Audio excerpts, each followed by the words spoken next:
The King James Version is the most influential Bible translation in history, yet there are many today who believe it is the only translation that we should be using. But the KJV is not free from bias, nor free from error. So what do we make of KJV Onlyism then? Welcome to the KJV Only Psyop.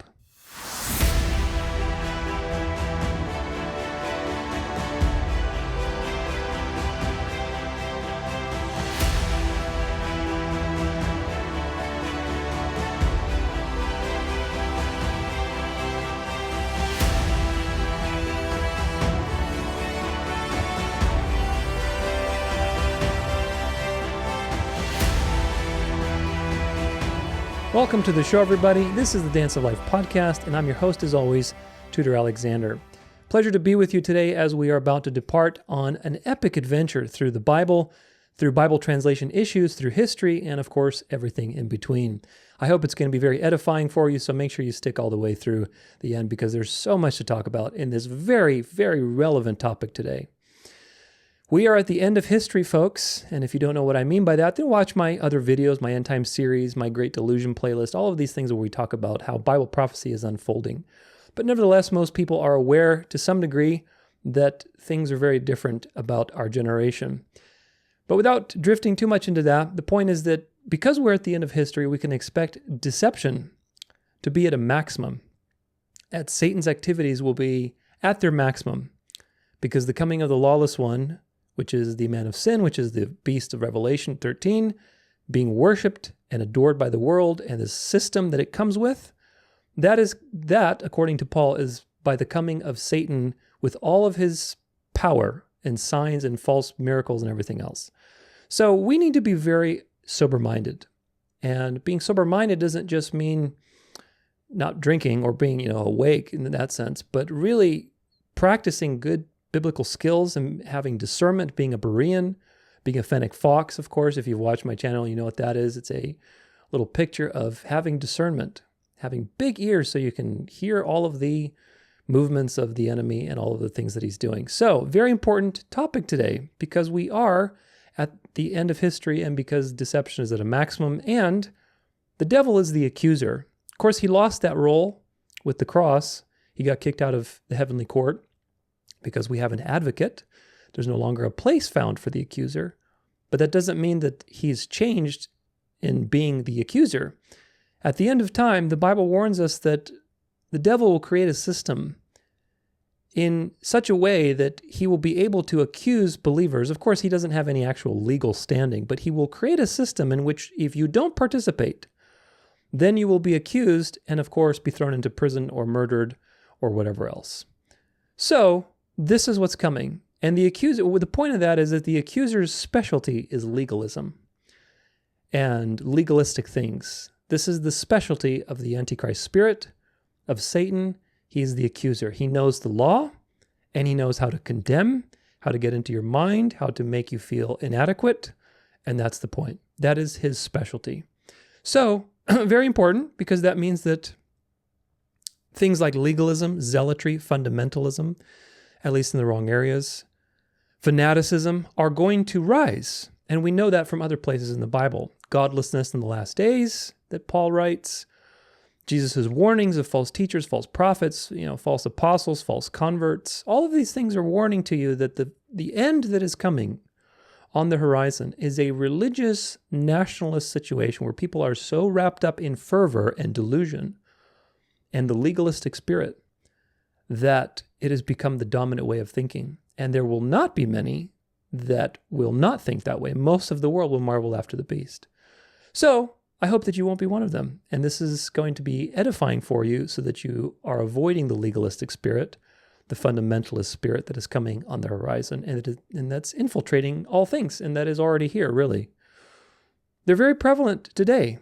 For example, the rise of religious nationalism, which I touched on just now, and which I've talked about ad nauseum in my videos, my Christian nationalist playlist, my Venerable Day of the Sun ongoing coverage, End Times coverage, Dark to Light playlist, all of these things we've talked about for the last 2 years on this channel.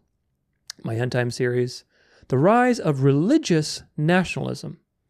Not Christian nationalism, but religious nationalism, because there's nothing Christian about Christian nationalism. It's a counterfeit. It's really religious nationalism. People are getting fanatical and emotional. They're losing their ability to become rational. Look at what happened with the whole Trump situation and how people started wearing little bandages on their ears in honoring Trump and saying he's anointed by God. This is religious fanaticism. They are losing the ability to think rationally because the great delusion is settling in. You have Christian Zionism too, dispensationalism, the NAR, the charismatic movement. All of these things are increasing, folks. And all of these things, by the way, are very legalistic. They're very legalistic. They're very deluded. They're deluded by false signs and wonders. They're very law-oriented and fundamentalist-oriented. You see things like sects and cults everywhere, like Hebrew roots, Torah keepers, sacred name people, Unitarians, subordinationists. This See My Sacred Name series, where we touch on all of these things and expose the sacred name movement and really dig down through history and through scripture to see what the truth about the sacred name is, which is very fascinating. But nonetheless, we have Jesus, and that's all that matters. Whether you know how to pronounce the sacred name or not, it really doesn't matter, because God has revealed himself through the person of Jesus Christ. That's the whole point. And God chose that English would be the dominant language of the world, basically, and Jesus would be known by his name, Jesus. Of course, if you want to call him Yeshua, that's not a sin. It's not a mortal thing to do that. But nevertheless, you don't have to, and that's the beauty of it, because there's grace. So these things are rising. You have false prophets, false signs and wonders, AI, social media, false teachers, false apostles, false converts, false everything, false narratives, dialectics, constantly. We are surrounded and bombarded by deception everywhere you look. And of course, everything that the Bible has warned of is coming to pass. In this environment, it should be no surprise that we are seeing confusion and infighting in the body of Christ. And of course, all of these infighting situations are because of the Antichrist spirit, the legalistic spirit that is causing division among the brothers and sisters and deceiving people, because some of these people are not true converts. So this is the problem. You've always had the elect and the counterfeit being superimposed on each other. We don't know who is elect and who isn't. So we do our best to stand for the truth.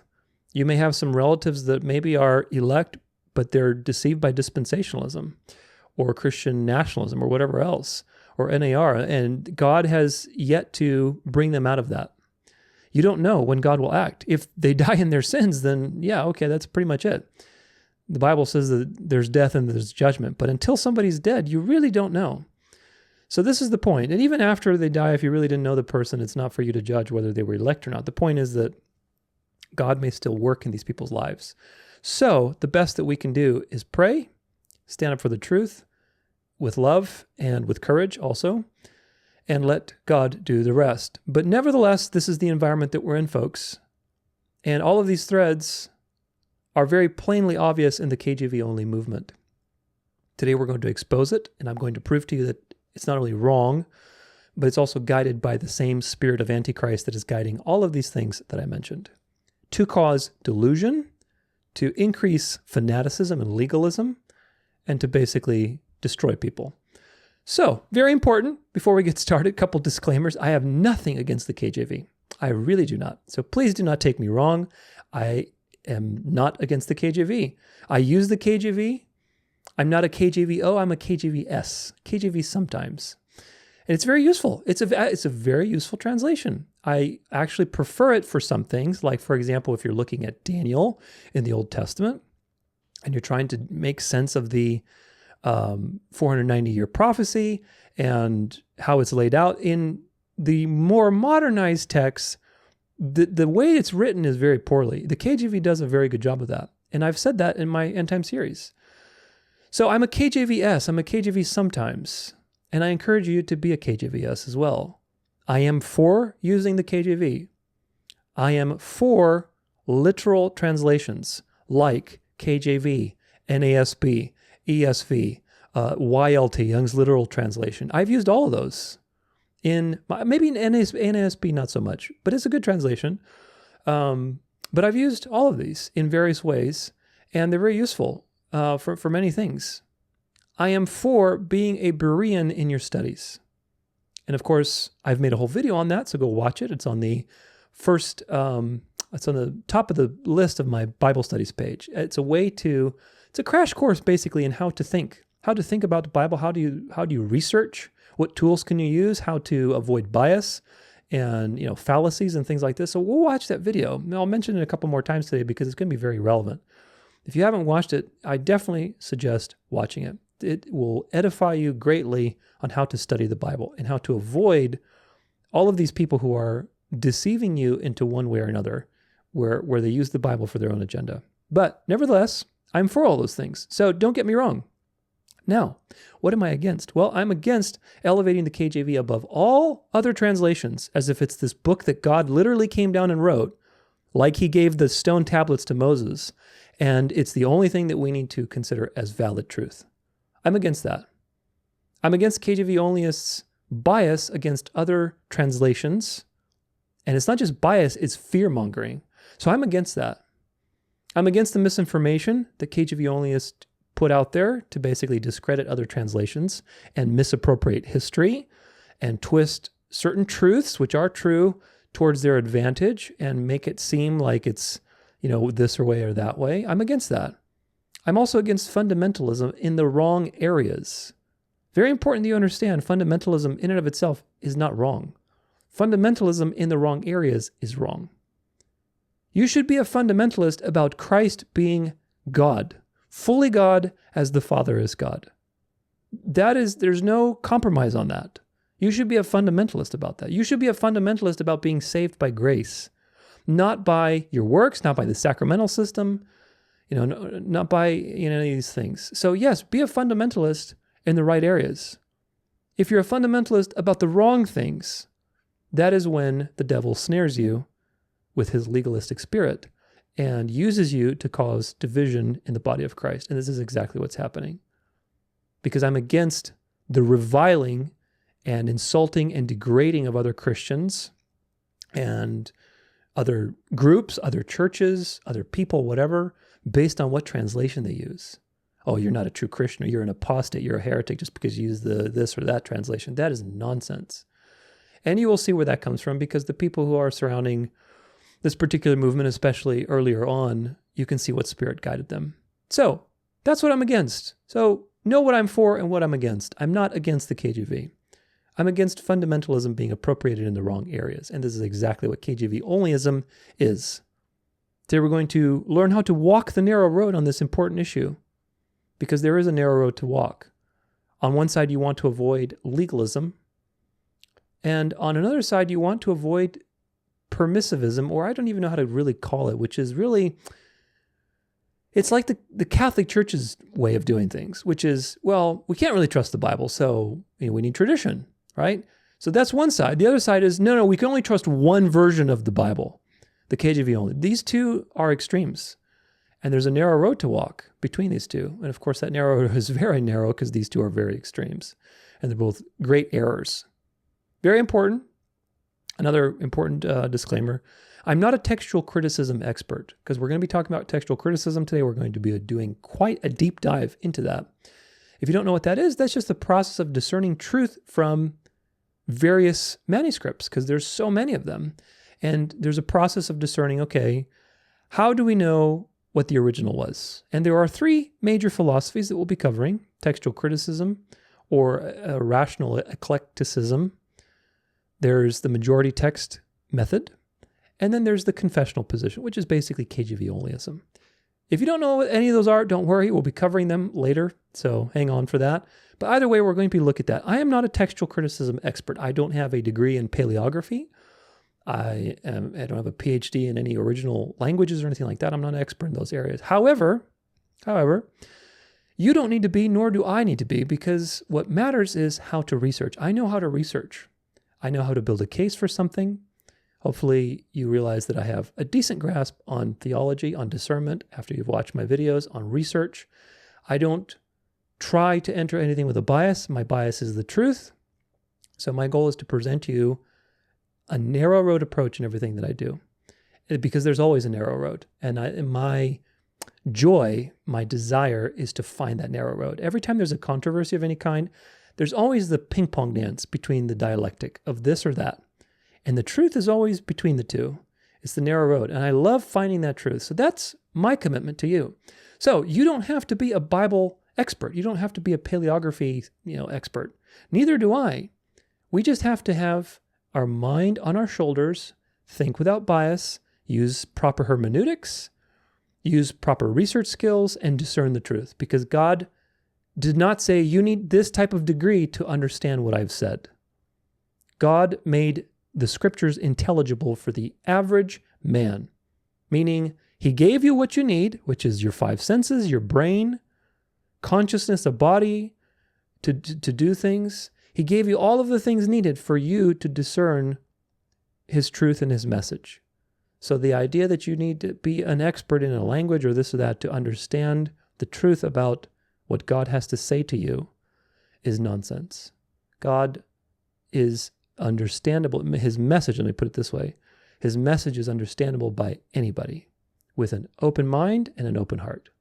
Of course, some people have an easier time with certain topics than others, and that's okay. If you find some of these things challenging, focus, slow it down, take notes, use the chapters that we're going to put in there, watch in separate videos if you need to, and that's okay. But the point is that you have to learn how to research, how to discern the truth. I have no agenda. My goal is simply to bring you the truth. I don't think you need to worry about all of the things that people... We're going to be getting really deep into this, and we're going to be looking at textual criticism principles and things because I want to edify you and document all of these things for people that maybe need a little bit more push over the edge because they have some expertise. But either way, you don't need those things. What you need is an open heart, focus, and discipline. Discipline to go through the information because there's a lot to talk about. There's quite a bit. There's an article on textual criticism, brilliant article we're going to be reading. It's a very long article, but we're going to take pauses throughout and we're going to really do a very deep and exhaustive dive on all of these things. It's going to be very comprehensive. No matter what level you are in this conversation, you will learn something, I promise you. You will learn a lot about how we got the Bible translation, history. You'll see why KJV Onlyism is wrong. You will learn how to be detail-oriented in studying the Bible and also researching, which is very important. And my goal is that you'll become stronger at defending the Bible, both to religious people. And I don't mean here, when I say Bible, by the way, and this is something we're going to reiterate over and over again, so pay attention to it. The Bible and translations are two different things. Okay? There's only one Bible. The Bible is the revelation of God to mankind. There are translations of that message, which we call the Bible, and those are many, and they're imperfect. Every translation has an error in it, has issues, has poor word choices, things that are lost in translation because it's a human thing. This is the dance of life, folks. Again, you have the mystery. There's a mystery. The mystery is that the Bible is perfect. The message that God gave is perfect. When you discern that message, it is perfect. Yet you have the dance of life. Just like how Jesus was fully God and fully man. You can't draw a line between those two things. The same thing is with the message of the Bible. The Bible is God's message to mankind about who he is and what he's going to do, what he's done really, and what we're to expect. The translations of the Bible are things that human beings have made. And you have this dance between the two. And if you understand that there's this dance, instead of being dogmatic about one thing or another, you'll really get much deeper in your understanding. So you'll become stronger at defending the Bible, i.e. the message of the Bible, to religious people, to unbelievers, and hopefully to even KJV Onlyists. The narrow road is not drifting into fundamentalism or tradition, like we've mentioned before, i.e. other revelation is equally as important. Because tradition doesn't just mean the Catholic Church. There's a lot of people, like look at Seventh-day Adventists. Seventh-day Adventists claim to be sola scriptura, yet they acknowledge extra revelation from Ellen White. Mormons, can't even call them Protestants, but Mormons have all sorts of problems because they rely on extra biblical revelation. So these things are very, very common. So we don't want to drift in either direction, either towards fundamentalism in the wrong areas, i.e. KJV Onlyism, or saying, well, the Bible is just one of many revelations. Those two are both the imbalances that the devil gets you with. And you'll see more and more as we go on that this whole point with the KJV only movement is designed to destroy Protestantism, which is very interesting. So we have a lot to get through. Make sure you use the timestamps if you're watching this whole thing, or you can watch in separate videos. Again, take notes if some of these things are a little bit tricky or challenging. I was going to say chicky because I thought of tricky and challenging at the same time. So if they're chicky, make sure you take notes. The references and the presentation notes will be in the library on the website, as well as these videos if you want to download them for yourself. Again, just announcing that now there's the library feature for paid members on the website. That's $5 a month or $50 a year. You can download all of my content. Every time it comes out, you can download it for yourself, have a hard copy. That way it can be there anytime you need it without the internet. So make sure you hit that subscribe button, like, share, throw some comments down, something useful for others, hopefully. And hopefully we can help some Fennec foxes get out of the KJVO movement and into the KJVS movement. Of course, there's no KJVS movement, but help them go from an O to an S, because the KJV is a good Bible translation. It's not the only thing that you should be using, which is important. So why is KJV Onlyism a Psyop? This is how I want to wrap up this introduction before we get started. We're going to be breaking these points down quite a bit and defending them throughout this presentation. So this is just a bird's eye view to kind of look at everything. The first point is that it has led to many false doctrines. For example, I'll give you a few. Teaching on Lucifer. We'll get into all of this, I promise you. Teaching on the immortality of the soul, the notion of verbal inspiration. These are just a few that have been propagated because of the King James Version translation. It's led to fundamentalism in the wrong areas. Again, fundamentalism isn't bad. Having fundamentalism in the right areas, Christ is God, we're saved by faith, the Bible alone, not tradition, sola fide, sola scriptura, all these things that were the bedrock of the Reformation. That's a good thing to be fundamentalist about. You should be. But fundamentalism in the wrong areas, like you got to use this translation, otherwise you're a heretic, is wrong and divisive, and it is what the devil uses to discredit Protestantism and to make tradition look superior. KJV only fundamentalism has led to animosity between Protestants and basically other Protestant denominations over translations. No, this translation. No, that one. Of course, the animosity as a result discredits other translations as inferior, and it sows the seeds of doubt and fear among people. Am I using the wrong translation? People ask me all the time, what translation should I use? So I don't know, use a literal one. Use actually many translations. That's the way to do it. Watch my Berean video. I have several that I use and I compare if I need to compare something, because every translation has issues. But this animosity discredits Protestants in general because of all the infighting and chaos, and nobody can agree on anything. And so what is this? What is the result of this? What is the fruit of this situation? Well, the fruit is, look at you Protestants. You said sola scriptura. You can't even agree on a Bible translation, and you're demonizing each other over these things and infighting. See, you need tradition, because that way tradition can tell you which one to use. And, we've had tradition for thousands of years.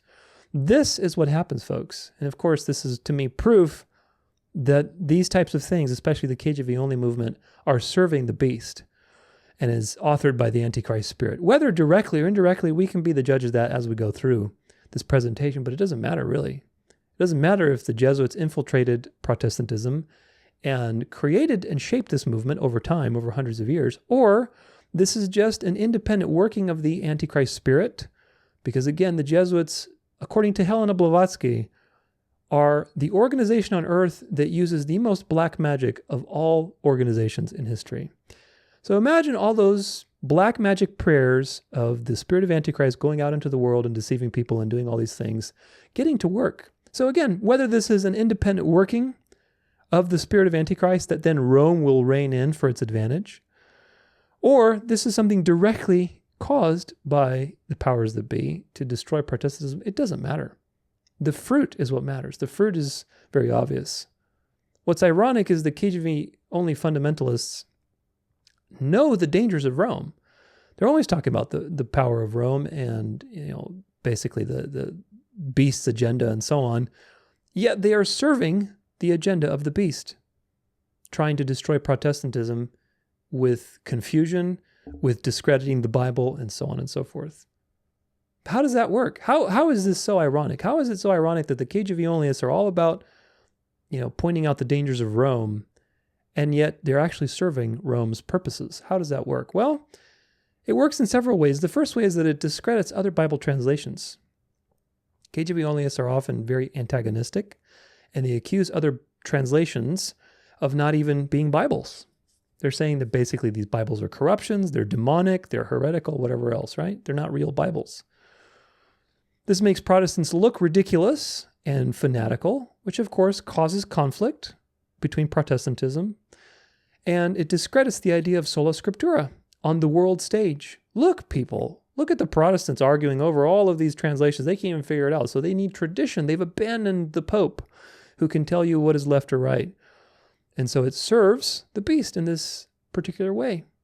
It creates elitism is another way that it serves Rome, because the Bible says that God predestined all things for his glory. God cannot be stopped. Therefore, if God is sovereign, he will preserve his word. However, KJV Onlyists act as if the KJV is basically the way that God preserved his word. If it weren't for the KJV, we wouldn't know what God said, even though we know God is sovereign and that his purpose cannot be stopped. So they apply God's sovereignty, and pay attention to this because it's going to come in just a second with how it relates to Rome in a way through harlotry. They apply God's plan of salvation specifically through the KJV. Very, very important, because they believe the KJV is basically the anointed way that God chose to preserve his word, i.e. the only way. Therefore, everyone else is wrong and corrupt and deceived. The question is, what about non-English Christians? Are they deceived because they can't have the word of God in Old English and they can't read it? If you say no, then you refute your own KJV only position, because translations don't matter. It's the heart and it's God's spirit that matters. And God can use Chinese, he can use Malaysian, he can use Arabic, he can use whatever he wants. He can use, what are those guys in Kazakhstan? They have some strange languages. He can use whatever language he wants to reach somebody and to convert their heart. So if you said no, if non-English speaking Christians, that they're not deceived and they can still be saved, even though they aren't able to read it in Old English, then you refute your position that the KJV only is the only way that God chose to preserve his word. If you say yes, non-Christians, like the ones I just mentioned, are deceived and they cannot be saved unless they hear it being preached from the KJV only, KJV book. If your answer is yes, then you don't believe the gospel, and you don't really believe in a sovereign God either way, because that means you're limiting God's power to one language out of the hundreds there are in the world, and he can only act through this one antiquated language, which of course is nonsense.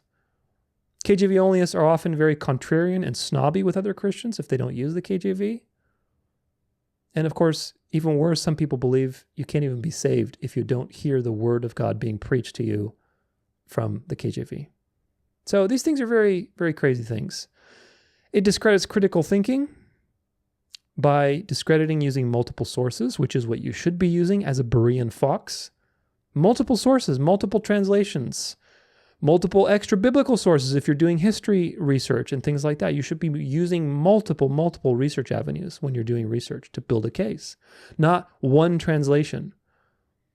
Of course, it also appeals to authority and emotion and tradition, which is the same kind of spirit as Catholicism. And it isolates members from their own. Because, of course, if you're KJV only, you're part of this group and you can't associate with those people. So all of these things are the same things, by the way, that cults do. Hope you notice that. What do cults do? Cults discredit going to other places of authority. You have to trust the authority that you're around, and that's the only truth because everybody else is wrong. Look at Jehovah's Witnesses, look at Mormons, look at all these other people, cults in history. They all do the same thing. In fact, this is actually one of the arguments against people who say that Christianity was a cult that the apostles started. No, it wasn't. One of the things that define a cult is that the members are isolated away from the world. and basically preach to, this dogmatic position. Whereas if the apostles were trying to start a cult, they did everything backwards because they preached out in the open. They had to constantly come back to these communities and, rebuke them and train them. And so they did it the opposite way that you would do it if you started a cult. Everything was out in the open. But cults do this, folks. They discredit using external resources. They appeal to authority and emotion and tradition, and they isolate you from the community. This is exactly what cults do, and this is exactly what KJV Onlyism does. So it's being guided by an Antichrist spirit. KJV Onlyists argue against Rome, yet their entire position is based on tradition, and you will learn that today, which is the irony. This is the great irony. And of course, as you go through it, you'll realize that I'm not being dishonest when I say that the spirit of Antichrist is guiding this movement. Because the spirit of Antichrist is guiding tradition and Catholicism and all these things to come to the surface. Because tradition is not the word of God, it's the word of man. That's the point. Tradition is the word of man, and you have the word of God. And Jesus rebuked the Pharisees for putting the word of man above the word of God. So the spirit of Antichrist's goal is to put the word of man above the word of God, which is very ironic. Again, it's always the opposite of what you see. On the surface, KJV Onlyists seem like, they're so noble and you want to put God's word on top of everything and prioritize God's word, but really it's actually the word of man that you're putting on top of everything. And you'll see what I mean by that today. I intend to back up all of these things, folks. Remember, today we're just going bird's eye view. And we're going to do a deep dive through all of these things. But we still have a few more points to get through. It bolsters apostate groups. Snake charming churches or venom drinking churches, legalist groups like I mentioned, Hebrew roots, Torah keepers, sacred name people, extremists, so on and so forth. All these people always gravitate to what? They gravitate to the KJV only Bible and the KJV only mindset. You notice that there's no such thing as NIV only or NLT only or NASB only, or ESV only. There's no such thing ever. It's only KJV only. The question is why? Well, it's not because of the translation, I can tell you that, because today you'll learn that KJV actually has a lot of errors in it. Like every other translation. That's why you need multiple translations. That's why you need to be a Fennec fox if you want to discern the truth about certain things and have a deeper appreciation for the dance of life between God's perfect message and the human vehicles and history that were used throughout time. There's a dance of life there between two things. That's very important. If you don't have that appreciation, you will drift into one way or another. It's also easy fodder for atheists, Muslims, and so on to basically attack the Bible because the KJV has errors, folks. It really has actual errors in it, like every other Bible translation. And we're going to go over those errors. And so why is that important? Well, because you now have the unbelieving world who can accuse you and say, well, look at you. You're so fundamentalist. You think that God preserved his word, but yet there's actually errors in this book. And you're clinging to a book. Therefore, your position is irrational. And that's easy to prove. So now, what are you doing through this mindset? By not distinguishing between the Bible, God's message, and Bible translations, and conflating the two of them. You see, where God made two, the devil makes one. Again, spirit of Antichrist. Look at everything else. Two genders. What does the devil tell you? No. You can be one gender, male, female at the same time. One plan of salvation, right? The gospel is one plan of salvation, one church, one body of Christ, one people throughout time. What does dispensationalism tell you? No, there's two. There's the Jews, and then there's the Christians. And the Jews have their stuff to do with God, and he's going to save them, even though most of them have died in their sins. But the Christians, the church is separate. So wherever God does one thing, the devil will do two. If God does two things and distinguishes between two things, the devil's going to unite them. So again, back to our topic. You have the Bible, the message of God that is eternal, and totally preserved and perfect. And you have Bible translations, which are the human aspect of this revelation, which comes with imperfections. And there's a dance between these two. What does KJV Onlyism do? No, these two are the same. The physical translation of the KJV is also the perfectly preserved Word of God. Okay, well, if you're going to cling to that, the devil's going to get you, because the devil's very clever, folks. He's the most clever being that God ever created. He knows exactly how to push you off balance. A little to the left, a little to the right, whichever way you fall, doesn't matter. Just get off the narrow road. So now you cling to this idea and you've gone into error by undoing what God has done. Where God has made two, he's made a dance of life, you've made it into one thing. It's not a dance. Now people like atheists and Muslims say, look, your Bible has an error in it, so therefore your religion is pointless. It's not the truth. Because if you say that this is the preserved word of God, then you're done for. And so, of course, this is the problem. So it gives easy fodder to unbelievers to discredit the Bible and, of course, come to tradition, because tradition is there waiting with her arms open, saying, well, this is why we have tradition. So, we have other things that we can be part of. And so it becomes a way to magnify Rome and the Roman way. Of course, it also places people's attention on physical things rather than spiritual, which we just touched on. People use, for example, numerology as proof that the KJV is divine and all these things. We'll unpack all these things, don't worry. The numerological proofs are just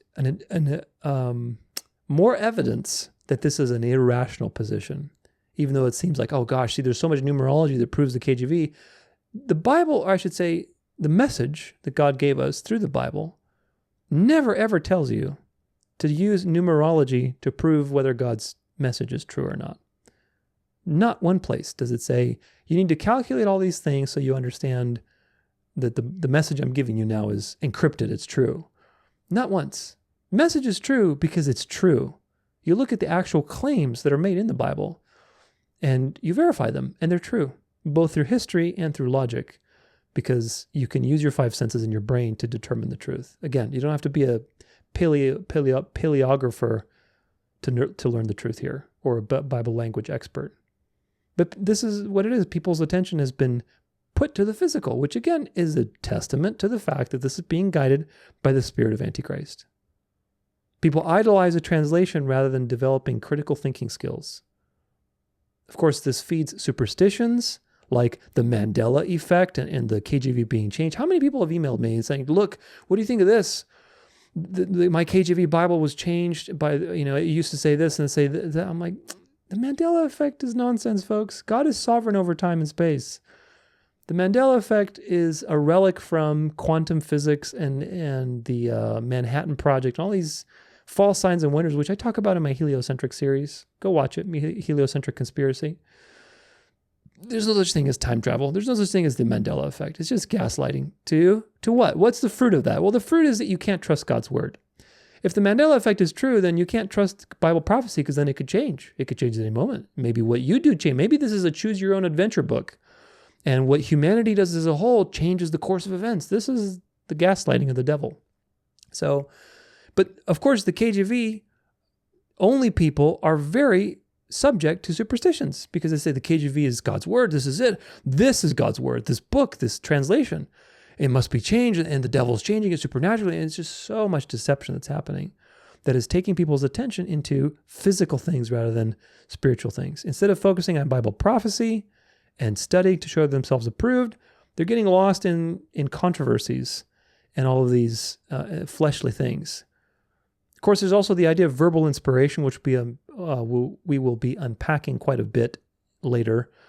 But it turns people into literalists, meaning everything is literal. They're reading the Bible super literally. Of course, there are times when you should read the Bible literally, but again, it's a dance, the dance of life. There's literal and symbolic, two things, and they are dancing together. You can't, if you're a Bible literalist and you read everything literally like the dispensationalists do, you run into some serious problems in your theology. But this is the problem. When you have verbal inspiration, i.e., that the words themselves are inspired by God, and the words that the translators chose, these are the perfect words that God chose through them, and he was guiding the process just like he guided Paul to write the epistles. And so these are the exact words, so we need to read them literally exactly as they are. You start to develop, again, an attitude that is too focused on the physical world, on fleshly things, instead of cultivating good learning skills and good interpretation skills, which is what it's about. The devil wants to destroy your theology. And if he can't destroy your theology, he's going to destroy Protestantism. If he can't destroy Protestantism, he's going to destroy people's attempts at trying to evangelize non-believers because they're going to see how ridiculous these KJV Onlyists are, and they're not going to believe the Bible. So, yeah, well, if that's God's word and has errors in it, then I guess it must not be true. So either way, the devil is waging war on many fronts through this movement. I hope that you will see it today, because we're going to unpack all of these things in great detail. Jesus said, by their fruits you will know them. So the question is, what is the fruit of the KJV Only movement? Has the KJV Only movement led to revival? Has it led to increased acceptance of the gospel? Has it led to groups with profoundly better theology by using it? Has it legitimized the protest against Rome? The answer, of course, my friends, is no to all of these. Unfortunately, no. It's actually caused the opposite. Now, really quick note here, before you throw stones, I'm not saying the King James Version. I'm saying KJV Onlyism. So what I'm saying here, the fruit of KJV Onlyism, not the fruit of the translation. The translation is the translation. It's a good translation. I'm talking about the movement to elevate that translation to some holy situation where everybody else is wrong and this is right. That movement, that's what we're talking about here. That movement has increased fanaticism and legalism, so it hasn't led to revival in believing the gospel and in faith. It's created elitism and vitriol and division in the church, so it has not increased the unity of the body of Christ. It's empowered apostate groups, like the ones I mentioned previously. And of course, probably the most valuable thing to Rome is that it's only proven that the protest to tradition was foolish.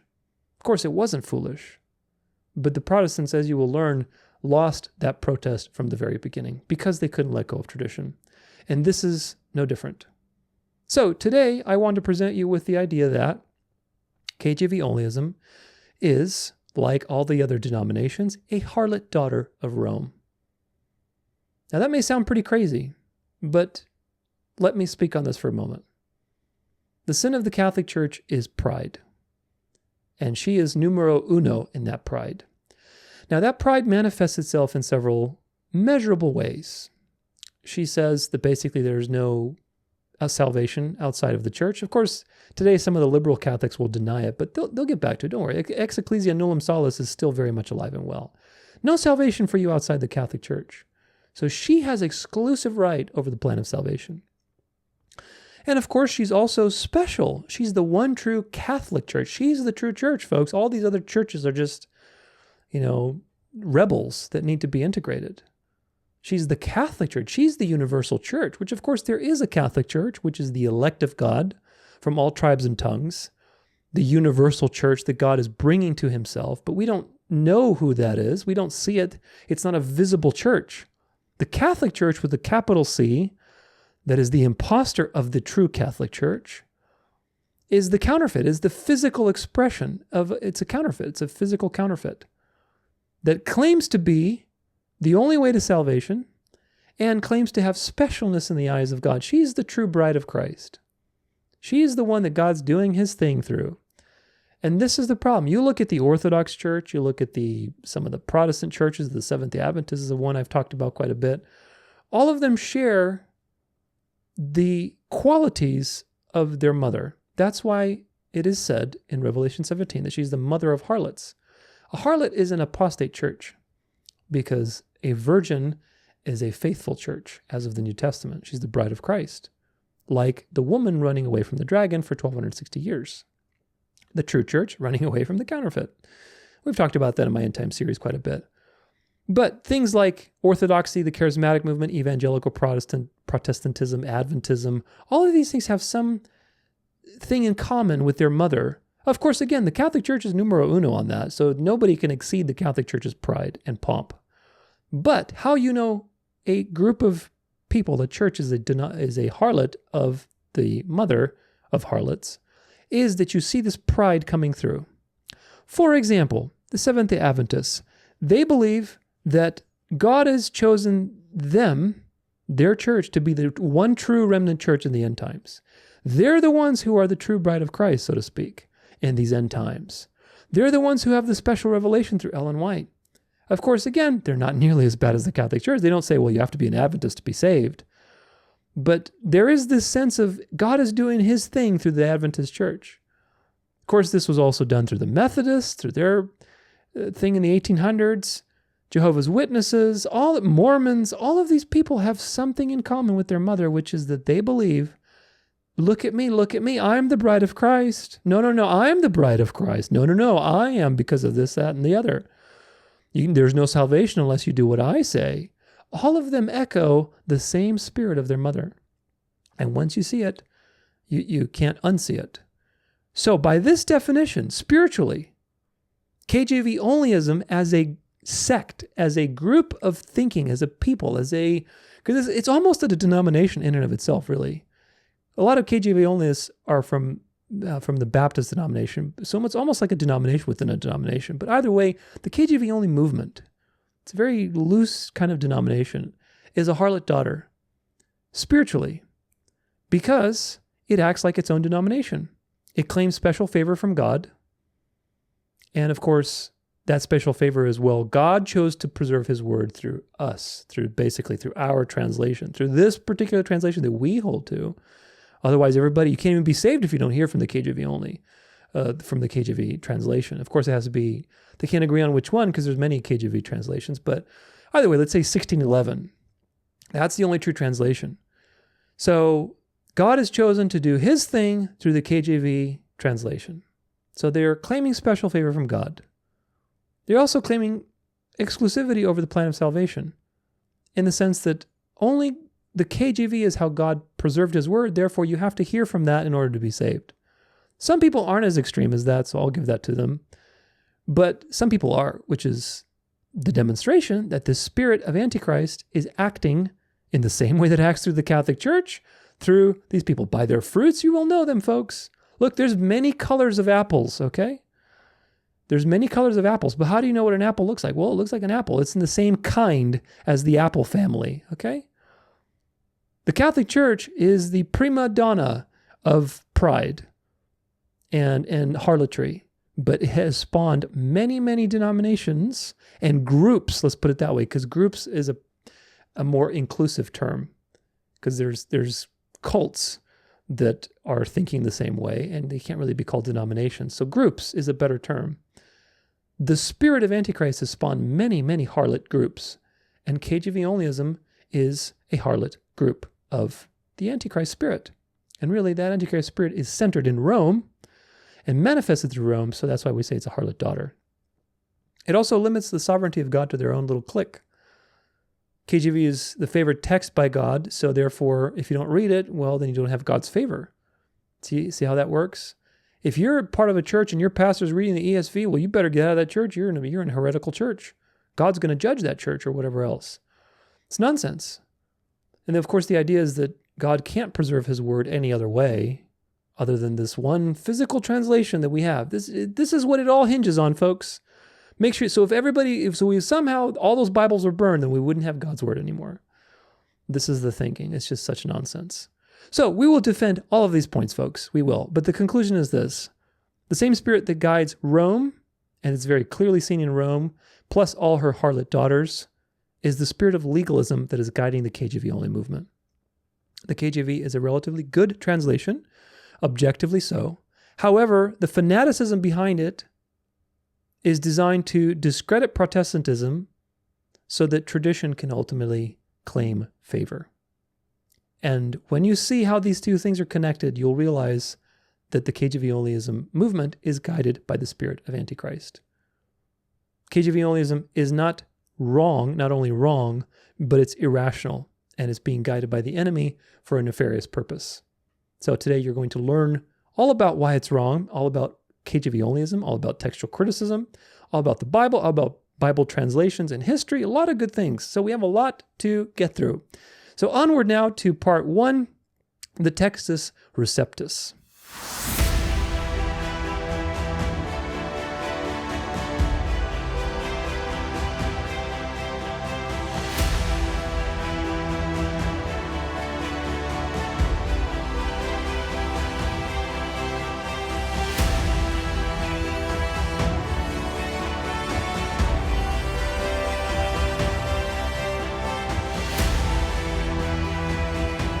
Okay, well, welcome to part 1, Textus Receptus.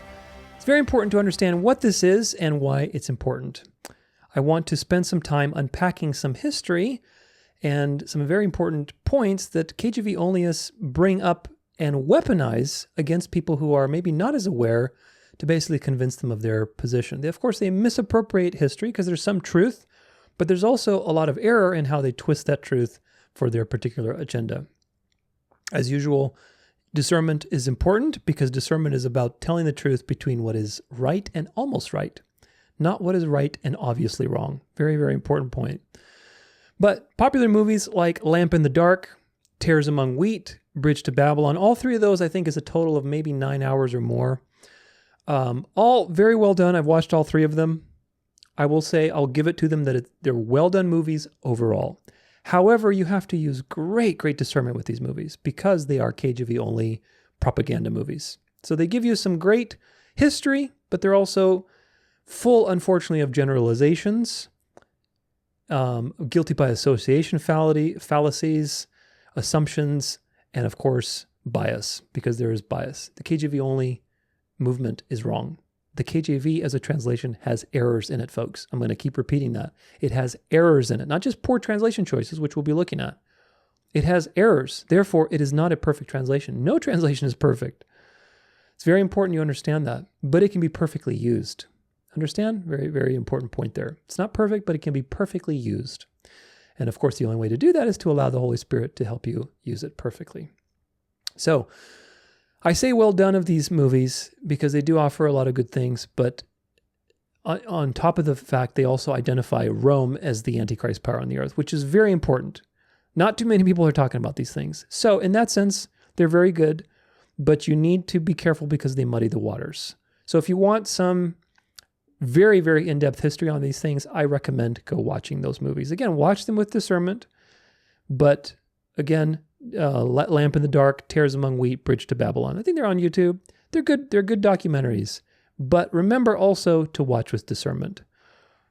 In this section, I want to review some of that history, and I want us to be honest in both directions, in the sense that things that we need to be aware of, and things that do not have as much consequence as the KJV Onlyists like to pretend they do.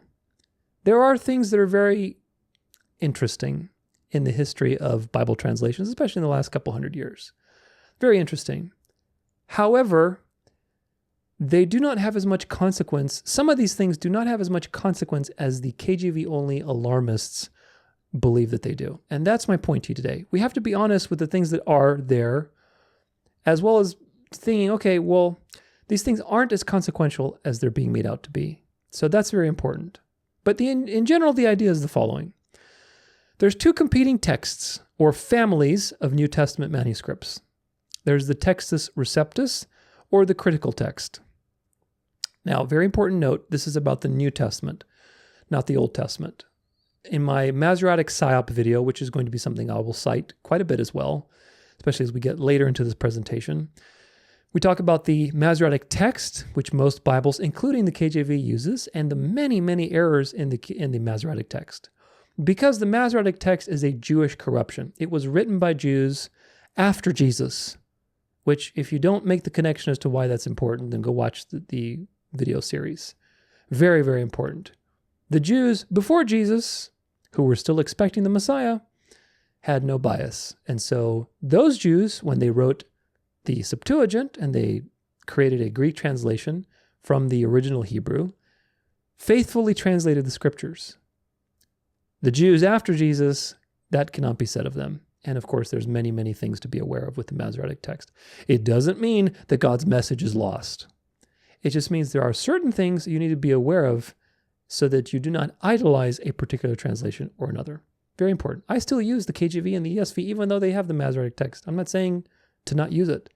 Just be aware. That's what's important here. So there's two text families, and again, these have to do with the New Testament. Textus Receptus and the critical text. The Textus Receptus is just Latin for received text versus the critical text, which is a result of textual criticism. And again, if some of these things you don't know what they are, we'll get very deep into them. Textual criticism is just the process of deciding what manuscripts are favored over the others and how to basically create a translation that mirrors the original as much as possible. There are principles in textual criticism. And of course, KJV Onlyists hate textual criticism. They think it's basically evil and it's corrupting the Bible and so on, but we will address all of these points in the future. Nevertheless, you have the critical text and the received text or Textus Receptus. KJV Onlyists allege it goes back to these two major manuscript collections, the Alexandrian and the Antiochian manuscripts. They argue that the Alexandrian is corrupt and it basically took over, and the Antioch manuscripts is basically where all the true Christians were, and that was preserved through time, and eventually it made its way to the KJV. And of course, this is a gross generalization and mischaracterization of history. It's very gross. Yes, Alexandria as a city had the Library of Alexandria, which was the seat of the occult, and eventually it burned down. But God's people have always been intermixed with the pagans and with Satan's forces. It's like saying today, if you saw a church in Washington, D.C., and immediately say, oh, it's in Washington, D.C., they must all be apostates over there. Well, what do you mean? What's the connection? Just because Washington, D.C. has an obelisk and all this satanic imagery and all the evil things that we know about Washington, D.C., that if there's a church there, that it must mean that all of those people are reprobate and false converts? Absolutely not. This is the kind of thinking that KJV Onlyists employ. And so we have to think better, folks, because if you think that way, the devil can manipulate you so easily. Either way, we'll discuss more of these things as we go on, but KJV Onlyists say that the critical text, which is what most Bibles are based on, most New Testaments, is trying to basically subvert the Word of God. And there's this big conspiracy to change the Bible, and the KJV is the only one that's been able to stand its ground against these forces.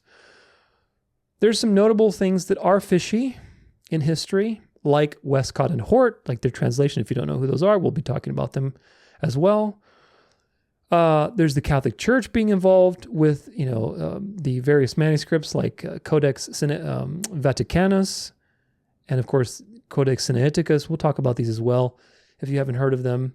But they're basically manuscripts, and these two manuscripts are the bulk of the data that was used to create the critical text originally. And of course, there's also a lot of history that's very interesting, but that history is very twisted for an agenda, this is the problem, folks. This is the problem. Like for example, I'll give you an example that's relevant in some way or fashion. It's not having to do with Bible translations, but it's relevant. There are people who are very awake to Roman Catholicism being a counterfeit, being the devil's counterfeit. They're awake to that. And so how the devil gets you, if you're not as wise as a serpent, is you see the evil that the Catholic Church does, and you say, well, therefore, the gospel must be made up to control the masses. So you go into New Age ideology or atheism or whatever else. So either way, the devil doesn't care what you do as long as you don't find the narrow road and get saved. So this is the problem, is that you see one thing, and as a result, you go from here and you bounce back in the other extreme of thinking. My goal with everything I do is to show you the two extremes so that you can navigate between them, rather than showing you one perspective so that you can hit that perspective and bounce off it like a ball and go into the other perspective, then bounce off. I hate it when people are showing only one perspective of things, because ultimately what it does is it makes you go like this, ping pong, ping pong, ping pong. My goal is to show you both perspectives so that you can walk the narrow road, so the narrow road can be discerned. If you understand that Rome is the Antichrist power on the earth, that should not push you into believing that the gospel is made up to fool the masses. Rather, it should show you that the gospel is true and the devil's made a counterfeit of it. That's the narrow road. But there's a lot of people who see the evils of one side and then they go to the other side. And that's how the devil keeps you in his ping pong game. And this is the same thing with the KJV only stuff. The KJV Onlyists identify some very good history, but then they swing from that history, again, into things that are not consequential, and they create a whole tradition and theology out of it, which is not based on any logical or rational or whatever other piece of evidence. It's based completely on tradition and the words of men and emotions, because this is an emotional position. It's not a rational position. So only the KJV has to be the correct translation. Everybody else is corrupt and part of the conspiracy. That's the mindset. Now, there's many problems with the history that the KJV Onlyists present, and they are the following. It's full of gross generalizations. It has some truth, which is why it's so dangerous. It has some truth. Like all those movies I cited to you, they have some good truth. Yeah, they do. But what do you do with that truth is the question. That is the question. What they do with it is they put you into fanaticism and legalism. That's the wrong way to do with it. What you do is you trust and you glorify God as being sovereign, that despite all of these evils, he has preserved his message throughout the entirety of human history. Despite the Jews conspiracizing to basically take Christ out of the scriptures and doing so many changes to bring in their Kabbalistic New World Order. Again, if all that doesn't make click in your mind, go watch my Masoretic Psyop and you know exactly what I'm talking about. Despite all that, God preserved his message perfectly. And in fact, you'll see later today that he even used some of them to preserve the truth. And we'll see that because there's an error in all Bibles when it comes to Jesus' genealogy. And the truth has been revealed because of technology and recently. And it's been revealed that because the Jews basically wanted to try to refute the scriptures, they kept copies of the original Hebrew manuscripts of Matthew. And in so doing, they proved that the Bible is true. It's just so phenomenal the way God uses the foolish things to shame the wise. So this is the way that we go. Not the KJV is the only translation possible because of these nefarious actors. Because obviously it's not. But this is the problem. It has some truth, and therefore it's very easy to get deceived. Another problem is that the KJV translations, all of them, doesn't matter which year, have errors. They have documented errors, and we will go over those errors. Believe me. Of course, another issue is discerning the truth in translation is much more nuanced and complicated than the KJV Onlyists put forward. It's a process. And even once you have a decent translation, like the NASB, like the KJV, like the ESV, once you have a decent literal translation, it's still a process of using proper hermeneutics. There's many layers. The truth is eternal. It's unchanging. It's like you're going to mine for gold, right? You have to mine. You can't just get gold. You have to go through the rock. You have to go through different layers of rock, and maybe some layers are harder, so you have different tools that you need until you finally get that gold and you can get it out. The gold is there all along. It's unchanging. It's perfect quality, but you got to mine through the layers. And that's, I think, by design. I think God has designed this so that we can engage his word and engage this dance of life with the Spirit of learning to be Berean foxes, to study, to delve deeper into the word, to develop research skills. I think God wants us to work at that. Otherwise, he wouldn't have determined all of these things. But KJV Onlyists believe that, well, no, you just look at this translation, you just take it as it is, and that's the truth. Well, you still have to interpret, folks. And we'll come back to that point quite a bit, but interpretation is the bottleneck. Regardless of how many perfect translations you may have. Well, of course, there's no perfect translation, but regardless of how many good translations you may be using, you can use all the good translations in the world. If you don't know how to interpret what you're reading, that's the bottleneck. I'll say this again, but the Pharisees had perfect scriptures and they had perfect knowledge in that sense. I mean, they were very well studied. If anybody were supposed to recognize the Christ, it was them. And what does the Bible reveal to you? That the people who knew the most and should have been prepared with 1,500 years of scriptures without any translation issues, okay? Without any version issues, without any corruption of Rome or anything like that. They had the perfect scriptures. And what did the Pharisees do? No, they accused Jesus of working by the power of Satan. They blasphemed the Spirit. They rejected God, despite having the most knowledge and perfect translation. So what does that tell you? That's a lesson for you against this idea that the KJV is the perfect translation to use. It's not. And even if it was, even if God had written it perfectly for you himself, you still have to interpret it. It doesn't guarantee that you're going to have perfect interpretation. In Matthew 23, see if I can get this up on the screen. In Matthew 23, 13 through 26, Jesus says the following. Woe to you, scribes and Pharisees, hypocrites! I'll read this in the ESV because it's easier for me. I'm not a fan of reading Old English. Woe to you, scribes and Pharisees, hypocrites, for you shut the kingdom of heaven in people's faces, for you neither enter yourselves nor allow those who would enter to go in. Woe to you, scribes and Pharisees, hypocrites, for you travel across sea and land to make a single proselyte, and when he becomes a proselyte, you make him twice as much a child of hell as yourselves. Woe to you, blind guides, who say, if anyone swears by the temple, it is nothing, but if anyone swears by the gold of the temple, he is bound by the oath. You blind fools, for which is greater, the gold or the temple that made the gold sacred? And you say, if anyone swears by the altar, it is nothing, but if anyone swears by the gift that is on the altar, he is bound by his oath. You blind men, for which is greater, the gift or the altar that makes the gift sacred? So whoever swears by the altar swears by it and by everything on it. And whoever swears by the temple swears by it and by him who dwells in it. And whoever swears by heaven swears by the throne of God and by him who sits upon it. Woe to you, scribes and Pharisees, hypocrites! For you tithe mint and dill and cumin and have neglected the weightier matters of the law. Very important. Justice and mercy and faithfulness. These you ought to have done without neglecting the others. You blind guides, straining out a gnat and swallowing a camel.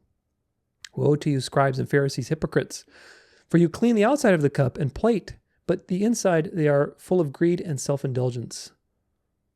You blind Pharisee, first clean the inside of the cup and the plate, and then the outside also may be clean. Of course, this is an entire rebuke. It's a famous woe to the Pharisees and scribes. And what is the issue being outlined here to you by Jesus? The issue is fundamentalism in the wrong areas of life. That is the issue.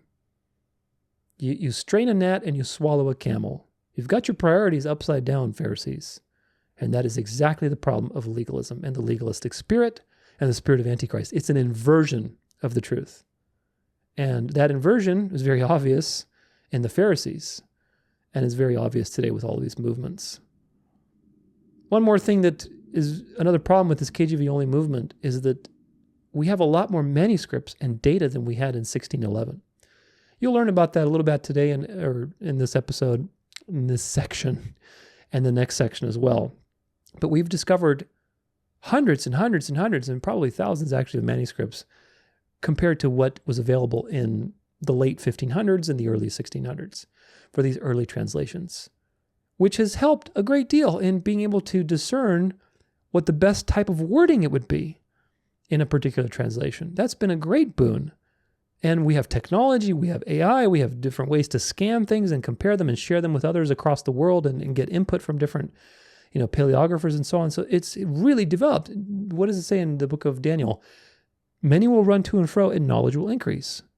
As the deception rises, God has not left us without tools. Today you can take your phone and look up a Bible translation. You can do a concordance. You can do research on your phone, everything in your pocket.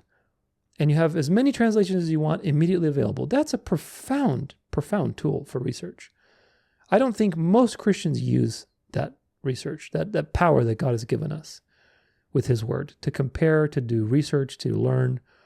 And of course, the KJV Onlyists say, well, you just need the KJV and that's it. Just take your KJV with you or have it on your phone. That's not what research is about, folks. God doesn't want you to be comfortable with just one work of man. God wants you to engage his word, to be a researcher, to deal with these contradictions that seem like they're contradictions of the Bible. Of course, they're not contradictions. But the Bible has these many points where it seems that there's two things that are contradictory. Like, for example, in the book of Chronicles, it says that Satan incited David. In the book of Kings, for the same event, it says that the Lord incited David. Now, if you read that, you'd say, well, wait a minute, who did what now? This seems like a contradiction. That is where people have a choice. Most of the time, people, when they run into these types of situations, they make the wrong choice. They choose to go off the narrow road into delusion or apostasy or traditions of men or whatever else. The people who are Fennec foxes, who have big ears and who know how to research and build a case, say, this seems like a contradiction, but I know God cannot contradict himself, So there's something deeper here. Either something is lost in translation, or there's a deeper mystery being revealed. And of course, in this particular case, the mystery is that there are primary and secondary causes. What likely happened, based on what we know from the book of Job, is that God allowed Satan to incite David to number the sons of Israel, so that God could then judge Israel and reveal his mercy through the three choices that he gave David. I've talked about this quite a bit. But everything is for God's glory.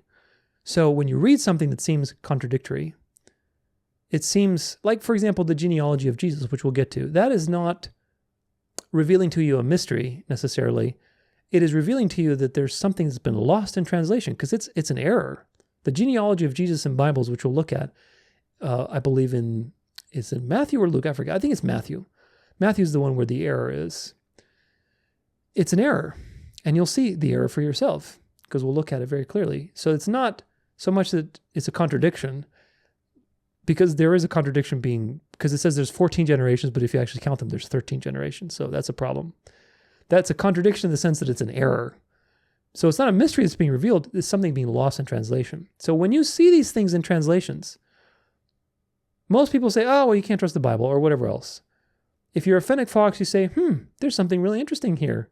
That really entices me to dig a little deeper, to learn, to build a case, to maybe look other translations, to do some research, find some commentaries, do some research articles, find something, because I know it has to be, the Word of God cannot contradict itself. I know that. I trust that. I have faith. So you see, it's a test of faith, folks. These things are a test of your faith. God gave all of these things to us to test your faith and to test whether you are going to engage His Word or not.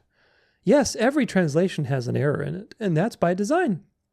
God's message is perfect, but it's that gold waiting for you to dig up under the rock. And God wants you to mine for it, because it's a test of your faith. If you're just complacent, then you're easy to be deceived. But if you are not complacent, if you're shrewd, if you're wise as a snake, if your ears are open and wide, and you're paying attention, and you're hungry for truth, that's the way God wants you to be positioned, so that you can't be deceived easily, that you work for the truth, and that you find it. And of course, in the adventure of digging for the truth, you develop a deeper relationship with God, and that's what matters. And I think that's why all of these things exist the way they do. You're not just being spoon-fed. God wants you to develop the faith muscle, and you do that by diving deeper into these things that seem as controversial or challenging. So, with all that out of the way, I want to look at some brief history about the Textus Receptus. We'll look at a couple of articles. This is from Wikipedia. Oh, you can't see it yet because eSword is blocking it. Gotta remember to do this, otherwise we do it for naught. Okay, this is Erasmus on Wikipedia. He was a very influential person in all of this history, but it's very important to understand who Erasmus was. Desiderius Erasmus, born in 1466, died in 1536, was a Dutch Christian humanist, Catholic priest, and theologian, educationist, satirist, and philosopher. Through his vast number of translations, books, essays, prayers, and letters, he is considered one of the most influential thinkers of the Northern Renaissance, and one of the major figures of Dutch and Western culture. Now, really quick before we continue, you should know that when you see Renaissance, over here, Renaissance and philosopher and Catholic priest and humanist, these things should go ding, ding, ding, ding, ears perk up, I'm listening. Moving on. Erasmus was an important figure in classical scholarship who wrote in a spontaneous, copious, and natural Latin style. As a Catholic priest developing humanist techniques for working on text, he prepared, oh gosh, so annoying, so many things to click on. He prepared pioneering new Latin and Greek scholarly editions of the New Testament and of the Church Fathers, with annotations and commentary that were immediately and vitally influential in both the Protestant Reformation and the Catholic Reformation, i.e. the Counter-Reformation. He also wrote on free will, the praise of folly, the complaint of peace, a handbook of Christian Knight on civility in children, Copia, Foundations of Abundant Style, and many other popular pedagogical works. Erasmus lived against the backdrop of the growing European religious reformations. He developed a biblical humanistic theology in which he advocated the religious and civil necessity both of peaceable concord and of pastoral tolerance on matters of indifference. He remained a member of the Catholic Church all his life. Remember that. remaining committed to reforming the church from within. He promoted the traditional doctrine of synergism, which some prominent reformers such as Martin Luther and John Calvin rejected in favor of the doctrine of monergism. His influential middle road approach disappointed and even angered partisans in both camps. So Erasmus was very influential in this whole Bible translation thing because he basically put together the first version of a new Greek Testament using some new manuscripts. But Erasmus was a Catholic, and he remained a Catholic, and he was working for the Pope, and he was commissioned by the Pope. So very important that you remember that. Textus Receptus, this is on Wikipedia, refers to the succession of printed Greek New Testament texts starting with Erasmus's Novum Instrumentum Omne, and including the editions of Stephanus, Beza Elzevir, Colineus, and Scrivener. Additionally, although not being derived from the work of Erasmus, some such as the Trinitarian Bible Society also associate the Complutensian polyglot with the Textus Receptus tradition. Remember all these because we're going to come back to them in the future article when we look at textual criticism. This is a snapshot here of where the Textus Receptus is received from, basically that moniker. A text, therefore, you have that has now by everyone been received. Emphasis added. The words from Elzevir 1633 edition in Latin, from which the term Textus Receptus was derived. The image was edited to underline textum and receptum. So Textus Receptus, very important. We'll be coming back to this a couple times. The term Textus Receptus is not relating to a group of manuscripts that made it from the apostles all the way through, and they were just copied, and they were preserved somehow magically, and they made their way into the KJV translations. In fact, this wasn't even part of Erasmus's first translation. It is a marketing ploy, really. We'll get back to that. But it was a moniker that was written on the 1633 edition by Elzevir, however you pronounce it. And it was basically saying, look, this is a text, therefore, you have that has now by everyone been received. It was something to basically get people to say, look, this is the best translation we have now. It was a marketing ploy. And from there on, the KJV Only movement really kind of began because of this little phrase.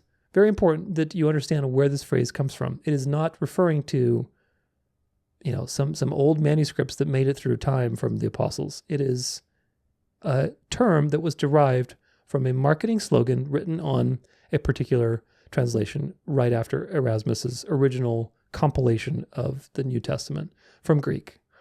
Moving on. More on that later. The Textus Receptus constituted the translation base for the original German Luther Bible, the translation of the New Testament into English by William Tyndale, the King James Version, the Spanish Reina Valera translation, the Czech Bible of Kralice, the Portuguese Almeida Recibida, the Dutch Statenvertaling, the Russian Synodal Bible, and many other Reformation-era New Testament translations throughout the Western, Northern, and Central Europe. So very influential. And it's a good text. Textus Receptus is good. We'll be breaking it down in the future, but it is a good text overall. Despite being viewed as an inferior form of the text of the New Testament by modern textual critics, some conservative Christians still view it as the most authentic text of the New Testament. This view is generally based upon a theological doctrine of the providential preservation of Scripture and a rejection of the naturalism in constructing the original text of the New Testament. In other words, you have two camps. You have the camp that says God preserved His Word, which is true, but they take it to the fundamentalist route, which is the confessional position. God preserved His Word, and He did it through the KJV, so we can trust it. That's the irrational, emotional position we are exposing today. Then you have kind of the more liberal side, the textual critics say, well, we don't have the originals, but we can come to the conclusion of what the originals were through certain principles and using various rules, scientific rules and determinations to basically collate all of these manuscripts and figure out which ones together paint the picture of the truth. And of course, these two sides are warring, but of course the narrow road is usually in between. Textual origin, back to our article here. Textual origin. The Textus Receptus most strongly resembles the Byzantine text type, as its editor Erasmus mainly based his works on manuscripts following the Byzantine text. However, Erasmus followed the minuscule one part of the Caesarean text type in the Gospels and a small number of verses, additionally following the Latin Vulgate translated by Jerome in the 4th century, in a few verses, including Acts 9, verse 6, and in placing the doxology of Romans into chapter 16 instead of after chapter 14, as in most Byzantine manuscripts. The book of Revelation, Erasmus's text, primarily follows the Andreas text type, named after the Andreas of Caesarea. This was in the 6th century, who used it in his widely influential commentary on Revelation. So these are just various text types, and Erasmus used primarily the Byzantine, but he used other, families of manuscripts as well. Erasmus, at the start of his work, had around 8 Greek manuscripts, although he used manuscript 2105 mainly for his separately published textual commentary. The Greek manuscripts used in the creation of the Erasmus first edition are the following. So this is what he used. Codex Basilensis, Codex Regius. These are just various codexes, and you can see where I highlighted here that these are from the 11th century, 12th century, 12th, 13th, 15th, 15th. So this is what he used. He used nothing no earlier than the 11th century. So these are the manuscripts, and he didn't use that many. He used 8 of them total. Today we have thousands of manuscripts. Very important. Even though Erasmus had only one manuscript of Revelation when he created the Textus Receptus, Scrivener notes that in a few places such as Revelation 1:4 and Revelation 8:13, Erasmus refers to manuscripts which he had seen earlier during his travels. Other manuscripts were available to later editions of the Textus Receptus. Robert Stephanus had access to over a dozen manuscripts, including Codex Bezae and Regius, additionally making use of the Complutensian polyglot. Stephanus' edition of the Textus Receptus became one of the 2 standard texts of the Textus Receptus alongside those of Theodore Beza. Like Stephanus', Beza had access to a larger manuscript pool than Erasmus, including Codex Claromantus and the Codex Bezae. However, he made very little use of them in his editions. So these things change. Erasmus was kind of like the first one, rushing out to get this translation. But there were others that came after him, and all of these were considered Textus Receptus because they were using relatively similar manuscripts. But they're not all the same, folks. That's the thing we'll come back to, is that when people go, the Textus Receptus, well, which one? There's actually many versions of the Textus Receptus. So that's another, argument against this whole KJV Only thing. Okay, let's read about history. Erasmus had been working for years making philological, as in like the study of language, notes on scriptural and patristic texts. So he was an expert in his area on language, on basically translations and so on. Although he wasn't, I believe, a Greek expert. Like he wasn't like super, well-versed in Greek. In 1512, he began his work on the Latin New Testament. He consulted all the Vulgate manuscripts that he could find to create an edition without scribal corruptions and with better Latin. In the earlier phases of the project, he never mentioned a Greek text. Quote, "My mind is so excited at the thought of amending Jerome's text with notes that I seem to myself inspired by some god. I have already almost finished amending him by collating a large number of ancient manuscripts, and this I am doing at enormous personal expense." So again, Erasmus was Catholic. He remained Catholic. He was by the order of the Pope to do what he's doing. He was working to edify the Latin. And you'll see very shortly here that he basically, what it says right here is he included the Greek text to defend the superiority of his Latin version over the Vulgate. This was his motivation for creating the Greek New Testament. He included the Greek text in order to defend the superiority of his Latin version over the Vulgate. So he was creating a new version of the Latin, and he wanted to basically prove that, his version is better than the Vulgate, because again, he was a Catholic priest on the order of the Pope, so he included the Greek text as well. He wrote, "There remains, quote, there remains the New Testament translated by me with the Greek facing and notes on it by me." He further demonstrated the reason for the inclusion of the Greek text when defending his work. Quote, "But one thing the facts cry out, and it can be clear, as they say even to a blind man, that often through the translator's clumsiness or inattention, the Greek has been wrongly rendered. Often the true and genuine reading has been corrupted by ignorant scribes, which we see happen every day, or altered by scribes who are half taught and half asleep." Erasmus's new work was published by Froben of Basel in 1516, becoming the first published Greek New Testament, the Novum Instrumentum Omni, Diligenter eb Erasmo, whatever, so on and so forth. For the Greek text, he used manuscripts, these various manuscripts. In his research in England and Brabant for annotations on particular words, he had already consulted several other manuscripts and was particularly interested in patristic quotations as evidence of earlier readings. For subsequent editions, he used more manuscripts and consulted with his vast network of correspondence. Typographical errors attributed to the rush to print the first edition abounded in the published text.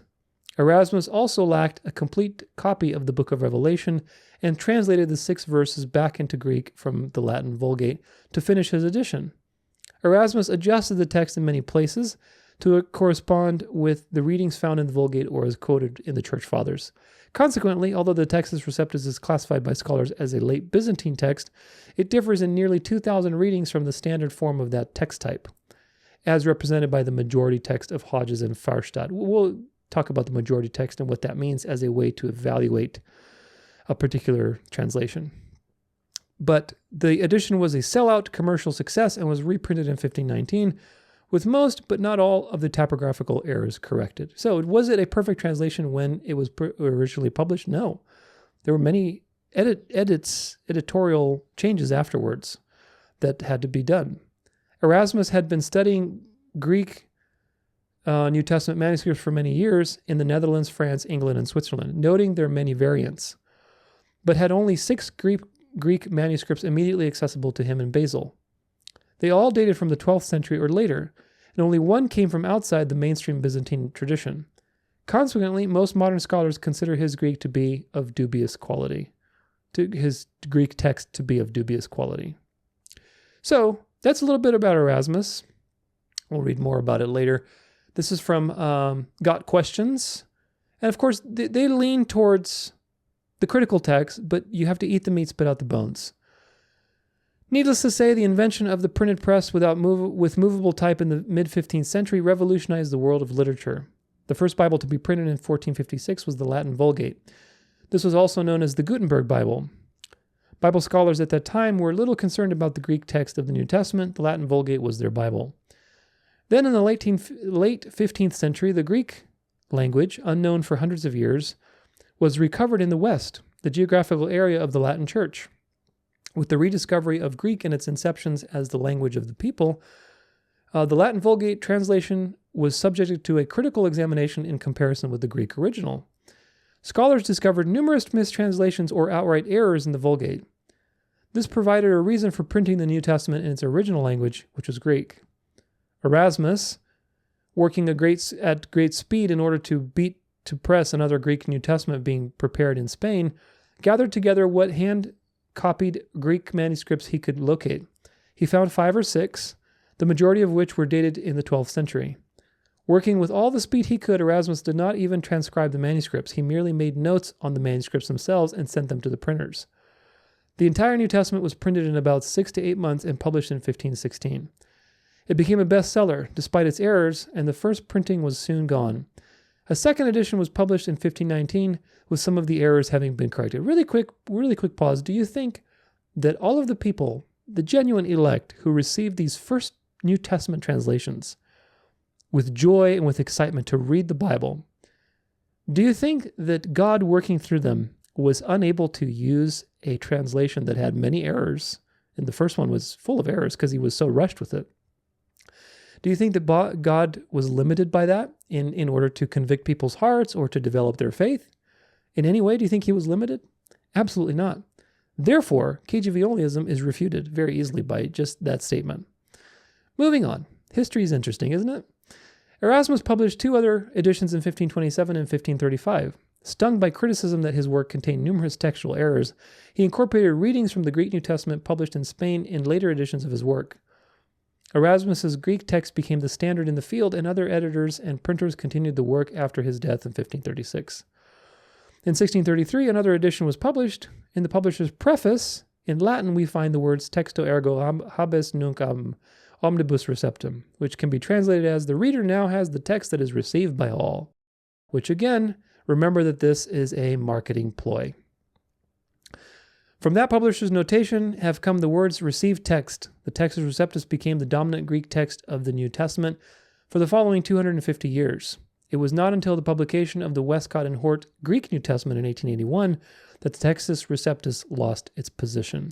And this is the big part of the controversy with all of the KJV Only movies that are out there. We'll be talking about it quite a bit. The Textus Receptus lost its prominent position as a basis of biblical textual interpretation due to the inception of textual criticism, which is what Westcott and Hort basically started. Influential scholars paved the way for the acceptance of a critical text. The work of Westcott and Hort brought about the final dethronement of the Textus Receptus and the establishment of the principle of a critical text. However, the Textus Receptus is not a bad or misleading text, either theologically or practically.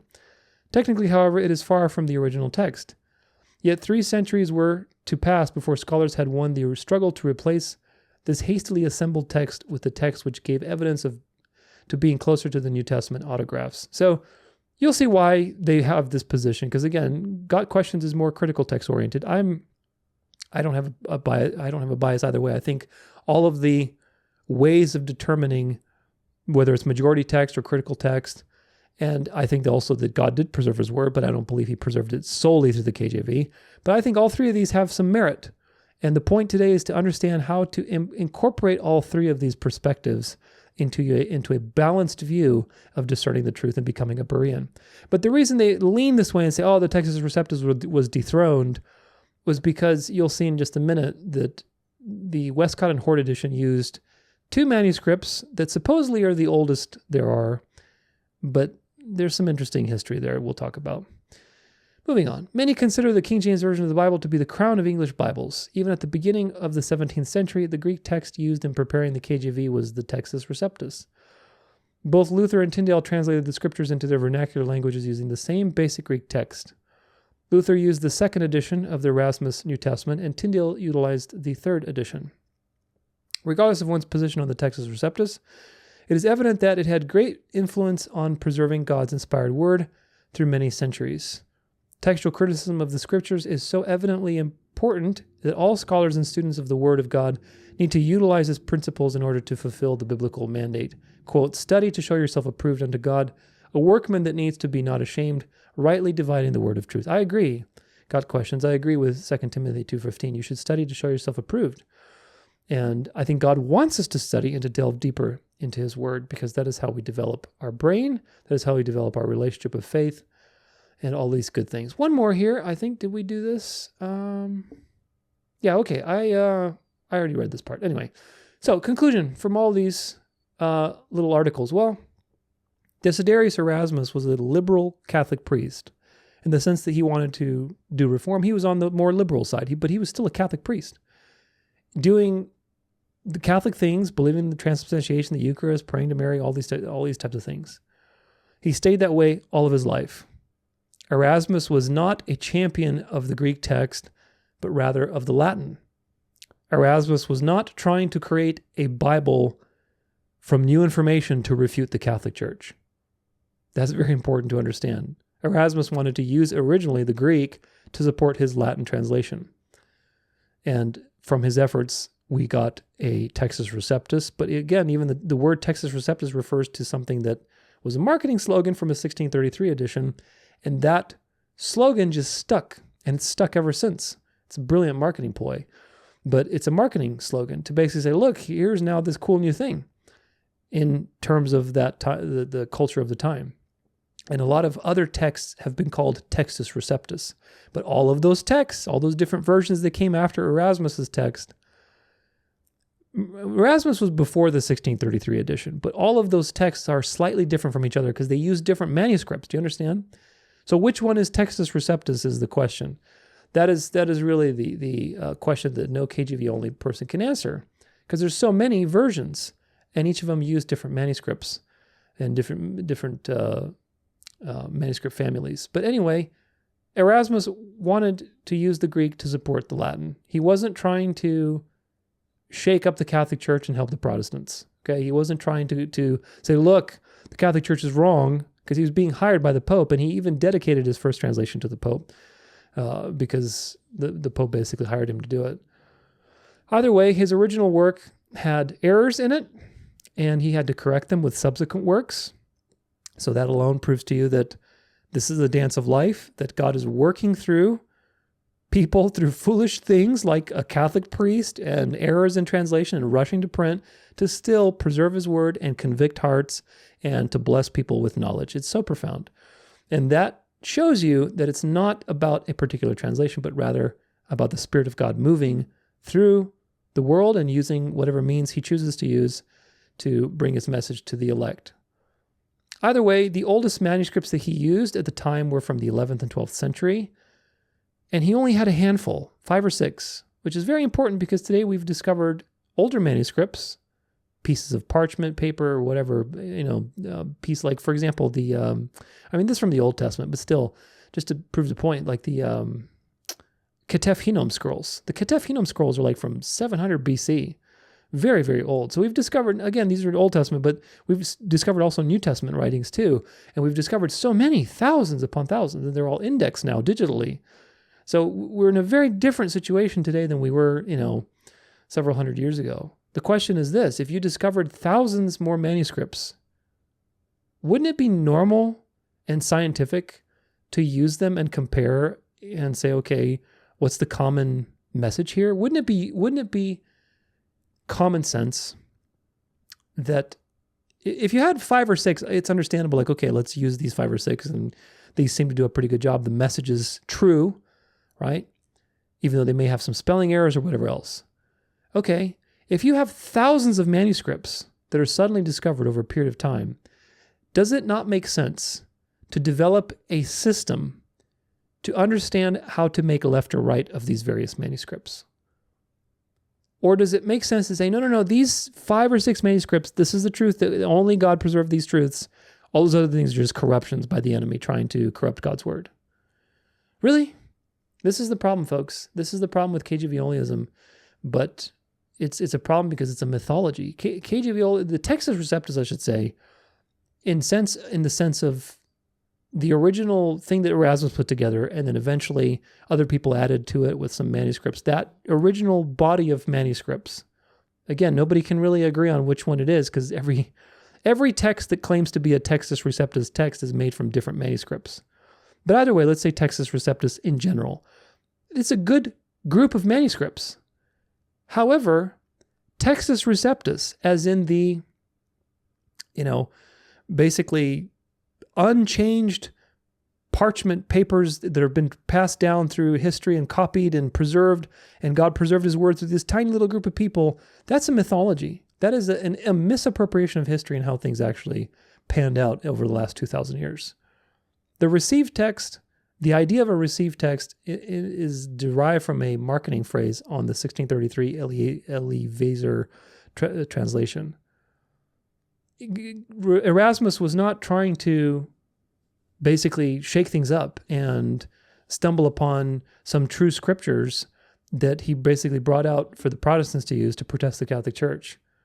He was an expert of his time, although who knows how good he was at Greek. It seems to be, I don't know about questionable, but certainly the translation he put together has not been the best translation of the Greek.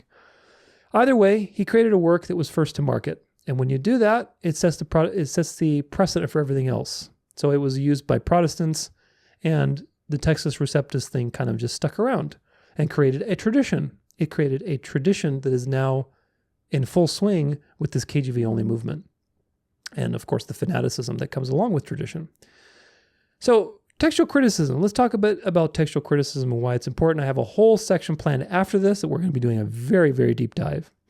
But I wanted you to realize the truth about Erasmus, that he wasn't just some... Because it's easy to come away with this thing like Erasmus just was this noble hero for pioneering, Bible translations and the Protestant Reformation. Well, no, Erasmus was a Catholic priest, folks. He was not interested in supporting the Protestant Reformation and refuting the Catholic Church. He was hired by the Pope. Sure, he wanted some reform in the Catholic Church, but he was not going to, stick his nose above the crowd and get his head chopped off. So very, very important, because you still had, Inquisition around that time. Either way, the point is Erasmus was a Catholic priest, and God used, again, like he uses all things, he uses the good, or he uses the good and the bad. He uses the foolish things to shame the wise. He used a Catholic priest who rushed to print, being hired by the Pope with lots of errors, to create the next stage of the Bible, which of course eventually leads to the point where we all have Bibles in our pockets. All of these things have developed over time. It's truly profound to see the history of how the Bible has been, I should say, Bible translations, because again, the Bible is perfect, but it's interesting to see the history of these translations as how they come into being and how God has steered this process through things that you would not expect, which is the profound proof that yes, God does preserve his word, but he doesn't preserve his word in a particular translation. That's the thing you got to get through today.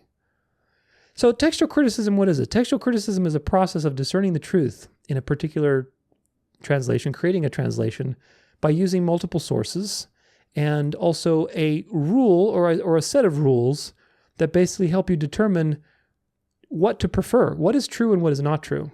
That's the important thing. Because again, if you have 5,000 manuscripts from different times in history, what is your basis in determining which ones are to be preferred over the others? That's a legitimate question. That's a legitimate question that needs a scientific answer. And of course, that process is human. And as we break it down in the next section, you'll see that there are problems with each approach. Certainly the confessional approach has the most problems, which is just tradition. It's emotional. But there's problems with the majority text approach. There's problems with the critical text approach. There's problems, but there's also good things about them too. So the point is that you don't get swept up in one way or another. And you'll see also the important thing to remember is that most of the variants in all of 99% of the variations of the Bible are meaningless in the sense that they don't have any consequence on the meaning. So yes, God has preserved his word. Despite thousands of years, wars, political instability, persecutions, the beast, all of these things, different languages, 99% of the variations in these various manuscripts in the Bible translations that there are absolutely inconsequential. The 1% that remains that does add or take away meaning is also inconsequential because we're going to go through all of them. You'll see that they do not affect absolutely anything part of the message. The core doctrines of Christianity are not affected. So God has preserved his word, which is really phenomenal. It's such a phenomenal testament to God's power. But either way, we'll touch more on that as we go along. KJV Onlyists believe that textual criticism means you're basically a liberal trying to subvert the Bible, but it's actually the opposite of the truth. Textual criticism, at its heart, is designed to discern the truth and to deal with all of the information that's available in the most honest possible way. Is that method free of error? No, it's not. And you'll see that the people who are hardcore into textual critical text, basically who prefer the critical text, are still very biased. They have their own tradition. That's the funny thing. They all have tradition. The KJV Onlyists are snared by tradition, but so are the critical text people. Critical text, textual criticism in and of itself is a good idea. It's a good thing, but it's also been snared by tradition. So the enemy gets you on both sides, folks. This is, again, why the narrow road is so important, that everywhere you go, tradition is always getting people and snaring them. So textual criticism is necessary, again, because in the last 500-600 years, we've discovered lots and lots of manuscripts. There's more technology. There's more ways to communicate. There's more ways to analyze things. And you need a way to deal with that data. So if we look back at our little Wikipedia article here and we go to textual criticism, a couple things to read. John Mill collated textual variants this is in 1700s, from 82 Greek manuscripts. In his Novum Testamentum Graecium in Oxford 1707, he reprinted the unchanged text of the Editio Regia, but in the index he enumerated 30,000 textual variants. Shortly after Mill published his edition, Daniel Whitby this is in later 1700s, attacked his work by asserting that the text of the New Testament had never been corrupted and thus equated autographs with the Textus Receptus. So are you noticing how the original thread of this began very early on? That's why I said I'm not sure whether this whole KJV thing, Onlyism, is a directly created movement by the beast with all its Jesuit infiltrators, which of course is very possible. Or this has just been a thread that the devil has started to eventually rein in back to the Catholic Church eventually, as he's reigning all of the deceptions, dispensationalism, charismatic movement, NAR, all these things are being reined into the Catholic Church. KJV Onlyism is just one of, dozens and dozens of threads of the Antichrist spirit. But you can see this Daniel Whitby, in response, very early on in the 1700s, already started attacking, saying, no, it's never been corrupted. You're lying. He's basically saying the Textus Receptus is the perfect text and so on and so forth. So already you see the tradition and the legalistic spirit forming that the devil is using against the Protestants. Moving on. He considered the 30,000 variants in Mills' edition a danger to Holy Scripture and called for defending the Textus Receptus against these variants.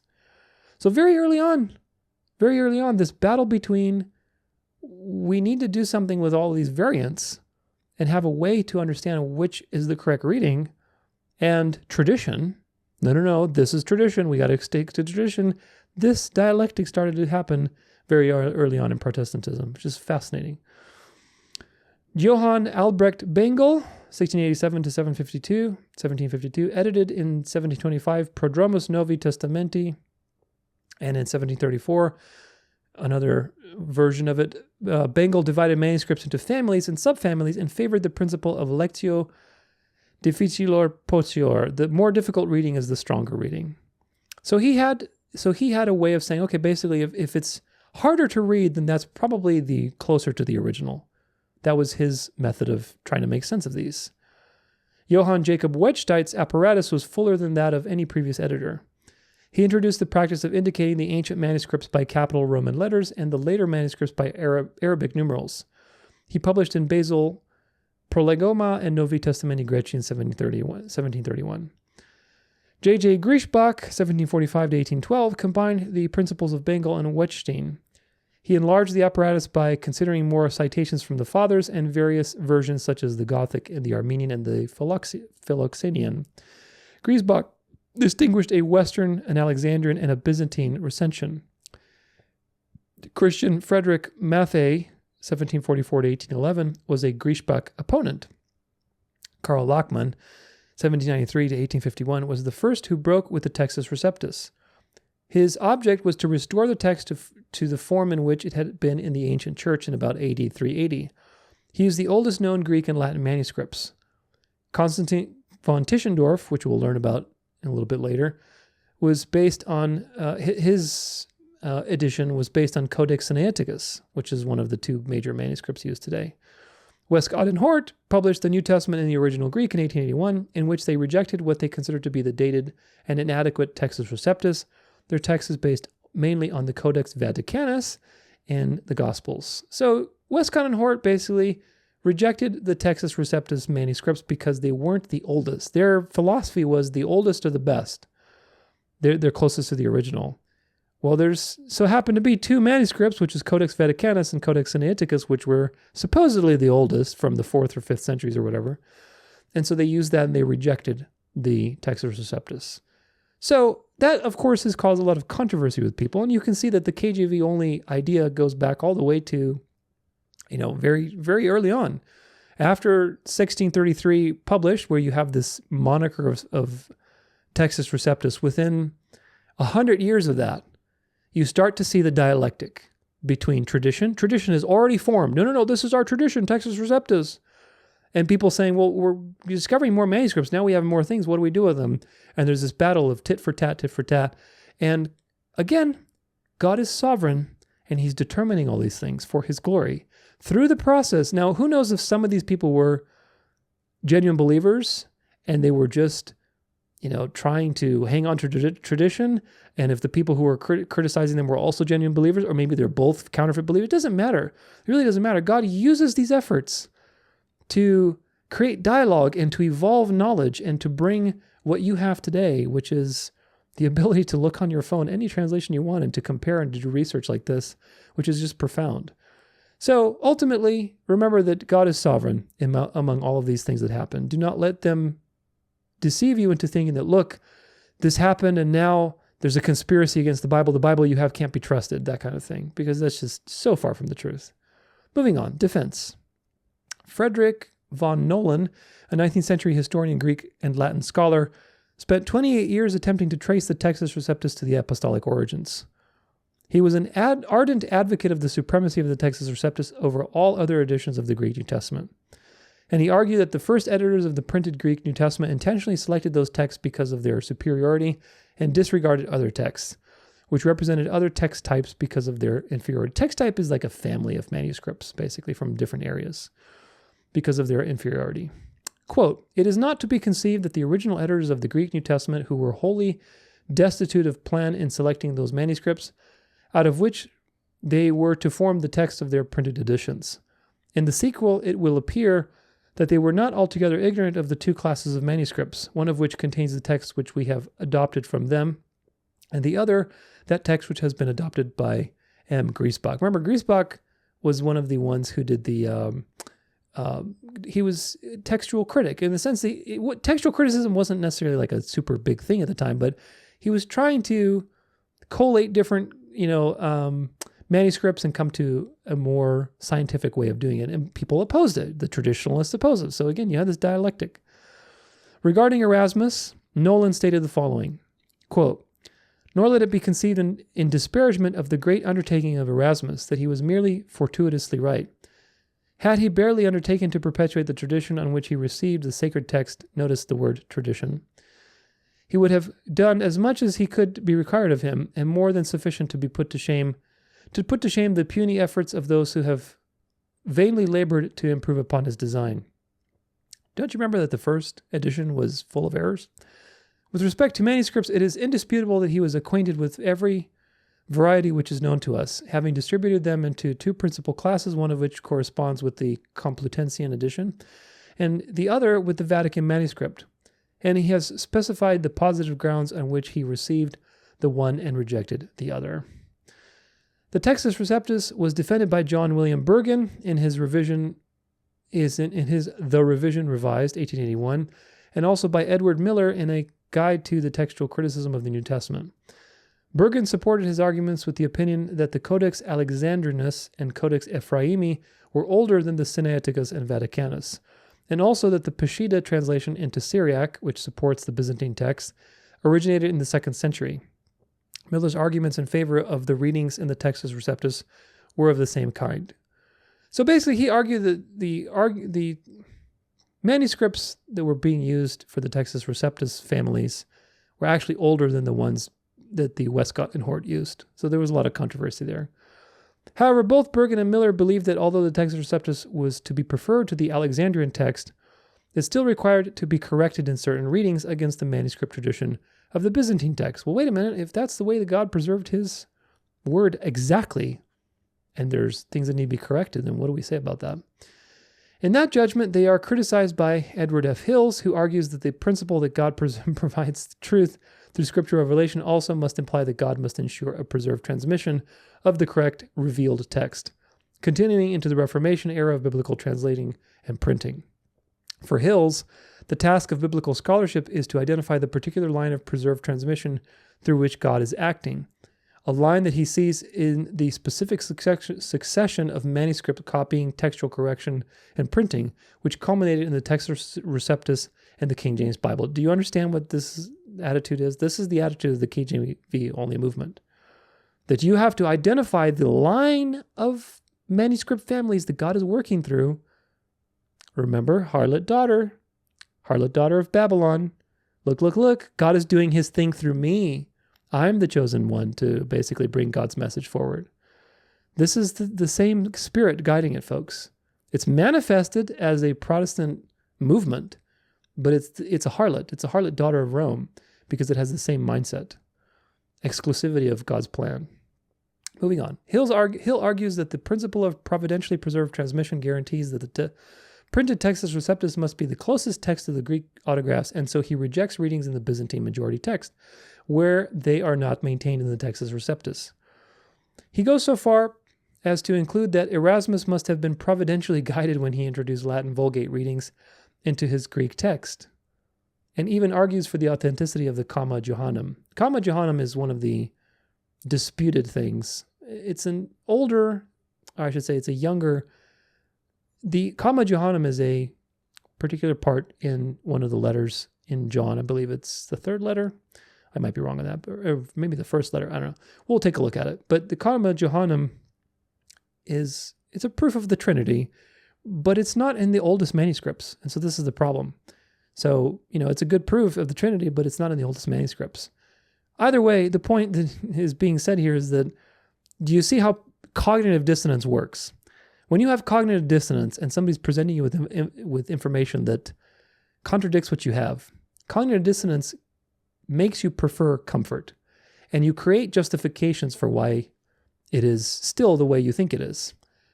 What this guy believed, what's his name's Hills, he basically concluded that Erasmus would have been providentially guided when he introduced Latin Vulgate readings into his text. No. I mean, of course, God decrees all things, but Erasmus was a Catholic priest, and he preferred the Latin. That's why he went to the Latin Vulgate and introduced it into the Greek text. And you'll see this is one of the main errors of the KJV, because they didn't change the name Lucifer, and they didn't actually translate that. So ever since then, people believe that that's the devil's name, which is not. And it's been this whole ideology surrounding the devil and the teaching of the devil. I have a whole series on it, on Satan, and a whole chapter dedicated to just this problem. But we'll talk about that in the future.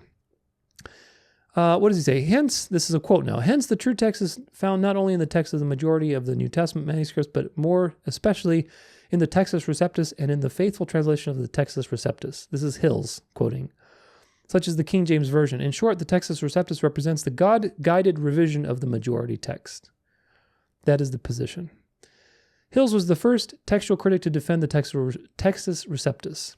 Although others have defended it per se, they are not acknowledged textual critics, such as Theodore Letus and David Hawking, or their works are not on a scholarly level, such as Terence Brown and D.A. Waite. Now, one thing I will give to Hills is that he was employing textual criticism to try to defend the Textus Receptus. He wasn't basing it, he holds the confessional position that, there you go, God preserved his word through these physical things that made it through time, not in the spiritual sense, the general sense that his word is always going to be eternal, no matter what happens to translations, that the Spirit will be able to use all things to preserve his message through time. Nevertheless, he was still utilizing some principles to determine, okay, these manuscripts are older than the ones you guys are using, Westcott and Hort, therefore they should be preferred, and therefore the Textus Receptus is better. That's a textual criticism approach. You have some scientific way that you're going about it, some sort of rational way, some set of rules. They could be, misguided rules, but either way, you have some rules that you're going about. It's not just tradition. It's not just, well, this is what we believe. It's a confession of faith. Moving on. Providential preservation. Those who still advocate to the use of Textus Receptus often rely upon a theological stance of providential preservation, arguing that a reliance upon naturalism to establish the text of the New Testament is contrary to divine revelation. No, it's actually what God wants you to do, to engage his word. Thus, they have cited passages such as, etc., etc., etc. We'll look at all these passages. Teach the view that God would miraculously preserve every single true reading of the Bible. This interpretation, however, has been challenged by critics of the Textus Receptus, who often assert that these scriptural passages pertain to God's oral communication with humanity rather than the written scriptures or to a more general preservation in the New Testament manuscripts as a whole, which is true. Remember, I'm going to blast this statistic at you over and over again. 99% of all textual variants are absolutely meaningless. The 1% between all these manuscripts that are meaningful, like the Comma Johannem, which we'll look at, or the woman caught in adultery, or whatever else, are also not meaningful to your doctrine. They really aren't. Therefore, miraculously, God has preserved his truth. Throughout thousands of years of history, he's preserved his timeless message of the gospel and of Jesus, of who he is, of prophecy. It's totally profound. But let's look at these for the sake of argument. Let's look at these verses that are cited here. Let's see. Where are we at? Here we go. This is... oh, so annoying. Okay, there we go. This is Psalm 12, verse 6 through 7. The words of the Lord are pure words, like silver refined in a furnace on the ground, purified 7 times. You know what? We can use KJV only. Why? Or not only, but KJV. We can use the KJV and see, so that nobody says I'm biased on these. The words of Yahweh are pure words, as silver tried in a furnace of earth, purified 7 times. Thou shalt keep them, O Yahweh, thou shalt preserve them from this generation forever. So God will preserve his word. What is this talking about? Is it talking about a particular translation? Well, here's a problem with this interpretation. Test all things with Scripture. If you find errors in the KJV, that means that this interpretation is wrong. Either the verse is wrong or the interpretation is wrong. We know that God cannot make a mistake. Therefore, the interpretation that this is talking about physical texts being preserved perfectly with no mistakes is wrong, because there are errors in the KJV. Psalm 119, 89 through 91. Forever, O Yahweh, thy word is settled in heaven. Thy faithfulness is unto all generations. Thou hast established the earth, and it abideth. They continue this day according to thine ordinances, for all are thy servants. Of course, this is about what? This is about God's sovereignty. If you read this literally, then you wouldn't have a Bible, because the words are in heaven. Do you understand? If you read this literally and you say, okay, well, the word is settled in heaven, so I guess we don't have a Bible, because only if you go to heaven, you would know what the word actually says. Meaning it's unrevealed. But the Bible is revealed. This is talking about something that's already been done, preordained. If it's in heaven, that's why it says, our Father says, your kingdom come on heaven, on earth as it is in heaven. Because in heaven, it's already a done deal. That is preordained, and it's going to manifest on earth as it is in heaven. In the book of Revelation, it says the dwelling place of God is with man, not the dwelling place of man is with God. Meaning God is coming down to earth. And when God comes down to earth, everything will be manifest perfectly. It will be in heaven as it is. It will be in earth as it is in heaven. So when there's an appeal to, for example, in the New Testament, I'm forgetting the verse now, where Paul says, you have a tent in heaven made for you in heaven. He's talking about the resurrection body. I talk about this in my Afterlife series, because it's very important, because people really misinterpret Paul's words and they think he's talking about going to heaven and so on. But he's not. He's talking about the resurrection. And he appeals to this exact same idea, which is that our body, our tents, our true tent is in heaven, meaning your inheritance is in heaven. It's a done deal. Just wait for heaven to come to earth and manifest. And that's the point. So when there's an appeal to something being settled in heaven, it's making an appeal to this is preordained. If you're reading this literally, your word is settled in heaven, then that means you don't have a Bible. You don't have anything revealed. So you see, obviously, all these things are twisted. So just like all other harlot daughters, they twist the word and apply it to their particular thing. Just like Seventh-day Adventists twist Scripture to basically make themselves the remnant church of the end times. Just like the Catholic Church twists Scripture to make itself, the true church, and Peter's, the Pope is Peter's successor. Just like the Mormons, just like the, Jehovah's Witnesses. Everybody takes God's word because they think they're special and applies it to themselves. And what you universally have is a twisting of the word to suit an agenda. So far I've looked at two verses that these people use.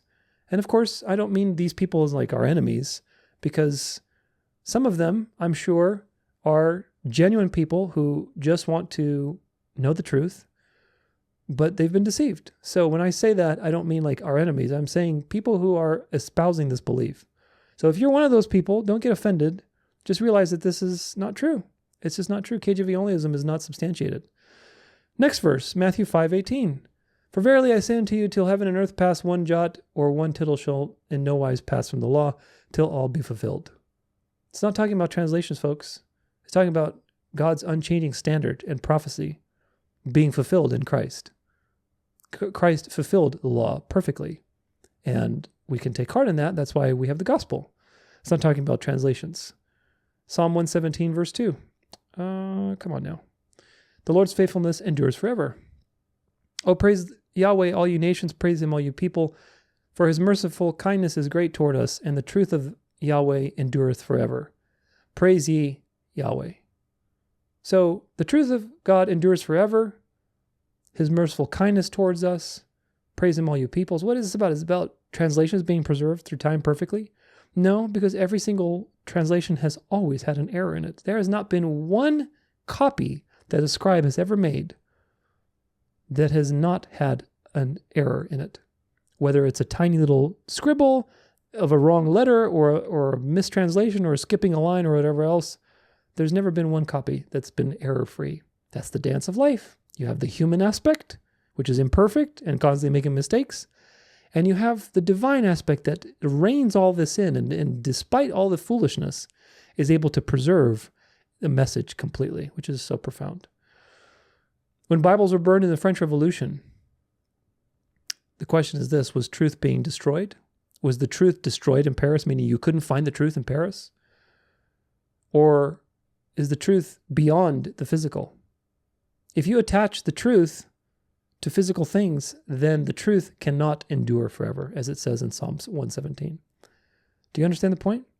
Again, if everybody burned their God forbid such a horrible thing, but let's say the Antichrist power took the KJV Bibles and burned all the KJV Bibles. You couldn't, somehow there's no internet, whatever else. Hypothetical situation. Now the truth the truth is not enduring anymore because of that. It's nonsense. Same thing, like if some Satanist, like at the recent satanic conference, they're ripping pages. I don't know if it was a KJV Bible, maybe if it was, but let's say they were ripping pages of the KJV Bible or burning it. Did the truth not endure in that particular situation because they burned a Bible? You see how nonsense this gets? It just gets, sillier the more you get into these things. But this is the way you end up thinking if you attach truth, which is eternal, beyond the physical world, to something that is limited in time and space, like a book, a translation. It's not just a book because the Bible is the Bible, but there's translations of the Bible. And when you attach the two together and you say, this translation is truth, yes, it's a representation of the truth, and you can discern the truth through it. But if that translation gets lost, somebody burns it, someone takes it from you, someone rips it up, the truth is still there, regardless of that translation being there or not. And that's the thing that KJV Onlyists need to acknowledge. If you do acknowledge that, then you refute your own position. The other thing is this: did truth not exist before the KJV was put together? Or the Textus Receptus came into the Western world? If it was in another language, did the eternal truth change? Meaning, if the truth did not exist until the KJV was suddenly written in English, then how can the truth be eternal and unchanging? Of course, it's nonsense. Again, God doesn't change, so the more you get into these nonsensical thought experiments, the more ridiculous it gets. Because it is ridiculous. You're marrying two things that shouldn't be married. Again, where God does two things, the devil does one. God has distinguished the eternal and the imperfect, the human. And these two things are in a dance together to reveal God's glory. The devil says, no, they're the same. Truth is your KJV Bible. It's the thing that you got from 1611 or whatever. That's the truth. We got to hang on to that. That is no other thing that tells you the truth. And in so doing, you turn the truth, which is eternal, into a physical idol, which is exactly what the devil wants. The devil's an expert at getting people to idolize things. Matthew 24, verse 35. Let's take a look at that one. Come on now. There it is. Heaven and earth shall pass away, but my words shall not pass away. Is Jesus talking about translations? No, because the 1611 KJV didn't come until 1600 years after Christ. So obviously, most of human history, the KJV has not existed. Therefore, he's not talking about the KJV or a particular translation that's going to happen in the future. He's talking about his words. Christ's words will never pass away. And they haven't. They're eternal. In fact, one of the sections we'll be looking at in the future is that you don't even need the Bible to know that the gospel must be true. It must be. And we'll get into that. And if you understand that, then you can rip away from all of these controversies and really walk the narrow road. But again, if somebody burned Bibles, did Christ's words pass away? If you're saying that Christ's words are literally the words on the page, not the eternal words beyond time and space, if they're literally the words on that page and somebody burns that Bible, are you saying that people are burning Christ's words away? Of course not. They're burning a representation of Christ's words, but Christ's words are eternal. They're never going anywhere. But this is the logic of the KJV Only movement and verbal inspiration, that the Bible, as it was written, I should say the translation, it's easy to conflate the two. We've got to be careful. The translation of the KJV as it was written was inspired by God, as the Bible is inspired by the Holy Spirit. Verbal inspiration is nonsense. We'll be looking at that quite a bit today. Christ's words are not the physical words in a translation, because that can be in many languages, many different renderings. It is the meaning behind the words that is conveyed to you, that is invisible, that is untouchable, but you touch it with your heart. That is the truth. It's the eternal wisdom revealed to you from an eternal being that is beyond words, that is beyond physical things, physical expression. And of course, any translation that is a good translation does justice to the meaning of those words. That's why there are many ways to arrive at the truth in that sense. I'm not saying in a pluralistic fashion. I'm saying there's many good translations, and you should be using many of them because the truth is very nuanced. And some translations may render something better than others. So the more translation you use, which I think God wants you to do, to get multiple perspectives on the truth, so you really deepen your understanding. Last one here, 1 Peter 1:25. Let's see. Where are you at? Why is this not working? Sometimes they don't work. There we go. But the word of the Lord endureth forever, and this is the word which by the gospel is preached unto you. So, which are we talking? This is probably citing the Old Testament, like some of the things we read. But again, if you read one verse before that, what does Peter say? For all flesh is grass, and all the glory of man is as the flower of grass. The grass withereth, and the flower thereof falleth away. Now, 25. But the word of the Lord endureth forever, and this is the word which by the gospel is preached unto you. So there are two things that are being compared to. There is the physical world, which man is part of, and which withers away like grass. And there is the ultimate reality, which is God, which is beyond time and space. That endures forever, despite the changing ups and downs, despite seasons, despite wars, different cultures, it endures forever. Peter is comparing to you two different things. Again, where God creates a distinction, the devil goes, no, they're the same thing, to deceive you. Where Peter is, through the Holy Spirit, really, through Peter, is making a distinction. Look, you're a man, you're dying, you people are dying every day, just like the world is passing away. But remember, the word of God is forever, and that's the word that we preach to you. Is Peter saying here, the exact words that we said, I hope you wrote them down. Otherwise, man, I don't know what we're going to do. Or is he saying the message that we preach to you is eternal and forever, despite the ups and downs of life? The answer is obvious. It's the second one. It's the message that we preach to you. That is eternal. And even though people die and we die and we're going to die, that message is eternal. Of course, that message is a message of hope and the resurrection and a renewed world. That message is eternal. So Peter is not talking about writing things exactly down as he said them. He's not talking about perfect translations. He's talking about the eternal message of the gospel. So you can see how the devil misuses scripture to put your attention on physical things so that you ignore deeper and profound truths. This is the consistent strategy of the devil, always, because he knows the scriptures very well, obviously. So he knows how to twist them for evil and for the agenda. So these are the issues with verbal inspiration. We'll get more into verbal inspiration later because verbal inspiration is a belief of the KJV Only movement. And of course, we'll look at some more of these verses in greater detail in the next section when we talk about textual criticism. But hopefully you can start to see the problem in thinking. And you can also start to see how the thread of tradition has evolved through Protestantism. The Protestants originally protested the Catholic Church, and it was a good thing. It was a good thing to protest the tradition of men. But they didn't get very far. And if you want to truly protest Rome and really the spirit of Antichrist, you need to understand the dangers of tradition and traditional thinking. And you need to protest all of Rome's teachings because the Protestants lost, and we'll look at that in just a second, because of tradition. But either way, conclusion is this. From the very beginning, you can see the religious spirit, traditionalism, legalism, fundamentalism in the wrong areas, influencing people throughout the ages of the last, especially, 400 years.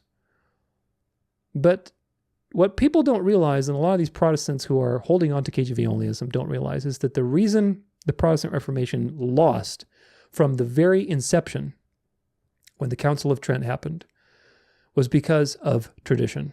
And I have a great article to read to you on that topic. This is from Hultquist.com. The Council of Trent and the Counter-Reformation. A very important story that you need to be familiar with. The Council of Trent convened in the late 16th century between 1545 and 1563 by the Catholic Church to halt progress of the Protestant Reformation and formulate the fundamentals of the Catholic Creed. Many questions had been raised across Europe by the Protestant reformers. These reformers, from Wycliffe to Luther to Zwingli, charged that the Mother Church had apostatized from the truth delivered to the saints and preserved in the written word of God. Trent hurled 125 anathemas of eternal damnation against the Bible-believing Christians whose constant appeal and cry was sola scriptura, the Bible and the Bible only. Traditions established by holy fathers, popes, and bishops were held by the church as equal to and even superior to Scripture. A crisis developed within the council as the ultra-Catholic party stood behind tradition as the only way to effectively condemn the Reformation, while a strong liberal segment favored abandoning tradition and adopting Scripture as the sole standard of appeal. Debate raged for many intense years until the Archbishop Reggio of Calabria spoke on 18th January 1562. He suggested that Protestantism could be totally discredited by using the very scriptures they embrace and defend as evidence against them. John Eck, the Catholic priest who debated with Martin Luther in 1533, used the same argument. If you Protestants really believe the Bible, and the Bible only, then why don't you keep the Bible Sabbath instead of honoring Sunday, the day Rome chose to replace it with? His speech is recorded in Heinrich Julius Holzmann Canon and Kanon und Tradition, published in Ludwigsburg, Germany in 1859, page 263. In the excerpt cited here, he observed that, quote, "The written word explicitly enjoins the observance of the seventh day as the Sabbath. They do not observe the seventh day, but reject it. If they truly hold the Scripture alone as their standard, they would be observing the seventh day as it is enjoined in the Scripture throughout. Yet they not only reject the observance of the Sabbath enjoined in the written word, but they have adopted and do practice the observance of Sunday, for which they have only the tradition of the Church. The doctrine of Scripture and tradition as essential is fully established, the Protestants themselves being their own judges." Do you realize how the snake got the Protestants immediately? And this is exactly what the snake does. The snake knows. He's very, very clever. And unless you are as wise as a snake, meaning you understand dialectics, and you understand the tactics of the devil, and you understand these things on a very nuanced level, it's very easy to throw you off balance in to the left, to the right, up and down, whatever. Just get off the narrow road. So this is the same thing with the Textus Receptus tradition. It's a tradition that was created. It's not a tradition that goes back all the way down to the apostles. There was no such thing as Textus Receptus for 1600 years. It was a moniker that was put on a particular version of Erasmus's translation of the New Testament. It was a marketing moniker, and it stuck. It became a tradition that the Protestants stuck. Here we have our thing now too. And today, people hang on to it because of tradition. The Ottoman Empire judged the Byzantine Empire in the 1400s, which led to a lot of Greek manuscripts coming into the Western world. This also kept the beast busy and allowed the Reformation to basically get sparked and basically get started. But either way, the Greek text made people realize the Latin Vulgate had errors in it, and we needed a better translation. Very important that you understand that every translation has errors. The Latin Vulgate having errors is not like, this conspiracy. The Latin Vulgate is a translation. It wasn't perfect by any means. It has problems with it. And of course, having more data and more manuscripts allows you to refine those issues. We'll talk about that later. But Jerome, who made the Latin Vulgate in the 4th century, he was hired by the Bishop of Rome. The Pope wasn't around at that time. There was the Bishop of Rome. There were many bishops. And he was hired by the Bishop of Rome to make a Latin translation. And basically, he used the texts of his time to compile it. He was trying to be faithful to the Scriptures. This is not a conspiracy. For the Old Testament, he probably used the Jewish text at the time. But again, the Jews by that time were corrupt, so see my Masoretic episode. In either case, the Latin Vulgate was by no means a perfect translation, but nor was it a conspiracy. It was not a conspiracy. It was just some guy that was very diligent, very thoughtful in Latin, trying to create a translation that could be used by the people that were speaking Latin. Vulgate, that's why it was called the Latin Vulgate. By the way, more manuscripts means more data, which means better translations. That is the natural consequence of these things. This is what happened with the first time when the Greek infiltrated basically the Western world. When the Greek manuscripts came into the Western world because of the Byzantine Empire being judged and all these people fleeing and Greek being reintroduced to the Western world, suddenly you had new information available that hadn't been available for hundreds of years because the Western world was just locked up. The East and the West really didn't communicate, especially after the Great Schism. So this was a great thing for Bible translation, that you suddenly had more manuscripts and now you could do textual criticism and say, well, let's compare it to the Latin Vulgate. Let's see what we can modify and so on and so forth. That was a good thing. The KJV Onlyists, ironically, celebrate this as a good thing in history. And it is a good thing. It's a great thing because God orchestrated this, of course. Yet, very important, yet, when it's happened more than that, when more manuscripts have been discovered, when more technology has been discovered, more things have been utilized to basically get an even more refined picture, they reject that because of tradition. This is how you know that this is nonsense. So now, back to the story with everything. Many were scrambling to make new translations. Some were doing it as a way to uphold the Latin. Others were trying to support the Greek versions. Again, you had liberal and conservative. You remember, Erasmus was competing against other people in Spain trying to make their own translation. So there was a lot going on because of these Greek manuscripts that had made their way to the Western world. Some wanted to use it to uphold the Catholic Church. Others were more liberal and reform. Not that they were trying to refute the Catholic Church, but they're saying, look, we need a better translation. The church needs to move, progress, just like you have today, liberal and conservative. It's only two sides, back and forth. And of course, the devil uses both of them to accomplish his agenda. But above that, you have the primary cause, which is God. And he allowed these things to happen. He used these dialectics for the good and for his glory to refine the process of biblical translation and eventually textual criticism, which today we have a very robust way of doing that. And it helps you be a real Berean when you're looking into these things. The point is that the Textus Receptus was a moniker given to a particular translation in 1633 made from a handful of manuscripts. It is not some special collection of manuscripts that made it through time and that Jesus was referring to, that you need to keep, and the apostles kept, and their disciples kept, and it was untouched by human hands. It's not that.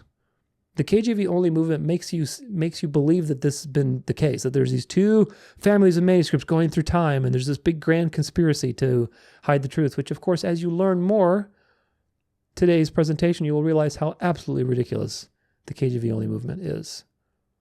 There is not a perfect preservation of the exact words that were used by the authors of the New Testament or Jesus. We don't have a perfect preservation. We don't. But it doesn't matter.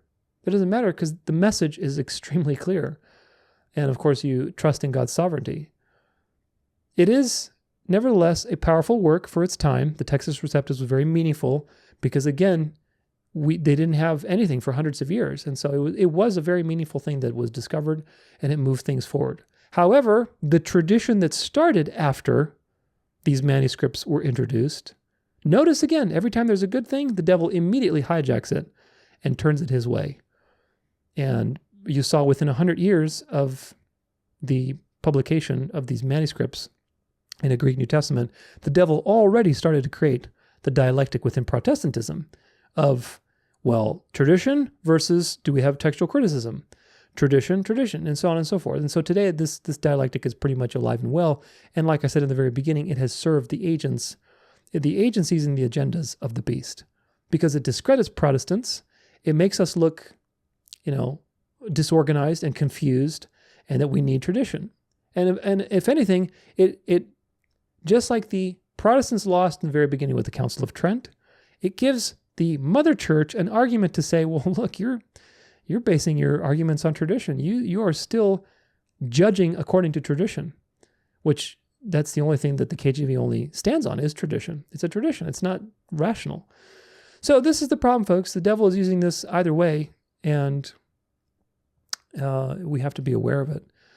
The introduction of the Greek manuscripts to the West was an important step towards what we have today, which is personal Bibles. People didn't have a Bible on their phone or a Bible that they could carry all around.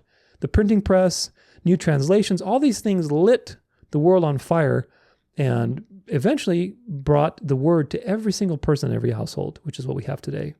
And of course, alongside that effort of God revealing his word and bringing his word to every person, everywhere. Remember what it says in the book of Revelation? The word is going to be preached throughout the whole of the earth, and then the end will come. Well, we're experiencing that through all these things. But yet, alongside that, you think the devil's just going to sit around? No. The devil is extremely active. Everything that God reveals, the devil immediately hijacks and counterfeits and creates his counterfeits and dialectics and schemes. So you have these two just paths through time and space that are in competition with each other. Of course, God has already won, but it's very fascinating to see them throughout the threads of history. It's important that you realize that the Bible and translation are two different things. Translations have mistakes. They're human. They evolve over time. They change. There's only one Bible, and that's the eternal message that God revealed about himself. That message is timeless. It's not limited by language. It's not limited by a sequence of words. It's not limited by time and space. It's not limited by anything. It's a message. The information is there. The gold is there. It's the rock on top that you have to mine through to get at that gold. And that's what you need to realize with this whole KJV Only thing. The meaning of the words is what is preserved. The meaning which changes your heart, which gives you actions and new ideas and new inspiration and faith and hope and love. All that meaning that gives you a new life is preserved forever. The meaning is in the mind and the heart, not in the physical words. And of course, that's what's been preserved, not the physical words. So now that we have opened up some of these very important points with textual criticism, with some history of the Bible translations, especially the New Testament, it's important to do a much deeper dive onto this topic with textual criticism. The next section is going to be on textual criticism and what that is. We're going to be doing a very deep dive through an article that goes in exhaustive detail about what this is so that you're aware of all the different perspectives. And again, we can come out with a narrow road approach because what really matters is that God indeed has preserved his message through time. So onward to part 2, textual criticism.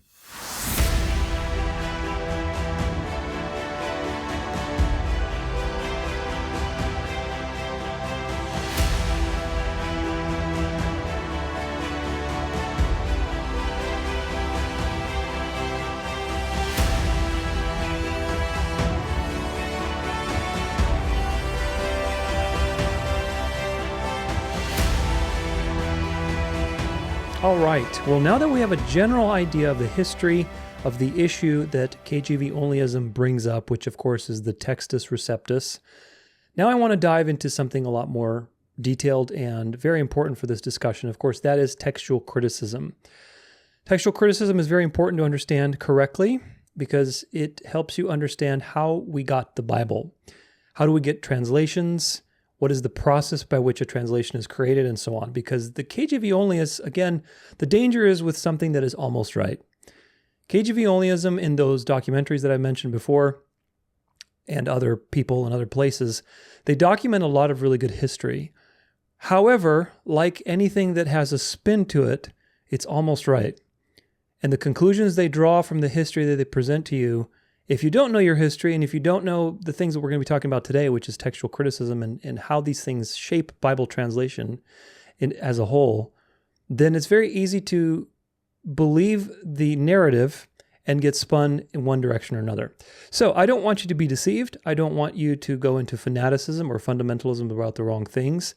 So today we're going to do a very, very comprehensive and detailed dive into textual criticism so that you can stand your ground in these conversations.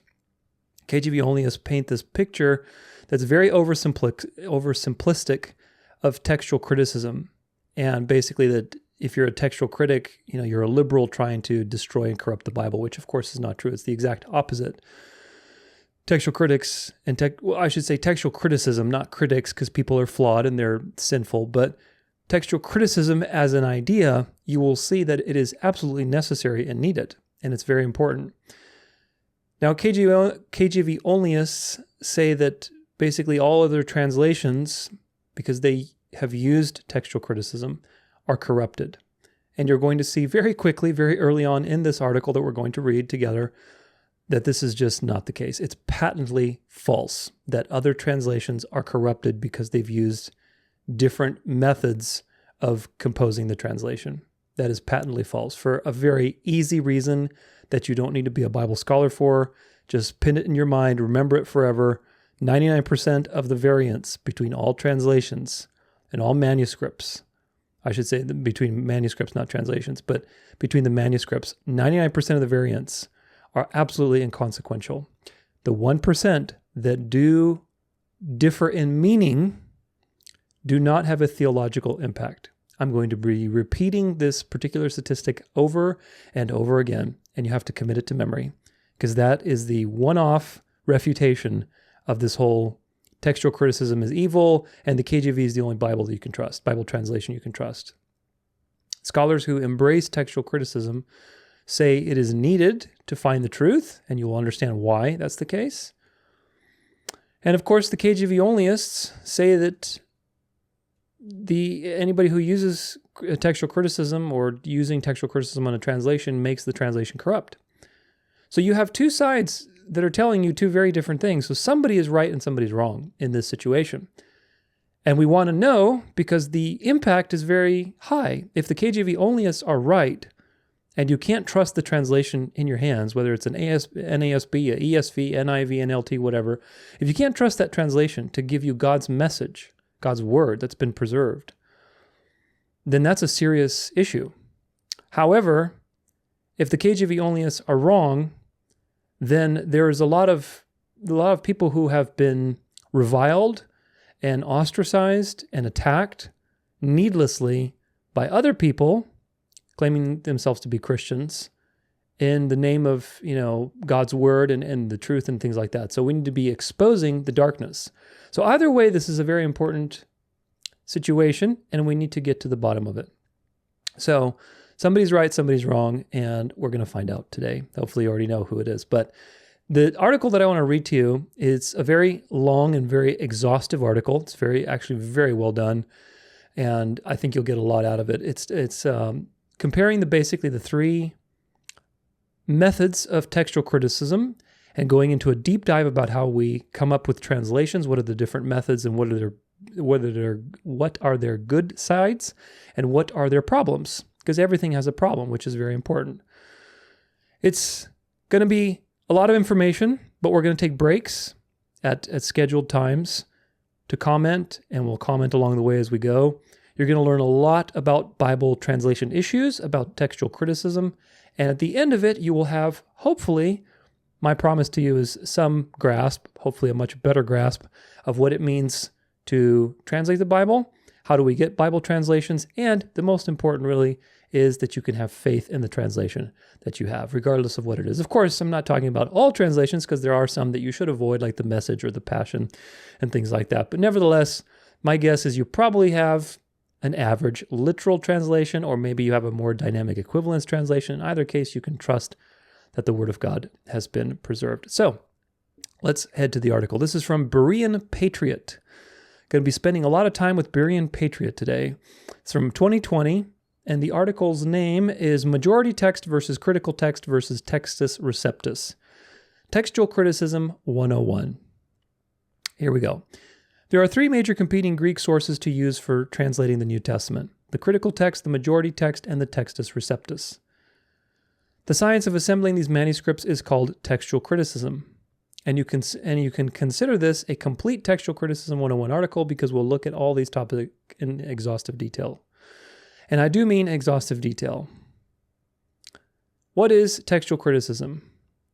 Here's an excellent definition of textual criticism from Dan Wallace, who is one of the most respected textual critics in the world today.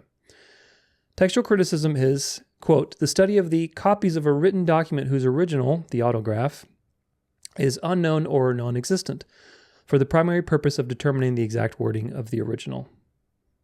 The practice of textual criticism is not, quote, criticizing the Bible. It's trying to recover the Bible's original text. A textual critic is not someone who criticizes the Bible, but someone who tries his best to reconstruct the original text.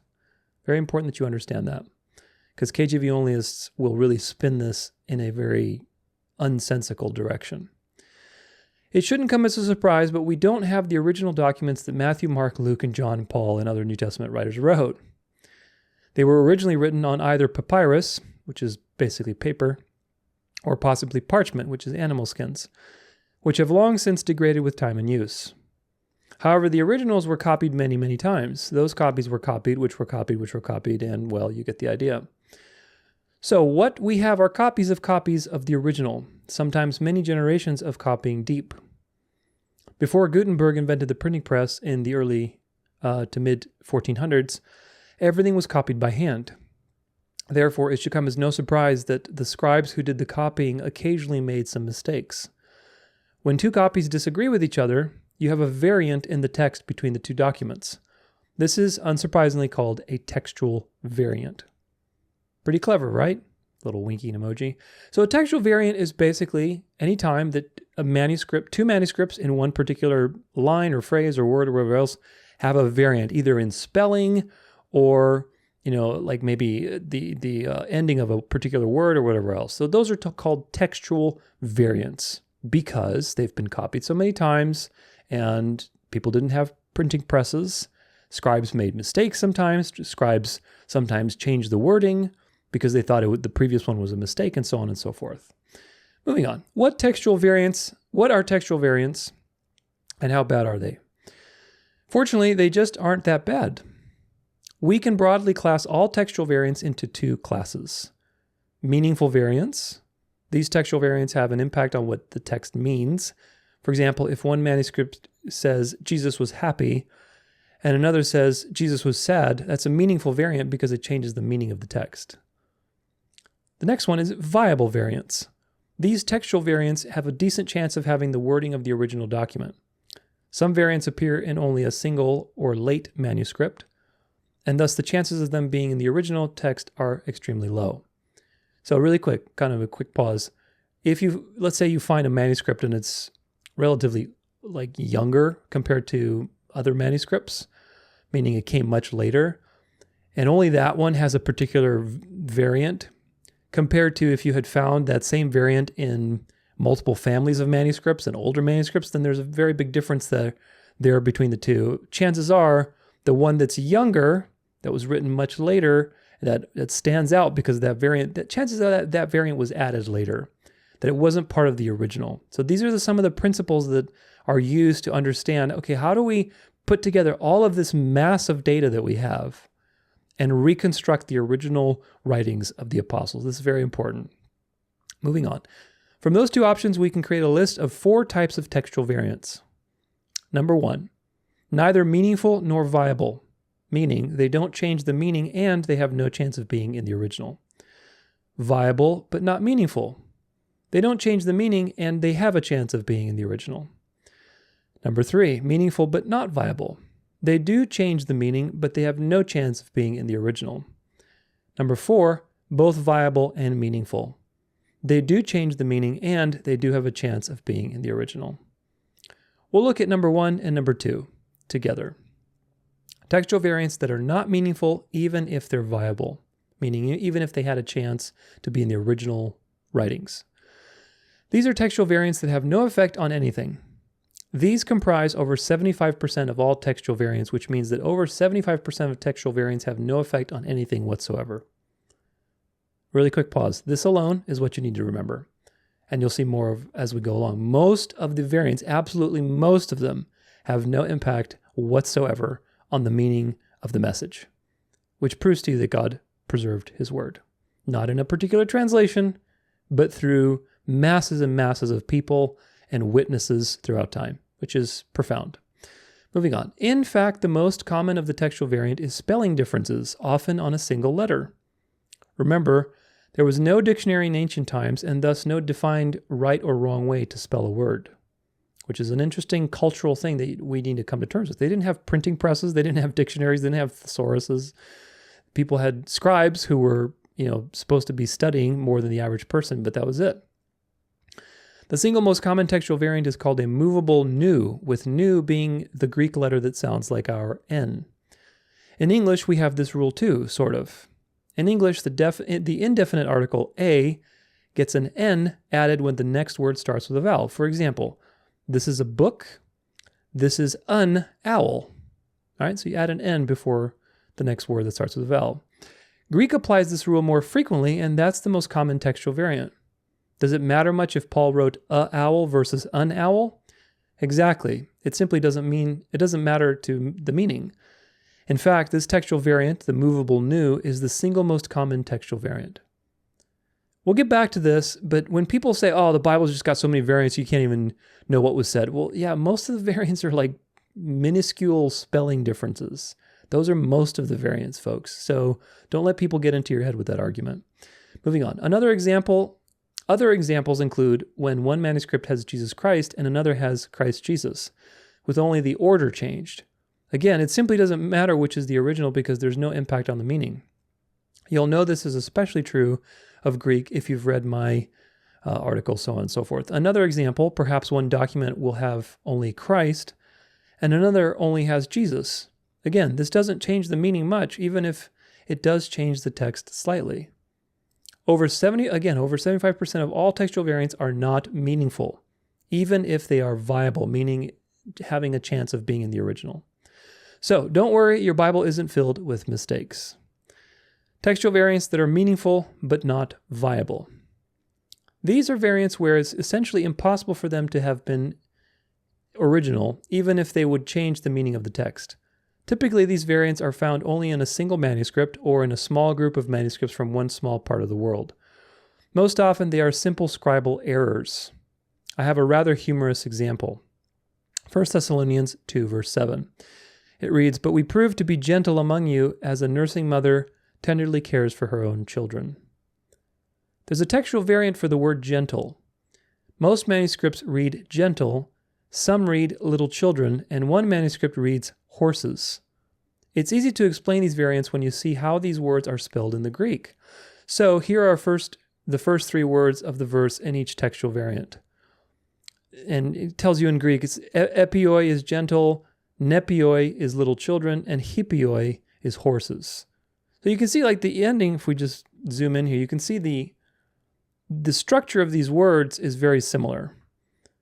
And you can see in English, in the written Greek, that it's very, very, very similar. So that's, if you were a scribe and you were copying these things and it was late at night and you're getting tired, it would be you have a high chance of, not a high chance, but you have a chance of making an error on these things.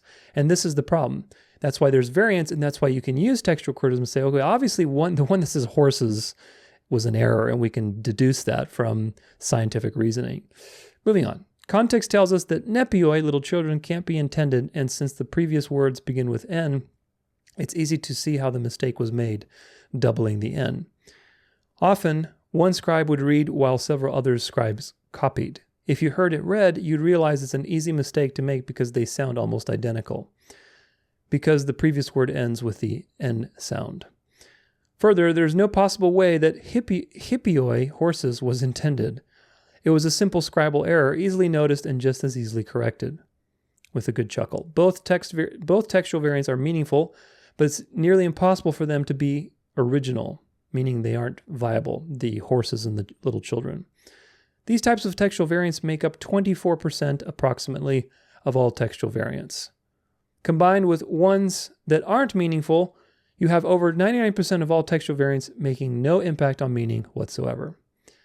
So, really quick review. 75% are textual variants that are not meaningful, even if they're viable, even if they have a chance to be in the original. And then you have the other 24% that are meaningful, like in 1 Thessalonians 2:7, where in the Greek, some of the manuscripts say horses or little children. Both of those variants are wrong. Obviously, the horses one is even easier to understand because of context even.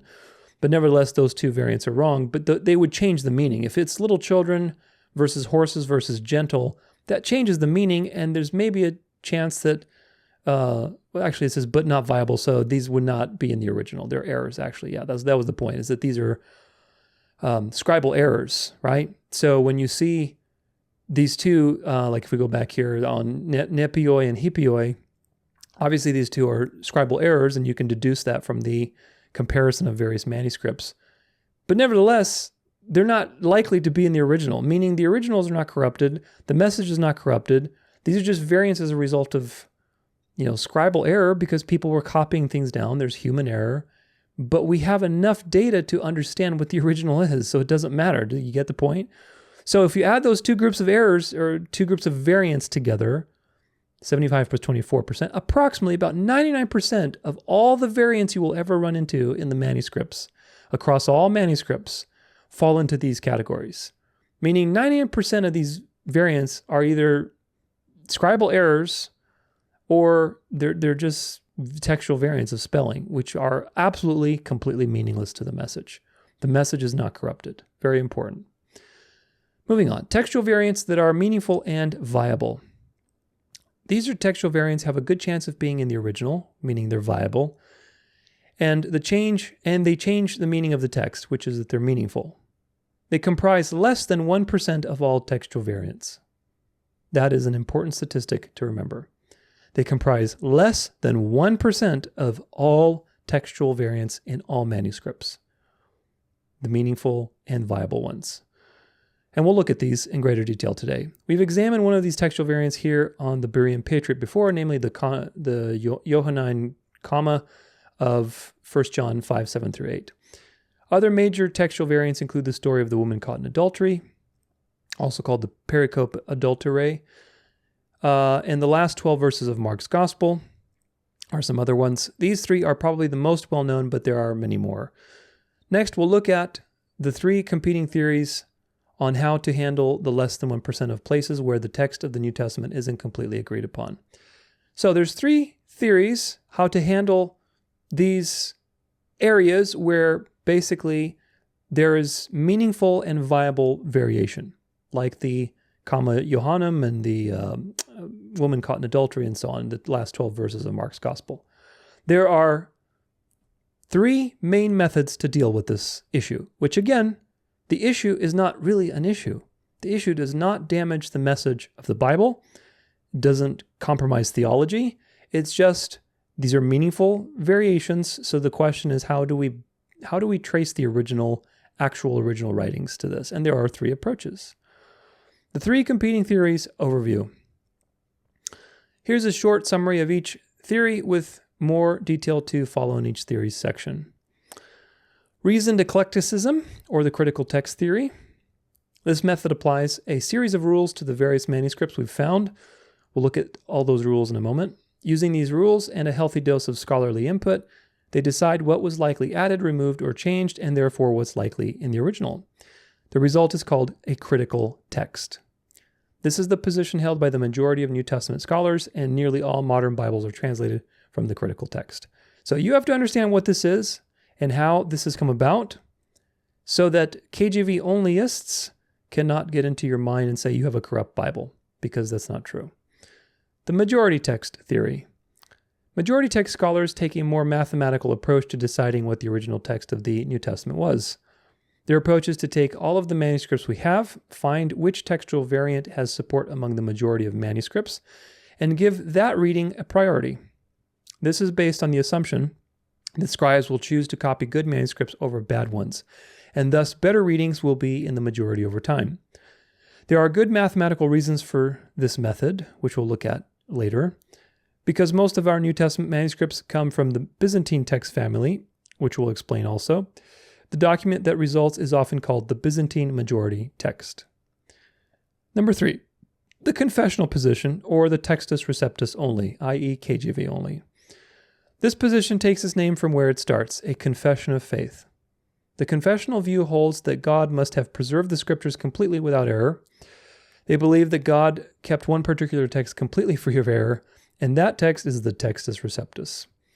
The Textus Receptus is a 16th century Greek New Testament on which the King James Bible is based. They will typically only use the King James Bible or the New King James Bible, which I believe a lot of the KJV Only people are against the New King James Bible, which tells you everything. But anyway, as an English translation, but some will only accept the KJV. Yeah.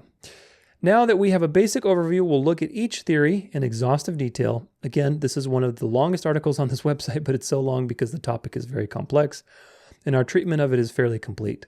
Hopefully this can be a one-stop shop for anyone wishing for an introduction to the New Testament textual criticism. Before we look at each theory, though, we need to understand what are called text types. Quick pause.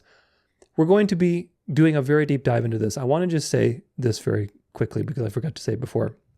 You do not need to be a Bible scholar or a textual critic or somebody with a degree in paleography, which is the study of languages, or original language expert, to understand what's going on here. You really don't. You don't need to have all this knowledge to have faith in your Bible. Just remember that, I should say Bible translation. Just remember, 99% of the textual variants are absolutely meaningless.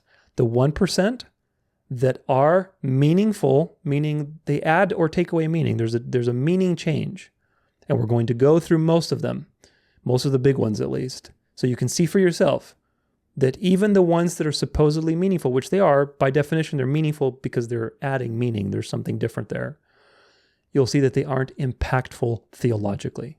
Therefore, God's word is 100% preserved, which is so, so important. So you don't need to be an expert to understand these things, because ultimately, here's the point that I wanted to make, is that in the future sections of this presentation, you will learn simpler reasons and arguments why you can trust the translation you have and why you can trust God's word has been preserved.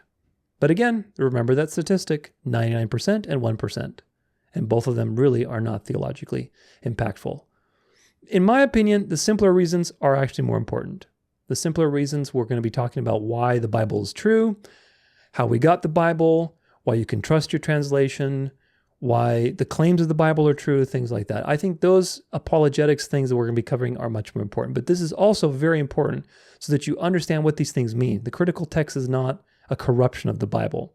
It's a result of using a particular method of determining how to sort through all of this data that we have. It's important to know these things on a more detailed level so that you can defend sola scriptura to those who are religious, right? Orthodox, Catholic, Jehovah's Witnesses, Mormons, cults, all these people that basically challenge the translations of the Bible, or to not get sucked into KJV Onlyism and fundamentalism in the wrong areas, because KJV Onlyists will swing you the opposite way. Only this translation you can trust. The other ones are corrupt because they're critical text, and so on and so forth. So this is the narrow road, folks. It's avoiding fundamentalism in the wrong areas, or basically on the other end of it is that, well, you can't trust the Bible, so you might as well embrace tradition.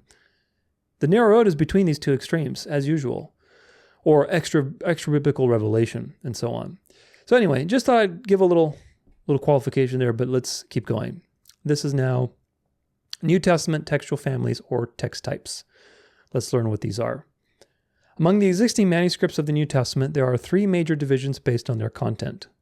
These divisions aren't hard and fast, but rather provide a framework to talk about the different textual variants.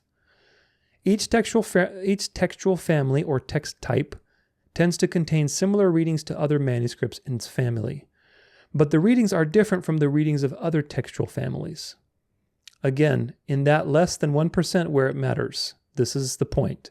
These readings, where there's meaning difference, we're talking about the 1%. And you'll see the 1% itself, we're going to go through those, that's not theologically meaningful. Notice they only tend to. There are variations within each family, but overall their textual variants share a familial linkage with other members of their family. There are three major textual families, text types. Number one, Alexandrian text type. The Alexandrian text type will need little introduction because nearly all modern Bibles are based on the Alexandrian text type. If you pick up any popular Bible except the KJV or the NKJV, it's almost certainly translated primarily from the Alexandrian text type. Almost all of the older manuscripts we have are of the Alexandrian text type, probably due to the climate and the location where it was typically found, which is in Egypt, which is very dry and is good for preservation. The Alexandrian text type is slightly shorter than the Byzantine text type. Western text type. The Western text type is different from the other textual families, mostly because of its love of paraphrase. One scholar said of the Western text type, quote, "Words and even clauses are changed, omitted, and inserted with surprising freedom, wherever it seemed that the meaning would be brought out with greater force and definiteness.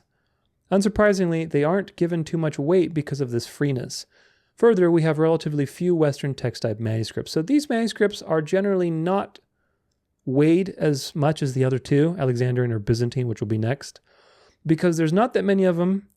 And as you'll learn later, they tend to paraphrase or use dynamic equivalents. I mean, the scribes, whoever wrote these, were basically trying to evoke the meaning of the text, but they were doing so by paraphrasing and basically maybe, I don't want to say adding their own spin to it, but basically trying to make it in such a way, like you have very liberal translations today, like the NLT, things like that. So those manuscripts aren't too many of them, and they're much more paraphrased, so they're not considered or weighed that much.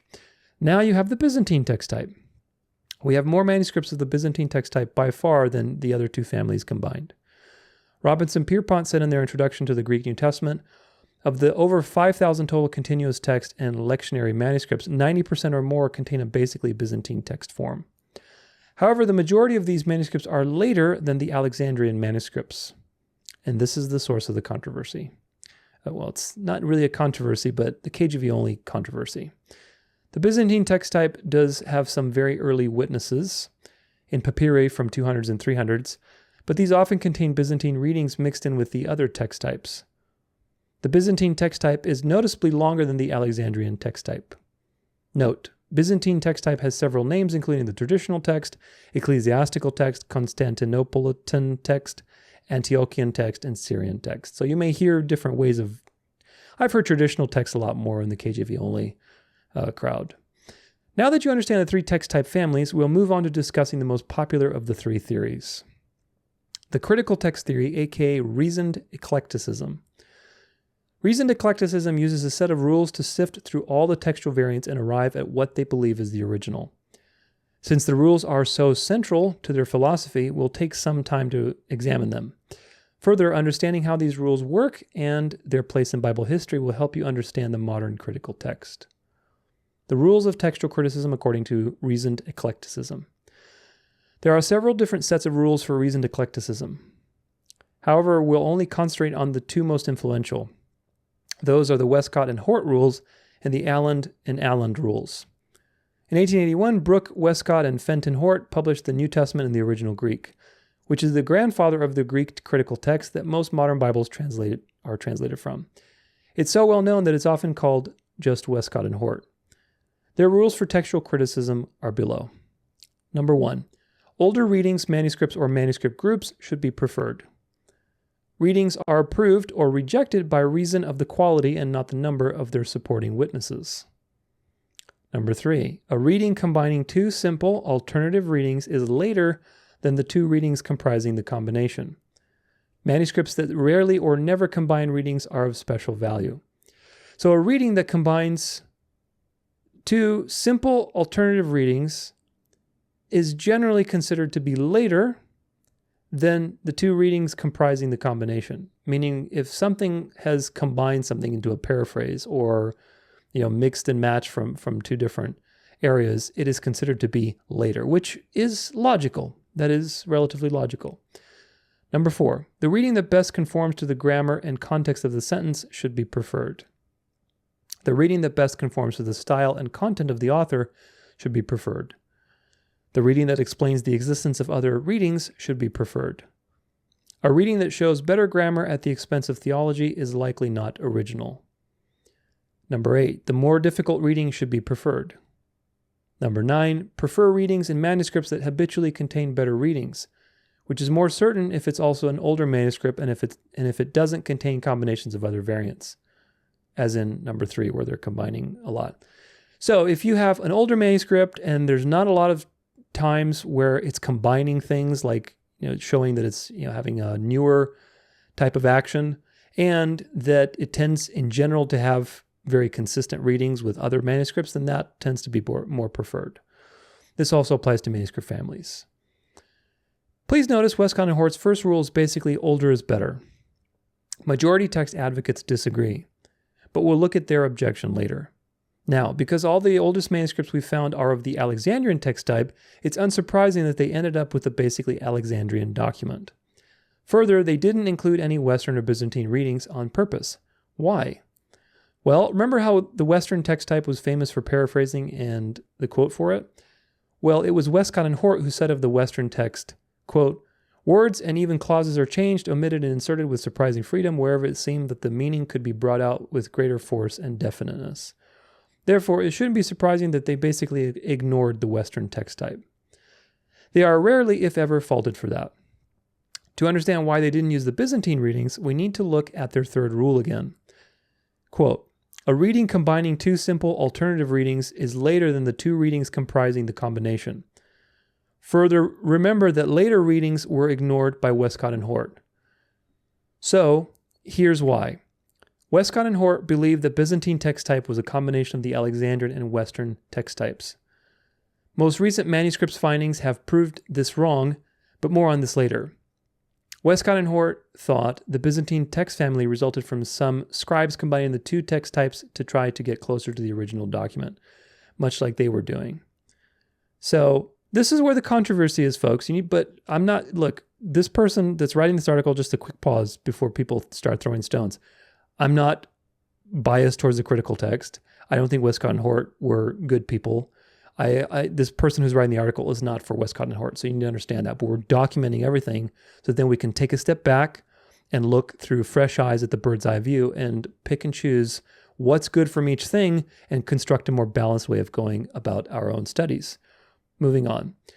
Remember the rules. If the Byzantine text type was a combination of the Alexandrian and Western text types, and if combination manuscripts were always later, which is Rule 3, and if earlier is better, Rule 1, then the Byzantine text type should be ignored as a latter, less authentic text type.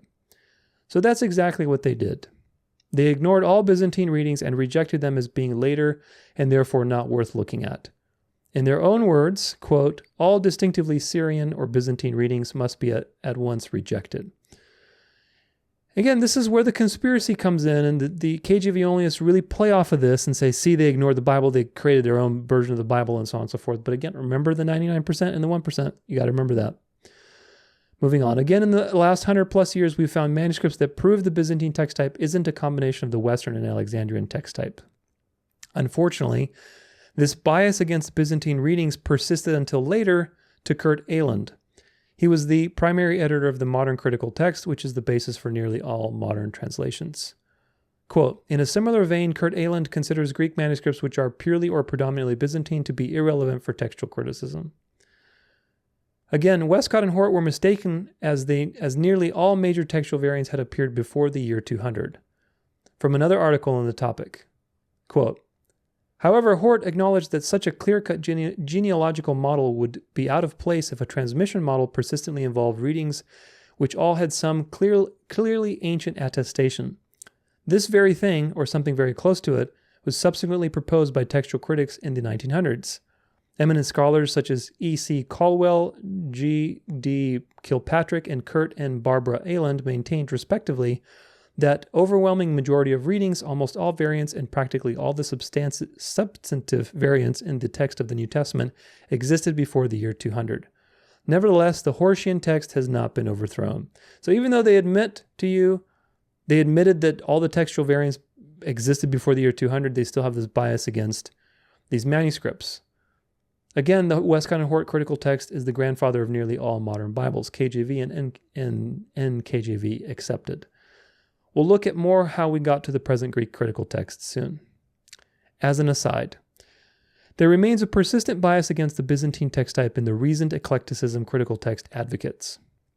Here's Dan Wallace, arguably the most respected New Testament textual critic alive today, talking about one of our oldest manuscripts, specifically Codex Alexandrius. Codex Alexandrius is a very interesting manuscript. This is a quote now. In that, in the Gospels, it's a Byzantine text largely, which means it agrees with the majority of manuscripts most of the time. While as in the rest of the New Testament, it is largely Alexandrian. These are two most the two most competing textual forms, textual families, text types, if you want to call them that we have for our New Testament manuscripts. So when you get outside the Gospels, Alexandrius becomes a very important manuscript. Please notice the casual dismissal of the Byzantine text type by one of the most respected textual critics of our age. I'm honestly not sure why it's dismissed so easily. Codex Alexandrius is the third oldest, nearly complete manuscript dating from the early 400s. Why dismiss the Gospels just because they are a different text type? But I digress. So there's bias on each side. You'll see there's bias obviously with the textual critics. There's bias with the majority text. And of course, we already know that there's bias with the confessional position, the KJV Onlyists. They have major bias. So, little quick break to review all these things. Textual criticism is not criticizing the Bible. It is attempting to use scientific principles and reason to try to discern the original from all of the data that you have. You have to have a set of rules to deal with massive amounts of data, to make an informed and good decision as to what you should prefer and where you should put it. We don't have the originals. We have lots and lots and lots and lots and lots of copies. Thousands and thousands of manuscripts have been discovered, especially in the last 200 years. So textual criticism is needed, meaning you need a way to deal with that information. It is, by the way, textual criticism is not just for the Bible. They use it for all ancient works, and we'll cover some examples. I believe he has some examples in this article, but textual criticism is not just for the Bible. Of course, the Bible is probably the place that we need it the most because there's no document in history that is so attested to as the Bible. You have like Homer's Iliad and, all these ancient writings and things that people use textual criticism to try to discern from various writings and extra, curricular writings to basically discern what the original was saying. So textual criticism is not like only with the Bible. It is a process to discern what did the original say because we don't have the original. So you need a way to discern that. And of course, the Bible, because it has so many manuscripts attested to it, it's even more so important. Again, 99% of the variants are inconsequential. The 1% that do have meaning, we'll be covering them, are not theologically impactful. So 100% of God's message is preserved, which is very important. So this means that everybody that likes to use the variance argument, again, you have textual variants, or whether it's atheists or unbelievers saying, look, your Bible, you can't even agree on what your Bible is because there's so many variants. People who bring up that argument, they don't realize that 99% of the variants are meaningless, and the 1% that are meaningful are not theologically impactful. Because people who bring up that argument haven't even read the Bible. But anyway, I digress. With KJV Onlyists, which is very important, it's also important because all of the manuscripts, whether they're Byzantine or Alexandrian, the variations between these manuscripts. See, again, KJV Onlyists, they play off of history, which is that, okay, Westcott and Hort, we'll get back to Westcott and Hort, but Westcott and Hort obviously dismissed the Byzantine manuscripts, and they preferred the Alexandrian ones. And you'll see why that's controversial, because there's two manuscripts that came up. One was from the Vatican, from Rome, Codex Vaticanus and Codex Sinaiticus. They're supposedly the oldest two manuscripts, and they're almost completely intact. And so those are the basis, and everything else was correlated to that, and because they were older.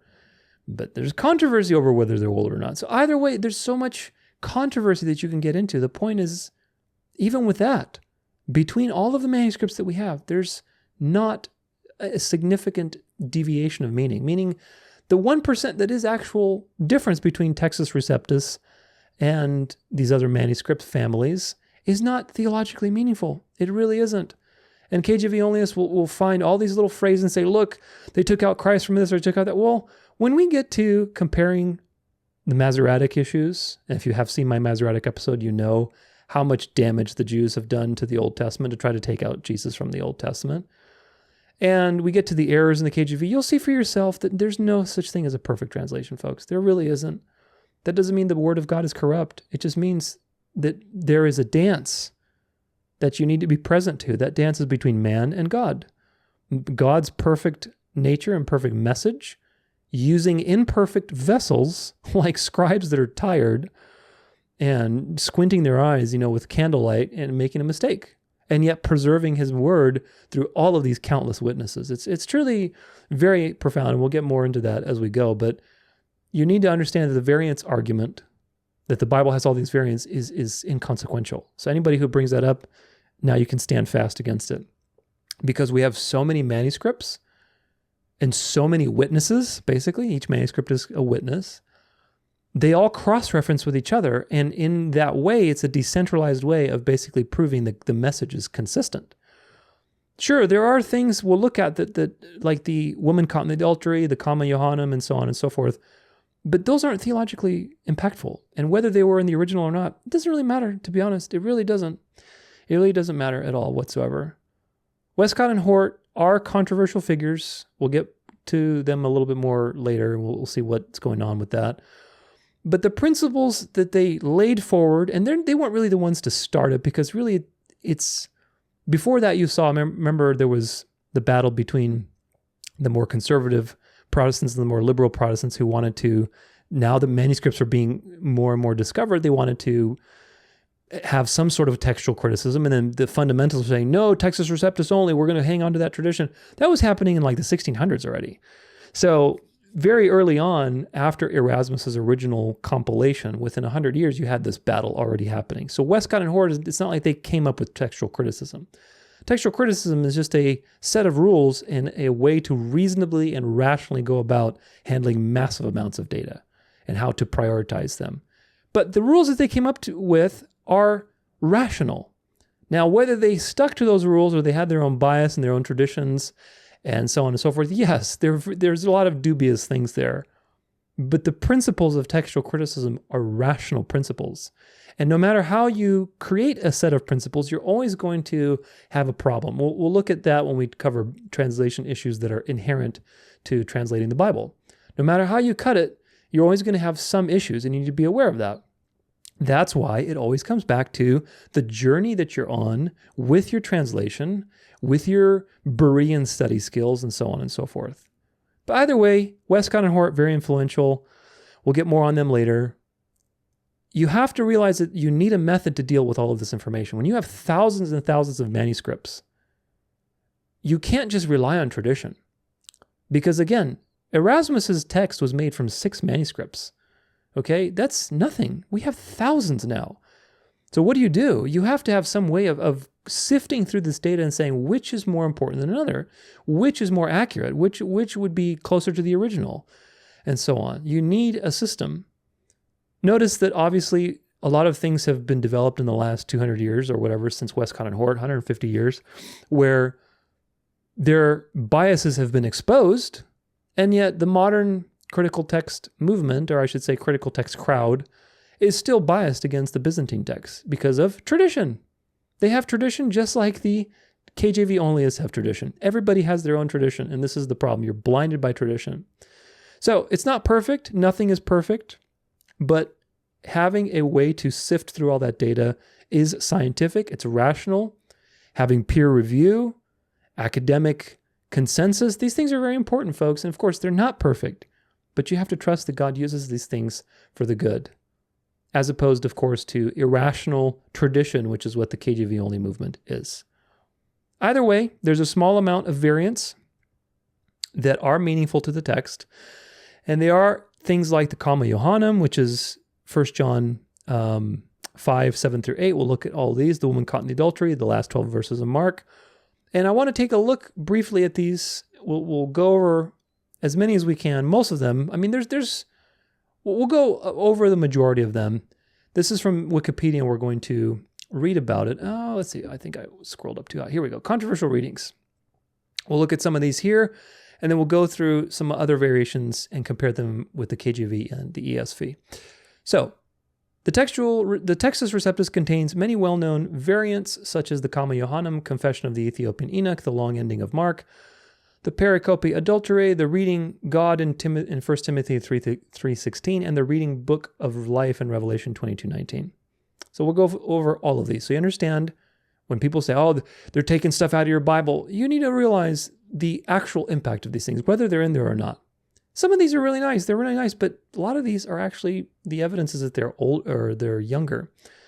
meaning they probably weren't in the original, which is the point. But either way, it doesn't impact your theology whatsoever. Comma Johannem, 1 John 5:7. The Comma Johannem is a Trinitarian text included in 1 John 5:7 with the Textus Receptus. However, the comma is seen as an interpolation by almost all textual critics, meaning it was added later. The comma is mainly only attested in the Latin manuscripts of the New Testament, being absent from the vast majority of Greek manuscripts of the New Testament, the earliest Greek manuscripts being from the 14th century. It is also totally absent in the Ethiopic, Aramaic, Syriac, Georgian, Arabic, and from the early pre-12th century Armenian witnesses to the New Testament. And as a result, most modern translations as a whole, both Catholic and Protestant, do not include the comma in the main body of the text. The text of the comma says the following: For there are three that bear record in heaven, the Father, the Word, and the Holy Ghost, and these three are one. And there are three that bear witness in the Spirit, and the water, and the blood, and these three agree. This is from the King James Version, 1611. Tells you the Textus Receptus in the Greek. The earliest surviving Latin manuscripts contain the comma date back to the 5th and 7th centuries. These include the Freisinger fragment, Leon Palimpsest, this is 7th century, besides the younger Codex Speculum, which is the 5th century. Its first full appearance in Greek is from the Greek version of the Acts of the Lateran Council in 1215. It subsequently appears in the writings of Emmanuel Kalikas in the 1400s, Joseph Brinius in the 1400s, and in the Orthodox Confession of Mogilas, 1643. While there are no comprehensive patristic Greek references to the comma, Scrivener notes potential allusions to it somewhere around the 5th century in the two Greek texts, Synopsis of the Holy Scripture and the Disputation with Arius from Pseudo-Athanasius. It is only found in a few later Greek manuscripts. These are in the 1500s, 1400s, 18th century, 17th century. Gives you all these different, basically from the 11th century to about the 18th century. The Codex Vaticanus, which we'll learn a little bit about, in some places contains umlauts to indicate knowledge of variants. Although there has been some debate on the age of these umlauts and if they were added at a later date, according to a paper made by Philip B. Payne, the ink seems to match that of the original scribe. The Codex Vaticanus contains these dots around 1 John 5:7. However, according to MacDonald, Gr., it is far more likely that the scribe had encountered other variants in the verse than the Johannine comma, which is not attested in Greek manuscripts until the 14th century. The Johannine comma, or the Johannine comma, gained a stronger position with the Latin tradition, especially in the Middle Ages, being referenced to by Peter Abelard in 12th century, Peter Lombard, 12th century, Bernard Clairvaux, 12th century, Thomas Aquinas, 13th century, William Ockham, 14th century, among many others. The first undisputed work to quote the comma Johannem as an actual part of the epistle's text appears to be the 4th century Latin homily Liber Apologeticus, probably written by Priscillian of Avila, he died in 385, or his close follower Bishop Instantius. However, some have argued that the 3rd century church father Cyprian died in 258, knew of the comma earlier, who, in Unity of the Church, 1.6, may have quoted the Johannine comma. Again, it is written of the Father and of the Son and the Holy Spirit, and these three are one. So this quote from Cyprian, early in the 3rd century, supposedly may have quoted from this. So that may be evidence that this is actually maybe a little older than thought. Nevertheless, other scholars believe that he was giving an allegorical interpretation of the three elements mentioned in the uncontested part of the verse instead of quoting the Johannine comma itself. Yeah, because the verse itself, it's here. Let's just see if we can go to it. eSword. Where are you, eSword? And not KJV with Apocrypha, but let's see. Oh, goodness. So many little things to select and do here. Let's go to New Testament. 1 John. What was it? I forgot the title now. All right, 1 John 5:7. Here we go. Testimony concerning the Son of God. This is King James. Let's look at KJV and we'll look at ESV. In fact, actually, we'll compare it. Well, let's do parallel. ESV, KJV. Let's go to verse 7. Where are you? Verse 7. See, for it says, testimony of the concerning the Son of God. This is he that came by the water and blood, Jesus Christ, not by water only, but by water and blood. And it is the Spirit that beareth witness, because the Spirit is truth. Okay, that's KJV verse 6. ESV. This is he who came by water and blood, Jesus Christ, not by the water only, but by the water and the blood. And the Spirit is the one who testifies, because the Spirit is the truth. So far, so good. Verse 7. Here's where the two differ, because the KJV uses the Textus Receptus Byzantine family, and the ESV uses the critical text, which is based on a different family that doesn't have that meaning, that 1%. This is one of the 1% that's quote-unquote meaningful, but it's not theologically impactful, you'll see. For there are three that bear record in heaven, the Father, the Word, and the Holy Ghost, and these three are one. That's verse 7. ESV says, for there are three that testify. And then verse 8 says, the Spirit and the water and the blood, and these three agree. Verse 8 in the KJV says, and there are three that bear witness in the earth, the Spirit and the water and the blood, and these three agree in one. So this verse 7 is added, in a sense, in the KJV. And of course, the KJV will argue that this was part of the original. Whether it's part of the original or not, does it impact the meaning of the scriptures? Does it impact the gospel? Does it impact the Trinitarian doctrine? Absolutely not. Absolutely not. The Trinitarian doctrine does not rest on verse 7 of 1 John 5, not at all. The Trinitarian doctrine is throughout the Old Testament and throughout the New Testament. So anyway, just so you understand what these differences are about, they're not significant. They're meaningful in the sense that there's a different meaning there. There's two different verses, but they're not significant. And the question is that part of the original? There's some arguments that it is. There's some arguments that it wasn't. That's why it's not included in the critical text. Now, you could say, well, I really like that verse. Well, yeah, it's a nice verse for sure. And it doesn't matter either way, because you have so much in the entire scriptures that talks about God being a plural, having a plural existence in one being. You have so much about the deity of Christ, so much about the deity of the Holy Spirit. You do not rest an entire doctrine, such as the Trinity, on one verse and then say that the other Bibles are corrupt because they don't have that verse. It's not. That's the image that KJV Onlyism tries to paint for you, which of course is not true. All right, let's move on to the next one. This is Confession of the Ethiopian Eunuch, Acts 8, verse 37. The Confession of the Ethiopian Eunuch is a variant reading in Acts 8:37, widely seen by textual critics to be later interpolation into the text. It is found in the King James Version due to its existence within the Textus Receptus. It reads in the KJV as thus, and Philip said, if thou believest with all thine heart, thou mayest. And he answered and said, I believe that Jesus Christ is the Son of God. Erasmus himself decided to include the verse in this edition of the Greek text due to its presence in the Latin Vulgate of his day, and due to being in the margin of minuscule 2816 in the 15th century, which he used in his compilation of the Textus Receptus. The reading is quoted by many Western early Christian writers such as Irenaeus, Cyprian, Ambrose, and Augustine. The verse is found in the Codex Glazier, which is the 4th or 5th century, the Harclensis Syriac, 7th century, some Old Latin and Vulgate manuscripts alongside some Ethiopian, Georgian, and Armenian manuscripts. Nevertheless, the earliest Greek manuscript to contain the verse is Codex Laudianus, which is 550 AD. And it is not found in Papyrus 45 in 2050 AD, or Papyrus 74 in the 7th century. Codex Sinaiticus, which is the 4th century. We'll get back to Codex Sinaiticus. That's one of the controversial ones, but supposedly it's in the 4th century. Vaticanus, 4th century. Alexandrinus, 5th century. Ephraemi Rescriptus, 5th century. Codex Athus Lavrensis, 8th and 9th century. And a multitude of other codices and cursives.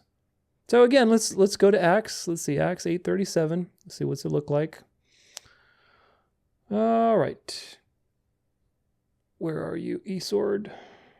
Oh, I didn't turn eSword on. There we go.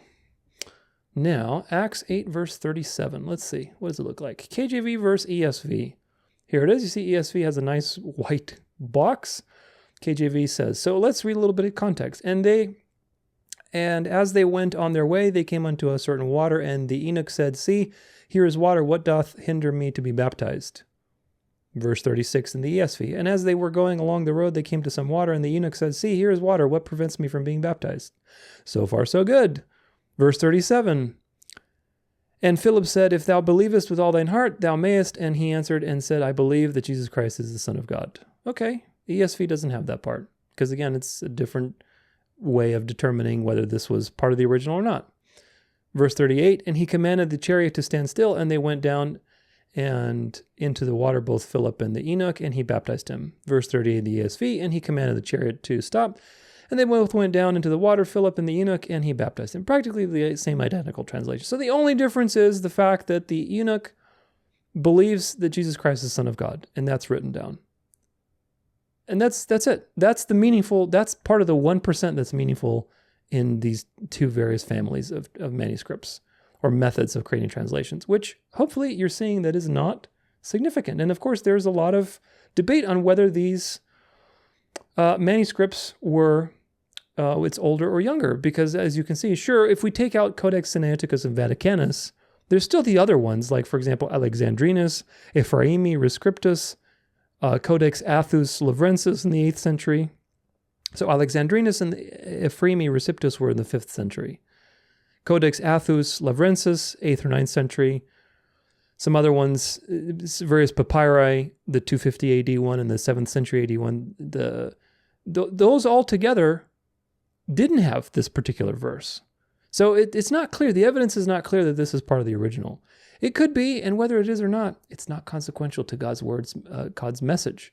It's really not, folks. It's really not. Don't let the KJV Onlyists say, look, they're taking stuff out of your Bible and they're denying that you need to confess faith to basically be baptized. That's nonsense. The therefores that arise out of the arguments of KJV Onlyism are totally unsubstantiated. Like, for example, somebody who is a KJV Onlyist will take this and say, see, these Bibles are trying to hide the fact that you need to confess to basically have a change of heart before you get baptized. Which is so not true. All the places, like in Peter's letters and other places that talk about baptism is a renewal of the conscience, not a washing away of dirt from the body with water. John 3, you must be born again. Being born again is not like the wind, or is like the wind. You don't know where it comes from, where it goes. There's so many texts that are preserved that tell you need to have a change of heart. You need to believe in order to be renewed. And of course, baptism is the physical expression of that. So don't let somebody take something so minuscule and make a mountain and make a molehill into a mountain and convince you that the Bible that you have or the translation you have is corrupted, because it's not. A couple more. Pericope adulterae, for John 7:53 through 8 through 11. This is a passage found in John 7 through 8. Is viewed by most New Testament scholars as an interpolation, including evangelical scholars. Interpolation, again, just means it's added later. The pericope does not occur in the earliest Greek manuscripts discovered in Egypt. The pericope adulterae is not in Papyrus 66 or Papyrus 75, both of which have been assigned to the late 100s and early 200s, nor in two important manuscripts produced in the early mid-300s, Sinaiticus and Vaticanus. The first surviving Greek manuscript to contain the pericope is the Latin-Greek diglot Codex Bezae, produced in the 400s. The Codex Bezae is also the earliest surviving Latin manuscript to contain it. Out of 23 old Latin manuscripts of John 7 through 8, 17 contain at least part of the pericope and represent at least 3 transmission streams in which it was included. Alongside the old manuscripts, the pericope adulterae is found in most Byzantine text-type manuscripts, Palestinian Syriac manuscripts, the Latin Vulgate, and some Armenian manuscripts. The earliest Greek writing to explicitly reference the passage is the Didascalia Apostolorum, 3rd century. The passage is later referenced to in Greek by Didymus the Blind in the 4th century, alongside apostolic constitutions in the 4th century, the Synopsis Scripturae Sacrae in the 6th century, and the 6th century canon tables of the monastery of St. Epiphanes. Additionally, some manuscripts such as Codex Regius in the 8th century and Codex Sangalensis in the 9th century contain a large gap after John 7:52, thus indicating knowledge of the passage despite being omitted. Due to its presence within most manuscripts within the Byzantine text type, it is also a characteristic of Byzantine printed editions of the New Testament, such as the texts of Maurice Robinson, William G. Pierpont, and the New Greek Testament according to the majority text, Hodges and Farstad. There is now a broad academic consensus that the passage is a later interpolation added after the earliest known manuscripts of the Gospel of John. This has been the view of most New Testament scholars, including most evangelical New Testament scholars, for well over a century.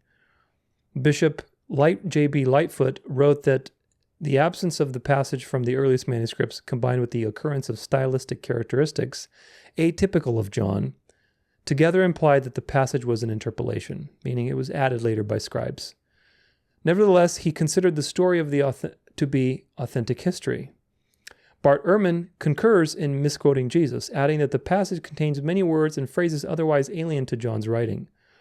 The evangelical Bible scholar Daniel B. Wallace agrees with Ehrman. However, advocates of the Byzantine priority theory, i.e. KJV Onlyism, and those who view the Textus Receptus as the most accurate text have attempted to argue for the Johannine authorship of the story. They have argued that there are points of similarity between the pericope's style and the style of the rest of the gospel, saying that anomalies in the transmission of the pericope adultery may be explained by the lectionary system, where due to the pericope adultery being skipped during the Pentecost lesson, some scribes would relocate or omit the story to not intervene with the flow of the Pentecost lesson. So there's theories about these things, folks, whether it was part of the original or not. It seems that it might be it actually happened. It's nice to believe that it happened, the woman caught in adultery. I think it's a beautiful story. The question is, was this added later to the text? Was it part of the original? There's arguments on both sides.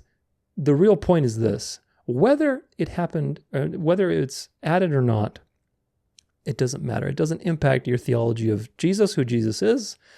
It doesn't, impact, it doesn't have some secret knowledge that if you don't have this in your translation, then you miss out on it. Of course, I think a lot of them added. Actually, let me see. What the verses are. I think my ESV has it. John 53, 8 through 11. Let's see. John. Where are you at, John? John 7, 53, 8 through 11. And let's show you eSword because that would be important. Let's see. I know that in my actual physical book, when there comes to these things, it has a note that says, look, these things are added, but they still include it in the text, which is nice. So that's also something to consider, that a lot of these texts sometimes it has the woman caught in adultery, like the ESV has it in brackets. You see, it lists it, but it's in brackets and it's got a footnote that says, hey, this is contested.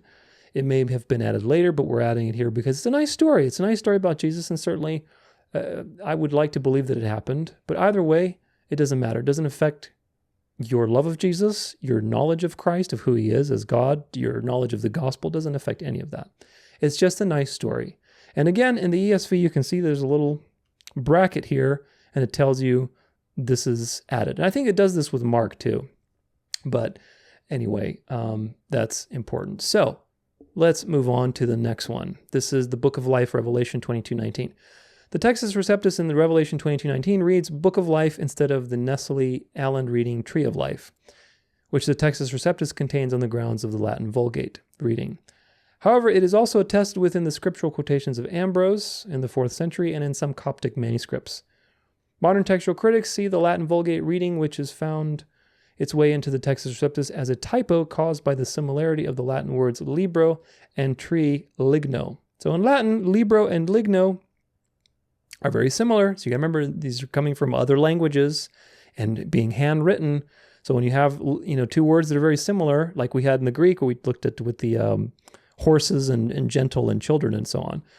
Same thing. So people say that this was probably an error. So if we go to Revelation 22:19, Revelation is easy to find because it's the last book on the list. 22, eSword, so many things to click. 22:19, here we go.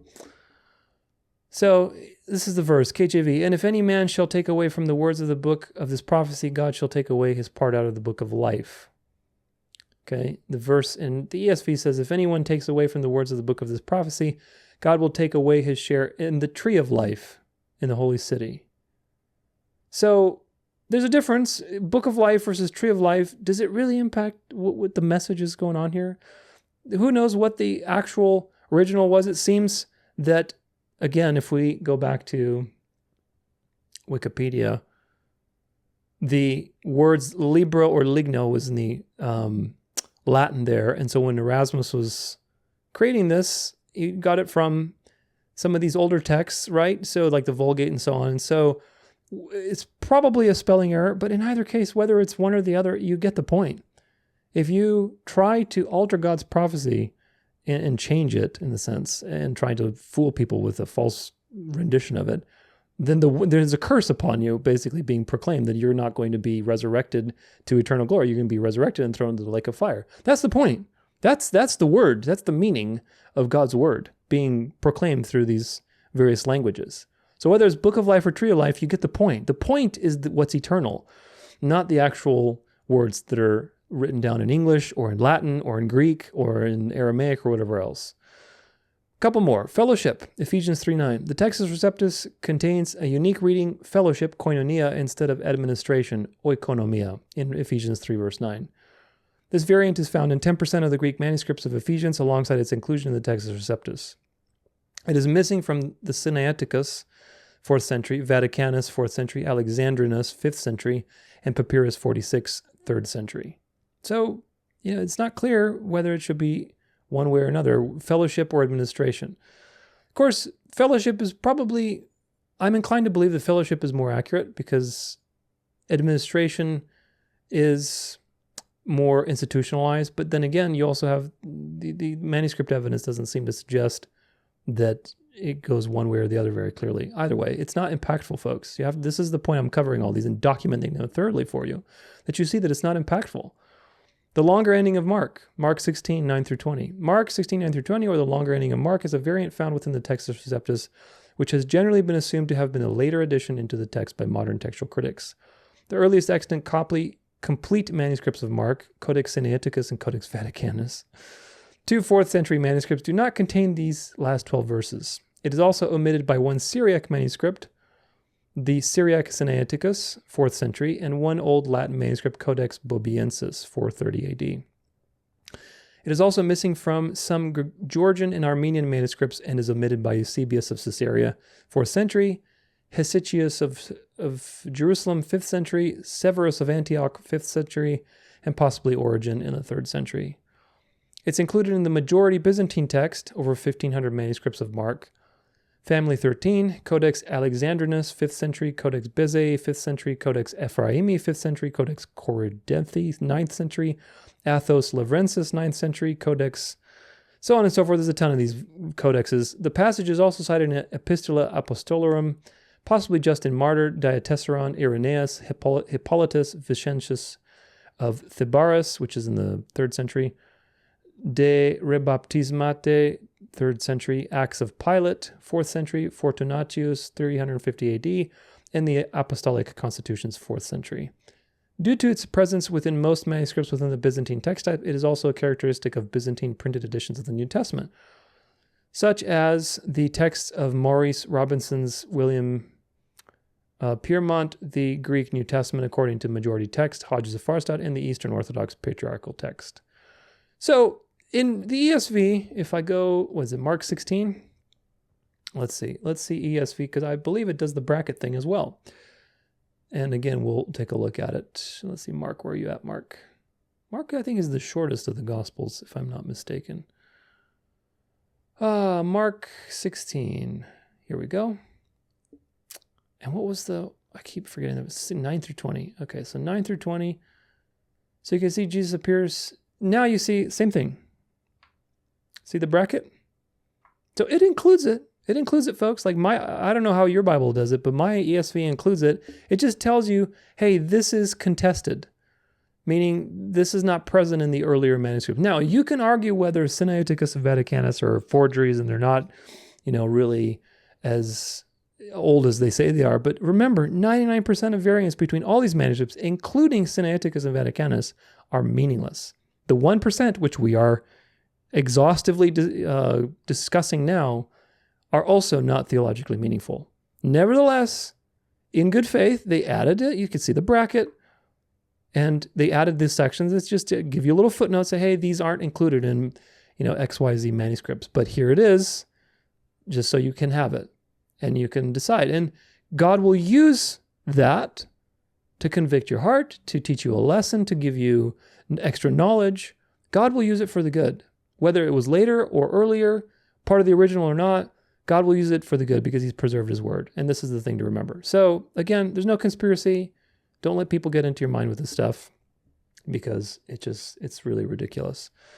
Okay, I think this is the last one. This is God was manifest in the flesh, 1 Timothy 3:16. One noteworthy variant within the Textus Receptus is the reading God, theos, in 1 Timothy 3:16, as it concerns a very important theological point. This reading is not found in the earliest manuscripts known today, which instead reads hu, hos, which is why modern versions do not contain the word God in this verse. The reading God is supported in most manuscript text, Byzantine text type manuscripts. It gives you all these various Byzantine text types. Although Sinaiticus and Alexandrus and Ephraimi Receptus were corrected by later scribes to add the reading theos. So if we go to 1 Timothy 3:16 and we pull it up, 1 Timothy 3:16. Here it is. Let's see it for ourselves. The mystery of godliness. And KJV says, and without controversy, great is the mystery of godliness. God was manifest in the flesh, justified in the spirit, seen of angels, preached unto the Gentiles, believed on in the world, received up into glory. Okay? Verse 16 in the ESV. Great indeed, we confess, is the mystery of godliness. He was manifest in the flesh, vindicated by the Spirit, seen by angels, proclaimed among the nations, believed on in the world, taken up in glory. So, mystery of godliness. What is the mystery of godliness? Well, the mystery of godliness is that God became man. Everybody knows that from reading the Gospels. When he says he, it's talking about Jesus. We know that Paul from Romans, I believe Romans 9:5, says that Jesus is God over all. So if you read in context, you know who he's talking about. There's no impact on Christology here. But people like KJV Onlyists will take this and say, see, they're trying to take Christ out of the scriptures. They're trying to take Christology out, that Jesus isn't God. That is not true whatsoever. You can read the NLT and still get a very high Christology if you know how to study the Bible. And of course, the NLT is, I don't think, that good of a translation. It's a decent translation, but I wouldn't prefer it by any means. It's a lot more liberal. It's a lot more dynamic equivalence. And you'll learn what that means in just a bit. But the point is that this is a molehill, okay? It's not a mountain. But KJV Onlyists will turn this into a mountain and say, see, but here's the funny part, which you'll see for yourself once we get to the problems with the KJV. The things that they say, like, oh, there's God, they're taking out God instead of he. Instead of God, they put he here. So they're trying to take Christ out of the scriptures. The arguments that they use against other translations are actually much more applicable to, like, the Masoretic, which the KJV uses. There is a lot of damage the Jews did to the scriptures. Way more than the difference between the Textus Receptus family and the critical text. Way more difference than what these two comprise. Because again, 99%, they're not meaningful. The 1%, not also theologically impactful. This is not theologically impactful. It is not theologically impactful. If this was the only verse that ever existed, and you opened your Bible, all it had is 1 Timothy 3:16, it might have some theological impact. Even then, if you read in context, you realize that there's a mystery of godliness, i.e. the mystery of God, that God became man in the flesh. If this was the only verse, then maybe it might have some theological impact, but it's not, folks. It's really not. If you read in context, both the context of the actual verse, in the context of Paul's writings, in context of the New Testament as a whole, the Gospels, there's no theological impact. Zero. None. If you believe there's theological impact, you don't understand how to study the Bible. I'm sorry to say it. You don't understand how to read in context. This is the beauty of the Bible, is that it's so rich in context that you can use the Bible to interpret itself because it's completely consistent. And so God has been able to use imperfect instruments through imperfect people, scribes, translators, translations, people with biases, and yet through all of these thousands and thousands and thousands of witnesses over the ages, the Bible still speaks if you allow it to cross-reference itself, which is just so brilliant in my mind. It's just absolutely so brilliant. Okay, I think we have one more on this one. It is hard for thee to kick against the pricks, Acts 9, 5-6. The reading, it is hard for thee to kick against the pricks, is found in the Textus Receptus in Acts 9, verse 5, which is lacking in most Greek manuscripts. Erasmus admitted himself that these words were not found in the Greek manuscripts he had access to, however, decided to include the words due to their presence in the Latin Vulgate. These words are found in verse 4 instead of verse 5 in two Greek manuscripts, 431 and Codex Laudianus. They are also found in the Palestinian Syriac manuscripts alongside in the writings of Augustine and Petilianus. While these words are found in verse 5, as in the Textus Receptus in the Vetus Latina manuscripts, Vulgate manuscripts, and in the writings of Ambrose in the 4th century, and Lucifer of Cagliari died in the 4th century. After these words, the Textus Receptus contains the reading, and he trembling and astonishing said, Lord, what wilt thou have me do? And the Lord said unto him.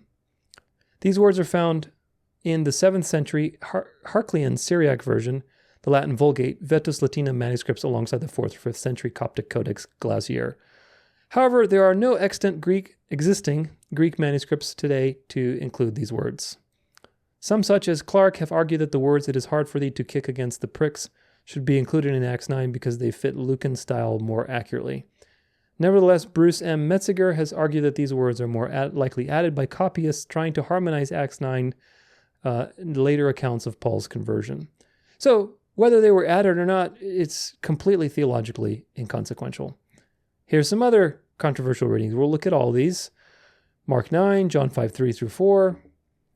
And it tells you, like, in this particular graph, we'll go through these with the scriptures, but it tells you what witnesses contain it, what witnesses are against. So you can see on each one of these, there's like witnesses containing it, witnesses against, witnesses containing, witnesses against. There's different papyri, different things. So it's not clear. This is why these are contested. The 1% that are meaningful variants. And again, meaningful doesn't mean theologically meaningful. It just means meaningful, as in there's meaning there. It's not just like a spelling error. It's not significant. And they have a chance of being in the original. They have a chance because the witnesses are all over the place. You can see some of these are like in the 3rd century, papyri, all the way up to like the 9th century. And then you have witnesses 4 that are also, some of them for 2nd century, but then 4 could be all the way to the 8th century or something. So it's really all over the place. It's hard to determine, and you could spend an entire life and career arguing and debating some of these, which have so many witnesses on either side that are not clear. Is that going to change the theology and the simple message of the gospel revealed to you in the Bible? Of course not. Absolutely not. And that is the point, folks. That is the point. So let's go to these and break them down in the scriptures, because I have them down now. This is Mark 9, verse 44. Let's see if we can get it to click. There it is. 9:44 through 46. Mark 9. This is KJV, ESV. Where their worm dieth not, and their fire is not quenched. And if thy foot offend thee, cut it off. It is better for thee to enter halt into life, than having 2 feet to be cast into hell, into the fire that never shall be quenched. Where their worm dieth not, and their fire is not quenched. Okay? ESV, same thing, is a dissertation on hell. Verse 44 is not there. It continues into verse 45. And if your foot causes you to sin, cut it off. It is better for you to enter life lame than with 2 feet to be thrown into hell. Doesn't have verse 46, verse 47. And if your eye causes you to sin, and so on and so forth.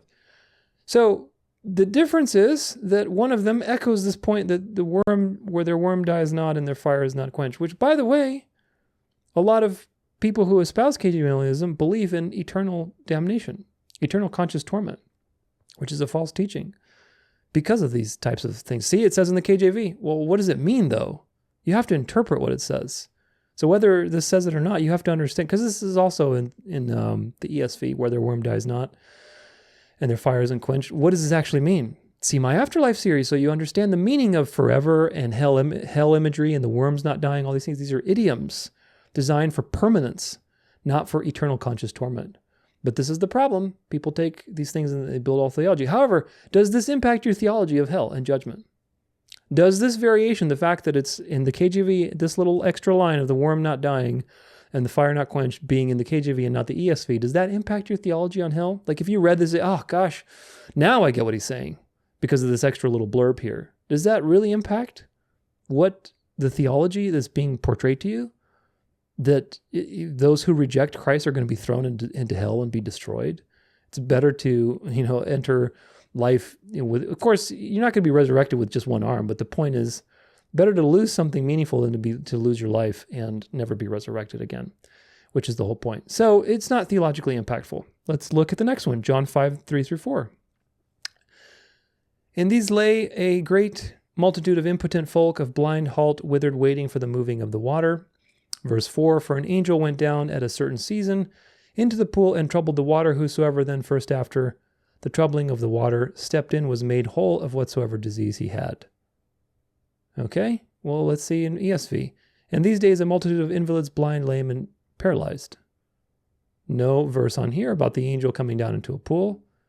And then it talks about the man who had been an invalid for 30 years. So the verse that's missing in this particular case is that an angel went down into a pool and disturbed it, and people were creating some sort of maybe ritual around that to get healed and so on and so forth. That's it. It's not talking about Jesus. It's not talking about Christology. It's not talking about the Trinity. It's not talking about salvation. It's not talking about hell. It's not talking about anything. It's just talking about an angel, and that's there or not. Now, if that's there or not, does that impact your theology? Absolutely not. Hopefully it doesn't. John 7 verse 8. KJV, go ye up into this feast. I go not up yet until this feast, for my time is not yet full come. ESV, you go up to the feast. I am not going up to this feast, for my time has not yet fully. I'm going to sneeze.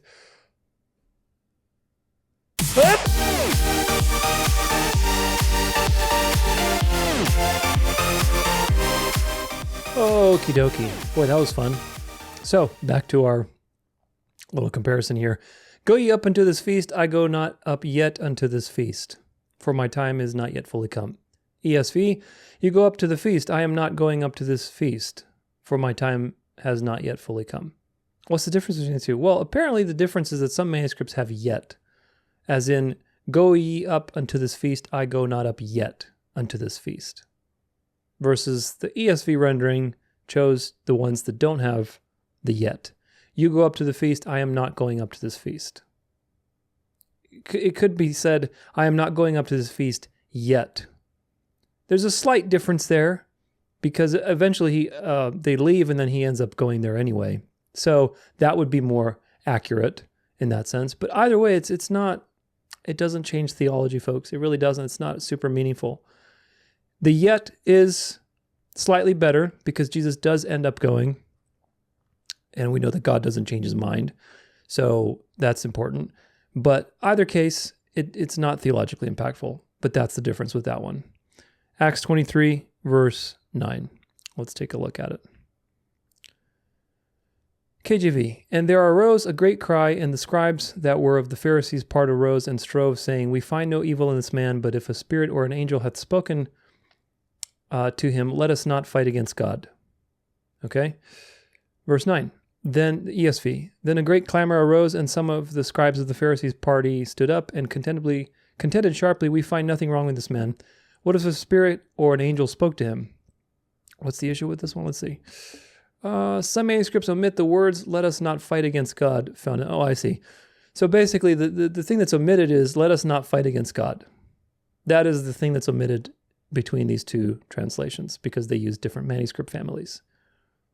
Does that change the theology of the Bible? Does it change the theology of the gospel? Does it change your understanding of what's going on here? No, it doesn't. It really doesn't, if you're honest.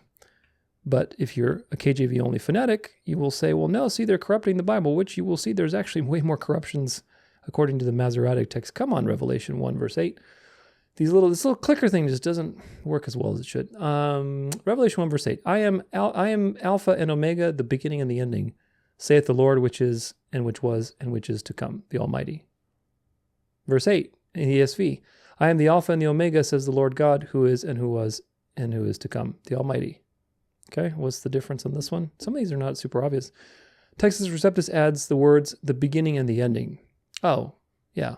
So there you go. The Textus Receptus adds the beginning and the ending, whereas the other families that most other Bibles are based on don't have the beginning and the ending. Does that change to you the Christology being explained here in Revelation 1, verse 8? It doesn't, because 10 verses later, you'll see, let's see, where is it at? Verse 10, where are you at? Verse 10, 17, 18. Here we go. When I saw him, this is the ESV, I fell at his feet, though dead, but he laid his right hand on me, saying, Fear not, I am the first and the last, and the living one. I died, and behold, I am alive forevermore, and I have the keys of death and Hades. Well, it's not the Father, because the Father wasn't the one who died, it was the Son. And the Son is telling you that he's the first and the last. And the first and the last is the only Lord God Almighty says that, and in the Old Testament, only Yahweh says that. So in this one verse, in the ESV, that's a perfect proof text for the divinity of Christ. And it's the same as the KJV. Fear not, I am the first and the last. I am he that liveth and was dead, and behold, I am alive forevermore. Amen, and have the keys of death, of hell and death. Does reading these two things, are they really that different? No, they're not. The ESV is easier to read, but if you read this entire chapter in context, in both Bibles, you get the same point, that Jesus is God. He's the first and last. He's the Alpha and the Omega. Alpha and Omega is the first and last. The KJV adds beginning and the ending because of some of the text families have that. Some don't. It's not clear which one is the original or not. It doesn't matter because Alpha and Omega itself is the beginning and the ending. So very likely the addition of the beginning of the ending, the beginning and the ending was an interpolation added later. Very likely, but who knows? I'm not making a claim either way. The point is it's not theologically significant. Let's see the next one. Revelation 6 verse 12. And this is KJV. And I beheld when he had opened the sixth seal, and lo, there was a great earthquake, and the sun became black as sackcloth of hair, and the moon became as blood. When he opened the sixth seal, I looked, and behold, there was a great earthquake, and the sun became black as sackcloth, and the full moon became like blood. Okay? What's the supposed significant difference here? The Textus Receptus adds the words and lo before the word earthquake. There you go. That's your meaningful variant of the 1%. And lo. It says here, and lo, there was a great earthquake. I looked, and behold, there was a great earthquake. That is the meaningful, significant variant between these two textual families. So not at all significant, really, is what it is. What's the point? Revelation 15:3. KJV. And they sing the song of Moses and the servant of God and the song of the Lamb, saying, Great and marvelous are they. Are thy works, Lord God Almighty, just and true are thy ways, thou King of the saints. ESV. And they sing the song of Moses, the servant of God, and the song of the Lamb, saying, Great and amazing are your deeds, O Lord God the Almighty. Just and true are your ways, O King of the nations. So King of the saints, King of the nations. Theology change. Are you suddenly believe something different about Jesus? That this one says King of the nations versus King of the saints? What's the difference? It's really not that significant. It's really not. Because the point is that God is a king over all things. And if you read the Bible, if you read the New Testament, especially with Jesus being the anointed vessel for God to rule all nations and all peoples and tribes and tongues, then it doesn't matter. Either reading makes sense.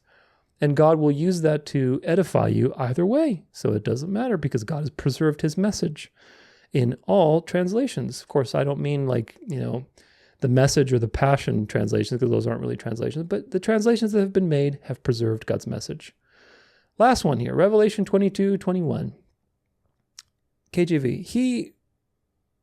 Let's read some context. He which testified these things saith, Surely I come quickly. Amen. Even so come Lord Jesus. 21. The grace of our Lord Jesus Christ be with you all. Amen. ESV. Verse 20. He who testifies to these things says, Surely I am coming soon. Amen. Come Lord Jesus. 21. The grace of the Lord Jesus be with you all. Amen. What's the difference? Is that in verse 21 of the KJV, it says the Lord Jesus Christ. Verse 21 of ESV says the Lord Jesus be with you. That's it. That's the difference between these two textual families. Now remember, this is part of the 1% that is meaningful difference and has a chance of being in the original. Meaning those are the most consequential possible variants. That there's a change in the meaning in the sense that there's words added or some sort of different rendering, and there's a chance for them to be in the original. That is the most meaningful possible, and that is a fraction of a percent. And this is one of them. And is it theologically impactful? No. So, conclusion. Out of all of these variants that we went through, now we have it all documented. Out of the 1% of the meaningful variants that can also have a chance of being in the original, meaning there's a difference between these two manuscript families, the Byzantine and the critical text. These are the most meaningful and impactful ones. I'm sure maybe there's a few others, but we've definitely covered the gamut of most of them. Now, I want you to just be honest, because I labored to do this painstakingly and to do all of this detail work on purpose so that we can have it on the open so there's no excuses. Be honest. Do any of these things impact your theology? Do they impact your belief about Christology? No, because there's many Unitarians that use the KJV and they're very deceived on Christology. Do any of these things impact your eschatology, end times views? No, because there's many dispensationalists that use the KJV only and other people who are very deceived on end times events. Does it impact your cosmology, your study of the universe? No, because there's many people that use the KJV only, like Answers in Genesis, and other people that are heliocentric oriented, which is Roman Catholic cosmology. Does it impact your thanatology, your belief about the afterlife or death? No, it doesn't. None of these things impact your belief about death. There was that one that we covered where Jesus was talking about hell, and there was the verse that was, the worm will not die and so on. That is not meaningful. If you read the entire Bible, especially the New Testament, with the resurrection, the judgment, all the things that we talk about in my Afterlife series, there is no, because I use the ESV in my Afterlife series, there is no meaningful difference on thanatology. Most Protestants, evangelicals, Baptists, KJV Onlyists, hold to the immortality of the soul and eternal conscious torment, which is a tradition of the Catholic Church. It's not true. And of course, these things are very easy to debunk if you know history. And if you actually read the Bible in context, doesn't matter what translation. But you can see, we'll see later that the KJV certainly aids in believing in the immortality of the soul. And you'll see what I mean by that. But most Protestants believe in life after death, going to heaven, eternal conscious torment. And yet, even though they're KJV only, they're deceived on this issue. Does it impact your, I don't have 6 fingers, not a Nephilim, but 6 fingers. Sixth one would be soteriology. Those are the main doctrines, folks. Christology, eschatology, cosmology, thanatology, which is the study of death or the afterlife. Soteriology, okay? Does it impact your soteriology, meaning your beliefs about salvation? No, it doesn't. There's a lot of Arminians, legalistic sects that use KJV only, added basically mindset, KJV Onlyism, and they subscribe to it. They're very deceived on the gospel and our salvation. In fact, the people who are KJV only are deceived on the gospel because the gospel tells you that God takes care of everything. He's sovereign. He will guide you to all truth. He encourages you. He doesn't revile you for using different translations. That there shouldn't be division amongst the body of Christ, that people who cause divisions are to be warned and eventually to be taken out of the community if they keep causing such vitriol and toxicity and delusion. So the KJV only movement is contra the gospel, even though they parade in false light of noble intentions. The road to hell is paved with good intentions, isn't it? But here's the point, folks. None of these major variants in the 1%, mind you. Remember, with everything we've covered for the last, I don't know how many, 30 minutes or whatever it's been, between Wikipedia and the actual Bible study, Bible verses we looked at. Every one of those was part of the 1% variation between these two manuscript families, Textus, Receptus, and critical text. That's the 1%. And out of that 1%, none of them are theologically impactful. None. The question is why? The answer is because God is sovereign and he preserves his message perfectly. All of these things, soteriology, thanatology, cosmology, eschatology, Christology. Even there's one on here I didn't add, ecclesiology, which is your belief about the church. Look at all of the fundamentalist institutionalized people who are all about church institutions and they believe in KJV Onlyism. Whereas the church is the invisible church of God, of God's elect, from all tribes and tongues, regardless of the language you speak, regardless of the translation you use. God has a purpose for the elect, and he's going to bring them to himself through whatever means that he wants to bring them. He can save somebody through Billy Graham if he wants to, and I'm sure he has. He can save people through all the apostates that you think are apostates, Do not underestimate God's ability to use the foolish things to shame the wise. And that's the way it works.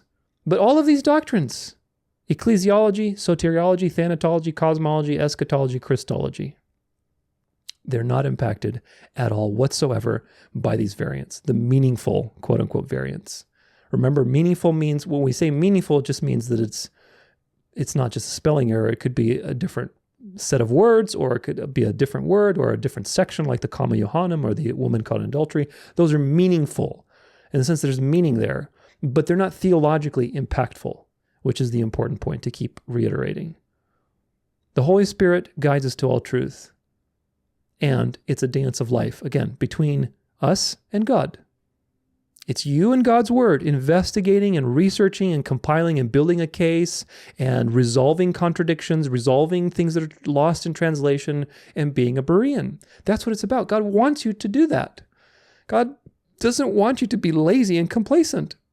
Watch my Berean video, plenty of good study skills there. We're going to have another section in this presentation after this one is done on how to have Fennec Fox study skills, how to really understand this issue from a more practical perspective, and what are some arguments that you can understand easily to defend why the Bible has been preserved, why most translations are decent translations, and not to get into fundamentalism for the wrong things. The early church was concerned with spreading the gospel. It wasn't this bulwark of administration and institution. Eventually it became that through the Catholic Church. But for the first 300 years, it was concerned with spreading the gospel, surviving persecution, dealing with dialectics on both sides. You had the dark of the Roman Empire, then you had the false light of the Gnostics and the heretics that were basically counterfeiting the truth. Satan was very offensive in the very beginning, and he's been offensive since then, since he's been thrown down to earth, using this dialectical dualistic scheme. So the early church was not perfect with administration. It didn't have perfect bookkeeping. Scribes were human beings. They were working long hours. They were tired. They were being persecuted. They were squinting under candlelight. There's many copy errors. It happens all the time. And yet, even despite things like, let's say again, you have an ending in English, ing versus ion. Those are two similar things. They kind of look similar under candlelight. Everything was handwritten. Remember, sometimes it's hard to tell, and you're trying to be faithful to the text, so you write there, and sometimes it doesn't make sense, so you change the wording, so it's based on the context, and it looks better. These are the types of things that happen because you're dealing with a human system, and that human system has produced thousands and thousands of witnesses that now can be compared, and we can discern the invisible hand behind all of these witnesses, which of course is God. That's the profound part, that when you actually compare all these witnesses, despite their imperfection, they testify to an unchanging and completely preserved truth, which is so, so cool. Now, back to our little article. This is part 2, the Allen Rules of Textual Criticism. And of course, you have to be able to see it, which is important. There it is. We won't spend much time on these because the Westcott and Hort rules were more influential. However, they're both worth noting. The Allen rules get their name from Kurt and Barbara Allen, who were instrumental in the publication of the Greek critical text that nearly all modern New Testaments are based on, the Nestle-Allen Novum Testamentum Graeci, the New Testament in Greek. The first edition of the Novum Testamentum Graeci was published by Eberhard Nestle in 1898, but an updated version was introduced in 1901. It was a combination of primarily Westcott and Hort's work, along with 2 other Greek New Testaments. Later, it was taken over by his son and eventually by Kurt Allen and his wife, along with others. It's commonly referred to as the Nestle-Allen Novum Testamentum Graeci after the first 2 significant contributors, Eberhard Nestle and Kurt Allen. It's often abbreviated as NA, plus the version number, for example, NA 28. It's currently in its 28th edition as of spring 2020. The Allen rules generally follow the Westcott and Hort rules with one major difference. I've copied and pasted the 2 rules that conflict just below. Westcott and Hort rule number 9. Prefer readings in manuscripts that habitually contain better readings, which is more certain if it's also an older manuscript and if it doesn't contain combinations of other manuscripts, as in Rule 3. This also applies to manuscript families. Allen rule number 6. Furthermore, manuscripts should be weighed, not counted, and the peculiar traits of each manuscript should be duly considered. However important the early papyri or a particular uncial or a minuscule may be, there is no single manuscript or group of manuscripts that can be followed mechanically, even though certain combinations of witnesses may deserve a greater degree of confidence than others. Rather, decisions in textual criticism must be worked out fresh passage by passage. Westcott and Hort preferred to take manuscripts they deemed more reliable, early in Alexandrian, and rely on their readings more. However, Allen took the opposite approach, preferring to look at all of the evidence in each passage separately.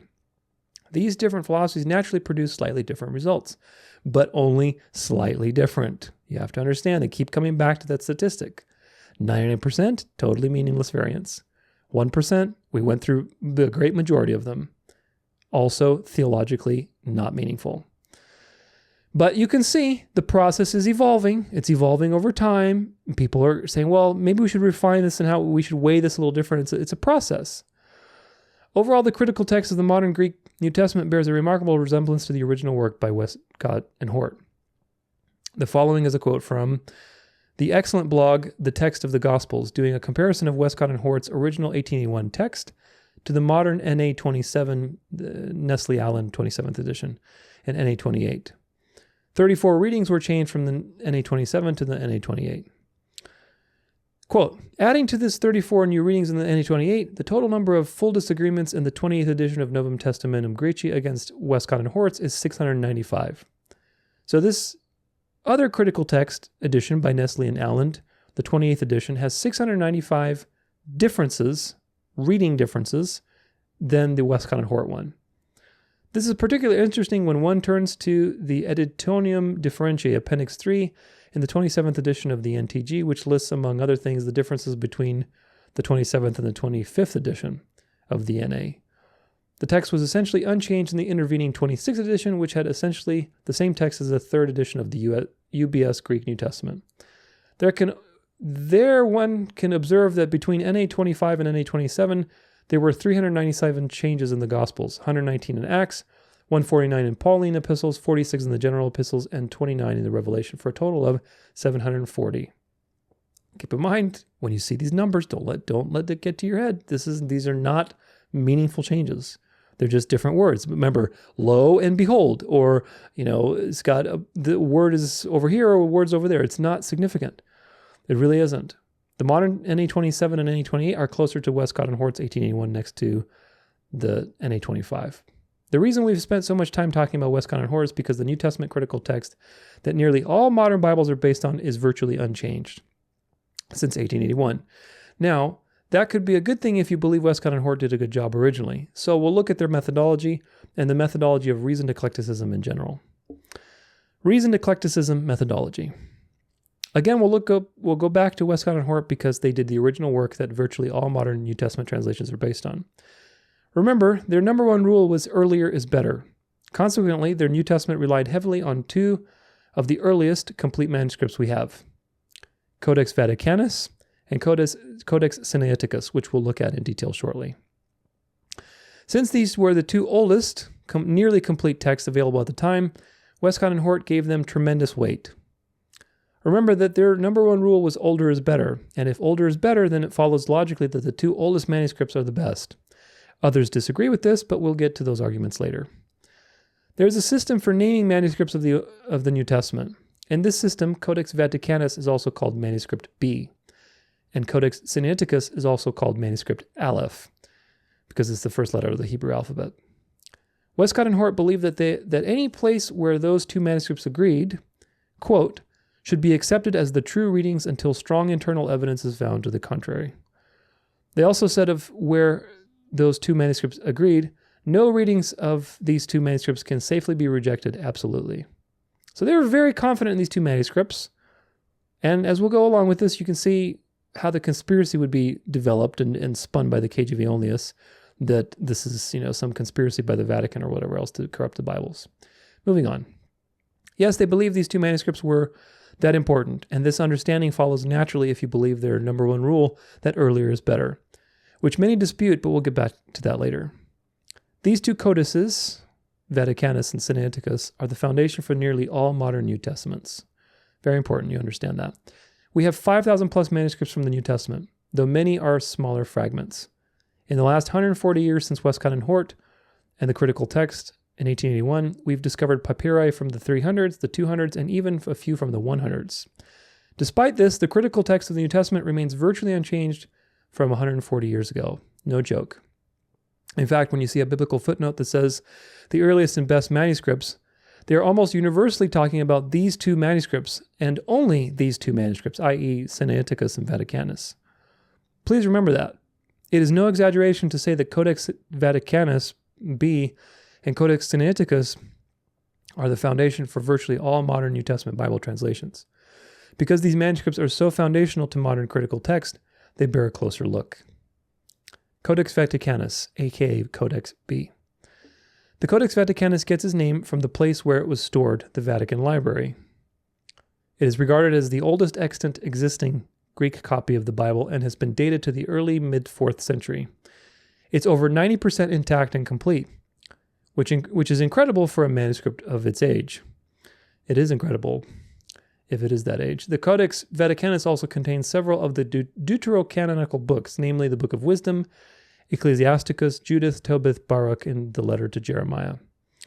Codex Vaticanus is an excellent example of the Alexandrian text type, and many scholars think it's the most important Greek manuscripts we have, again, because it's the oldest. In fact, the primary author, editor of the modern critical text, Kurt Aland, said this: Vaticanus is by far the most significant of the uncials.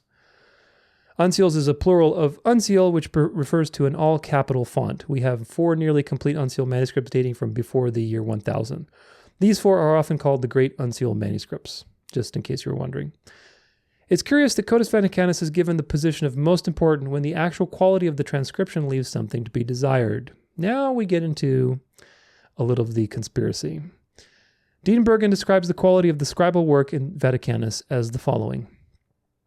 Quote, Codex Vaticanus comes to us without a history, without recommendation of any kind except that of its antiquity. It bears traces of careless transcription on every page.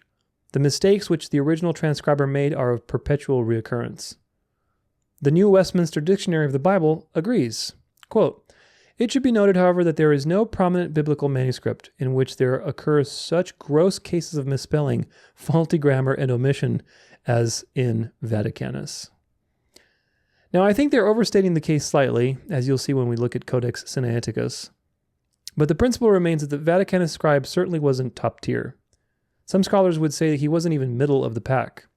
Probably the most balanced view of the Vaticanus scribe is found in the quote below in an article published to respond to someone claiming the Vaticanus scribe made very few errors.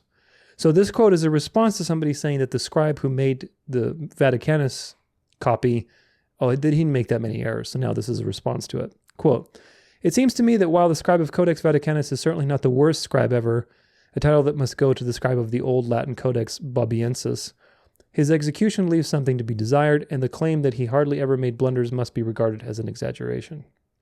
So, not the best quality. In the 10th or 11th century, at least 2 scribes made corrections to the Codex Vaticanus. This isn't altogether uncommon with ancient manuscripts, but it does mean some places represent a 10th or 11th century version, not a 4th century version. This is also important. We'll talk about this a little bit later. Just keep it in mind. That leads to the possibility of the most humorous and unsettling thing about these correctors, the addition of a rebuke by one corrector to another. So this is now, the quote, this is from, it doesn't say the source, but it says, quote, the copyist of Codex Vaticanus had written something in Hebrews 1:3, and a corrector had replaced that with the correct reading, yada yada, in Greek, which is supported by all other manuscripts, including Papyrus 46, which is very old. The person who wrote this note, however, objected to this correction and wrote something in Greek. Metzger translated these words as, fool and knave, can't you leave the old reading alone and not alter it? Another rendering, untrained troublemaker, forgive the ancient reading, do not convert it. So you had some, conflict between the scribes, various scribes, as they're transcribing various things. Kind of like the old Reddit forums or something, I don't know. He wrote something in Greek, erasing most of the corrector's version. Apparently, the note writer regarded Codex Vaticanus as a museum piece to be protected and preserved rather than as a copy of Scripture to be used as such. To be clear, the scribal quality of Codex Vaticanus isn't terrible, but neither is it incredible. Mediocre might be the best description, though some would say poor. There is some disagreement on the actual level of quality. Again, Vaticanus is regarded as the single best New Testament manuscript by the adherents of the recent eclecticism critical theory. There are only two reasons for this.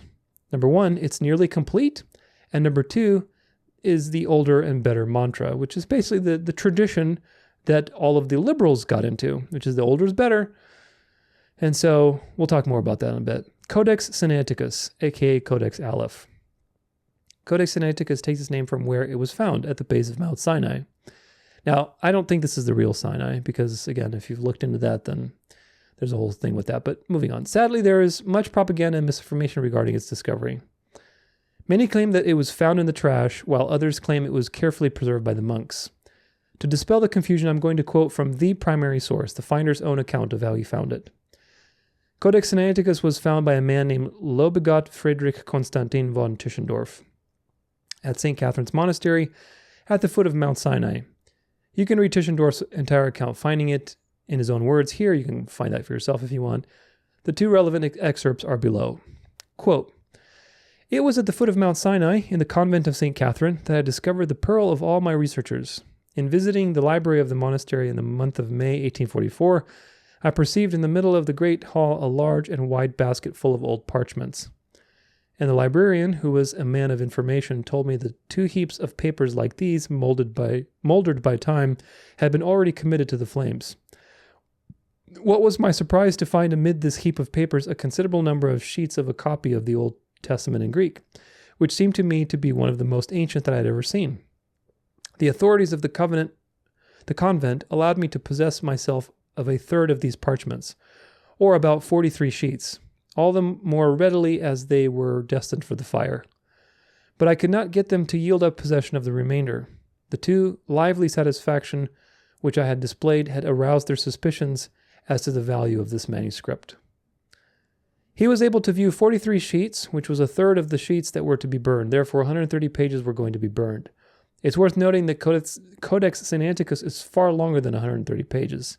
The British Museum has 694 pages, which is over half of the original length. So no, the entire Codex Sinaiticus was not going to be burned. It seems like from Tischendorf's description that only some worn-out pages from Sinaiticus were going to be burned, but it's hard to be sure. Tischendorf himself might not have been sure. He returned to the monastery some 15 years later, partially in hopes of recovering the manuscript. Quote, "On the afternoon of this day, I was taking a walk with the steward of the convent in the neighborhood, and as we returned towards sunset, he begged me to take some refreshment with him in his cell. Scarcely had he entered the room when, resuming our former subject of conversation, he said, 'And I too have read a Septuagint,' i.e. a copy of the Greek translation made by the 70, and so saying, he took down from the corner of the room a bulky kind of volume, wrapped up in a red cloth, and laid it before me. I unrolled the cover and discovered to my great surprise not only those very fragments which 15 years before I had taken out of the basket, but also other parts of the Old Testament, the New Testament complete, and in addition, the Epistle of Barnabas and a part of the Pastor of Hermas." So some of the, more, these aren't actual, these are later, these were written like in the 400s, the Pastor of Hermas and the Epistle of Barnabas. From this account, the accusation that it was found in a waste paper basket trash can is technically true, but it's rather misleading. It seems obvious that the entire thing wasn't going to be burned. Now, about the quality of Codex Sinaiticus. Even those who love the manuscript will admit it has serious quality problems. Even the official Codex Sinaiticus project website, which is linked above, admits the following, quote, "No other early manuscript of the Christian Bible has been so extensively corrected. A glance at the transcription will show just how common these corrections are. They are especially frequent in the Septuagint portion. They range in date from those made by the original scribes in the 4th century to ones made in the 12th century. They range from the alteration of a single letter to the insertion of whole sentences. They aren't the only ones to say this either. The manuscript's finder, Tischendorf, who reckoned it was the greatest find of his life, said the following, 'On nearly every page of the manuscript there are corrections and revisions done by 10 different people.' Tischendorf also said that he counted 14,800 alterations and corrections in Sinaiticus. He goes on to say, quote, "The New Testament is extremely unreliable on many occasions. 10, 20, 30, 40 words are dropped, letters, words, even whole sentences are frequently written twice over or begun and immediately canceled. That gross blunder whereby a clause is omitted because it happens to end in the same word as the clause preceding occurs no less than 115 times in the New Testament. By an inconceivable metric, except age, Codex Sinaiticus is one of the worst manuscripts that we've ever found. You probably couldn't find a scholar who would praise the scribal work in Sinaiticus, and it's easy to find those who deride it as the worst scribal work among the manuscripts ever found." Comparing Vaticanus and Sinaiticus. As we've just seen, Codex Vaticanus is a mediocre to poor quality manuscript. The Codex Sinaiticus is among the worst manuscripts we have. Now we'll look at how they compare to each other and how much they agree with each other. Quote, this is a note. The he in the quote below is Dean Bergen. Quote, "He also checked these manuscripts for particular readings or readings that are found only in that manuscript. In the Gospels alone, Vaticanus has 197 particular readings, while Sinaiticus has 443. A particular reading signifies one that is most definitely false. Manuscripts repeatedly proven to have incorrect readings lose respectability. Thus, manuscripts boasting significant numbers of particular readings cannot be relied upon." So, Vaticanus has 197 readings that aren't true, whether it's a spelling or a particular word or maybe a sentence, while Sinaiticus has 443, so they're pretty poor quality. The textual variants between them are numerous. According to Herman C. Hoskier, and just really quick, the reason we know they have errors is because we have other manuscripts. Do you understand? That's the important part. Because remember, when taken as a whole, 99% the variants are not meaningful. But just keep that in mind. The textual variants between them are numerous. According to Herman C. Hoskier, there are, without counting errors of ioticism, which is it's a type of thing in Greek that happens in Greek language, over 3,000 textual variants between Sinaiticus and Vaticanus in the text of the Gospels alone. In the text of the Gospels alone, there's over 3,000 textual variants between these two manuscripts. Assuming that the same ratio of variants persists in the rest of the New Testament and doing the math, that's about 3,434 additional variants for a total of 6,470 variants between them. There are 7,956 verses in the New Testament. That's an average of 0.81 variants per verse between Vaticanus and Sinaiticus. Therefore, roughly 4 out of every 5 verses, 81%, in one manuscript disagrees with the other manuscript in at least one place. On average, in reality, the distribution is never that perfect. According to Dean Bergen, quote, "It is in fact easier to find 2 consecutive verses in which these two manuscripts differ the one from the other than 2 consecutive verses in which they entirely agree." Despite the numerous textual variants between them, there's an interesting theory about their origin. The manuscript is believed to have been housed in Caesarea in the 6th century together with the Codex Sinaiticus, as they have the same unique divisions of chapters in the book of Acts. There's no other evidence for this, so take it with a grain of salt, but they are the only 2 manuscripts that share that particular characteristic. The fact that they share a unique characteristic make it more likely that they came from the same general area. That's pure theory without other evidence, but it's interesting. Corruption of the Alexandrian text type. I'm almost hesitant to include this as it comes close to an ad hominem attack on the entire Alexandrian text type family. However, I have included it for the sake of completeness. The following is regarding the Alexandrian text type manuscripts. Quote, "However, the antiquity of these manuscripts is no indication of reliability because a prominent church father in Alexandria testified that manuscripts were already corrupt by the 3rd century. Origen, the Alexandrian church father in the early church century, said the following, quote, "The differences among the manuscripts of the Gospels have become great. Either through the negligence of some copyists or through the perverse audacity of others, they either neglect to check over what they have transcribed, or in the process of checking, they lengthen or shorten as they please." Origen is, of course, speaking of the manuscripts of his location, Alexandria, Egypt. By an Alexandrian church father's own admission, manuscripts in Alexandria by 200 AD were already corrupt. Irenaeus in the 2nd century, though not in Alexandria, made a similar admission on the state of corruption among the New Testament manuscripts. Daniel Wallace says, "Revelation was copied less often than any other book of the New Testament, and yet Irenaeus admits that it was already corrupted. within just a few decades of the writing of the Apocalypse. There's an argument to be made that the Alexandrian text type was corrupted very early. It's by no means an ironclad argument, but I would have been remiss if we didn't talk about it here. We'll come back to it later. Westcott and Hort, questionable beliefs? There is some evidence that Westcott and Hort didn't have a high opinion of the Bible. There's further evidence, based on quotes they said, that they didn't take the Bible seriously, literally, and endorse the theory of evolution. However, to simply say that their critical text is bad because of their personal views is problematic. While the character of the workers can shed some light on the work, I prefer to judge a work based on its merits, not what the authors might have believed. Therefore, if this line of reasoning interests you, you can read more here, and it gives you a link. I will devote no more space to it in this article because I don't think it's relevant. It's really not. We'll come back to this as well in our summary. It's not relevant, but it is important to cover. And only mention it for completeness. The one thing I will mention is Hort at least was motivated to eliminate the Textus Receptus from the public eye as he considered it vile. Quote, I had no idea till the last few weeks of the importance of the text, having read so little Greek Testament and dragged on with the villainous Textus Receptus. Think of the vile Textus Receptus leaning entirely on the late manuscripts. It is a blessing there are such early ones. So Hort was definitely biased, obviously. Again, this is because of his earlier is better philosophy. Reasoned eclecticism, critical text conclusion. In the end, the greatest strength of the critical text is also its greatest weakness, man's involvement. If you force me to pick one of the three major theories instead of the blend that I prefer, I'd pick reasoned eclecticism, but with a different set of rules. The problem was Westcott and Hort's application of the theory. Yeah, again, there's principles, but then there's the sinful flesh in between those principles and reality that is applying those principles. The original rules set down by Westcott and Hort aren't consulted very often anymore. However, their original work is still with us. All the modern Greek critical texts bear an extremely strong resemblance to Westcott and Hort's original 1881 critical text.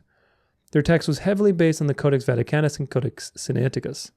These two documents are rather flawed, especially Sinaiticus. They also discounted the entire Byzantine text type, based on an assumption which has now been proven wrong. Despite the Byzantine text type being vindicated by extremely early manuscript findings, there remains a persistent bias against Byzantine readings for no apparent reason. Further, it means that all the manuscript findings of the last 140 years are given very little consideration in modern Bibles. Personally, I think that's a problem. I do too. To be clear, the theory of reasoned eclecticism is sound. It is the application of it, thus far, that leaves something to be desired. Agreed. And this is the narrow road. Critical text is not trying to destroy the Bible and corrupt the Bible with conspiracy. Critical text theory is not the best possible way to do everything, because it's not perfect. It's not free of bias and tradition. It has principles that are good. There is a desire to create a set of rules to deal with a lot of information. That is good. It is applying it, and of course applying it in the last 140 years, that there's something to be, leaves something to be desired. Moving on, just a little bit more here. Please don't mistake me. Please don't mistake one for the other. Yeah, don't mistake the theory for the application. This is what the narrow road is, where KJV Onlyists will combine the two and say, see, people like Westcott and Hort, and they'll do character assassination and say there's a conspiracy, and you shouldn't think critically about Bible translation at all, which of course is nonsense. The modern critical text is based primarily on two flawed documents, without the benefit of the findings of the last 140 years. If you could alter the rules or simply remove the bias against the Byzantine text type, reasoned eclecticism stands a very good chance of producing the best results. Agreed, and that's why really the best approach is you have to be a Berean on your own. We'll talk about this a little bit more as we go on. But quick pause now just to review everything. There's a lot of complicated history that's happened in the last 200 years with Bible translations. Our New Testament Bibles, except the KJV and a few ones like it that are based on Textus Receptus, are based on Westcott and Hort's original work, with obviously some adjustments there. But nevertheless, that's the majority of the basis. And of course, that work was based primarily on the two manuscripts, Vaticanus and Sinaiticus. This is because, again, they had a bias of older is better. And so they put forward these two manuscripts. Look, these two are complete. They're also the oldest. Therefore, they're to be preferred. But this becomes very controversial for several reasons. And it's obviously weaponized by KJV Onlyists to basically paint a picture of this grandiose conspiracy to hide the Bible and to basically deceive people. which again, I'm going to remind you over and over again as we go through this 99% of the variants. We looked at all of them, almost all of them, all of the 1%, and they're not meaningful theologically. The other 99% are not meaningful whatsoever. They're not, because we have enough evidence to understand what the reading is. And it doesn't make an impact on the meaning nor the theology. But how does this become weaponized, and what is the controversy? Well, Westcott and Hort had some dubious beliefs. They were probably even occultists. Maybe they were infiltrated. Who knows? The 1800s were very rife with satanic activity, the Enlightenment, occultism. There's a lot of things that happened. The movies that I mentioned, like Lamp in the Dark, Tares Among Wheat, Bridge to Babylon, these documentaries are done very well. I'm going to give them the credit for that. However, you have to use discernment, folks, because they jump to conclusions, and they're not as scientific as they should be about how we can trust that God's word has been preserved, and not been preserved in one specific translation, but it preserved throughout all time, throughout all cultures. God's word is eternal. So they make a lot of jumps to conclusions. They use a lot of the history there that's very suspect. There is a lot of suspect history with Westcott and Hort. Absolutely. Again, I'm not defending Westcott and Hort. I'm not defending the critical text. I'm just defending that God is sovereign regardless of man's evil. And this is the point. This is why you should know a little bit about this, because you can then come back and say, wow, God has been able to use the efforts of these wicked people to still advance his cause. This is how it works, folks. Satan cannot help but do the glory of God. Satan is pitching balls, and God is saying, throw it like this high, this low, and God is just striking home runs every single time. This is how it works. God is sovereign over evil. But you need to be careful with the guilty by association fallacy. Yes, it does matter what somebody's beliefs are. It matters what their associations are. It does. But even with all of this evil that happened, God still preserves his word. Again, we looked at the 1% that were meaningful variants, and we saw that they are not at all theologically impactful.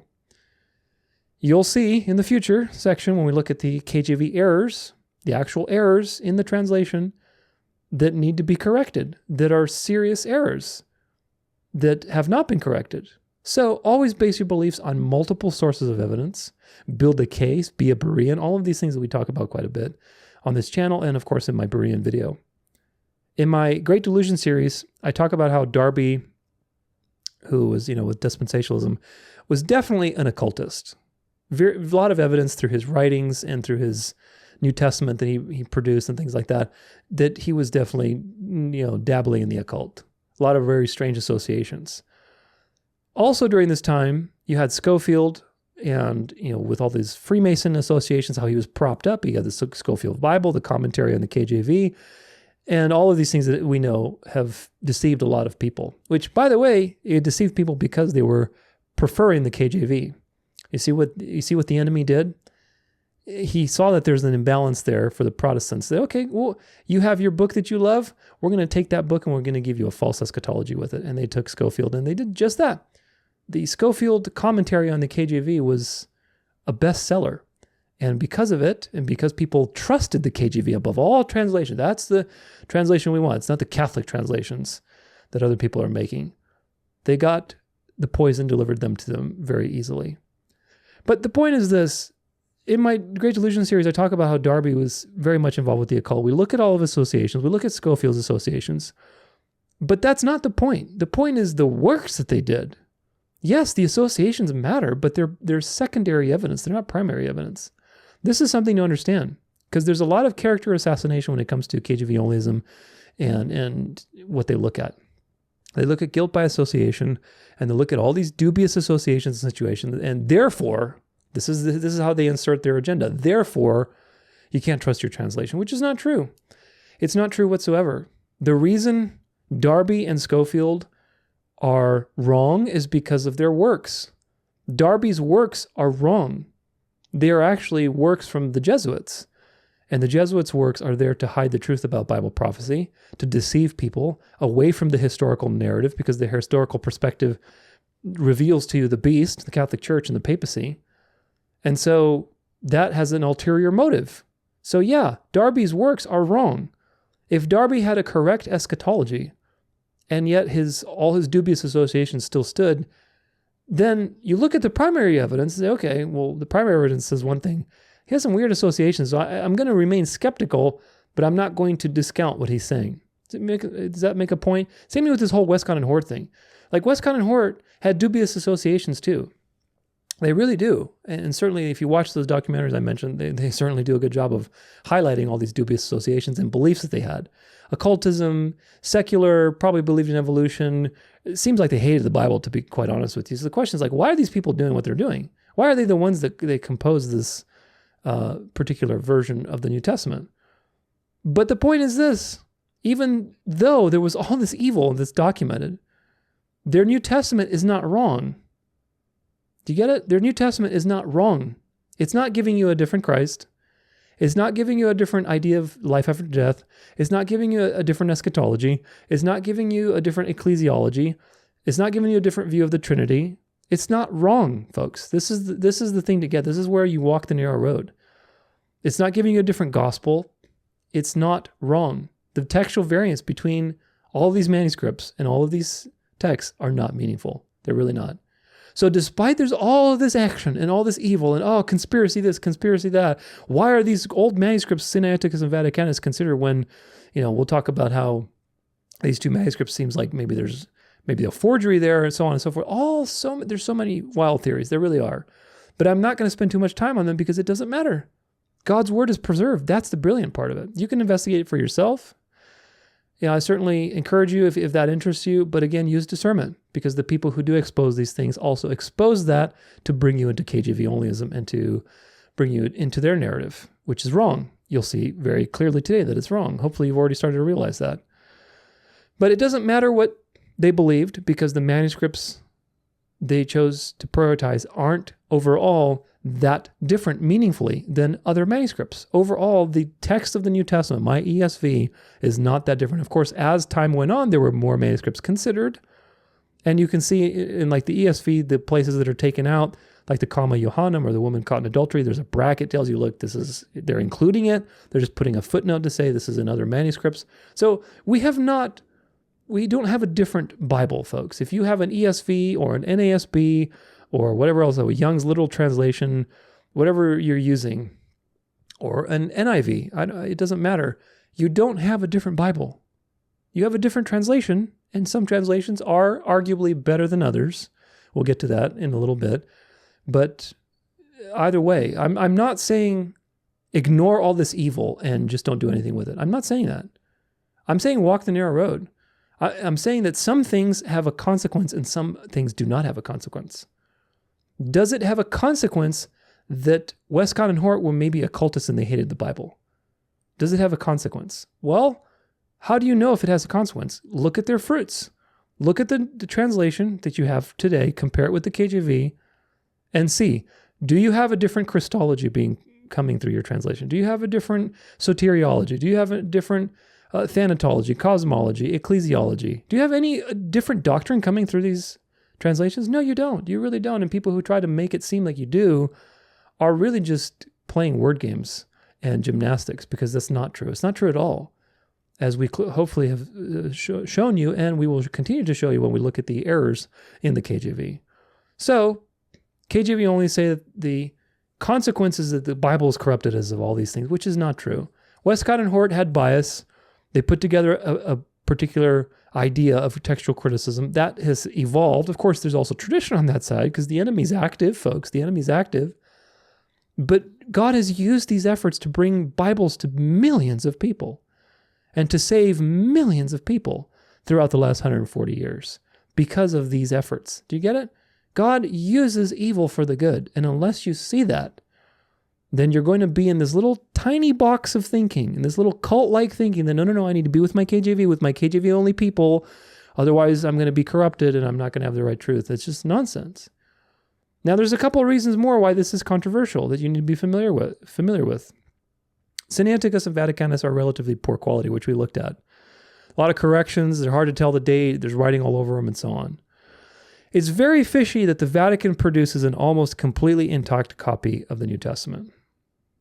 It's also very suspect with the whole story of Tischendorf and the discovery of these manuscripts at the monastery of St. Catherine at Mount Sinai. Of course, it's not really Mount Sinai. So anyway, there's a lot of strange things about these discoveries. Let's just put it that way.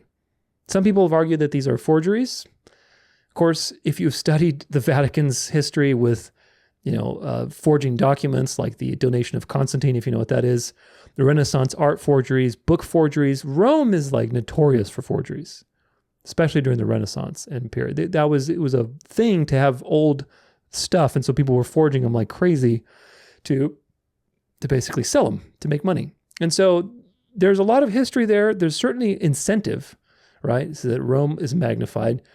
I think it's possible. I think it's certainly very possible. There's a lot of dubious history there. But even so, even if it happened, folks, this is, again, you got to come back to the sovereignty of God and the brilliance of God. Even if it happened, 99% of all the textual variants of all the manuscripts we have are not meaningful. 1% of the ones that are meaningful, in quotation marks, are not theologically impactful, as we have hopefully demonstrated today in this section. They're not. And this is the beauty of God's sovereignty, that it doesn't matter. It doesn't matter. It doesn't matter that the Jews trying to write Jesus out of the Old Testament scriptures, and believe me, again, the damage the Jews did, which I cover quite a bit in my Masoretic episode, my Masoretic Psyop, we'll look at a little bit of it today as well in the corruptions, because the KJV uses the Masoretic.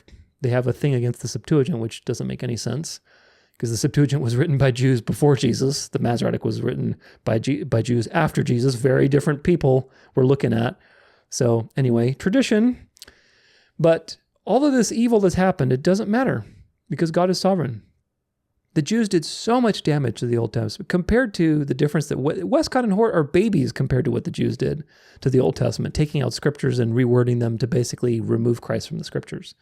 It's crazy. And to introduce their false timelines, to teach their false Kabbalistic golden age of the 6,000 years of the Earth's timeline, then the 7,000th year is or the 1,000 years millennial reign. This is all Kabbalistic nonsense that the Jews created by changing the timeline in Genesis 11. I'm telling you, Westcott and Hort, for all the evil that you can find out about them, how they were occultists, they were secular, they hated the Bible, blah, blah, blah. Maybe they were Jesuits, who knows what they were. Despite all of that, they are little babies compared to what the Jews did to the Masoretic text. They really are. And if you have looked at my Masoretic episode, you know exactly what I'm talking about. So, nevertheless, despite all these things, God used all of these evil people to bring his word to millions of people and to keep the message intact. And through the guidance of the Holy Spirit, so many people have learned the truth, have learned different doctrines, have learned the gospel, have become missionaries, and so on. So God's word has gone throughout all of creation.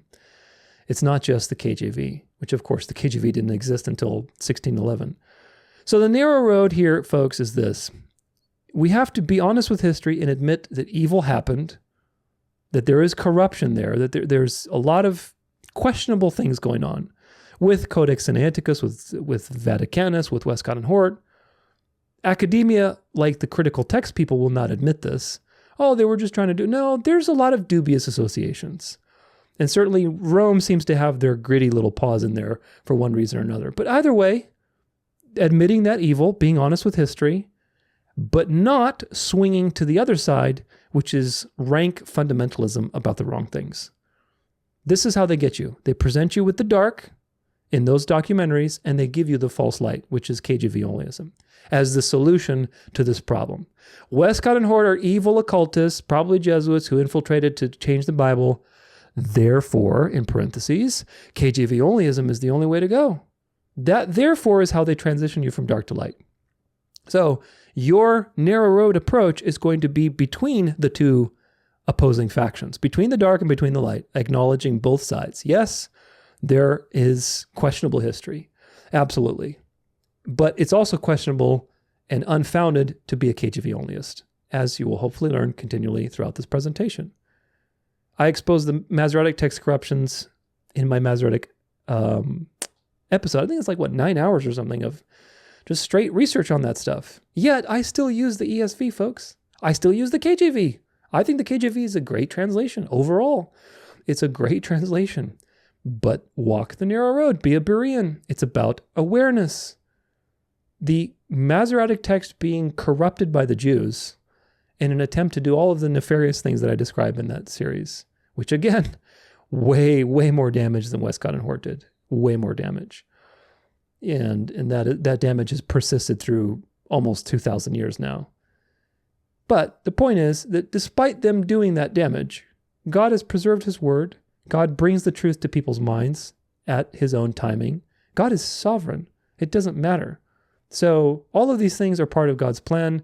It's just about having awareness and not losing faith that God is in control of things. And it's also not appropriating God's work specifically to a tiny little group of people with a singular translation, because that's harlotry. That is denominationalism in its own way. Now, another thing too is that most of the new discoveries since 1881, since Westcott and Hort's text, have not been heavily considered because of academic bias, which of course is tradition. It's liberal tradition. You have the Textus Receptus people with tradition, and you have the liberals with their tradition.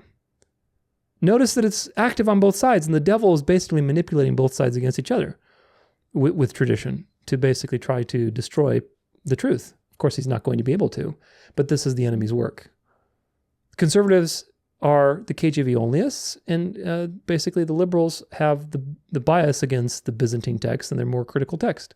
So left versus right, red versus blue. Anything new under the sun? No, not at all. It's the same old stuff as we always see. That's why walking a narrow road is important, and why this particular section and following sections on how we got the Bible, how to study the Bible, my goal is to help you find that narrow road, to be a true Berean, a Berean fox, so that you really know how to discern the truth.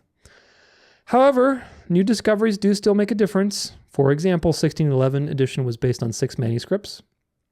I think the earliest was like the 11th century. Then you had the Revised Edition in 1881, which was based on 2,000 manuscripts. Of course, it was factored through the lens of those primary two. Today we have 5,000 manuscripts. Today we have new insights into Greek, words like monogenes, only begotten, tetelestai, paid in full. All these things have been discerned over the last, 200 years. People have been studying Greek more intensely. In 1895, it was realized that Koine Greek is common Greek, not some sort of elite or special Greek. In 1800s, you had the Granville-Sharp rule.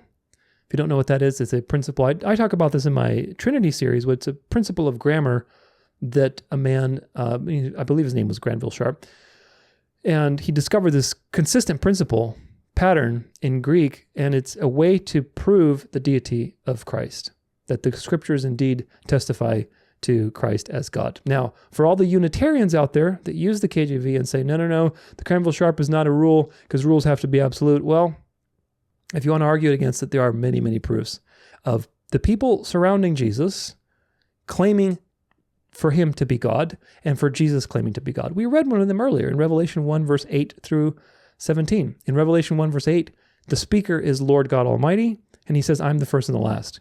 Revelation 1, verses 17 through 18, Jesus is the speaker, and he says, I am the first and the last. But I'm the one that died also. So wait a minute, the one that died is also the first and the last? How does that work? Well, you can't make that work if you're a Unitarian, because Unitarians do not believe in a plurality of God. The Bible forces you into a plurality of God. Jude says it was Jesus who was escorting the Israelites in the Exodus. But in the Exodus, in the actual Exodus, it's Yahweh, the angel of Yahweh. But the angel of Yahweh is worshipped as God by Joshua, by Abraham, Isaac, and Jacob. He claims to be God, yet also speaks of God in the third person. You have a lot of plurality going on in the Old Testament, these hints and shadows of a plurality of God, which of course is revealed through Christ. So the Granville-Sharp rule is not the only proof that we have for the Trinity or for the deity of Christ. The point is that these things were developed in the last 150 years. So we have advanced in our knowledge in Greek, we've advanced in technology, we've advanced in how many manuscripts we have, so things are impactful. As you can see, modern translations like my ESV include things that are missing that the Textus Receptus has, those like the comma Johannem and the woman caught in adultery, and it just tells you with a footnote. Sometimes, in fact, I don't even have it with me, my Bible, but my Bible, the ESV that I have, sometimes in the footnotes, it'll tell you alternative readings. And say, oh, that's interesting. I always read the footnotes. If something that says yada, yada, yada, it's got a little number, go to the bottom and say, oh, okay, it could be rendered like this too. That's interesting. So these things you have to get out of this fundamentalist, literalistic, attached to one particular translation mindset, and rather learn to have an open mind that is constantly being flexed with information and data and building a case on something so that you can discern the truth that is behind the words. That is what matters, that you discern the truth. So, conclusion, like I said in the beginning, there's a mix of truth and error when it comes to this particular story of the history that's happened in the last 200 years. The question that comes down to is, do you trust God is sovereign? Do you trust that he's going to use the foolish things to shame the wise? And of course, the answer is yes. Then if the answer is yes, there's no need to get concerned with these conspiratorial things. The idea that the enemy somehow hijacked the Bible and you can't get God's truth and God's message by reading the ESV or the NASB or even the NIV or whatever else, that's nonsense. The enemy has not hijacked the truth. Now, the enemy has created many counterfeits, and the enemy certainly has tried through nefarious agents like the Jews, like the Jews in the early 3rd, 4th century that created all those things, like the Masoretic Jews in the 11th century, like Westcott and Hort, like all these counterfeit preachers and apostles, and so many that you've seen, counterfeit movements, sacred name people, Jehovah's Witnesses, Book of Mormon. There has been an onslaught of satanic activity since the cross, and it's only going to get worse as we get closer and closer to the end. So don't get lost in it, because ultimately what you'll need to survive the storm is discernment and faith, and those two work together hand in hand. KJV Onlyists take these things that I've explained to you, that we've glossed over here, and spin them towards fanaticism. But the KJV is not a perfect translation, and we'll prove that today. We will prove it. The KJV also doesn't guarantee you perfect theology. So what matters is your ability to interpret. And your ability to interpret is bolstered by how you think. How do you think critically? How do you read in context? What resources do you use? Are you building a case, or are you just jumping for the gun and getting the low-hanging fruit? All of these things are so important, folks. And my argument is that if you are believing in KJV Onlyism, you're actually more likely to commit those fallacies because you're an emotional thinker. You're not basing your belief on rational thought. KJV Onlyism is an emotional, traditional position. Therefore, you are more likely to believe in fallacies.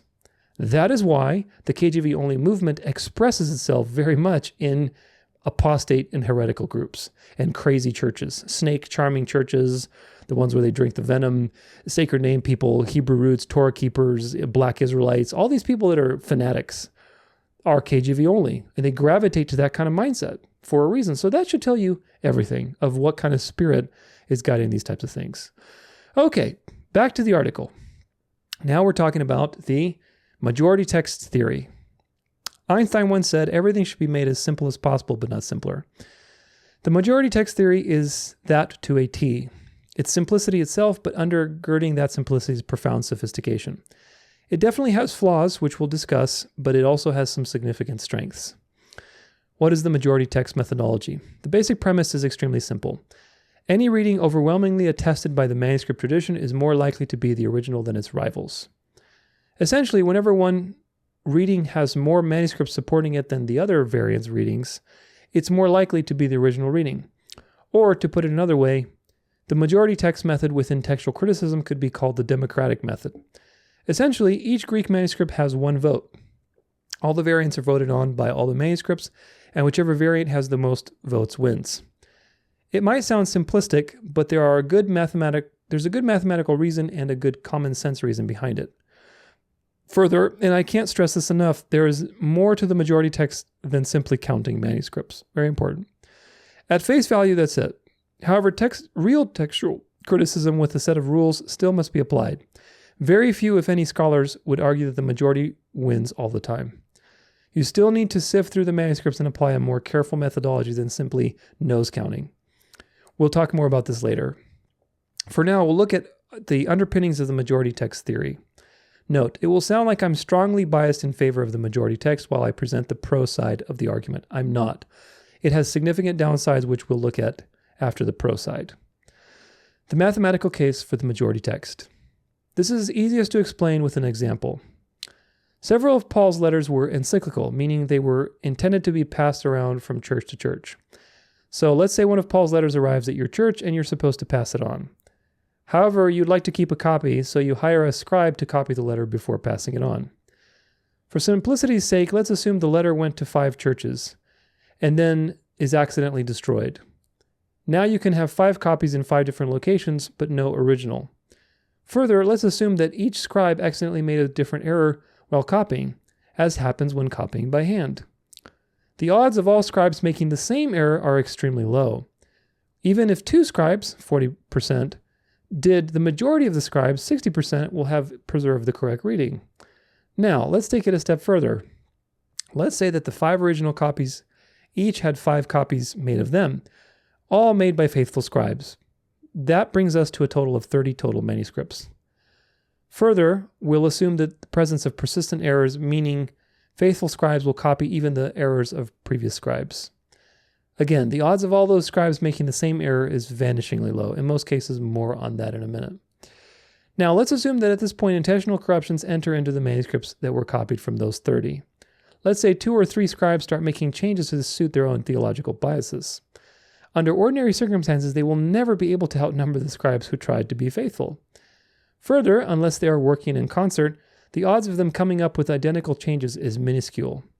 So instead of creating a new popular reading, they're more likely to create several unique readings, and even these are in a small minority.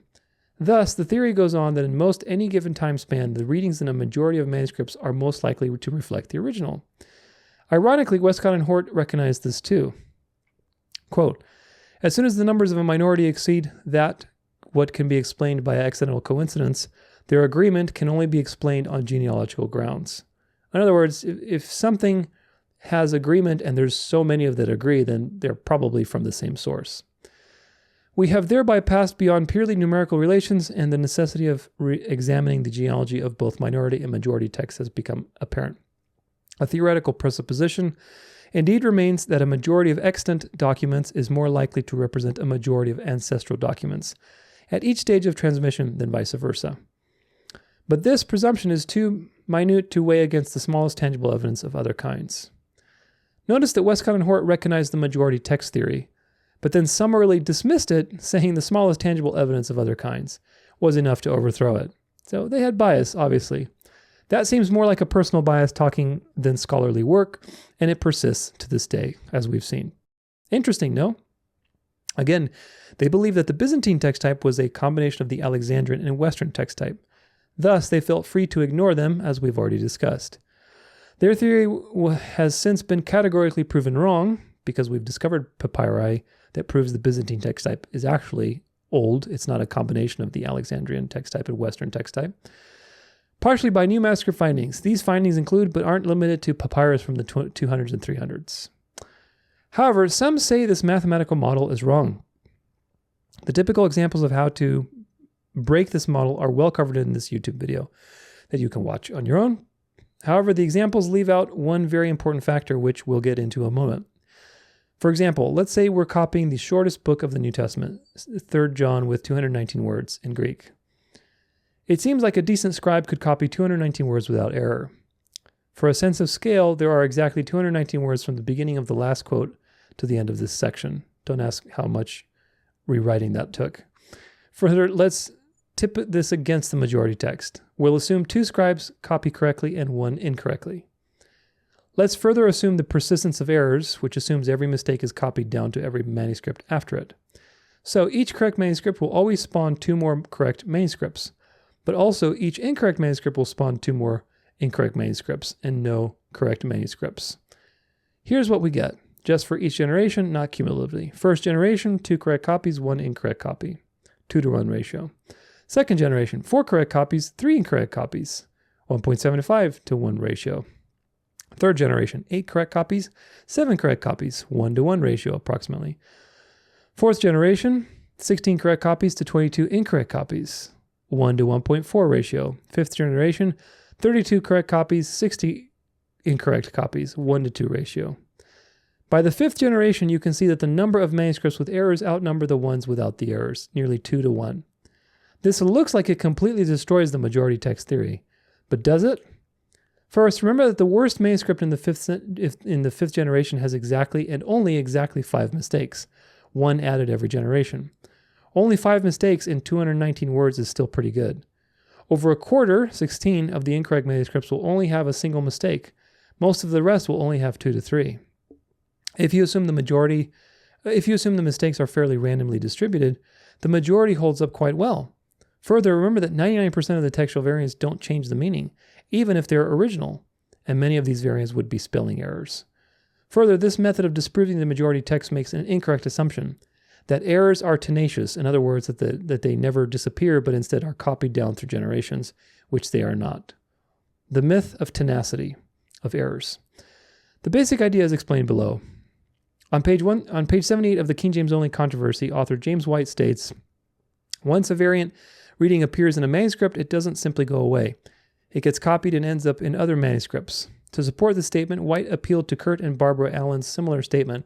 Once a variant or new reading enters the tradition, it refuses to disappear, persisting if only in a few manuscripts, and perpetuating itself through the centuries. One of the most striking traits of the New Testament textual tradition is its tenacity. Now, James White is very popular on this King James Only controversy. Like, he's against the King James Only, and he's had a lot of material on it. I recommend some of his stuff too. However, you will see that he has bias, just like everybody else. Moving on. However, this can be easily disproved using common sense and a touch of data. For context, a singular reading is a textual variant that appears in only one manuscript and no other manuscripts whatsoever. Quote, now consider the mass evidence against the concept of tenacity. The hundreds of singular readings that appear in ancient manuscripts, but of which there is no trace in later manuscripts. How many such readings are there?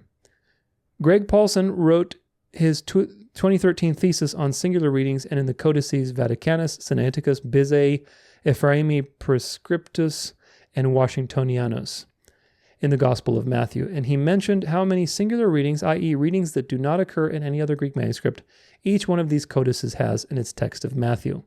Paulson's data: Vaticanus 97, Sinaiticus 163, Bizet 259, Ephraemi Rescriptus 75, Washingtonianus 112.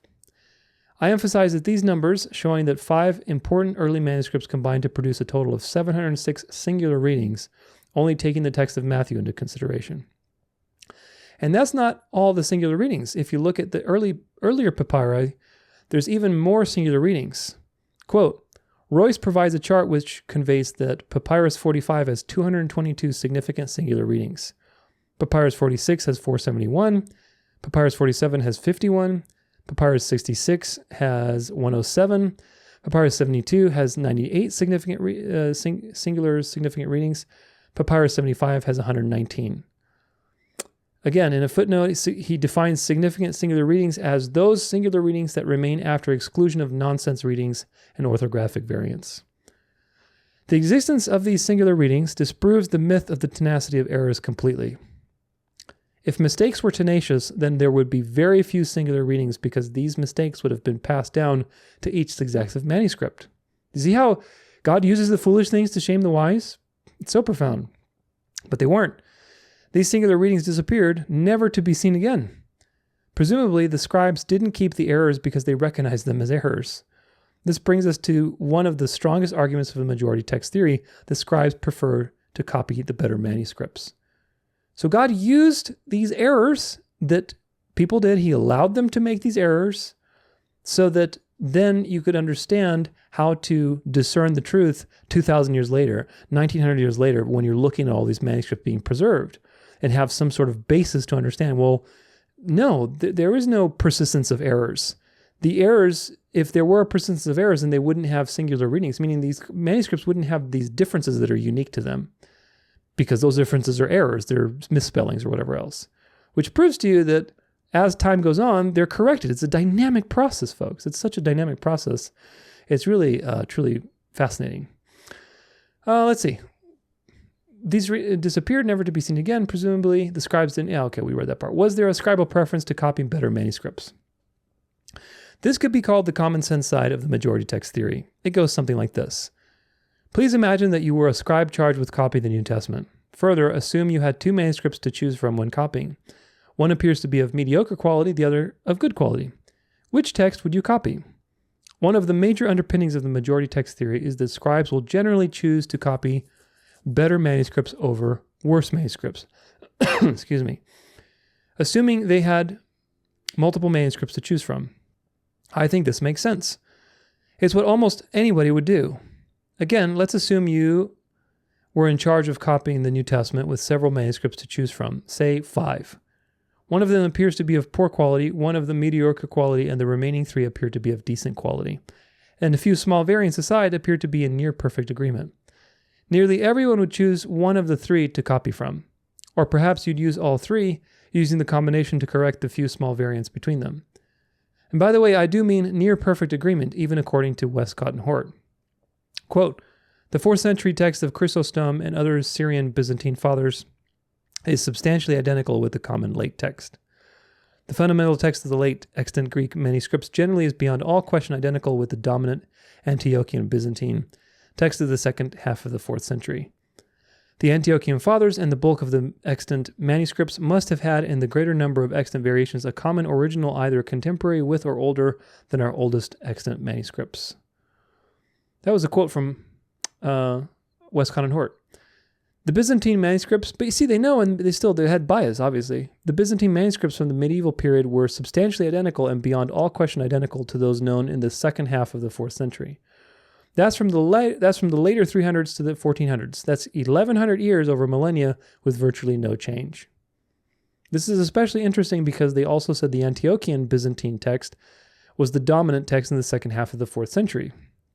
So they admit it, and they admit to you the truth, but they still go with their bias.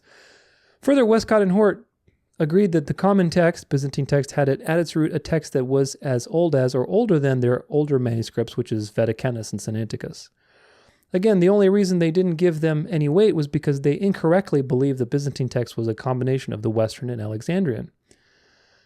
Again, we now know this isn't the case. Quote, eminent scholars such as E.C. Colwell, G.D. Kilpatrick, and Kurt and Barbara Allen maintained respectively that, quote, the overwhelming majority of the readings, almost all variants, and practically all the substantive variants in the text of the New Testament existed before the year 200. Nevertheless, the Hortian text has not been overthrown. Plus, there are papyrus fragments from quite early that contain Byzantine readings, though often mixed with the other text types. Further, this argument for scribes choosing better manuscripts has parallels from the textual criticism of non-biblical works too. It's true. Parallels with textual criticism of non-biblical works. This is what we were talking about earlier, how the Bible is not the only place where textual criticism is employed. In the textual criticism of Homer's works, we see excellent parallels with the New Testament, even so far as reproducing similar text types. Quote, a transmissional approach to textual criticism is not unparalleled. The criticism of the Homeric epics proceeds on much of the same line.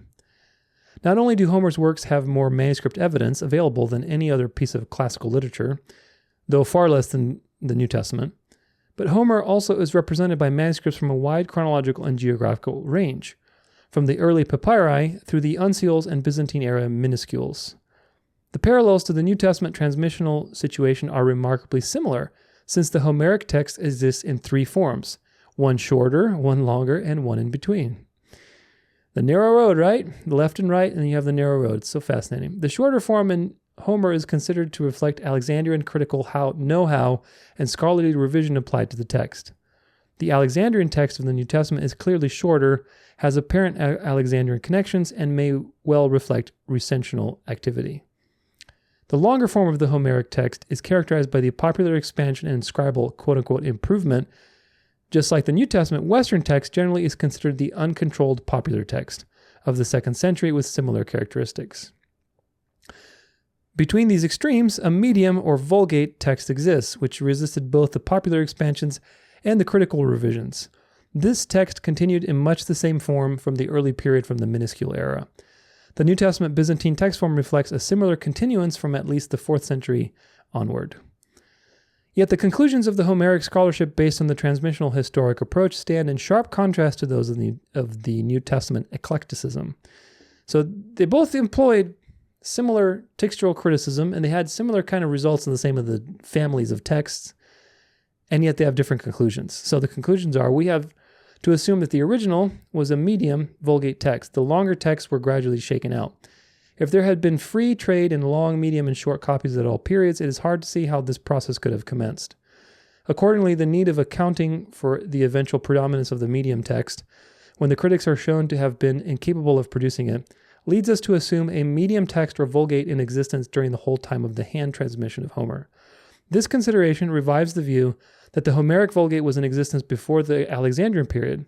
Such compels us to assume a central, average, or Vulgate text. In other words, the narrow road was the one that was probably the oldest, and of course you had the ones that were changing and elaborating it to kind of give a more, elaborate message, which is the longer version. Then you had the shorter version, which is the more, cut down one, more analytical one, of course. So you had two versions, but those based on the textual criticism of people who study Homer's works say that they came later, which of course is the opposite conclusion that the people studying the Bible and the New Testament came to, because they used the Alexandrian texts and that whole controversy. But anyway, moving on.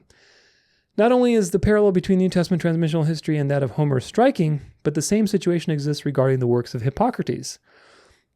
Allen notes that the actual text of Hippocrates in Galen's day was essentially the same as that of the medieval manuscripts, just as the text of Homer's in the 1st century BC is the same as that of the 10th century minuscules. In both classical and New Testament traditions, there thus seems to be a scribal continuity of a basic standard text, which remained relatively stable, preserved by the unforced actions of copyists through the centuries who merely copied faithfully the text which lay before them. Further, such a text appears to prevail in the larger quantity of copies in Homer, Hippocrates, and the New Testament tradition. Apart from a clear indication that such consensus texts were produced by formal recension, it would appear that normal scribal activity and transmissional continuity would preserve in most manuscripts not only a very ancient text, but a very pure line of very ancient text. So, in the text types of Homer, you have short, which is Alexandrian, reflecting scholarly revision; medium, which is more Vulgate, and believed to be the most accurate because it maintained a near identical form across 1,000 years. And most manuscripts are of this type. And you had the long, which is characterized by scribal improvement and expansion. In the New Testament, you have short, which is Alexandrian text type; medium, which is Byzantine text type. It's been characterized by near identical form over 1,000 plus years, and most manuscripts are of this type. And you have the Western text type, which is the longer paraphrase, because it has a love of paraphrase and it's an uncontrolled, popular text, similar to the uncontrolled popular text of Homer. So similar patterns you see in people trying to figure out these ancient texts. What is the original based on all these manuscripts that we have and commentaries and so on? Among scholars, there's little doubt that the medium text type of Homer is the original, while the short is the result of scholarly revision. The long is discarded because of its poor quality. In the New Testament, it's the complete opposite, except the discarding of the poor quality of the Western text. The medium Byzantine text with its near identical form of 1,000 plus years is ignored, and the shorter Alexandrian text is preferred. Why? Why discard a text type that remained virtually unchanged for 1,000 plus years? It doesn't make sense. Notice, too, that in Homer, the shorter Alexandrian text type was regarded to be the result of scholarly revision. I'm going to requote something that we looked at earlier. Note the following is regarding the Alexandrian text type manuscripts. However, the antiquity of these manuscripts is no indication of reliability, because a prominent church father in Alexandria testified the manuscripts were already corrupt by the 3rd century. Origen, the Alexandrian church father in the 3rd century, said the following: "The differences among the manuscripts of the Gospels have become great, either through the negligence of some copyists or through the perverse audacity of others. They either neglect to check over what they have transcribed, or in the process of checking, they lengthen or shorten as they please." And we talked about this with Origen. As we've clearly seen, Codex Vaticanus and Codex Sinaiticus were certainly of mediocre to poor quality. It has often been stated by majority text advocates that good money pushes out bad. And the same principle can be applied to textual criticism. They believe that, over time, good manuscripts will push out bad manuscripts. Are scribes more likely to add or subtract? One of the major arguments against majority text by those who prefer the critical text is the accusation that scribes added the extra content. One of Allen's rules for textual criticism is, quote, "The venerable maxim lectio brevior lectio posterior, the shorter reading is the more probable reading, is certainly right in many instances. But here again, the principle cannot be applied mechanically. As you may remember, both Allen and Westcott Hort had trouble sticking to their rules, except older is better. They believed, they had some good rules. Again, if you remember the original rules that we outlined above, they had some good rules, but the problem is their application of it. That's the problem as always. They both believed that scribes were more likely to add content than to remove content. Therefore, they had the saying, the shorter reading is the more probable reading. But is the shorter reading more probable? There's a well-known error when copying manuscripts by hand called parablepsis. It's also called haplography, but these are two technically slightly different things. This error occurs when two words or phrases end with the same letters and words, and the scribe accidentally skips everything in between. For example, and if you can see this paragraph, it says, this is our example text. We'll need some words, so this is our sample text. So he has the word text at the end of the line of this little paragraph. And again, he's got, basically a paragraph here, and then you're copying this down, blah, blah, blah, contains the word text. So these two lines end in the same word, text. And the point is this, that your scribe of line, the scribe's line of sight skips from the first instance of the word text to the second instance of the word text, accidentally skipping everything in between. So you skip the red stuff. So you go from this one to this one. You're writing something, you're tired, you're squinting, you come back and you continue from here because it's ending with the same word. It's very probable these things happen. The scribe's line of sight skips from one instance of the word text to the second instance of the word text, accidentally skipping everything in between. We read that part. This is a well-known and well-documented scribal error, even having its own name. You might have even made this error yourself, just likely not on the New Testament manuscripts. Wink. Further, this can happen in small increments. 2. The original texts were written in all capital letters and there were no spaces between the words. Therefore, it wouldn't be hard to skip some intervening letters to drop a word. Greek words often have similar endings because of the nature of the Greek language. These errors of parablepsis and haplography are commonly known and well documented.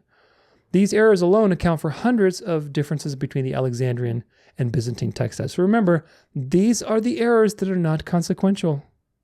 Yes, it's true that there's bias on the critical text people because of their tradition and the tradition of the Westcott and Hort. That's bias. It's an emotional way of going about a particular thing rather than going by it rationally. Even though critical text is an attempt to rationally go about organizing this information, they have a great bias in ignoring the Byzantine texts that have been relatively unchanged. Nevertheless, these errors that I just described, parablepsis and haplography, are accounting for hundreds of differences between these two text types, i.e., these are meaningless errors. There are differences, but the differences are not consequential. That's the point being outlined here. Moving on. As we've seen, the Byzantine text type is significantly longer than the Alexandrian text type. This accidental skipping could account for a very significant portion of the longer Byzantine textual variants. So this common error that scribes have been documented to commit is probably contributing to, maybe not the only reason, but contributing to why the Alexandrian text type is shorter. And maybe some of those things like the comma Johannem and the women caught in adultery, maybe some of those things have been left out because of that, because of this error. But who knows? I mean, again, the evidence is not very clear on all those things. That's why they're contested. If you'd like to read a longer treatment of this topic, go here. Okay. Further, if you remember from our discussion of Codex Sinaiticus and Codex Vaticanus, this type of omission is recognized in them. Quote, this is from the New Westminster Dictionary of the Bible. It should be noted, however, that there is no prominent biblical manuscript in which there occur such gross cases of misspelling, faulty grammar, and omission, i.e. the error that we're just talking about now with haplography and parablepsis, as in Vaticanus. So Vaticanus people recognize that Vaticanus has that error, the scribal errors that are being discussed. And the man who found Codex Sinaiticus, Tischendorf, considered it the greatest find of his life, but he also said the following: the New Testament is extremely unreliable on many occasions. 10, 20, 30, 40 words are dropped, letters, words, even whole sentences are frequently written twice over or begun immediately canceled. That gross blunder whereby a clause is omitted because it happens to end in the same word as the clause preceding. Remember, this is what Tischendorf said, and he's documented the same error, where there's a line ending on a word, and then there's another line lower than that ending on a word, and the scribe skips it to skips the content in between because they're ending on the same word. He's documented that for you in what he supposedly found, which is Sinaiticus. That gross blunder whereby a clause is omitted because it happens to end in the same word as the clause preceding occurs no less than 115 times in the New Testament. So, is there a scribal preference to add rather than to subtract? Certainly not in all cases. There are plenty of textual variants between the Alexandrian and Byzantine text types, where the Alexandrian is shorter, which can't be explained this way. However, a significant number of variants can be explained by this simple scribal error. This author is completely unaware of any proof that scribes prefer to add rather than to subtract. It has been asserted many times, but it never seems to be accompanied by proof. It might be out there, but I haven't seen it. Please send me an email via the contact page if you find some. Additionally, anecdotally, I've done a fair bit of copying in my life, and when I am quoting someone else, I've never been tempted to add to the quote because that would be dishonest. It's not a stretch to imagine that Christian scribes would feel the same, especially about Scripture. Now we'll look at the arguments against the majority text. Arguments against the majority text.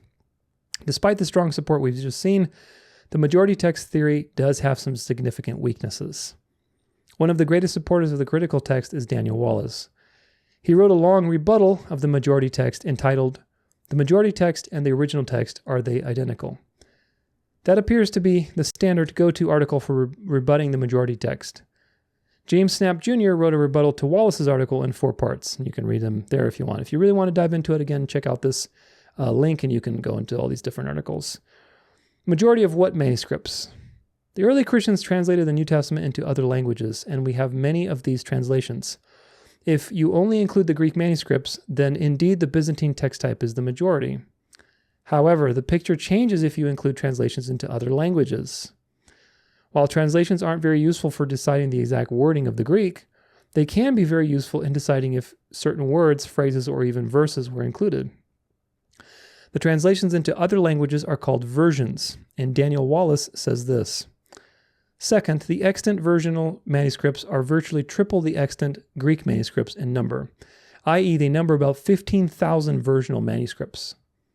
So the 5,000 number that you know of the Greek manuscripts, there's other manuscripts that are in other languages that are 15,000 in number. So they're way more than the Greek manuscripts. The vast majority of them, mostly 10,000 Vulgate copies, do not affirm the Byzantine text. If one wishes to speak about the majority, why restrict the discussion only to extant Greek witnesses and not include the versional witnesses? Good point. Why don't we include the versional witnesses of other languages? That's an important point.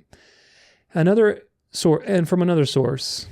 However, this is a quote, however, it must be noted that the Western Church changed languages in the 600s with the adoption of the Vulgate as its official version. From that point forward, the Roman Catholic Church preferred to keep their manuscript tradition in Latin rather than Greek. In the Vulgate, we find over half of the Alexandrian readings. The Alexandrian text is about 5% smaller than the Byzantine text, and there are some differences in the words between the two texts. No Christian doctrine is omitted from the Alexandrian text, but some appear strengthened by the Byzantine text. Yeah, just like the Comma Johannem, sure, it's convenient to have that if you're a Trinitarian, but you don't need that. You really don't. The Trinity doctrine does not rest on whether you have the Comma Johannem in your Bible or in your translation or not. It really doesn't. And if you believe it does, then you really need to learn about the Trinity doctrine and how to defend it, both from the Old Testament and from the New Testament. Moving on. So the majority text changes very significantly when you include just the other versional manuscripts in other languages. And that's not including quotes by including the early church fathers. That alone changes things a lot.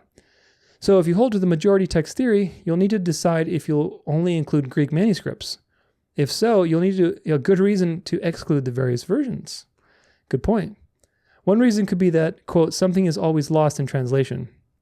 A poor translation can obscure many things about the original language, making it difficult to know.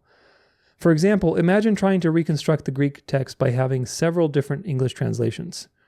If you were working from the NASB or NKJV, you might have some luck. But if you're working from poor translations like the NLT, NIV, or any of the paraphrase translations, you're basically out of luck. Yeah, because they all have different ways of rendering the meaning.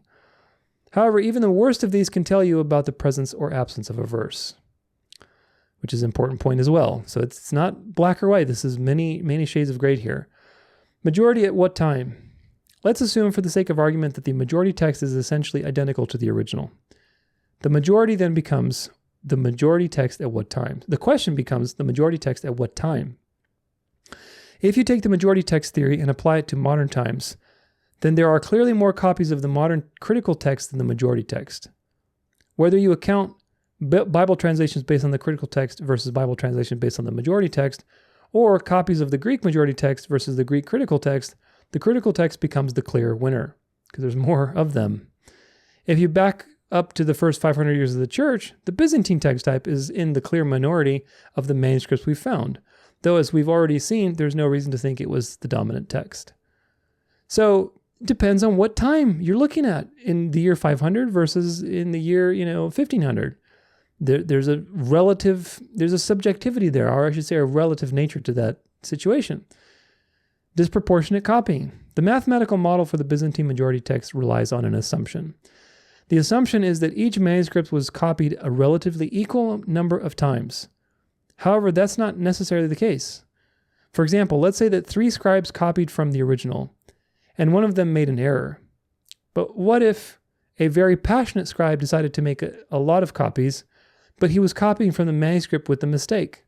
It's easy to see how you could end up with a disproportionate number of copies with errors. It doesn't mean they will enter the majority, but it's a possibility. You might say, well, that won't happen. Actually, we know it did. We just don't know if it happened with errors. The fact that Byzantine text type dominates the manuscript's copies is proof of disproportionate copying, or that other manuscripts were destroyed, which we'll look at more in a minute. The disproportionate copying could be a good thing, as we saw the section on whether scribes copied better manuscripts. However, that doesn't mean it was a good thing. There's simply no way to know if the more accurate manuscripts were preserved this way. You would need to trust the scribes did indeed copy the best manuscripts. Yeah, we don't know. Did they copy the best ones, or did they copy whatever they copied? Removing copies from the stream of transmission. Further, the majority text theory could be in trouble if it could be proven that large chunks of manuscripts were lost. Unfortunately, we know that happened in at least 2 ways. Accidental loss through age and use. The first manuscripts were copied onto either papyrus or parchment. Neither survives through the ages very well. That's why the overwhelming vast majority of our earliest Greek manuscripts come from one of the driest climates on the planet, which is Egypt. Being so dry, Egypt has an ideal climate for such preservation. Majority text advocates will typically argue that the earliest Byzantine manuscripts were lost because no other climate on earth is as favorable for preserving documents as Egypt. Thus, they say there were Byzantine text type manuscripts elsewhere, but they didn't survive because the climate wasn't suitable for preservation. That's definitely possible, maybe even likely, but by no means certain. Intentional destruction via persecution. A sad fact of history is that when Christians are persecuted, copies of the Bible are usually caught in the crossfire. In fact, it was Roman policy to destroy biblical manuscripts at one time. Quote, a vast number of early manuscripts were destroyed in the early persecutions of the church. There were already 10 major periods of persecutions of Christians before Nicaea. Persecution of Nero, Domitian, Trajan, Marcus Aurelius, Septimus Severus, Decius, Valerian, Maximus the Thracian, Aurelian, and of course Diocletian and Galerius in the early part of the 300s. One of the most ruthless of these types of persecutions was of Diocletian in the early 4th century, which of course the book of Revelation warns you about, the 10 years. Eusebius, church historian of the same era, recorded that many of the scriptures were burned during the Diocletian persecution. He writes in Church History, Volume 3, Chapter 2, quote, all these things were fulfilled in us when we saw with our own eyes the houses of prayer thrown down to the very foundations, and the divine and sacred scriptures committed to the flames in the midst of the marketplaces, and the shepherds of the churches basically hidden here and there, and some of them captured ignominiously and mocked by their enemies. When also, according to another prophetic word, content was poured out upon rulers, and he caused them to wander in an untrodden and pathless way. It was in the 19th year of the reign of Diocletian, in the month of Distrius, called March by the Romans, when the feast of the Savior's Passion was near at hand, that royal edicts were published everywhere, commanding that the churches be leveled to the ground and the scriptures be destroyed by fire, and ordering that those who held places of honor be degraded, and that the household servants, if they persisted in the confession of Christianity, be deprived of freedom. History is going to repeat itself pretty soon, folks. Many Christians who would not withstand the persecution handed over the scriptures to the authorities to be publicly burned. The same article goes on to reason that, quote, since so many approved manuscripts were deliberately destroyed, the body of extant evidence most likely does not reflect the text which the early church upheld to be the best text. Do you get the point there?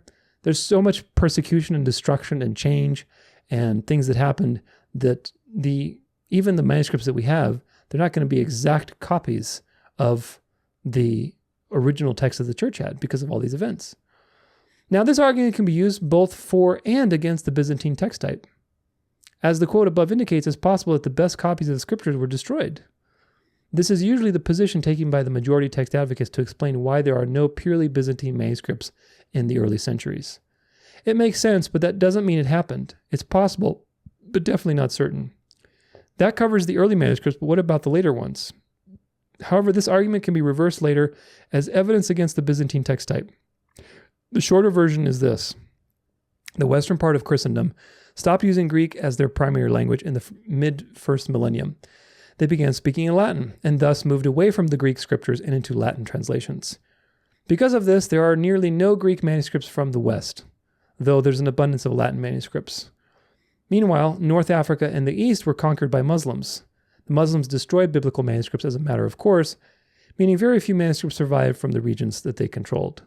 Thus, the only major Christian center left is the Byzantine Empire. So it's possible that without the South and East falling to the Muslims and the West turning to Latin, the majority of manuscripts wouldn't be of Byzantine text type. There's no proof of that, but it's definitely possible. Majority text theory conclusion. The majority text position does have some strong arguments for it. The idea that scribes chose to copy better manuscripts makes perfect sense.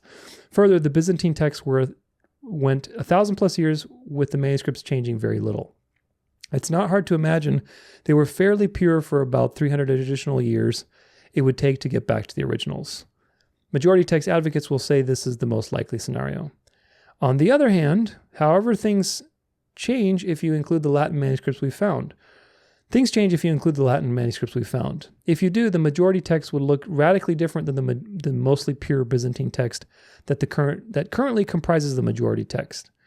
It would likely end up looking like an Alexandrian Byzantine hybrid. Yeah, because there's more manuscripts being factored in to the rationale. Do you get the point? That the majority of what? Of the Greek manuscripts? Okay, yeah, then the Byzantine. Of course, if you include the Latin, if you figure out how many could have been destroyed, then the Byzantine is not the majority text. So it's all relative, folks. Further, there are actual rules for textual criticism in the majority text theory. It's not as simple as simply counting noses as its critics like to say. And further, the rules only have a few small differences from the typical critical text rules. However, small changes can have large effects. You can see one such set of rules here, blah, blah, blah. Okay. Quick pause now just to review this. So now we've covered the majority text. We looked at the critical text approach. Now we looked at majority text. So majority text is a way of deciding on how to prioritize manuscripts and figure out how to come to a conclusion. Like everything, it has its merits and has its downsides. And I'm outlining all of these things to you because we're going to come to a narrow approach that we can take from each one of these approaches and construct a solid Fennec Fox narrow way of studying the Bible. But the point of documenting all this, again, is to show you that there's much more that goes into Bible translation than just, here's this perfect set of manuscripts from Erasmus, from the Reformation, that we just need to cling to those because that's the truth. It's a lot more complicated than this, folks, and there's no perfect translation. There's a lot of human error, there's some subjectivity, even with something as scientific and rational as trying to create rules of reason to deal with all the data. You have people with biases and their own corruptions that have to interpret even the rules that you make up.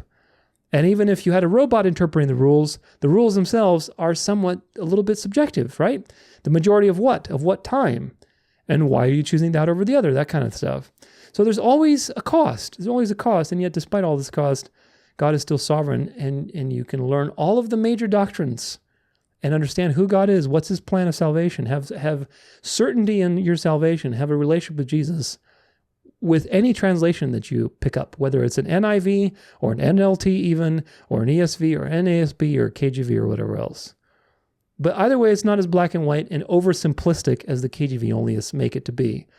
In other words, there's these two texts, there's the Alexandrian text and there's the Textus Receptus, and there's this great conspiracy. It's not as dualistic as they make it seem.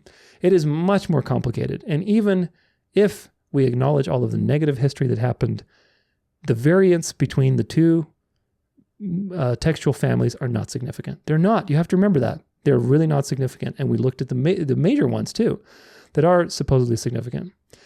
Either way, the majority text method is useful because we have a lot of manuscripts. I have so many copies, thousands and thousands of copies. So people believe that having so many copies means that, well, you can't understand the original. This is another argument, by the way, that's important to refute. And that's why I'm covering this so you understand how to defend it. Very simple. Because people say, oh, there's so many copies of copies, you're never going to know what the original was. Well, actually, it's the opposite. It's the other way around. You do know what the original was because you can infer with great precision what the original was because you have so many copies. Do you get it? Because if you have somebody who's trying to maliciously change it, which there aren't many cases of that, most of the time it's just scribes, being careless or having a spelling error or whatever else. But we have so many copies that you can compare one that has an error here with one that has an error there, because on the other one, this one's fixed, and the other one, that one's fixed. So you compare the two, and you compare them with other manuscripts, and you can see, okay, this is what the probable reading was of the original. And that's the point. That's why there's so many manuscripts and why it's so useful to have a majority text approach in the sense that, okay, where do they all agree? So having multiple copies of copies of copies does not preclude you from discerning the original. In fact, it helps you because you can compare them. There's multiple witnesses. That's the whole point. It's a decentralized type of situation. Majority text, though, has flaws. Of course, like everything else, it's relative to time and it's relative to language because in the last 2,000 years, there's been multiple variations. Some of those variations got burned.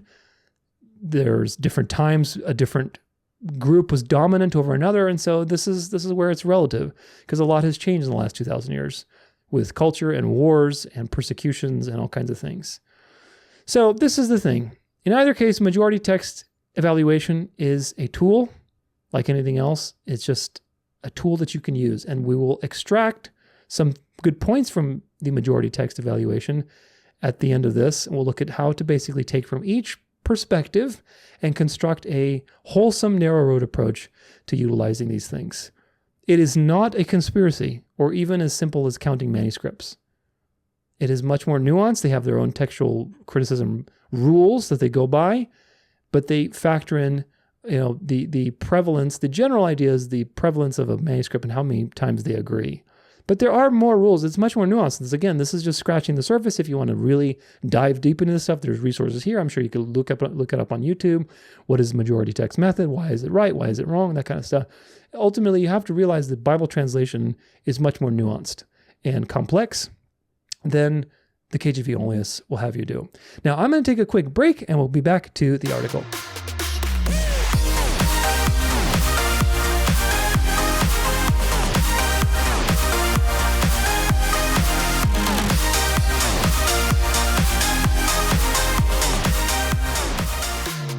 All right, well, I'm back and ready to go. I've had some salt, some sugar, some fat, and some water, and I think I'm ready for the rest of this marathon. Hopefully you are too. I hope you enjoyed that video of our little fox friend. I don't know if it's a male or a female, but whatever it is, it's super cute. And that's the way we have to be with all these things. We have to be able to dodge deception both on the right and on the left. That's why I used that little mascot and those funny little videos, because it's a visual reminder of how you need to be in the invisible world of studying the Bible, of the strongholds, ideas, apologetics, counterfeit theologies, counterfeit movements. All these things are very difficult because they're invisible.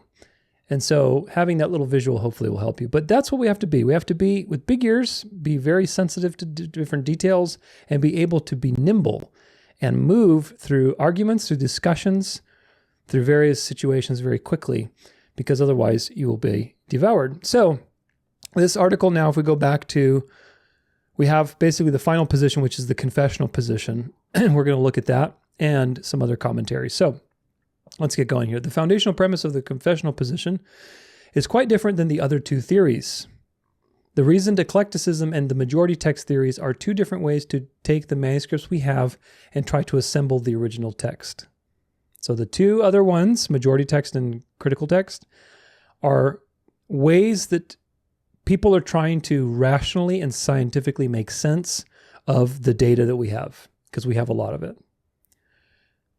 The confessional position is the exact opposite.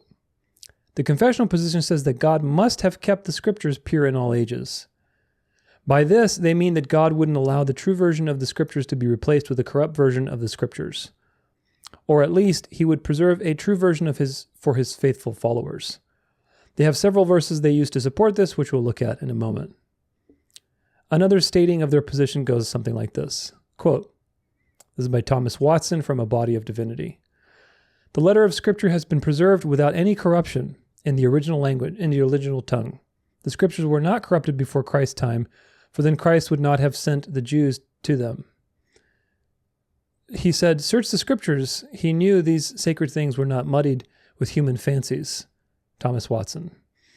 Most people who hold the confessional position would say that a Bible from other Greek texts, such as the majority text or critical text, contain the Scriptures, just not all of them. They would say they are incomplete or corrupted, so why use them? Note, some are near militant on the importance of the confessional position. We'll cover a good example of that through Peter Ruckman. Excuse me. Some even go so far as to say that other Bible's translations are heretical and you can't truly be saved with them. We'll be ignoring the segment and focusing on their more genial and reasonable counterparts. Yeah, ignore the fanaticists, because of course that's nonsense. In the end, the entire confessional position can be boiled down to a single question. Did God preserve the Scriptures perfectly in all ages? This is the issue for the confessional position. Like most Christians, they affirm that the original text of the Scriptures in the original language, as penned by the original authors, is completely without error.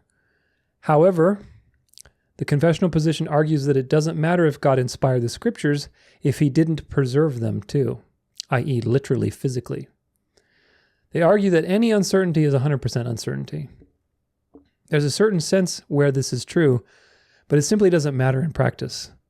For example, I'm writing this paragraph very early in the morning. My wife didn't sleep very well last night, and so she's still in bed. Or is she? There's a closed door between us, so I don't disturb her sleep, so I can't actually see her in my bed. There's a window in our bedroom she could have climbed out of. I haven't heard a sound from the bedroom, but perhaps she suddenly learned how to be ninja quiet. So who's to say that my wife isn't running around town in her pajamas? Even though it snowed last night, she wouldn't be caught dead outside of our home in her pajamas, and her shoes are in the living room. I mean, it's possible, right? Any uncertainty is 100% uncertainty, right? Regardless, that is the confessional position. Again, it takes its name from a confession of faith. The most commonly cited confession of faith from the confessional position Christians is the Westminster Confession of Faith. So it is a literalistic interpretation, you'll see in just a second with the Westminster Confession of Faith, of God preserving his word. And we know from other places, which we'll look at in detail with the verses where God is preserving his word, that they take that and read it literally. That God will physically preserve exact words through time and space so we know exactly what those words are, and that way we know exactly what God said. Notice the extreme, and notice the mantra of any uncertainty is 100% uncertainty. Well, it's 100% uncertainty, which is not true. Some uncertainties are weighed more than others. And if you don't have an appreciation for that, then that's fundamentalist thinking. That's extremist thinking, really. Now, back to the article. The Westminster Confession of Faith and the Doctrine of Preservation.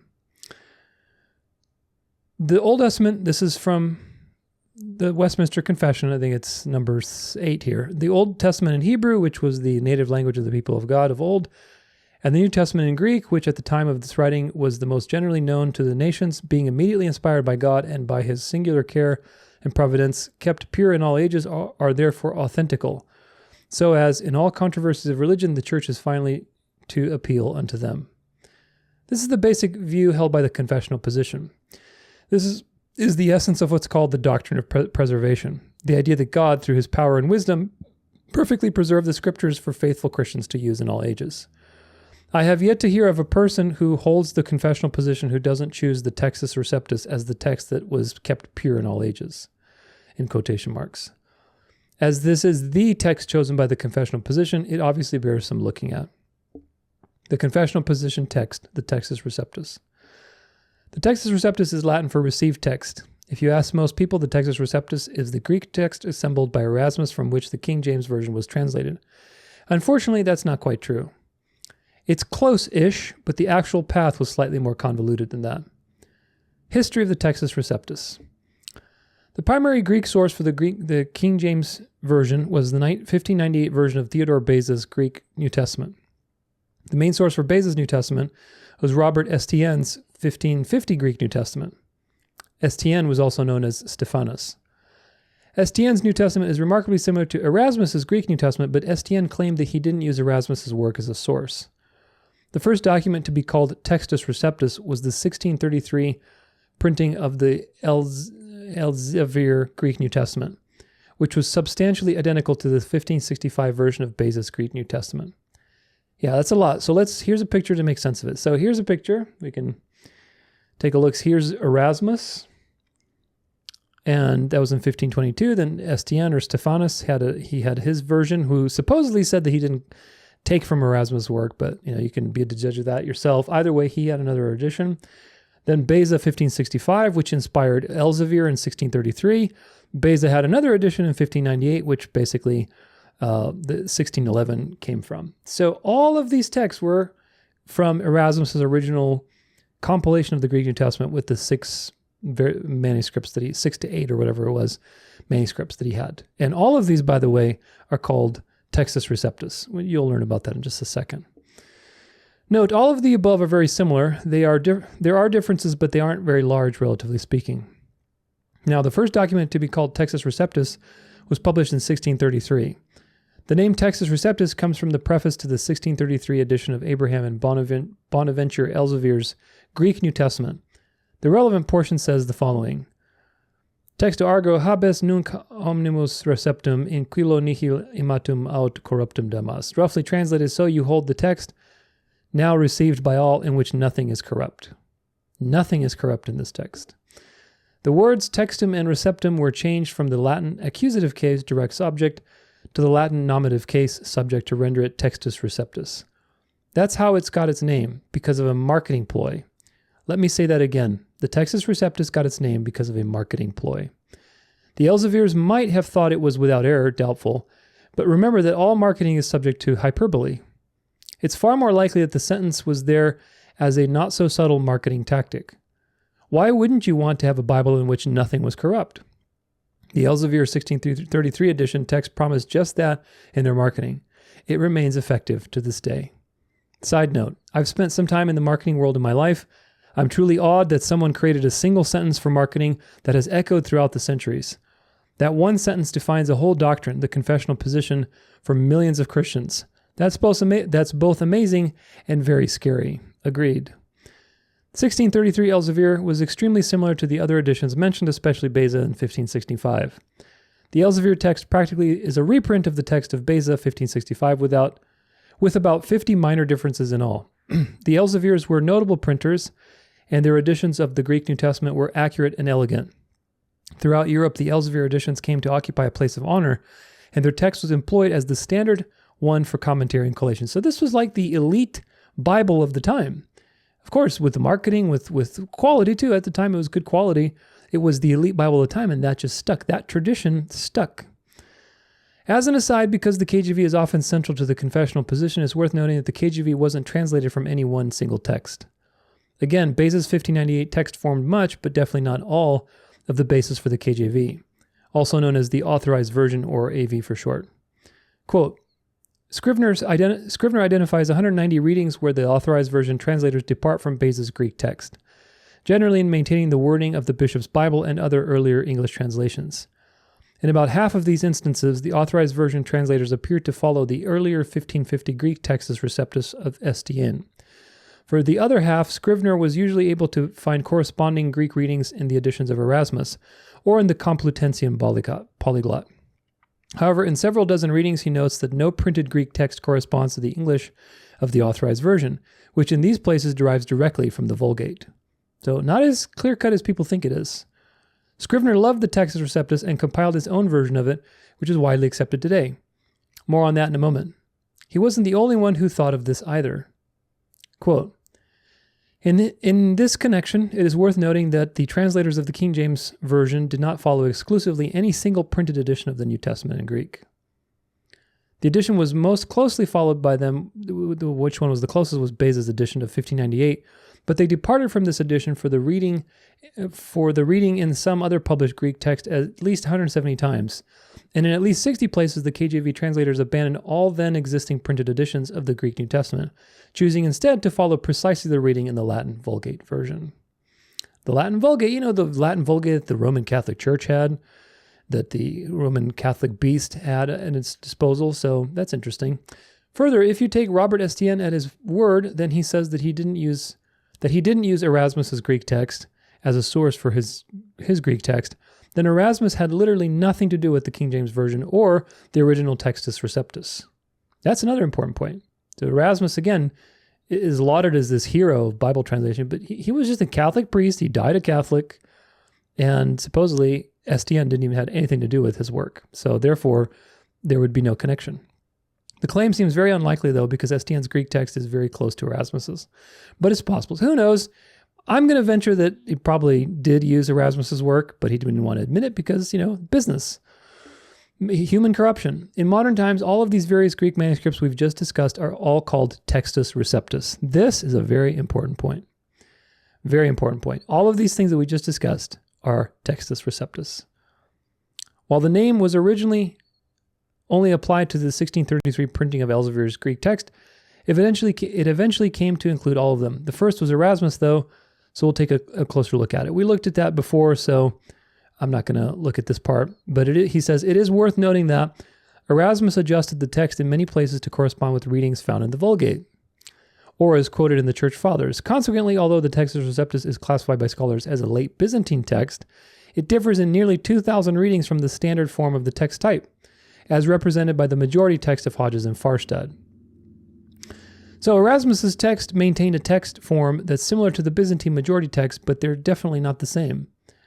Again, they differ in about 2,000 places. That might seem like a lot, but remember that the New Testament is just shy of 140,000 words in Greek. That's a 1.4% variation, which is still fairly significant. So when you see people mostly confessional position or KJV only Christians try to use the majority text to bolster their case for their Textus Receptus, please realize that they're misinformed. The two definitely share similarities, but they definitely aren't the same. Exactly. KJV Onlyists make things so black and white and so oversimplified. It's not that way. You have to distinguish shades of gray, folks. That's how you become a Fennec fox with big ears. Otherwise, you're going to get devoured by these various trendy movements. For a sense of scale, we've already seen that doing the math and estimating that there are about 6,400 textual variants between the Codex Vaticanus and Codex Sinaiticus.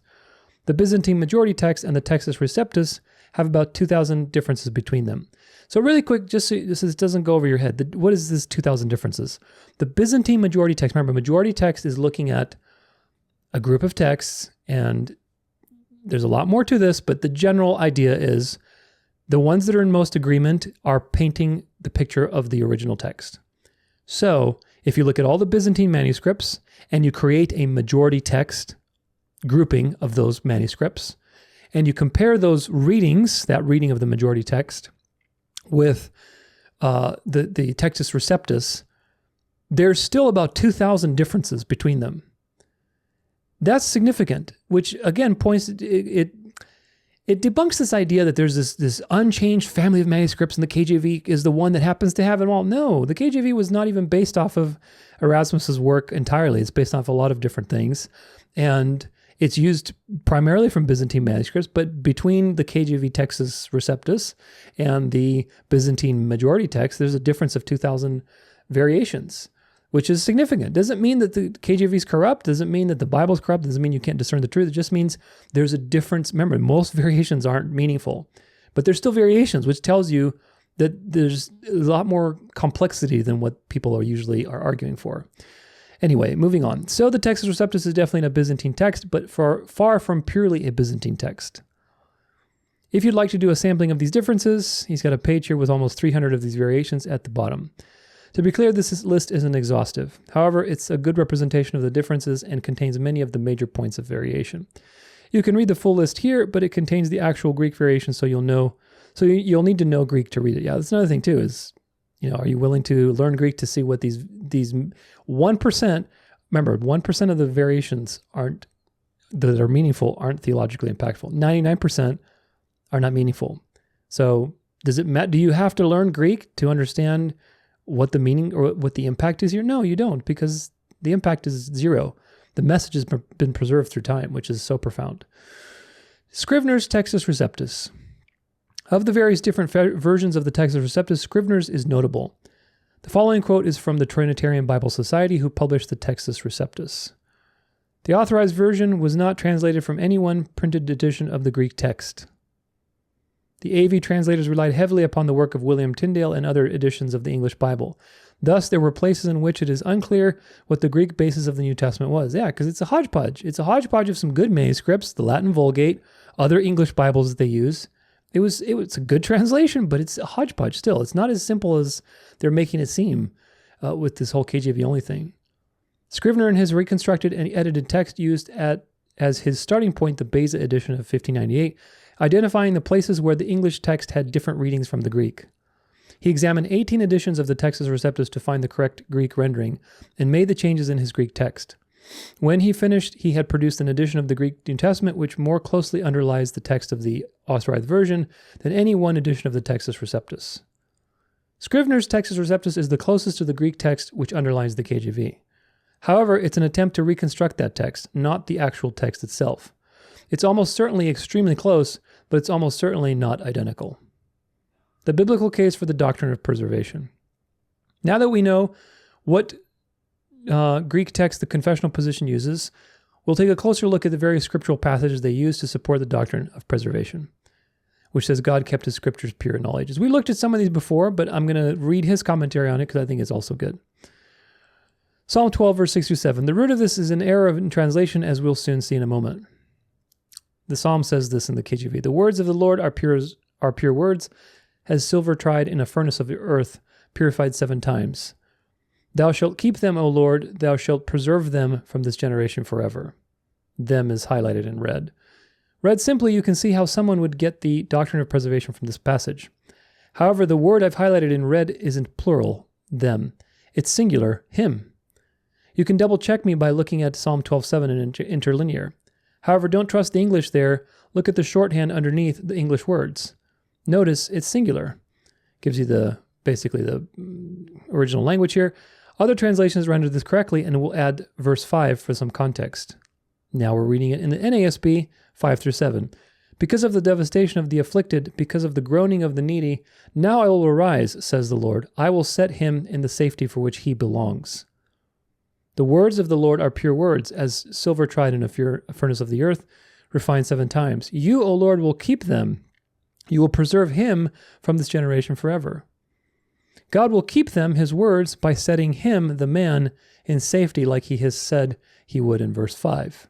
So there's a mistranslation that the KJV has, because that word is not plural, it's singular. So that's an example to you of an error in translation that the KJV has. Now, some might object by saying the KJV translators use a better source document. However, the King James translators used 1525 to the 1525 Masoretic text by Daniel Bomberg as the basis for the Old Testament. Yeah, and the Masoretic text has corruptions in it too, by the way. So why did they use that? Because they thought the Jews had the truth. They went with tradition, and look where tradition got you. So the Protestants did not escape tradition, folks. I hope that you learned that today. And if you really want to protest, then you have to do your due diligence and not get swept up by tradition. Because tradition doesn't just dress up like the Catholic Church. Tradition dresses up in all sorts of packaging, like KJV Onlyism. The Masoretic text is the traditional Hebrew text and contains far fewer textual variants than the New Testament. Every other modern translation I'm aware of, including the NASB, uses the Masoretic text also. Further, the NASB uses the modern reprint of the exact same text, underlying the KJV. So no, this verse doesn't teach the doctrine of preservation. Yeah, of course it does mention here about God preserving his word, but that's not the point of the verse. The point is he's preserving his people by preserving his word. Psalm 100, verse 5. Psalms 101, verse 5 says, "For the Lord is good, his mercy is everlasting, and his truth endureth to all generations." For the Lord is good, this is NASB, and his loving devotion endures forever. His faithfulness continues to all generations. So truth or faithfulness, which one is it? I think you can see how you get the doctrine of preservation, but it seems quite a stretch. It seems even more like a stretch when you know that the definition of the Hebrew word. The word that's highlighted in Hebrew is the word emunah, and it means literally firmness, steadiness, steadfastness, faithfulness, trust of human conduct. So truth in the KJV isn't unwarranted, but hardly the primary meaning. Therefore, this verse doesn't teach preservation either. So the word here, again, you'll see this, we'll look at this in the future section when we look at poor translation choices. Like every other translation has various translation choices. This is translated to truth, which people can easily twist with fanaticism and say, oh, see, it's talking about the word, the exact words, which of course God will preserve his truth, but the more appropriate meaning is faithfulness and steadfastness continues to all generation. It's more consistent contextually too. So anyway, this is an important example of not necessarily a translation error, but a poor translation choice that can easily be twisted with all sorts of things. Psalm 117, verse 1 through 2. Again, this is a stretch, but we'll deal with it. KJV. Oh, praise the Lord, all you nations. Praise him, all you people, for his merciful kindness is great towards us, and the truth, in red, of the Lord endures forever. Praise ye the Lord. The Hebrew there is emeth, and it means reliability, sureness, stability, continuance, faithfulness, reliableness. Truth, as spoken, of testimony, judgment, divine instruction. Truth as a body of ethical or religious knowledge. Adverb in truth, truly. Nearly every translation, besides the KJV and NKJV and NASB, translates it as faithfulness or something similar. So again, these are, unless you're willing to go into the original language and see what are the semantic ranges of a particular word and realize that context determines the meaning of the word and some meanings are going to be more appropriate than others. This is an entire process. These are not perfect translation choices. You have to compare multiple translations. What does this one render it as? You have lots of literal translations. Compare all of them together and see what they say. Psalms 119, verse 160. You can see where they get it, but it's also such a stretch. The psalm says, "The word is true from the beginning, and every one of the righteous judgments endureth forever." Clearly, it's the judgments that are enduring, not the word. Yeah, I agree. Isaiah 40, verse 8, and 1 Peter 1, 24-25. These two passages go together because 1 Peter is quoting Isaiah 40, verse 8. However, to truly understand these verses, we need to consider the context. We'll look at Isaiah 40, verse 8 first. Isaiah 40, verse 8. "The grass withereth, the flower fadeth, but the word of our God shall stand forever."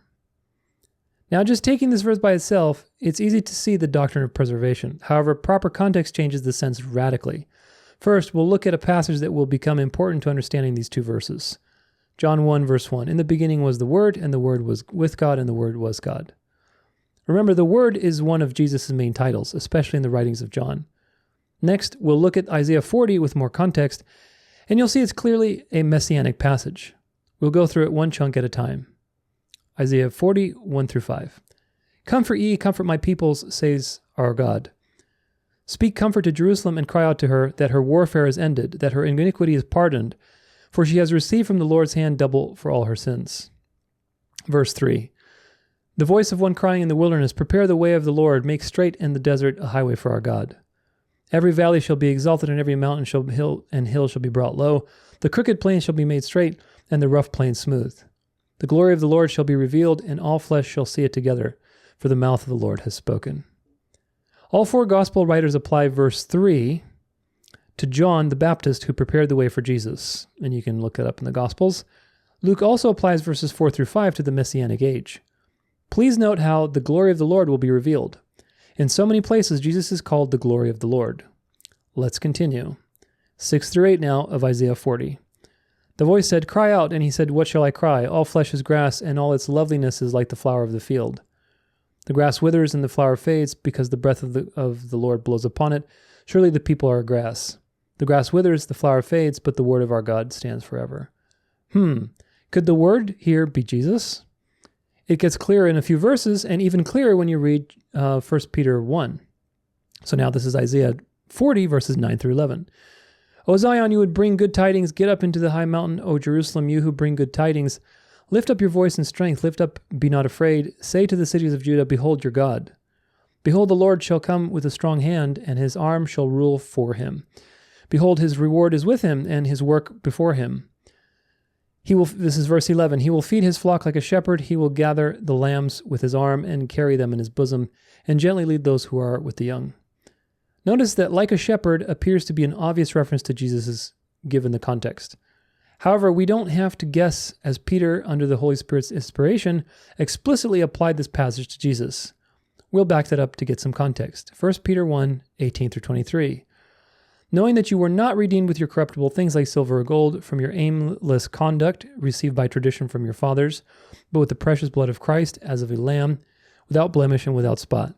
He indeed was foreordained before the foundation of the world, but was manifest in these last times for you, who through him believe in God, who raised him from the dead and gave him glory, so that your faith and hope are in God.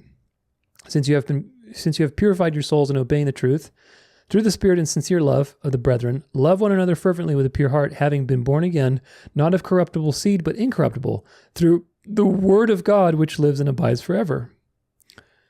Please remember, just had a little burp here. Please remember that original Greek texts were all capital letters, so the translators added the capitals. Further, no Christian was ever, quote-unquote, born again through the Bible. We are born again through Jesus' blood and his work on the cross. Exactly. The whole passage so far has been talking about Jesus, who is the Word of God, as in John 1:1. Why would Peter suddenly be talking about the Bible? Further, the Bible doesn't live or abide because it's a book. And before you bring up Hebrews 4:12, realize that it's in context, it's talking about Jesus there too.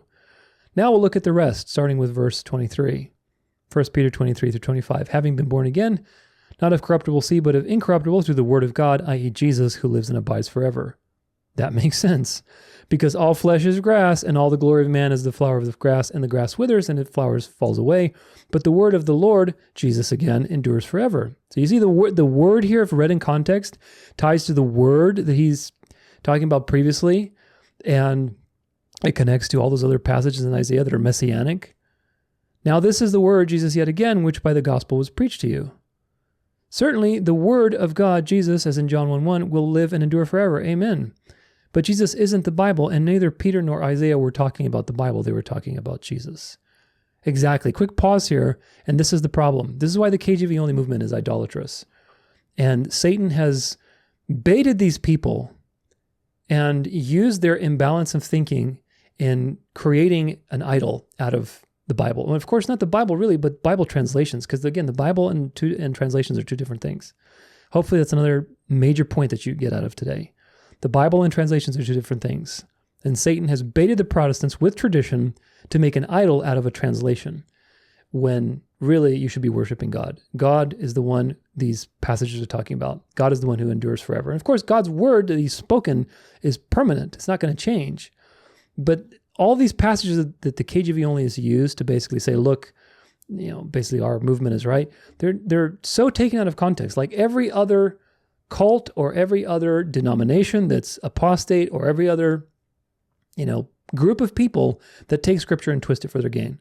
There's no difference. And that's why the spirit that's guiding this is an Antichrist spirit.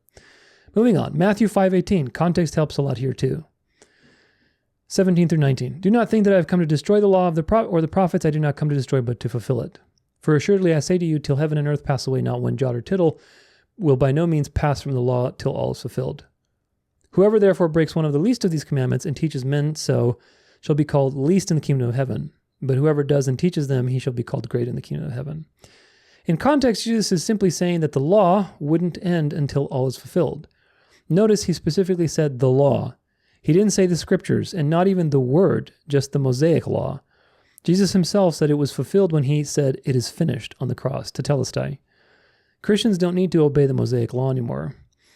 Further, the Greek lends more clarity on this. The Greek word that's translated pass is parekomai. It means I pass by, pass away, pass out of sight. I am rendered void, become vain, neglect, disregard. You could translate it as will by no means be voided from the law. Same idea. Remember the verse before Jesus talked about how he wasn't going to destroy the Mosaic law. However, the new covenant superseded the old, and at that point, the old passed away or was rendered void, just like Jesus said. Yeah, this is a legal statement. It's not talking about God preserving a particular, parchment through time in the exact words exactly through time. That's an obsession. Words that won't pass away. This is also recorded in Mark 13 and Luke 21, but we'll look at the Matthew version because it's more commonly cited. Matthew 24:35. Heaven and earth shall pass away, but my words shall not pass away. First, please notice that it's words, plural, not word, singular. God didn't write multiple Bibles, did he? Second, this is Matthew 24. Nearly the entire chapter is prophecy. Is it possible that Jesus is talking about his prophecies in that chapter? This actually makes a lot of sense if you look at the Greek word used. It's parekomai, just like in Matthew 5:18 earlier, which we just looked at. It means to make void, to become vain, neglect, disregard, and pass away. Could it be that Jesus was saying, my words that I've just spoken to you, i.e. now, in this dissertation on the end times in Matthew 24, shall not be rendered void, i.e. his prophecy won't fail. That makes sense, or at least much more sense than applying it to the Bible. Much more sense. The biggest problem with the confessional position. We've just seen that it doesn't originate in the scriptures. That begs the question, where did it come from? The answer is in the name. It comes from a man-made confession of faith. There's no problem with confessions of faith in general. However, there is a very big problem when someone makes a dogmatic doctrinal position without the support of Scripture. While the confessional position does claim that support, they don't have it. They don't. It's true. That means that the only support for the doctrine of perfect preservation is the tradition of men. There is no other support. Now, really quick, what we're talking about here is the perfect preservation of exactly the right words in the right sequence through time and perfectly preserved so that way you know what the words are. That's what we're talking about. We're not talking about the message. The message is perfectly preserved. Absolutely, as you can hopefully realize that by now. But the doctrine of preservation is not. It's a literalistic interpretation. It's a fleshly, physical interpretation of that idea. And saying, no, God had to preserve it, this specific parchment, or a specific, sequence of words in specific parchments, and we have it exactly in the KJV. That is what this is. This is a man-made tradition. Traditions of men. There's no other support pillar. Now, it's clear God did preserve his scriptures extremely well over the years. That much is obvious. But nowhere did God claim he would preserve it perfectly and without error. He just didn't. That makes the confessional position interesting, but ultimately not rooted and grounded in Scripture. If the basis of your faith is the Westminster Confession of Faith, I would humbly suggest you to move to a firmer foundation. I humbly suggest that what was breathed out by God and is profitable for teaching, for reproof, for correction, for training in righteousness. Just be careful that you aren't teaching as doctrines the precepts of men, which honestly is the biggest problem with the confessional position. However, there's another problem that's far more practical. Which Textus Receptus? According to TextusReceptusBibles.com, there are no less than 27 different versions of the Textus Receptus. Here's the list. Tells you the list. Complutensian Polyglot, Desiderius Erasmus, he's got several editions. Coloneus, Stephanus has 4 or 5 editions. Theodore Beza has, 8, 9 editions. Elzevier has 4 editions. Oxford Press, 1825. Scholes, 1841. Scrivener, 1894. So if the confessional position wants to say that Textus Receptus was perfectly preserved by God and inerrant, then we must ask, which Textus Receptus? You need to ask which of the 27 possible versions they will pick because none of them are identical with another. And that's a big problem. Further, all of these manuscripts, which can be called the Textus Receptus, contain unique readings not found in any other manuscripts whatsoever. How can the scriptures have been, quote, kept pure in all of the ages, when if the Textus Receptus is pure, it has readings that never existed before?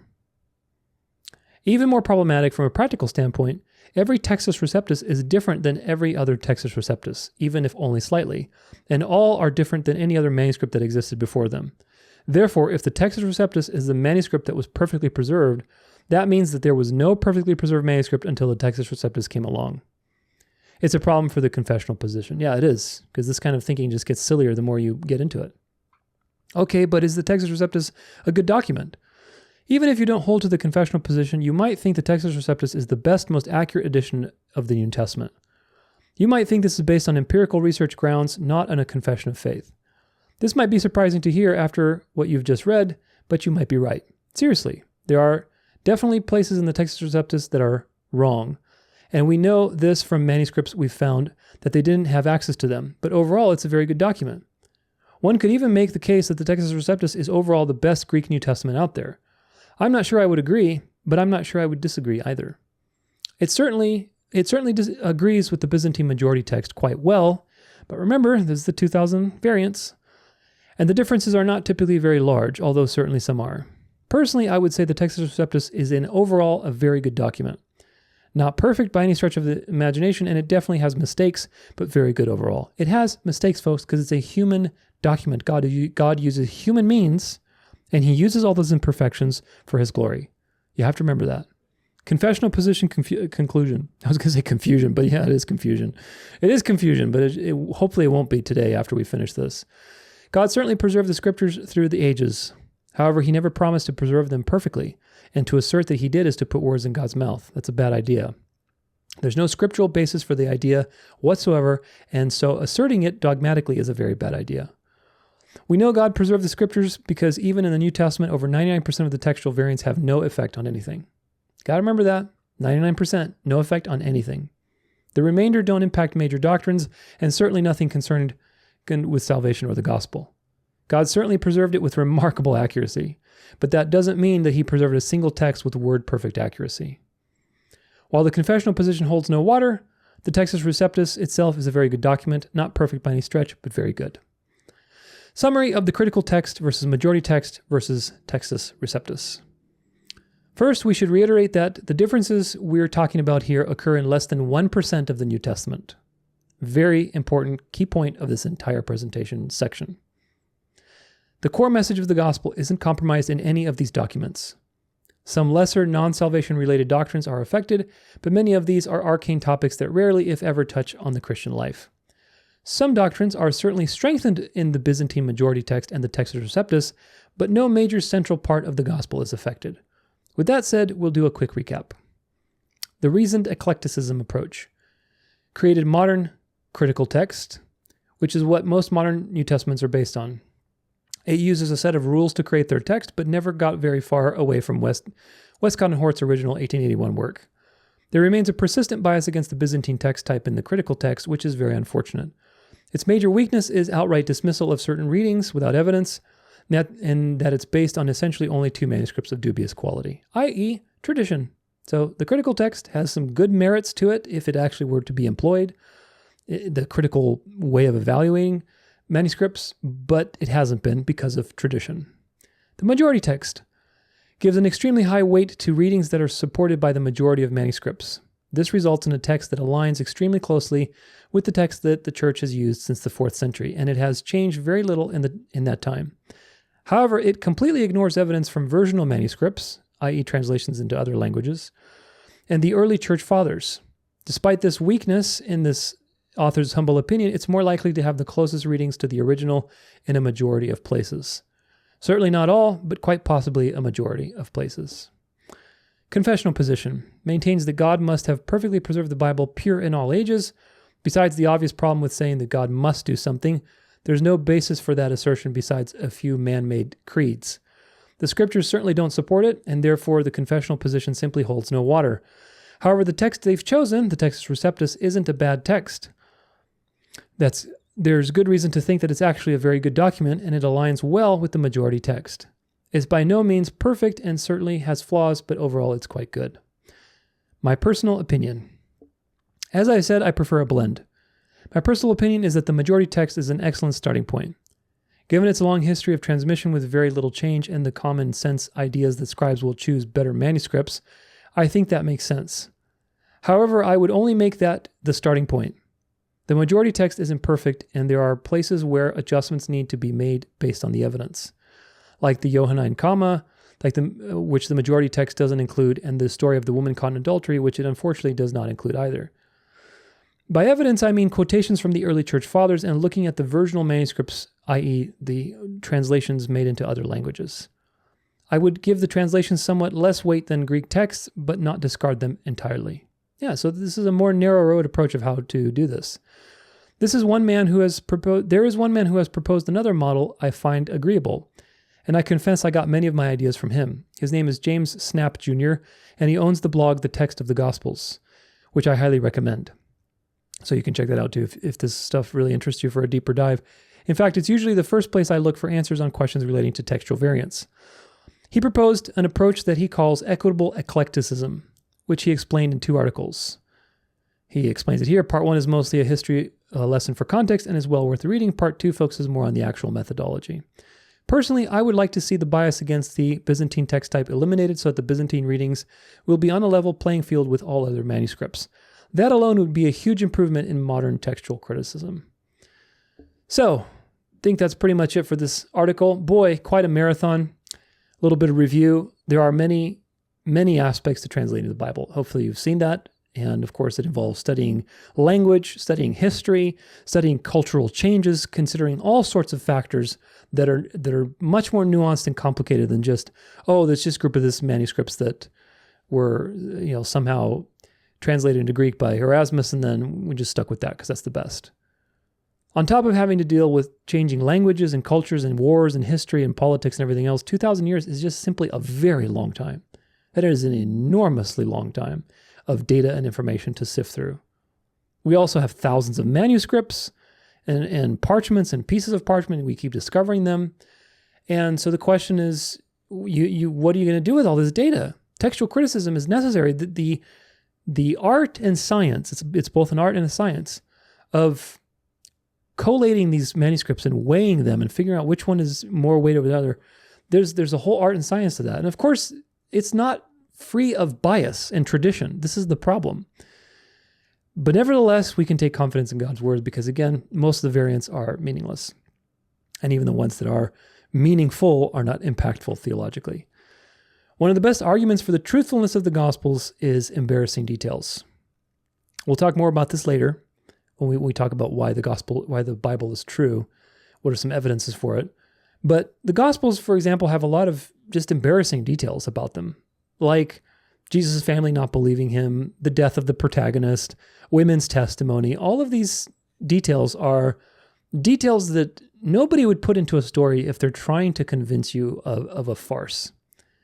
So again, God uses the foolish things to shame the wise. God allowed these embarrassing, silly things to make their way into the accounts because they prove the veracity, the truthfulness of the gospel accounts. So that proves to you that there's this dance of life. The dance of life being that God is sovereign, he preserves his knowledge and his revelation. At the same time, he's involving flawed and mortal and imperfect men and vehicles, and sometimes even wicked people for his means, because that is just part of the plan. And so ultimately, you have to have faith in God's sovereignty and his control over the process.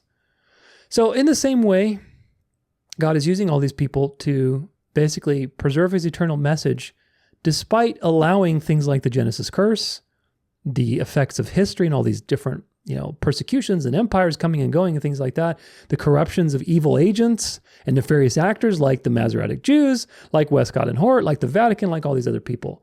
Despite allowing all of that, God's message is completely preserved. The gospel, all of the major doctrines that I've listed off several times, all of these things are perfectly preserved, which I think is by design, because again, God uses all things for the good, and it proves to you that God is sovereign. All of these things, when you really study them, like, wow, the Vatican, the Westcott and Hort, the Jews trying to change the Old Testament scriptures, everybody, all these nefarious actors throughout history, the Roman pagan empires and burning the scriptures, the French Revolution burning Bibles, so much assault has been on the word of God, and yet it's still completely preserved. The message is completely preserved. That is phenomenal. That is totally phenomenal.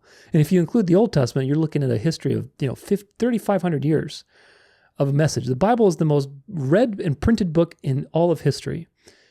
And that is a profound testament to God's sovereignty. So that's, I think, very profound. Now, very important that you understand that Textus Receptus, quotation marks, as a family of texts family of manuscripts that some of those earlier translations were based on is good. It's a good set of manuscripts overall. It's relatively good. It matches the majority text. There's those variations, 2,000 variations, but it's overall very good. Okay. However, that's why I say the KJV is a good translation. It is a good translation. Overall, it's a good translation. When we nitpick and stuff, it's really just to show you the point that no translation is perfect. But the KJV is a good translation, just like the NASB, ESV, Young's Literal Translation, what's the other literal ones? But there's so many. And ultimately, as long as it's literal, it's going to be relatively good. And the message is going to be very clear if you know how to study. However, the asterisk is, Textus, Receptus, in quotation marks, as the mythological tradition of men that basically the KJV Onlyists like to argue and put forward in all of their videos and arguments. That is a farce. That's not true. It doesn't exist. There's no such thing as a Textus Receptus or the Textus Receptus that made it through time with the received text that goes all the way back to the apostles. That's nonsense. It's a tradition of men. That term did not exist, nor did those manuscripts exist, because they were copies of copies of copies. And every text that's been called a Textus Receptus, there's 27 of them that are called Textus Receptus. And they're all different. So go figure how that works.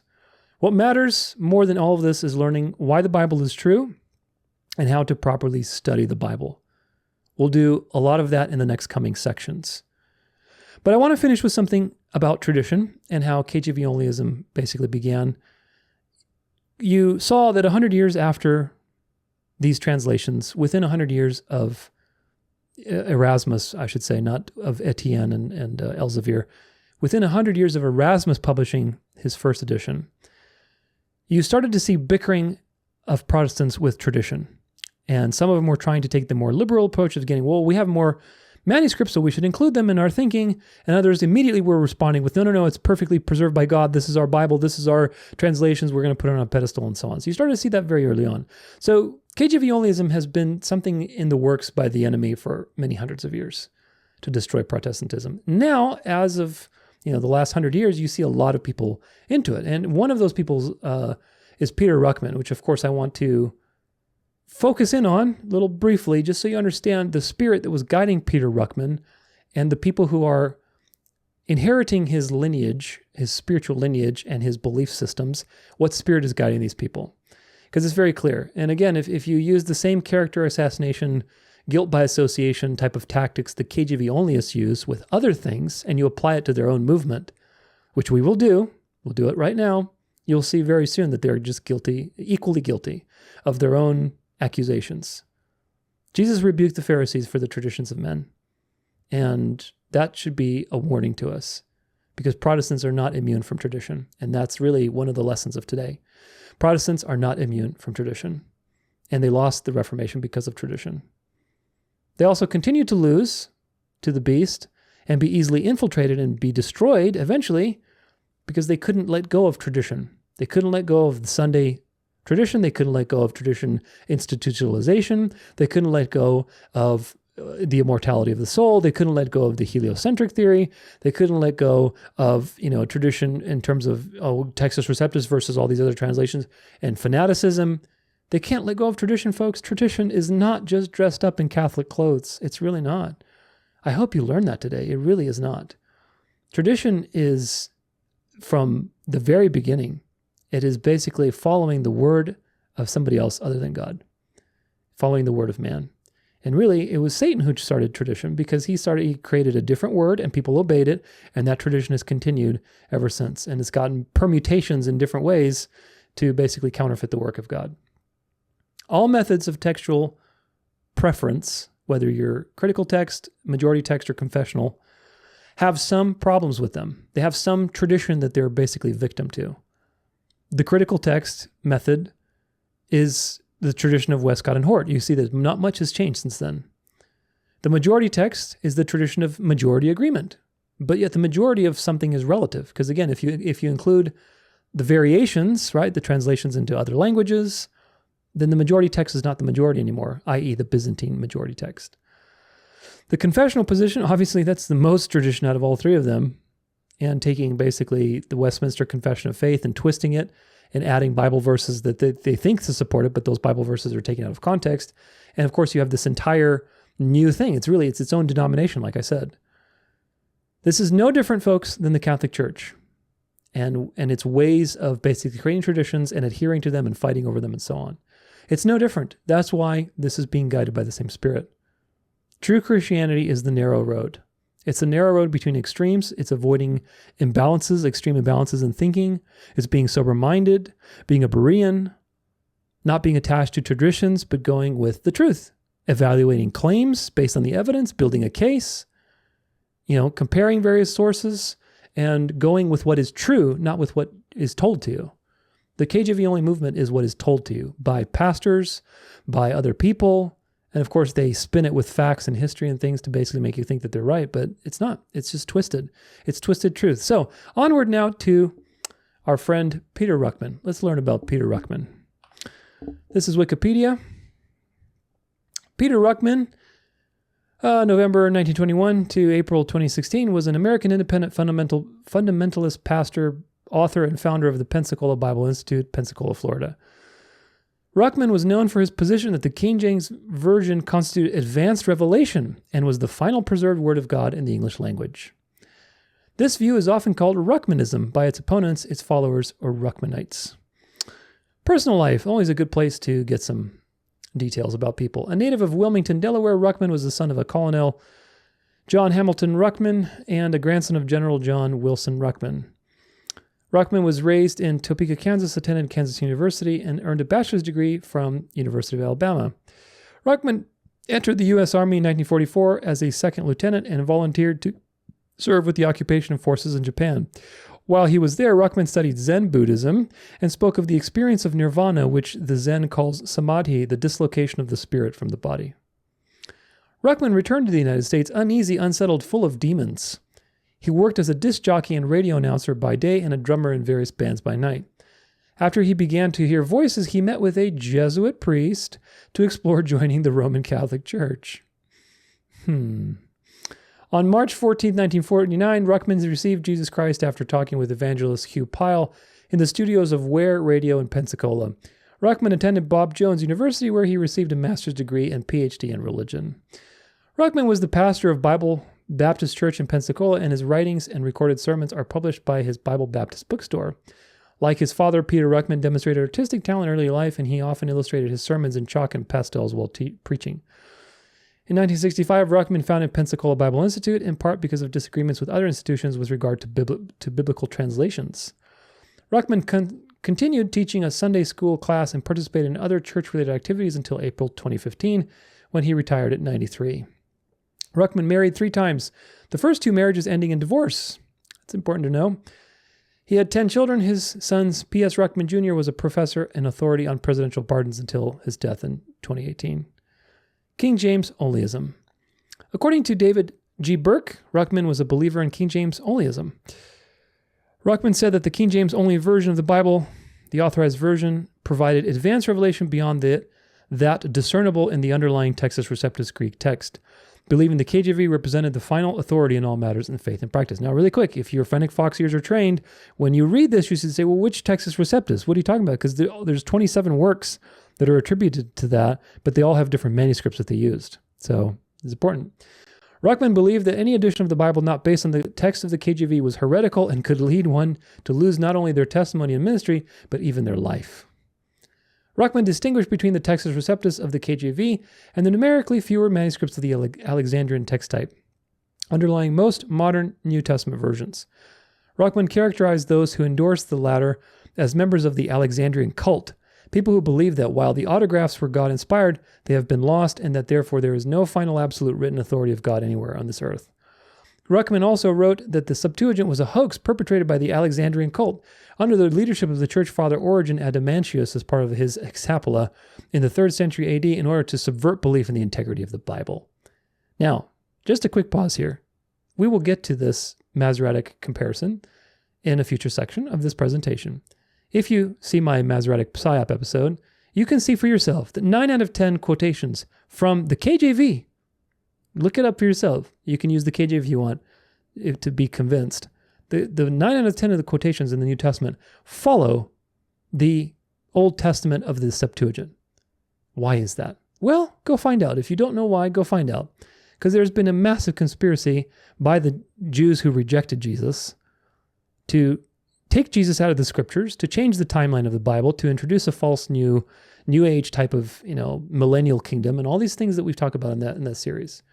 So this is the stuff that people parrot with the KJV Onlyism. They parrot Peter Ruckman's points that the Septuagint was a hoax. No, the Septuagint wasn't a hoax. We have parchments and things from 200 BC of the Septuagint that was written by the 72 Jewish scholars because they needed a translation into Greek because of Hellenism. Hebrew was going out of usage. The Jews had been taken over by the Greeks. The world had started speaking Greek. You had new generations of Jews that didn't speak Hebrew as much. The alphabet wasn't being written the same anyway. They had to borrow from Aramaic and all these things that we talk about in the Masoretic video. So yeah, they needed another translation. And so the Septuagint was created. Moving on. Ruckman's position on the exclusive authority of the KJV was strongly opposed by many supporters of the biblical inerrancy, including signers of the Chicago Statement of Biblical Inerrancy, who specifically deny that any essential element of the Christian faith is affected by the absence of the autographs, i.e. the originals, and further deny that their absence renders the assertion of biblical inerrancy invalid or irrelevant. Exactly. Because we don't have the autographs, we can't know what God's message is. No, that's not true. God has preserved his message brilliantly through all of these witnesses. And whatever variations there are, they do not deny the essence of the Christian faith. So people were opposing Peter Ruckman as usual, just like those first couple people after, what's his name, Erasmus, were insisting on legalism, and others were saying, no, it's okay to use these multiple transcripts. So these things have been in conflict for quite a while. There's nothing new. The majority of those who support the King James Only movement reject Ruckman's position that the English KJV is superior to existing Hebrew and Greek manuscripts. And they also criticize Ruckman because his writings are so acerbic, so offensive, and mean-spirited that the entire movement has become identified with his kind of confrontational attitude. Exactly. People in the KJV Only movement are being guided by the same spirit that guided Peter Ruckman to be so toxic and offensive and accusatory. Who's the accuser in the Bible, I wonder? Moving on, the website of Ruckman's press notes that although some have called his writings mean-spirited, we refer to them as truth with an attitude. According to Beecham and Bauder, Ruckman is without any doubt the most caustic and abusive among King James Only partisans. James White states in his book, The King James Only Controversy, that to call Ruckman outspoken is to engage in an exercise in understatement. Caustic is too mild a term. Bombastic is a little more accurate. There is no doubt that Peter S. Ruckman is brilliant in a strange sort of way. His mental powers are plainly demonstrated in his books, though most people do not bother to read far enough to recognize this due to the constant stream of invective that is to be found on nearly every page. And yet his cocky confidence attracts many people to his viewpoint. In Ruckman's word, quote, God called me to sit at this typewriter and pour forth vinegar, acid, vitriol, and cleaning fluid on the leading conservative and fundamental scholars of 1900 through 1990. Did God call you to revile your Christian brothers and sisters? I don't think so. Triadology. Peter Ruckman argued that the Trinity is typified in creation and within the human nature itself.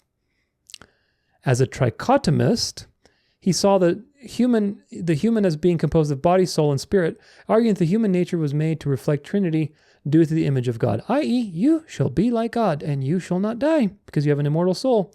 Afterlife series episode, is it 4? I think it's episode 4 in the Afterlife series. We debunk the trichotomy view, the trichonomical view, the trichotomy view, whatever. I forget the word right now, but it's the trichotomy view.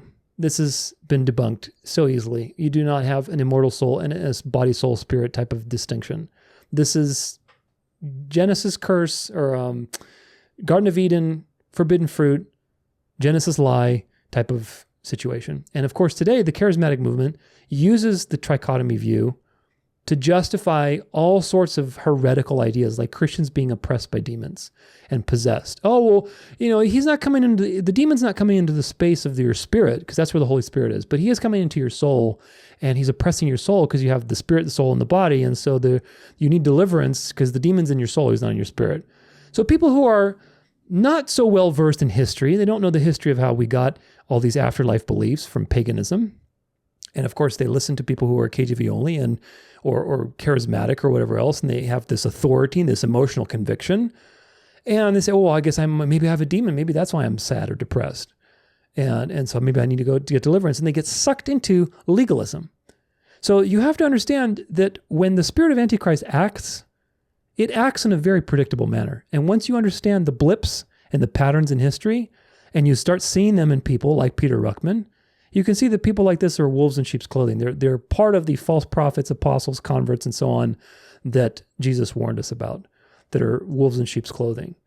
The trichotomy view is wrong for many reasons. I'm not calling you a heretic if you happen to believe that. Watch my Afterlife series so you can understand why it's wrong. But the reason you should understand why it's wrong is because it's very easily used to manipulate you into legalism. And one of those things is the charismatic movement. But you can see, even with the KJV Only thing, this guy was a trichotomist, this is an occult belief. In his theological studies, Ruckman argued that the soul typifies the Father, the body the Son, and the Holy Spirit is the Spirit. Ruckman also argued that the Trinity is typified within nature itself, citing such examples as water, which can be either ice, steam, or liquid, yet still one unit, although noting that nothing in nature can explain everything about the Trinity. Other beliefs. Peter Ruckman taught dispensationalism, ding, ding, ding, and defended the doctrine of eternal security, which is very strange. Ruckman once said that he would have joined the Ku Klux Klan had they not been anti-Semitic, because he agreed with everything else they say. Well, there you go, to end on a happy note, right? So Peter Ruckman was a dispensationalist, and who knows if that meeting with the Jesuit was a little more meaningful than Wikipedia is telling us it was. But either way, what's the conclusion? Well, the conclusion is that Ruckman was very verbally abusive, toxic, and mean-spirited. He was a mean-spirited person. This is very well documented. Ruckman was deceived on many things, the trichotomy of the soul, dispensationalism. He obviously had an anger problem. Ruckman had shady associations in his past with studying Zen Buddhism and meeting with that Jesuit priest. Of course, his personal life was not an example of a good church leader. He had 2 divorces, which is, something that is not a good example whatsoever, especially when Paul tells you that if you are going to be married, that you should be above reproach. Ruckman's oversimplified history of the Bible is also a problem because he, again, says, oh, the Textus Receptus is the perfect translation unless they have... In fact, I think Peter Ruckman went above and beyond and said that the KJV's English text should match the English of the KJV. So he basically elevated the English translation to being almost like the original because it's inspired. This is the delusion of the KJV Only movement. And of course, today, many people follow in his footsteps. Sadly they do. Hopefully you won't be one of them. At the very least, Ruckman was deceived. He was deceived by the enemy and a puppet and his own flesh. And he was just doing the bidding of the enemy and his flesh. At the most, he was probably infiltrated, maybe a Jesuit, maybe a Jesuit operative, maybe bribed, maybe threatened, who knows, and doing so to basically destroy Protestantism. Who knows? I'm not making that claim. I'm saying that's the possible range here, given the data. Given the data, what is the possible explanation, knowing what else other things we know? Well, that's the explanation. And again, people in the KJV Only movement love to do character assassination and guilt by association. Well, look at the people in your own movement, folks. It's a very sordid history, so it doesn't look good. Ruckman isn't the only one involved with KJV Onlyism, so it's important to understand, but he was a major influencer, especially in the last 100 plus years. And so the point is, look at his fruits, right? He was a famous figure in this movement, and a lot of people built their ministries off of him and their ideas off of him and his anger and his, just conjectures and conspiracies, like the Septuagint is a fabrication, all these nonsense claims. And today, a lot of people are following in that type of spirit, which is very sad and very unfortunate. Since the 1600s, Protestants could not let go of tradition, whether it was with the Catholic Church and trying to break away, or amongst themselves and arguing over traditional things. It's always been about tradition, and tradition has been the death of truth. It's important to understand that Rome has used all of this to their advantage to destroy Protestantism. During the Council of Trent, Protestants lost because of Sunday keeping, and they were challenged on that. They had no way to respond, and they basically got accused, and they got accused as heretics. KJV Onlyism has created a lot of division, making Protestantism look really silly, and making sola scriptura also look silly. Like, oh, look, you can't even agree on a translation. You don't even know what it says. That type of attitude. You need tradition in order to interpret. And look, you're utilizing tradition anyway because your belief is based completely on tradition. KJV also, by the way, was used by Scofield and Darby, like I mentioned earlier, to destroy Protestant eschatology. They took the beloved book of the Protestants. The Jesuits took the beloved book of the Protestants. Oh, you have a beloved book? Well, we're going to make sure you are going to really get punished for your idolatry. So they took that KJV and they added Scofield's notes to it, and man, it was a bestseller. And Protestantism, ever since the 1800s, eschatology has been totally destroyed. Today, most people think that the Jews have to build a third temple and that there's a rapture and there's a 7-year tribulation, and all of that is going to coalesce into the final delusion. I talk about that in my series called The Great Delusion.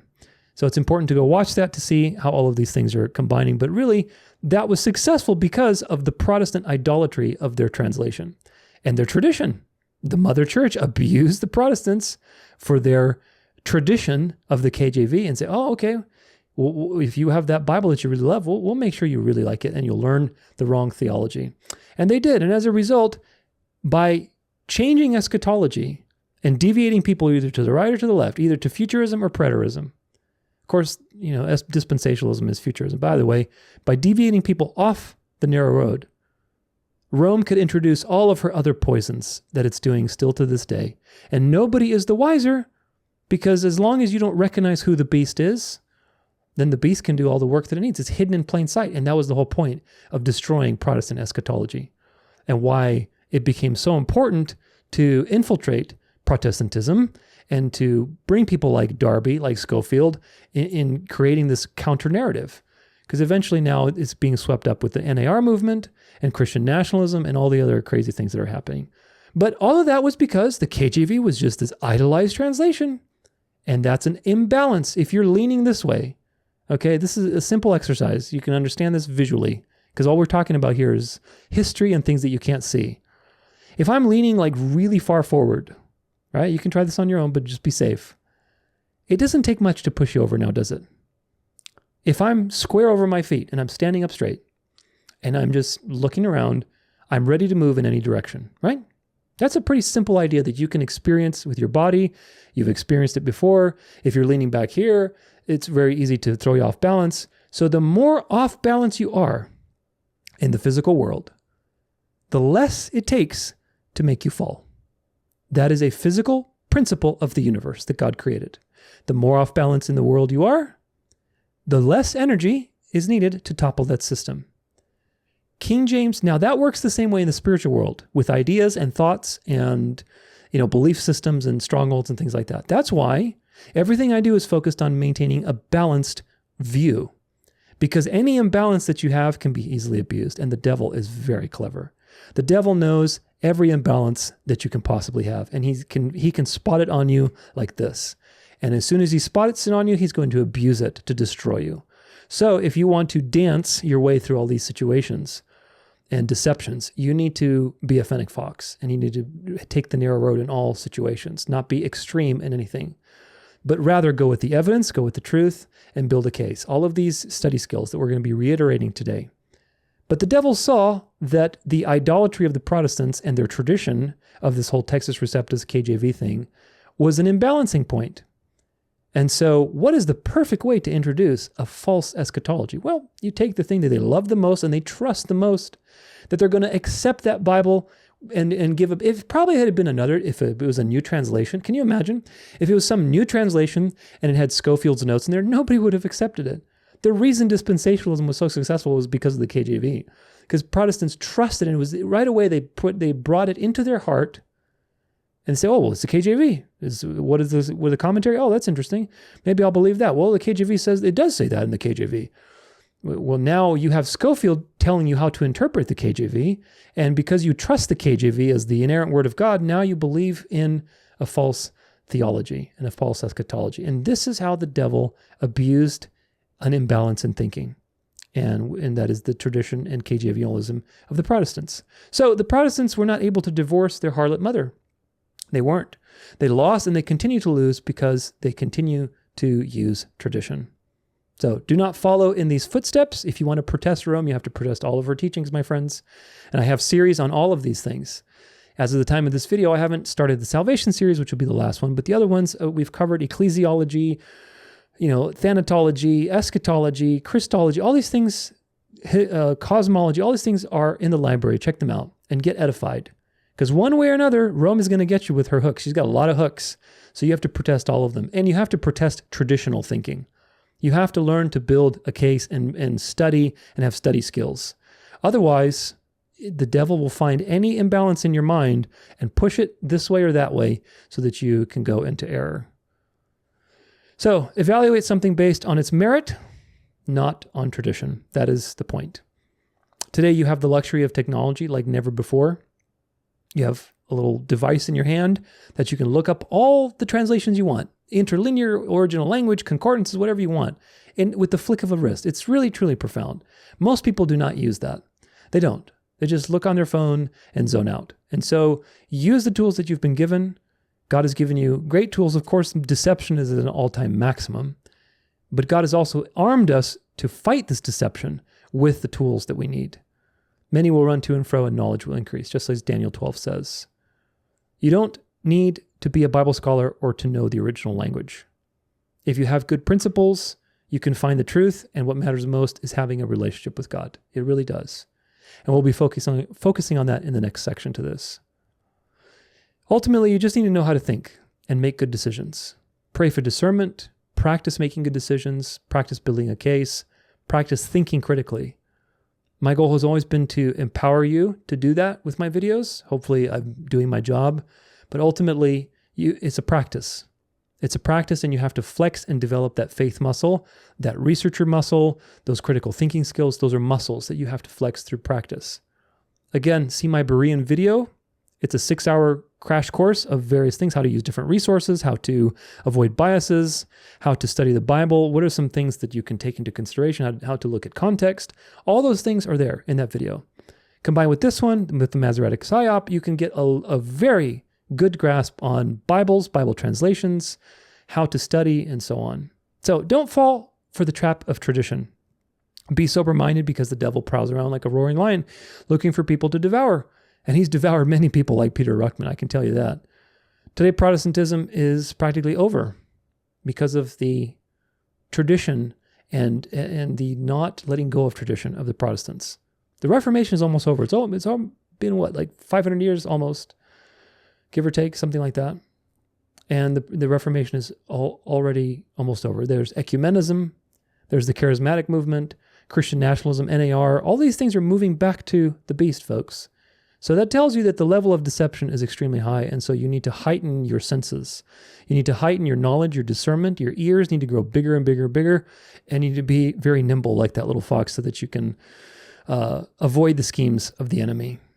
Soon the world will marvel after the beast, and it's going to be very easy for that to happen. It really is, folks. The Bible is going to be fulfilled so easily. So easily. We're already there. We just need it's like a room full of gas. You just need the light to light the match for it to explode. The world will marvel after the beast, and it's going to be very easy because of tradition. Tradition has won. Now, that doesn't mean tradition will win, because we know God has won. But in the short term, tradition has won. And there will come a time where you will have to be making a choice between God's word and tradition. And if you don't know what I'm talking about, watch my End Time series, watch my Venerable Day of the Sun coverage, watch my Sabbath series. You'll have to know what tradition says, and you'll have to know what the Word of God says. And you'll have to be able to avoid traditional thinking, and you'll have to be able to respond to people that are fanatics of traditional thinking. These KJV Onlyists, the spirit that's moving in this movement is moving in other places too, like the NAR, like charismatic movements, like legalist groups, like Catholicism, like the takeover of religion and politics, bringing them into one system.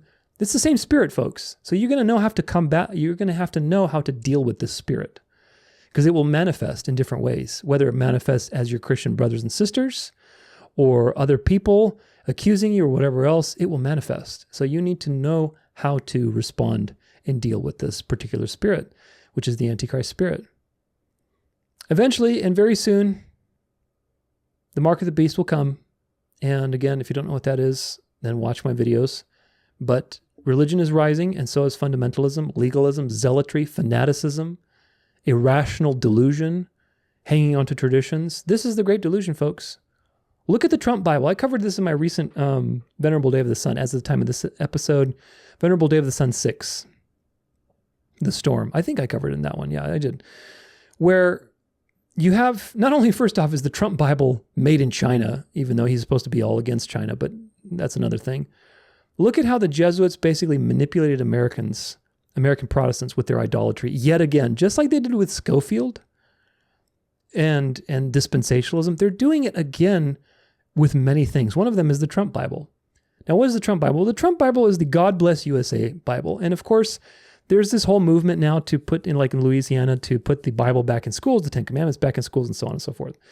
Well, come to find out that the superintendent of Louisiana's standards for Bibles are, it has to be a KJV, it has to, have the Constitution, it has to have, basically, it has to have only what the Trump Bible has, because there's no other Bible that has what the Trump Bible has. Which is based on what? What is it based on? What are these qualifications based on? The Trump Bible is an abomination because it's somebody trying to make a profit off of making Bibles and combining political, secular things like the Constitution and the Pledge of Allegiance or whatever else is in there with the Word of God and making that seem like these two things are the same. These two things are the same level. It's an abomination. And it's made in China, meaning he's lying, he's hypocritical, and he's making profit. So it's a double abomination as far as I'm concerned. But nevertheless, people are so easily falling for it because of tradition. Oh, it's got to be a KJV. Why does it have to be a KJV? Why does it have to have the Constitution in it? Why? On what rational basis are you making that decision? Of course, there is no rational basis. This is the point. And this is the point. And that is a microcosm. That little situation with the superintendent of Louisiana is a microcosm of the macrocosm that is going to soon take the world, of religious delusion that is going to happen, that is based completely on tradition. There's not going to be any rational basis in reality, in God's word. If there is going to be God's word used for various things, you'll see they're going to twist it, like the KJV Onlyists do, like everybody else does, to suit their agenda. Remember, the devil, when the devil tempted Christ in the desert, what did the devil do? The devil used scripture to tempt Christ in the desert. Do you get it? He quoted scriptures, but he quoted them out of context, and he appropriated them to evil means. Do you understand how significant that is? That means that the coming delusion is going to weaponize the Word of God against you, and it's going to weaponize it in an evil way. The Word of God is good and perfect, but if taken out of context, just like a tool, it can do damage because God is absolute. And so, it's basically you're using the absolute's authority, you're misusing that. Of course, God allows all these things for the perfection of the elect, but the point is that there is coming a time when this religious delusion, which is not just in the KJV Only movement, will take over the world and will guide people off a cliff into Satan's mouth and get devoured. And one of the ways they'll be doing that is to use the Word of God against you. So unless you are a fox with huge ears, and you can pull out the sword of truth and go lightsaber war, and defeat these claims and religious thinking with the truth, then it'll be easy to get devoured. Because you'll be outnumbered too. That's the thing. Eventually, there'll come a time where everybody's converted to this new thing, and you will be outnumbered. You'll have a small group of Fennec Fox friends that know the truth and are just waiting for Jesus to return, because this is getting crazy, and you'll be outnumbered. And everybody's pointing their finger at you and accusing you and using scriptures and saying, oh, it said this, thus says the Lord, and this and that. And you're going to have the strength and the nimbleness to deal with those situations. So be prepared. God's word is in your heart, not in a physical book. The book is a way to connect to the timeless message that is perfect. And the Spirit always guides us to the truth if we pray for discernment, if we trust, if we genuinely put some effort in, like you're studying, you're learning, you're getting better, put the work in and ask God to guide you in that work, and He will guide you. He gives generously to anybody who asks. So now that you've learned about textual criticism and you're a pro, it's time to solidify ourselves in how to study the Bible and why we can trust the translation that we have. I think those 2 points are very, very important. So we're going to be spending some time in the next couple sections on these topics. Now, all these things that we learned with textual criticism are very important, very detailed, very nuanced. And of course, there's so much more to talk about on this topic. This is as much as I'll be talking about it in this presentation. But nevertheless, the truth is much simpler. And that's also something to remember. The truth is much simpler. In the end, like all things, it's about the basics.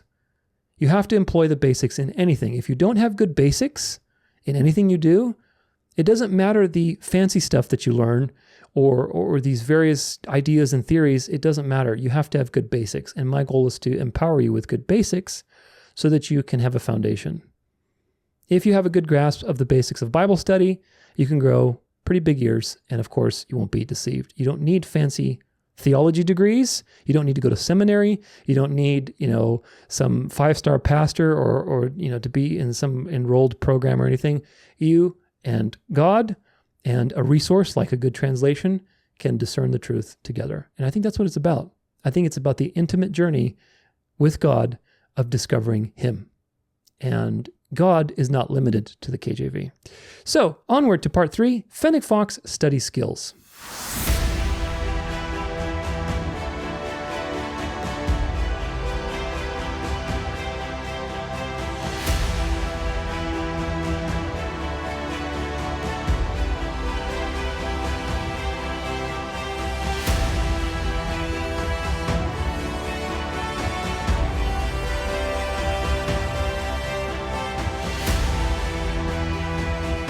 All right, well, welcome to part 3, Fennec Fox study skills.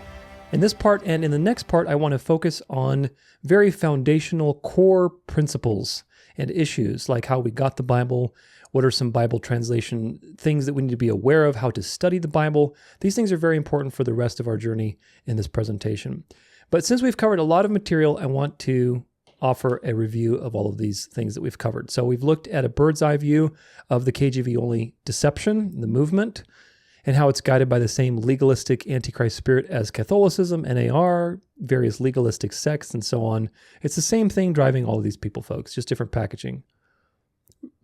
We looked at general history and how basically we got the modern New Testament, how it originally began with the few manuscripts from Greek that made their way into the Western world, how people like Erasmus created basically a New Testament from a few manuscripts, and that led to older versions, which eventually led to more and more, and what we have today, which is the personal Bible. Very important to understand that Erasmus was a Catholic. He was on the order of the Pope, and he died a Catholic. He was trying to validate his Latin version of the translation. He dedicated his work to the Pope. So we have to understand that Erasmus was not a Protestant, first off. He was not for the Protestants. He was wanting reform in the Catholic Church, but reform, he wasn't like a liberal in that sense. Liberalism back then and liberalism today are two different, very, very different things.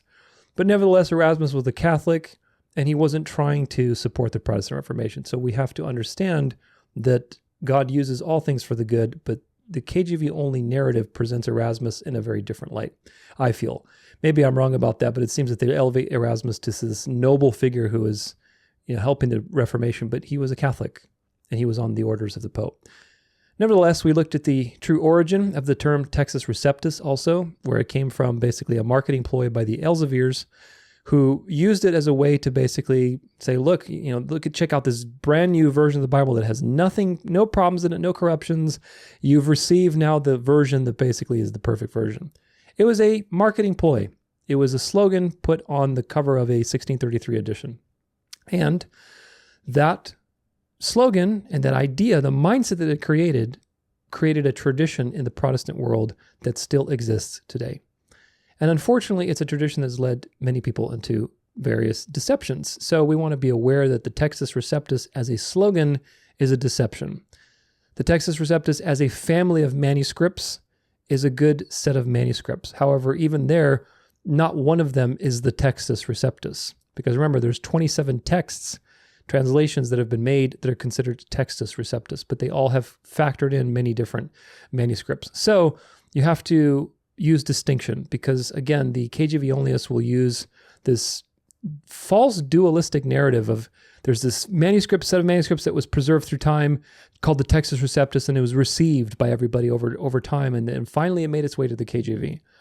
And then there's the Alexandrian corrupt manuscripts. And this is just not true, folks. Things are just much more complicated than that. Hopefully you've realized that.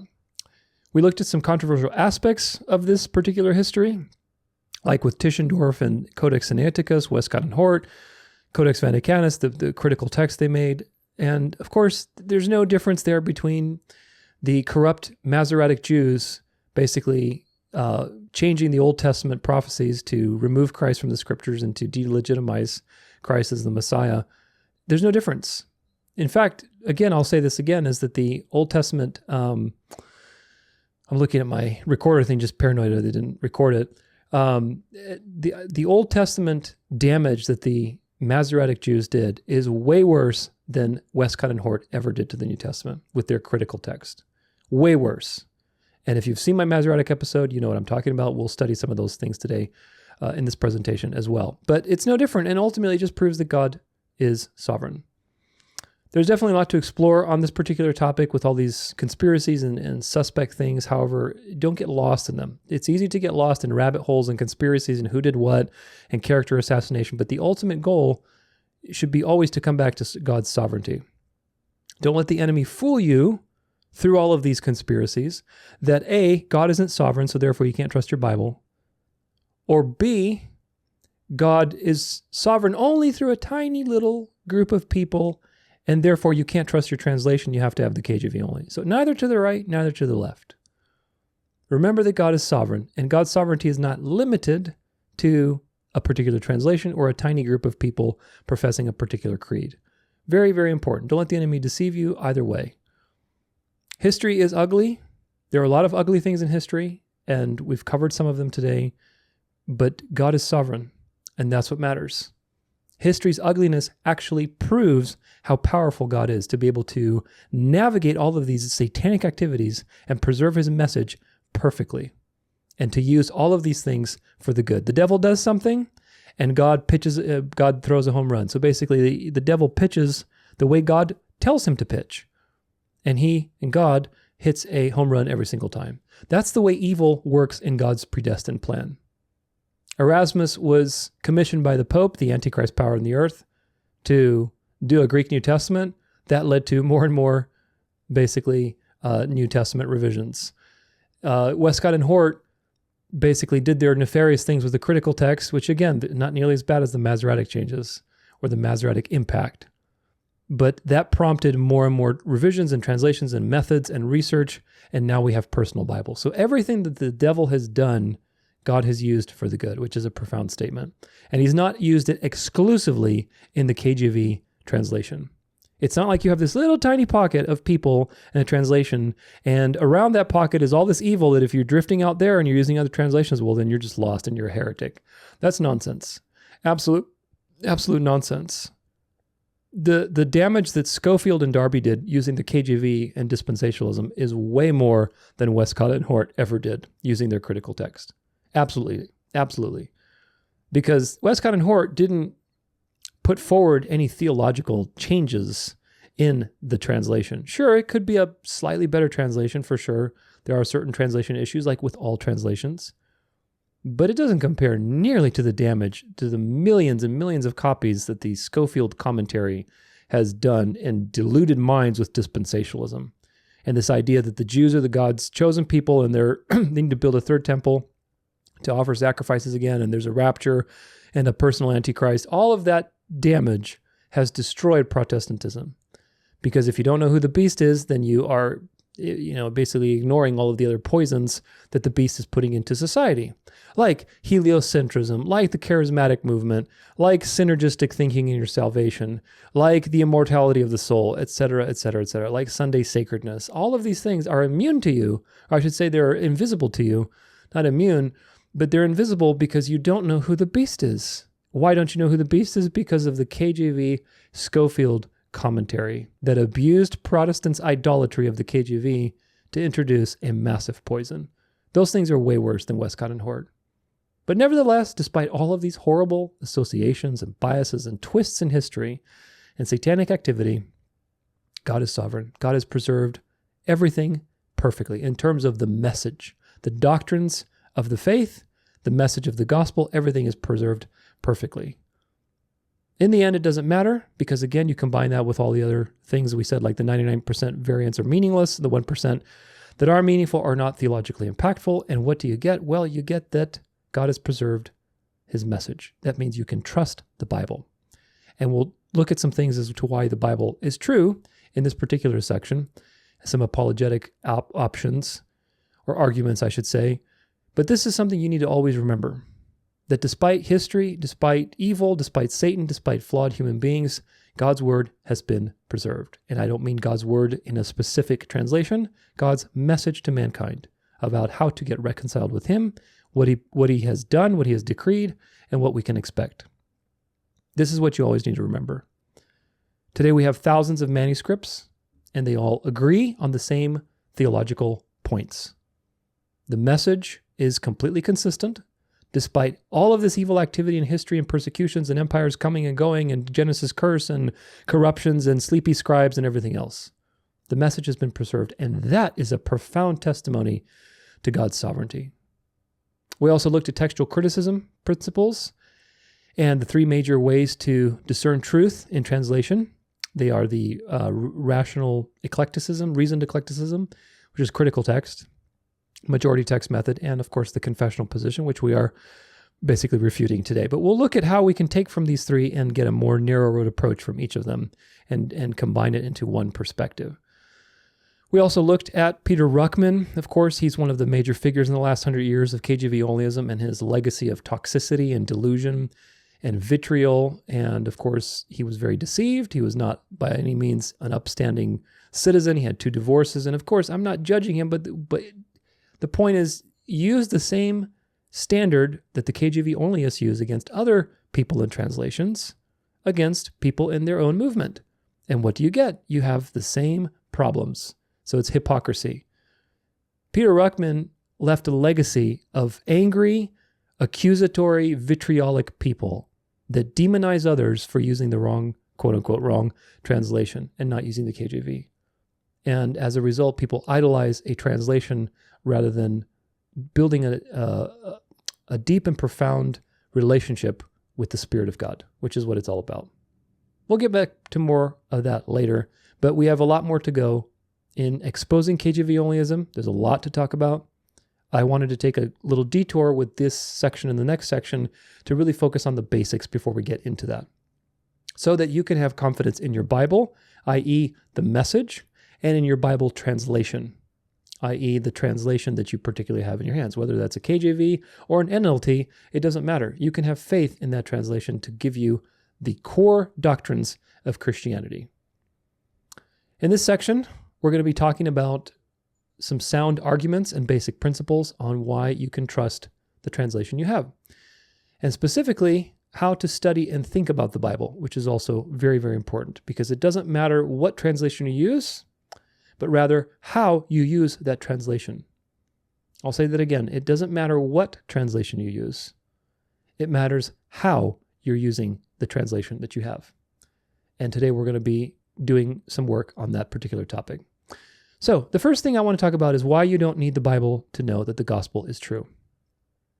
I have an audio on my website called 21 Ways Nature Proves the Existence of God. I also have a short video of that exact title in my encouragement section. It's a great read. It's a great listen. Check it out. A lot of great things. We're going to extract some of the principles for today's conversation. But basically the point is this. Nature is the work of God, and by reflecting on nature's principles and qualities, we can discern who God is and what he wants. In Romans 1, verse 20, it says the following, if I can click on it, if it gets to where it needs to go.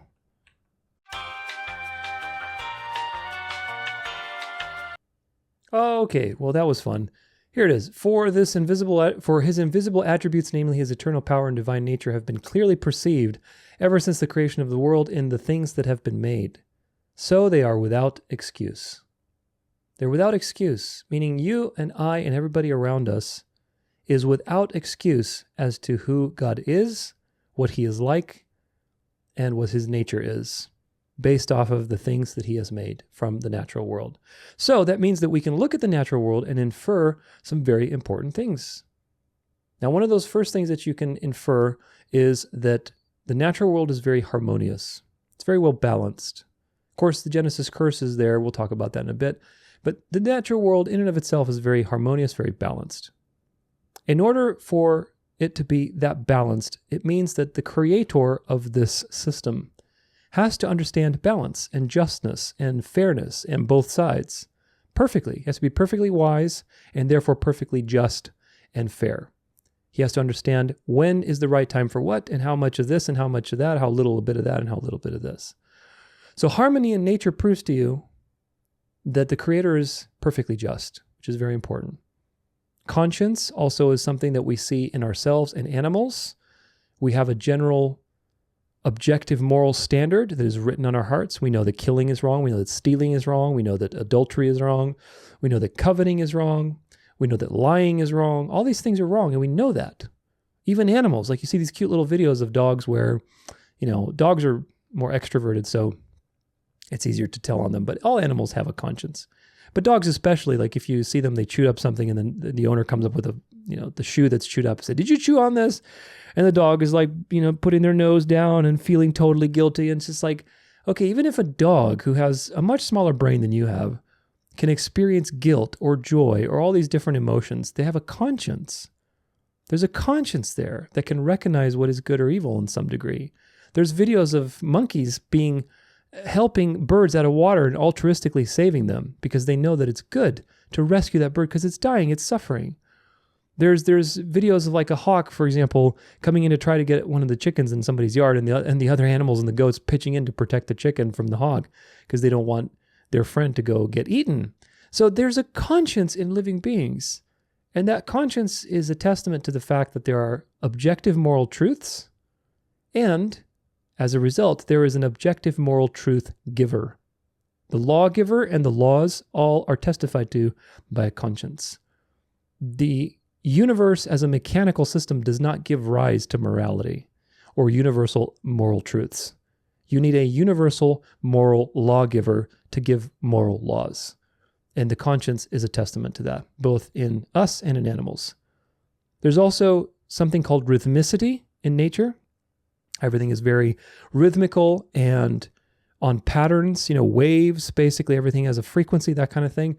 Everything has a timing, a repetitive timing, a cycle, everything is cyclical.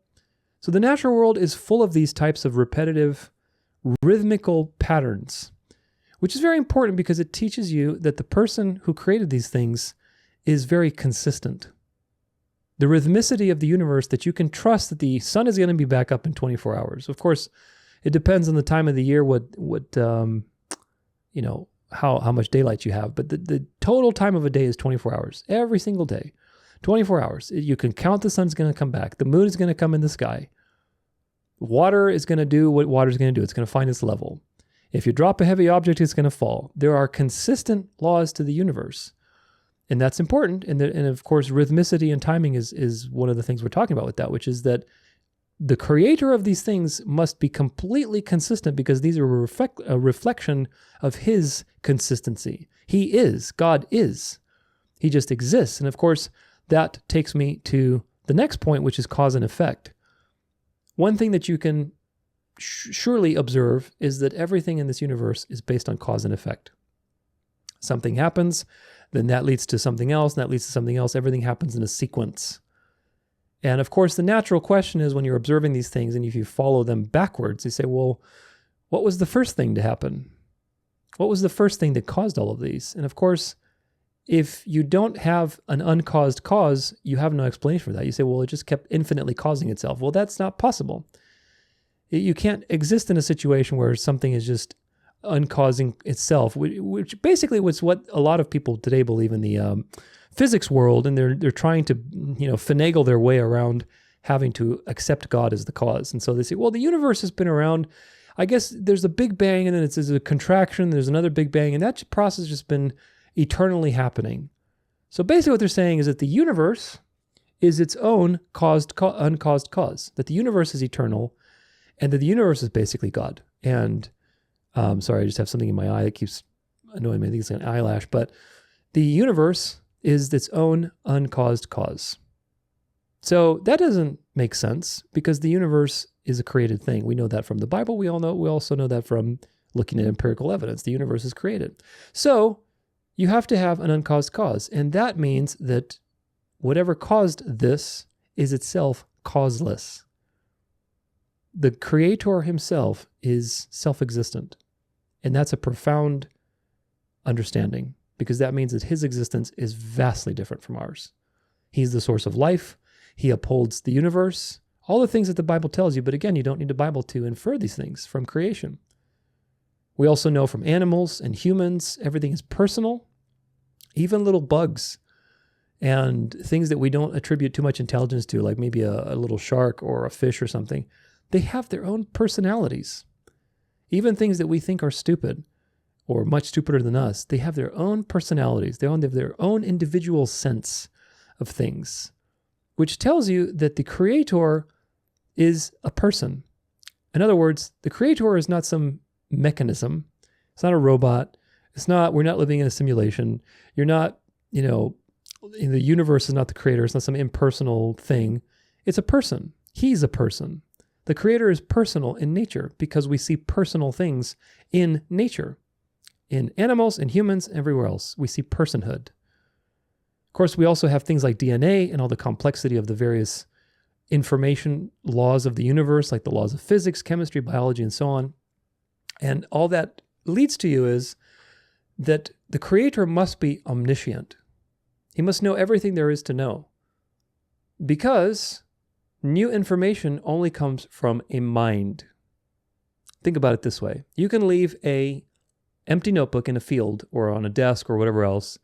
You're never going to come back to that and see on that notebook spontaneously written poetry or narrative or mathematical expressions. You're never going to see that. That's new information. And that new information can only be generated by a mind. A mind is what generates new information. This is actually one of the arguments against evolution, because there's no way for evolution to produce new information in its model with genetics. But we talk about that in the cosmology series. The point is that all of these finely tuned physical laws of the universe that are based on information, DNA, which is a very complex informational system, these things require a mind. They do not come out of entropy. It is the most illogical, asinine thing to believe that the complexity of the DNA system just came out of random collisions of matter.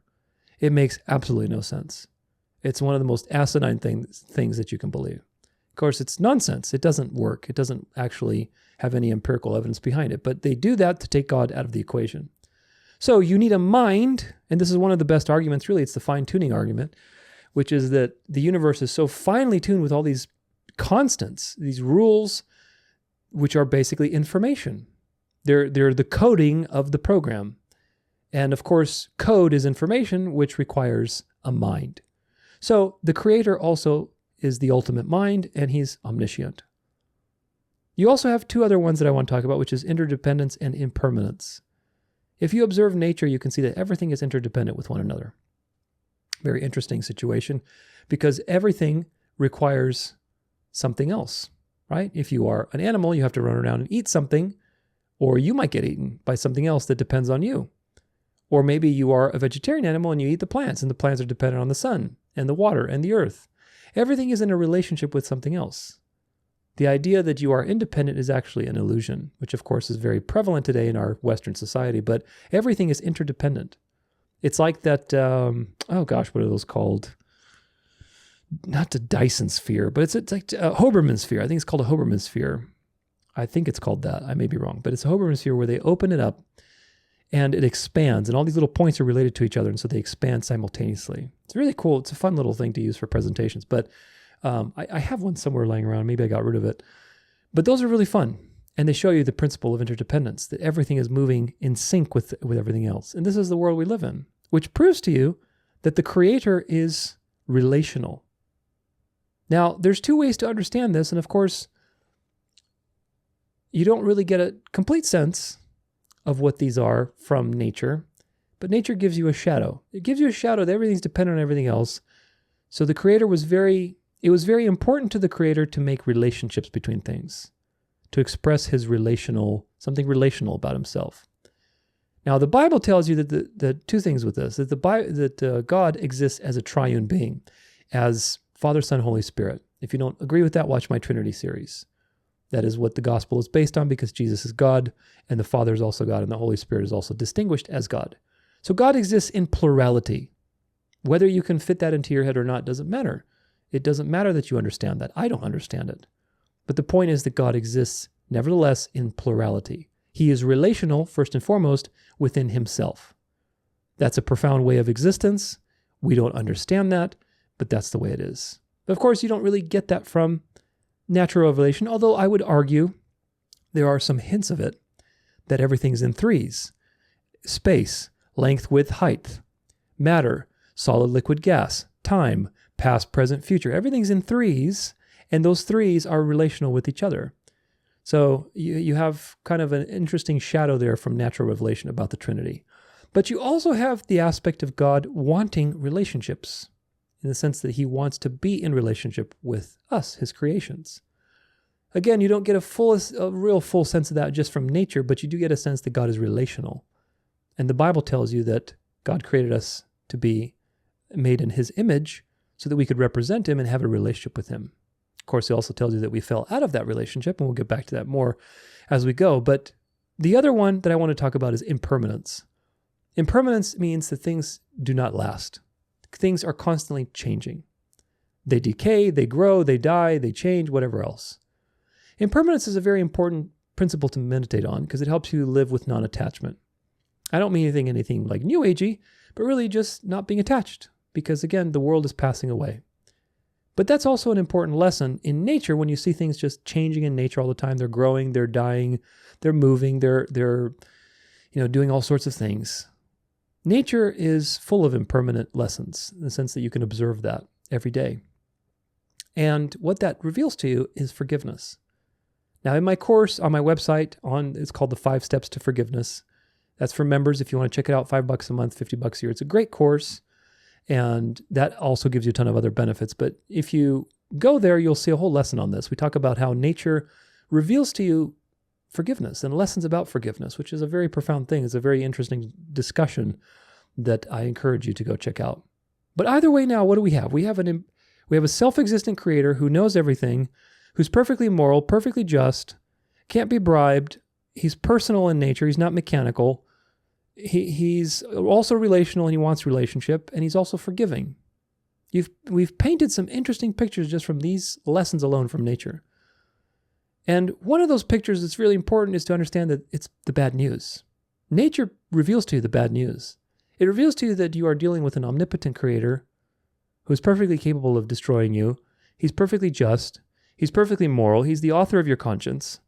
By the time you even realize that such a being exists, and you come to terms with the creator as you're supposed to, not a false God, but as you're supposed to through natural revelation and inference, using your senses and your mind. By the time you come to terms with that, there's a real problem. And the problem is that you have committed countless sins against this being. You have misrepresented this being, you have hurt others, you've hurt yourself, you've hurt animals maybe, and you have to pay because God is just. God is not going to let you, pass under the radar of justice and get away with your crimes. He knows everything. He's omniscient. We've established that. And he's perfectly moral. So that's a real problem. And when you realize that, by the time you realize it, you're already guilty. So the next logical conclusion, which is what Romans 1:20 says, so you have no excuse. Next logical conclusion is panic, because you need to figure out, how can I reconcile myself with this being? How do I reconcile myself and I can pay for my crimes without having to basically be executed? Because that's the highest payment that I can pay, is being executed. So all of this reveals the bad news. And the question is, how is there good news, right? Where is the good news on this? There has to be some good news. Because again, there's evidence that God is forgiving through nature. There's evidence that God is moral and perfectly moral. He's good. That he's gentle. You see things like puppy dogs, roses and butterflies, rainbows, clouds. All these things are very gentle. There's a lot of gentleness in nature. Of course, there's a lot of fury too, which reveals God's character as well. There's justice and mercy. But nevertheless, there's hints. There's hints that there could be a solution to this problem. This great problem of the universe that you need to remember because it's going to arm you to talk to religious people and also unbelievers. And you'll understand why in just a minute. There is also death and suffering in the world, which reveals to you ultimately that something isn't right. There's so much beauty in nature. There's so many wonderful things that just strike you with awe. And yet there's the Genesis curse and disease and suffering and sin and war and death. Something isn't right. When you compare these two things, the natural response is that something is not right. This is not the way it should be. Based on all of these beautiful things that point to an omnipotent creator who is completely moral and completely perfect, why is there so much evil in the world? Why is there death? Why is there suffering and sickness and disease? That something is not right here. The natural conclusion is that knowing who that creator is, we must have fallen out of a relationship with him. That is the natural conclusion. Nature doesn't tell you how exactly, but it reveals to you the echoes of this problem. So how do we reconcile ourselves to a perfect judge? A perfect judge that can't be bribed? A perfect judge who knows everything? A perfect judge who demands justice for trampling on his glory? How do we have our sins paid for without paying for them ourselves? That is the ultimate question of the universe. And nature, natural revelation, reveals that to you through all of the things we talked about and more, because there's a lot more. And check out that article if you're curious. In history, the only path that has ever proclaimed the good news to this bad news and has acknowledged the bad news is the gospel of Jesus. There's no other presentation or revelation that resolves the problem of God's justice and God's mercy. How can God forgive sins if he's a perfect judge? He can't.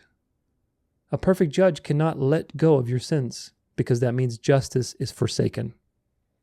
It's an abomination to justify the wicked, is what the book of Proverbs says. And yet, the New Testament says that God is the justifier of the ungodly.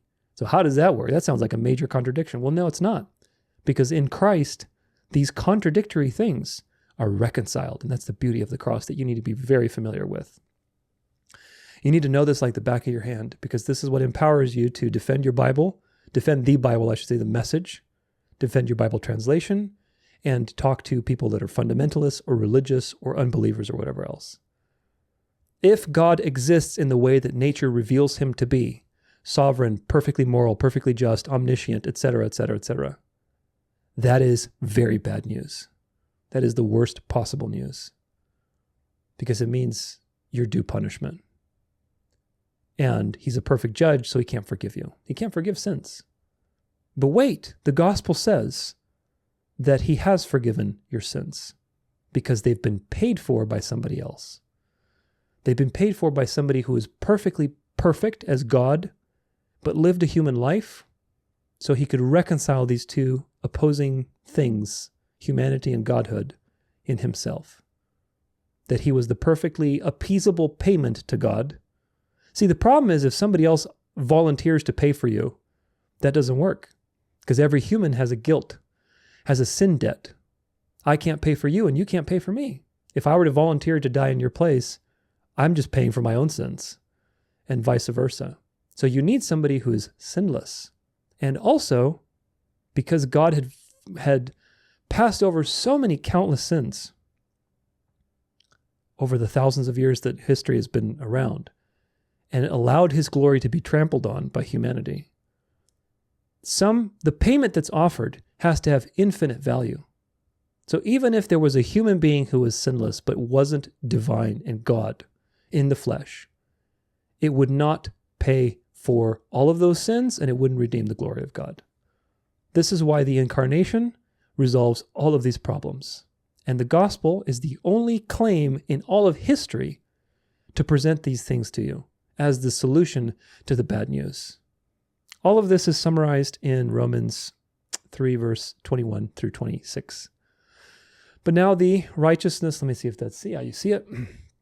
But now the righteousness of God has been manifest apart from the law, although the law and the prophets bear witness to it. The righteousness of God through faith in Jesus Christ for all who believe. For there is no distinction, for all have sinned and fall short of the glory of God, and are justified by his grace as a gift through the redemption that is in Christ Jesus, whom God put forward as a propitiation, that means payment, by his blood, to be received by faith. This was to show God's righteousness, because in his divine forbearance he had passed over former sins. It was to show his righteousness at the present time, so that he might be just and the justifier of the one who has faith in Jesus. These are probably, I think, some of the most important verses on the gospel in the New Testament. That sounds like a big claim, and it is, because this explains to you how the problem of the universe, which is God forgiving anybody in light of the fact that he's just, how that problem has been solved in Jesus. And you are aware of that problem from natural revelation. So the natural revelation reveals to you the issues, and it makes you desire a solution, dark to light, the original dark to light. And this is the point. Every translation can give you this truth. This is not limited to the KJV. In Romans 10, verse 14, it says that hearing comes by way of faith comes by hearing the word. That doesn't mean hearing the word in a particular translation. It's hearing the word. Do you get it? On one, there's a superficial meaning, which is like, okay, you need to be preached the gospel so you can have a chance of believing it or not. That's the superficial meaning. But there's a deeper meaning, because there's many people who are preached the gospel and they don't believe, like the Pharisees. So what's the deeper meaning? The deeper meaning is hearing the word, hearing Jesus in the preaching. Do you understand? That's why God can use anybody, whether it's an NLT, if you're a newbie and you just want to help people learn the gospel, and you have your NLT Bible and you go out in the mall and you've never preached to anybody before and you're preaching the gospel, do not discount God's ability, perfect ability to use you to reach that one elect person. Maybe all these people are just passing by you and cursing the day you were born. But there's that one person having their coffee at a far off table, and he hears you or she hears you, and she comes up and she's able to believe. Do not discount God's ability to do that. For that person to hear Jesus, the word, in your preaching of the word. So this is the point, is that the word is Jesus. And that information, the gospel, Jesus, the message, is heard from any translation. Any average translation. We're not talking about like the Passion or the Message. Those are not translations. But even then, again, God can use the foolish things to shame the wise. God is completely sovereign. So we should not be setting limits on what he can and can't do, because there is nothing that God can't do. There's nothing impossible for God. That's in the Old Testament and the New Testament. So this is the big problem of the universe, is that how do you reconcile yourself to a perfect judge? How can he forgive you and let you live when he has to enact justice? And the gospel is the only answer to the revelation around you of the bad news. And of course, for 1600 years, to believe that for 1600 years that revelation wasn't made known until the KJV is absolute nonsense. So conclusion, you don't need to know everything about the Bible. You don't need to be a Bible scholar to know that the gospel must be true. It must be true based on the claims that it makes to solve this problem, which is evidently obvious to you by observing nature. It must be true. Nature reveals to you the bad news, and also that there must be a solution, because God is merciful, God must be loving, God must be gentle. Some way there must be a solution to this bad news. And of course, the gospel coming into history and claiming all of the truths that it claims about our relationship with God, how we fell away, how we need to be reconciled. The gospel is the only one that solves this problem by redeeming God's justness and offering a perfect propitiation. It was God who was dying on the cross, folks. God experienced death on the cross, which is something you're going to marvel at for the rest of eternity. It's not just that Jesus was human. Jesus was human and God. If he was only human, then you have a major problem with the gospel, because a human created being cannot redeem the infinite glory of the Creator, having passed over sins for thousands and thousands of years. Jesus was equally God as he was equally man. He was the perfect propitiation, made in the human image, and also he was fully divine and God, to be able to be offered as a perfect payment for God's infinite glory. And that is the way this problem is solved, through the mystery of the incarnation. Such a profound, profound truth. And of course, that message, again, is available everywhere. It's so simple, but most people stumble over it because they've been deceived by religion, by tradition, by demons, by all sorts of things. And that message is completely intact. It's been preserved for the last 2,000 years, for the last however many thousands of years, actually, if you include the Old Testament. And it's simple, it's easy, and it's very profound, regardless of the translation that you're using. So, very important now, how do we study, or how do we know that the Bible is true? How do we know that the Bible is true? That's a good question. How do we know that the message that God delivered, and that we're talking about now, and that we confirm with natural revelation, how do we know that that message is true? Everything I've relayed to you about the bad news and the good news, how do we know that this is true? Well, there are some great apologetic things that you need to familiarize yourself with. All of these are, in and of themselves, a conversation to explore on your own time. I'm going to give you some good bullet points to check out. But if you find that yourself you're very interested about these things, I highly recommend that you find some good apologetics channels and you look into these particular topics. It's important to understand that God does not want you to have blind faith. He doesn't want you to sit there with your mouth open, spoon feed me. He wants you to engage the truth, to flex your faith muscle, and to be a Berean, to be a fox, be a Fennec fox, pay attention, sniff out, the truth, and dig a little deeper. All these things are very important. He doesn't want you to be complacent. So he's given us plenty of evidence for his existence, both in the natural realm and through the preservation of the Holy Scriptures. So here's a couple of things that you can be familiar with as to why the Bible, the message, not the translations, the Bible, the message is true. First one is Bible prophecy. There are hundreds of prophecies in the Bible. Most of them have come true and been fulfilled already. A good example is Daniel's 70 weeks, which I have a whole episode on in my End Time series. And there are over 300 relating to Jesus and his ministry and the Messiah, which proves to you that God is sovereign over time. Of course, there are people who are apostates or unbelievers or critics that say that, look at these failed prophecies, look at this, look at that. 100% of the time, 10 out of 10 times, what they do is they take these prophecies out of context. And I've talked about some of them in other videos, but ultimately, when you believe, like for example, at the time of this video, the Venerable Day of the Sun, number 6, recently published, we talk about Mike Jones, who is an influential figure on YouTube, in Inspiring Philosophy, and his perspective that basically the Bible is kind of like this choose your own adventure book where, prophecy might happen and might not, just depending on what you do, which of course is nonsense. And I talk about quite a bit in there how he takes this example of Jonah and Nineveh, preaching to Nineveh and God relenting from having prophesied disaster against them. How he takes that and twists it to mean that basically, see, God changed his mind or changed his behavior, his plan, based off of what humanity did, meaning you're co-creating the reality with God. And of course, that's a New Age, Gnostic, mystery religion belief. We are not co-creating reality with God. God has created reality. He's involving us in that reality through his Spirit, but you're not co-creating reality, which is a very important point. I'm going to talk more about it in that episode, so you can check it out. But these types of things are always taken out of context.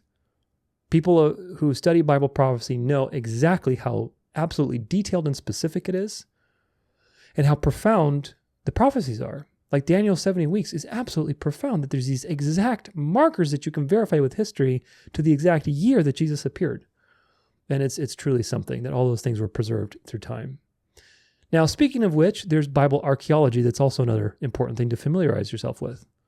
There are thousands and thousands of discoveries that have confirmed the Bible archaeologically. Today, the Bible is used in ancient Near East studies as evidence to corroborate other things that aren't as clear, because a lot of those pagan resources have been destroyed. The Bible has been copied and preserved so many times that it is a prolific resource for the ancient world. And a lot of people even if they're secular, they use the Bible as a resource to determine where certain things may have happened so they can go dig there and such and so forth. It's a great documentation on biblical, on history. And ultimately, if you want to learn more, I would suggest going to certain channels like Patterns of Evidence has a great one on the Moses controversy, which is basically, did Moses write the Pentateuch or not, which he did. And some people say that he didn't. They have the documentary hypothesis, if you know what that means. But there's also the Exodus that they did a great documentary on. They have a lot of other stuff too. There's Expedition Bible on YouTube. He's always covering archaeological finds. His book is like #1 on archaeology on Amazon, I believe. Really great stuff. And so look into those things, because there has yet to be a discovery archaeologically that has proven the biblical timeline wrong. Now, we'll get back to this when we talk about errors in the Masoretic text, because the Jews changed the timeline in Genesis 11. As a result, there are historical discoveries that have proved, quote unquote, or I should say challenged, let me put it that way better, that have challenged the timeline of the Bible. But that's because the Masoretic is corrupted. If you use the Septuagint, it's not corrupted, and there's no challenge between, the history actually agrees with the Bible. So there's yet to be something that proves the Bible wrong, and that's a very important evidence that that the Bible is true. Of course, there's also more physical evidence for the person of Jesus than any other person in history. Even atheists like Bart Ehrman believe that Jesus' mythicism, i.e. Jesus is made up, he was just a myth based on other myths, which of course those are counterfeits of the truth, like Mithra or whatever else, that Jesus is just a myth. These are dismissed by atheists like Bart Ehrman, who are scholars. Of course, he's a critical scholar. So the point is this, that Jesus existed, folks. Jesus was real. The question is, do you believe what he said? And do you believe that he rose from the dead? That's what matters. But whether or not he existed is not up for debate. Jesus of Nazareth as a person physically existed and was crucified. That's also important. He was crucified, physically crucified. The question is, do you believe the eyewitness testimony? And do you believe that the words that he said, the claims that he made to solve this great problem of the universe are true? And that's what matters. Of course, there's also typology and cross-references. These are kind of different, but they're also related. Typology is nonverbal prophecy.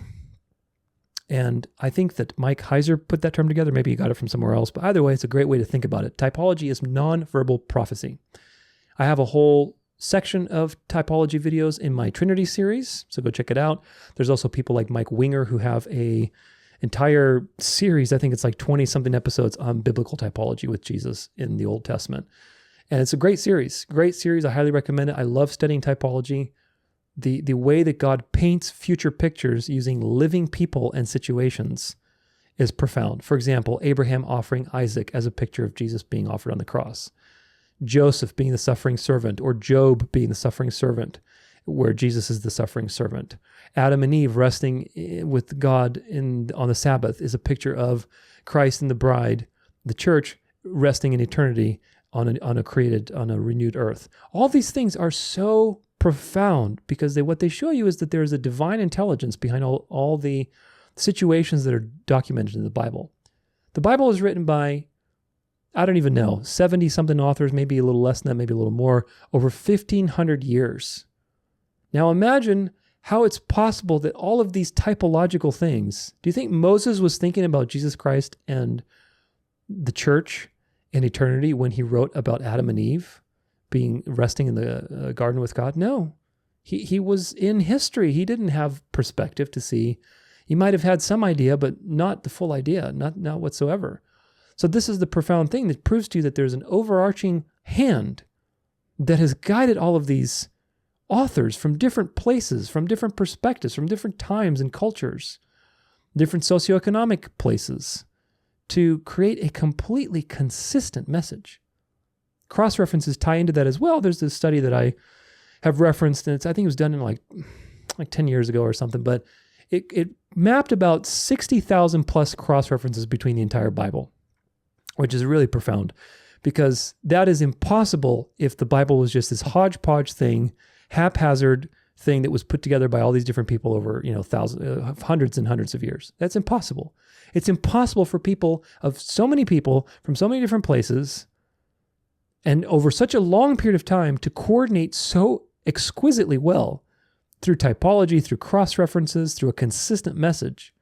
That's impossible. It is mathematically and categorically impossible, which proves to you what? It proves to you that there's an overarching supernatural phenomenon here that has guided the process of this book to come into life, which of course you don't see with people with books like the Book of Mormon or the Quran or these other pagan texts. You don't see any of that. You don't see Bible prophecy. You don't see archaeological evidences. You don't see typology and consistent narrative over, 1,500 years. You see constant contradictions. The Quran is full of contradictions. The Bible doesn't have any contradictions. The things that do appear as contradictions are there either because, let me point at an important picture, either because there's something lost in translation, number one, either because there's an actual error in the translation, which we'll get to. You'll see a couple of examples in the KJV. Doesn't mean the message is corrupt. It means the translation was made poorly. There's an error there, and you can discern what the error is, and therefore you can discern the true meaning, and there is no contradiction.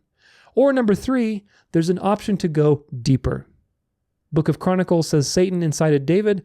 Book of Kings says the Lord incited David. Well, which one was it? That seems like a contradiction. Well, it's not a contradiction. That's an opportunity for a deeper dive in theology.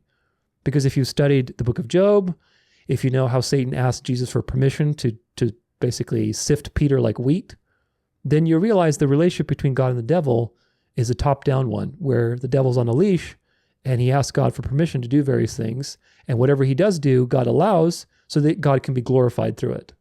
That's the relationship. You don't need much on that. You just need the book of Job and a couple other instances. So when you read these two verses in Chronicles and Kings, well, the natural response, if you study your Bible, is, oh, this is showing something behind the scenes. Very likely Satan was accusing Israel, and God allowed Satan to go and incite David so that then God could reveal his mercy when he pronounced judgment through the various three options that he gave David and so on. We've talked about this before. But again, you miss that if you're just reading face value. You have to go deeper. Anytime you find a contradiction, quote unquote contradiction, it's an opportunity to develop a deeper relationship with God's word. Whether it is digging deeper and having some better theology, whether it's learning translation issues, and so on and so forth. So the Bible has no contradictions. And that is I have yet to find a contradiction in the Bible. I have yet to find one. The ones that appear as contradictions are opportunities for a very profound journey into theology, because there are some difficult passages that you have to reconcile, and I think that's by design. God gave you these difficult challenges so that you would pass the test. In my Berean video, I say that a lot of people, when they run up against this wall of a challenge, where something seems to challenge their notion about God, they either have the option of developing a deeper relationship with God, or they go the way of the wind and follow the forbidden fruit, which is you can't trust God's character, God's not sovereign, and you can't trust God's word. Those are the three threads that the devil wove in the Garden of Eden, in the temptation event.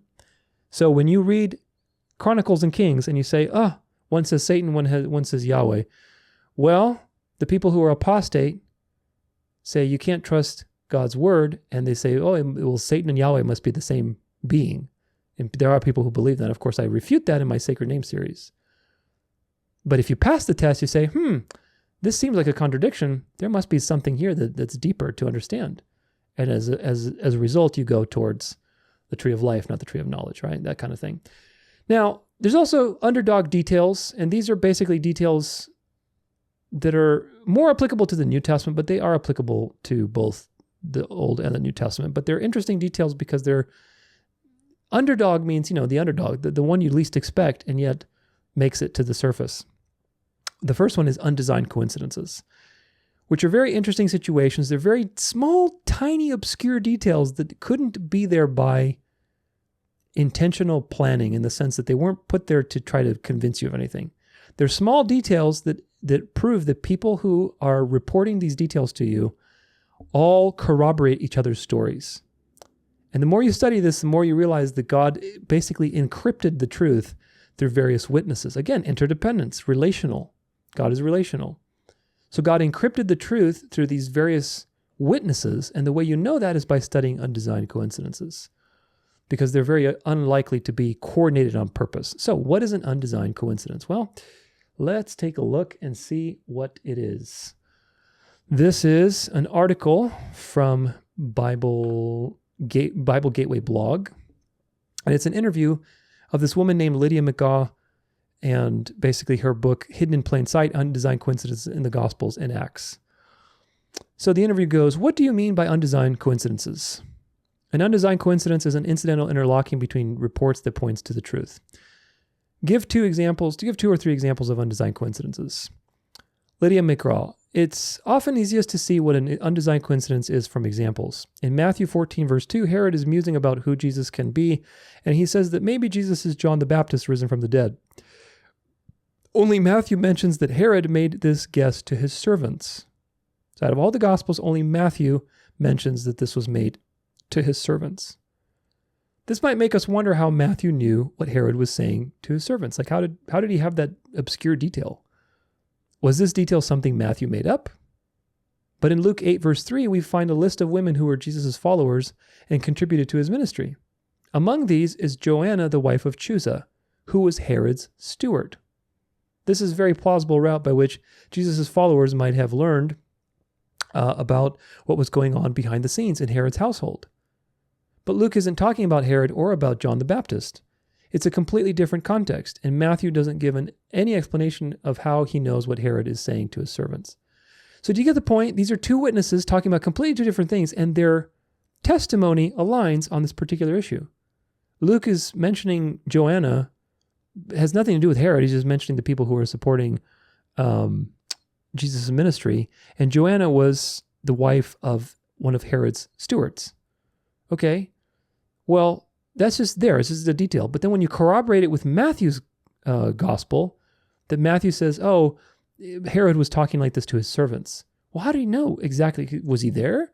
Well, he probably found out through that line of communication. Chuza talked to his wife, Joanna. Joanna talked to one of the disciples. Their disciples ended up telling, Matthew when he was writing down, oh yeah, Herod was talking to his servants this way. So that proves to you that this is an authentic story, which is really a profound thing. There's a lot of these types of undesigned coincidences. Moving on. Here's another. In Acts 18:5, Paul is in Corinth preaching, and at first he's working as a tent maker much of the time and preaching in the synagogue on the Sabbath. But verse 5 says that when Timothy and Silas came from Macedonia, Paul became completely devoted to the word, testifying to the Jews that Jesus was the Christ.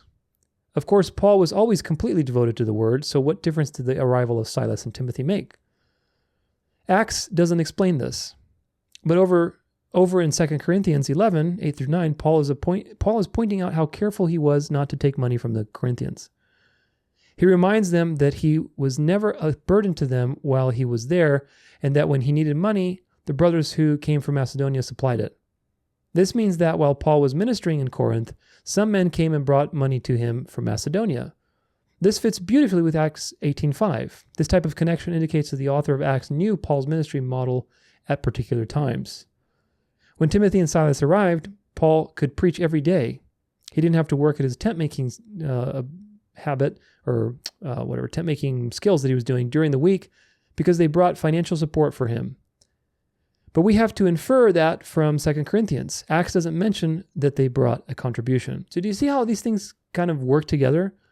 It just says that in the book of Acts, it says that, they came, and then now Paul could devote himself fully to the word of God. Well, why? You don't get a sense of why that is the case unless you correlate it to the other accounts. And the other accounts say that, basically, he was very grateful for their help financially and things like, okay, so that means that the person who wrote the book of Acts was very familiar with the ups and downs of Paul's ministry, with his having to do, basically sell tents and whatever else he was doing to make a buck. And so when he included that detail, he just included it as a matter of fact, as in like, I've known this from firsthand testimony, which is very, very interesting. Here's some more. Here's another one from the Old Testament. 2 Samuel 15 and following shows Ahithophel as the counselor who cooperated with Absalom in his revolt against David. But Ahithophel had previously been one of David's own counselors. Why did he turn against him? 2 Samuel 11 verse 3 mentions the small fact that Bathsheba, whom David seduced and dishonored, and whose husband Uriah he killed, was the daughter of Eliam. Then, way over in 2 Samuel 23, 34 to 39, we learn from a list of David's mighty men that Eliam was the son of Ahithophel. So, Bathsheba was Ahithophel's granddaughter, which could well explain why Ahithophel had a grudge and led a rebellion against David eventually. This coincidence is not in my book because I'm writing there only about the Gospels. And yeah, this is all over the Bible. And these types of things confirm to you that these were written by firsthand eyewitnesses who corroborate each other through different testimonies, which is so fascinating. How do these coincidences show that the Bible is reliable? When we start seeing again and again that the accounts fit together in these subtle ways, we're reasonably confident that they're reliable. If they weren't, we wouldn't expect to find this kind of jigsaw puzzle pattern. That's what we do find in truthful witness testimony. Reality, of course, fits together, and when different witnesses tell about it, they notice different things and remember different things. And putting what they say together produces a more complete picture. If they were just making stuff up or relying on poor information, this would not happen. Exactly. You wouldn't have all these little matches between obscure details. What can we learn about the authors of the books from these coincidences? We learn, first of all, that they knew what they were talking about. These accounts aren't made up of rumors or legends.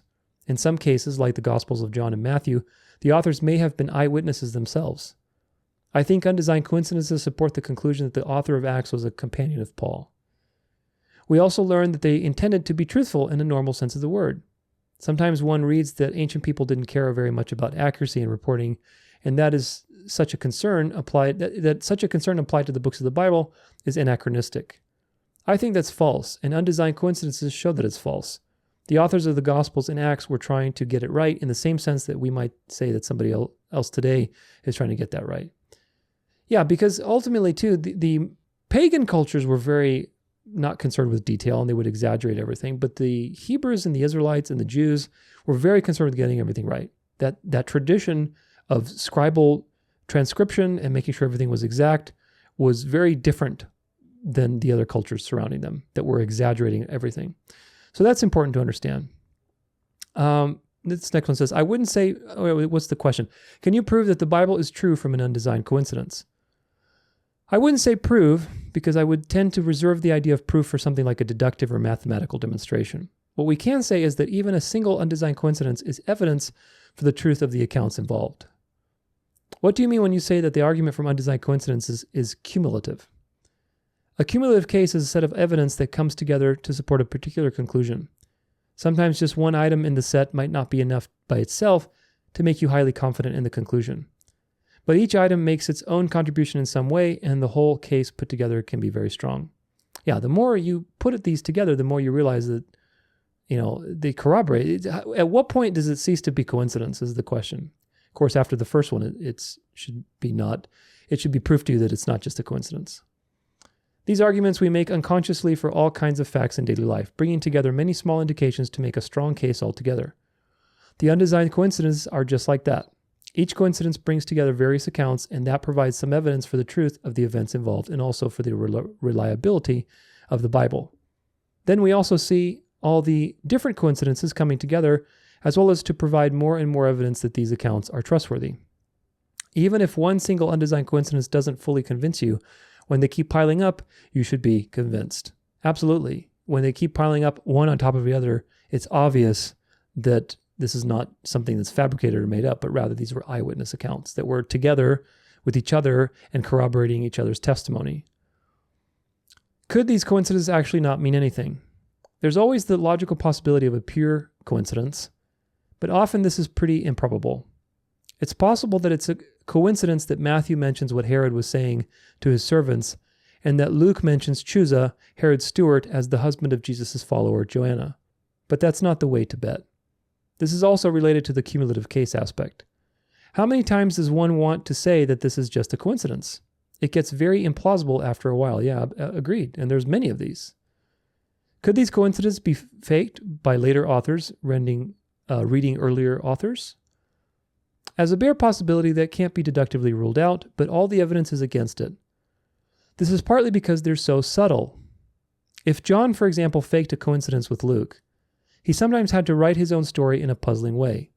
In John 18, verse 33, Pilate asked Jesus if he's the king of the Jews, but John hasn't recorded any accusation that Jesus said he was the king. Why does Pilate ask this question? We find out only in Luke, an earlier gospel. Luke mentions that the Jewish leaders said that Jesus was putting himself forward as a king. So the earlier gospel explains the later one.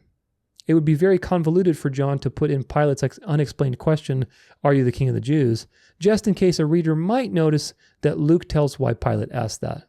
Do you get the point? Like, if he was trying to make that up, it's very convoluted, and it's a real far stretch for him to hope that you read it in the other gospel and you figure out why there's that coincidence there. The real likelihood is that they were all part of the same testimony and they're corroborating each other. So these are really too indirect to be of much use to someone trying to create a fake. In several cases, it's taken about 2,000 years for them even to be noticed. Yeah, these are some other things that we're noticing in the last couple hundred years, which is ongoing revelations from God in that sense of his word and deepening our relationship with the Bible. Those kinds of dovetailings happen naturally if the different accounts are true and reflect the incomplete memories or interests of those telling what happened.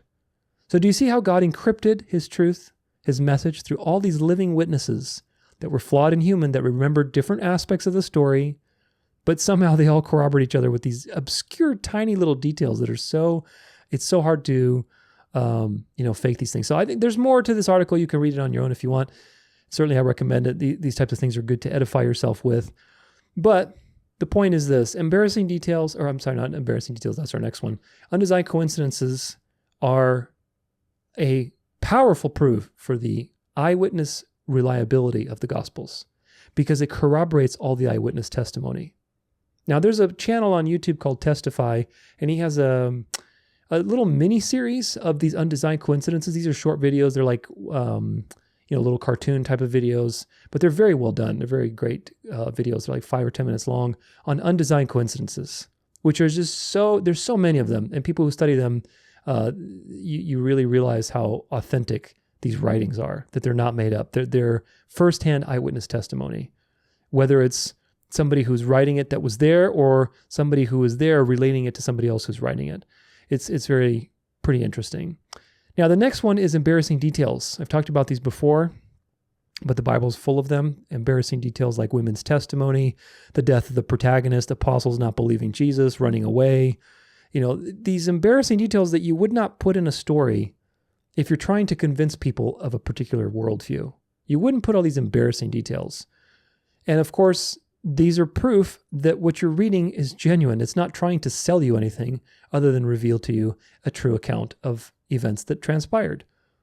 There's an interesting verse in John 20, verse 3 through 4, we're going to look at here, which is in alignment with all these things. This says, "So Peter went out with the other disciple, i.e. John, and they were going toward the tomb. Both of them were running together, but the other disciple outran Peter and reached the tomb first." Now, this is a really subtle thing, but if you corroborate it with other things, like where Peter basically, after Jesus describes Peter's death, how he's going to die, and Peter's like, "Well, what about John? How's he going to die?" So you get this picture of competitiveness because they're human beings. They're human beings. They were obviously probably competitive with each other. Who's the greatest? Who's the smartest? Who's this and that? And they're human beings, and they had the competition with each other. And John and Peter, there's a lot of Christian memes nowadays with, this whole event from the tomb and Peter losing to John, and they're funny memes. But what they point to you is an embarrassing detail, that this competitiveness that really has no reason to be voiced here. Like, who cares if John beat Peter? But it's voiced there, and God allowed it to show you that this is a genuine account. There's a human aspect to this that is genuine, has no desire to persuade you of anything. There's nothing, it's not like the story is made better by telling you that John won. These are subtle competitive things that are bubbling to the surface, which are very human. And they're very endearing in that sense too, because it's like, wow, this must be true. You can tell this is just real. This is real. These people were racing each other and, competing with each other and trying to see who's better and so on. These are embarrassing details. They're not flattering for your message, and yet they're included for a purpose. So see that mini-series from Testify. Testify has some good stuff with undesigned coincidences, and also I think he has some stuff on embarrassing details. But the point is this: the gospel is also extremely countercultural. Very countercultural. It's the most countercultural message you can have. And yet, despite all this, the gospel has survived through persecutions, empires, people being martyred brutally, scriptures being burned, political powers coming and going. All of these things have tried and have not failed. God's word has gone out into the world, and the gospel has been timeless and survived. And yet it has no reason to, no logical reason, unless it's true and if it's being guided by a supernatural power. Other than that, there's no reason for something so countercultural that offers you nothing in this physical world, nothing that the world can offer you, let's put it that way, with all these comforts and, whatever worldly pleasures. The gospel doesn't offer you any of that. And yet the gospel spread like wildfire, meaning it must be true. And there's a supernatural guidance to this gospel, to this message, which of course leads us into the next point, which is martyrdom. All of the apostles except John were brutally martyred. John was also, I think, tortured quite horribly, and he died on Patmos. But the point is this, that there were countless people that died brutal deaths throughout the centuries. And that did not stop the gospel from going out into the world. People continued to believe, and Christianity flourished under all of these persecutions. Horrible, horrible persecutions, which proves to you that the message is true and that there's a supernatural influence over the message going out into the world. There's no other message that has had the history of Christianity and so much persecution, and yet it's still blossomed throughout the whole world. None. There's no other thing. There's counterfeits that have come and gone, but there's no other message that has survived the test of time other than Christianity. Of course, there's no other message that promises to solve the problem of God's forgiveness and justice as the cross does. Now, the last point on this is just simply the merit of the claim. The merit of the claim. What is the claim that the Bible makes? What's the claim? What's the central claim that the Bible makes? And the central claim is that you need a Savior. You need a Savior because we go back to point 1 with natural revelation. The creator of this universe is perfectly just. He's perfectly sovereign. He knows everything you've done. He can't be bribed, and his glory is infinitely valuable. So by the time you realize that and you're aware of that being, now you are guilty and you have to be executed. That's the bad news. And there's no way you can get out of that. You need to pay for your sins. So the question is, how do I solve this problem? And in history, the Bible, the scriptures, the gospel is the only source that has made the claim of solving this problem for you. And that claim stands the test of logic and reason.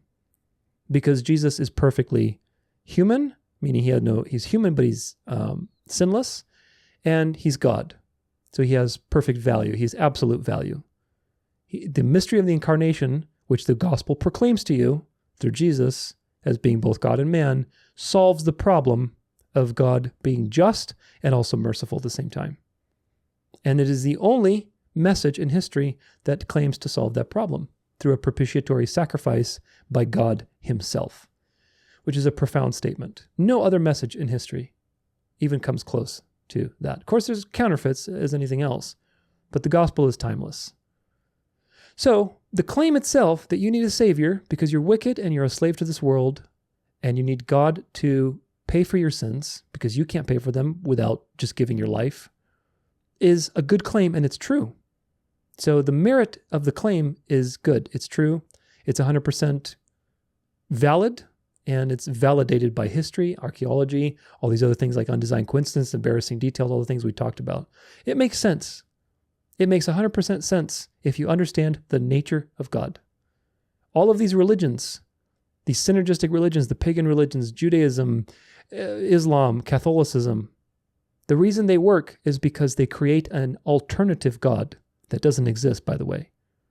And therefore, that God leaves a little room for you to work out your salvation. But that's impossible. You can't pay for your sins with good works. You cannot work for your salvation. You can't. Your work is unacceptable to God. God is infinitely valuable, infinitely powerful, infinitely wise. You are a created being. There's nothing you could possibly present to God and say, look, I did all these good things. Can you forgive me? Can I pay for my sins that way? Imagine infinitely glorious on his throne, and you approach him and say, well, I did this and this and this. Does that work? Are you kidding me? There's nothing that we can ever offer God. But if you come up to that throne, as it says in Hebrews, let us boldly approach the throne of grace. with God sitting in all glory on his throne. And you have the boldness to approach the throne and say, I do have a payment. And that payment is the infinitely valuable blood of your Son, Jesus Christ. Then God sees you as innocent. That is the point of the gospel. And there's no other message in history that proclaims such a truth. And the merit of that truth is valid because it makes complete sense with a sovereign God. That's why the gospel is intricately tied to a sovereign God, not a synergistic God that wants you to do the work and basically get to the outcome. All religions have something in common in that they are synergistic in the sense that they operate according to the forbidden fruit, that you need to, be the one that's making the choice and you can choose between good and evil and you need to work out your salvation and so on and so forth. That's synergism. And really it's the forbidden fruit because it's basically believing that you do not need God to govern you. You can choose between the good and the evil. Therefore, it's up to you. Therefore, you do not need to be governed. But you can't choose. You can't choose the good. And that's the problem, folks. We cannot choose the good. The Bible testifies that you are wicked and you're dead in your sins. And therefore, you need somebody to pay for your sins. And how to pay what? With some good works? No. To pay with obedience like Jesus did, but also to die on your behalf.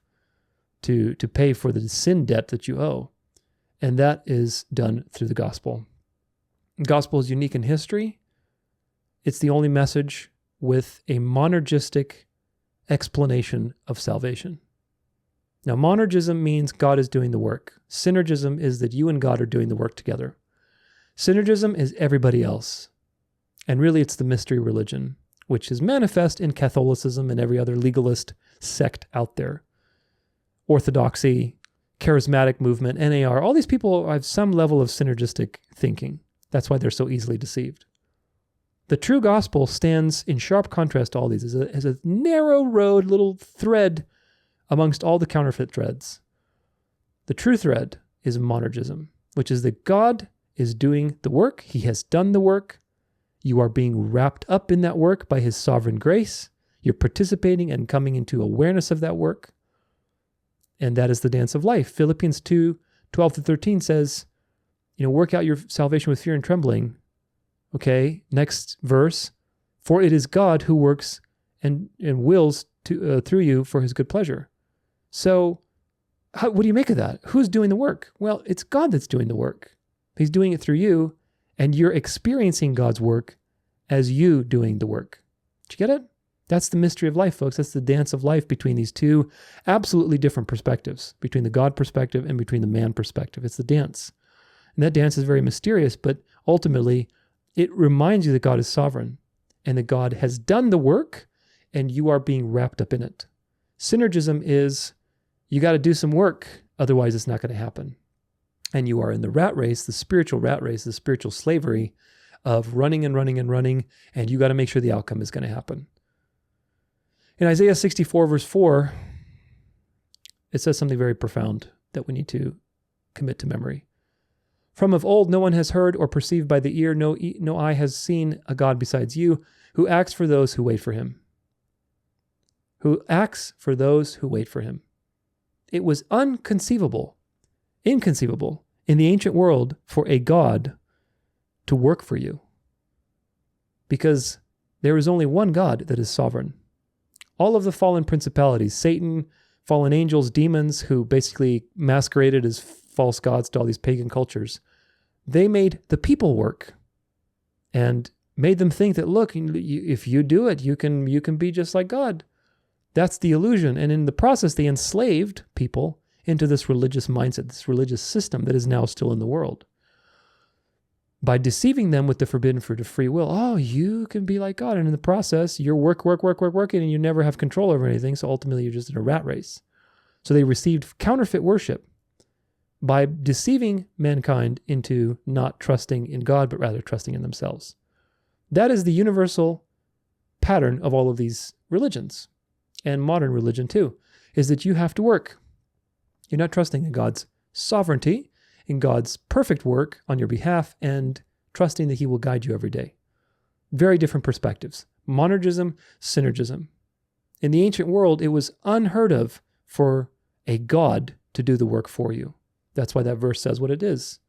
Who has seen a God like this, who acts for those who wait for him? Just like when the Israelites were taken out of the Exodus, and Moses said, all you need is to be still. Watch the Lord act.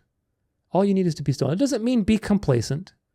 It doesn't mean, well, things are predestined, I'm not going to do anything. No, it means trust in God and trust that you can't lose your salvation. Trust that he's going to reveal all the truth to you. Trust that he's going to guide your life. Engage in the dance. But remember not to veer off into legalism that you need to rely on your own effort. Remember, when you're drifting into that direction, remember that God is the one working through you. Philippians 2:12 and 13 are like two borders of your consciousness. On one side, it says, work out your salvation with fear and trembling. Okay? There's that side of things. The other side is, for it is God who works in you and through you for his good pleasure. Okay? That's the other side. And you're bouncing around like this on the narrow road, going too much this way, too much that way. When you go too much this way, you remember the other one. When you go too much that way, you remember that one. Between complacency, because God is doing it, and between anxiety, because you need to do it. That's the narrow road, folks. And the mystery of faith is embracing that dance as you go along day by day, hand in hand with God. So, conclusion, there's a lot of powerful proofs for why the Bible, the message, is true. There's logical proofs, and there's empirical proofs that we looked at. Combine this with the statistic that I told you to remember, to put to heart, the 99% of the variants are absolutely inconsequential. They're meaningless. And 1% that are meaningful are not theologically impactful. What do you get? What you get is that the Bible as a message has been preserved, despite all the things that we've mentioned, all the evil, all the satanic activity, all the Genesis curse, the fluctuations. Over 3,000 years of history, 3,500 years of history has been preserved. The message has been perfectly preserved over that time, which is so profound. So profound. So I recommend getting familiar with all these apologetic points so you're stronger in your faith, so you can defend your beliefs to people who are unbelievers and people who are fundamentalists like KJV Onlyists, because you say, look, my translation is no worse than yours. The message of the Bible is preserved in any translation. And again, we're talking about real translations here, not things like the message of the Passion. But of course, even there, do not discount God's ability to reveal to you the truth, even using the foolish things. I'm not saying you should go use those translations. Not at all. I'm just saying nothing is impossible for God. Very important. Another point to get into your mind is that the Bible is about getting to know God. It's not about developing a relationship with a translation or a denomination or a pastor or whatever else. It is about getting to know God. When Jesus comes and the world passes away, none of these things will matter. When the perfect arrives, the old is going to go away. So this journey, until that time comes, is about getting to know God. Through the ups and downs of life, through the lefts and the rights, through the rich and the poor, through all of the things that we go through. It's about getting to know God and what he has chosen to do, what he will do, what we can expect, what he wants, what he's like, what he's said, and so on. And of course, how do we reconcile ourselves with him so that we can help others become reconciled? You are not developing a relationship with a physical thing, a physical book. You're developing a relationship with an infinite being who transcends time and space, who transcends everything, completely transcendent. The factor then is not your translation or what language you're speaking, because God transcends all of those things. The factor is trust, faith, courage, gratitude, awe. Jesus says that we have to enter the kingdom as little children. And that's important because little children marvel at everything. Wow, cool. Oh, look at that. So easily they marvel. And yet by the time we're adults, we are so quickly cynicized. We become cynical and skeptical, and we forget to marvel. That's why I've said this before, and I'll say it again. All of this Bible study stuff that we're doing and all the videos that I do, if it doesn't ultimately lead you to marvel in whatever way, if we're talking about news events and all the evil that's happening and the Christian nationalist takeover, whatever, if that is just leading you to anxiety and being a prepper, I'm not doing my job, and neither are you by listening. But if it's leading you to realize, wow, that means like revelation is coming true, And there's a chance that Jesus is going to come in my lifetime and I'm going to see Jesus. Wow. What is that going to be like? Oh, he's going to be on his horse. Let me read Revelation 17 and 19 and 18 and 20 and 21 and 22. Let me read those ending chapters and see what is it like. He's going to be on a white horse. He's going to have eyes of flaming fire. He's going to have 3 diadems. He's going to be full of light. There's going to be lightning flashing from the entire sky. The firmament's going to open. Whoa. That's what your Bible study should lead you to. Marveling. You should marvel. Because marveling, we were made to marvel. We weren't made to understand God. We weren't made to dissect God or to argue about translation, which translation is better. Now, of course, there are some arguments to be made. But this legalism that has taken over the church, in many ways, KJV Onlyism is just one thread. There's charismatic movement, there's religiosity, there's the Catholic, abomination, there's NAR. There's so much legalism, folks. Sacred name, Torah keepers, Hebrew roots. The devil is an expert at these things. He can make so many threads that you'll lose your mind. You were not made for these things. You were made to marvel at God. So unless your translation and your efforts of studying are leading you to marvel, you're doing something wrong. You could have the perfect 1611 KJV Bible. If you're deriding other people and reviling other Christians, you are not fulfilling your role with that translation. You get the point? And that's really the whole issue, is that you have to engage in awe, in gratitude, in courage, and trust in these invisible things, regardless of the translation that you have. Because it's about your ability to develop a love for the message, not a love for a translation or a tradition. This is the problem. KJV Onlyism is a tradition, and people love their tradition. They don't love the message. Because if you love the message, you could see the beauty of that message in any translation. Even the message and the passion, which I do not consider translations. If somebody gave them to me, and that was the only thing I had to read on an island, and I would read it, I could extract the awe and the beauty of the gospel from those horrible translations. They're not even called translations, but nevertheless, I could extract that, and so should you. I'm not saying you should go and get those translations by any means, but the point is that if you were in love with the message, which is so simple and so profound, you can see it everywhere. You can see it in nature, natural revelation. You can see it in the NLT. You can see it in NIV. You can see it in ESV, in KJV. You can see it everywhere. And of course, disregard the translation errors that every translation has. That's the point. Developing a love for the message. That's going to help you have right judgment for more difficult passages.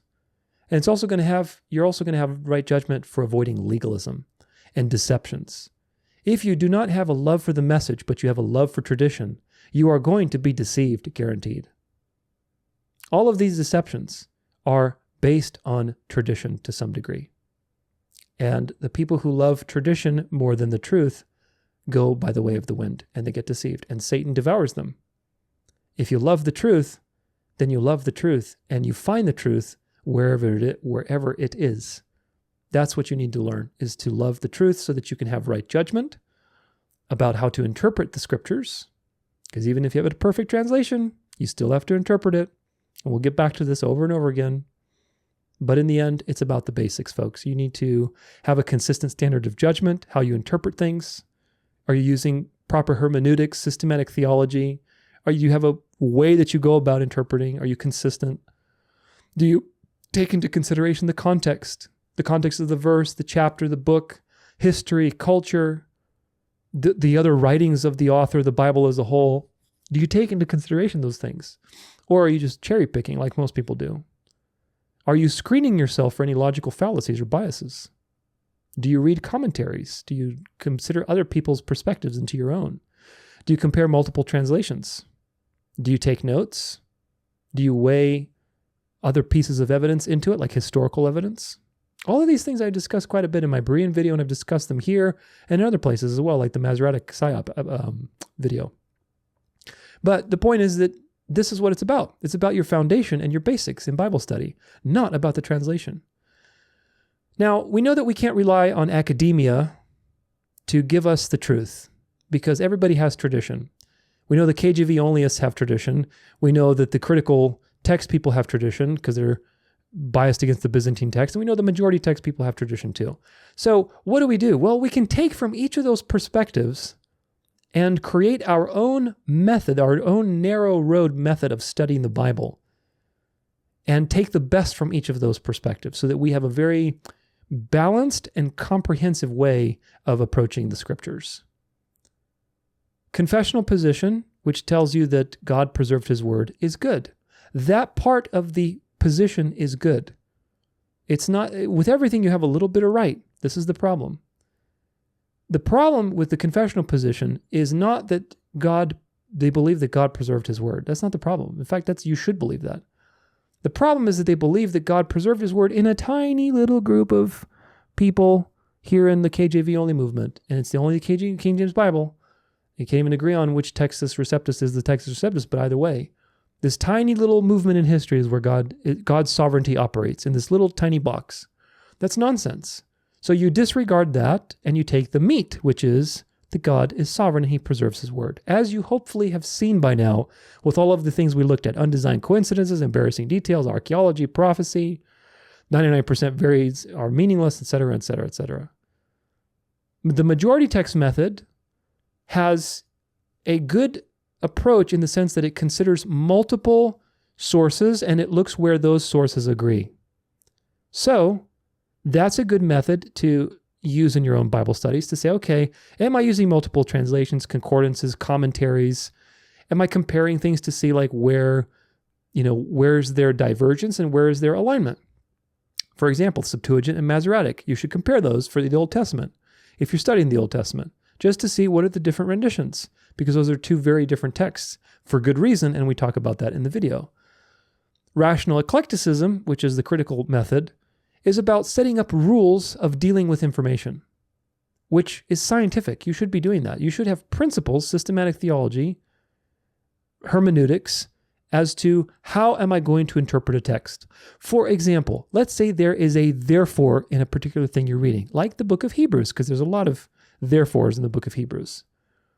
If you see a therefore, then you must read what comes beforehand. If that paragraph beforehand also has a therefore or a for or a because or whatever else, keep reading until you get to the first origin of this, because that means the author is building an argument. And you can't go to the end and say, oh, well, you see, it's this little verse here where there's all of this context that the author is building and you haven't considered it into the fact. So that is a principle of interpreting when you're reading something that says therefore. That's really important. What comes before? Therefore, okay, let me read before. If you ignore it, you are not following good hermeneutics. A good example of that is Romans 11, which I talk about in my End Time series, episode 30, with all Israel. In this way, all Israel will be saved. A lot of people think that means, oh, there's a Jewish revival. What is it, Romans 11:24 or whatever? There's a Jewish revival and the Jews are going to finally come to Jesus. Well, yeah, in the counterfeit they will. But Paul is not prophesying about a future Jewish revival. If you understand the entire book of Romans and his case for election and God's sovereign choice of who he's choosing to save, and how not all who are descended from Israel belong to Israel, and the Israel of God in other letters like Galatians, then obviously Paul uses Israel in different ways. Sometimes he uses it to describe the physical, fleshly nation of Israel at the time. Sometimes he uses it to describe the spiritual conglomerate of the church. The question is, well, which one is which? These are two different things. How do you know which? Well, the answer is context. Context is the answer. And if you read Romans in context, you realize that Romans 11 is not a future prophecy. And of course, we talk about that in the End Time series, but that's another example. You have to read somebody's argument so you understand, how do I interpret this word here where it says all Israel will be saved? Well, Israel, is that the nation of Israel? Is it the church? Which one is it? And of course, if you read it in context, you realize that he's talking about Israel as in the elect that God has chosen to save. The real Israel, the spiritual Israel. So those things are very important. Confessional, majority, rational eclecticism, all three of those can offer you something. Do away with the bones, eat the meat, and you will be a much wiser and sharper Fennec fox. Now, there's some inherent issues with the translation process that you need to realize. And a mature person is able to realize these things and walk the narrow road without drifting into fundamentalism or being attached to a particular translation or not. You have to be aware of these things, folks. There's no perfect translation.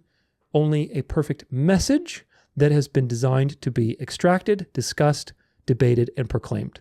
I'm going to say that one more time. There's no perfect translation. No perfect translation.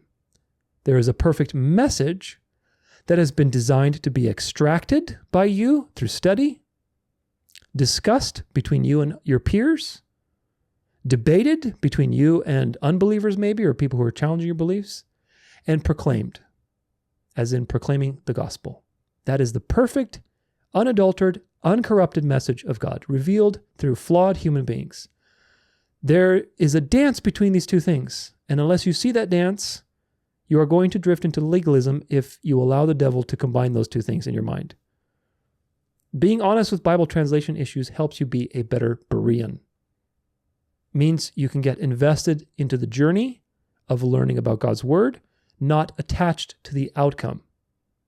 Again, to get invested into the journey of learning about God, learning about the Bible, learning how we got the Bible, learning how to defend the Bible, discovering undesigned coincidences and little proofs here and there. That's a journey. It's never ending. To get to know God until he arrives and you can see him in the flesh and you get to know him really well for eternity. That's a journey. But then also, while you're on that journey, to not be attached to a product. The King James Version is a product of man. God has been guiding these things, but it is a product of man. So now, why are there these issues? Well, the answer is this. The nature of language and translating necessitates that there are obstacles that are sometimes insurmountable. In other words, there are just issues you're not going to be able to solve with translation. They're just not. It's the yin and yang like anything else. You have on one side literal translations, and another you have word or thought for thought translations or dynamic equivalents. Paraphrase, right? So on one side, you want to make it more accurate, the literal. On another side, you want to make it more relatable. And these two things are always like tugging at each other. It's a constant process to try to get a balance between these two things. The liberal translations like NLT and IV are more dynamic equivalents. So they're more watered down, they're more thought for thought because they're trying to make it more common and relatable. The literal translations like the ESV, KJV, and ASB are more accurate, but they're like the KJV is less intelligible than the ESV because it's Old English and so on. So even though it's a good translation, the problem you're dealing with that as you go towards the extremes, right, you're going to run into problems. As you approach more and more literal, you're going to make it harder to understand, even though it's very accurate. For example, if you go to the interlinear and you just read the text underneath in English, you can hardly make out what's going on. Probably, with some context you could, but imagine if your whole Bible was that way, you wouldn't be able to understand what's going on. It'd be very difficult to read through the translation that you have, but that would be a purely accurate text. Okay, word for word, literally word for word. But that's impossible to understand and it's not sustainable. On the other side, if it's too paraphrased, you lose the essence of the meaning. You lose the heaviness of the weights of the words and the claims. When it becomes too down to earth and too common and too people pleasing, you lose the punch of the message. And of course, again, God preserves his word, God preserves his message, and we should not discount God's ability to use anything he pleases to convict someone's heart. However, from our perspective, this is the duality that you're dealing with. Here's some other translation issues that everybody must acknowledge. The Bible, as a message, has many idioms in it. Idioms are expressions, and you can't exactly translate them very well. For example, in Matthew 1:18, it says, "Now the birth of Jesus Christ took place in this way. When his mother Mary had been betrothed to Joseph, before they came together, she was found to be with child from the Holy Spirit." In the KJV, it says she was found with child. Found to be with child or found with child. Well, in the Greek, this is actually an idiom. It's an idiom for having it in the belly. Having it in the belly. That is an idiom. It's an expression. Like, oh, hey, she's preggo. That's an expression we have in modern English. Or I got a bun in the oven. Would be the equivalent that is written here. Well, of course, you can't translate that from one language to another because that is an expression in that particular language. And you have many such types of situations. where dynamic equivalence is necessary. There's no word-for-word translation. If they were to put having it in the belly from the Holy Spirit, it would not make much sense. I mean, probably with context, again, you could infer what's going on, but it wouldn't be a good translation choice. So you have to do dynamic equivalence, meaning paraphrase, to find an equivalent expression. Now, you also have other idioms that if you translated them literally, or I should say, even though you're being faithful to the translation and you're translating it literally, even though you're doing that, something gets lost in translation, regardless. For example, the sign of Jonah, 3 days and 3 nights, the Son of Man will be in the earth. Okay. Well, a lot of people think that means literally 72 hours. And in my Sabbath series, number 6 episode, we talk about how these things are idiomatic expressions, because first, people counted inclusively back in Jesus' time, meaning they counted the day of the event as the first day. So there's no conflict between other gospels where it says 3 days and 3 nights and another gospel where it says on the third day, the Son of Man will rise again. Okay, 3 days and 3 nights and on the third day, in our way of reckoning time, are contradictory statements. That doesn't make sense.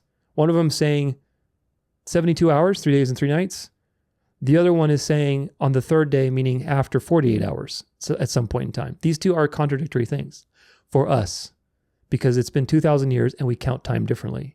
For Jesus' day, it was not a contradiction because these things are lost in translation. Even though the translators were faithful to the text, and that's what it says, you still can't discern that unless you take into fact historical context, cultural context, all these things that, again, when you have an opportunity, when you have a contradiction in Scripture, it's an opportunity for you to either go by the way of the wind and apostatize and lose credibility in God's word, God's sovereignty, God's character, forbidden fruit, or to go and get deeper in your relationship with God and say, this seems like a contradiction. Because one seems to say 72 hours, the other one says like 48 hours, something over 48 hours on the third day. At some point in time, between 48 and 72 hours. That doesn't make sense. But we know that God can't contradict himself. So you make the right choice. You have faith, right? Tree of knowledge versus tree of life. Which one? The reason we're in this mess is because we doubted God's character, God's sovereignty, and God's word. So the scriptures is a chance for us as we're reading to not repeat that error. Okay, when you see these things that seem to be contradictions, you know that God doesn't contradict himself. So in having faith, right, the confessional position, God has preserved his word, he's completely perfect. In having faith, you pass the test, and therefore you have an opportunity to now go and explore something much deeper, which is that people counted very differently back then. So these are the types of things that happen that even if they're faithful to the translation, something still gets lost in the translation. Some words today that we use, like month, do not have equivalents, or I should say the other way around, really. In my Sabbath number 5 episode, in my Sabbath series, I talk about the lunar Sabbath and how they had things like the full moons within a given chodesh, which is a chodesh. So I'm trying to blurt out a bunch of things all at once. A chodesh, the Hebrews had a calendar that's basically the sun's position in the constellations, with the moon as a second witness at night to show you what constellation it was rising in. People were watching the skies all the time. That was the perfect calendar, no intercalation needed.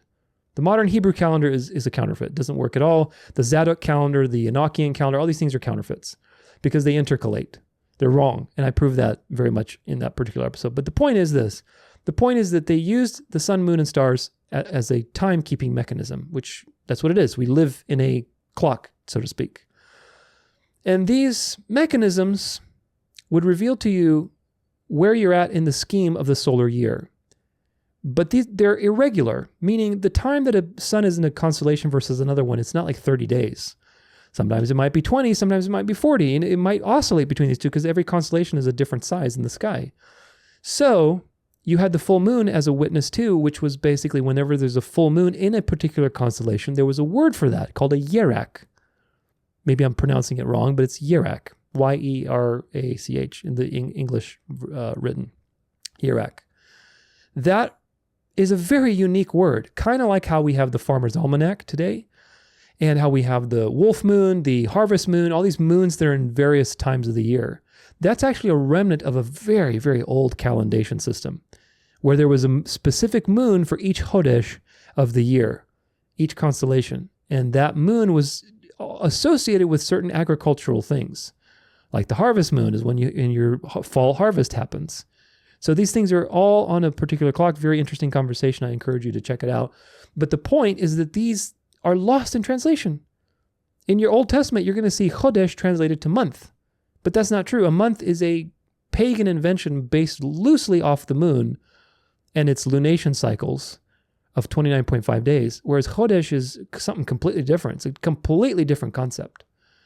And as a result, things are lost in translation. Every translation has that. The KJV has those translation errors, ESV, whatever. It doesn't matter what Septuagint has those translations, because even the Septuagint, when the Jews wrote the Septuagint, but you got to remember, Chodesh is like, we're talking 1000 BC.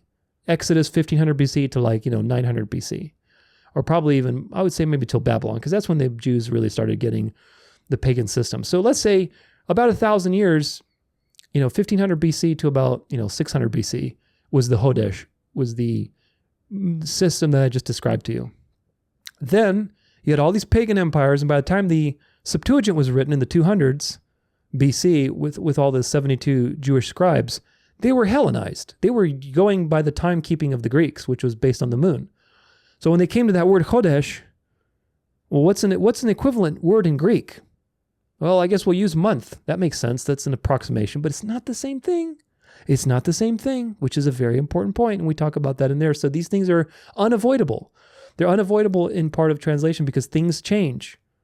There's also the problem of multiple languages. The original scriptures were Hebrew, some in Aramaic, then they got translated to Greek, because the Septuagint was Greek, and then of course the New Testament was in Greek, although you had some in Aramaic as well. But either way, English is like the third in line, from Hebrew to Greek to English. So you are going to have things that are lost in translation. It's unavoidable.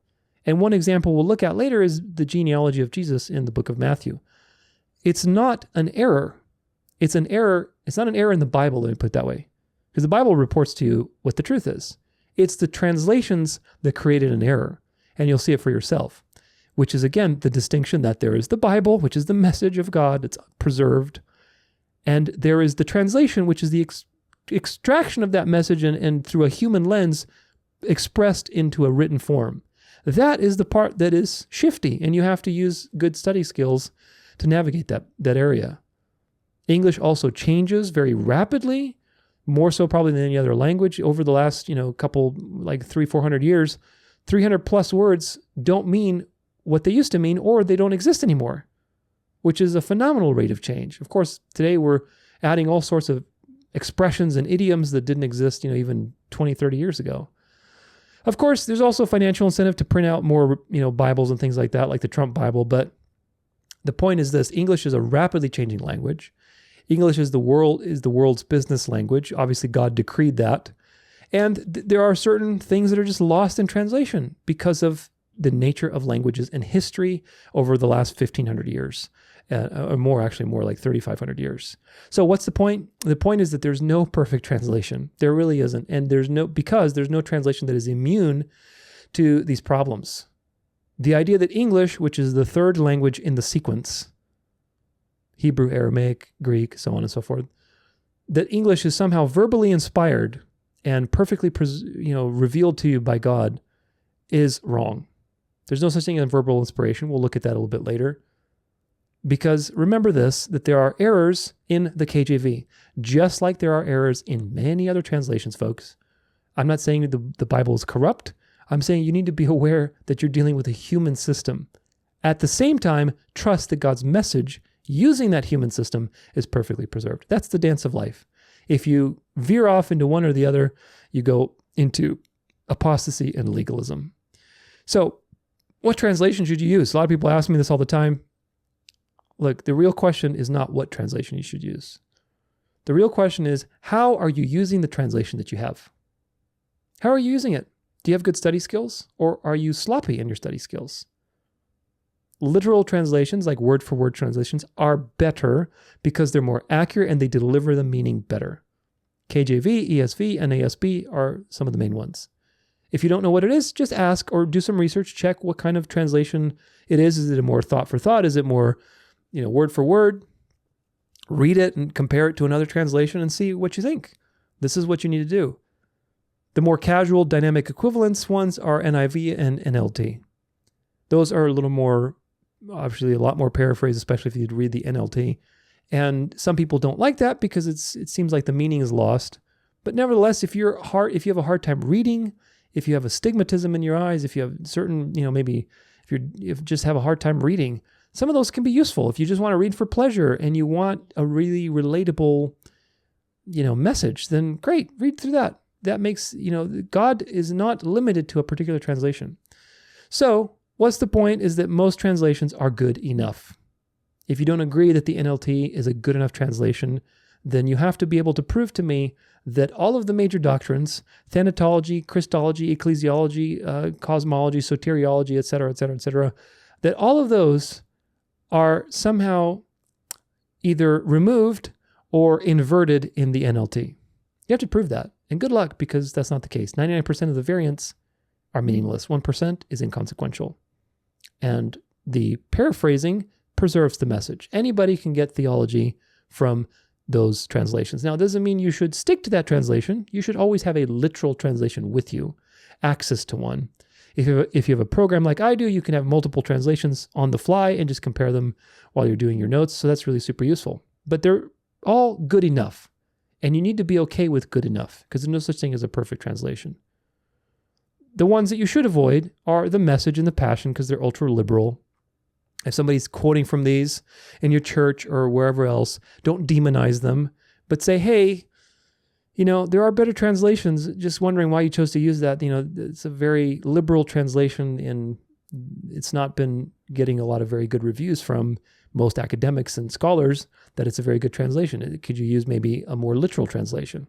Or if you want to stick to dynamic equivalence, use the NIV or the NLT. But stick with those. Don't go with the Passion or the Message.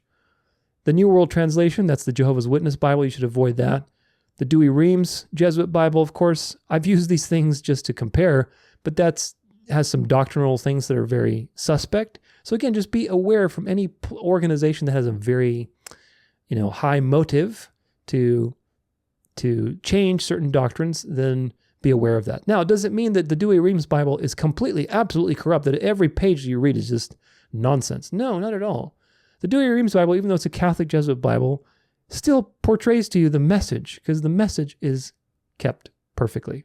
There are some things that you need to be aware of, like, for example, in Genesis, in Dewey-Reams, it says, she will crush thy head, which, of course, is an abomination to say such a thing by making Mary the Savior. But, if you have theological knowledge, you can spot that. The point is that what matters is your skills and your ability to be consistent and study. But either way, some other things to consider are, does your translation have a glossary? Does it have footnotes? Does it have cross-references or other resources, like maybe historical maps that are useful? What's your goal? Do you want to read for pleasure? Are you trying to study? What kind of study? Are you doing research? Are you doing cross-referencing between different translations? What's your goal? Do you have a difficult time reading, like I said earlier? Then in that case, then maybe a dynamic equivalence translation will be easier for you. So all of these things are things to consider and to what is important to you. And if you can find a translation that has one thing, but then it doesn't have one other resource that you want, like a glossary, but you find another one with a glossary, go there or get a program. In the Berean video, we talk about how to use a program like eSword to your advantage so you can really, excel in Bible study. So now there's a challenge with this, and ultimately what it comes down to is, why would God allow all of these things to happen? Why would God allow all of these translation issues and all these challenges and all this stuff that seems to be so confusing? Doesn't the Bible say that God is not a God of confusion? And it's true, God is not a God of confusion. But a couple things to remember. God's message is preserved perfectly, 100%, despite all of the evil Antichrist things that have happened throughout history. Remember that the evil that God has declared and has allowed is to reveal God's glory. Everything that the devil does is ultimately so God can hit a home run and prove himself as the Savior, as the provider, as the Redeemer. With that in mind, we know that God works all things for the good, Romans 8:28-30. And also what's important is that we know evil, as a result of these important truths that I just relayed to you, Evil and suffering and death and all of these changes and tribulations, all of that ultimately conforms the elect to the image of Christ, to the perfect character and values of Jesus. Of course, that job isn't done until Jesus returns, and we're constantly being conformed. But these things, these challenges are there to conform us and to conform your wisdom to the image of Christ. Of course, it also makes us rely on God and deepen our relationship. The more we go through these tribulations and confusions, and maybe you got deceived by somebody and now you're learning the truth, these things are designed to conform you and also to make you realize that God is sovereign and He's going to provide. Like I said earlier, I was very deceived when I first came to Jesus by some wolves in sheep's clothing. And that motivated me to study really hard, to watch all sorts of videos and doctrines and everything to really know my stuff, because I didn't want to ever be deceived again. I didn't want it to deceive anybody else. And I'm sure you maybe feel the same way, that you were deceived by somebody, by a pastor, maybe intentionally or not, who knows? Everybody's deceived these days on something. So that's motivated you to dig into the Word. And that's because God has used that evil to strike a match in your heart so that you desire the truth. So God is sovereign and God uses evil for good, which is very, very important. Because God doesn't want you to be complacent. Again, He doesn't want you to be a little infant just sitting there, okay, spoon feed me, perfect translation. No, He wants you to embrace the calling you've been given, embrace your gifts, build relationships, build study habits, learn, study, flex that muscle, and work out your salvation with fear and trembling, because it is God who works in you and through you for His will and for good pleasure. He wants you to be hungry for knowledge and to be desiring to know Him better. Makes sense, right?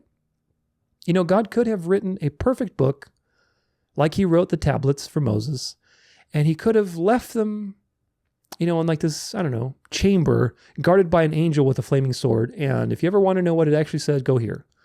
Imagine what that would have done. Look at all of the conspiracies surrounding the Ark of the Covenant and the physical. I don't think the Ark of the Covenant is still around. It might be. I don't think God would have left it be around. But nevertheless, all of the conspiracies and idolatry around that, all of the conspiracies and idolatry around the KJV Only.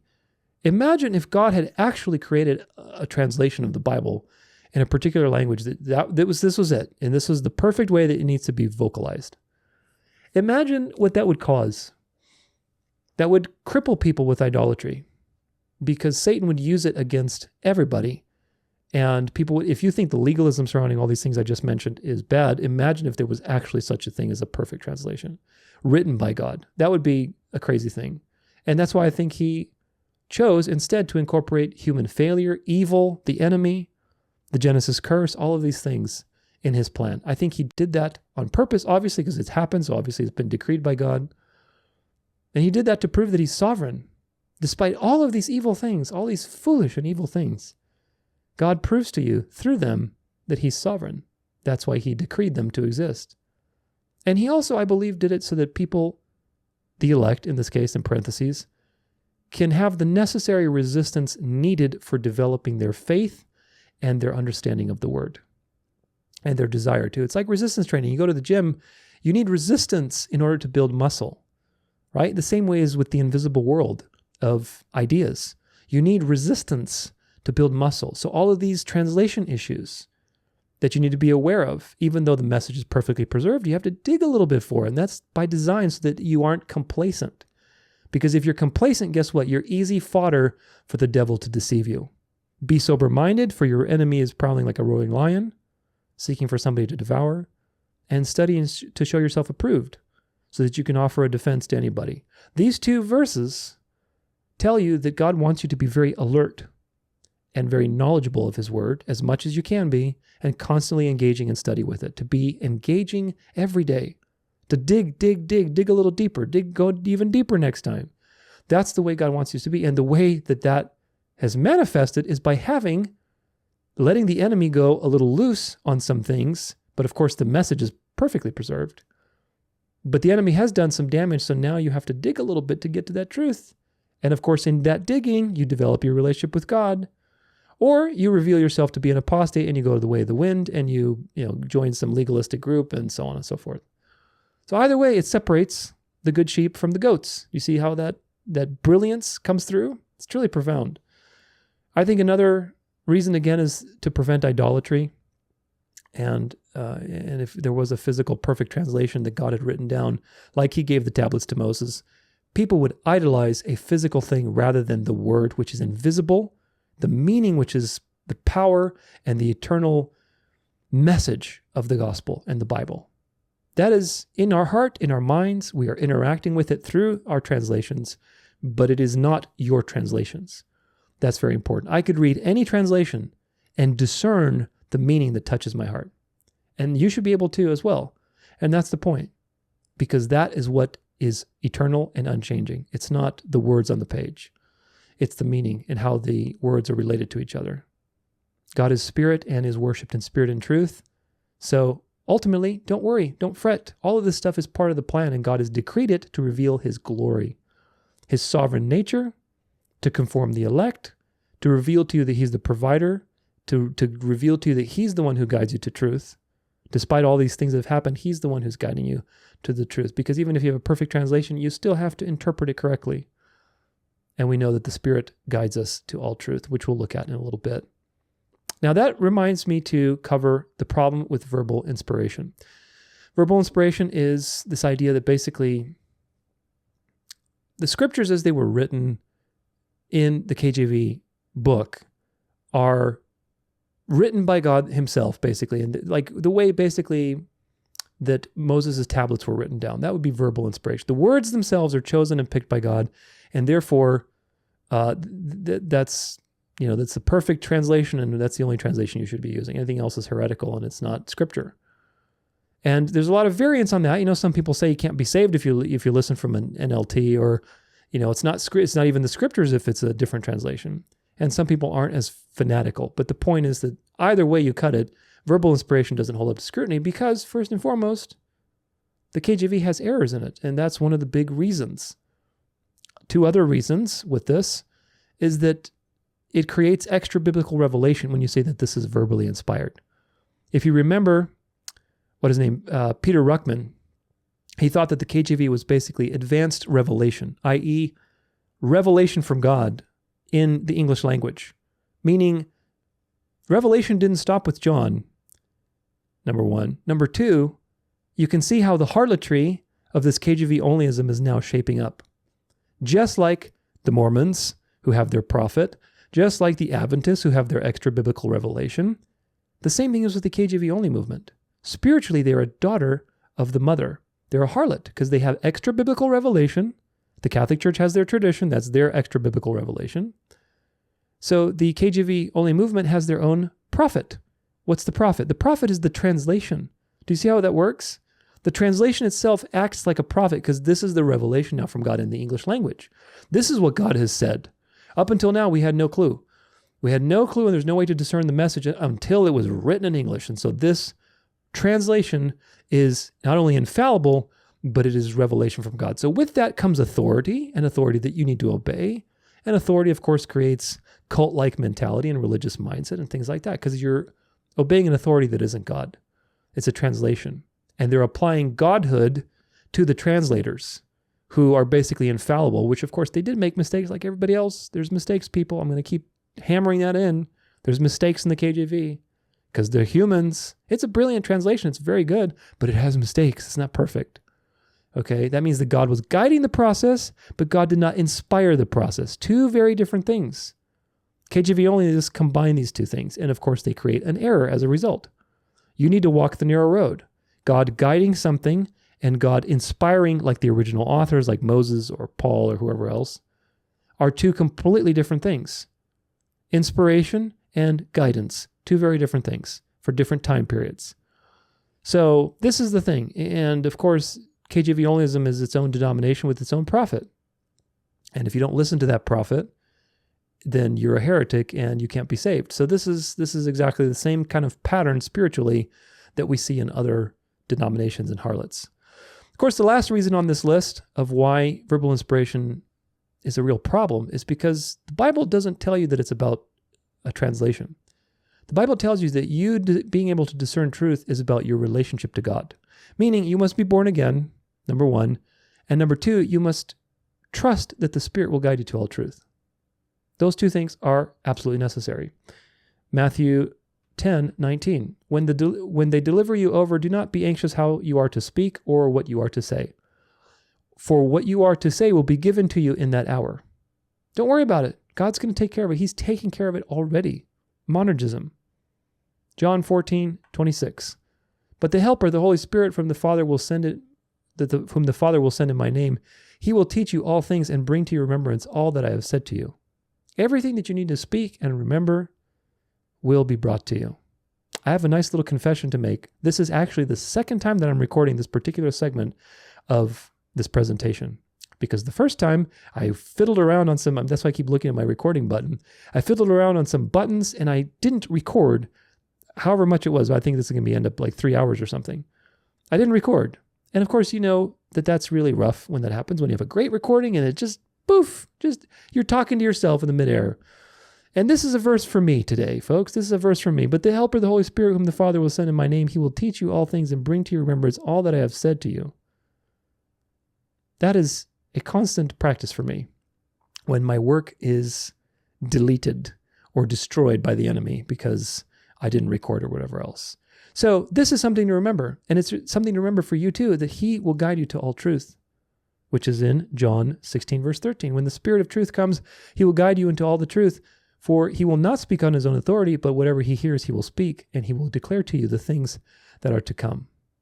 So the Spirit of truth, of course, the immediate audience for all these verses is the disciples, but it applies to us as well who are being conformed to the image of Christ.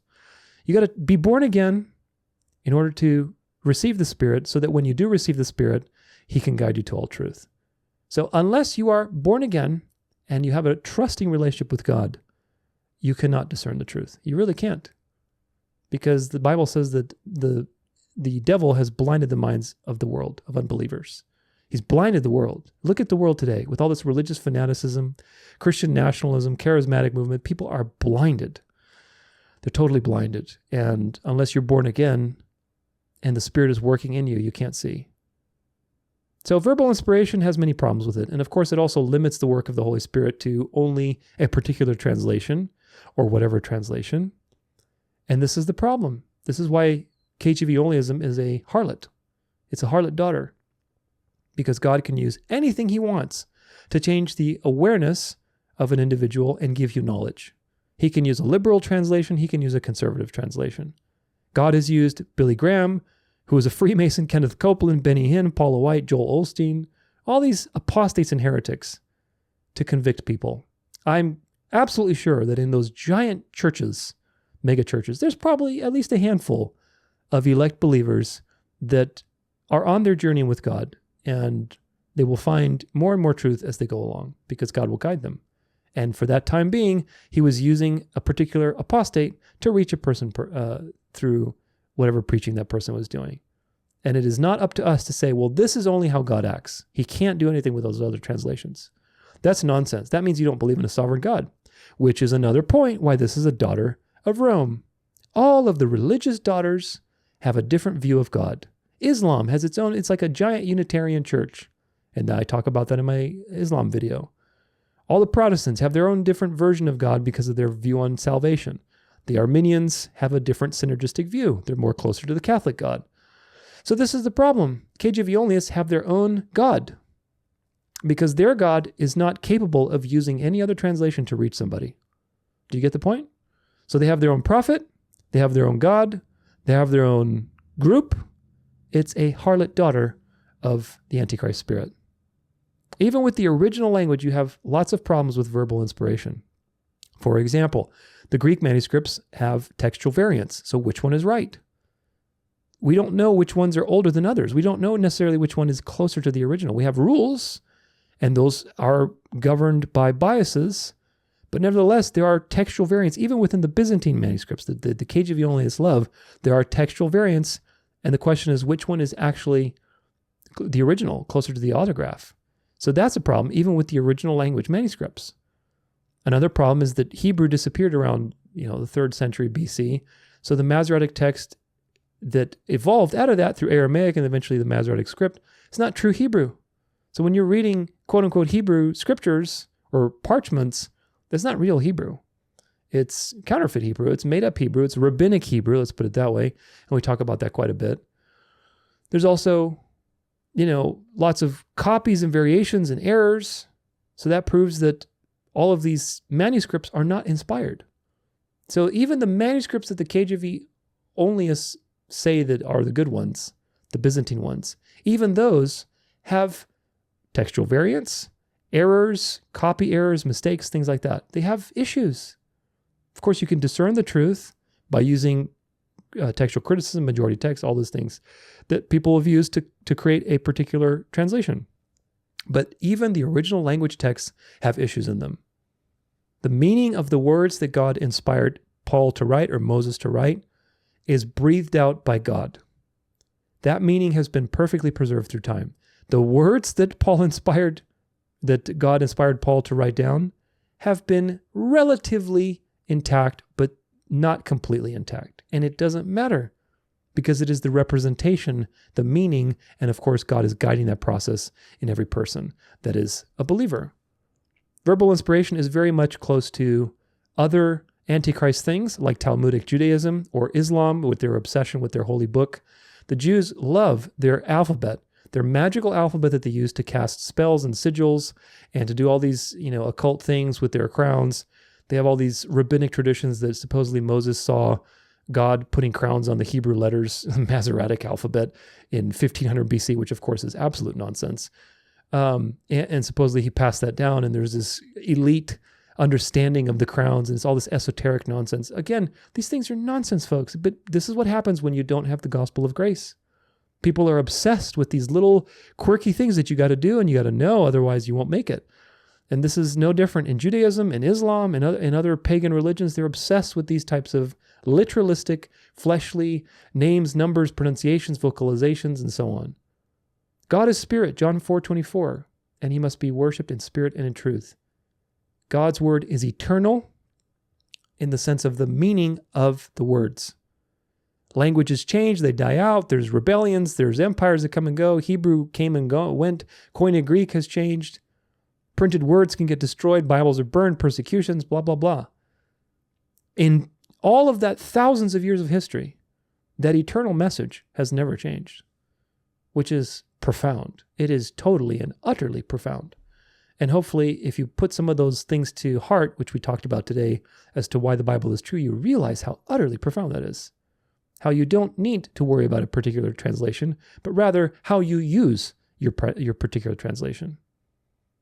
Important distinction that I want to make. The KJV is not the Bible. We say the Bible colloquially, like, I got to get my Bible on the shelf or whatever else. Yeah, that's okay, but just be mindful that the Bible is the message. Okay, there's only one Bible. There are many translations of the Bible. Do not let KJV Onlyists conflate these two things. There is the message, and there is the physical expression of that message throughout time, through flawed and imperfect means. The message remains eternal, and it's designed that way through the flawed, imperfect means so that you realize what is eternal and what is flawed. Though man is flawed and dying and corrupt, the message still stands. Though you are sinful and dead in your sins, God will rescue you and give you new life. What does the New Covenant say in the Old Testament? Jeremiah 31, Ezekiel 36 or 38. I will put my spirit within you. I'll make you obey.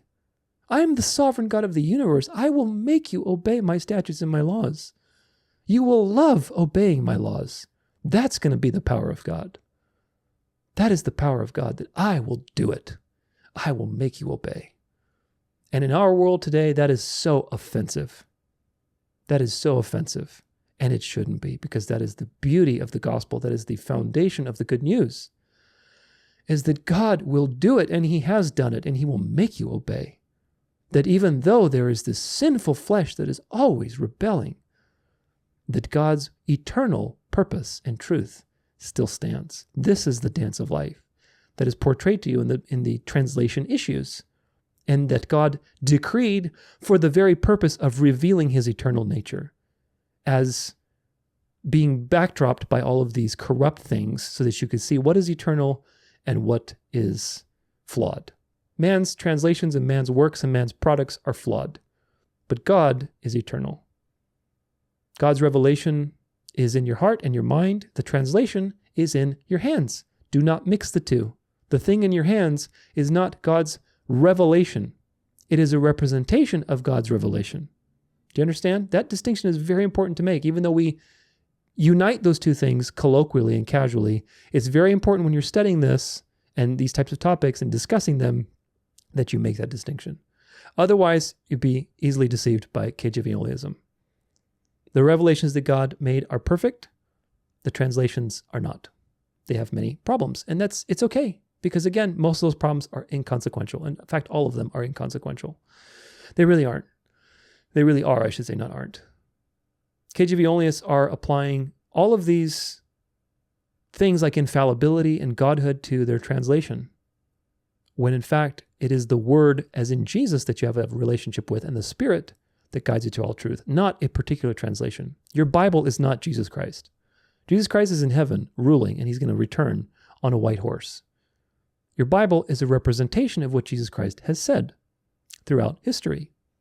Do not get the two confused. Otherwise, you run into idolatry issues. So, information also is not limited by words. Another thing to keep in mind is that the meaning of something is living and true, and it's meant to be experienced. It's not limited by the way that something is worded. Okay? For example, if we go to Proverbs 15, verse 3, and we look at a couple translations. The eyes of the Lord are in every place, keeping watch on the evil and the good. Okay? How about KJV? The eyes of the Lord are in every place, beholding the evil and the good. Okay? What about Brenton's Septuagint? The eyes of the Lord behold both the evil and the good in every place. Okay? Dewey Reams, Jesuit Bible, let's throw it in there. Why not? The eyes of the Lord in every place behold the good and the evil. Now, we've looked at how many? Oh, Young's Literal Translation. Let's do that one. In every place are the eyes of Jehovah watching the evil and the good. Now, these are 5 different renditions of the same proverb. Does it matter how this was rendered?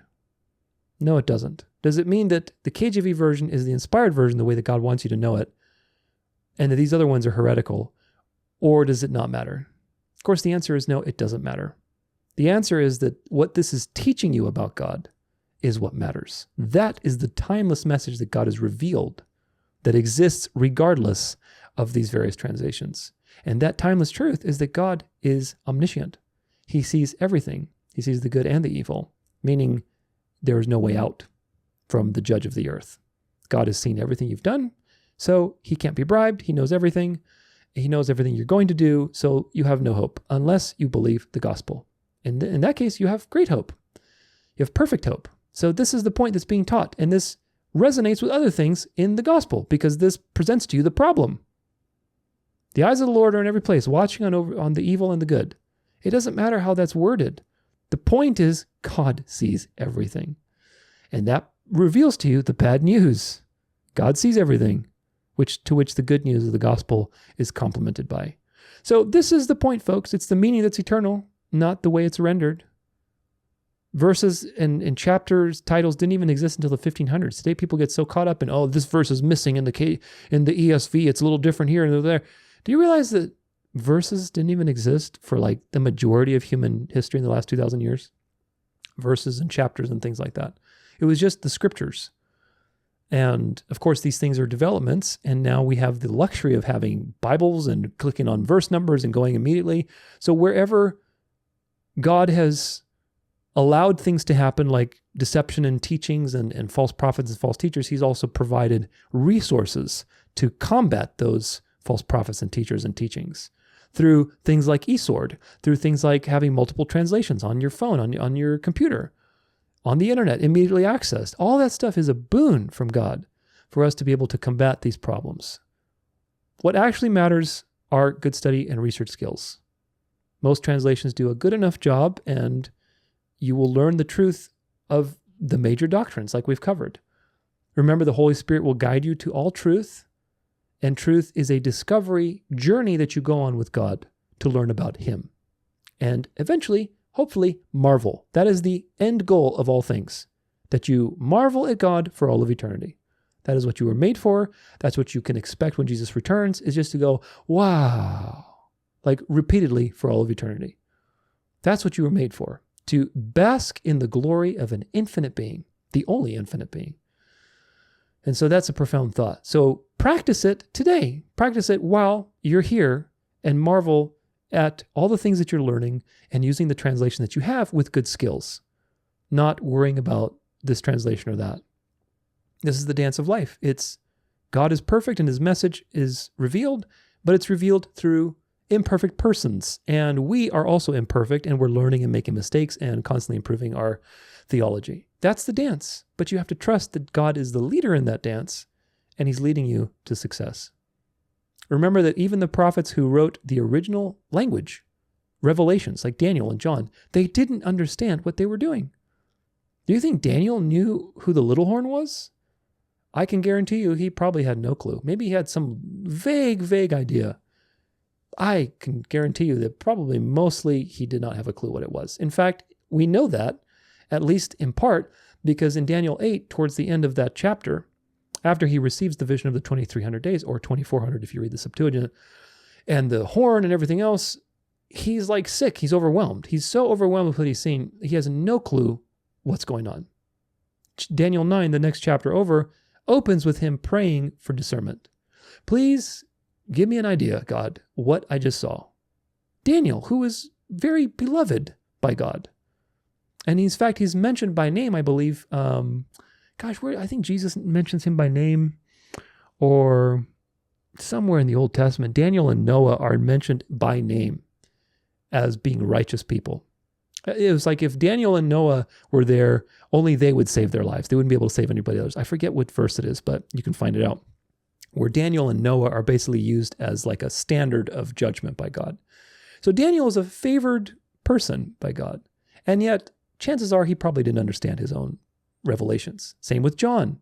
He marveled at Mystery Babylon, but he probably didn't understand what Mystery Babylon is in its entirety as a reflection of a counterfeit Christian church that will take over the state at the end of the world and use the internet and cryptocurrency to enforce a mark of Sunday observance. He probably did not have any of that. So this is the trade-off. They had the original language, but they didn't have the perspective of history and time or the resources to search that time and history. Today we have perspective and resources and things to search the time that we've been on this earth through the internet, through various libraries, through whatever else, through books, but we don't have the original language. We don't have the autographs. So you see, in every situation, there's a yin and a yang. There's a little dark, there's a little light. There's a little, okay, there's the good stuff, and then there's the challenge that God offers you. The reformers were brilliant theologians, most of them. They had some things wrong, but nevertheless, they were brilliant theologians. They were brilliant men, and yet they couldn't figure out who the image of the beast was. They were wrong about the mark of the beast because they didn't have the perspective of history. And with the tools that you have now, you can become a brilliant theologian because of the fact that you can research and have perspective. You can learn things that Daniel and John and the reformers didn't understand because you have all of this at your fingertips. So make a habit out of using the translation you have and other resources and learning how to use it well rather than worrying about what translation you should use. That's the thing. I would personally rather have perspective and the resources to research and everything else than, to be in the original language and not have perspective. I think it's such a boon to be able to see all of human history and see all of these things, how they add up, both the satanic activity of the world and how Satan has moved through time with all these little counterfeits. And what is he doing? How is he going to end up being worshipped? It's profound to be able to see all this and put it together. And then alongside that, to see every single little slither through time that God is knocking out home runs. Every time, every little slither, God knows a home run. Another slither, another home run. God is glorifying himself. That is such a profound journey to go on. That's why I love history. That's why I love looking at the bigger picture. So consistency is what matters, folks. Consistency is what matters, and I have a little cute video to show you because I think it's very important. And if we can just turn on the whole screen here, there it is. This is the tortoise or the hare. Who is going to win? Let's see who's going to win this particular race. I think you already know who's going to win. Up. The bunny's so cute, but he just stopped. Now he's looking to the right, to the left. Look at the tortoise. Eyes forward, focused, hungry, narrow road, not looking to the right or to the left, and he just goes for it. Oh, the bunny's going to go. But he gets distracted again, left to right.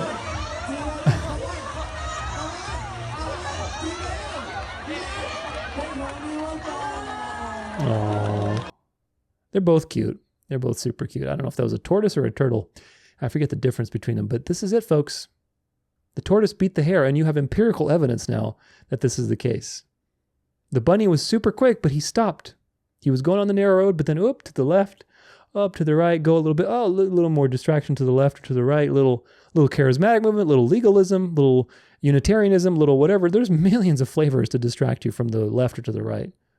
But the tortoise, what did it do? It was slow, but it was consistent. Every single step it took, boom, boom. One step forward, one step forward, one step forward, and it was dead locked forward, and it won. This is why consistency is king. And so you have to be consistent. Are you consistently studying and improving yourself? Are you reviewing what you're studying? Are you consistent in your hermeneutics, in your interpretation of the Bible? Are you using one literal hermeneutic here, but then like 2 sentences later, you're symbolic? Well, why are you doing that? You're inconsistent. Or if you are going to have an inconsistency, then you should be explaining it through a consistent way. You have a principle that's guiding you.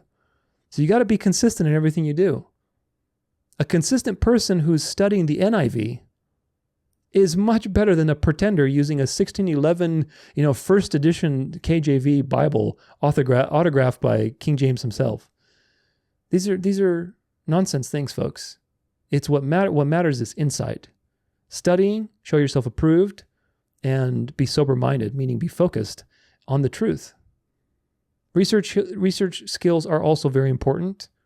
Understanding how to ask important questions of yourself and others.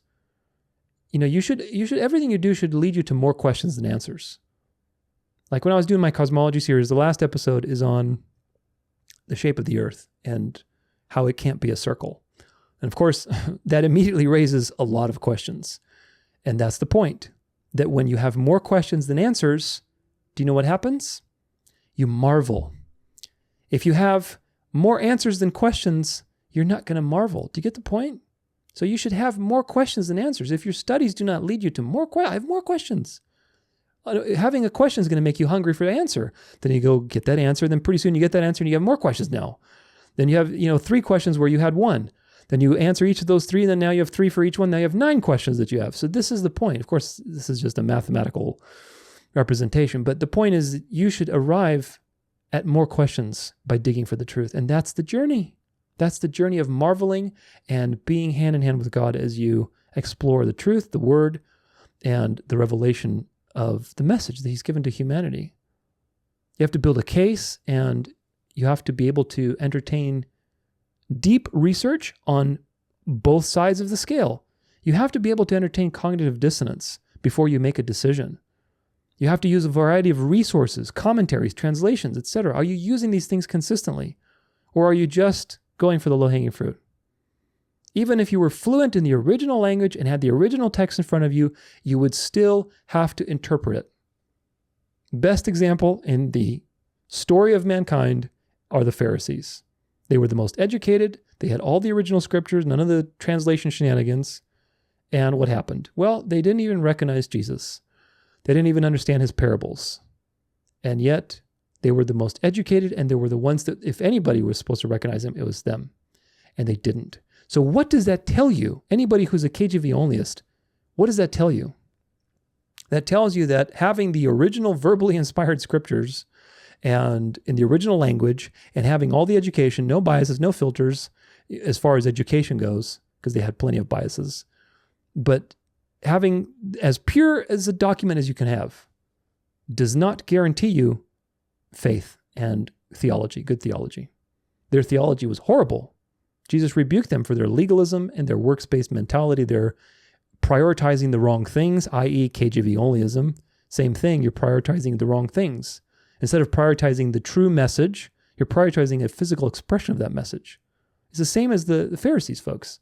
This is the same spirit. That's why I said this is the same Antichrist spirit guiding all of these things. Once you see the pattern, it's everywhere. The point is this, that translations cannot interpret for you. This is the fallacy of KJV Onlyism and verbal inspiration. Oh, if my translation is really good, then I'm gonna have the truth. I'm gonna have perfect theology. No, you're not. You have to learn how to interpret and use all these things in context. If KJV Onlyism was true, then all the KJV Onlyists out there would have perfect theology. But remember, there are Unitarians, dispensationalists, sacred name people, people who believe in immortality of the soul, trichotomists, Arminians, legalists, people who believe in heliocentrism. Answers in Genesis uses the KJV, but they're creationists and they believe in heliocentrism. They believe in a ball. So go figure. They're creationists using the KJV, and yet they believe in a ball. So obviously the KJV translation does not guarantee you perfect theology. This is why KJV Onlyism is a spiritual harlot of Rome. Follow the logic, okay? Rome says that she's the only true church. Well, according to the Bible and to the New Testament, nobody can be lost. John 3, John 6, John 10, John 17, I've talked about these points quite a bit. You cannot be lost if you come to Jesus, because it is not you who come to Jesus, but rather Jesus who brings you to himself. Okay, so you can't be lost. Therefore, the true church cannot suffer apostasy, because Christ is obligated to resurrect those people whom the Father draws to him. That is the interrelational agreement of the Trinity, of the triune being. So, there is no such thing as apostasy in the true church of God, in the elect of God. Therefore, anybody claiming to be the true church has to prove beyond a shadow of a doubt that there's no apostasy in their ranks. Yet, the Catholic Church, the Orthodox Church, all these Protestant denominations, they've had hundreds and hundreds and hundreds of thousands of apostates.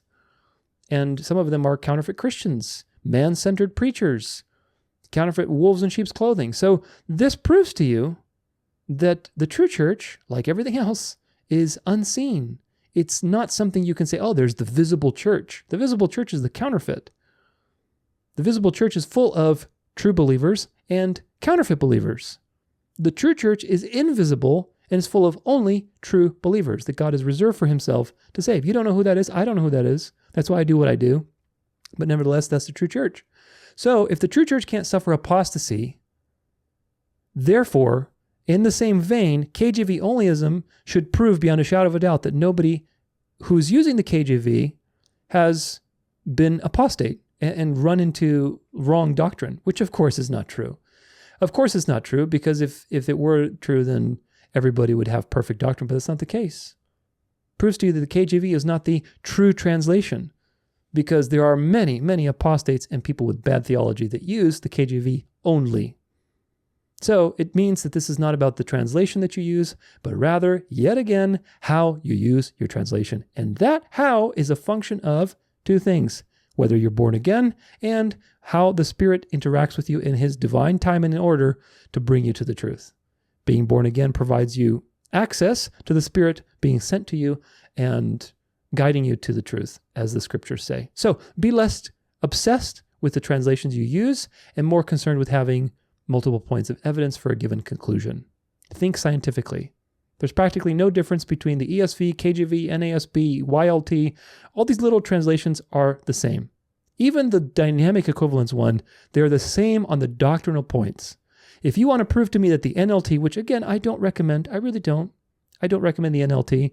But if you want to prove to me that it's a heretical translation, which I would never say that it's a heretical translation, it's a poor translation, but nevertheless, you have to prove that the NLT teaches something different about Christology, teaches something different about cosmology, teaches something different about, life after death, et cetera, et cetera, et cetera.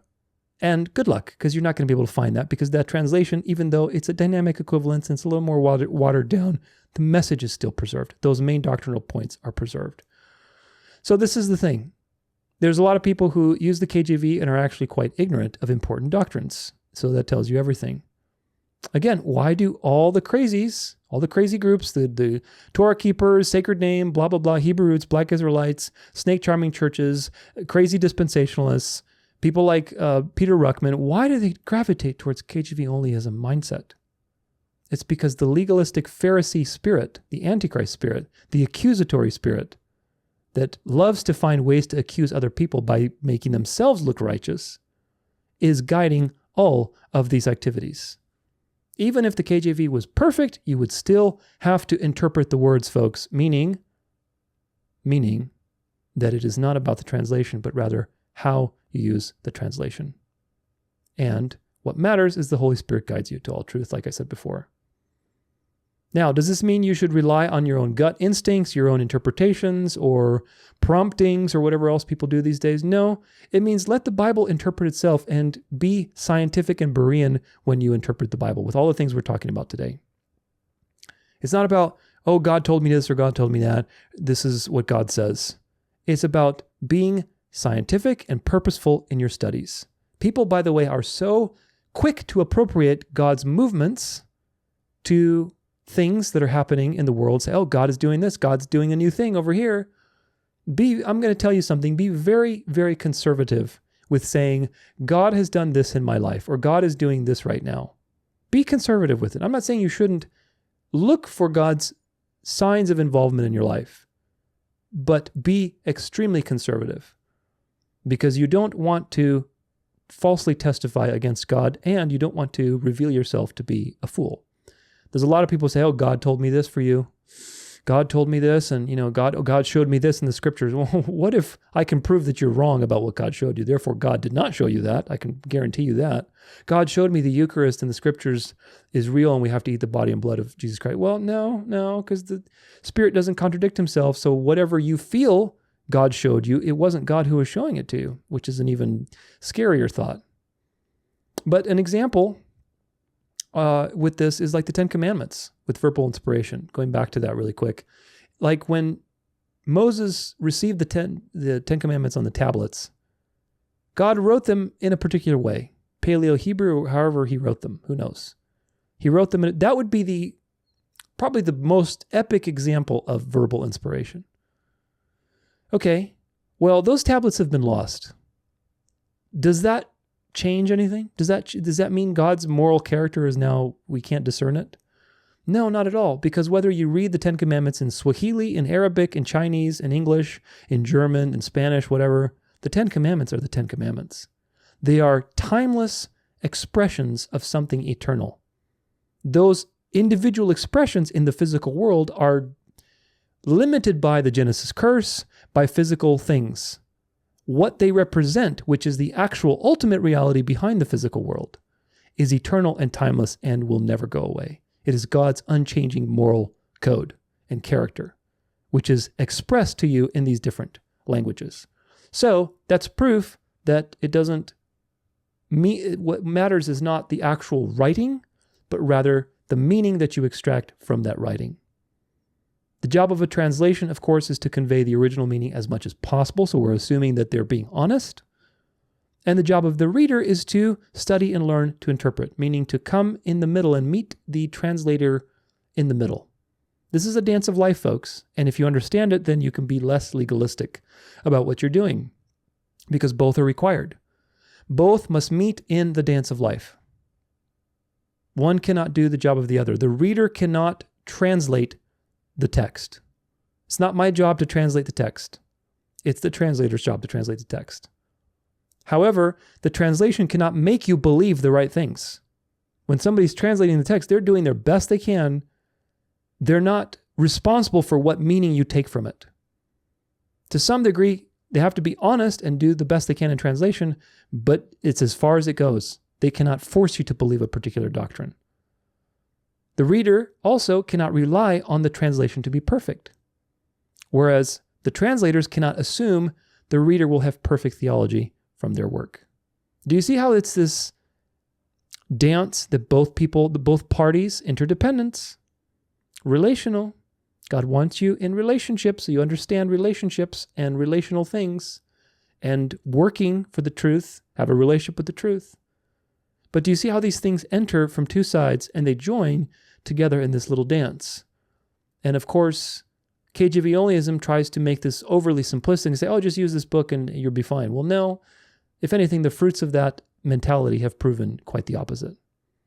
So it's a dance of courage and trust from both sides, where the translators are doing the best they can, and they're trusting that the readers are also going to do the best they can. And the readers are doing the best they can to study and edify themselves, so they're ready to interpret the translation, and they trust that the translators have been honest with the translation to the best of their ability. Because why? Because you trust that God has preserved his message. So when you read an NLT or an NIV or an ESV or a KJV, you know that you can extract meaning from that. Because A, you're confident in yourself and you've studied, you've done your due diligence, and more importantly, you're confident in God because he has preserved his word. So, conclusion, I hope that this was edifying for you and that your ears are a little bit bigger as a result. We scratched the surface on some apologetics things and how to study the Bible. I encourage you to go deeper, watch my Berean video, watch the Masoretic Psyop. That's going to be a great video for you. And just, edify yourself with some of these principles more and more to become more of a Berean. Because it's going to be needed, folks. What's on the horizon is tradition and emotional thinking and legalistic spirit. And you're going to have to be a very, very sharp fox with big ears to fight back against these Antichrist things. And if you've seen my videos, especially my news coverage, you know exactly what I'm talking about. But we just scratched the surface, so make sure you go deeper if you feel interested by these things. I strongly recommend it. But either way, I hope you got something out of this to strengthen your own Bible study approach. If you have any questions about it, make sure you post it in the chat, or you can email me if you want. I'm always around and trying to help people out. So all of these things are worth exploring on your own time. In the next section, I want to cover how we got the Bible, specifically the canon of the New Testament. We'll talk a little bit about the Old Testament too, but the canon of the New Testament. How do we get the Bible? Meaning, now that we understand we can trust the Bible as the message, and we can trust our translations, how do we get these things? Is the canon the right canon? Those are the type of the questions that, of course, we need to answer. God has given us a wealth of resources to develop our knowledge. So don't be complacent. Don't sit on your hands. Don't be complacent. Remember that no translation can do the job for you, and you have to study and show yourself approved. Pray for discernment, pray for focus, pray for whatever you feel is lacking, and God will provide it for you richly.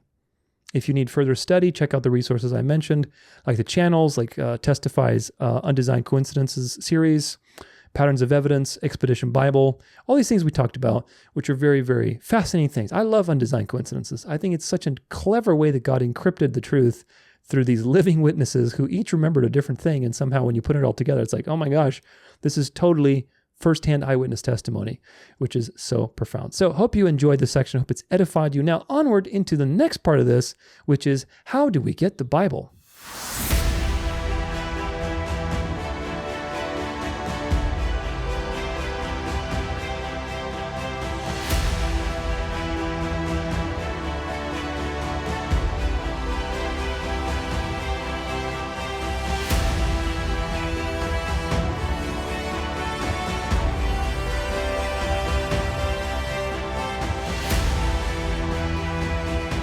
All right, welcome to part 4. This is how we got the Bible. In this part, I want to zero in on how we got the canon of the Bible, specifically more so the New Testament, but we will look a little bit at the Old Testament as well. The canon is the set of books that are in the New Testament or the Old Testament, depending on the canon that you're referring to, but that's what the canon refers to. It's the set of books that we consider inspired from God. Now, that's a very important thing to understand how that came about, because there are a lot of people on both sides, whether they're fundamentalist or atheist or whatever else, any sort of imbalance, that have arguments against canonicity and, how we got the canon. Especially people who are unbelievers, it is very important to understand why you can trust your Bible, i.e. the message from God, and why you can trust the Bible translation that you have as an expression of that message from God. So these are very important points, along with the previous ones, that will really solidify your foundation in trust in the scriptures, in the translation that you have. So very important to get right the general track of history of how these books came to be. Now, we don't have the original autographs, the original scriptures, but in most cases, we can see what the original was by reconstructing it using the various means that we described previously. It's actually a pretty brilliant system if you think about it, because it's completely decentralized. And we talked about how God encrypted the information in multiple witnesses throughout time, through undesigned coincidences, embarrassing details, all these little details that when you compare the witnesses together with cross-references, with typology, with all these things that we're describing, it really paints a profound picture of preservation and of cohesiveness. If there's multiple copies of a particular document, it makes changing one document obvious.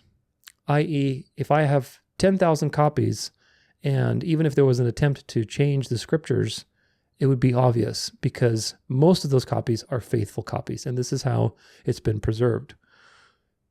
It's very important that, again, you realize that it's the countless witnesses that testify to the truth through these relationships that God has used to preserve his word, not a particular translation or wording or whatever else, because everything comes and goes. The parchments that we have from 200, 300, they're fragments, okay? And those fragments are collated with other fragments, and they create an entire picture of it, combined with later parchments and things like that. So this is a decentralized situation, and it's a situation where you have to investigate and dig in to all of the relationships between all of these witnesses. Because again, I think God wants us to really dig into the content rather than being complacent with one particular translation or body of texts. Now, some important context to give you with all of this is that the books of the Bible were written approximately over a period of 1,500 years, give or take. The books of the New Testament specifically were written gradually, not all at once, obviously. An example of this that I talk why this is relevant. An example is in my Great Delusion series when we talk about refuting Pentecostalism, the whole charismatic thing, and we talk about the problems with that movement. One of the things that they like to use is Paul's writings about speaking in tongues. Now, of course, speaking in tongues, in Paul's day, people were supernaturally speaking in foreign tongues, in actual foreign tongues with perfect grammar. That is a supernatural thing that I have yet to observe in anybody. They were not speaking in la blah blue blah blee blah deek dook deep gibberish, okay? They were not being senseless. They were speaking in perfect grammar in a foreign language that they did not know. That process, that supernatural process, revelation, whatever you want to call it, gift, ended around 60 AD, approximately, before the first century. It came to an end because it was a temporary gift, just like resurrecting people from the dead, like Paul and Peter could resurrect people. That did not continue. You aren't seeing people lay their hands on somebody and bring them back from the dead. So these things were initial signs and wonders that God gave to boost the beginning of the church. But the Pentecostals of today, the charismatics of today, use scriptures from Paul and say, look, speaking in tongues, this and that, when they don't realize that the letters of Paul to the Corinthians, for example, were some of the earliest written letters in the New Testament. Now, why is that significant? It's significant because when Paul penned those words about speaking in tongues, which again, remember, it's not gibberish, it was actual tongues, foreign tongues. Never mind that though. The important part is that when he penned those letters, the New Testament had not been written. Most of the texts, I forget how many exactly, I think maybe 17 or something, had not been yet written in the New Testament when Paul penned those words. So there was ongoing revelation, meaning prophecy was still a thing, because obviously the last revelation was through John. That was the last prophecy. So there was still prophecy, there was still speaking in tongues. So the climate of the letters to the Corinthians is very different than, later in the New Testament, where you don't see anybody really talking about it. You don't see Jude, you don't see Peter talking about speaking in tongues or prophecy or all these types of things. So it's a very different climate, and understanding the order that these letters were written in, at least which ones were earlier and which ones are later, gives you an idea of how to take the information that they're dealing with, which is very popular these days to misinterpret, in the right context. So that's a very important point. But either way, the early church organically came to a consensus on what was inspired and what wasn't. Some things took a little longer to accept and come to consensus on. For example, some of the shorter writings like Jude, 2nd and 3rd John, so on and so forth. They're very short, and so there was a little more discussion as to whether these letters were genuine or not. But the Gospels, the book of Acts, you'll see, was never really contested. These things were accepted by the church organically, and it evolved over time. Now, we're going to go into a timeline here so you understand some very important progression of events that the church, the Catholic, here's the problem. A lot of people say that the Catholic Church created the canon at the Council of Nicaea. It's absolutely false. That's not at all true. The Council of Nicaea was not dealing with canon. It was dealing with heresies and Christology and other things that were going on. Nevertheless, it's important to understand all of the important time markers before the Council of Nicaea so you can see that this was an organic process that happened naturally in the church. Just like it happened with the Old Testament. We'll get back to that in a little bit. But one thing you need to understand before we get into that is something called apostolicity, which is the tradition in the early church of basically passing down who wrote what and understanding who is the author of a particular letter or not. These things are well documented. Apostolicity is well documented by early church fathers and early church writings. For example, the fact that Mark was with Peter, the fact that Luke traveled with the apostles and wrote the book of Acts, James running a church in Jerusalem, all of these things are well documented in the earliest writings of the church. They're extracurricular writings, but these are historical writings that we can use as evidence of all of the eyewitness testimony on top of everything else you've already studied, like undesigned coincidences, embarrassing details, archaeological proofs, things like that. So, what are some examples of those early writings? Well, let's go through the list. At least the list that I have. In the resources to this, you'll find some writings that document more of this in detail. And of course, a lot of people, like again, Mike Winger has some good stuff on how we got the canon of the New Testament. There's a lot of great pastors and instructors that have information on this. So in 95 AD, Clement of Rome, basically we have a writing from him that affirms Paul's letter to the Corinthians is genuine. This is within a few decades of Paul's letters. So this was 95 AD. Paul's letters were, I forget when, I think something like 50 AD or something like that. So within a couple decades, we already see the church and leaders in the church creating and advocating for the canon of what is genuine and what is not. The Didache, or the Didache, how some people pronounce it, in the 2nd century, has a lot of similarities to the Gospel of Matthew, and that's important because the Gospel of Matthew is older, and so it stands to reason that the Didache, or the Didache, basically took some of the material and rewrote it. The Didache is a historical document, which is a very important document. It's not inspired, but it's obvious that they took things from the Gospel of Matthew, and so that means that the Gospel of Matthew very likely was predating the 2nd century. So that's a piece of evidence that we put, and there's other pieces of evidence. Ignatius, the Bishop of Antioch, also in the 2nd century, refers to the Gospels as Scripture and references 1 Corinthians, Ephesians, and Timothy in his letters as these are authentic scriptures. Marcion in the 2nd century, if you know who that is, that was an early heretic, and basically he was a very controversial figure, but again, God uses the foolish things to shame the wise, and he uses evil to advance his purpose. Whatever the devil does, God uses it to glorify himself.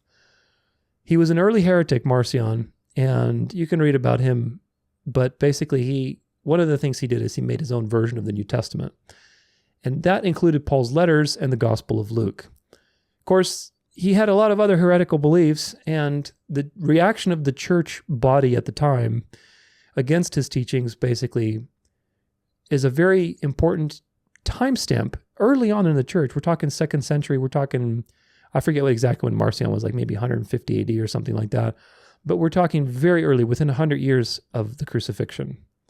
The church's reaction to all these writings, rejecting, Marcion and calling him heretic and saying, okay, this is genuine, this is not, proves to you that the church was actively recognizing and using discernment of what is scripture and what is not. These early heretics God was using to challenge the early church to understand, okay, what is from God and what is not. Test the spirits. And of course, God is guiding the process, so that's also important to understand. But again, notice how God uses everything for his purposes. So that's an important thing with Marcion. He was a big name in the 2nd century with heresy, and which prompted the early church to delineate, okay, what is our beliefs? What are writings that are genuine?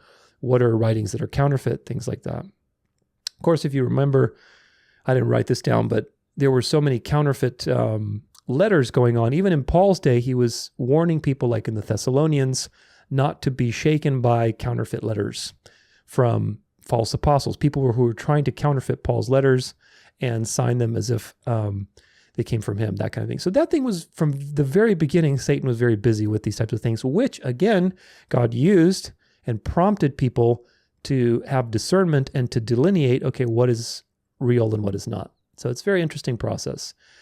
Polycarp, who was a disciple of John, also in the 2nd century, quotes the letter to the Ephesians and calls it sacred scripture, equal to the Old Testament. He also quotes from Luke, from the book of Acts, and the letters. So all these things are in the 2nd century. Papias, who was a friend of Polycarp, also quoted John, confirms Mark was Peter's interpreter, and that he traveled with him. In 130 AD, you had the Epistle of Barnabas that quotes the book of Matthew. Of course, the Epistle of Barnabas is a Gnostic text. It's a later writing. It's not something that is inspired, but it proves, again, just like the Didache, that the Gospel of Matthew existed before these documents, because both of them are referencing an older text. By 150 AD, you had Justin Martyr with the Memoirs of the Apostles, and we're going to read a little bit about that over here. This is from Olson Park, Church of Christ. And Faithful Sayings, the Memoirs of the Apostles by Kyle Pope from 2019. Critics of faith have long tried to argue that the biblical books that preserve the inspired accounts of Jesus' life, known as the Gospels, were not written by eyewitnesses to Jesus' life, but centuries after Jesus by authors who wrote under pseudonyms of Matthew, Mark, Luke, and John. Even though this has been disproven by manuscript evidence of the Gospels dating to the 2nd century, popular media still perpetuates this false claim. A compelling piece of evidence pertaining to this issue recently came to my attention that I would like to share. Justin Martyr. One of the earliest authors who wrote in defense of faith in Christ was a 2nd century Christian named Justin. He was put to death for his faith under the Roman emperors Marcus Aurelius and Lucius Verus. This is from Eusebius, Church History. Thus earning the epithet by which he is generally identified, Justin Martyr. Before his death around AD 165, he wrote many works explaining his faith. The two longest have survived are a defense of the faith written to the emperor, known as the First Apology, and a defense of the faith written to a Jewish man named Trypho. In both of these works, Justin refers to a number of times to what he calls the, quote, Memoirs of the Apostles. The first examples of this come in his letter to the emperor. As he describes how Christians worshipped on the Lord's Day, he explained that Christians gather together to one place, and memoirs of the apostles or the writings of the prophets are read, as long as time permits. This is in the First Apology, page 67, I guess. Or line 67, I don't know which one that is, but either way, by using the term memoirs, Justin is not claiming this was just the creative imagination of the apostles, nor is he ignoring the divine inspiration of these texts. Memoirs translates the Greek word apomemnotus.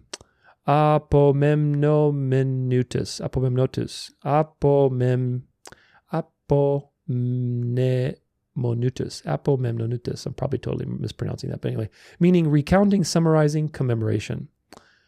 He's referring to the accounts that the early church had already come to view as authoritative and held on par with Old Testament scripture.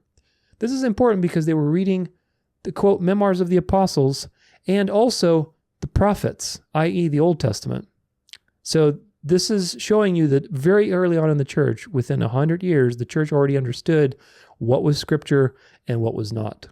And by their habits of getting together and recounting scriptures and so on and so forth, and uniting the Old Testament with the New Testament, shows you that the Bible, the message, quote unquote, the Bible, in other words, the message of the revelation of God was already being organically formed. Moving on. What is Justin calling the Memoirs of the Apostles? Just before he first used this description in discussing the Lord's Supper, he explained, for the apostles and the memoirs composed by them, which are called the Gospels, taught, do this in remembrance of me. We note here that he identified these memoirs of the apostles as texts which Christians were already calling Gospels, the term we applied to Matthew, Mark, Luke, and John. So by Justin Martyr's day, at the very minimum, the Christians were already calling the four books the Gospels, and that's an important point. We know that there were many other works that were Gnostic or apocryphal in nature that are so-called Gospels, like the Gospel of Thomas or the Gospel of Mary Magdalene, who came much later and are very Gnostic in nature. Could Justin have been including them in this description? To answer this, we must look further in his use of the term in his work known as Dialogue with Trypho. In this work, Justin used this term at least 11 times. By considering his usage, we can determine the scope of what Justin includes in the term, quote, memoirs of the apostles. For example, Justin will discuss either the Jews plotting to take Jesus or the dividing of his garments and claim these memoirs as the source of his understanding of the events. These are things recorded in all 4 Gospels in our Bibles today. Justin used the term in discussing the temptation of Jesus, something recorded in all 3 of the Synoptic Gospels. In addition to this, Justin also used the term memoirs of the apostles when citing events in the life of Christ recorded in only 2 of the 4 Gospels. These include Jesus singing praise to God, recorded in Matthew and Mark, the virgin conception of Mary, recorded in Matthew and Luke, and the Jews' request for a sign and Jesus' reference to the sign of Jonah, something recorded only in Luke and Matthew. Justin also used the memoirs of the apostles in reference to teachings of Jesus recorded in only 1 of the Gospels. These include the appearance of the star at Jesus' birth and the visit of the wise men from the east. Jesus' teaching, and there's citations for all these if you want to look them up in the Dialogue with Trypho, but anyway, Jesus' teaching that the Christian righteousness must exceed that of the scribes and Pharisees, and the shout raised while Jesus was on the cross. He was the Son of God, let him come down, let God save him. Things recorded only in Matthew. Or Jesus' words from the cross, into your hands I commit my spirit, recorded only in Luke. So what's the point of this is that if you actually look at how he used this term in his Dialogue with Trypho, Trypho was a Jewish man. And so he was having this conversation, written conversation. He used the term memoirs of the apostles 11 times in that conversation. And all of those times have to do with only what we have in the 4 Gospels. None of these other Gnostic Gospels, like Mary Magdalene's Gospel, quote unquote, it's not really Mary Magdalene, but the Gospel of Thomas, all these, things that came later. So that's, again, documenting that even within 100 years of the crucifixion, you started having the early church recognize what are the Gospels, meaning they existed, what are the letters, so on and so forth. Moving on, Mark and Luke. 2 final examples demand our special attention. Justin discussed Jesus' nickname given to James and John, Boanerges, an Aramaic term meaning sons of thunder. In referring to this, Justin spoke of Peter, claiming to learn about this from his memoirs. What is Justin calling Peter's memoirs?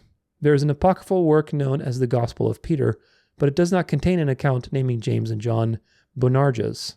The answer likely rests in what the early church writers claimed about Peter's relationship to the Gospel of Mark.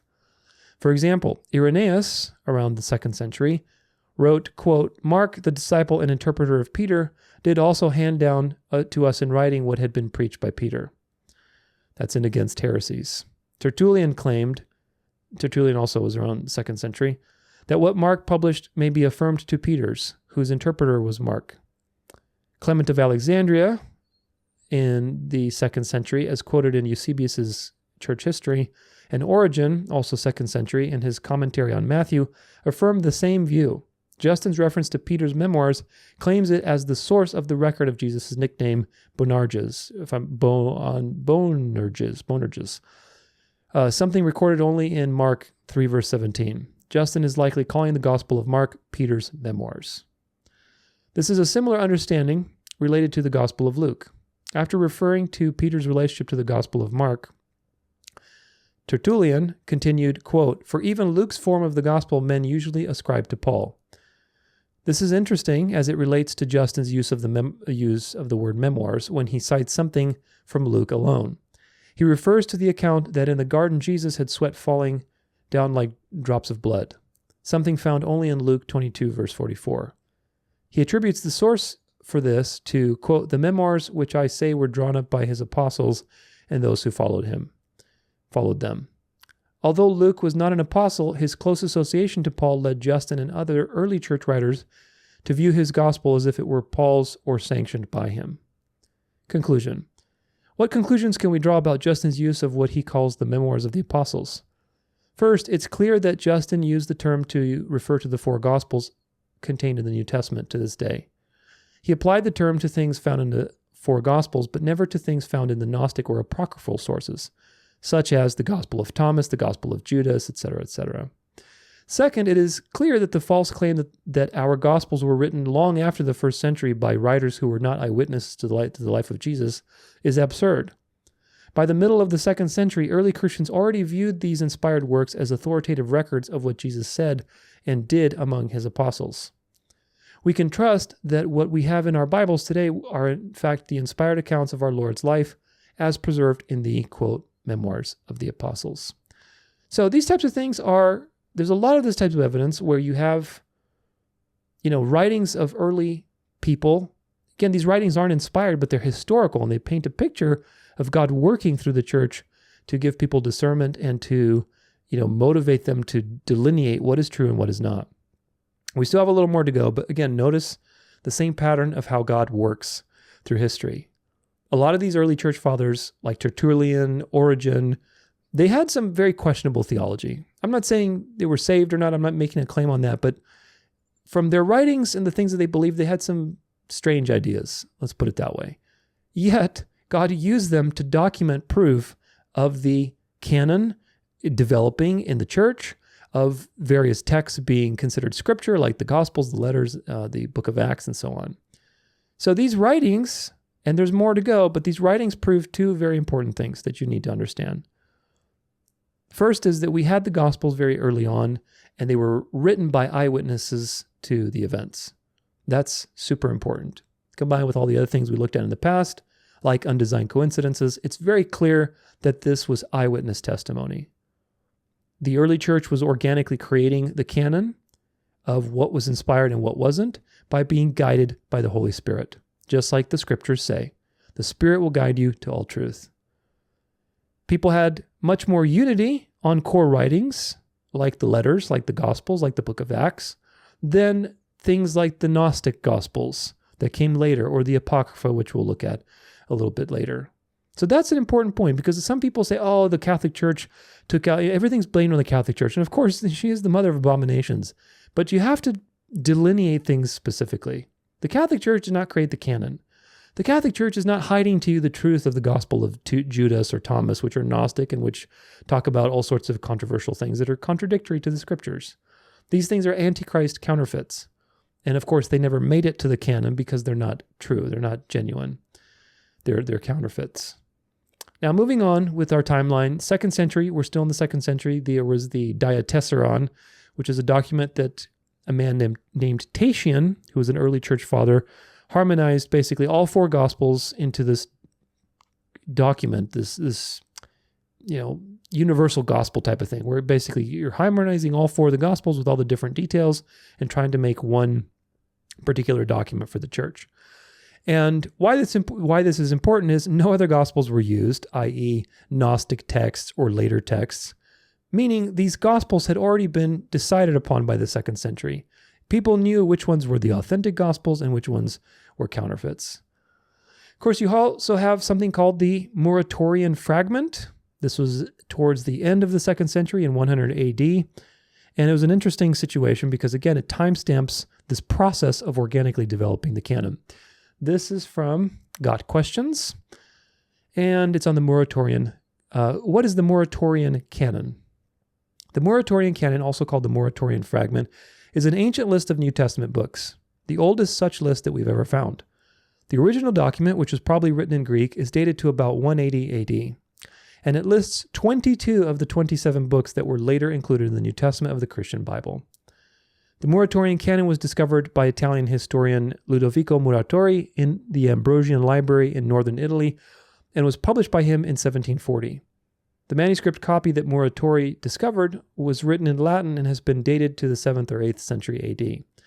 Several internal indicators have convinced most experts that the original Muratorian canon should be dated near the end of the 2nd century, meaning around AD 180. It's noteworthy that the Muratorian canon omits several epistles that later did win acceptance in the Christian New Testament, such as the books of James and 2 Peter. This may go to demonstrate that the early church practiced discernment in recognizing which books carried with them apostolic authority. They did not immediately accept any book or letter that claimed to be associated with an apostle. This fact makes it all the more remarkable that the Muratorian canon includes all 4 biblical gospels, as well as the Acts of the Apostles, the Pauline epistles, and most of John's writings.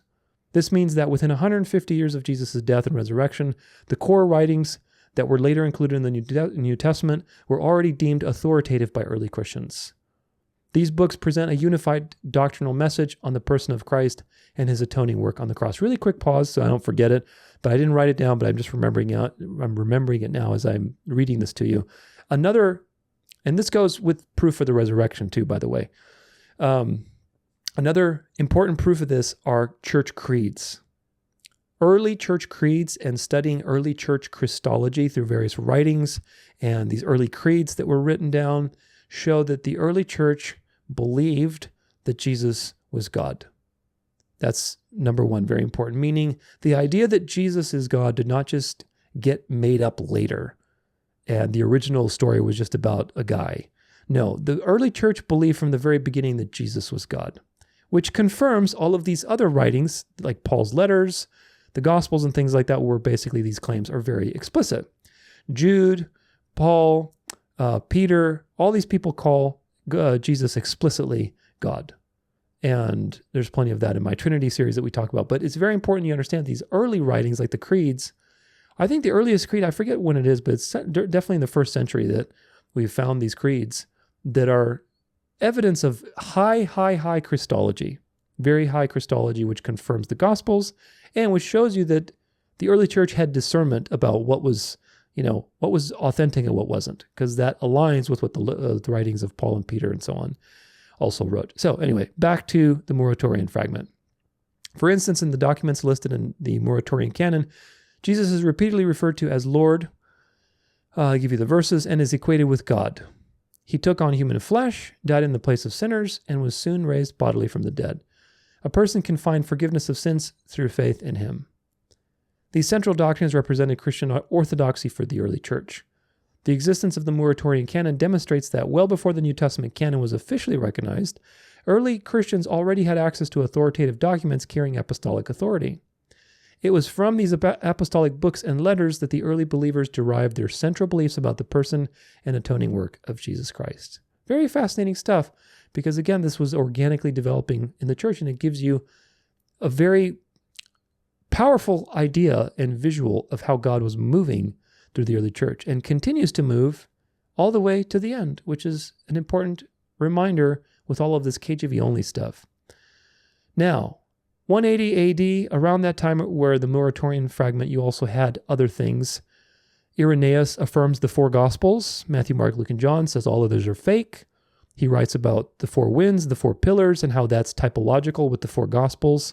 And so there you see another confirmation of the 4 main Gospels. In 200 AD, we have Papyrus 46, which basically is a group of texts like Romans, Hebrews, Paul's letters, and you can look it up here.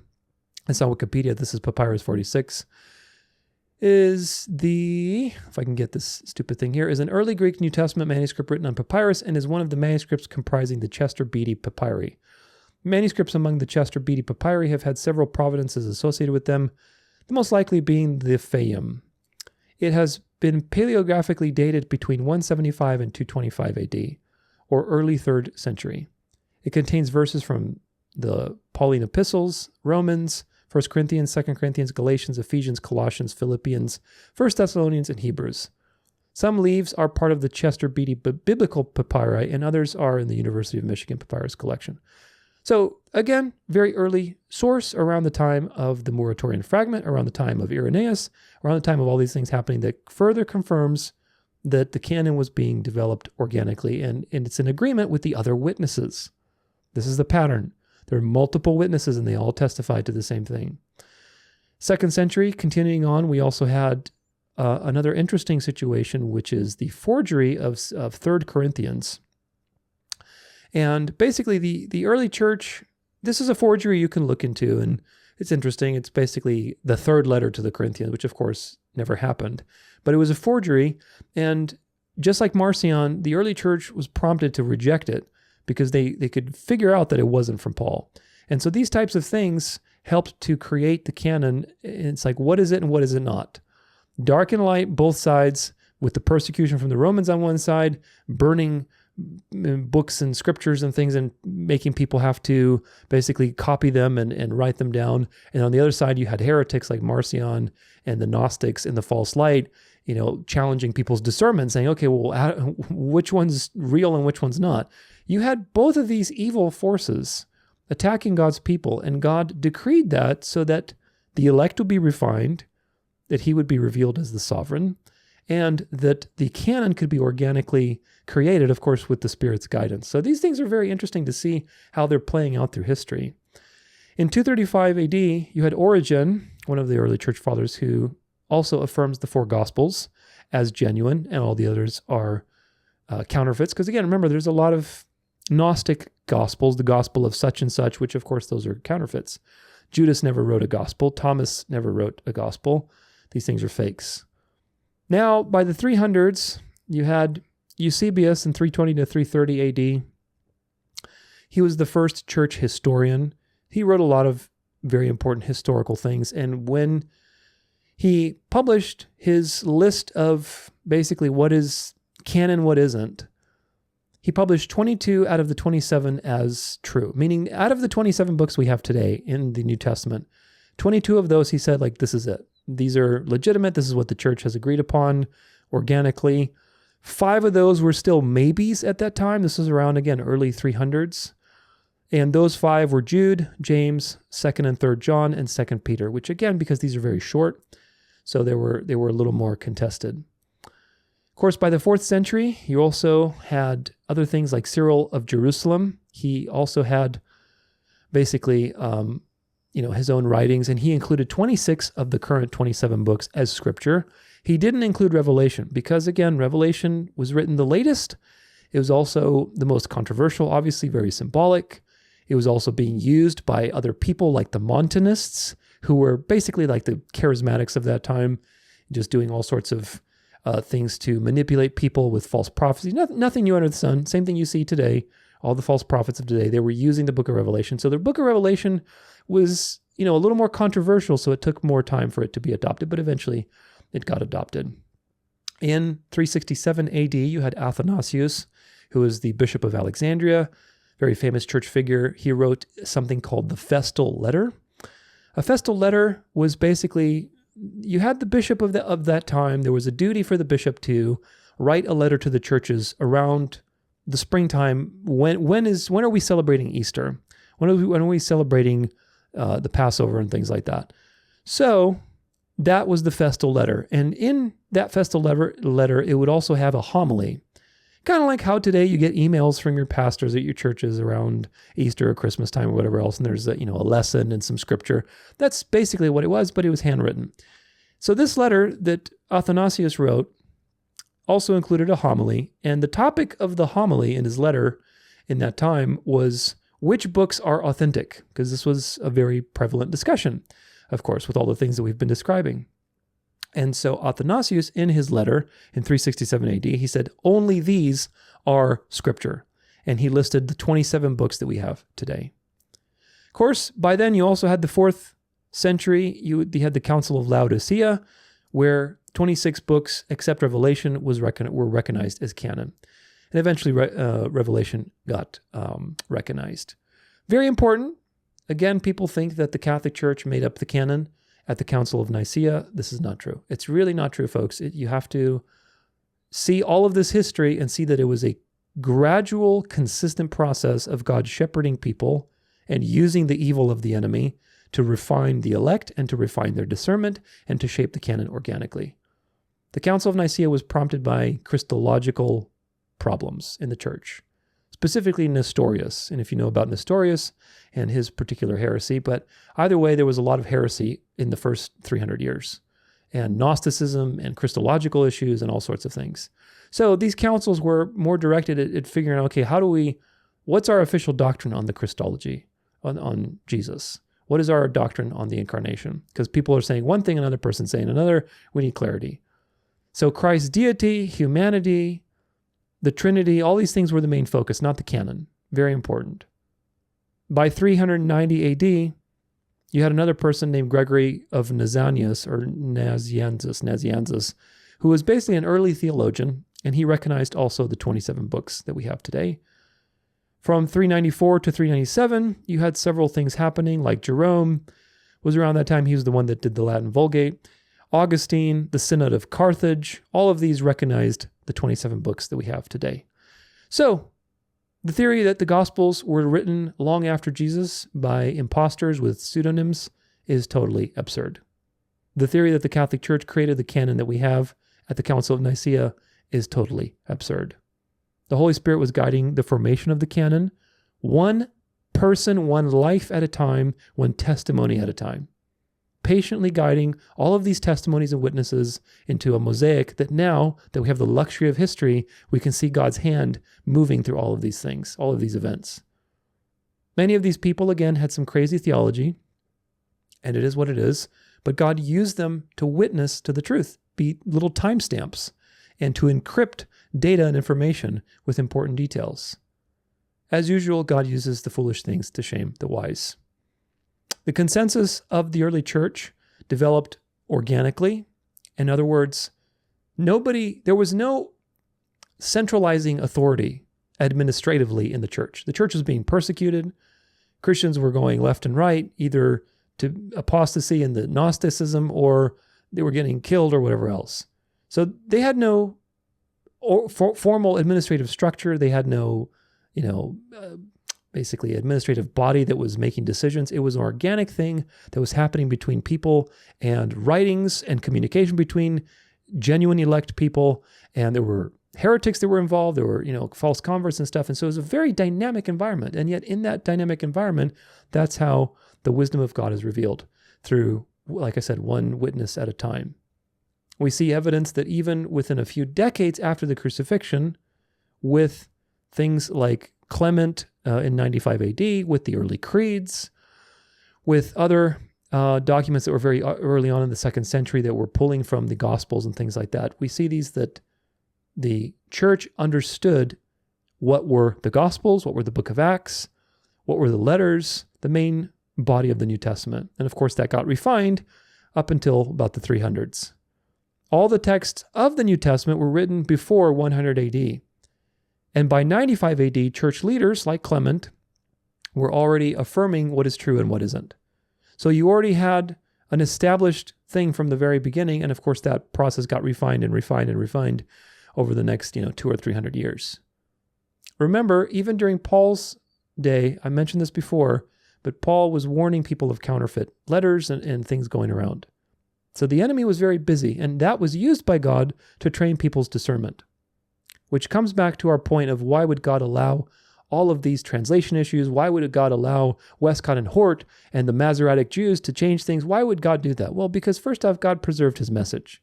So you can believe that. You can have absolute certainty in the message of the Bible.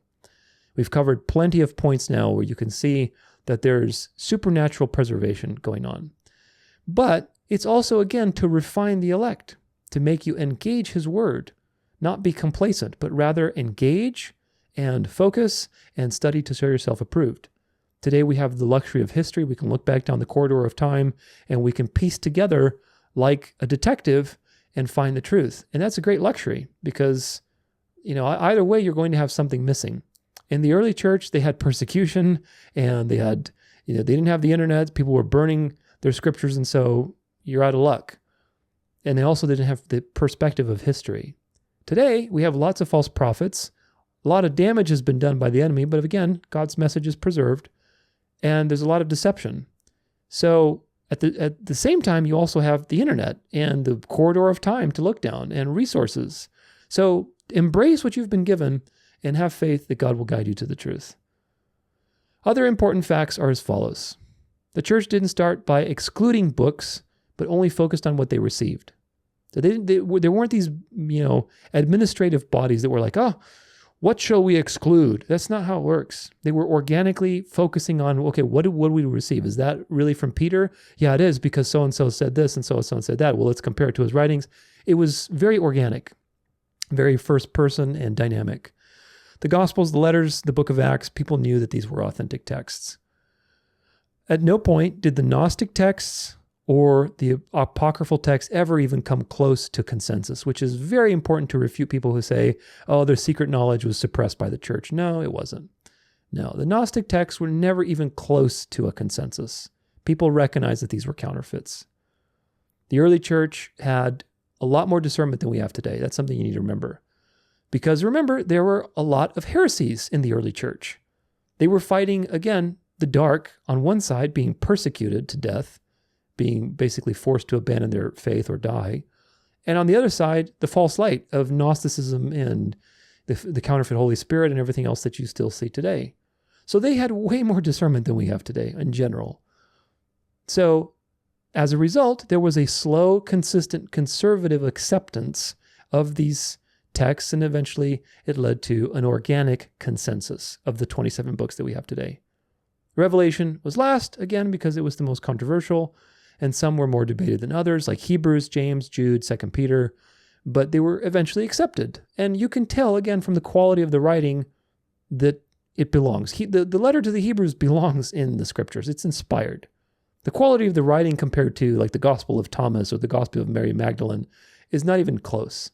Those Gnostic texts are such counterfeit texts. When you read through them, you can tell that they're not written by the same hand. That's very important. So why do I document all this for you? Well, because the KJV Onlyists act like there is this sacred line of manuscripts from Antioch and Alexandria, and the Alexandria ones are corrupt, and the Antiochian ones are the ones that made it through time, and they made it into the KJV.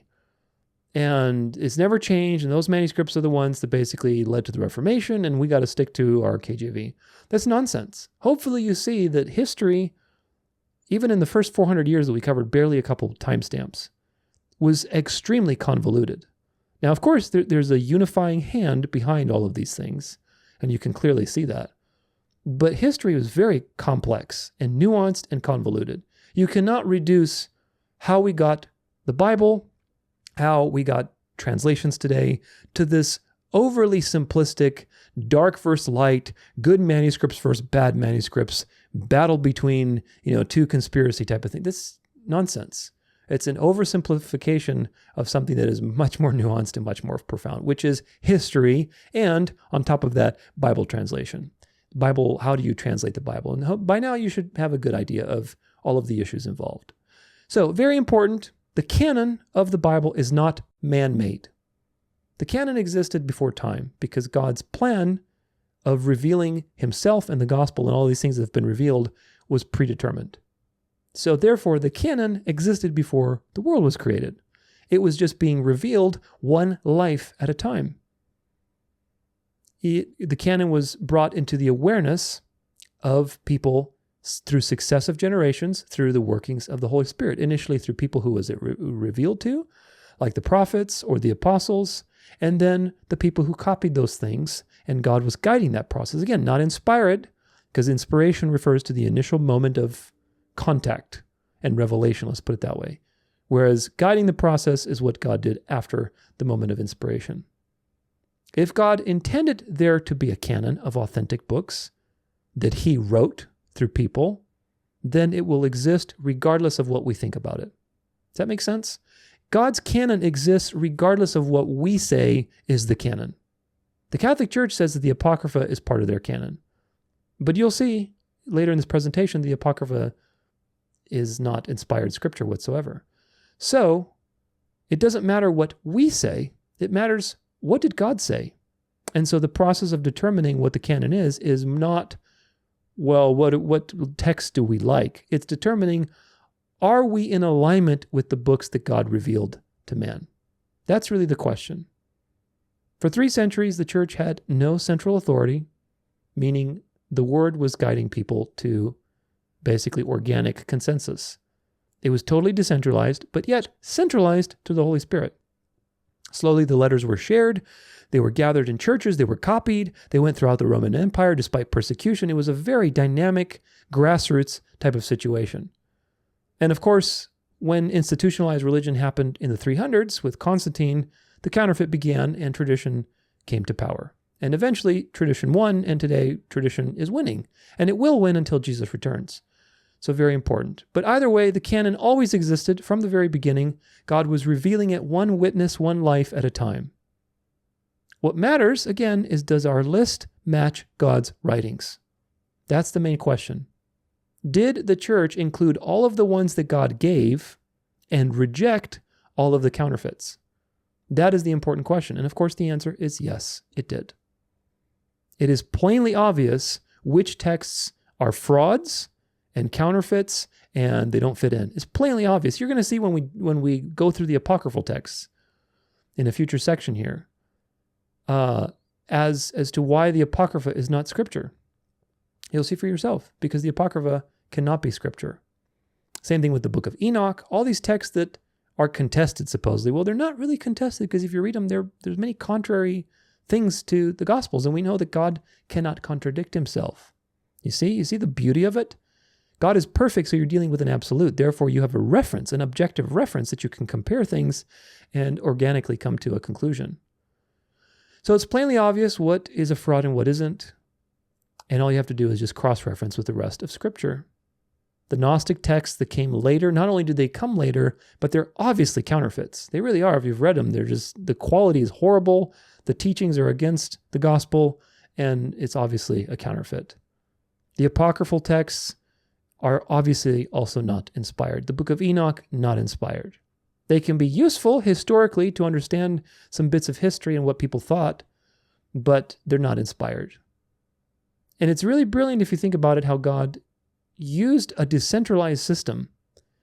And it reminds me almost of like crypto, which is going to be maybe a random comparison. But if you know anything about crypto, how transactions are validated and how you need multiple machines on a network to validate a transaction before, something is validated. It's almost like that, but obviously much more advanced. God was encrypting truth by having multiple witnesses over time verify that truth from different perspectives. It's truly profound. And of course, once a truth is verified by multiple witnesses over multiple, decades or hundreds of years, then it's obvious that it's true. So it's really, really interesting how that works, because God uses living witnesses dispersed through time and cultures and different places, and they all agree. So that's how you know, again, that there is a supernatural guidance to this situation. The truth is encrypted through time permanently by way of living witnesses. Now, even the Old Testament canon was established in a similar way. The Spirit spoke through people like the prophets. Those people wrote it down, or they had their scribes write it down, copy it, pass it around. People recognized what was authoritative, what wasn't. Of course, there wasn't that much of, the issues with, they're slightly different with the Old Testament, because with the New Testament, you had counterfeits from the very beginning. With the Old Testament, everything was very locked into Israel. So these counterfeit texts, or I should say maybe the imposter texts or the not inspired texts, like Enoch, like the Apocrypha, came when the period of revelation had come to an end with the last prophet. That 400-year gap between the last revelation, I think Zechariah was the last prophet, and Jesus' birth, that was by design. That was a gap in prophecy when revelation stopped, the calm before the storm. Because then you could know, okay, the things that started to pop up after that were not inspired. You could tell when you just compare them. And that also, by the way, gave time to the Jews to solidify their canon. Because by the time Jesus came around, everybody knew, okay, the law and the prophets. Nobody in the New Testament quotes the apocryphal books. The Jews did not recognize the apocryphal books as canon. They put them and they included them in the Septuagint because they were useful historically, but they did not consider them equal with the law and the prophets. So very, very important that a similar process, although with slight differences, a similar process. God gave it about a couple hundred years for the canon to be solidified. And then by the time Jesus showed up, you had the law and the prophets ready. Everybody knew what the canon was. That way Jesus could fulfill it. You see how brilliant that is? It's so interesting. Josephus, who is a Jewish historian and Pharisee priest, says that after Artaxerxes, which is around 400 BC, after him, there was no more prophetic writings. So that 400-year gap, there was no more prophetic writings. Of course, Jesus also affirmed the Old Testament canon as the law and the prophets, and we can prove that with just a couple of simple Bible verses. Matthew 23:35. that on you may come all the righteous blood being poured out on all the earth from the blood of Abel, the righteous, unto the blood of Zechariah, son of Berechias, whom he slew between the sanctuary and the altar. So Abel to Zechariah is what? This is denoting to you the canon. This is Young's literal translation. Let's go back to friendly ESV, a little more friendly here, yeah. But the point is that Abel and Zechariah denotes to you the canon. Abel was Genesis, Zechariah is the last prophet. Of course, the order in our Bible is slightly different, but because it's not in chronological order, but nevertheless, that is the canon being portrayed to you. In John 5, verse 46, Jesus says, "For if you believe Moses, you would believe me, for he wrote of me." So Jesus affirms that Moses wrote the first 5 books of the Torah. I should say the Pentateuch, basically. He wrote the first 5 books. So he affirms the canon, the time of the canon, which is from Genesis all the way to the last prophet, Zechariah, and he affirms Moses' authorship of the first 5 books, which is the Pentateuch. The Old Testament canon was revealed all the way until Zechariah. Then you had 400 years of silence. And in that time, you had other works pop up, like the apocryphal works, which were prompting the Jews to determine, okay, of course you had other things too, like Hellenization and writing the Septuagint. All these things prompted the Israelites and the Jews to basically figure out, okay, what is officially scripture and what is not. By the time Jesus came, it was firmly established so that he could fulfill it. Conclusion from all of this: God is consistent throughout history, both in the Old Testament and in the New Testament. It's obvious when you study history with these timestamps how consistent and how in charge of the process God has been, despite all the chaos on the surface. The same process that happened in the Old Testament happened in the New Testament, but a little more broadly.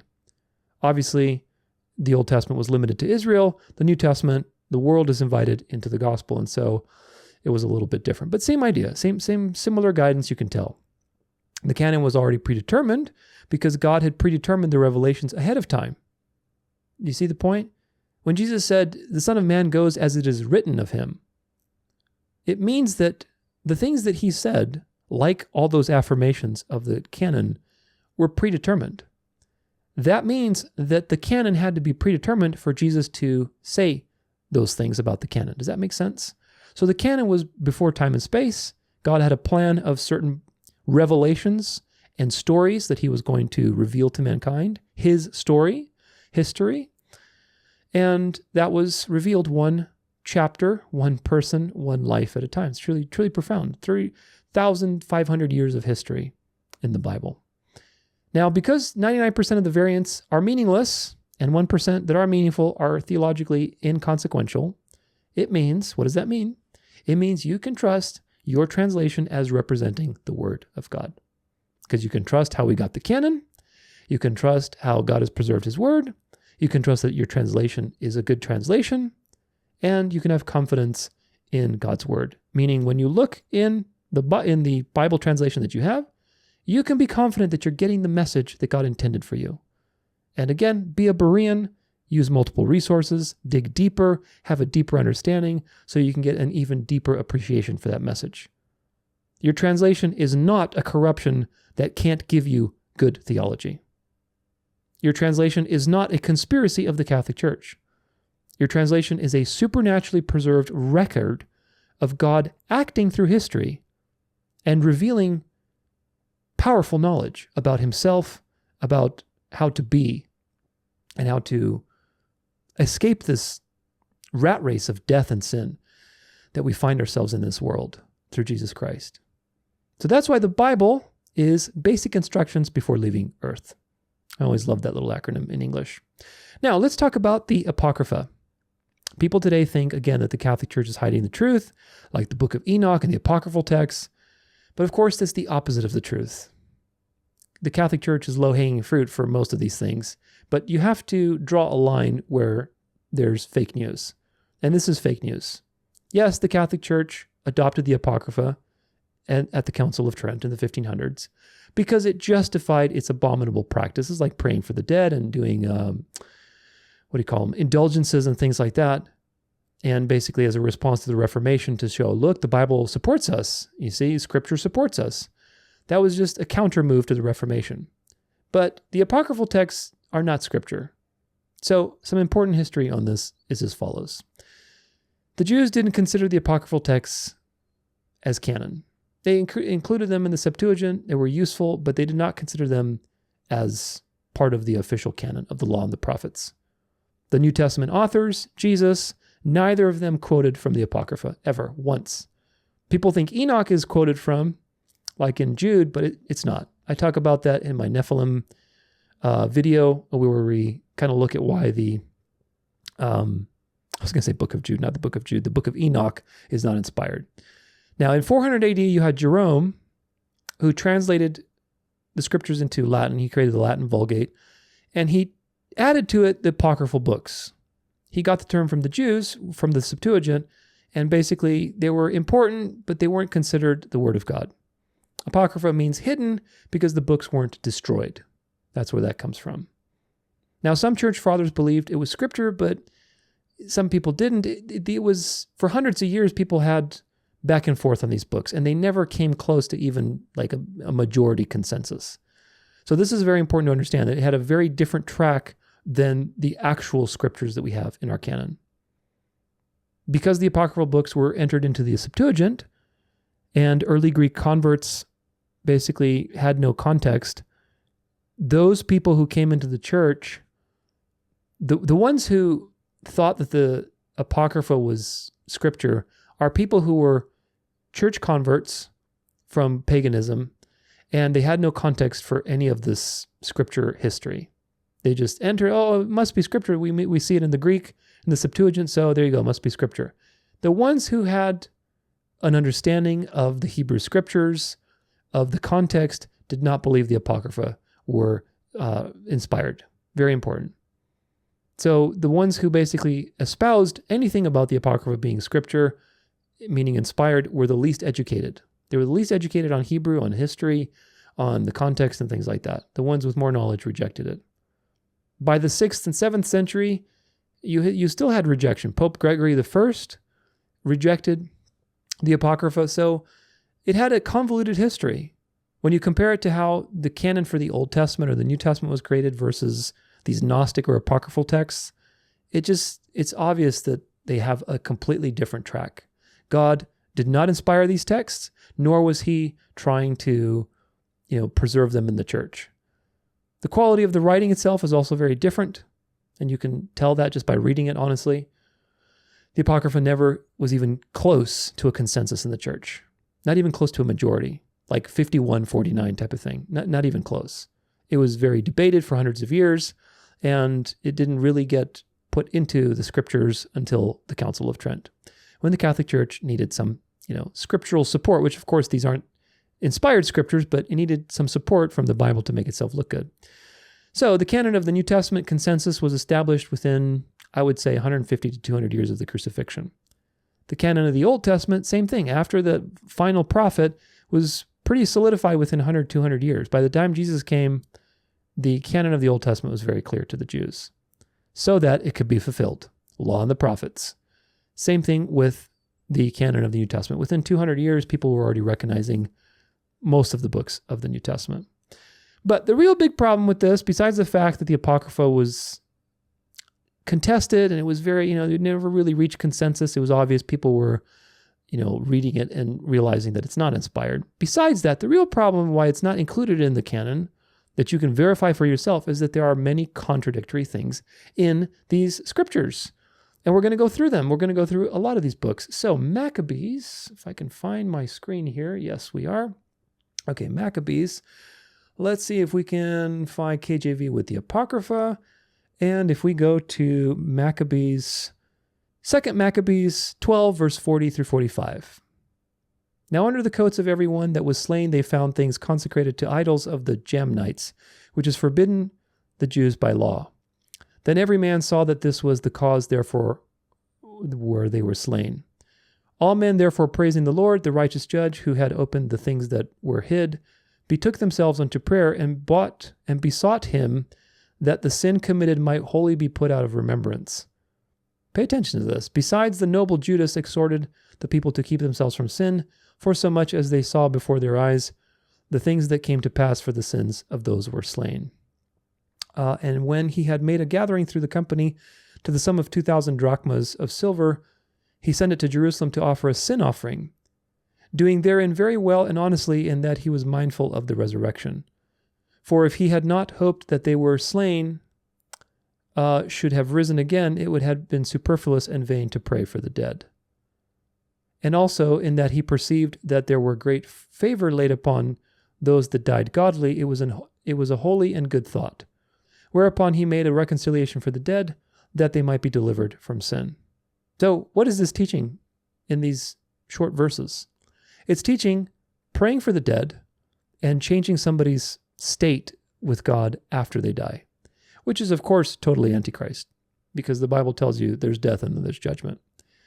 What happened here was they found some Israelites that were killed, and on their person they found these little idols. So they figured, okay, well, they got judged for being idolaters. Well, really quick, let's get some alms, let's get some money, and let's offer some prayers for the dead, and maybe we can change God's mind and have them resurrected in the resurrection. This is what this is teaching. This is Antichrist, because this is promoting to you things like purgatory, prayers for the dead, so on and so forth. There's no such thing, folks. Once you die, if you die in your sins, that's it. The decision is final. And so we have to do our best to spread the gospel to people who are dying, because everybody's dying. But this is what this teaches, and of course the Catholic Church is all about it. Tobit 12:9, let's take a look at that. For alms doth deliver from death, and shall purge away all sin. Those that exercise alms and righteousness shall be filled with life. So alms, the giving of alms, does what? It delivers you from death and purges away all sin. Now, do you think that would be useful if you're trying to sell indulgences? Of course it would. And of course, this is a works-based salvation, which is contrary to the gospel. It's Antichrist by definition. Judith, let's look at Judith. Judith has some historical inaccuracies. Judith 1:1 says, in the 12th year of the reign of Nebuchadnezzar, who reigned in Nineveh, the great city, in the days of Arphaxad, which reigned over the Medes in Ecbatane. Okay, well, Nebuchadnezzar was not in Nineveh. He wasn't the Assyrian king. He was the Babylonian king. In verse 7, it says the same thing. Nebuchadnezzar, the king of the Assyrians, sent unto all that dwelt in the Persia, and to all that dwelt westward, and to those that dwelt in Sicilia, Damascus, Libanus, Antibalanus, and to all that dwelt upon the seacoast. So Nebuchadnezzar is described here as the king of the Assyrians, which is not true. Nebuchadnezzar was the king of the Babylonians that took over the Assyrians. So very, very important. This is a historical inaccuracy. This is wrong. This is just wrong. It's not a translation error. It's just an error in the writing. So it's not inspired. Wisdom of Solomon has some Antichrist things in it too. Wisdom of Solomon 9 verse 18. For so the ways of them which lived on the earth were reformed, and men were taught the things that were pleasing unto thee, and were saved through wisdom. So they were saved by knowledge and wisdom. You weren't saved by faith. You're saved through wisdom. That's a counterfeit gospel. Wisdom 11 verses 17. For thy almighty hand and that made the world of matter without form wanted not means to send among them a multitude of bears and fierce lions. Now, this one's kind of hard to pick up, but what is it saying? It says, for thy almighty hand that made the world of matter without form wanted not means to send among them a multitude of bears and fierce lions. Made the world of matter without form. So the inflection of this is more made the world of matter without form. Basically, what it's saying is that God, who made the world from formless matter, and he shaped it into reality. But that's not what the Bible teaches. The Bible teaches that God created ex nihilo, from nothing. In the beginning was God. He said, let there be light, and then everything else was created. So there was no formless matter that existed with God in all of eternity, because then God would not be outside of time and space. It's a very fundamental point here. But this tells you this idea that God created the world out of formless matter, which of course is not true. Because in Hebrews 11 verse 3, it says, through faith we understand that the worlds were framed by the word of God, so that things which are seen were not made of things which do appear. This is where you get that doctrine of ex nihilo from, Hebrews 11:3. So it contradicts Scripture, and we know that God cannot contradict himself. Now, there's an article I want to show you If we pull it up here really quick, we're talking about the Wisdom of Solomon now. This is Got Questions. The Wisdom of Solomon, also called the Book of Wisdom, is one of the books of the Apocrypha. Others in that group include 1 and 2 Esdras, Tobit, Judith, Ecclesiasticus, Baruch, the letter of Jeremiah, prayer of Manasseh, and 1st and 2nd Maccabees. Most of the books of the Apocrypha are accepted by the Roman Catholic Church and are included in Catholic Bibles. Surprise, surprise, the Apocrypha deuterocanonical books teach many things that are not true and are not historically accurate. We've covered some of those. The Roman Catholic Church officially added the Apocrypha to their Bible at the Council of Trent in the 1500s, primarily in response to the Protestant Reformation. See, they tell you, none of the apocryphal books are included in the canon of Scripture. The Wisdom of Solomon was believed by some to have been written by King Solomon, although his name appears nowhere in the text. However, the early church rejected the authorship of Solomon. An ancient manuscript known as the Muratorian Fragment, which we looked at, refers to the Wisdom of Solomon as having been written by, quote, the friends of Solomon in his honor. It is widely accepted today, even by the Catholic Church, that Solomon did not write this book, which dates back to the 1st or 2nd century BC, many centuries after the death of Solomon. Yeah, Solomon was like 1000 BC or something like that. While Solomon wrote much on the subject of wisdom in Proverbs and Ecclesiastes, he never elevated it to the status of part of the Godhead, a philosophy found in the Wisdom of Solomon. The book refers to wisdom in terms that the Bible reserves for the Messiah, saying, she, wisdom, is a reflection of eternal light, a spotless mirror of the working of God, an image of his goodness. The book of Hebrews reserves such accolades for the Son of God, who is, quote, the radiance of the glory of God and the exact representation of his being, Hebrews 1 verse 3. Even more egregious, Wisdom 9:18 says that salvation is an act of wisdom, whereas Scripture is clear that salvation is by faith, a gift of God to those whom he calls, justifies, and sanctifies. A couple verses there, Romans 8, Ephesians 2. In fact, if man were to depend upon his wisdom for salvation, we would be lost forever with no hope because the unredeemed are dead in their trespasses in sin, and their minds are darkened, and their heart is deceitful and desperately wicked. All these are Scripture references. The apocryphal books are accepted by the Roman Catholic Church because many of the books teach Catholic doctrines that are not in agreement with the Bible, including praying for the dead, petitioning Mary to intercede with the Father, worshiping angels, and almsgiving as atonement for sins. We looked at that. Some of what the apocryphal books say is true and correct. However, due to the historical and theological errors, the books, including the Wisdom of Solomon, must be viewed as fallible historical and religious documents, not as the inspired, authoritative Word of God. Very, very important. So nobody's conspiracizing when they're saying that the Apocrypha is not canon. The Apocrypha is not canon for a reason, for actually many reasons. Let's look at Baruch. Baruch. Where is Baruch? I have to put my e-sword back on. All right, Baruch 3 verse 4. Let's see if we can find it. O Lord Almighty, thou God of Israel, hear now the prayers of the dead Israelites, and of their children, which have sinned before thee, and not hearkened unto the voice of their God, for the which caused these plagues cleave unto us. So the person here is beseeching God to hear the prayers of the dead. Does God listen to the prayers of the dead? Do the dead even have prayers? What does Jesus say? God is not God of the dead, but God of the living. And of course, the dead know nothing, which is from the book of Ecclesiastes. So this is Antichrist because it's justifying to you the immortality of the soul, doing works-based things to ascend that soul to the higher plane, which of course is all pagan and Gnostic. And it's contrary to what the scriptures say. Ecclesiastes 9 verse 5 says, for the living know that they shall die, but the dead know nothing or anything. Neither have they any more reward, for the memory of them is forgotten. Hebrews 9 verse 27, we talked about this one previously, and it is appointed unto men once to die, but after this the judgment. No indication that the dead are offering prayers or cries, or that you can pray for the dead and change their outcome whatsoever. Now, let's go back to our explorer here and look at Esdras, 1st and 2nd Esdras. What are the books of 1st Esdras and 2nd Esdras? The book of 1st and 2nd Esdras are not part of the biblical canon. 1st Esdras is part of what is considered the apocryphal scripture. 2nd Esdras is an apocalyptic work and is considered pseudo-epigraphal. Gosh, I can't pronounce that. Except for some Greek Orthodox, Episcopal, or Lutheran Bibles, 1st and 2nd Esdras do not appear in most Bibles. Authorship and dating of these are somewhat problematic, and some scholars place the writing of certain portions of 2nd Esdras as late as the 2nd century AD. Esdras is another form of the name Ezra, which means help. The Roman Catholic Council of Trent in 1546, which officially recognized several books of the Apocrypha, listed the first book of Esdras and the second as part of the biblical canon.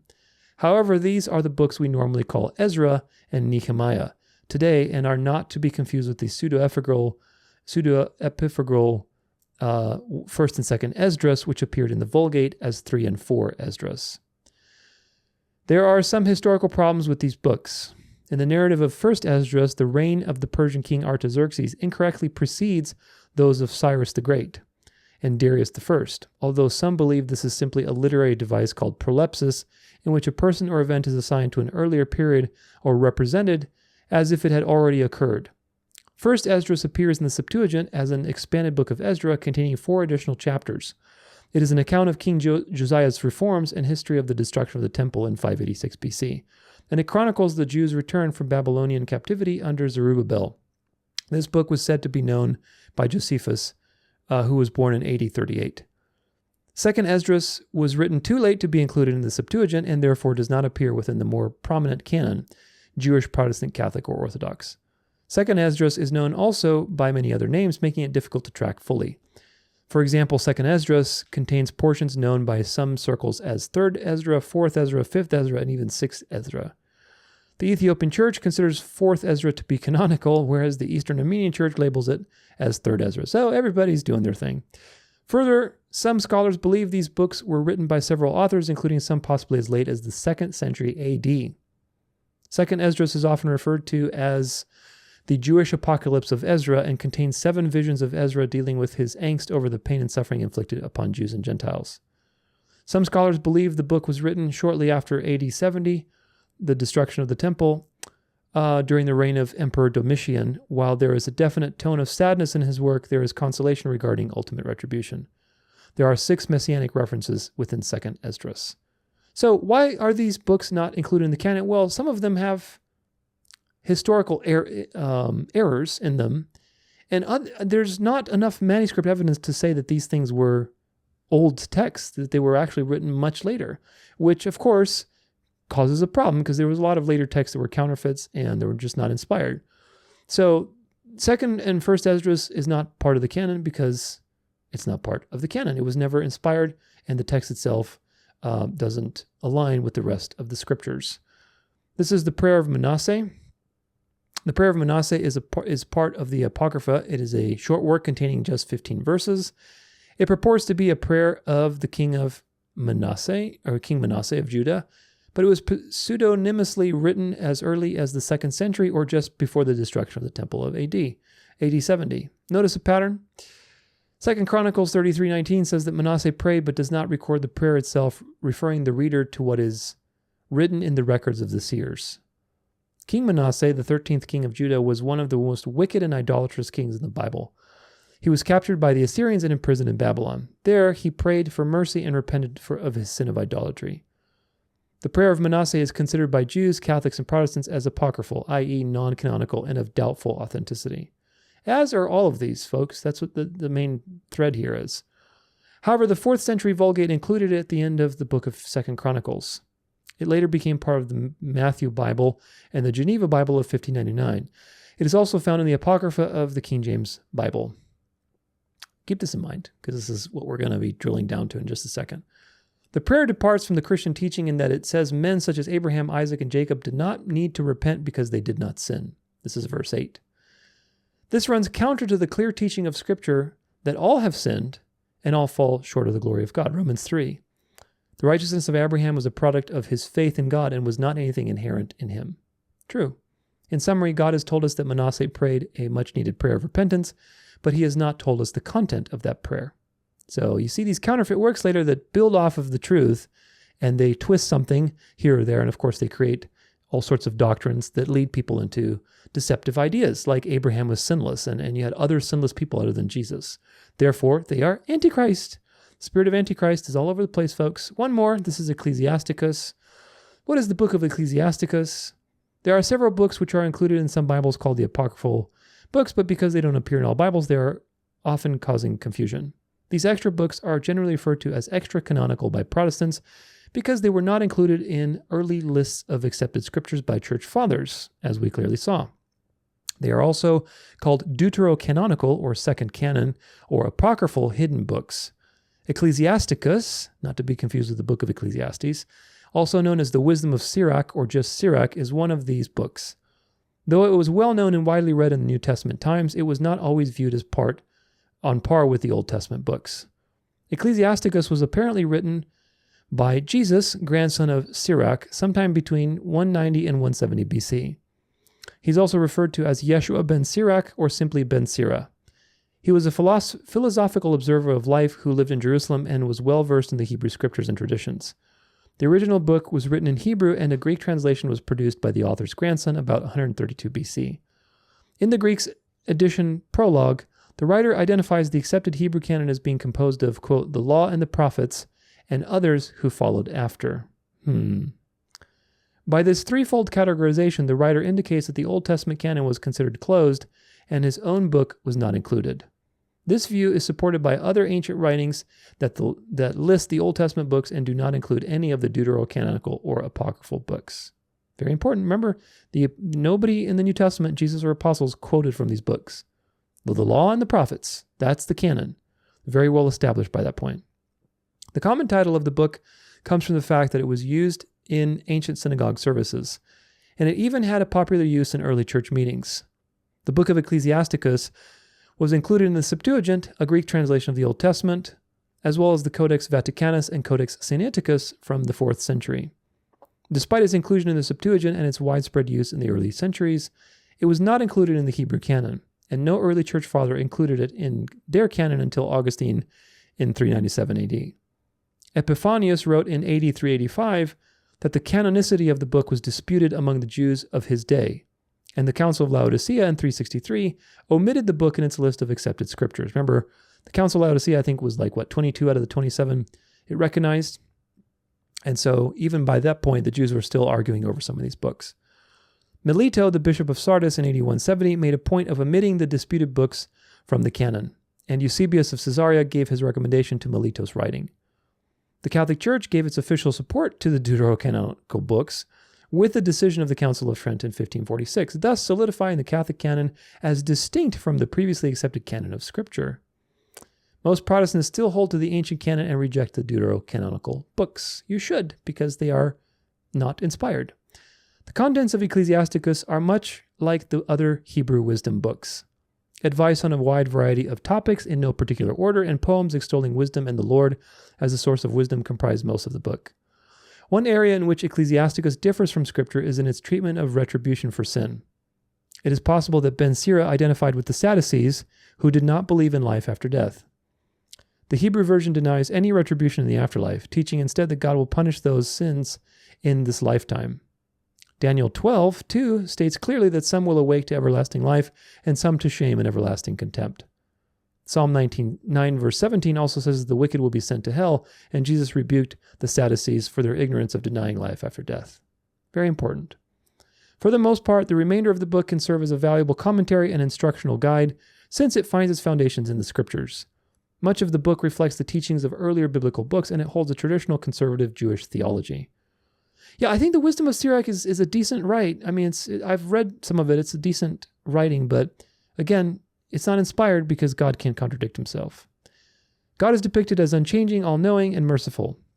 Even though sin is a result of man's choice, there is hope even for sinners because they can turn away from sin and repent. The essence of the book is that wisdom, identified with the law, is bestowed only on the one who fears the Lord. So these things are sometimes like commentaries, right? They're like commentaries or reflections on the Scriptures, and they can be interesting to read. They can be, just to see what people thought of and how they interpreted the Scriptures then. But you take it with a grain of salt. It's secondary evidence. It's not primary. It's not Scripture. It's not inspired. It's like reading a commentary, like you would read a commentary today. When you read some of these commentaries, they're not inspired commentaries. They're just somebody writing and reflecting, and they can be very interesting, but nevertheless, they're not inspired. So that's pretty much it. There's a few other books that we didn't cover, but the point, I think, is clear. It's very obvious that the apocryphal books are not inspired. The Catholic Church adopted them because they justified indulgences, purgatory, praying for the dead, all these abominable practices that it still does and it still teaches. They can be useful historically because some of the history that's covered in them, or seeing again like the commentary, like the Wisdom of Sirach, but ultimately they should never be used for doctrine. I've seen people quote from the apocryphal books, and you should not do that. You should not use the apocryphal books to support your doctrinal views. Don't do it. Just use it as a reference for history. And for certain things are inaccurate, so you have to double check everything. But they're interesting books. But that's all they are. They're not books to be used as support verses for various doctrines. The same way we compared the Apocrypha to Scripture today is how the early church had discernment and knew what was right and what wasn't between all these counterfeit texts. They understood. The same way we can go through this and see what's right and what's not. They did the same thing, obviously in a slower process because they didn't have an internet or YouTube or anything else or, eSword. But nevertheless, that's what they did. They put one and one together, say, okay, this is obviously not from God. And God guided that process. So now that we've belabored to identify all of these issues, the KJV was originally printed with the Apocrypha. Now that's a major problem, isn't it? Because the Apocrypha is not inspired.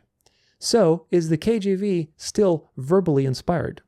Do KJV Onlyists still want to cling to the reality, or I should say the argument, because it's not a reality, the argument that the KJV in 1611, or whatever other version, is verbally inspired when it was printed with books that are antichrist, they're contrary to the scriptures, they have errors in them, they're never adopted as the canon by anybody in the church, and yet it was printed in the KJV. Does that make the KJV verbally inspired? Or did God only inspire half of the, printing of that book? You see, the more you think about it, the more nonsensical it gets. Because it just doesn't make any sense. KJV Onlyists defend the original printing as, well, these are historical inclusions. The writers didn't, the translators didn't think that these are actual scripture. But look, when Trump puts the Constitution, the Declaration of Independence, and the Pledge of Allegiance in the Bible, and he's selling it to people, something in you should look at that and say, that's wrong. You should not be associating those two things. What does the Constitution have to do with the scriptures? These two documents are completely different. One is made by man, and is Antichrist, by the way, whereas the other one is made by the Holy Spirit. You cannot be putting two things together. If you're going to print a Bible with the intention of getting it out into the world, why would you print it with books that are contrary to Scripture? I just think that's poor form. And if that's the case, again, did God inspire the translators to put error into the book, into a book that supposedly he's inspiring to be produced? If that's the case, that doesn't make sense. It really doesn't make sense. Did the Spirit only guide half of that work? Or did the Spirit tell them, yeah, go ahead, put these erroneous books in there, just for fun, just for historical purposes? I don't think so. Because the Spirit didn't guide the New Testament saints, nor the Old Testament saints, to include books that weren't part of his authorship. Does that make sense? I'm going to repeat that again. The New Testament did not guide the early church, nor the Israelites or the Jews, to put together books in there that were not considered canon. The Septuagint, I guess, could be considered an exception because they added the Septuagint there, but the Jews understood what the canon was. And the New Testament, same thing, it very organically grew. The Apocrypha was never even close to consensus. So you're telling me that after the Holy Spirit has demonstrated his work of organizing people over 300-400 years, that 1,000+ years later, there was a move of God, and God organized people to create this translation and to put erroneous books in this translation. That doesn't make sense. That's not consistent with what we know about God, and God is consistent. Therefore, the KJV Onlyists are wrong. This is why you have to be careful with attributing the work of God to anything, like I said previously. Everybody's so quick to say, oh, God told me this, God is doing this in the world, God is doing that. You have to be extremely conservative with appropriating God's actions to certain things. Discern the will of God, have, open-mindedness and communicate with God and have courage to approach God, but be very conservative to slap a label on something as the move of God. Oh, God told me this, or God showed me this. You got to be very conservative with that kind of language, because you have to really discern the will of God before you say such a thing. And today, most people do not have discernment. And as a result, they say things that they shouldn't say. The history of how we got the Bible is much more robust than what we've covered today. The point is that it always comes back to your relationship to God, to the Word, and having discernment. If you're interested in all this stuff, I highly recommend using the references I've posted, doing some of your own research. The point is this, folks. You can trust your translation. And you can trust not just your translation, but the Bible, the message that God gave to humanity over the last 3,500 years. That message is pure and preserved despite all of the Genesis curse, the wars, the cultures, the enemy, the infiltrators, the counterfeits. Despite all of that, God preserved it and effortlessly organized the canon through witnesses, encrypting it through time, through witness testimony. It's truly quite profound. So now that we have full confidence in the Bible and in our translations, it's time to return to the main journey, which is exposing the KJV Only movement. The elephant in the room with all of this stuff is that the KJV has errors in it, documentable errors. It has also poor translation choices and dubious associations. So, just like how KJV Onlyists accuse others of these things, we're going to use the same standard of judgment with the KJV.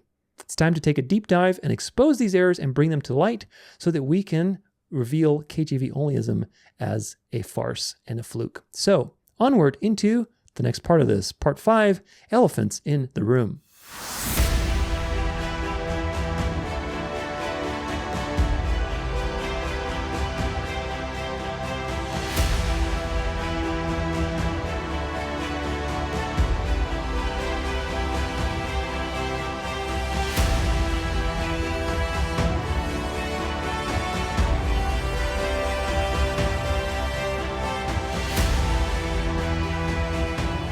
Welcome to part 5. This is titled Elephants in the Room, and now it's time to get into the nitty-gritty of the KJV Only movement. You now have enough of a foundation to trust your Bible, to trust the Bible, to trust your translation, and to avoid fundamentalism in the wrong areas, and tradition and legalism, and all of the things that are on the left and on the right of the narrow road. You also understand how translations are created, how we got the Bible, how God created the canon, or I should say the canon was created from the very beginning of the world, but really how God revealed the canon and how he preserved the canon. Also, very importantly, you understand how to study the Bible. Hopefully your ears are a little bit bigger, and I hope that they are, because you will need them. You will need them for what's coming, my friends. The tradition of the Catholic Church, the Antichrist spirit of legalism that you see in the Pharisees, all of these things are going to be made manifest in the coming system that will be a church system ruling the state. Mystery Babylon, the mystery religion of the ages, dressing up as the Catholic Church, riding the beast, which is the New World Order. So there's a lot to talk about with that, but that's not our topic today. Our topic today is KJV Onlyism, and you are very well prepared now to deal with the elephants in the room. So it's time to hunt some elephants. Of course, we don't want to hunt real elephants. Elephants are super cute. But we do want to hunt strongholds and thoughts that are preventing people from exercising the gospel of grace and living the gospel of grace. And of course, legalism and the spirit that is guiding the KJV Only movement is exactly such a thing. So in this section, I want to look at the elephants in the room, i.e. the things that are now there that we need to look at, that are just begging for attention. Because this is what this whole presentation is really boiling down to. What is actually wrong with the KJV? And there are many things wrong. This is going to refute verbal inspiration and also the idea that the KJV is a perfect translation and that it is the only translation that you should be using. So hopefully you've learned that by now, but today in this particular section, it will definitely cement that into your mind.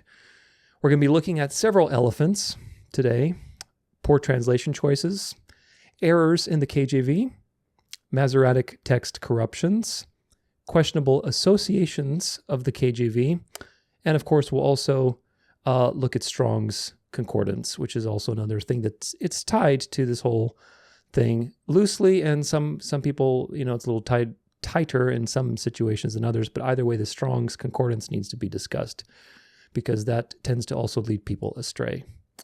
So there's a lot to talk about. Make sure you pay attention. You write notes. You watch this maybe in parts if you need to, but either way, there's a lot to talk about, so let's get going. The first part is poor translation choices.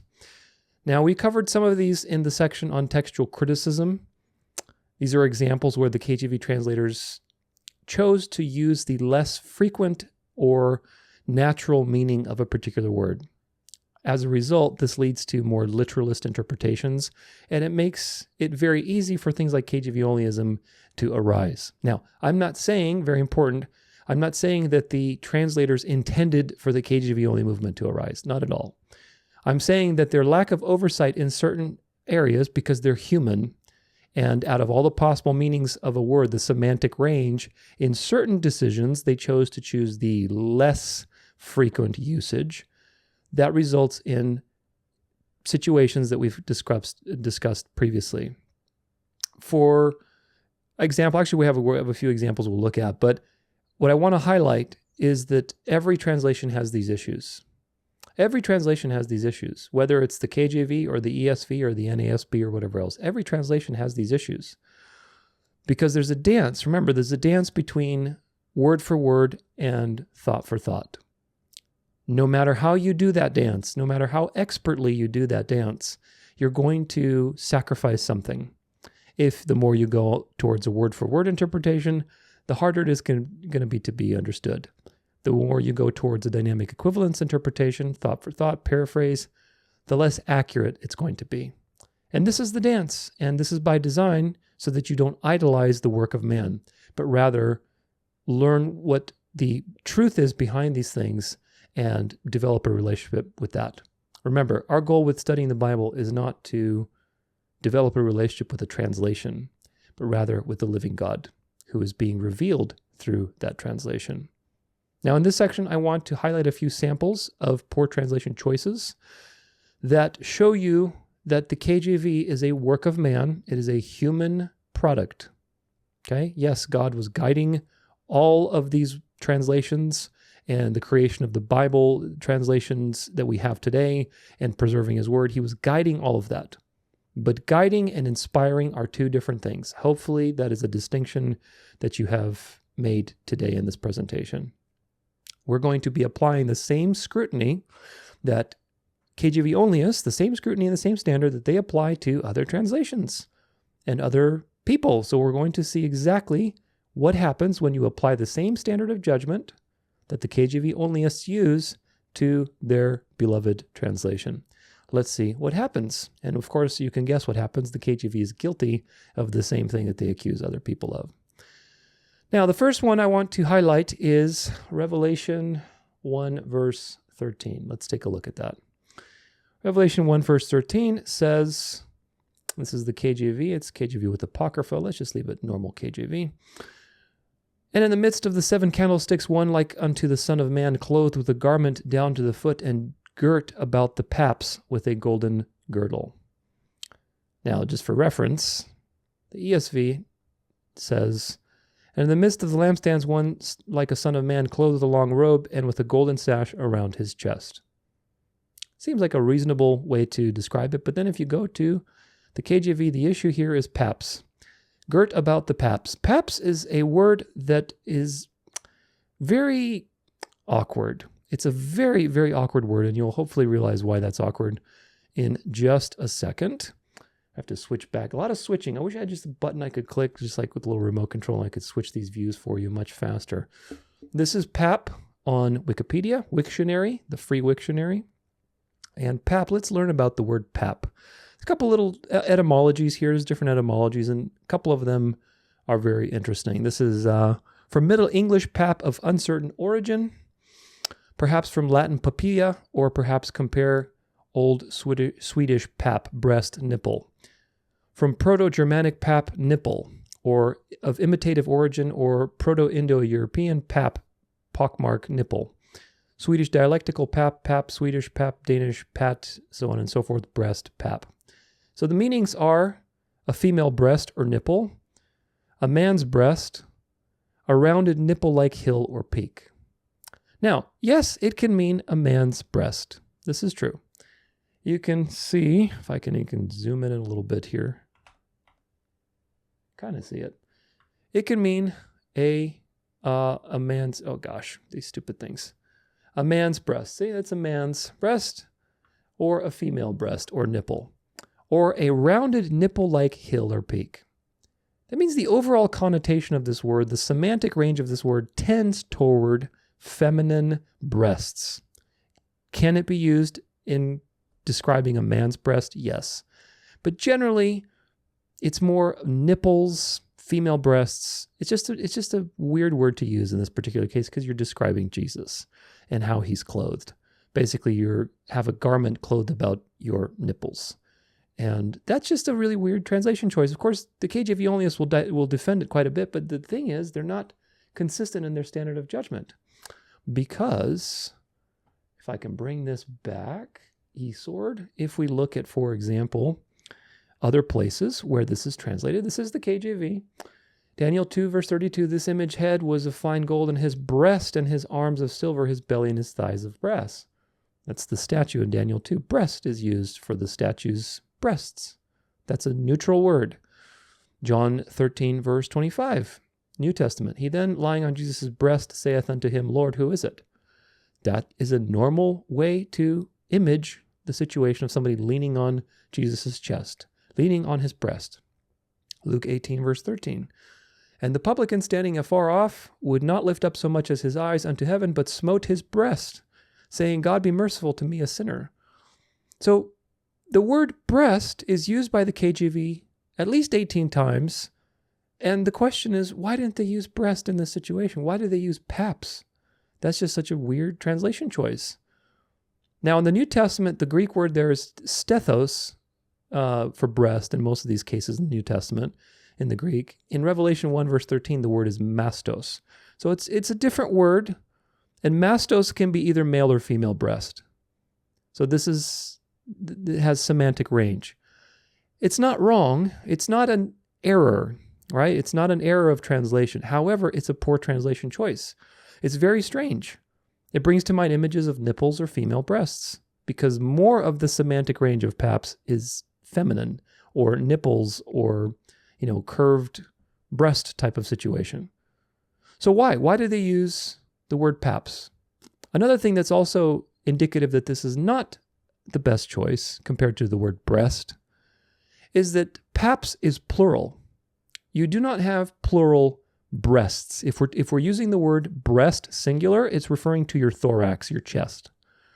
If you say breasts plural, then you're talking usually about female breasts or, probably pectoral areas, but that's not really used. Breasts is breasts. So paps being plural cannot be referring to the chest because chest is singular. So is breast. Paps then, if you're using the plural, then the meaning is very likely that you're talking about the nipples. And of course, it can mean masculine nipples, but that's just a really weird translation choice. In my opinion, I think that's just really weird considering the semantic range of this word and the fact that they could have just chosen breast to do this. Now, of course, again, it's not wrong, but that word mastos being different, maybe they saw it and said, okay, maybe we want to be true to the original language. Who knows what was going on in their minds to try to be faithful to the particular verse. But given the context, I think that breast would have been a much better translation choice. If they use breast for the same word in other places, why wouldn't they use that here? Even though it's a different Greek word, still the context, in my opinion, would render a much better reading if it was breast. The original is mastos, so again, maybe they were trying to honor the original language. Either way, breast would have been a better choice given the context. It really would have, because paps is plural, and that just brings you the image of, at the very minimum, nipples, which I don't think that was what's being described here. I think it's being described the chest, the pectorals.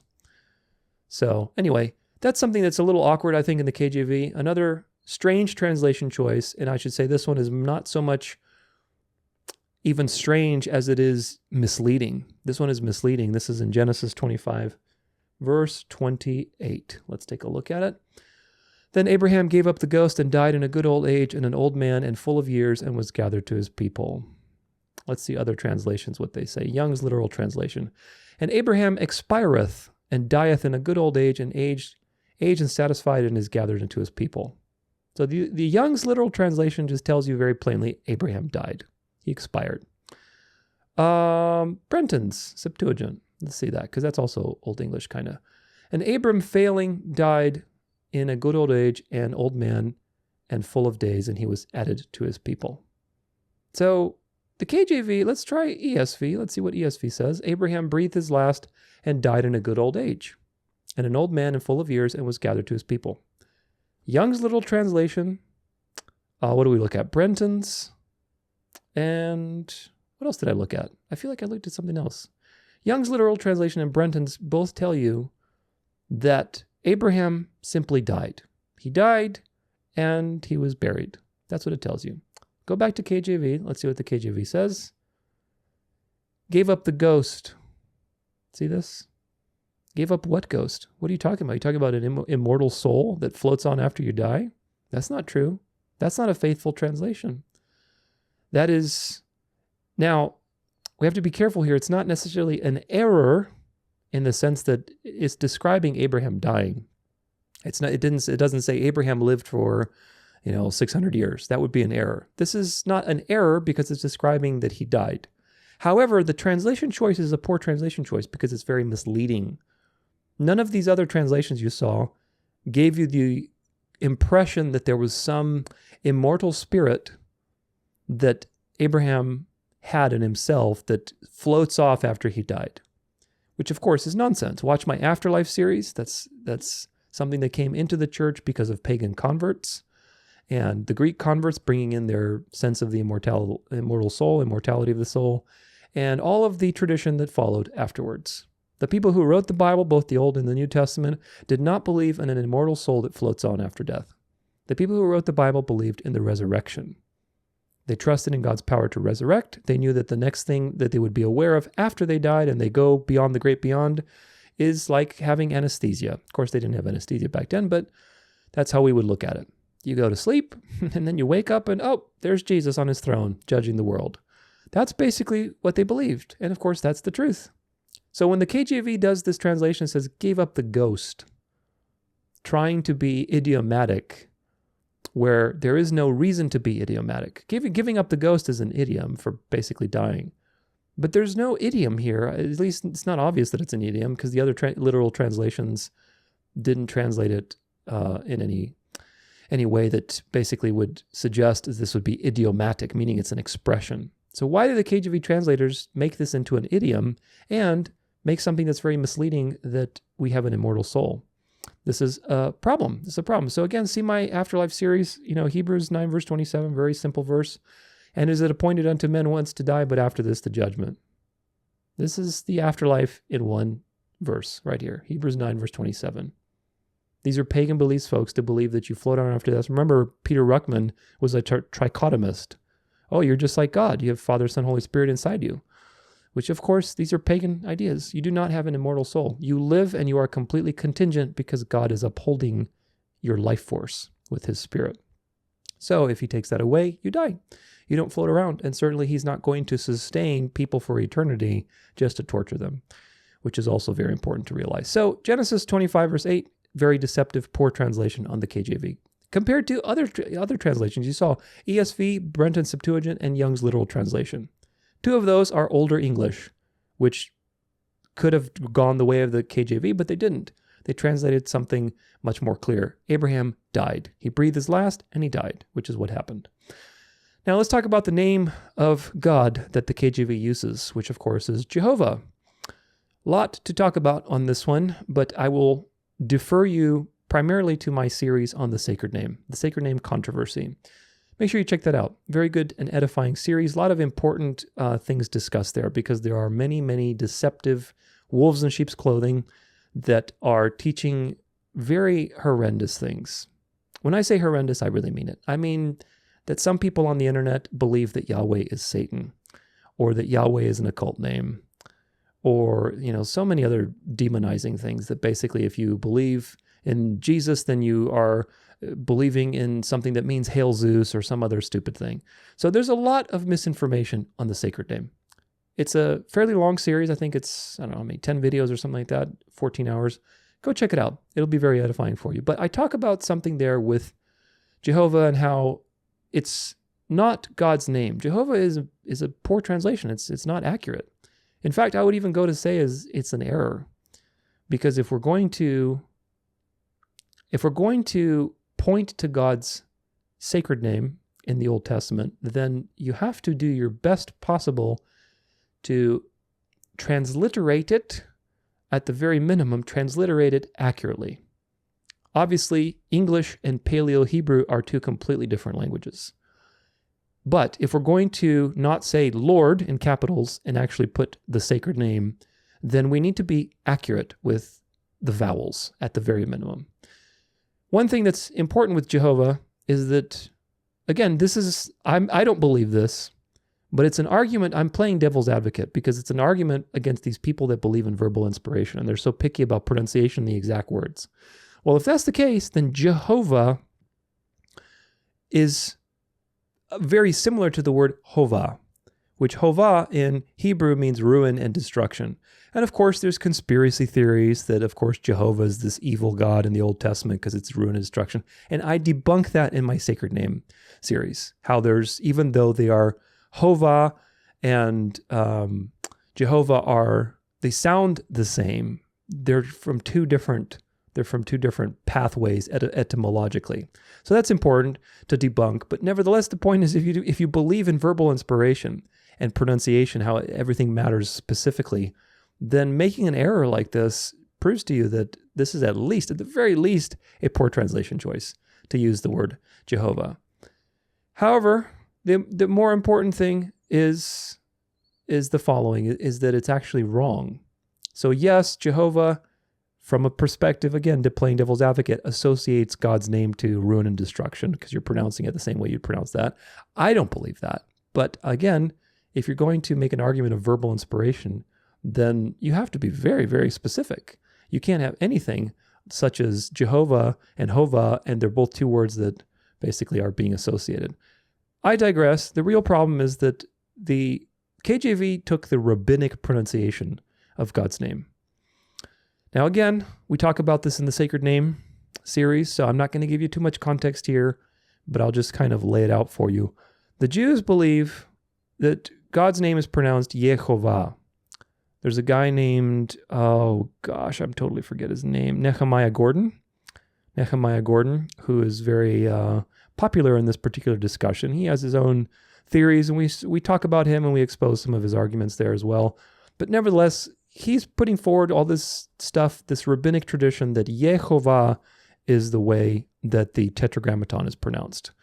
However, if you really do the research, and of course, you always arrive at the same thing, there's nothing new under the sun, you realize that Yehovah is actually an inversion. It's an inversion of the actual pronunciation of God's name, because God's name is Yahweh.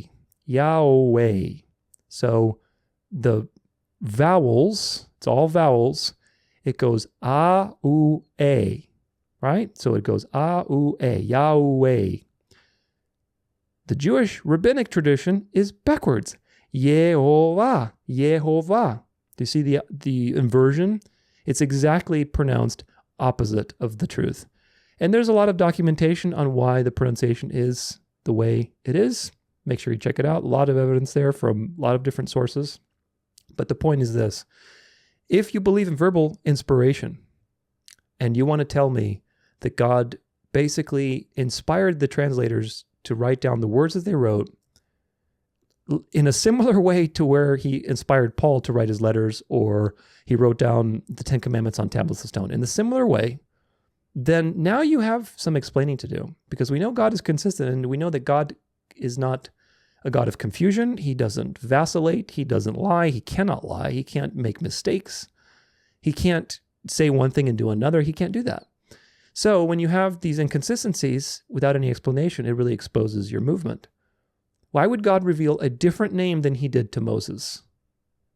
If the KJV is supposedly advanced revelation, as Peter Ruckman and many others claim, and God is revealing something in the English language to it, why would he reveal the inversion of his name, i.e. the rabbinic tradition, the people who crucified Christ?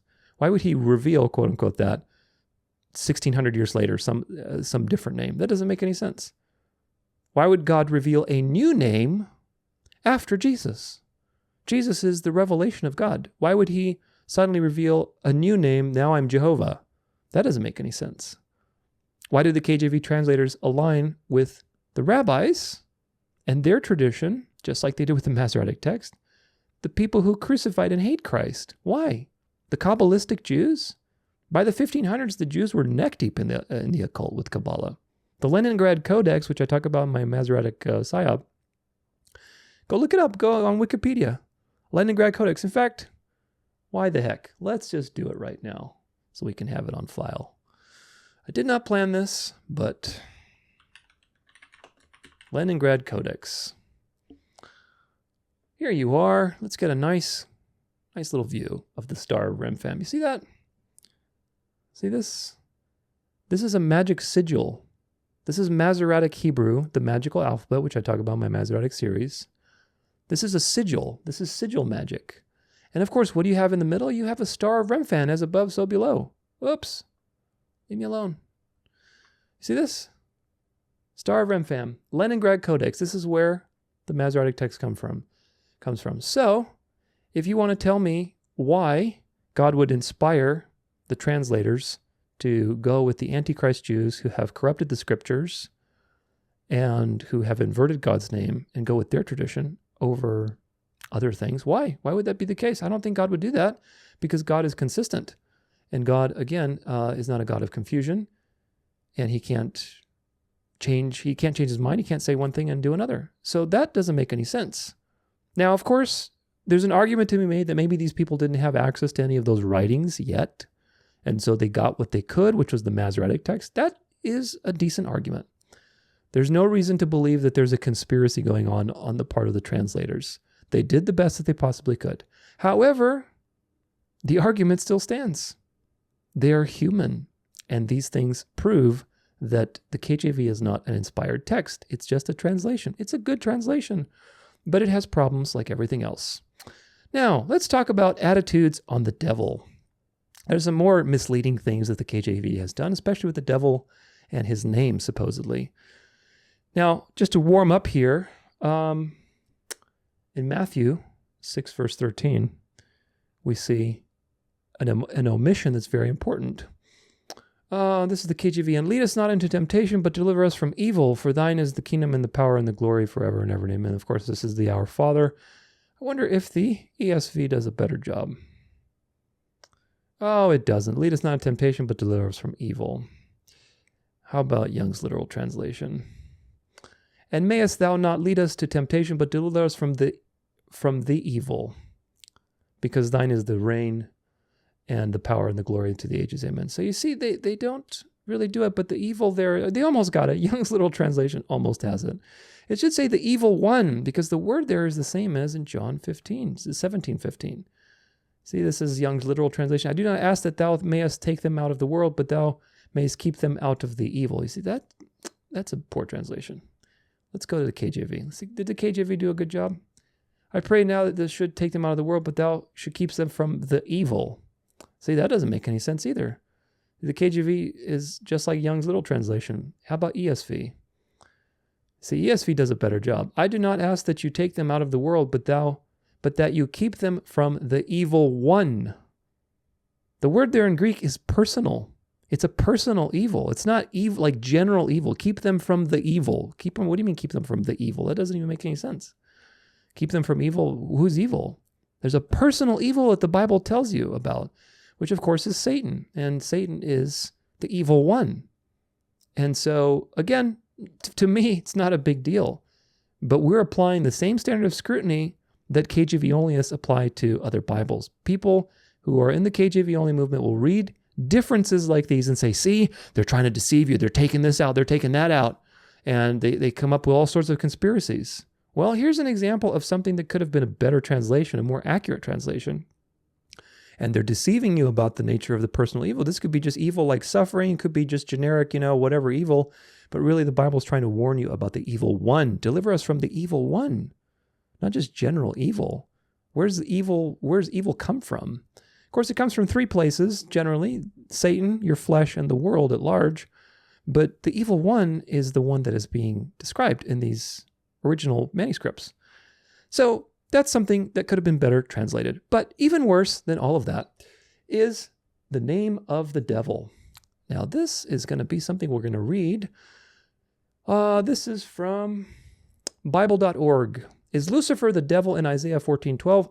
The KJV argument against modern translations. This is a very, very important topic. I talk about it in my Satan series. We're going to be talking about it today as well, because the KJV has committed a gross, gross error of negligence, and its negligence has caused a lot of theological error. You'll know what I mean by the time we get done with this. Let's see. Maybe we can make it a little bit more zoomy zoom. Come on. Doesn't want to do it. Let's see. Oh, there you go. That's a little better. The argument that modern translations deny the deity of Christ is based on connecting several dots. First, in Isaiah 14:12, in the KJV, we read, "How art thou fallen from heaven, O Lucifer, son of the morning? How art thou cut down to the ground, which didst to make weaken the nations?" Modern translations, except for the NKJV, have something like day star or morning star instead of Lucifer here. KJV advocates claim that Isaiah 14:12 must be a prophecy about the devil falling from heaven. It's not. There is some basis for this interpretation. In Luke 10:18, Jesus tells his disciples, "I saw Satan fall like lightning from heaven." I talk about all these verses in my Satan series. This is not at all talking about Satan falling from heaven in a pre-cosmic rebellion. But moving on. Revelation 9:1, we read, saw a star falling from heaven to earth, and he was given the key to the shaft of the bottomless pit. This is very likely Muhammad, not Satan. We talk about the End Time series. These New Testament passages seem to be alluding to Isaiah 14:12, connecting the fall of the one mentioned there with the fall of Satan. Second, in 2 Peter 1:19, the KJV has, quote, "We have also a more sure word of prophecy, whereunto ye do well that ye take heed as unto a light that shineth in a dark place, until the day dawn and the day star rise in your hearts." For day star in the KJV modern translations alternate between day star and morning star. Early Christian interpretations of this verse sees the day star, morning star, as a reference to Jesus, based in part on an allusion to Numbers 24, verse 17, which is a star shall rise out of Jacob. There was a prophecy. I think that was that Balaam's prophecy? I think that was Balaam's prophecy. Moving on. Third, KJV advocates argue that if the word in Isaiah 14:12 is translated to morning star, then modern translations are viewing Jesus as Satan, because as they claim, the only morning star in the Bible is Jesus. True, Jesus is the morning star. Thus, if Lucifer is treated as the morning star in Isaiah 14:12, then this is a denial of the deity of Christ. I hope, we're going to take a quick pause. I hope you will see by the end of this the gaslighting and the delusion of the KJV Only movement and how they demonize the truth and invert reality. This one's a very important one. Moving on. Fourth, they argue that God is not a God of confusion, and therefore the modern translations, since they are confusing readers on the identification of the morning star, must be corrupt. To be frank, this is a rather convoluted argument that is grasping at straws. An examination of the evidence and logic of this argument will demonstrate it to be very badly misinformed. In Isaiah 14:12, the KJV translators did not actually translate the Hebrew word Hillel as Lucifer. This word occurs only here in the Hebrew Old Testament. Most likely, and by the way, Hillel means shining one. Most likely, the KJV translators were not sure what to make of it, and simply duplicated the word using the Latin Vulgate that translated Hillel to Lucifer. In the Vulgate, Isaiah 14:12 reads as follows: "Quomodo cecisti de caelo Lucifer, qui mane oriebiarbis corrusti interam qui vulnerabas gentes." Probably mispronounced most of those words. Notice the fifth word of the text, Lucifer. It is not a proper name, but the Latin word for morning star. The word Lucifer occurs 4 times in the Vulgate: Isaiah 14:12, Job 11:17, Job 38:32, and 2 Peter 1:19. In Job 11, verse 17, the KJV renders the Hebrew word as morning. In the Latin Vulgate, it's Lucifer, and they rendered it as morning. In Job 38:32, The KJV renders the word such and such as Maseroth. This is another word that occurs only once in the Hebrew Bible. Quick pause. We talk about the Maseroth in my Sabbath series, episode number 5, because it's related to the true calendar, which is the sun's position in the constellation. The Maseroth are the constellations. Very interesting word there, and we look into that quite a bit. So anyway, moving on. The KJV translators did not know what it meant, so they simply transliterated the Hebrew into English characters. Even though Jerome, the translator of the Vulgate, knew Hebrew better than the KJV translators did, he was not exactly sure what to make of it either. Yeah, because these things were lost in translation. They were lost culturally in translation because you're looking at a calendar that was antiquated even by Jerome's day, who he was like in the 400s. Even by his day, that calendar had been gone for like 1400 years. But he at least tried, rather than simply leave the word untranslated as the KJV translators did. He translated the word as Lucifer, or morning star, which is very close to the meaning of the Hebrew, whatever that is. The word means constellations or crowns. Modern translators are not sure, though constellations is usually preferred. The fact that Jerome recognized that at least the word Maseroth probably refers to the stars is far better than the KJV translators did by leaving the word completely untranslated. There is, of course, no conspiracy on Jerome's part here. He is simply being faithful to the Hebrew Bible and is translating it as accurately as he can. In 2 Peter 1:19, the KJV renders the Greek word phosphoros as day star. Again, the Latin Vulgate has Lucifer here. It gives you the Latin Vulgate. In other words, Lucifer is not a proper name, but it is the Latin word for morning star or day star. The KJV simply reproduced the Latin in Isaiah 14:12 because they were not sure what Hillel meant. The KJV translators knew Latin better than they knew Greek or Hebrew. In places where they were not sure what the Greek or Hebrew meant, they simply translated or reproduced verbatim the Latin text. This has happened scores, if not hundreds of times. Very important. Since that time, Lucifer, with a capital L, has made its way into English Bible interpretation as another name for the devil. If there is a conspiracy to sabotage the deity of Christ by translating the Hebrew word Hillel in Isaiah 14:12 as morning star, the same as is done with phosphorus in 2 Peter 1:19, then this conspiracy goes back to Jerome at the beginning of the 5th century. In reality, he translated the Hebrew word faithfully and the Greek word faithfully. It is the KJV that did not translate the word at all, but rather retained the Latin rendering of Jerome in Isaiah 14:12, and worse, simply transliterated the Hebrew in Job 38, verse 32.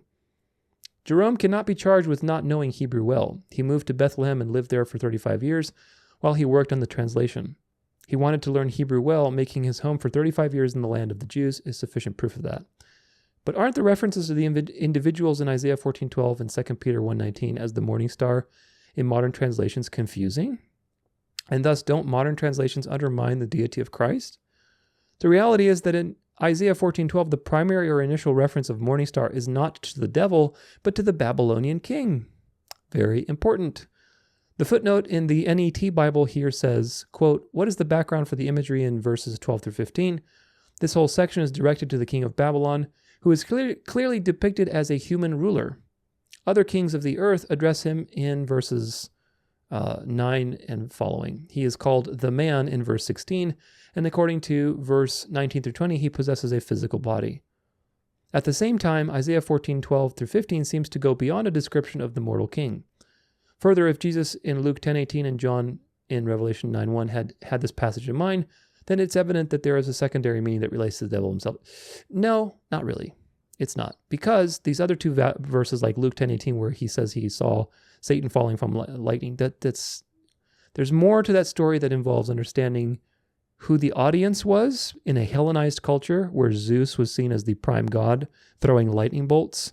It's a comparison that's done to appeal to the audience of that time so they can understand that God is sovereign because they are in a particular culture. Watch my Satan series for that, Revelation 9, watch my End Time series. There's no correlation to Satan's rebellion. Revelation 9 is a prophecy. It's a historical prophecy of a particular power rising up to judge other powers like the beast. Revelation 9 is about Muhammad specifically and being a false prophet. But anyway, a double fulfillment prophecy is thus probably the view. No, it's not. But here's the point. If the primary referent to is the Babylonian king, which is the great majority of biblical scholars would affirm, and as the evidence mentioned in the NET Bible footnotes lists, then our understanding of the use of morning star in 2 Peter 1:19 makes sense. The morning star literally referred to Venus, but in ancient times it was used metaphorically of earthly kings.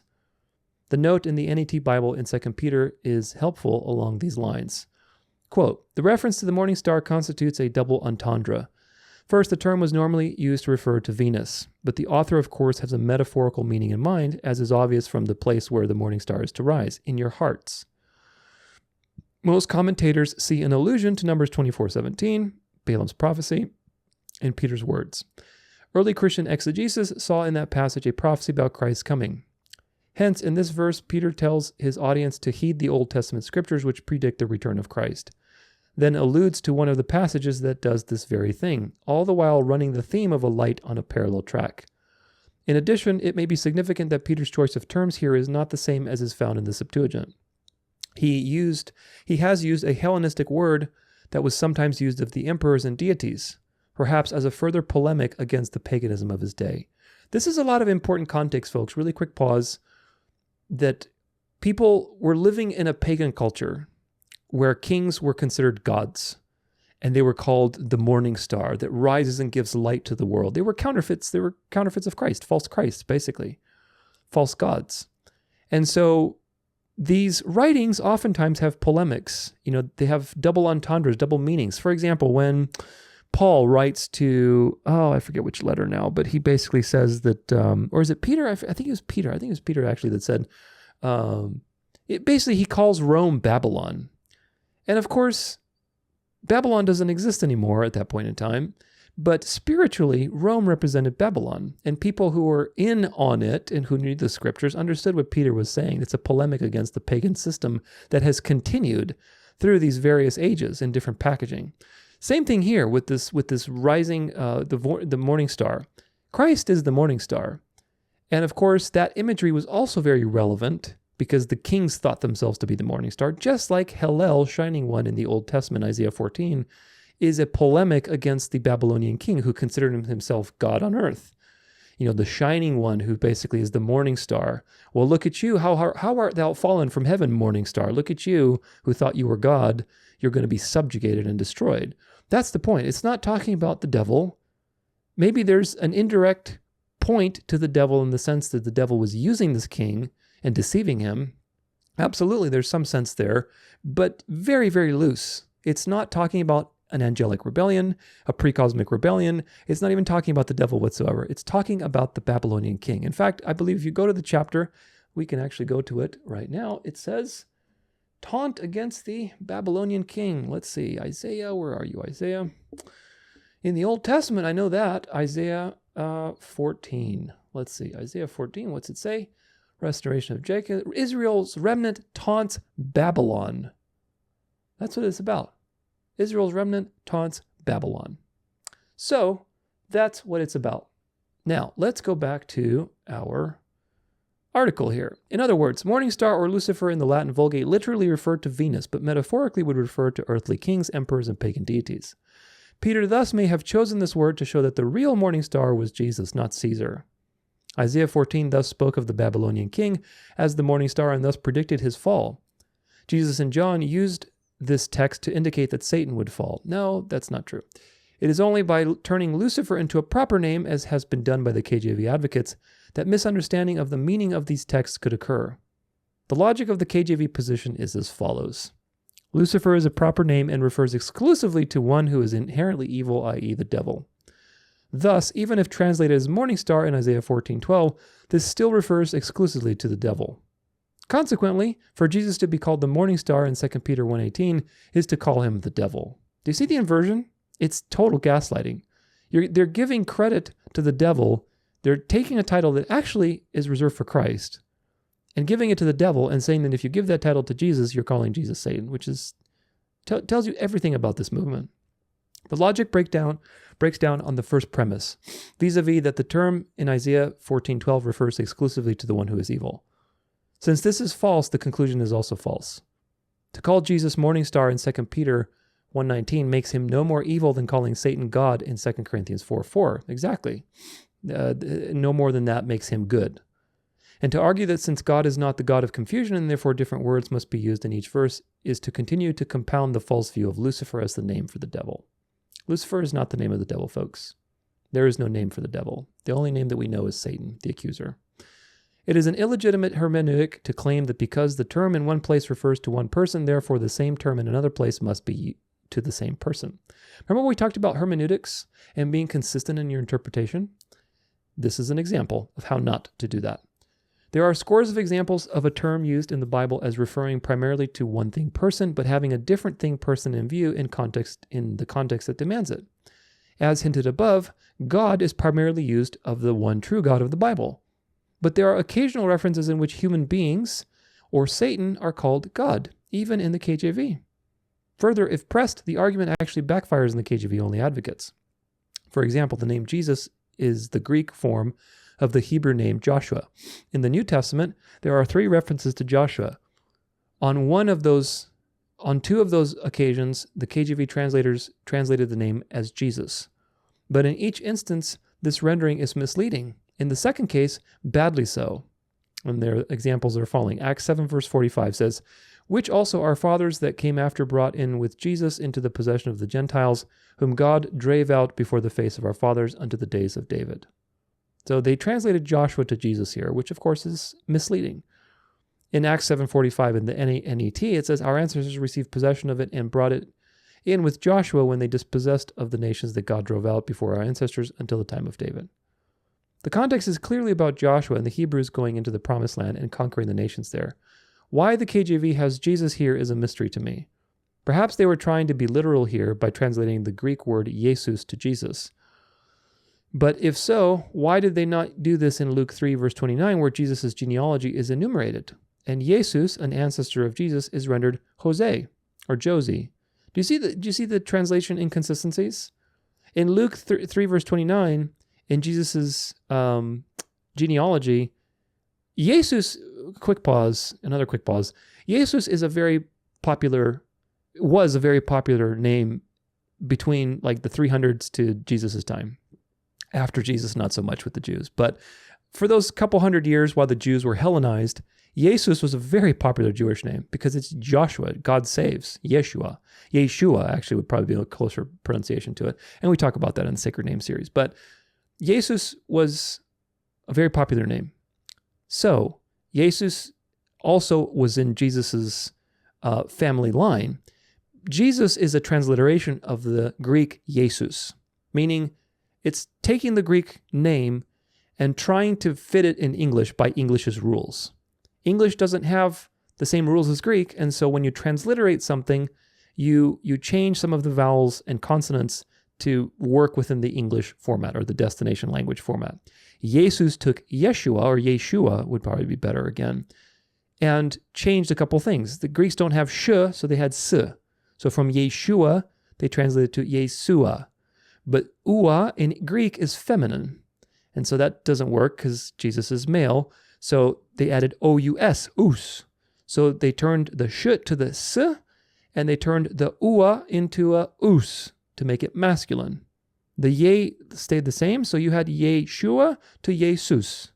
That was a Jewish name for hundreds of years. And anybody who was a Jew living in Bethlehem or Jerusalem or wherever else would recognize that Jesus is a Jewish name. That person was Jewish. So, very important little tangent there, but the point is that in Jesus's genealogy, there's a Jesus there's a Joshua, and that in the Greek is rendered Jesus. But in one place, the KJV translated to Josie, maybe Joseph, but it's not the full Joseph, it's just Josie, Yose.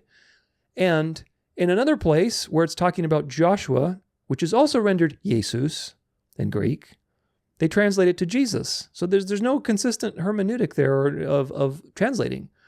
It's confusing. Did Jesus lead people out of the? Is this some typological thing, or is this just a literal thing? You see how these things are poor translation choices? Moving on. Far more troublesome is Hebrews 4 verse 8. KJV, for if Jesus had given them rest, then would he not afterward have spoken of another day? NET Bible, for if Joshua had given them rest, God would not have spoken afterward about another day. This is a real problem. This is a very poor translation choice. Again, the context is somewhat clear that Joshua is in view. But to the reader who is not paying careful attention to the context and who does not know that Jesus here is really Joshua, he could easily be misled into thinking that Jesus Christ was not able to give his people rest. Poor translation choice, KJV. I don't think God would have inspired that. As such, this could certainly undercut the deity of Christ, especially in light of Hebrews 4 verse 3, which says, I swore in my anger, they will never enter my rest. Further, since a proper name is used each time, unlike Isaiah 14:12 and 2 Peter 1:19, it would be much harder for the average reader to distinguish which Jesus is being talked about. The argument that God is not a God of confusion certainly applies much more to the KJV than to modern translations in this instance. Agreed. Does this mean the KJV is wrong at this place? Technically, no, but in terms of clarity to the average reader, it can be very confusing. At bottom, those who argue that the KJV is the only Holy Bible are using flimsy arguments that turn on themselves. And this reveals the real reason why they don't care for modern translations. It is an issue of emotional attachment. When one examines the evidence with an open mind, many modern translations are seen to be clearer and closer to the original text than the KJV is. The KJV is still an important translation for English-speaking Christians to own and read. It is the single greatest literary monument to the English language ever produced by a committee. Its lyrical quality, cadence, memorable phrases that linger in the mind, and elegance make it a translation that has stood the test of time. I agree. And there's actually a reason to that. We're going to get to that in a little bit. You'll see what that reason is. But nevertheless, it is a good translation. I agree. Some modern translations rival it on these attributes, especially the ESV, RAB, and NET. And they are far more accurate as well. These should be the primary Bibles that English-speaking Christians read, but neither they nor the King James have an exclusive claim to the throne. Agreed. So, what is the problem with this whole Lucifer thing? Well, hopefully you see it by now, but the KJV inverts the truth here. I should say the KJV Onlyists. They take a translation error, and as a result, they create a totally upside-down doctrine that all these other Bibles are corrupt by saying the morning star in 2 Peter 1:19, that's associating to Satan and so on, which of course is not true. You're not reading in context. Jesus is the Lucifer. He's the morning star. Lucifer is not a proper name, folks. That may take some practice to unprogram yourself, but Lucifer is not a proper name. It is, if anything, a proper name. It's not a proper name, but it is a name. It's a noun. It's an adjective that's been given to Jesus as the morning star, as the one that is the true light. It's not given to Satan. But of course, because the KJV decided to keep the Latin Vulgate there because they didn't know what to make of this word, Hillel, shining one. They didn't know what to make of it. And of course, they didn't read in context. So they made a very big mistake by turning it into, not only did they keep the Latin, which is like, whatever, okay. That would have been a mild error to keep the Latin there. But what they did is they capitalized it. They made it into a proper name. And they made this whole doctrine available about this being about the devil and a pre-cosmic rebellion. And there's so much deception tied around this idea that Satan rebelled before time. There's so much deception around it. Please watch my Satan series so we can debunk that, so you can see for yourself all of the lies and deceptions that come out of this and how Satan has stolen glory for himself and redirected people to him as the light bringer, which of course the Bible never says he's the bringer of light. That is an occult idea. The occult people believe that Satan is their savior, that he's the one who brings the light to humanity. That's a counterfeit. The Bible says that he appears as an angel of light, but he doesn't call Satan the light bringer. Jesus is the one who brings the light, the true light. So this whole Lucifer thing, which of course the KJV has been so impactful, has led to everyone basically thinking that Satan is Lucifer today. Oh, the devil's real name is Lucifer, and he's the light bringer. He was this beautiful angel, then he rebelled, and he was thrown down to earth and stuff. Like, people have no idea that this is all fairy tales. It's based off of Paradise Milton, what's his name? John Milton, or I think it's John Milton's Paradise Lost, and other like Dante's Inferno, and all these, fairy tales, which of course the devil weaponizes to make you put your attention on something that isn't real.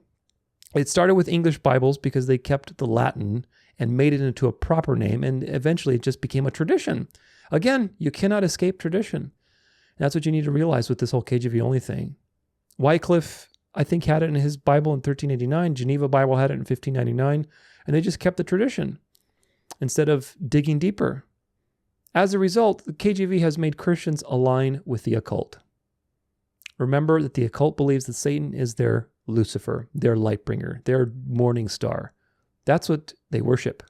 And as a result, Satan is their Christ. The King James Version has convinced Christians that Lucifer is the title only for Satan. As a result, the KJV forces Christians to put their mind on the devil when thinking of Lucifer, where in fact, the original meaning was supposed to be appropriated to Christ in 2 Peter, not in Isaiah 14. Isaiah 14 is about the king of Babylon. And in the Vulgate, the word Lucifer is used there to basically describe somebody who's very pompous and shining and glittering and probably golden armor and thinking himself to be a god on earth. In the Greek, in the New Testament, in 2 Peter, that's a different word, but in the Latin, it was the same thing. Lucifer is a shining star, morning star type of thing. But that in 2 Peter, it's applied to Christ. So the devil has basically deceived people through human error. And as a result, everybody thinks Lucifer is the devil. Lucifer is not the devil. Lucifer is just a name that initially was appropriated to Christ as a noun, the morning star. So that's the problem, is it's subtly transferring mental energy and glory to the devil. The devil is not the bringer of light, folks. He appears as an angel of light, and he deceives you with false light, which he's doing with the world right now, as the world is swinging into the final steps of the Great Delusion. We talk about that quite a bit on this channel. If you haven't watched my Great Delusion series, make sure you check it out, or my Venerable Day of the Sun series. There's a lot of false light that comes from the devil, and the end is going to be false light, a Christian nationalist New World Order, religious nationalist. There's nothing Christian about it. It'll be counterfeit Christianity. But the devil is not the Lucifer. He's not the bringer of light. But because of the KJV, a lot of people have now given power to that occult idea. And you know how the occult works. They believe that the more people's attention is on something, the more power that particular belief has. And so this is only worked in the devil's favor. Of course, God has allowed these things to happen.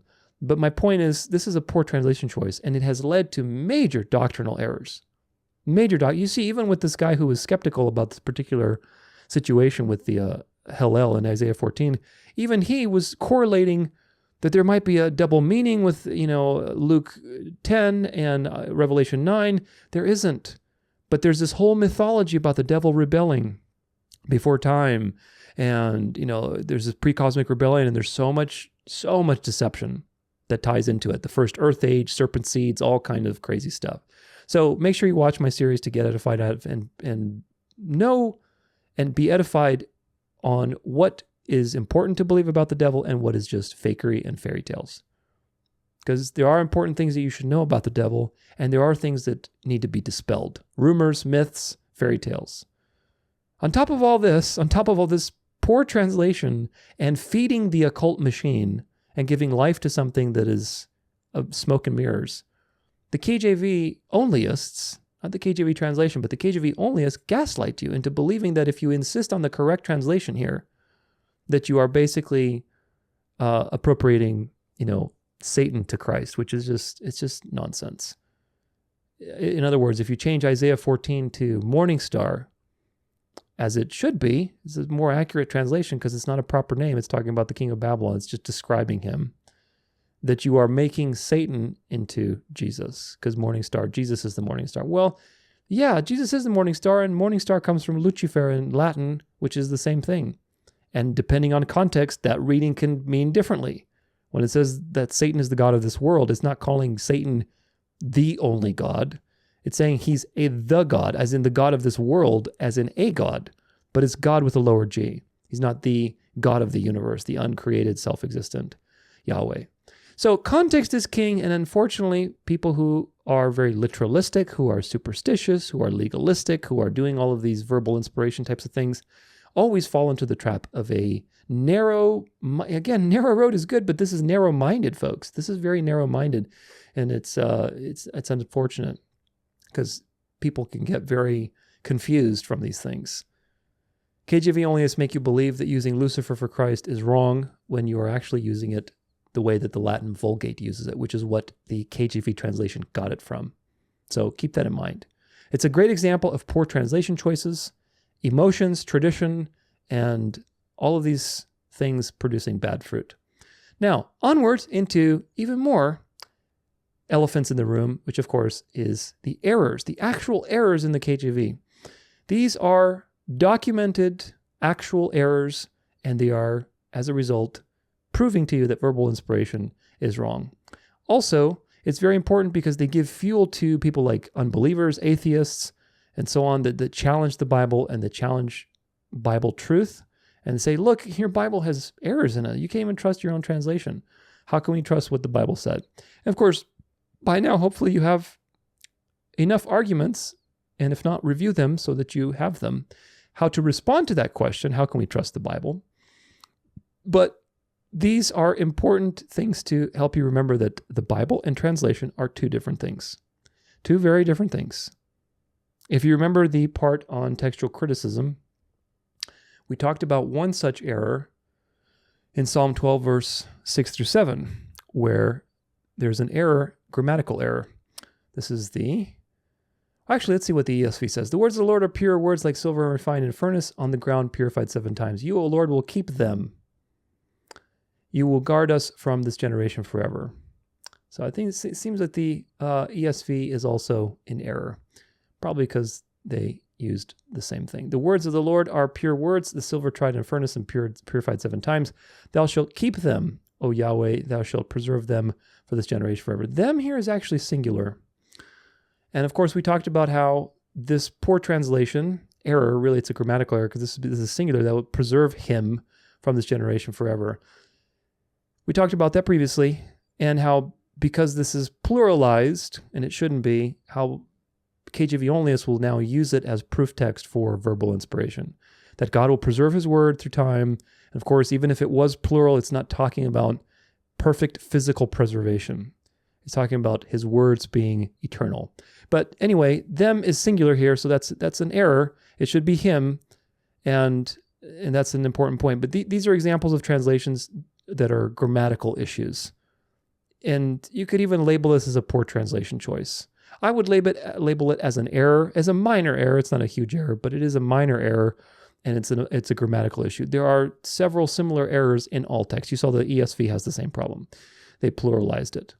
Another example is 1 Corinthians 6:19, where it says, what know ye not that your body is the temple of the Holy Ghost, which is in you, which ye have of God, and you are not of your own. The ESV does the same thing, and this is an example of, again, where there's a grammatical issue. Or do you not know that your body is a temple of the Holy Spirit within you, whom you have from God? You are not your own. The you here is plural. He's talking to the church. The church is the body of Christ, which is the temple. Now, I know a lot of people like this verse because it's, oh, my body's a temple, and I have to treat it with good nutrition. And yeah, there's truth to that. God made you in his image, so you shouldn't disrespect his image and eat junk food all the time. There's some truth to that. But this verse that's used to support it, 1 Corinthians 6:19, is not talking about you as in your body is this temple of the Holy Spirit. The temple is Christ's body. Do you get it? Body of Christ is the church, which is the temple of the Holy Spirit. Because if we're going to be consistent, the little horn, the Antichrist power, who sits in the temple of God, he's not sitting in you, he's sitting in the church and proclaiming himself to be God. So the temple is the body of Christ. It's not you singular. But because of this translation here, you don't get a sense of that. You think like, oh, it's singular. And of course, that has led to a lot of, New Agers, progressive, liberal Christians, man-centered gospels, like all this prosperity stuff, where people are so focused on you. Oh, you're the temple of the Holy Spirit, and this and that, and you can attract this or whatever. There's so much New Agey stuff that's come out of this misinterpretation. So there's grammatical. My point with this is that there's grammatical mistranslations and poor translations and minor errors in every translation. You have to be aware of them because it's very easy for one little thing for the devil to take that and take you just a little step this way, then another little step this way. Then pretty soon, 10,000 steps later, you realize you're, in neck deep in apostasy. So you have to be very careful with these things because the enemy knows how to weaponize them. The real problem, however, with all of this is that there are much bigger and more obvious errors. And they are historical errors. There are contradictions that exist. These are real, obvious, and very wrong errors. Not just grammatical issues like we looked at. The ones I highlighted, like Corinthians and the Psalms, there's many like them. they're minor. It's not too big of a deal. The ones we're going to cover here are a little more significant because they prove that there was a lot of oversight, just like with anything else. It's a translation, folks. It proves there's a human system made by flawed human beings. Sure, they were trying their best, but they're human. It wasn't God coming down and saying, okay, here's the line that I want you to write. Write it like this. It wasn't what the KJV Onlyists are proclaiming. It proves that verbal inspiration is wrong, and it proves the KJV is not any more special or holy than any other translation. Of course, no translation is holy. God is holy. The Word, as in Jesus Christ, is holy. The church, the elect, is holy, as in set apart. But the translations are works of men. They are an opening, a door to access the holy and living God through His Word. It also proves, again, that the Bible and translations are two very different things. I hope I am drilling this enough in your mind so that you can get the distinction. The Bible is the message of God, and the translations that are the expressions through man-made vehicles, those two things are different, very two different. Now, I talk about these first two, which were in the Old Testament, because they're from the Masoretic, and that's why there's a problem there. I think actually the Septuagint in the first one, the first one I'm talking about is the age of King Ahaziah. I think the Septuagint also has an error in there somewhere, but it's not nearly as bad as the Masoretic text. Either way, these first two I talk about in a little more detail in my Masoretic Psyop series, so make sure to check that out. But the first one is the age of King Ahaziah. This is an actual error because it's a contradiction. So if we go to the scriptures here, this is 2 Chronicles 21, verse 20. It says, this is about Jehoram. He was 32 years old when he began to reign, and he reigned 8 years in Jerusalem. And he departed with no one's regret. They buried him in the city of David, but not in the tomb of the kings. And this is ESV, but the KJV says the same thing. 32 years old was he when he began to reign, and he reigned in Jerusalem 8 years and departed without being desired. So he was 32 years old, Jehoram, and he reigned for 8 years, therefore he died at the age of 40. Okay, fair enough. Now if we go later to 2 Chronicles 22, verse 2, Ahaziah, who was his son, 40 and 2 years old was Ahaziah when he began to reign. And he reigned 1 year in Jerusalem, and his mother's name was also Athaliah and daughter of Omri. So Ahaziah started to reign at 42, meaning he was older than his father was when his father died. Does that make sense? If Ahaziah started reigning when he was 42, and Ahaziah is Jehoram's son, but Jehoram died at 40, and Ahaziah starts reigning at 42, that doesn't make any sense. You can't have your child being older than you. That doesn't make any sense. It's a contradiction. Especially since, in other places, it tells you a different age. 2 Kings 8, verse 26. 22 years old was Ahaziah when he began to reign. And in other words, he was 22. And he reigned 1 year in Jerusalem, and his mother's name was Athaliah and daughter Omri of King. So whether or not you even have the first verse with Jehoram to indicate that this is a contradiction, you have a problem between these two verses, 2 Kings 8, verse 26, and 2 Chronicles 22, verse 2. Chronicles says Ahaziah was 42 when he started to reign, and in 2 Kings it says he was 22 when he started to reign. So that's a contradiction. That's a problem. I think Septuagint, let's see Septuagint, what does Septuagint have to say about it? 22 years old when he began to reign, and if we go back to 2 Chronicles, it says, Ahaziah began to reign when he was 20 years old. So you see, the Septuagint says that he began to reign when he was 20 years old. So the Septuagint also has a contradiction between Chronicles and Kings, but it's not as bad because either way, he was in his 20s, so that makes sense. Jehoram was 42 when he died. Ahaziah was reigning when he started to reign when he was in his 20s. That makes sense. In the KJV, Chronicles says he was 42, which is older than his father, which doesn't make any sense. So we talk about this again in my Masoretic Psyop, but this is an error. This is a blatant error. It's just a historically inaccurate error. It's a contradiction. Now let's talk about the Israelites in Egypt. In Exodus 12, verse 40, it says, let's go not Brenton's, because Brenton's tells you the truth, but KJV. Now the sojourning of the children of Israel who dealt in Egypt was 430 years. Okay, well this is a translation error, because the sojourning of the Israelites in Egypt was not 430 years. That's not what it is. In the Septuagint, it says the following. And the sojourning of the children of Israel while they sojourned in the land of Egypt and the land of Canaan was 430 years. Now that's an important thing. This is true. The total combined time of being in Canaan and in Egypt was 430 years. But the Masoretic, which is corrupt, says now the sojourning of the children of Israel who dwelt in Egypt was 430 years. This is impossible, and it can be proven through biblical timeline study. So if we put it together, I'll give you a couple details. And again, we break this down quite a bit in the Masoretic episode, but I'll just run through it here. In Exodus 7, verse 7, it says, Moses was 80 years old, and Aaron 83 years old when they spoke to Pharaoh. So when Moses left Egypt, meaning with the Exodus, not the first time when he was 40, he was 80 years old. Okay, he was 80 years old. So just write these down or pin them in your mind. We'll add them all up. And a chapter earlier, in Exodus 6, verse 20, Amram took Jochebed, his father's sister's wife, and she bare him Aaron and Moses, and the years of life of Amram were 137 years. Okay? So Amram, Moses' father, was 137 years total that he lived. And Moses was 80 when he left Egypt for the Exodus. Okay? Earlier than that, in verse 18, in chapter 6, it says, if I can get you, and the sons of Kohath, Amram, Izahar, Hebron, and Uziel, and the years of the life of Kohath were 133 years. So Kohath, Moses' grandfather, lived 133 years. Okay, a couple more verses. Genesis 46:11 says, and the sons of Levi were Gershon, Kohath, and Merari. Okay, and verse 26 says, and all the souls that came with Jacob into Egypt, which came out of the loins besides Jacob's sons' wives, and all the souls were 66.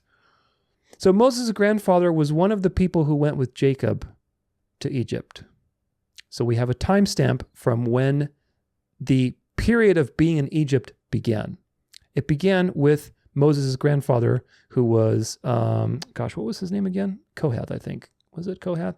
Sons of Kohath. Yeah, Kohath, Amram, Ishar. So Amram, who is Moses' father, Kohath was Moses' grandfather. But Kohath was the son of Levi. The sons of Levi is Gershon, Kohath, and Merari. So Kohath, which is Moses' grandfather, was the sons of Levi.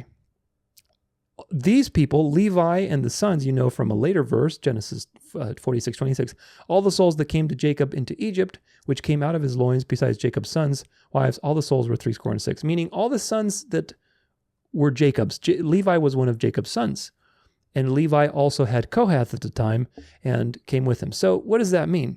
Well, the total time that you have between these generations of people living, if you add it up, the total possible time, meaning the maximum length of time, is 350 years. If you add up 133 plus 137 plus 80, you get 350 years. Maximum amount of time between the time that they entered Egypt, because there was that famine, and the time that Moses left. So the time in Egypt, based on the ages, is 350 years, not 430. It is not possible for the Israelites to be sojourning in Egypt for 430 years. Movies like Ben-Hur, is it Ben-Hur? I think it's Ben-Hur. I think it is. 400 years we've been, that's nonsense. They haven't been 400 years. And we break that down quite a bit in the Masoretic episode, because the reality is much less. Kohath was probably not a newborn when he came to Egypt with Jacob. Probably. Amram, who is Kohath's son and Moses' father, probably had Moses at an average age, let's say 20 to 30. I'm just throwing an average number. Meaning the actual time that they were in Egypt was around 215 years. Now, there's more. Wait, there's more. 79 of those years were good. They were prosperous because Joseph was still alive. When they arrived, Joseph was still there, and he lived with it. Remember, he was like the vice president, and he was taking care of everybody. It's after Joseph died that the hard times began. There was a new Pharaoh, and he's like, who are these people that are eating up all our food? And, let's start enslaving them. But the time that Joseph lived after the immigration was 79 years, meaning the total time of sojourning and slavery in Egypt was about 144 years maximum, because you have other things that could have, meaning Did the Pharaoh immediately enslave the Israelites? Probably not. Probably maybe a year or two, maybe even 5 years. Like, hey, this is degrading. We need to take advantage of these people. So very likely it's even less than 144 years that the Israelites were enslaved in Egypt. So the total sojourning time is 215 years, not 430, because it's impossible. So that is an error. It's an error because they took the Masoretic reading, not the Septuagint reading. The Septuagint makes sense. And if you do the math, you can see that there were a period of time in Canaan and a period of time in Egypt, 215 years in each. Of course, people, like I said, the movies are all about it, and they take the wrong error and they maximize it through these movies like Ben-Hur. People do gematria, 430 times 3 is 1290, which is one of the time prophecies in Daniel, and they relate it to all these things. All these things just propagate deception, and the enemy's very clever to use these things and deceive people who don't have discernment and who do not have the Fennec Fox skills to use multiple sources and to question everything that they read. Very important. Now, to get even worse here is the age of the patriarchs. Again, I discussed this one in the Masoretic episode. Very in-depth discussion with this. We'll kind of gloss over it a little bit here too as well. But the KJV uses the Masoretic text, which was intentionally altered by the Jews to accomplish many things. First, again, the spirit of Antichrist is two things: openly against Christ and offering the counterfeit of in place of Christ. It's always these two. The openly against is there to push you to the in place of. They always work together, the dark and the light, the false light, I should say. Well, you can find that signature in practically everything that the devil's been doing. With the Masoretic, the Jews were openly against Christ by modifying many passages. We'll look at a few of them today that basically alter and reduce the impact of the Old Testament prophecies that people were quoting in the New Testament. Like the letter to the Hebrews. There's a lot in there about Melchizedek, and so the Hebrews altered things to basically reduce the impact that these letters were having and to basically reduce the legitimacy of Christ as the Savior that fulfilled the Scriptures. So they modified quite a lot. Very significant. Yet God has preserved His word, which is the brilliant part. Nevertheless, the Jews did a lot of damage. Antichrist, openly against Christ. The other thing that comes along with that, the false light, is that they changed the ages of the patriarchs in Genesis 11 and took out about 750 years worth of history. As a result, that reduces the age of the earth, and they can use their Kabbalistic Hebrew calendar, where basically the Hebrew calendar says that we're in the year, 5700 or something right now, and the Messiah is supposed to show up before the year 6000. So it gives them a theological basis to, one, eliminate Christ as the legitimate Savior who fulfilled the Scriptures, Antichrist, and two, offer a counterfeit salvation through a millennial golden age that's coming where the true Messiah needs to come before the year 6000, where in reality we're actually in the year 6500, 6700, whatever it is. We're well past the year 6000 in reality. Who knows what it is exactly, but it's not what they tell you. So do you see how it goes? Dark and light. Remove Christ from the Scriptures. As a result, present a false future salvation through a fleshly golden age type of situation. Again, I talk about this quite a bit in my Masoretic episode. It's very in-depth discussion, but basically the Jews, one of the things they did was they altered these ages in the Genesis 11, because what it does, you'll see in just a sec with some graphs, what it does is it shortens everybody's lifespans to where it makes Shem outlive everybody, and he lives as such that he could meet Abraham. And the Talmudic tradition is that, Shem passed down his priesthood that he received from Noah, who received it from Adam, and who received it from God, and so on and so forth. These are Talmudic Jewish traditions. But nevertheless, their argument is that Shem therefore passed his priesthood down to Abraham, who passed it eventually down to Jacob, and then Jacob passed it to Levi. And so there you go. Jesus can't be a priest by the order of Melchizedek, because Melchizedek was Shem, and that priesthood was passed through Levi, i.e. the flesh. You see how they bring everything to the flesh? That's another signature of the devil. The flesh, you see, it's the flesh. The Levi is Melchizedek's offspring, which is not true. The entire point of the argument in Hebrews about Melchizedek is that Melchizedek is this mysterious figure. Whether he was an early Christophany, or he was an actual king that was never really documented on purpose to leave the mystery so that there would be a template formed for Christ to fulfill. Who knows? I think there's arguments on both sides. I'm a little more biased towards an actual king who lived that wasn't really, it was very mysterious. But nevertheless, it could be either way. It doesn't matter. The point is that Melchizedek, the whole argument is that Melchizedek's priesthood is higher than the flesh. It's based on somebody who has no mother, no father, he lives forever, based on the priesthood of an eternal life. And that's the point. So the Jews twisted the genealogies, you'll see in just a second, to basically make Shem live to Abraham's day, which is not true. Shem died many centuries before Abraham came around. And you'll see. So let's take a look at what that looks like. If we go to parallel, can you see it? Yes, you can. If we go to parallel, and if we parallel, well, we don't want KJV and ESV because they're both corrupted in terms of how about the Brentons? Oh, I need to go to Bible parallel settings. Let's do King James and Brenton's Septuagint. How about that? Two Old English writings. So these are the generations of Shem. Shem was 100 years old and begat Arphaxad after the flood. Okay? And Shem lived after he begat Arphaxad 500 years and begat sons and daughters. Okay, it tells you the same thing. Now it starts to begin. With Arphaxad, it starts to go awry. Arphaxad lived 5 and 30 years and begat Selah. Okay, so he lived 35 years. And the Septuagint says Arphaxad lived 135 years. Now this Canaan here in the Septuagint is an error. So you see, the Septuagint is not perfect either. It's got errors. The Canaan is very likely a scribal error, and we talk about that in the Masoretic. But either way, this goes down. You can see and Selah lived to be 30 years and he begat Eber.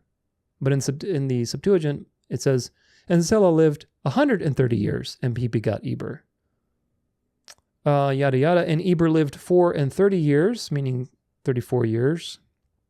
And he begat Peleg. And Heber lived 134 years and he begat Peleg.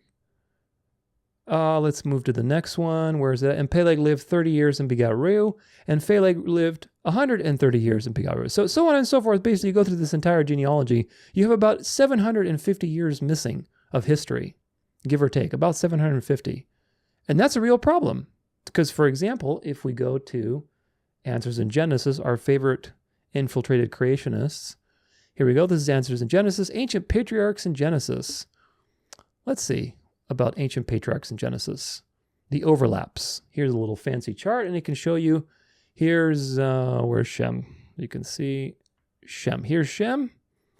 You can see he lives all the way here, but then after him, there's nobody that lives except all the way till Abraham. Abraham is right about here. So Abraham and Shem are somehow supposedly coinciding according to the Masoretic ages. So this looks super scientific, and they give you the flood date and this and that, and it seems like it's legit. It is hard to imagine that Abraham could have spoken to Shem, Noah's son, who surely talked to his great-grandfather Methuselah, who in turn could have spoken to Adam, the first man, directly. Although the Bible never records that Adam and Methuselah or Abraham and Shem met, that possibility is likely. It's not, because you're using the wrong text. Consider the other patriarchs that could have spoken to one another. And it gives you this little chart here. And is this true? Is this what we're supposed to believe? It's not. This is Talmudic Judaism. You're only feeding the Talmudic Jews' argument that, that Shem could possibly be Melchizedek. And if that's the case, which is not, then the Jews have an argument as to why they can reject Jesus. Of course, it's not a sound argument whatsoever, but you're giving power to a lie. And it also gives power to atheists and unbelievers and people who question the Bible, because this produces a problem. This gives a real problem. Let me actually see if there's another link. Yeah, timeline for the flood. Here's another thing too. It tells you, as you can see from table 1, the year in which the flood came was 1656 Anno Mundi, the year of the world, from the rest of the world, Old Testament, and it was other well-documented historical events. We understand the creation as calculated by Usher was at about 4004 BC. So with a little more math, we can calculate the second date. So they give you all these fancy calculations. With Usher, by the way, he's an old figure around the time of the KJV. He used the Masoretic text as well. These are traditions of men, folks. And of course, the Jews did these things way before the KJV, and people are none the wiser. Using the Bible well-documented historical events and some math, we can find that the flood began approximately 4,359 years ago in the year 1656, or 2348 BC. Some may look for an exact date, i.e. month and day, but we are not given that sort of precision in Scripture. So according to Andrews in Genesis, which is a creationist, Protestant, quote-unquote, supposedly very Bible-based site, the date of the flood is 2350 BC. Now, that is a real problem, folks, and the real problem with that is that people who are skeptics, people who are atheists, people who want to find ways to discredit the Bible can discredit you very easily because that date doesn't align with actual historical evidence that we have. And we know that there is no historical discovery that has ever happened that has proved the Bible wrong. If anything, it goes the other way around. It proves the Bible correct. So there's a problem when history and the Bible don't match. We know the Bible is true, so something is going on with our view of history. The oldest pyramids that have been constructed, and we'll look at them in just a second, do not have any water damage, meaning the pyramids were constructed after the flood. There is no evidence whatsoever of water damage on any of the oldest pyramids. The flood cannot be in 2300 BC, or whatever they say it is, 2350 BC. It can't. Because, for example, you have the Pyramid of Djoser or the Saqqara Step Pyramid. This pyramid, blah, blah, blah, four-sided structure is in the 27th century BC.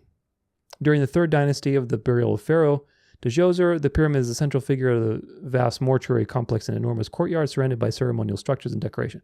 So this pyramid, if we look at the picture, this is one of the oldest pyramid structures in Egypt. Look at this cute little camel just hanging out, having fun. I love camels. They're so quirky.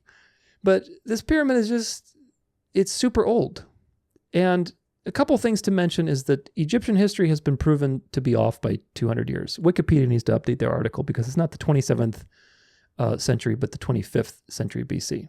So anyway, the point is that even with updated historical records, where we acknowledge that the records of the Egyptians are off by 200 years, and of course the patterns of evidence that I mentioned before, the documentary on the Exodus, Patterns of Evidence, they do a phenomenal job of documenting all of this. That Egyptian history is off by 200 years. So that gives us some more leeway in the sense that it moves the date up to around 2400 BC, approximately. But now we still have a problem because that doesn't align with the flood date that you get. Even if the flood happened immediately in 2400 BC, there's no time for the world to be repopulated, for all these nations to be created, the pyramids to be built. There's no time for any of that. The biblical timeline does not agree with history and the historical evidence that we have. And the pyramids are dated accurately. And again, the only difference is the 200 years in Egyptian recording. But this is the problem. If we use the Septuagint, which is 750 years of added history that the Jews took away, you get a flood date of around 3000 BC, which is plenty of time for the world to be repopulated, for nations to happen. Of course, people were much more, vibrant and full of life at that time. So even with a modest population growth, by the time you have 700 years of people reproducing at a relatively, modest or even aggressive population, you can have hundreds of thousands of people. And that makes sense, to have the Tower of Babel, to have nations, to have Egyptian pyramids and so on. So it makes much more sense. The Septuagint reading aligns with the historical evidence. Whereas the Masoretic, if we use the Masoretic, then the pyramids could not have been built according to the accepted flood date of 2350 BC. There's no time for the Tower of Babel to ever happen. There's no time for any of that. The Jews have an argument to say that, well, Shem was Melchizedek, so, we can't accept Jesus because of that. And atheists and non-believers have an argument that the Bible is wrong and can't be inspired because it has an error in it. So this is the problem, folks. If you believe that the Bible and a translation of the Bible are the same thing, you run into error and you can get discredited easily. You're doing a disservice to God's word by being a fundamentalist on this. If you believe that there's a message that is perfect, and that message has been preserved through time, because we can see in the Septuagint that the actual time was much more than that, is 750 years more. Maybe even more than that, but who knows? The time that's in the Septuagint goes with history. So the message is actually preserved. It's just the translations that have the error.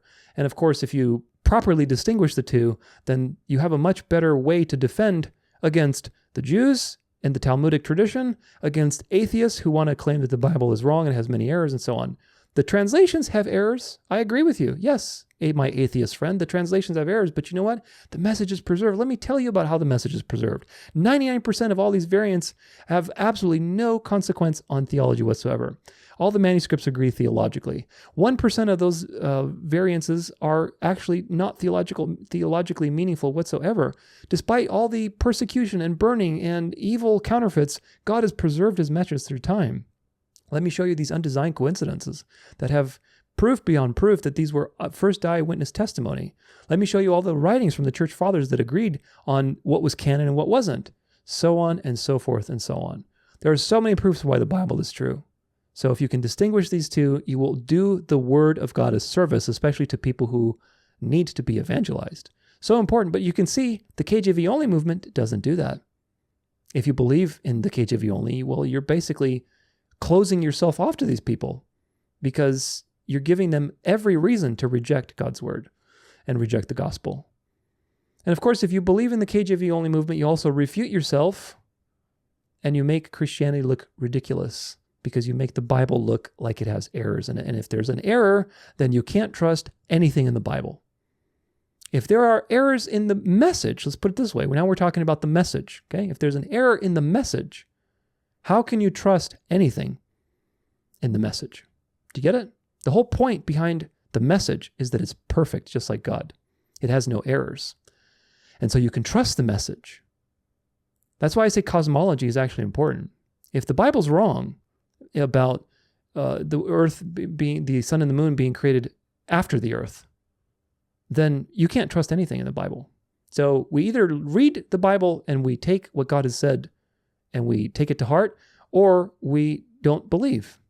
You can't be like Answers in Genesis and say, oh, we're creationists, but then you believe in the Roman Catholic cosmology that was created by the Jesuits to destroy Protestants and to bring in their globalist one world system. More on that in my heliocentric conspiracy. But you can see this is a real problem. This is an error in the KJV in the Old Testament because they used the Masoretic.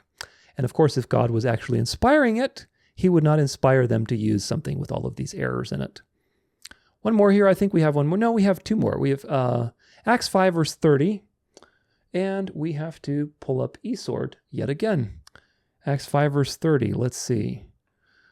Oh, where are you, Acts 5? Oh, because it's in the Septuagint. You see, this is the problem. Let's do KJV.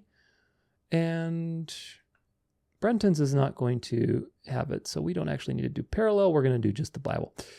The God of our fathers raised up Jesus, whom ye slew and hung on a tree. Gosh, do KJV Onlyists love to defend this one and argue about it, but look, it's an error, folks. Do you notice the error? The God of our fathers raised up Jesus, whom ye slew and hanged on a tree. Did Jesus get killed and then hung on a cross? Or did Jesus get hung on a cross and he died that way? Very important order of events. Let's see what the ESV says. ESV, no, that's Dewey Reams. Oh, let's see what the Dewey Reams says. The God of our fathers hath raised up Jesus, whom you put to death, hanging him upon a tree. See, even the Jesuit Bible does a better job than the KJV, man. Whom you put to death, comma, hanging him upon the tree. I mean, still not the best translation, but you get the sense that, okay, you put him to death by hanging him on the tree. That's more accurate. But let's see what the ESV says. The God of our fathers raised Jesus, whom you killed by hanging him on a tree. That makes sense. That is more accurate. That is not inaccurate. This is Young's literal translation. And the God of our fathers did raise up Jesus, whom ye slew, having hanged upon a tree. Even that's better than the KJV.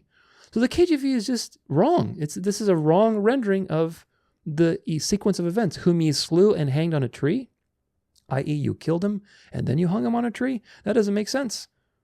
Again, use the same standard of judgment. If I were to say to you, for example, I threw away the note and I wrote it. The sequence of events there does not make sense. You mean you wrote the note and then you threw it away. It doesn't make sense to throw away something and then write it. Or I grilled the meat and marinated it. Well, you'd think I'd be insane or just cuckoo. Doesn't make sense. English doesn't work that way.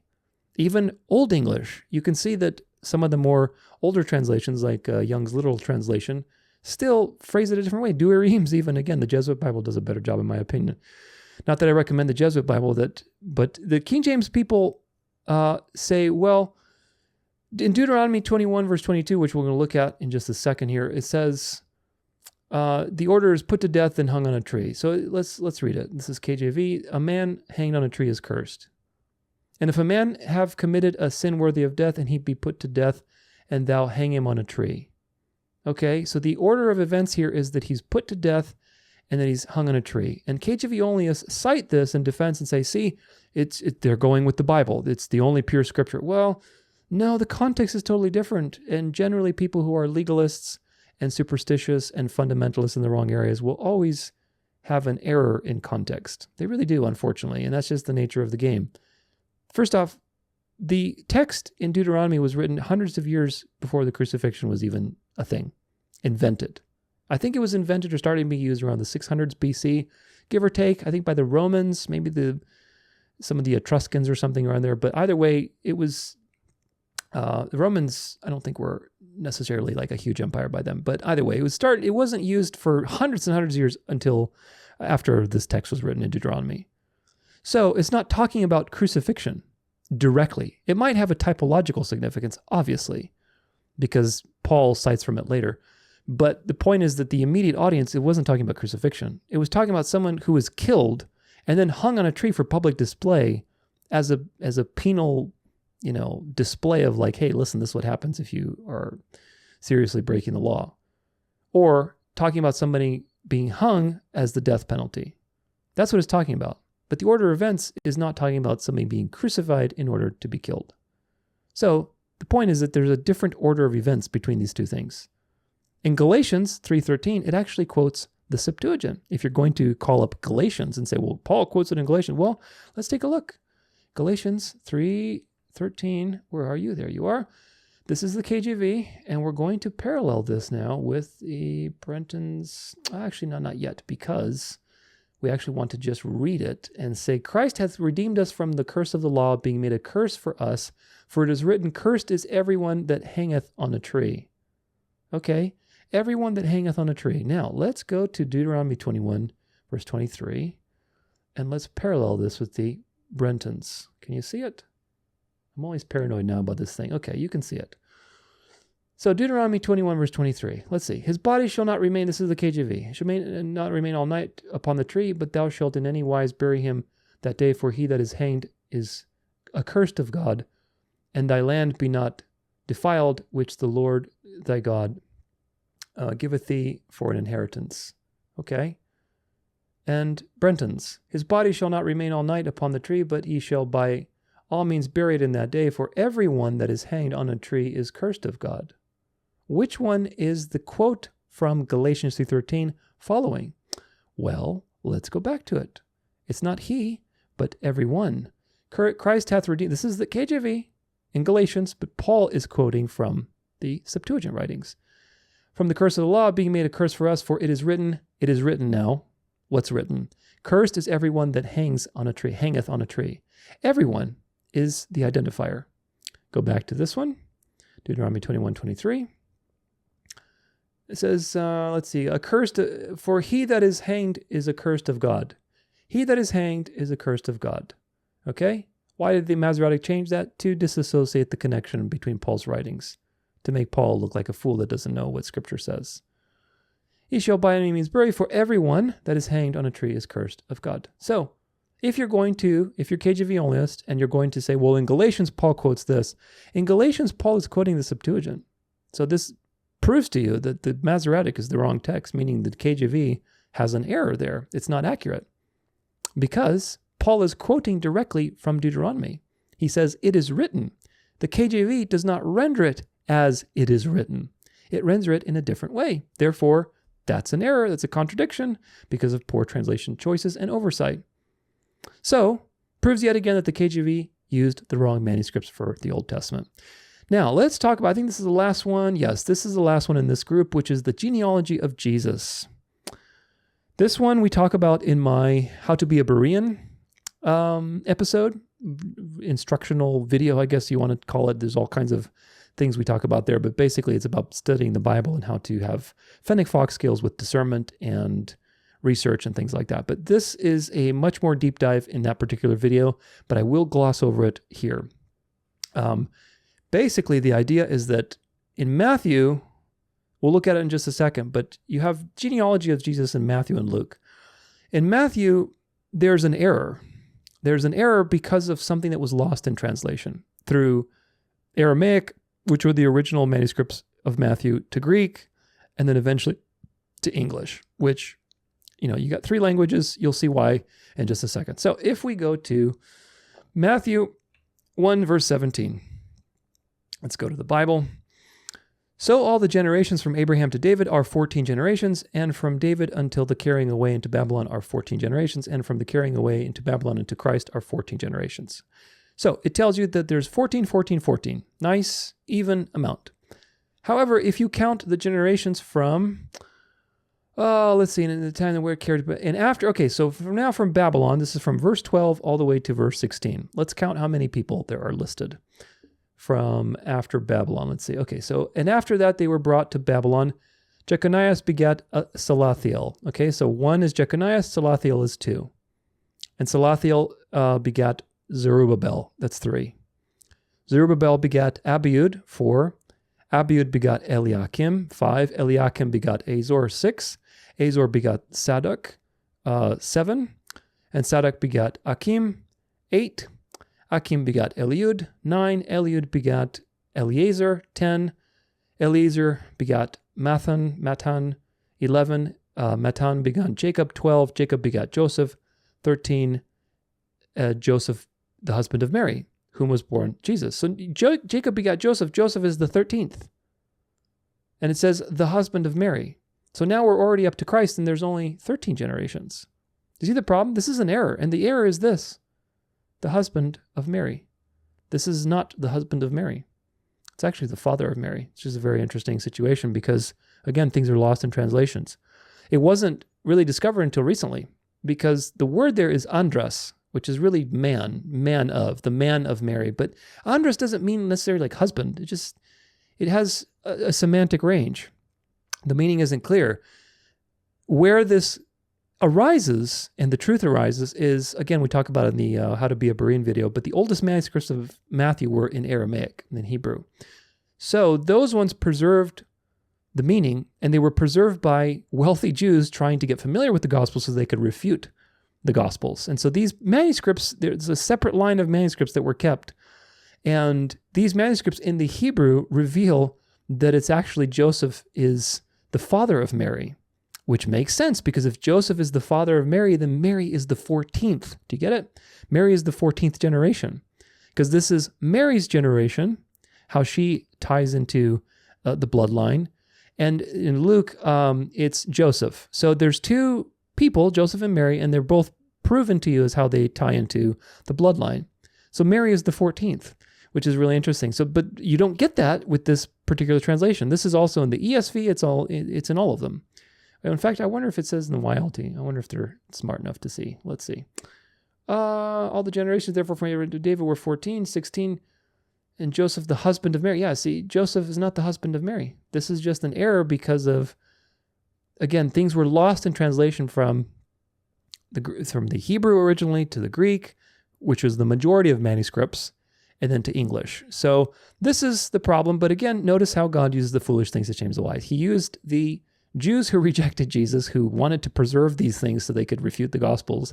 And it preserves the truth of the message so that you know that the Bible does not contradict itself. And there's no errors in the actual message of the Bible. It's so profound. I love finding these things.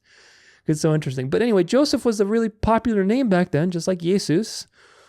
So of course that was a very popular name. And it's easy to miss this in translation. Oh, that's Joseph, it's Mary's husband. Well, Joseph was also Mary's father's name too, which is very important. If you compare this to Luke, if we go to Luke 3, verse 23, this says, and Jesus himself was beginning to be out for being, as was supposed, the son of Joseph. Okay, now we're talking about Mary's husband, Joseph, who was the son of Eli, the son of Mathat, the son of Levi. So Joseph was the son of Eli. But if you go back to Matthew's genealogy, the last Joseph spoken of here, his father was Jacob. So do you see how if you read these 2 genealogies, Based on the way they're translated, this is another error, because Jacob in this genealogy is Joseph's father, but in the other genealogy, Joseph's father is Eli. And a lot of people have debated this, but again, this hasn't been obvious until we've had more manuscript evidence. The Joseph in Matthew is not Mary's husband. It's Mary's father, who is also named Joseph. So the Joseph in Luke, who is actually Mary's husband, is the son of Eli or Heli. This is the husband of Mary. Luke says Joseph's father was Heli, whereas Matthew says it was Jacob. So we're talking about two different Josephs then. And so the translation of husband in Matthew is wrong. It's an error. And of course, it's okay. It's an error because we know the truth and we see that the Bible doesn't contradict itself. God has preserved his message. If you do a little digging, actually you might have to do a lot of digging for that one, but I've done the digging for you, so make sure you check out the Berean video.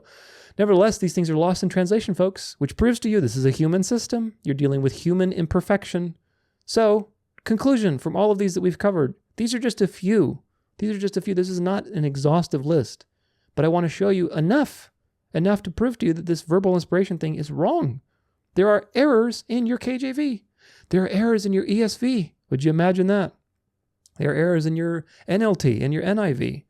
There are translation errors. There's poor translation choices. There's things that could have been translated better. There's historical errors. Yeah, because translation is a man-made product. God has preserved his message, but not in one particular translation or in one particular book. He's preserved his message throughout time through multiple witnesses, and it's your job as a Berean little fox to go and research that message. KJV is just a translation, not something God wrote down like the Ten Commandments. Again, did God guide this process? Absolutely. It's obvious to you that God guided this process. Otherwise, these things would not be. Just like all other translations, though, that's the point. He guided not just the KJV to be translated. He guided all translations, because in the sum of all of these translations, you can discern what is true. You can discern the true Bible, which is behind all of these man-made works. Did God choose the KJV as an advanced revelation in English? No, he didn't, because if it was revelation, it would be perfect. And yet the KJV, like my ESV and like your Young's Literal Translation and even Brenton's Septuagint, it has errors in it. And that's okay. It's a translation. Remember, the Bible, translation, two completely different things. Keep that distinction in your mind so that you don't conflate them, and as a result, cast doubt on God's word, because that's what the enemy wants you to do. And if he can't make you cast doubt on God's word, he's going to make you a fanatic, so that when you represent God's word to people who don't believe, that you can disqualify them from believing. That is Satan's strategy. Either he'll destroy you, or he'll make it to where you destroy others indirectly. So be a Berean fox, study to show yourself approved. Let's look at some key corruptions in the Masoretic text. Again, see my Masoretic Psyop episode for more information on this. We prove that the Septuagint is the text that is quoted 90% of the time by the New Testament. Here I'm going to highlight just a few main ones just so you can see, because it's very important to understand that the Masoretic text is corrupt. Even much more, I'm going to say that the damage that the Jews did to the Masoretic text is way far above and beyond what Westcott and Hort's New Testament critical text did to the New Testament. The difference between the two is not even comparable. The Jews did way more damage, and nobody seems to notice in the KJV Only movement. But KJV Onlyists say that, all the Bibles are corrupt and they're hiding the divinity of Christ and all these things that you've heard before, I'm sure. However, the Masoretic text has way more issues of attacking Christ's divinity and legitimacy than other Bible translations, which of course the KJV Onlyists will never admit. But today we're going to prove it to you so that it's documented. Again, I'm not biased against the KJV. I think it's a good translation, but you need to be aware that it's a translation. It's not perfect. KJV Onlyists also, in the process of this nonsense, discredit the Septuagint with the typical guilt by association fallacies that they're famous for. Ptolemy II hired 72 Jewish scholars in Alexandria to create a Greek version of the Torah, which is the first 5 books. And eventually the whole thing was translated. And because this was in Alexandria, they think, oh, this is the Alexandrian conspiracy. It's from Alexandria. Alexandria was just a place that was very dry. And it was a very big hub for information. Yes, did it have an occult library? Absolutely. But that doesn't mean you associate that to what the 72 Jewish scholars did to create the Septuagint. Because obviously the Septuagint is the book that the New Testament is citing from. And we've proven that quite a bit. There's no conspiracy, folks. 9 out of 10 quotations from the New Testament follow the Septuagint. They do not follow the Masoretic text. So that's an important point. There's a lot of corruptions that prove there's a Jewish conspiracy after Jesus. That's for sure. But not a Jewish conspiracy before Jesus.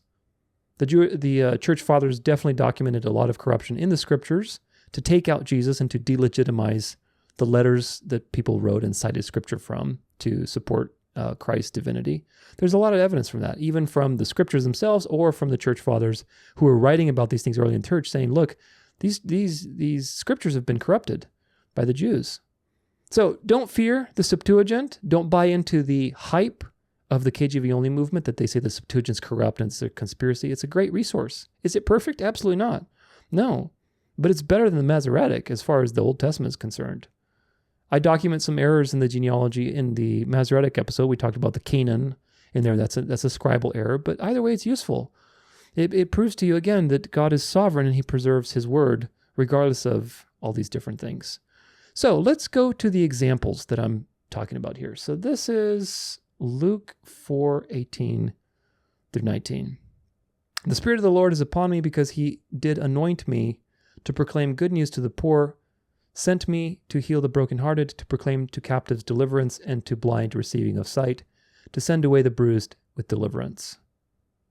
So the issue here is blind receiving the sight. Okay, so Jesus is reading from Isaiah, and he's reading from Isaiah 61. Go to Isaiah 61, 1 verse 2. And now we're going to, this was Young's literal translation. Well, either way, the KJV still cites it here. Let's go to KJV. Spirit of the Lord is upon me, because he hath anointed me to preach the gospel of the poor. He hath sent me to heal the brokenhearted, to preach deliverance to the captives, and recovering of sight to the blind. This is the thing, okay? This is what you know is the identifier. So if we now go to, and we're going to compare Isaiah 61, 1 verse 2, and we're going to go to parallel, Brenton's and KJV. And the verse in question is 1 verse 2. He hath sent me to bind up the brokenhearted, to proclaim liberty to the captives, and the opening of the prison to them that are bound. Okay? There's nothing about giving sight to the blind in the Masoretic. I wonder why. The Spirit of the Lord is upon me, because he has anointed me. He has sent me to preach glad tidings to the poor, to heal the broken heart. This is the Septuagint. To proclaim liberty to the captives and recovery of sight to the blind. That was taken out. I wonder why. Because Jesus healed blind people, and that was one of the miracles that he was fulfilling prophecy for. And that's the whole point, is that this identifies the Messiah. But the Jews took that out. So that now the Messiah can be this political figure. It doesn't have to be a supernatural figure. It could just be anybody. Do you see what they did? This is in the Masoretic. The New Testament in the KJV quotes the Septuagint. It doesn't quote the Masoretic, because the Masoretic is hiding Christ's divinity. So the KJV has the Masoretic version. Let's go back to our New Testament in Hebrews 10, verse 5. Wherefore, when he cometh into the world, he saith, sacrifice and offering thou wouldest not, but a body thou hast prepared for me. This is the point here, the body. A body thou hast prepared for me. That's interesting. Well, let's look at Psalm 40, verse 6, which is being quoted here. Sacrifice and offering thou didst not desire. Mine ears hast thou opened. Burnt offering and sin offering hast thou not required. That doesn't sound like what was being quoted. Let's read the Septuagint. Sacrifice and offering thou wouldest not, but a body thou hast prepared me. Whole burnt offering and sacrifice for sin thou didst not require. Does this sound more like what was being quoted? Absolutely, because this is what's being quoted. It's the Septuagint. The Septuagint was written before Jesus. The Masoretic was written after Jesus, and there's a part missing that identifies him as the body that was prepared to be offered. That's interesting, covering up Christ's incarnation. Let's go to Galatians 3:13.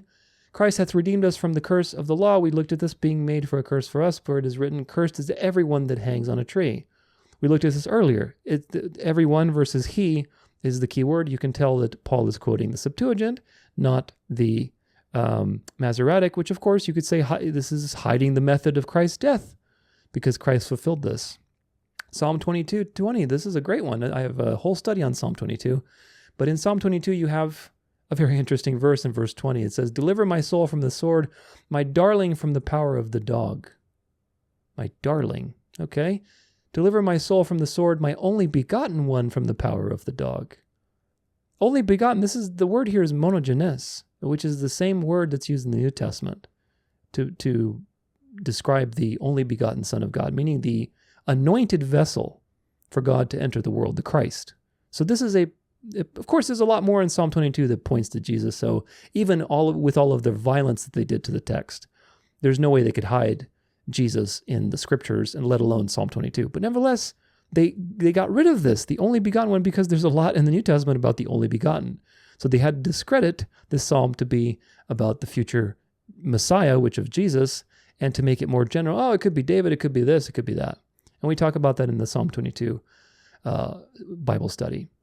Matthew 1, verse 23.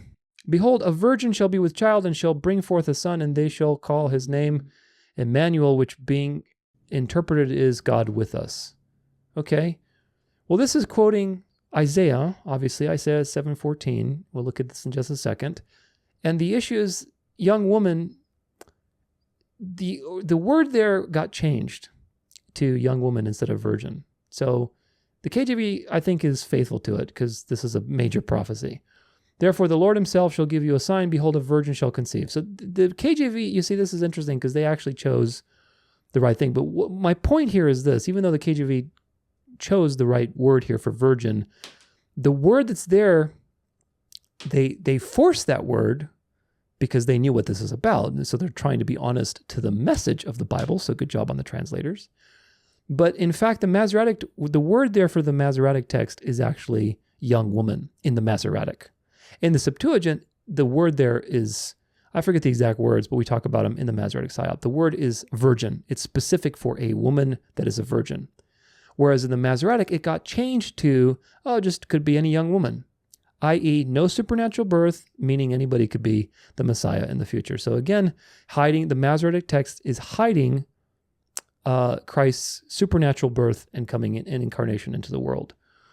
An example of this word is in Exodus 22, verse 16.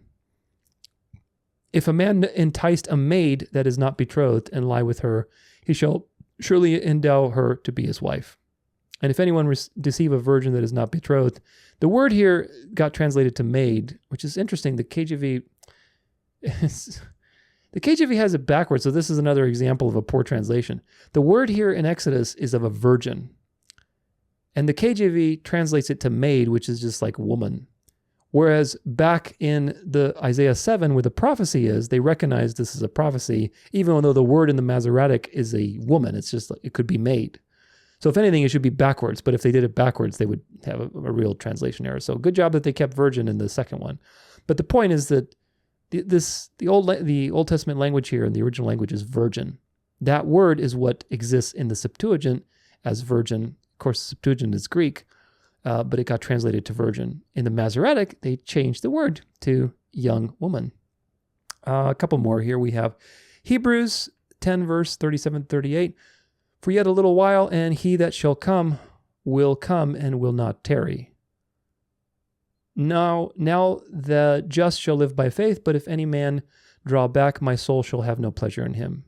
Okay, so this is quoting Habakkuk chapter 2, verse 3-4. Let's see what it says.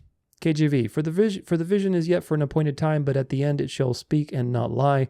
Though it tarry, wait for it, because it will surely come, it will not tarry." Are we talking about a vision, just this thing that's going to happen? Okay. What does the Septuagint say? "For the vision is yet for a time, and it shall shoot forth at the end, and not in vain. Though he should tarry," i.e. the Messiah, "wait for him, for he will surely come and not tarry." Now you have to remember that the letter to the Hebrews was written to Christians, Jewish Christians, who were between a rock and a hard place. They were wondering if they should convert to Christianity to be persecuted, or that they're going to be persecuted by the rabbinic system and basically getting shut out of the synagogues. So the letter to the Hebrews was very damaging to the rabbinic system. So all of the quotations in the book of Hebrews, the Jews went very quickly to work to try to take them, to disassociate them from the Old Testament. So if we go back to Hebrews 10, where he's applying this Old Testament language to Jesus, for yet a little while, and he that shall come will come and will not tarry. It's a person. He will come and not tarry. That's what Habakkuk chapter 2 says. For the vision is for a little time, and it shall shoot forth, and not in vain. Though he should tarry, wait for him. In the Masoretic, they took that out. They made it impersonal. It should tarry. What, the vision, the golden age is coming on the horizon? Not the Messiah that is appropriated and fulfilled through all these prophecies. So they took it from he to it. They made it impersonal and removing basically something that was messianic and making it general. And of course, the KJV has the Masoretic version, and it testifies against itself. Now, this is in Romans 10, verse 11. For the scripture saith, whoever believe on him shall not be ashamed. Okay, what scripture is that? Well, that's Isaiah 28, verse 16. This says, KJV, Masoretic text. Therefore, thus saith the Lord God, behold, I lay in Zion for a foundation and a stone, a tried stone, a precious corner, a stone, a sure foundation. He that believeth shall not make haste. He that believeth what? Believes in Judaism? Let's see. Septuagint. Therefore, thus saith the Lord, even the Lord, behold, I lay for the foundations of Zion a costly stone, a choice, a cornerstone, a precious stone for its foundations, and he that believes on him. So now we're not talking about some generic thing, but a person shall by no means be ashamed. Do you see which one is being quoted? It's the Septuagint that's being quoted, because the Septuagint was preserved by the Jews because they had no agenda. They were looking forward to the Messiah, but then when the Messiah came, the Jews rejected him, and so they went back and they changed all these scriptures. So this is exactly the problem, folks, and there's so many of these. There's a couple more I will look at. It's Romans 11, verse 27. For this is my covenant unto them when I shall take away their sins. Okay? Isaiah 27, verse 9. This is what it's quoting. By this, therefore, shall be the iniquity of Jacob be purged, and this is all the fruit to take away his sin, when he maketh all the stones of altar as chalkstones that are beaten in sunder, the groves and images shall not stand up. Okay, so it's basically what Jacob's doing to save himself. Let's see what the Septuagint has to say. Therefore shall the iniquity of Jacob be taken away, and this is his blessing, when I have taken away his sin. When they shall be broken to pieces all the stones of the altars of fine dust, and their trees shall not remain, and their idols shall be cut off as a thicket afar off. Does that sound like what was being quoted? Yeah. God is taking away their sins. And that's being appropriated to in Romans by Paul. So the Jews knew these letters, they were circulating, and so they had to change these scriptures to make them different. The other one, you read it, it makes you have the idea that Jacob is doing something to basically atone for his sins, which of course justifies the rabbinic Judaism with their works-based system. So there you go. These things are all over the place. But again, it's nothing to panic because God has preserved his word, but you need to realize that there's no such thing as a perfect translation. One more, Romans 15, verse 12.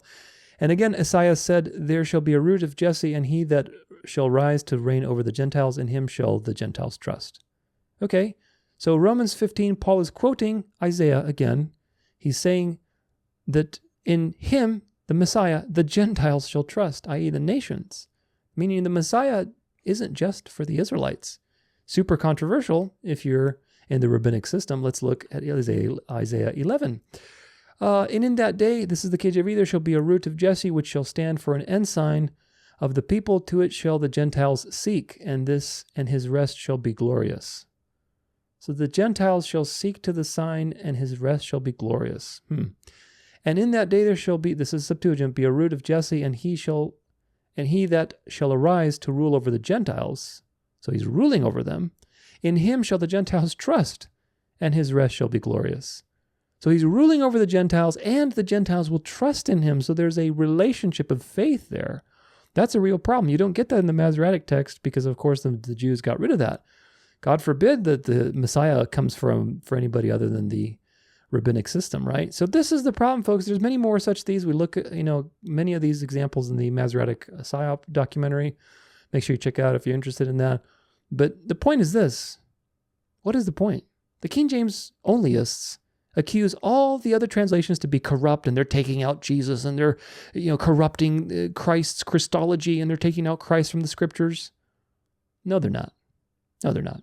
Westcott and Hort are little babies compared to what the Jews did after Jesus, to do violence to all these texts that the New Testament letters are citing as a fulfillment of the scriptures through Jesus. They're nothing. Westcott and Hort's New Testament is nothing compared to what the Jews did. Also, very important, what it proves is that the KJV is in error because it used the wrong manuscripts. Again, you can't fault them. Maybe that's all they had. They didn't have the Greek Septuagint. I don't know. I haven't studied that part. You can't fault them in that sense. If they did have the Septuagint, then you can fault them because they went with tradition. But either way, they thought that the Jews had the answers, which of course the Jews after Jesus had every reason to corrupt the scriptures. I think there's a quote by Irenaeus. I forget the exact quote, but he said something like, this was in the 2nd century, he said something like, if the Jews had known that we would use, like the Gentiles, if we would use the scriptures, to basically have our own Messiah, they would not hesitate to burn them or something like that, which is so true. It's so true if you've studied the history of these things. But again, God has preserved his word. So it proves to you the KJV has errors. It proves to you the KJV has poor translation choices. It proves to you the KJV used the wrong manuscripts because the Septuagint is the one that these things follow. And it's also very ironic. It's so ironic. You know why it's ironic? Because the KJV Onlyists are all about, they're super biased for the Byzantine manuscripts, the Greek manuscripts that came over to Western Europe because of the Ottoman Empire judging the Byzantine Empire. They're super biased to those. They see that's the Textus Receptus, those are the best manuscripts we have, etc., etc. Okay, sure, they are good quality overall. They're consistent, as we have looked in this particular series. But then they're biased against the Septuagint, which makes zero sense. It makes totally no sense. How can you prefer the Greek manuscripts and say that these are the ones that we need to go with? But then when it comes to the Greek manuscripts of the Jews before Jesus, who had no bias against Jesus because he wasn't born yet, you have all this conspiracy and unfounded criticism for a document that is clearly superior and is clearly much more accurate than the Masoretic. So go figure. This is the problem. So I hope that you've learned that there's no such thing as a perfect translation. Now, I'm going to take a quick break because I got to go to the bathroom, and we're going to come back and look at questionable associations. So until then, enjoy this little fox dancing around.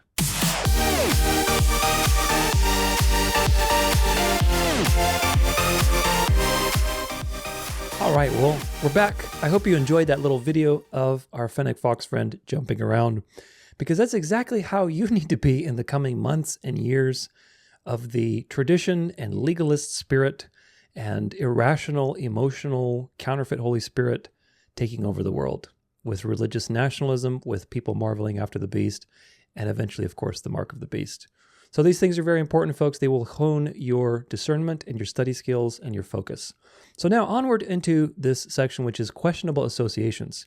In this particular part, I want to apply the same, again, standard of reasoning that the KJV Onlyists use to character assassinate other translations because of Westcott and Hort and all these things. And I want to prove to you that despite the errors and the poor translation choices and all the things we covered, yet there's more. There are so many questionable associations to the KJV.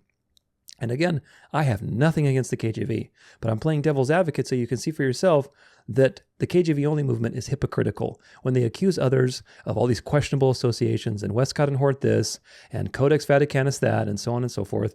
The reality is that you're dealing with human systems everywhere you look.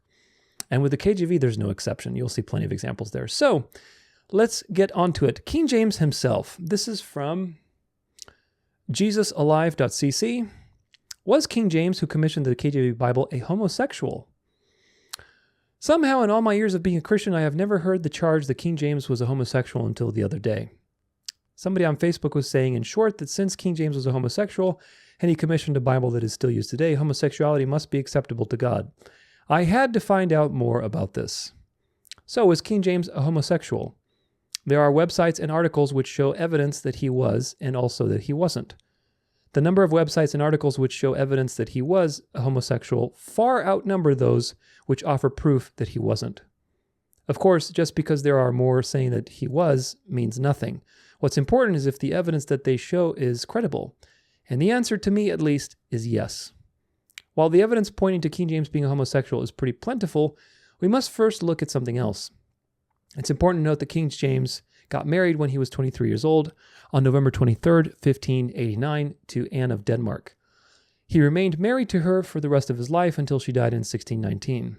They also had 8 children together, only 3 lived to adulthood. In addition, he apparently had an affair with a woman for several years, which began while Anne was pregnant with her first child. Therefore, King James was clearly not attracted to men alone. The above is verifiable fact. What follows now is not as clearly verifiable, but still seems like pretty solid evidence. Note, because it is not verifiable, I am not naming names here. It is said that James' relationship with his wife deteriorated over time. While they stayed married, they were rarely together. After his affair with the woman, which apparently lasted about 2 years, it is believed by most that he began a series of relationships with three different men, one after the next, which lasted for the rest of his life. Some believe the first of his male relationships began before his marriage, while he was still in his teens. The evidence pointing to these relationships is found in love letters that he wrote to these men. However, whether he was actually the author of them is up for debate. A bit more conclusive evidence is found in the writings of people who lived during the time which mention the homosexual activities of King James. Reading these letters and writings is pretty convincing proof. However, on the other side are those who say that this is all a fabrication. Websites and articles that deny the homosexuality of King James seem fairly united that the evidence about King James was primarily the work of one man who really disliked him and who spread these lies about James after he died. In addition, they point to different writings that James is said to have written in which he condemns homosexuality, sodomy, and other writings in which he extols the virtues of marriage. The 2 problems I see with these websites or articles that defend King James is that, number 1, they really don't show any evidence that the letters and historical articles about the homosexuality of King James is fabricated. Number 2, nearly all of the websites which deny the homosexuality of King James are KJV Only websites, meaning that they are hardly impartial. Some actually believe that the fabricated evidence is a plot to get people to read other versions of the Bible. So you can be the judge of that yourself by now. The reason why most of these KJV Only websites are so adamant in denying the homosexuality of James is primarily because of people like the guy on Facebook from above, who believe that if King James was a homosexual, it means that God condones homosexuality since the King James Bible has flourished so much.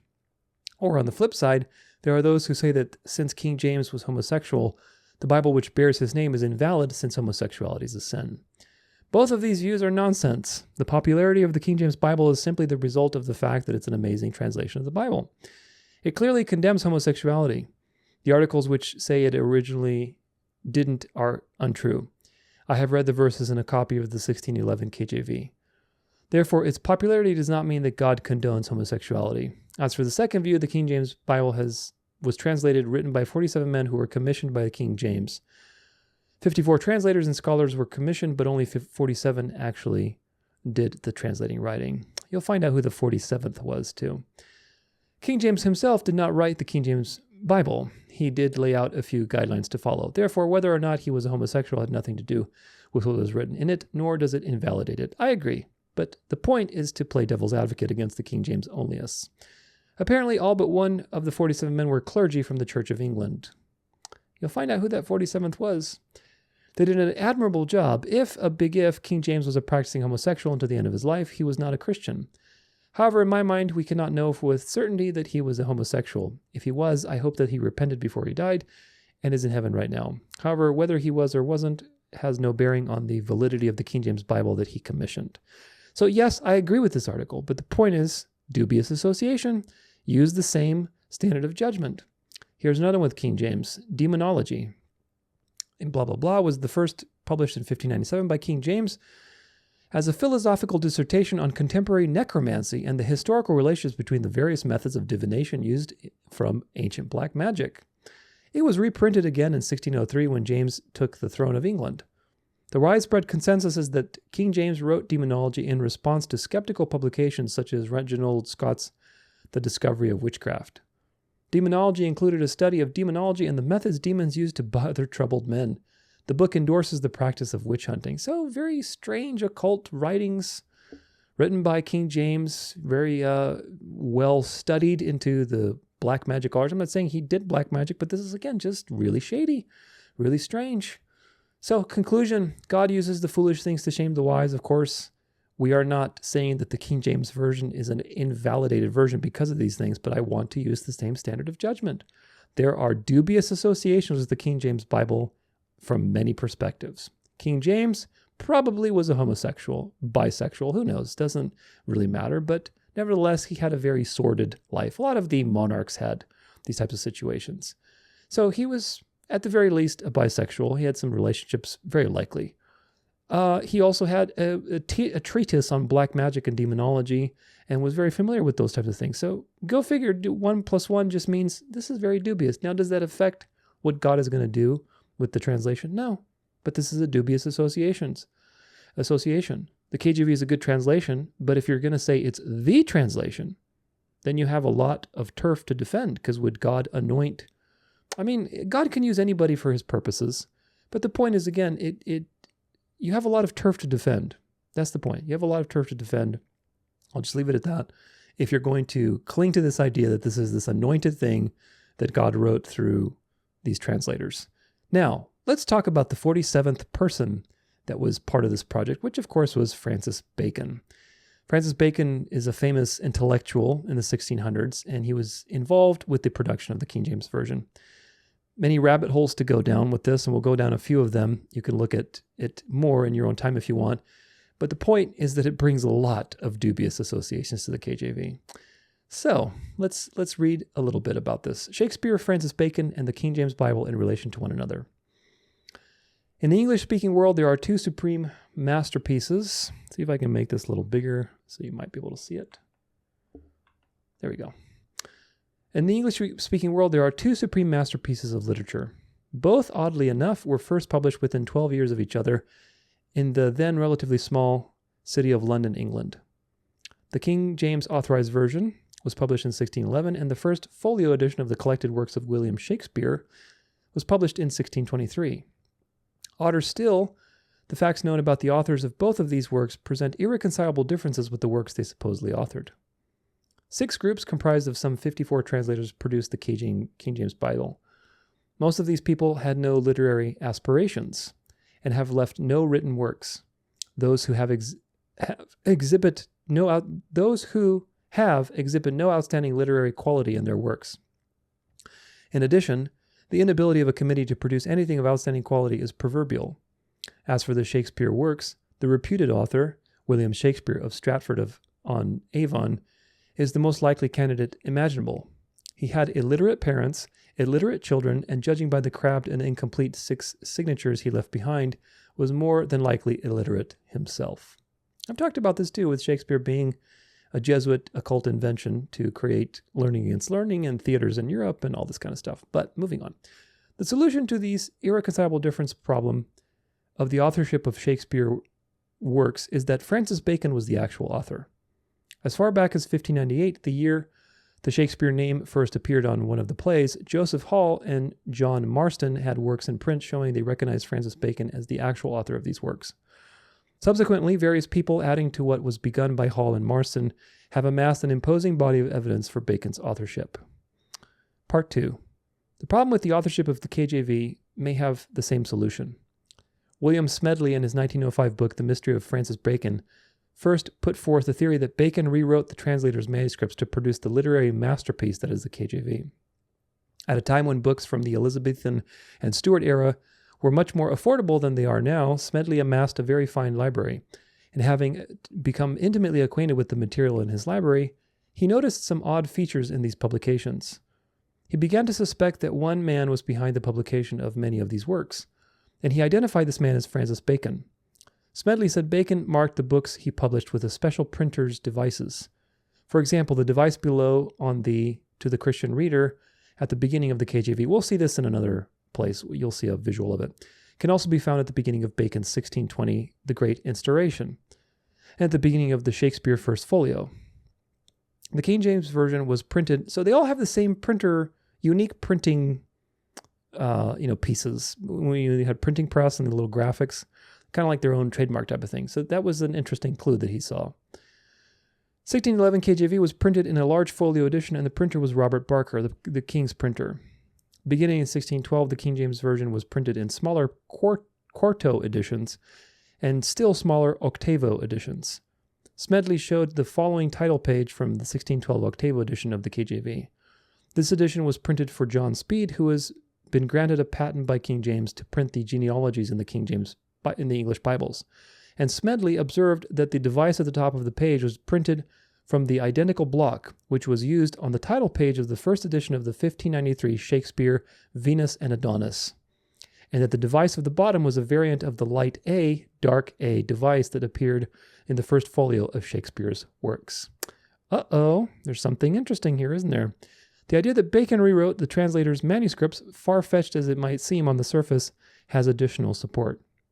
Smedley said that although not one of the translators has left any literary work which would justify the belief that he was capable of writing the more beautiful portions of the Bible, fortunately, Bacon has left an example which would rather add luster to than decrease the high standard of the Bible if it were incorporated in it.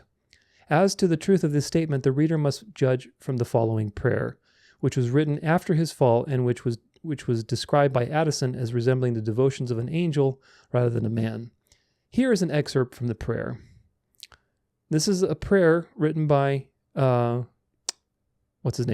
Bacon, but I want you to read, I'm going to read just this last part. It goes, "Remember, O Lord, how thy servant walked before thee. I have first thought," gosh, it needs to be centered. 1 second. There we go. Come on now. This thing. Okay, let's see if we can. Now let's get smaller.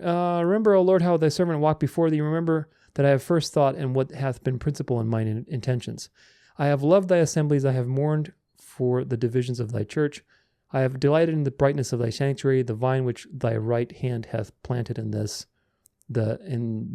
nation. I have ever prayed unto thee that it might have first and the latter rain, that it might stretch her branches to the sea and to the floods. The state and the bread of the poor and the oppressed have been precious in mine eyes. I have hated all cruelty and hardness of heart. I have, though in a despised weed, procured the good of all men. And if any have been mine enemies, I thought not of them. Neither hath the sun almost set upon my displeasure, but I have been as a dove, free from superfluity and maliciousness." Here's the line that is the red flag. "Thy creatures have been my books, but thy scriptures much more." Meaning, like, I've taken inspiration from nature that you've created, but even more from your scriptures. I have sought thee in the courts, fields, and gardens, but I have found thee in the temples. Let's go back to a bigger view here. Okay. All right. Now part 3. There are a number of bits of evidence of lesser weight that lend support to Smedley's claim. For example, if Bacon wrote the Shakespeare works and rewrote the translator's manuscripts to produce the KJV, his mind would have certainly been filled with the Bible when he sat down to write The Tempest in 1611, because 1611 was also the time when the KJV was being put together and finalized. So we should find some clues in The Tempest. It is interesting, therefore, that Stephen Marks, in his 2000 book Shakespeare in the Bible, demonstrated The Tempest is permeated with reflections from the Bible. He shows the darkness and chaos at the beginning of The Tempest is a creation myth paralleling that in the book of Genesis in the Bible. That Prospero, personifying God, parallels the divine providence portrayed in the Bible. That the wandering of the king's party on the island parallels the wandering of the children of Israel in the wilderness. And even that the mask at the end of the play with the apocalyptic vision parallels the apocalypse at the end of the Bible. Another example of evidence of the lesser weight is the phrase from the above prayer where Bacon says, quote, "Thy creatures have been my books, but thy scriptures much more."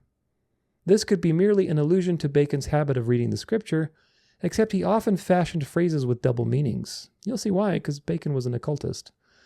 In view of this, it could also be read as saying that the KJV was his book. It might be significant also that, just as was the case with the first folio, the manuscript from which the KJV was printed has never been found. The late Penn Leary's book, The Oak Island Enigma, presented evidence connecting Francis Bacon to whatever is buried at Oak Island. Although whatever is buried there has never been recovered, a core drill brought up a manuscript fragment from a chest located some 153 feet below the surface. Such intrigue and mystery. Since Bacon used the Shakespeare pseudonym, the peculiarity in the KJV of the construction of the Psalm 46 can be accepted as evidence that Bacon marked it to show his involvement. The 46th word from, pay attention now to this, because the next section when we debunk all this numerology in the KJV, remember this stuff from Francis Bacon. The 46th word from the beginning of Psalm 46 is shake. The 46th word from the end of the psalm is spear. In previous translations of the Bible, these words had been placed differently in relation to the beginning and ending of the psalm. And shake had earlier been written shoke in previous translations. So in this translation, it's very intentional. It is evident that there were more than coincidence involved. And if this was not coincidence, it means that Bacon went to the trouble of arranging the text to identify his involvement with the rewriting of the KJV. The 46 connected to this establishes the certainty of the absence of coincidence. The 46 seems to be a reference to the number of translators still alive when the KJV was completed, and also to the fact that Bacon's mask, William Shakespeare of Stratford-on-Avon, was 46 years old at the time. No doubt this detail was added to rule out the possibility that the anomaly was a coincidence. It should be remembered that in connection with the question of whether the KJV, Bacon rewrote the translator's manuscripts to produce a masterpiece of literature, that this is the same thing he had been doing with Shakespeare plays for over 20 years. Rewriting source material produced almost all of these great masterpieces of literature. Compare Shakespeare's Romeo and Juliet with his source author Brooke's tragic history of Romeo and Juliet, or King Lear with its source, the Chronicle History of King Lear, or Macbeth with the source material from Holinshed's Chronicles, or Antony and Cleopatra with its source in Plutarch's Parallel Lives, and so on and so on. So Francis Bacon was an expert at rewriting things and twisting them and making them very classic. Two works of Francis Bacon were published posthumously, the New Atlantis and the Silva Silvarum. The New Atlantis was designed to link Bacon to the FF, I'm guessing Freemasons, specifically to the Tempest. No, FF is something else. I don't know. Specifically to the Tempest. See my essay, A New Light on the New Atlantis. The Silva Silvarum was designed to link Bacon to the KJV. Examine the title page of the KJV below and compare this with Silva Silvarum, the title page below it. Both have an oval at the top enclosing the Hebrew name of Jehovah. Both have a peculiar drawing of a small angelic figure with a large head and tiny wings. In the KJV New Testament, this is at the bottom. In the Silva Silvarum, there are two of those peculiar little angelic figures at the top, one on each side of the Jehovah oval. Is it coincidence that both title pages have two important features in common, or was Silva Silvarum designed to show Bacon's connection to the KJV? Also, the order of the subject matter dealt with in the Silva Silvarum, i.e. liquids, air, light, solid bodies, animals, man, and so on, follows the same order as the creation in Genesis. The deep exists in the beginning like a vast body of water. The Spirit of God hovers over it like air above the ocean. God says, let there be light. And there's light, then solid matter is created, then animals, then man, and so on. So again, you have these parallels that show more than just coincidence. Conclusion. William Smedley exhibited remarkable insight into Bacon's mind and objectives. There is evidence to support his contention that Bacon rewrote the translator's manuscripts to produce the supreme literary masterpiece of the KJV. As to how persuasive this evidence is, I leave this to the reader's judgment. Smedley said that, quote, there was only one writer of the period, Francis Bacon, who was capable of turning the phrases with that matchless style which is the great charm of the Shakespeare plays. Whoever that stylist, was, it was to him that James handed over the manuscripts, which he received from the translators. That man made havoc of much of the translation, but he produced a result which, on its literary merits, is without equal. Although the other evidence is striking, when all things are considered, this seems the strongest evidence for Smedley's claim that Francis Bacon was responsible for the literary masterpiece that is the KJV. So, this is a very interesting thing. Now, so it seems that the King James gave the translations, the final manuscripts, to Francis Bacon. Francis Bacon then took it, and he left little clues of his involvement, which are very obvious, which you'll see like with these little printing devices and little numerology clues, which again, I want you to remember for the future section where we talk about numerological proofs. No, I don't want to be part of your thing. Let me leave. Not yet. See, they always leave a little option. So this is now we're getting into a little more of it. So now there's evidence, there's pretty convincing evidence that Francis Bacon was involved with the KJV. But who was Francis Bacon? Francis Bacon and James First Bible. There's no better English written this side of Shakespeare than that in the King James translation, Charleston Heston, 1992. 1611 King James Bible is ornamented with Bacon symbols, and in my own special copy of the Record Edition, also dated 1611, these symbols are Rosicrucian, marked to call the attention of the initiated to them and to tell them that the 1611 Bible is without possibility of doubt one of Bacon's books. When Bacon was born, English as a literary language did not exist, but once he died, he had succeeded in making the English language the noblest vehicle of thought ever possessed by mankind. This he accomplished merely by his Bible and his Shakespeare. Quote from Edwin Lawrence, author of Bacon and Shakespeare and the Shakespeare Myth, from a lecture in 1912. The Bible, which all of us read and admire from a literary point of view because of its peculiar and beautiful English, was written in that form by Bacon, who invented and perfected that style of English expression. The first editions of this Bible were printed under the same guidance and in the same manner as were the Shakespeare plays, and the ornaments for the various pages were drawn in pen and ink and on wood by artists engaged by Bacon, who worked under his supervision. Every one of the ornaments concealed some Rosicrucian emblem, and occasionally a Masonic emblem or some initials that would reveal Bacon's name or the name of the Rosicrucians. Such ornaments were put not only in the Christian Bible and that Bacon had rewritten, but in the Shakespeare plays, and in some of Bacon's own books, and a few other books that were typically Rosicrucian in spirit. This is Dr. H. Spencer Lewis, Imperator of the Rosicrucian Order, during the 1920s and 30s, from a Rosicrucian Digest, April 1930. So a Rosicrucian is telling you that Francis Bacon wrote to the KJV and encrypted it with Rosicrucian symbols so that people who are initiated would be able to tell that it was his work. The first edition of the King James Bible, which this is a quote from Manly P. Hall. The first edition, let's see who it's about. The first edition of the King James Bible, which was edited by Francis Bacon and prepared under Masonic supervision, bears more Mason's marks than the Cathedral of Strasbourg. Yeah, Manly P. Hall, from a lecture of Rosicrucian and Masonic origin. So Manly P. Hall, he was 33rd degree, whatever the highest degree is, Freemason, had a lot of occult writings, tells you that Francis Bacon, under Masonic supervision, basically compiled and made the King James Bible after the translators had gotten to work. He took it, he refined it, and he added his little numerology to it, which is going to come back in handy in the next section.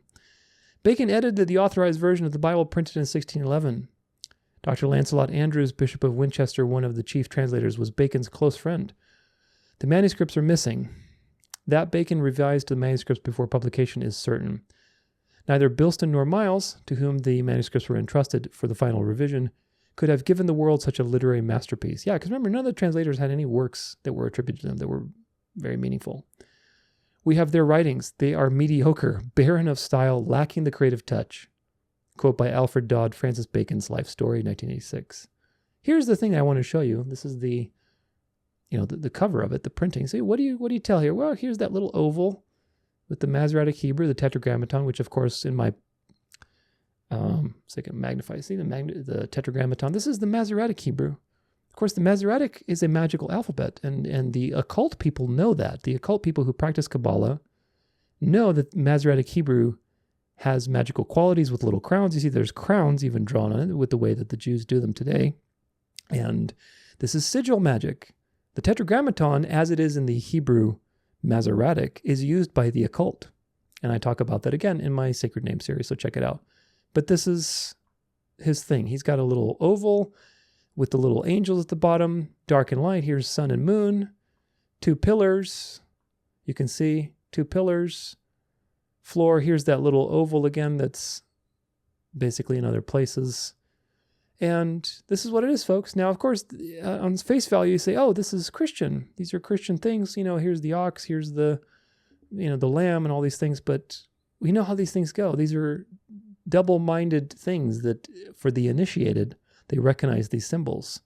And so anyway, you have the two pillars and the floor and everything else. So this is title page of 1611 KJV. And some of these ornaments that are printed, the oval, are also in other of his books That was the point being made. These little stamps, these artistic, I don't even know what to call them, just basically elements, let's put it that way, are in his other works, in like Silva Silvarum and so on. So it kind of, together, they prove to you that there's something more going on here. Obviously, you have quotes from Freemasons, you have evidence in the manuscripts that he's written from Shakespeare, and you have evidence of other people's writings, all point you to the same thing, that Francis Bacon was involved with this thing. But Francis Bacon, we need to learn more about Francis Bacon, who he is. Francis Bacon in the James I Bible. In correspondence columns of Baconiana of January 1948, there appeared a letter on the above subject from Earl Cornwall. It says the following: "Here of late I have been reading a bound volume of 2 of the Baconian booklets, 2 years earlier Baconiana magazine and the life of Alice Barham and Thos Mutus, all from curiosity concerning Bacon's life. He was surely a fascinating character. I have as yet no life of Bacon. Somewhere I have seen one of the short references to his connection with the translation and publication of the King James Holy Bible, 1611, at least the statement that he had some connection with this great work. Yet in my recent search I cannot find any reference whatsoever to Bacon and the Bible, if he was connected with it, if he should have credit. I own a set of Encyclopedia Americana, 1941, which is the counterpart of the Britannica in size and number of volumes. Under Bacon, I find a generous 4-page article by Frederick Robinson, professor of English, Harvard University, a mention of Bacon's full literary activities, but not a word of the Holy Bible. Then under Holy Bible, dozens of pages by Barry Smith. Under King James Version, a record of the 47 translators, including 3 or 4 ancient grave divines who worked 7 years on the project. Again, no word of Bacon. May I, in reply to the inquiry, contribute a little light on the subject? Some years ago, I forgot how many, I came to the conclusion that Francis Bacon was mainly, if not entirely, responsible for a 3-fold undertaking. Number 1, the Shakespeare plays.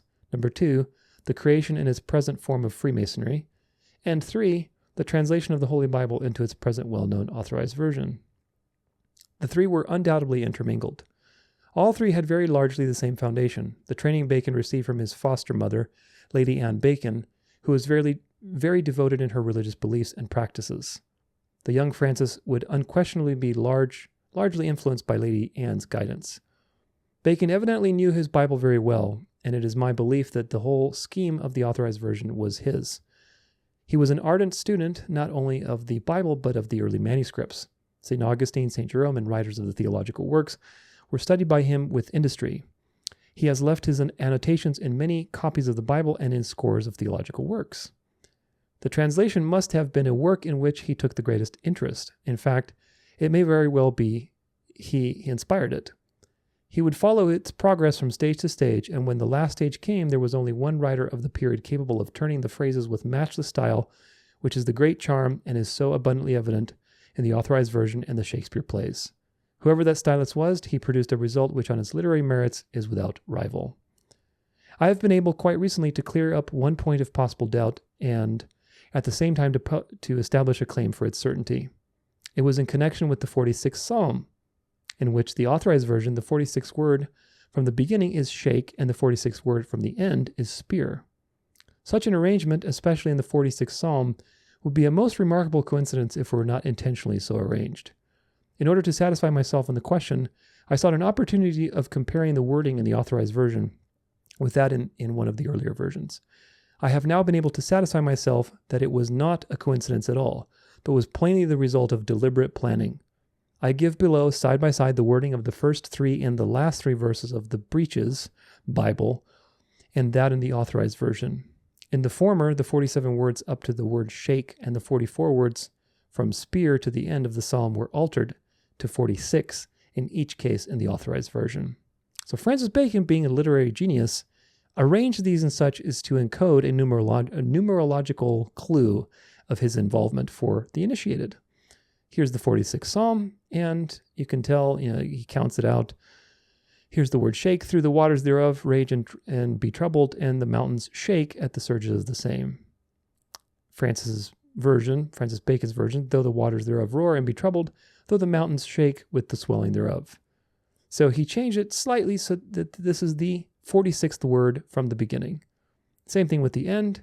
He that maketh waves to cease unto the ends of the world, he breaketh the bow and cutteth the spear and burneth the chariot with fire. He changes a little bit to, he maketh wars to cease unto the end of the earth. He breaketh the bow and cutteth the spear in sunder. He burneth the chariot in fire. So this is 46 words from the end. So all these clues, numerological clues for people who are initiated to see that these things are intentionally there. There are thus 3 46s in the psalm. But it's possible, and I hope admissible, to count a fourth 46. It is recorded that there are 47 divines entrusted by King James with the work of translation. If Francis Bacon was counted as one, though he was probably only in charge of the whole undertaking from a literary standpoint, that would leave 46 as the actual divines entrusted with the translation work, with Bacon as the final editor, the 47th. If this be true, and I feel one is justified in believing it, a very interesting light is thrown on the keen working of Bacon's mind. The trick would be one in which he would take a keen delight. And there's more here that we can read. I won't read into it anymore. You can check it yourself if you want. But Francis Bacon was an occultist, and he's very much credited with the beginning of Freemasonry, as well as Shakespeare and many other things. And we're going to read a little bit more about Francis Bacon. The discovery of Francis Bacon's cipher signatures in James Anderson's Constitution of the Freemasons. Let's take a look. This is from shakeandco.com. The book, The Discovery of Francis Bacon's Cipher Signatures in James Anderson's Constitution of the Freemasons by George Tudhope, is a detailed exploration of the hidden messages and ciphers found within the Constitution of the Freemasons, written by James Anderson in 1723. The author, Tudhope, reveals the discovery of Francis Bacon's cipher signatures within the text of the Constitution, which he argues were intentionally placed there by Bacon himself. The book provides a thorough analysis of these ciphers and their potential meanings, as well as their historical significance within the context of the Freemasons and Bacon's life and work. Tudhope's research delves into the complex connection between Bacon, the Freemasons, and the broader history of secret societies and esoteric knowledge. He also explores the possible implications of Bacon's ciphers for our understanding of his philosophy and intellectual legacy. Overall, the discovery of his ciphers is a fascinating and thought-provoking read for anybody interested in the history of the Freemasons, cryptography, or the life and work of Francis Bacon. This is a new release of the original 1922 edition. This scarce antiquarian book is a facsimile reprint, blah, blah, blah, and I think this is describing the actual book, because this is the book. But this book was written to expose and connect to you the fact that Francis Bacon's ciphers, meaning his little numerological clues and various things that he did, were in the Constitution of the Freemasons, i.e. that he's the one who helped put it together. And of course, Freemasonry was infiltrated by the Templars, and originally it was a fraternity of builders, but then eventually it became open to people who were not builders. And that's when all the philosophers and esoterics came in, and the Templars came in, and it became a secret society. And Francis Bacon was involved with that process. To what degree, who knows, but definitely he was very, very involved if he was helping frame the Constitution and being involved with all these things. Now, let's look at this. This is Wikipedia Occult Theories about Francis Bacon. What do the occult people think about Bacon? A number of writers, some of whom were connected with Theosophy, have claimed that Francis Bacon, the English philosopher, statesman, scientist, jurist, and author, was a member of secret societies. A smaller number claimed that he would have attained the ascension and became ascended master Saint Germain. Secret societies. Francis Bacon often gathered with the men at Gary's Inn to discuss politics and philosophy and to try out various theatrical scenes that he admitted writing, i.e. Shakespeare. Bacon's alleged connection to the Rosicrucians and the Freemasons has been widely discussed by authors and scholars in many books. However, others, including Daphne de Moore, in her biography of Bacon, have argued there is no substantive evidence to support claims of involvement with the Rosicrucians. Historian really quick pause. What did that Rosicrucian, the president of the Rosicrucians, say about Bacon? Historian Dame Frances Yates does not make the claim that Bacon was a Rosicrucian, but presents evidence that he was nevertheless involved in some of the more closed intellectual movements of his day. Very washed-down version, to put it that way. She argues that Bacon's movement for the advancement of learning was closely connected with the German Rosicrucian movement, while Bacon's The New Atlantis portrays a land ruled by Rosicrucians. And The New Atlantis was published posthumously, meaning after he died. He didn't want it out at the time. He apparently saw his own involvement for the advancements of learning to be in conformity with Rosicrucian ideals, the advancements of knowledge, of secret knowledge. In 1618, Francis Bacon decided to secure a lease for York House. This had been his boyhood home in London next to the Queen's York Place, before the Bacon family had moved to Gorhambury in the countryside. After Lord Egerton, Lord Keeper of the Great Seal of England, died, it became available for Bacon to lease. During the next 4 years, this mansion on the Strand, so large that it had 40 fireplaces, served as the home of Francis and Alice Bacon. Over the next 4 years, Bacon would host banquets at York House that were attended by the leading men of the time, including poets, scholars, authors, scientists, lawyers, diplomats, and foreign dignitaries. Nothing new under the sun. Within that banquet hall, Francis gathered the greatest leaders in literature, art, law, education, and social reform. In January of 1621, in honor of Sir Francis Bacon's 60th birthday, a select group of men assembled in the large banquet hall in York House without fanfare for what has been described as a Masonic banquet. This banquet was to pay tribute to Sir Francis Bacon. Only those of the Rosicrucians and the Masons who were already aware of Bacon's leadership role were invited. The tables were tea tables with gleaming white drapery, silver, and decorations of flowers. The poet Ben Jonson, a longtime friend of Bacon, gave a Masonic ode to Bacon that day. So was Bacon a secret society member? That people were honoring him on both sides? There was a depth of love by a large body of men towards Bacon, similar to some degree in the manner that the disciples love a master. This is especially true when taking into account his membership, and some say leadership, of secret societies such as the Rosicrucians and Freemasons. In the inner esoteric membership, which included Francis Bacon, vows of celibacy for spiritual reasons were encouraged. Did I highlight anything else? No, I did not. I think that was it. Occult theories of Francis Bacon. Now, let's talk really quick about John Dee, and we'll put it all together. John Dee, another important figure to understand, was an English mathematician, astronomer, teacher, astrologer, occultist, and alchemist. He was the court astronomer for and advisor to Elizabeth I, and spent much of his time in alchemy, divination, and Hermetic philosophy. As an antiquarian, he had one of the largest libraries in England at the time. As a political advisor, he advocated foundation of English colonies in the New World to form a British Empire, a term he is credited with coining. Dee eventually left Elizabeth's service and went on a quest for additional knowledge in the deeper realms of the occult and supernatural.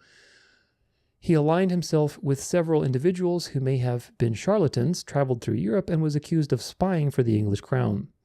Upon his return to England, he found his home and library vandalized. He eventually returned to the Queen's service, but he was turned away when she was succeeded by James I. He died in poverty in London, and his gravesite is unknown. So John Dee was an interesting figure. He was a sorcerer. He was very much into the occult, and he seems to be the inspiration for 007. Let's see. A Bond for All the Ages, Sir Francis Bacon and John Dee, the original 007. Isn't history interesting? I love history. This is from sirbacon.org by D.W. Cooper and Lawrence Gerald.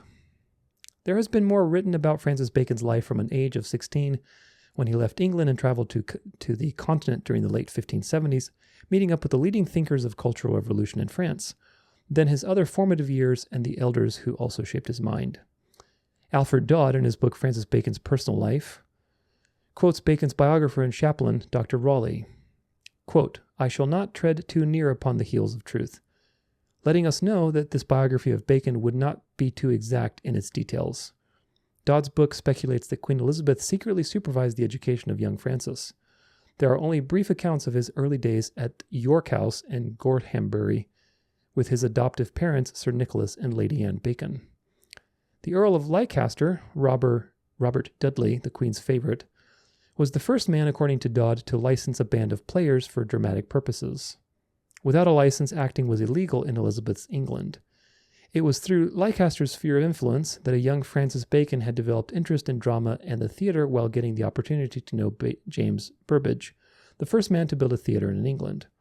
Bacon would also get to meet in the court circles the man who had tutored Leicester and advised Elizabeth on matters of state, the man whom Ian Fleming modeled in his 007 James Bond character on, the first and perhaps the best secret agent of the Crown, Dr. John Dee. John Dee was a fascinating genius, considered a magus, philosopher, and alchemist who captured the attention of the royal courts and best minds throughout Europe. You were either intimidated by his ideas and reputation, or you wished to be influenced by them. It It was only been in the last century that we've had a more sober approach to Dee, thanks to such authors as Peter French, Francis Yates, Gerald Schuster, and Richard Deacon, who have rescued this, quote, man of grand design from obscurity and have realized how significant a thinker that he was. Dr. Dee's learning was far and wide, and a brilliant mathematician whose study ranged from geocartography and calculus, which was vital in navigating the New World for explorers, to astrology, alchemy, the Kabbalah, ding ding, cipher writing, ding ding, religion, architecture, and science. In short, Dee's metaphysics were a red cross of the Hermetic tradition with a strong dose of mathematics. His library at the riverside village of Mortlake was considered the finest private collection in Europe, containing thousands of bound books and handwritten manuscripts devoted to philosophy, science, and esoterica. In comparison, the University of Cambridge at the time had a mere 451 total books and manuscripts in their possession. Noel Fermor in the journal Baconiana wrote that, quote, the Earl of Leicester's father, the Duke of Northumberland, employed Dee as a tutor to his children so that they would have a sound scientific upbringing. Northumberland became a notable scientist with a strong leaning toward mathematics and magnetism. Anthony Wood, in his Antenna Oxionensis, wrote, quote, that no one knew Robert Dudley better than Dee. So it was quite natural for Leicester to introduce Dee to Elizabeth, as she was to become the new queen, and it wasn't long before Dee advanced to become the court astrologer. This is Leicester signed his letters to Elizabeth with 2 circles containing dots symbolizing that he was her eyes. Now, these are also occult symbols of the sun, of the monad, and so on and so forth. So anyway, Elizabeth was very much interested in the occult. Dee was responsible for choosing the most auspicious date for Elizabeth's coronation, which was on January 15th, 1559. The queen was so impressed by Dee that she eventually traveled with her court to Mortlake for the purpose of seeing his great library. Dee has been defamed through the centuries as a necromancer, but it's the opinion of many writers that his angelic, Kabbalistic, alchemical work, his philosopher's stone, the Monad Hieroglyphica, we were just talking about the monad, weren't we? May have been a cover for covert operations carried on in the name of Her Majesty. The 007 was the insignia number that Elizabeth was to use for private communiques between her court and Dee. Here's the way that Dee signed his letters with this little 007 thing. 2 circles symbolizing his own 2 eyes and indicating that he was the secret eyes of the queen. The 2 circles are guarded by what may be considered a square root sign or an elongated 7. For Dee, 7 was a sacred Kabbalistic and lucky number. So this is where your 007 comes from. And Dee was a mentor of Francis Bacon.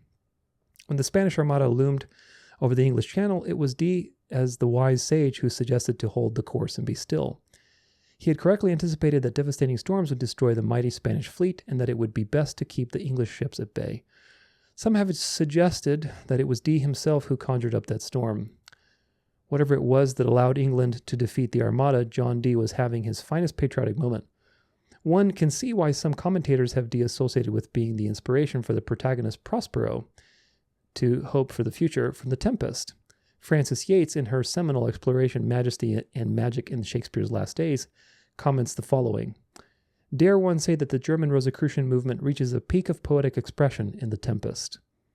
A Rosicrucian manifesto infused with the spirit of Dee, using theatrical parables for esoteric communication. Didn't it also, because Francis wrote that particular work, it also drew on images from the Bible too. So it's a mishmash of things. But you have a little bit of occult, you have some scripture, you have all kinds of things. This is the mystery religion. Dee's wisdom of nature even extended into the field of architecture, where Francis Yates, in the Theatre of the World, states that James Burbage consulted Dee on the design of the first theatre, which was built in the veneer stone. Later, the globe was created, says Yates, because the Burbage tradition, the design was to amplify naturally the voices of the players. This was accomplished by the geometrical resonance of the circled dome. Burbage relied on Dee's extensive architectural library for this construction. Little has come down to us in terms of records of Francis Bacon and John Dee knowing each other, but on the afternoon of August 11th, 1582, there was an entry in Dee's journal that they met at Mortlake. Bacon was 21 years old at the time and was accompanied by a Mr. Phillips, a top cryptographer in the employ of Sir Francis Weslingham, who headed up the early days of England's Secret Service. They were there, according to Ewan Macduff in an article, quote, after some time be passed in Bacononia, to find out the truth about the ancient Hebrew art of gematria. You don't say. One of the oldest cipher systems known, dating back from 700 BC. Didn't the 1611 have the Masoretic gematria version of the alphabet that the Jews use today for God's name? Not the Proto-Hebrew. Or even English. They were seeking to discuss this with Dee because he was not only one of the leading adepts of his field, but a regular practitioner in certain levels of gematria. So they were seeking secret knowledge and they found the perfect candidate. Also, David Kahn and the Code Breakers suggest that because of Dee's greatest interest in the 13th century alchemist Roger Bacon, that he may have introduced Bacon to the works of Roger Bacon, which may help to explain the similarities in their thought. The precarious politics of Hermetic tradition in the King James reign. There's no doubt of John Dee's ubiquitous influence during the Elizabethan age. When James became king, Dee's ideas on magic were no longer appreciated. James' unfavorable and fearful attitude towards the occult was the opposite of Elizabeth's. Bacon became well aware that it was necessary to be very careful while advancing his scientific ideas to James, and that any trace of Dee's weird angelic alchemical study could jeopardize his own projects from taking hold. Bacon's observations of the mistreatment bestowed upon Dee by James served to reinforce that it was a different era and that the need to practice that Shakespeare maxim, quote, "Discretion is the better part of valor," was imperative to anyone with a sweet disposition toward magic and mathematics, or a secret society. Dee was even derided in the Ben Jonson play The Alchemist, perhaps to placate James, yet another signal that this was the end of the liberal Elizabethan attitude towards Hermeticism. So it's not surprising that Bacon chose to hold back his Rosicrucian Utopia, the New Atlantis, from publication until after his death, as it portrayed a future world in which man could coexist with his fellow man without the divine right of kings, and the new tools that the magic of science would one day bring could also be in harmony with nature as well. Counterfeit paradise, counterfeit eternity, Rosicrucian ideal, you shall be like God. But it was Dee's colonization dream many years before who referred to the New World as Atlantis. He would have been proud to have read Bacon's New Atlantis and seen Bacon's sympathetic portrayal of him as the magician Prospero of The Tempest. Now this keeps going on, and there's a lot more to document, but what is the point here with all of these things? The point is that there's lots of good evidence that Francis Bacon was involved with the production of the King James Version of the Bible. Francis Bacon was a secret society member. He was an occultist. The occultists today see him as a false Christ, that he attained the ascension, that he's an ascended master, Saint Germain, that he basically lived forever somehow through alchemy. Masons claim that he's a Mason. Rosicrucians claim that he's a Rosicrucian. There's evidence of esoteric and occult beliefs in his writings, through his ciphers, through his various images and other things that he wrote in other works, like through the Shakespearean works, through his New Atlantis work and things like that. There's evidence of a relationship with a prolific sorcerer, John Dee.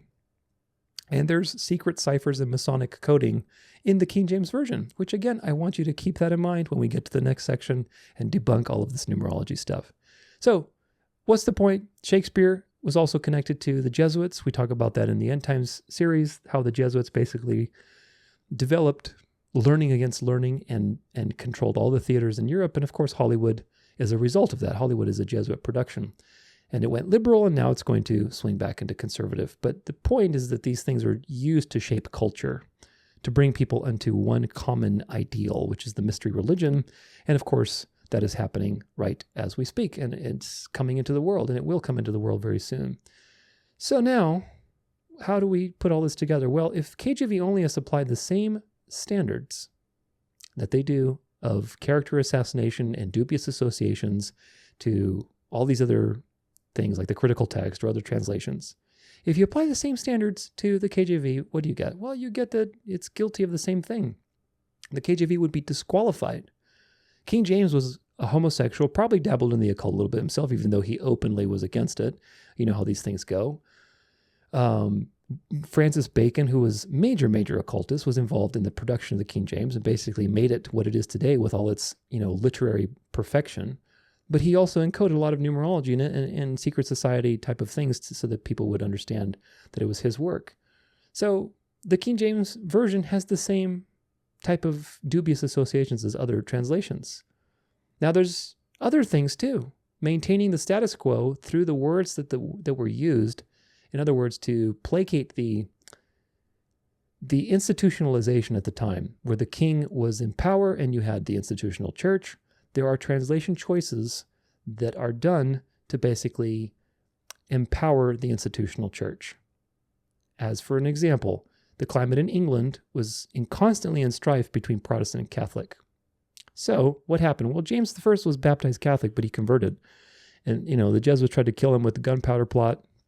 Remember the 5th of November with Guy Fawkes. That failed.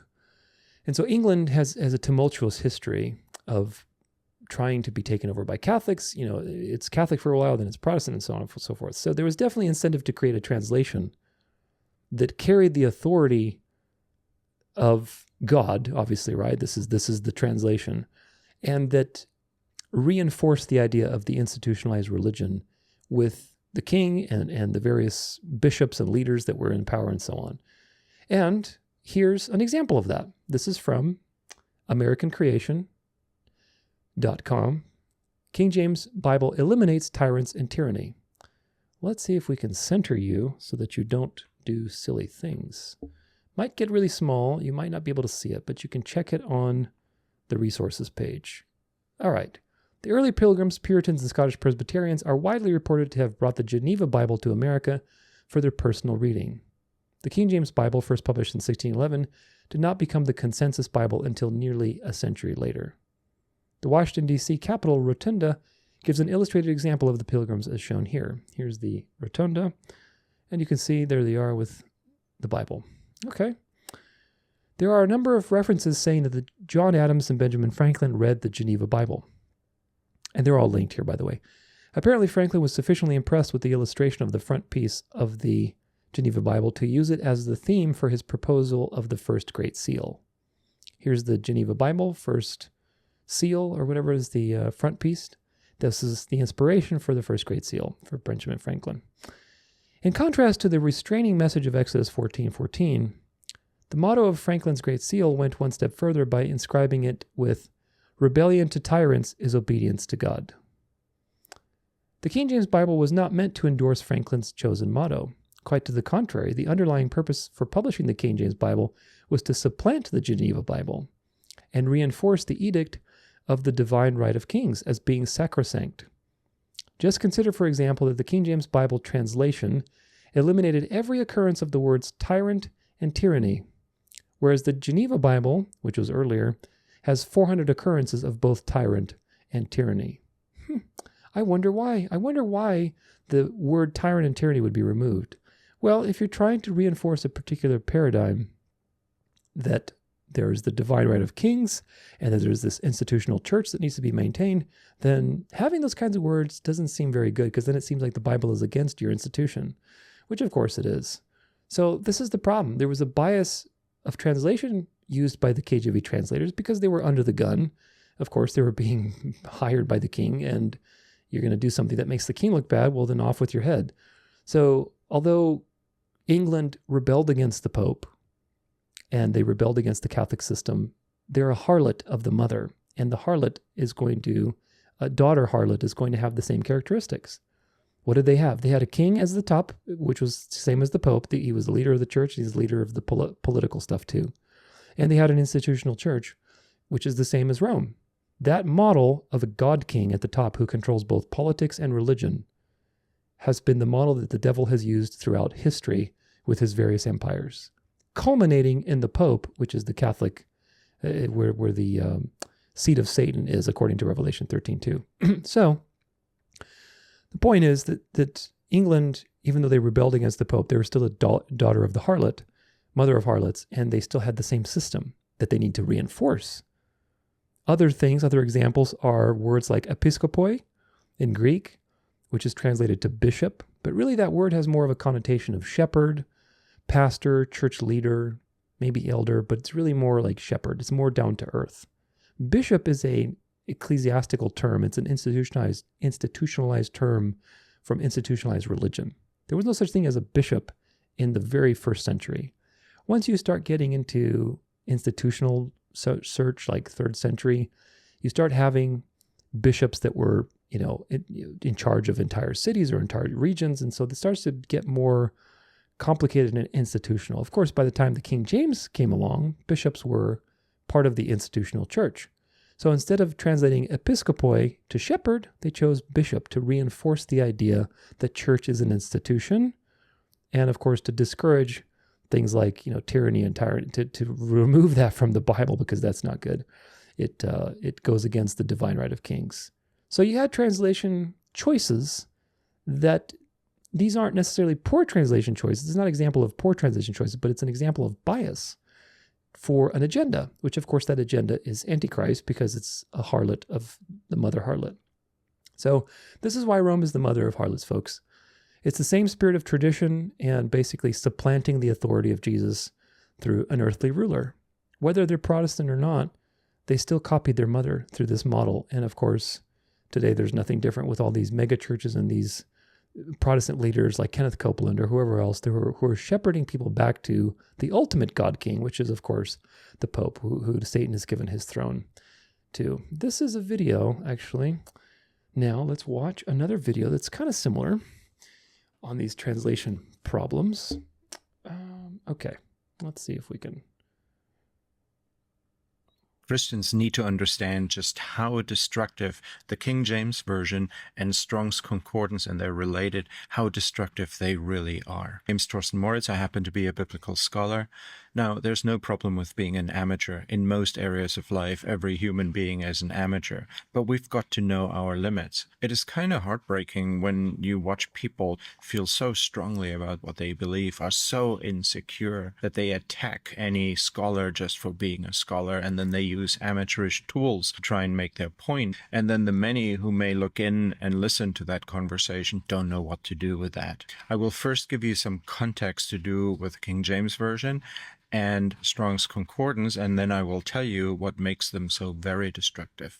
My main beef with the King James Version isn't even that it's linguistically so inferior, which it certainly is. It uses something called formal equivalence, and there is no language on earth that functions like that. But my main issue is a different one. In those days, in the early 1600s, the King of England was also the head of the church, and the bishops were considered the king's bishops. And consequently, when the king commissioned a new translation, he mandated that translation would reflect that way of being church that they had at the time, that was the major political instrument for controlling the people. The even bigger translation principle than formal equivalence was the king's mandate that the picture of the church resulting from the new translation had to reflect like a mirror the church as it existed in his day. It was a big problem for the king and the bishops and the other church leaders that the New Testament in Greek, the original New Testament, had no room for church offices like the ones they were holding as appointed by the king. What to do?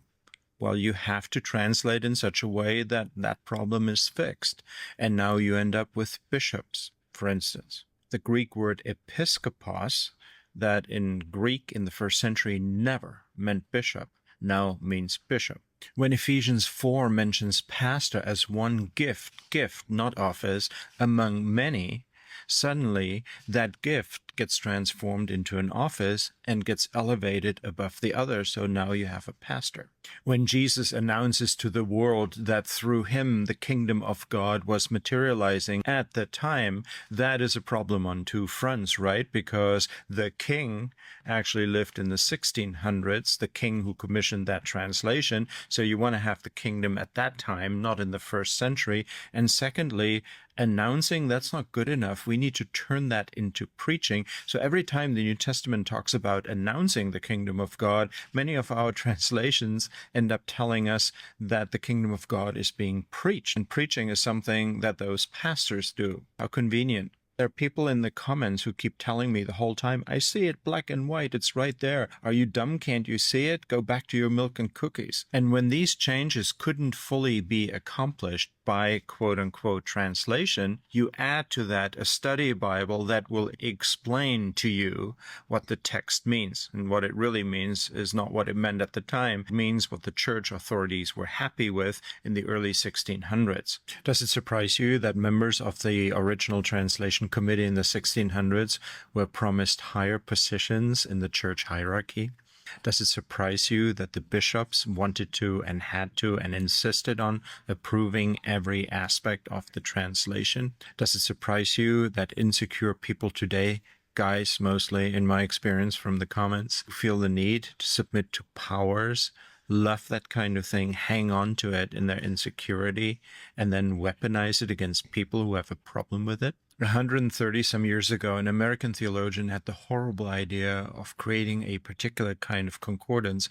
A concordance is a listing of biblical words and where they occur. What he and his committee did was to tag the Hebrew and Greek words used in the Bible, tag those to the English words used in, guess what, the King James Version. So immediately you end up with a deeply biased concordance that is not worth anything. Well, to be fair, a concordance still helps you find those Greek and Hebrew words. But then you have to go and do the work yourself. Now, what people who want to play Greek and Hebrew on, frankly, an amateurish level, and remember, the problem is not being an amateur.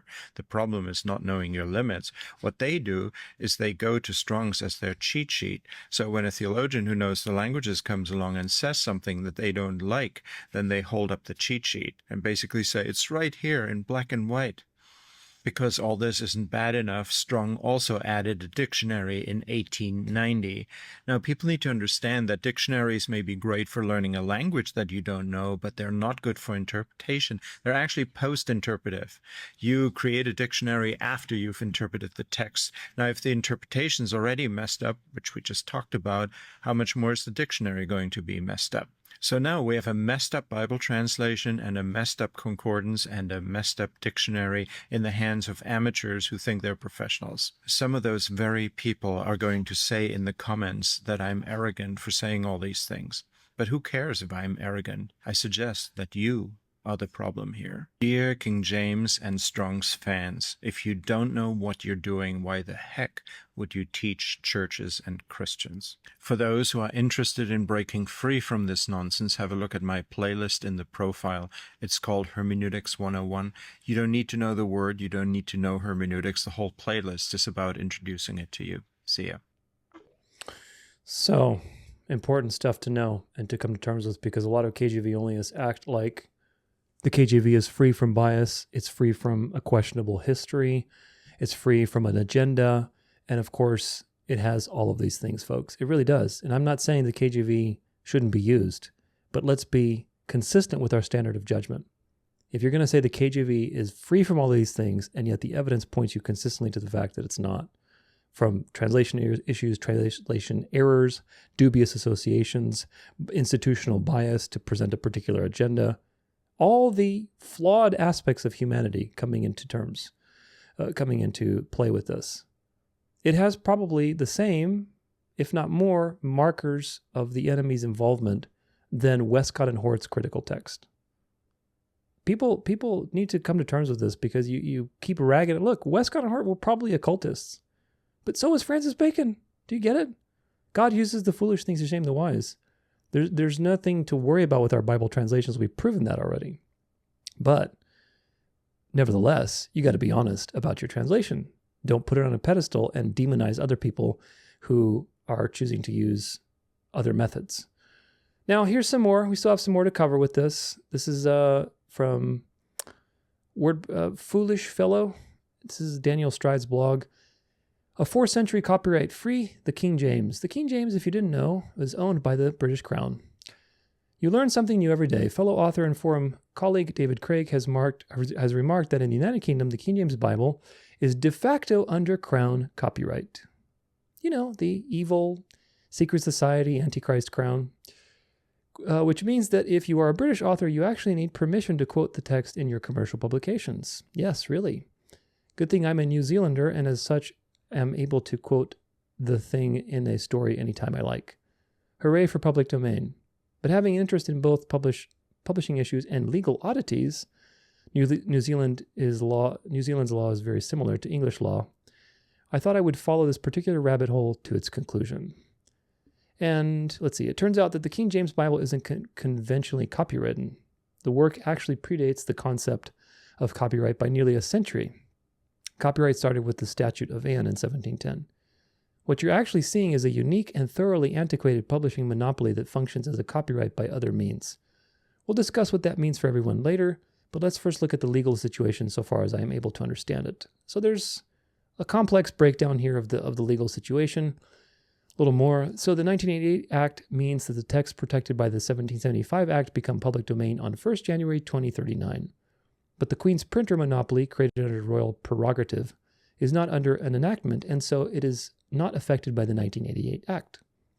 If the charter privileges of the university presses are covered in the 1775 Act, my reading of the situation is that the Oxford University Press, ding ding ding, which the Rothschilds used to push the dispensationalist narrative, will lose its perpetual copyright in 2039.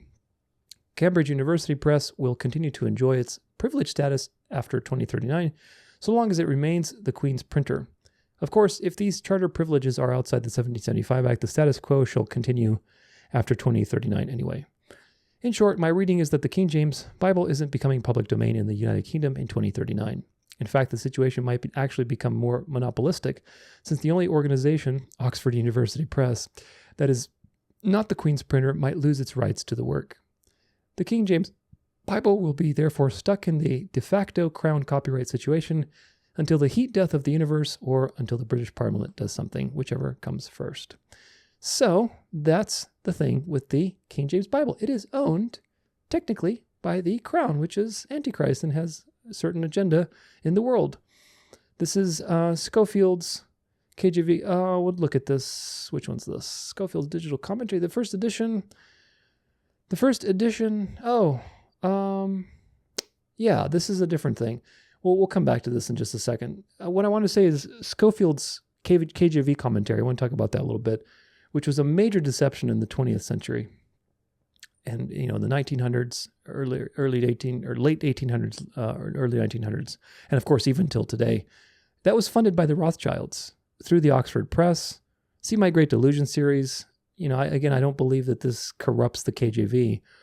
But again, if you believe in verbal inspiration, and the Schofield KJV is not inspired, because the question is the Schofield KJV not inspired as a result? Because it basically was so deceptive. Somebody took it and added commentary, so therefore you're adding something, technically. Is it still inspired? And if so, the commentary's false, it's lies, it's deception, dispensationalism. Is it still inspired? You get murky territory. The Jesuits knew that the Protestants had a tradition and an idolatry issue with the KJV, and they abused it to the maximum with Schofield to write his commentary in the KJV so that the Protestants would accept it eagerly, and the rest is history, as they say. So KJV Onlyism and basically the attitude of trusting tradition was manipulated by the beast in order to destroy Protestant eschatology and hide itself so that all of the other poisons, ecumenism, now you're seeing the charismatic movement, NAR, et cetera, climate change, everything else that the beast is doing to bring the world to itself. All of these things could be hidden in plain sight. Because if you have your eschatology wrong, you don't understand that the beast is the beast. You think there's some individual that's going to walk into a Jewish temple. And that's what they did. So millions of people believed the dispensationalist narrative because of KJV preference and tradition and KJV Onlyism. And of course, the rest is history. Now, back to this thing that I was looking at. This is from Digital Commons, cedarville.edu University. The first edition of the King James Version was printed in 1611 by Robert Barkin in London. It appears that 2 issues were published that year, the printing being done possibly in 2 different shops to meet the expected large demand. The first 2 printings were large folio Bibles for use in churches, but smaller editions were soon produced for personal use, starting in 1612. With the proliferation of printings, early printing errors crept into the editions. For instance, the word not was left out of the seventh commandment in what eventually came to be called the Wicked Bible, which said, "Thou shalt commit adultery." As well, if some printed sheets were left over from one printing, they were incorporated into another. Almost no two existing original 1611 King James Bibles are exactly the same. So therefore, which one is inspired? Eventually, there were various calls for the need to correct and revise the King James Version because of printers' errors over the years and the changes in spelling and word usage. This is another issue with your verbal inspiration. Language changes, and the King James Bible was altered because language changes. Corrected editions were published by the Cambridge University Press, the first being in 1629, followed by 1638. Several of the revisers were part of the original group of translators of the KJV. Carelessly printed copies continued to appear, some even printed on the European continent in Holland. Thus, in 1762, the most significant corrections were completed in an edition overseen by Thomas Paris of Trinity College in Cambridge. The work of Dr. Paris was refined by Benjamin Blaney in 1769. This edition then became the standard King James Bible in use up today. There were almost 1,000 editions between 1611 and 1769, all with minor corrections. No comprehensive revision of the King James Version was undertaken again until the middle of the 19th century. So, what's the point of this? The point is that before the 1769 edition, 1,000 editions, all with various errors. The question is, if these things had errors, and they had to keep updating the language and change this and change that and correct this and correct that, is it verbally inspired? I don't think so. It's not free of any of the other issues. Any of the other issues that you say about other Bible translations. It's the same stuff, folks. You got to come to terms with it. Now, the question is, since the 1900s, other editions of the KJV have been published, like the New King James, which, of course, KJV Onlyists are, frothing at the mouth against that. They think it's a heretical translation. But there's the corrected King James Version. There's many other versions. So again, if you believe in verbal inspiration, then this refutes your position. Well, the printers made an error, might be an argument, but this means that the truth doesn't exist? If the printers, no, I mean, in other words, the point is that you refute yourself if you say the printers made an error. Okay, what is the point being made here? If you say that the printers made an error, the real King James Version was just the information somewhere. Well, where's the information then? You're admitting that truth exists outside of a physical expression of truth. Does that make sense? The physical expression is not the truth. It is the thing that the physical expression resembles. If I have a sheet with music on it, the notes on the page are not the music. The music is what the notes represent. That is then coming out of the instrument. But the music is information. It exists whether you burn that page or not.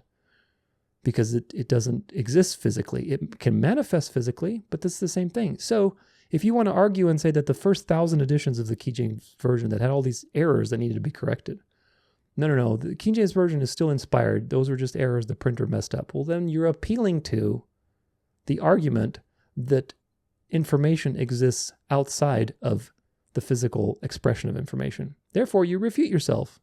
Because you're making a distinction between the King James as an information piece and the King James, quote, quote, as a physical translation, i.e., the same distinction that you should make between the Bible as in the message, the information, which is perfect and eternal, and translations. Do you see how it's hypocritical, the King James Onlyism movement? They would acknowledge the situation that, the printers made an error. Okay, sure. Well, then you refute yourself very, very easily. The King James Version, as a compilation of information, existed regardless of these printing errors. It existed regardless, because it's the information that exists. Therefore, the Bible exists regardless of translations. Do you see what we did there? Lesser to the greater. The King James Version exists regardless of those printing errors, because they ended up correcting it over time. That's information. Therefore, the Bible as a message exists regardless of translations. Therefore, the King James Version is not the Bible. It is a translation of the Bible among many that you can use. Very simple logic. So putting it all together, people want to say that the KJV is a perfect translation that just miraculously happened from all of these miraculously preserved manuscripts through time, and God had some advanced revelation in English, which of course is not true. The truth is that it is riddled with dubious associations and tampering by the enemy, just like everything else. Yet God allowed these things. He allowed Francis Bacon, the occultist, to shape the KJV. He allowed these translation errors. He allowed all these dubious associations. He allowed the crown to patent the ownership of it and all of the signature things, okay, to prove his sovereignty in preserving his message. Not in the KJV exclusively, but through time as a whole. Very, very important. The right response to all of this information that is presented to you is to glorify God for being sovereign. And to still read the KJV. It's a good translation. The wrong response is saying that the KJV is the anointed way that God chose to preserve his word. And that if you read any other translation, it's corrupt and, you're a heretic or whatever. The KJV is not free of the same exact things that the King James Onlyists insist are problems with other translations. It's not. Simply, it's not. If you're honest with the information I've presented to you. And again, we're just looking at some things. We're not even looking at everything. This is not exhaustive. If you're honest with today's presentation, be honest. You really can see that there's the same thing on both sides. So do not demonize other people because they're using a different translation. Do not elevate something to the position of a divine thing. It's a translation, just like every other translation. Now, I want to finish really quick with problems with Strong's Concordance, which that scholar touched on, which is very important. Strong's Concordance is often used in conjunction with the KJV, but people misuse it more than they use it correctly. Whether you're a King James Version onlyist or not, it's important to get more info about Strong's and about concordance usages in general. So I want to show you this article. I'm going to read this article by Gary Shorgan, who has also some good stuff on Yeshua, which I talk about in my Sacred Name series. He's got a great article on that we read. Strong's Concordance, a good tool gone bad. All right. For Bible students who don't use Hebrew and Greek, the Strong's Concordance is a popular tool available online. But it has a serious limitation. Namely, the dictionary in the back of Strong's is not really a dictionary at all, should not be used to find the real or true root meaning of a word. That's a quote. And this means that using Strong's does not make you an expert in Greek or Hebrew. Not an expert, not even a novice. Let me illustrate.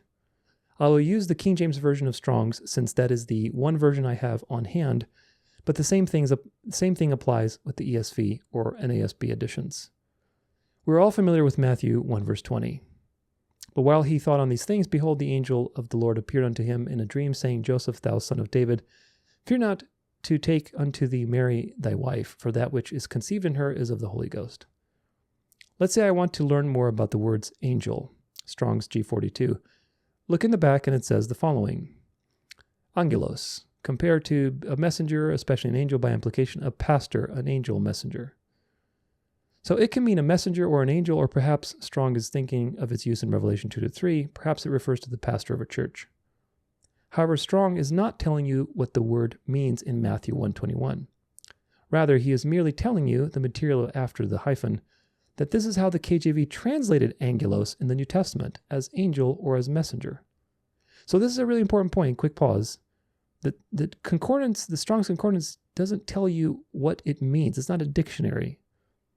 It's not a perfect interpretation. It's telling you the semantic range of that word, meaning the ways that it's translated in the particular book that you're having a concordance from. So if it's a KJV concordance, it's going to tell you, angelos is translated to these words in English. Pastor, messenger, so on. It's angel in different ways. I think it gives you the verses that it's translated in. So it's not a dictionary.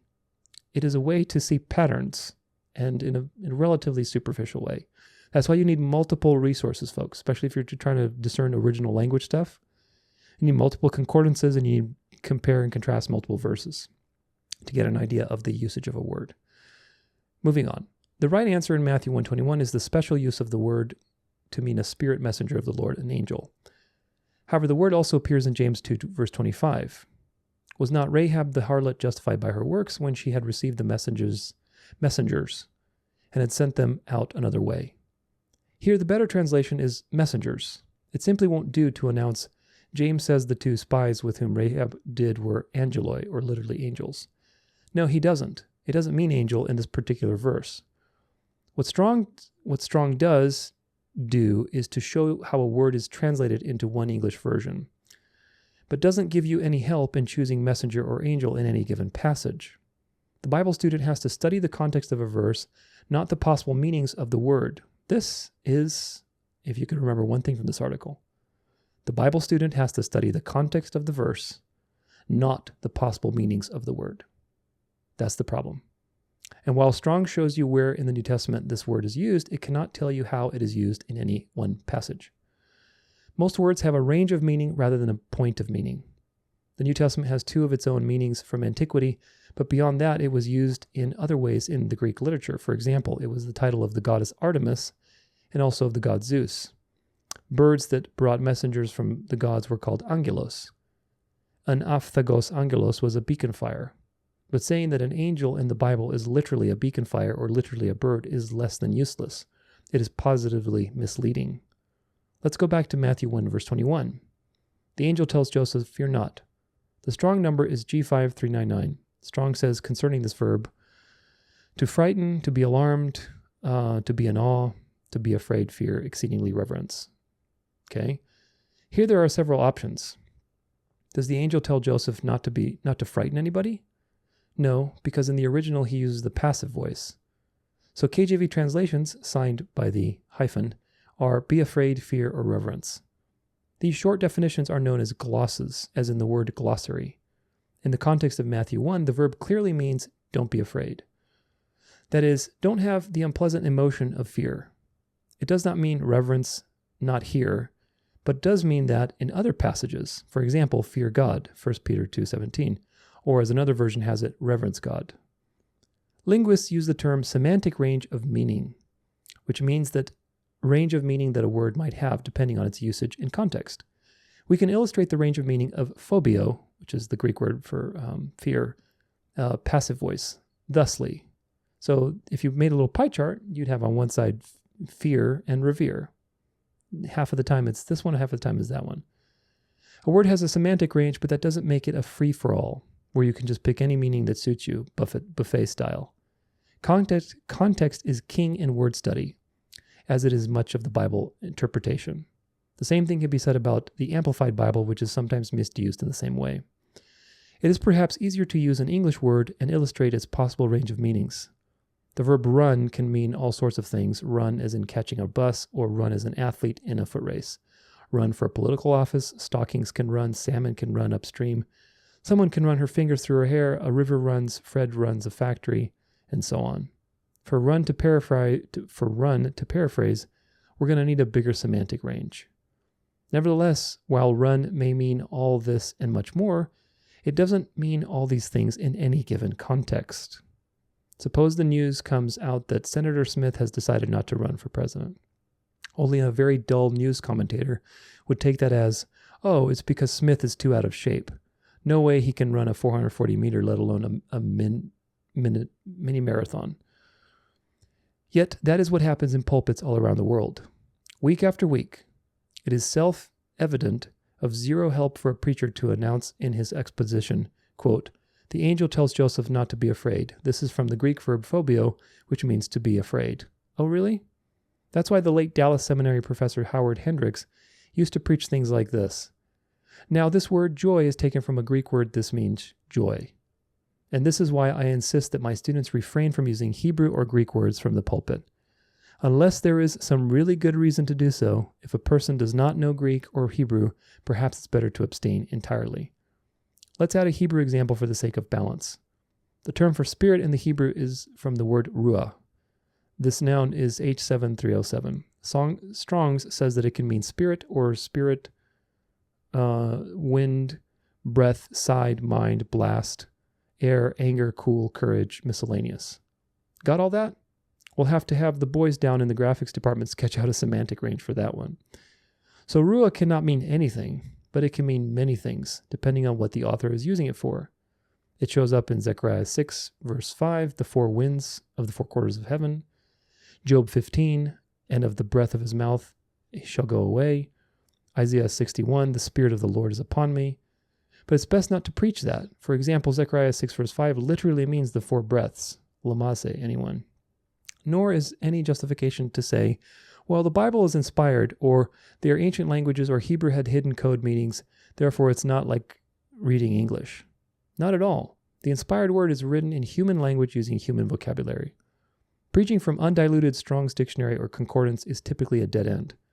It's a tool, but it does not provide a message from God.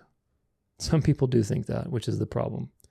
I have to say that I have seen study after study on YouTube or the net where the author bases his or her conclusions of this sort of misuse of Strong's. Don't use a can opener to dig a ditch. Don't use a hammer to replace a light switch.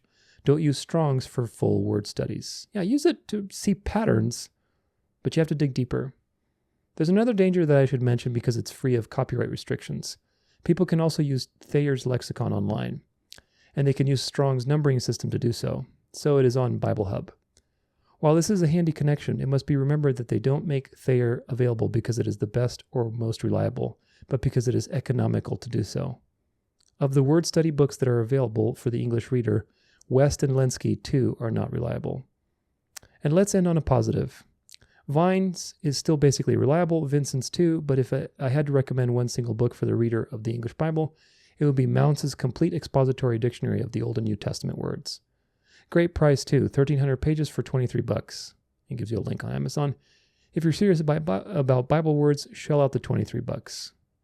So, there's that for Strong's Concordance. Why is that important? Well, just like with KJV Onlyism, and probably influenced by the KJV mindset, I'm going to say, people misuse Strong's Concordance and create all sorts of wild theories. In the Berean video, I talk about something called the illegitimate totality transfer, which is a fancy word for basically what we talked about in this article, which is considering all possible meanings of a word in any given situation, which is not true. Context determines the meaning of a word. When you look in a concordance, you can't look and say, oh, which one do I like? And then insert that there. You have to see what is the range of meaning, which one is the most frequent usage, what other verses is this used in, so I can paint a picture of the context of the particular situation. So this is what people do. They do an illegitimate totality transfer when they import whatever meaning they want into the verse using a concordance, and they think they're studying the original language. That is not how you should be doing Bible study, because you'll run into major errors. And if you let people do that to you when you're listening to videos, you're going to be deceived. So that's very important. But, this is just, again, people do this all the time, and it's because they don't have good principles, folks. They don't have Berean study skills. They are going by tradition, words of man, low-hanging fruit, whatever their flesh dictates. They don't double check. They don't have all these things that we've talked about in this particular presentation. Some people criticize Strong for not really being an expert on ancient languages either. So, whether or not he was, who knows? Some say he was a Freemason. I personally haven't seen conclusive evidence for that. It's possible the 1800s was full of occult and Freemasonry. In either case, he was a mortal human being. He was a mortal man. He was flawed like everybody else, and he developed something useful. He probably was trying his best to develop something useful, and it is useful. It's useful to see how a word is used in a particular translation, but that's all it is. It's not a dictionary. It's not a thesaurus. It's not, a pure translation is going to tell you exactly what that word means. It's a concordance, meaning it shows you patterns. So you have to learn to build a case with multiple points of evidence and lay out a bunch of pieces of evidence and then see where they intersect. This one goes like this, that one goes like that, this one goes, and pretty soon you form, like a dope chart, basically, where all these things intersect, and you see where is the pattern most prevalent. And that is the most likely case. That's the kind of research that you have to do. It's not difficult. You just have to learn how to do it. So watch the Berean video, get yourself some tools like eSword, or maybe learn different websites to use like Bible Hub. Gesenius's Hebrew Chaldee lexicon is really useful. I think that's in Blue Letter Bible. There's a lot of great things that you can do online. So in either case, he was a mortal human being, and just like everybody else, like the KJV translators, he didn't make something perfect, but rather a tool. And that tool has been misused because of traditional mindset and the teachings of men. So people rely on it for the wrong reasons, don't use it for the wrong reasons. Combined with King James Version only mentality, Rome has been able to destroy Protestant theology very easily. So don't fall to these biases. I hope this was edifying for you, and now we have one more thing to expose, one more big elephant which deserves its own room, its own section in this whole presentation, which of course is the whole numerology thing. So onward to part 6, number games.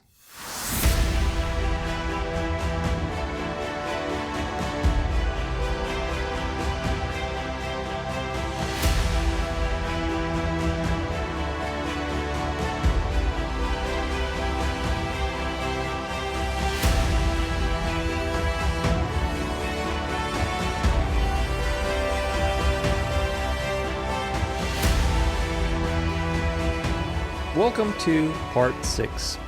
As if the previous data that we looked at with unreliable translation choices, errors, dubious associations, as if all of that wasn't enough, there's more. Of course, a lot of KJV Onlyists like to use numerological proofs that the KJV is this divine work of God and basically it's verbally inspired, and to prove the legitimacy of their translation over other translations. Today we're going to show you from many perspectives why all of these things are wrong. And not only that, but it's harlotry, idolatry, and divination. Why do I say these 3 specific things? Well, it's harlotry because remember, KJV Onlyism as a movement is a daughter of Rome, spiritually. It's its own denomination with its own prophet. And it claims special favor from God and special revelation and so on, all the things we've mentioned before. It's idolatry because you're elevating the work of man to a divine work, something special that needs to be put on a pedestal, and venerating a created thing, which is a translation, which again has errors in it, as we clearly saw. And of course, the last part, which is very important, is that all of these numerological proofs are divination. They fall into the category of divination. When you're dealing with numerology and discerning the meaning from numbers and looking at patterns in texts and trying to find secret knowledge and things like that, this is all prohibited by the Bible, folks. There's nothing new under the sun, and again, we'll prove it to you today, hopefully, if you have an open mind. Another important point is that this is not something that's special to the KJV. There are many people who claim to find important patterns in texts as proof of their legitimacy. And again, I will prove that to you today as well. Plus, remember our good old occult friend, Francis Bacon. Francis Bacon, who is a Rosicrucian, Freemason, who knows what he was. Obviously, he's very esteemed by the occult people, very influential in moving along the Freemason agenda and the constitution of the Freemasons, putting his ciphers in various places in various works, Shakespeare, and of course, the King James Bible. What's to say that all of those numerological proofs, or I should say even some of them, because statistically it's not impossible to find patterns of numbers in any given text, especially something as long as the Bible, that is, 700,000 plus words, which is an enormous amount of content. That's a lot of words. So the statistical probability of finding patterns is very high. But has anybody bothered to consider what part of those patterns, given the evidence that we looked at with Psalm 46 and other things like where he's putting ciphers and various works and things like that to identify himself and to, kind of wink to his occult friends?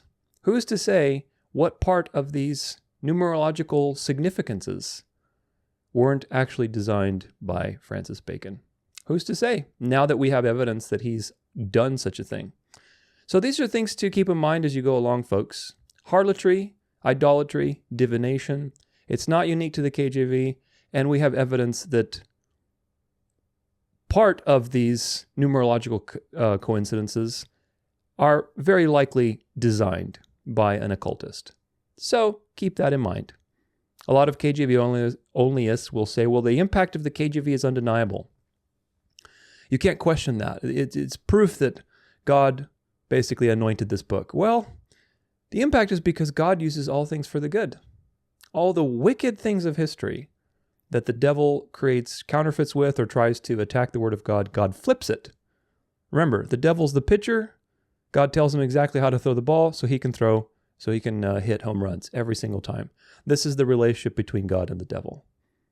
It's not, the impact of the KJV is not because God has chosen this particular translation and anointed it to be above all other translations.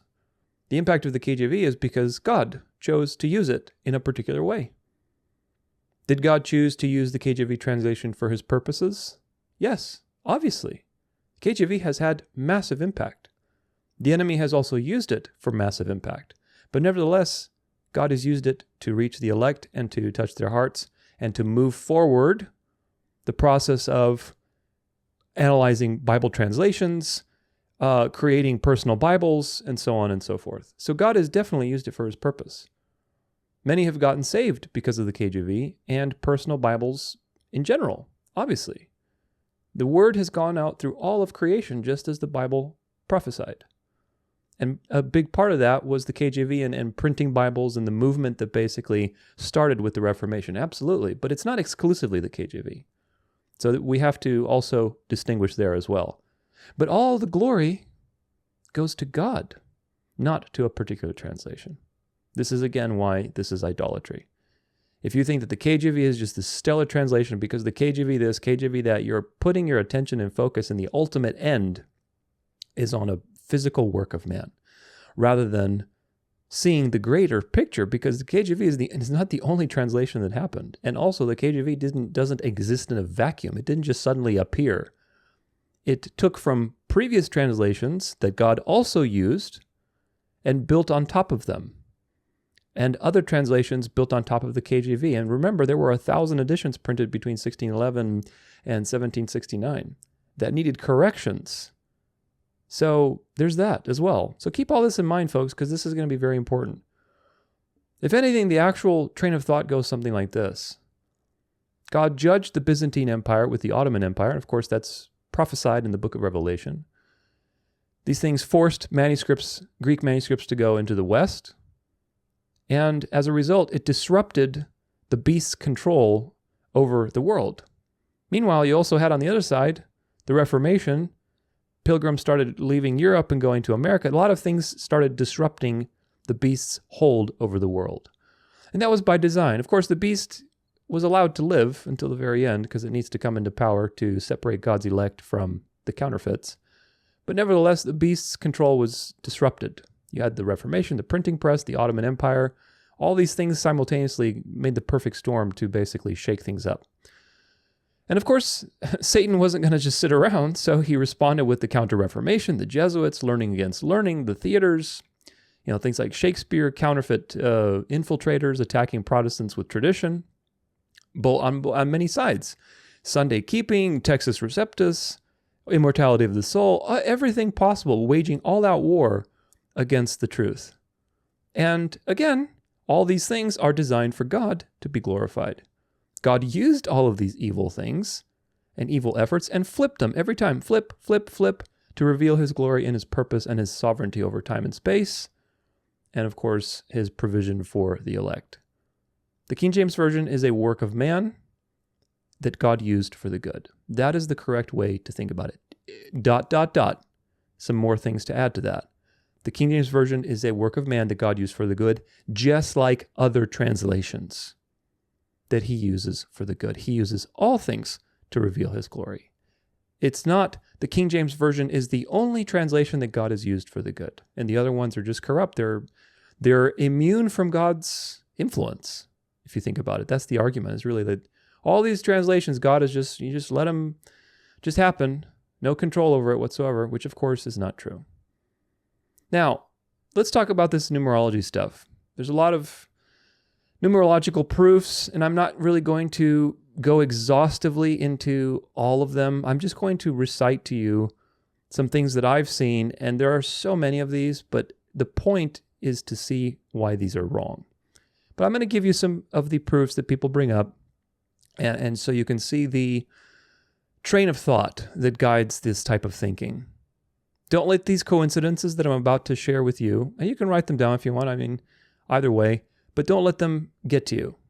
There's an intelligent, rational, perfectly common sense explanation for why these things happen, even though it may seem at first glance that these are very impressive and unique and dazzling.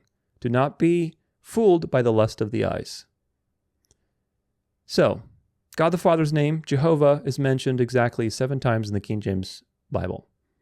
And it's in Exodus, Genesis, Judges, Psalms, Isaiah. Jesus is the Word of God. Word capitalized is mentioned 7 times in the King James Bible. And again, there's verses here. They will be, just for the sake of brevity, because it doesn't matter in the end. It really doesn't. You can look these up for yourself. And certainly there's a lot of people who have numerological proofs of the KJV. But I will put these in the presentation notes. I'm just going to read them off, and if you want to double check the verses for yourself, they will be in the presentation notes to this presentation, which is available in the folder in the library of this particular presentation. So Jesus is the Word of God. Word, capitalized, is mentioned 7 times in the King James. Holy Spirit is mentioned 7 times in the King James. You also have the Father. The Father is mentioned 218 times. The Word is mentioned 469 mentions. Holy Ghost is mentioned 90 times, and if you add all those up, it adds up to 777.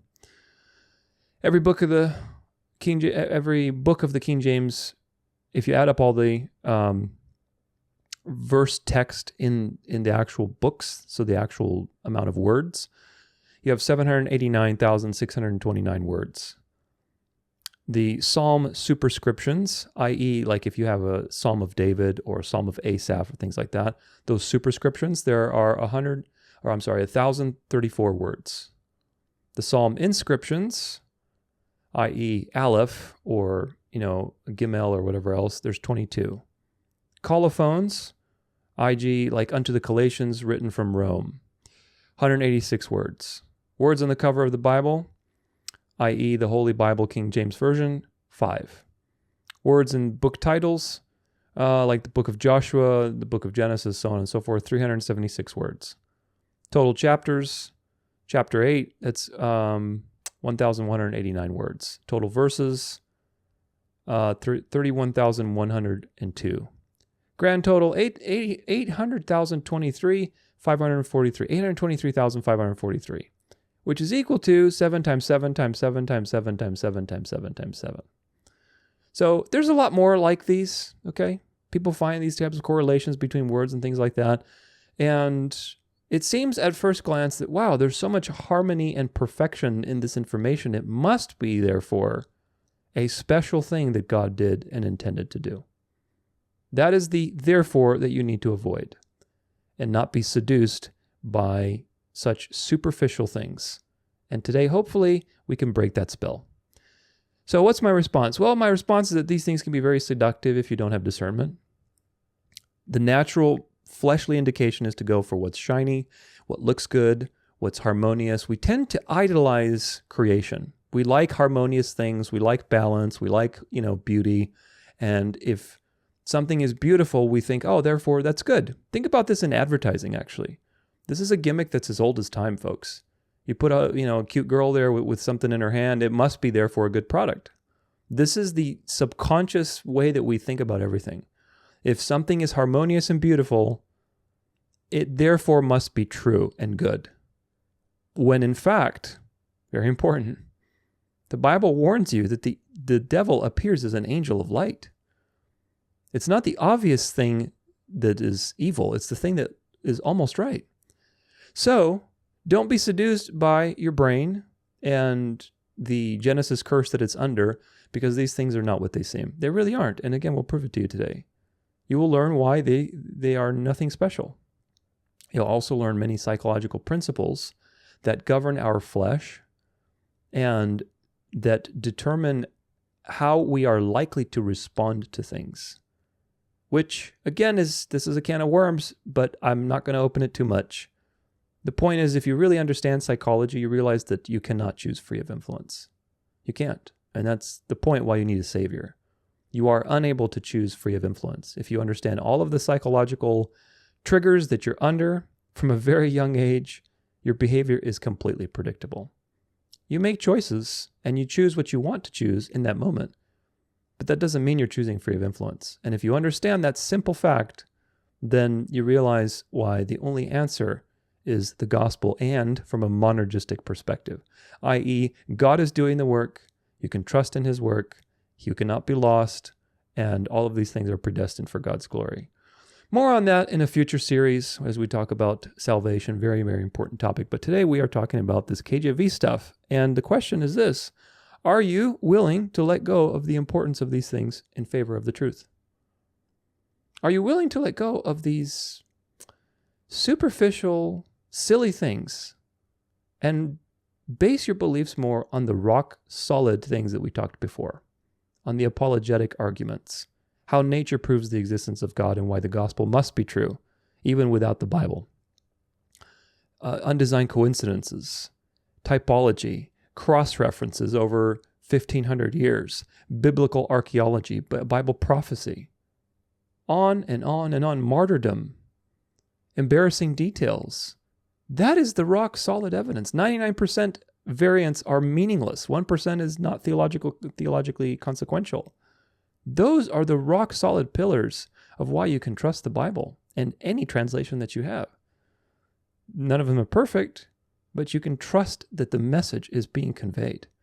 That's the way that you need to do things. Not, oh, my Bible has this pattern in it, and therefore it must be true. Well, obviously, there are errors in your Bible, i.e. KJV. So it can't be the case. No single apostle, nor Jesus Christ, ever did gematria. That's sorcery, it's divination. They never used numerology or taught you to basically look for secret patterns in the scriptures. These are things part of rabbinic Judaism, and you'll see it today as well. It's not actually not unique to rabbinic Judaism. It's a mystery religion practice. And because the mystery religion has expressed itself in many forms, you'll see it in a couple different forms today. Now, some people say, well, what about John in 666 in the Mark of the Beast? Well, yeah, John received a vision with symbols, and some of those symbols were numbers. For example, the 144,000.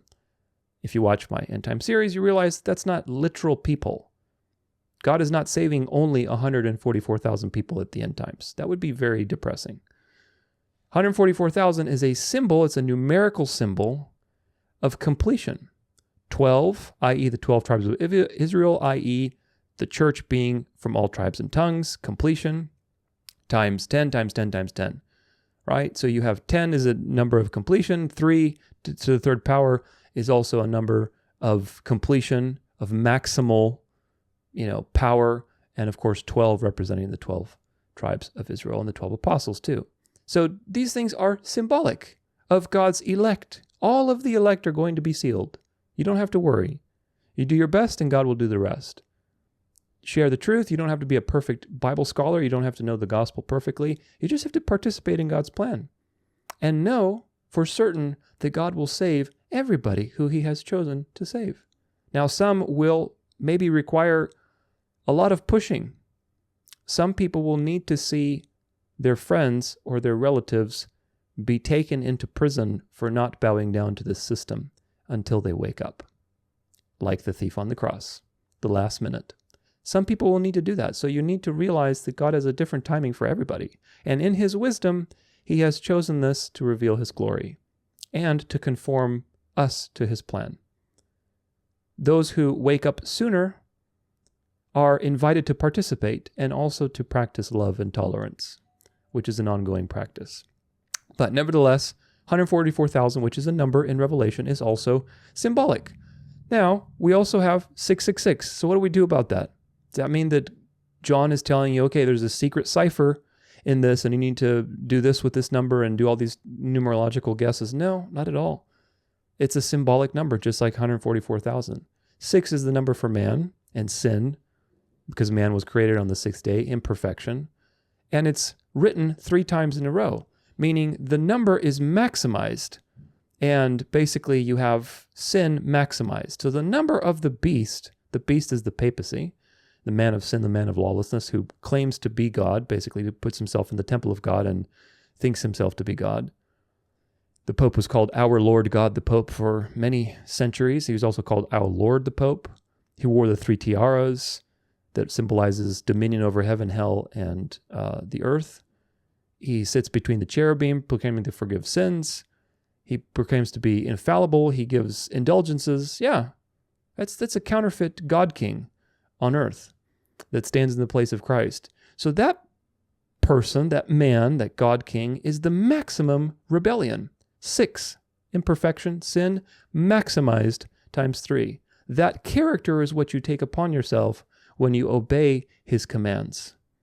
When you obey Christ's command to rest on the 7th day and to enter his rest and to remember that he died for you, and he rested on the 7th day, and he also created creation, and he rested with Adam and Eve. Therefore, those who rest and trust in Christ and the gospel will inherit the kingdom and rest with him forever.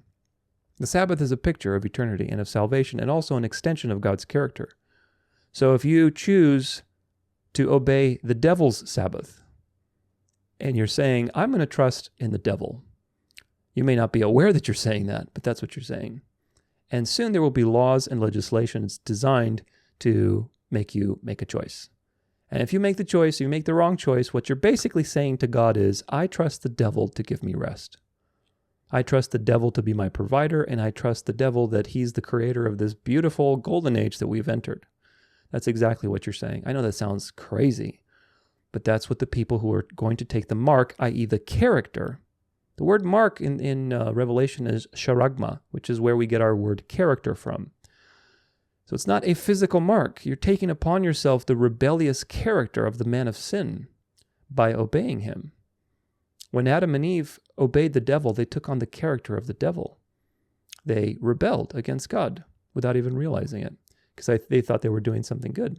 Of course, initially, maybe they thought that, but immediately they realized they did something really bad because their conscience kicked in. So the point is, either way, that the number 666 is not something that John intended to be gematria or numerologically, divined or anything like that. It is a symbol. It is a symbol to represent to you in a numeric way what this means spiritually. And of course, that means maximum rebellion to God by taking on the character of the man of sin. So, very, very important. We know that the occult love to use the numbers in everything they do, so we shouldn't align with that. And we know that there is evidence of Francis Bacon tampering with the King James and inserting his beliefs and ciphers and things like that into the Bible, into the text of the Bible, to basically wink towards his friends and who knows, whatever else. It doesn't matter, because God used it for the good. But the point is to not idolize these things, because they do not come from God. God did not ordain, or I should say that God did not, because he ordains all things, but God does not intend for you to go and search for secret knowledge and secret meaning in his word with numbers, okay? Or to rely on numerological proofs, which all people do, by the way, even the pagans, as a way to say, look, the Bible's true. So this is, again, something we need to avoid. So let's look at a couple of important resources. This is from carm.org, Dictionary, Gematria. Let's see what gematria is. Gematria is the study of the numeric equivalents of Hebrew and Greek letters in order to find hidden meanings in the words. Really quick pause. Hebrew here is Masoretic Hebrew. It's not the original Paleo-Hebrew that actually was the original scriptures written in. Very important that you remember that. In both Hebrew and Greek, the language in which the Bible was written, no, that's why I gave you that qualifier. The language of the Bible, the Old Testament, was Paleo-Hebrew. Eventually, the scriptures were migrated into Aramaic and square script and rabbinic Hebrew, Mishnaic Hebrew, which is a magical alphabet. So remember that.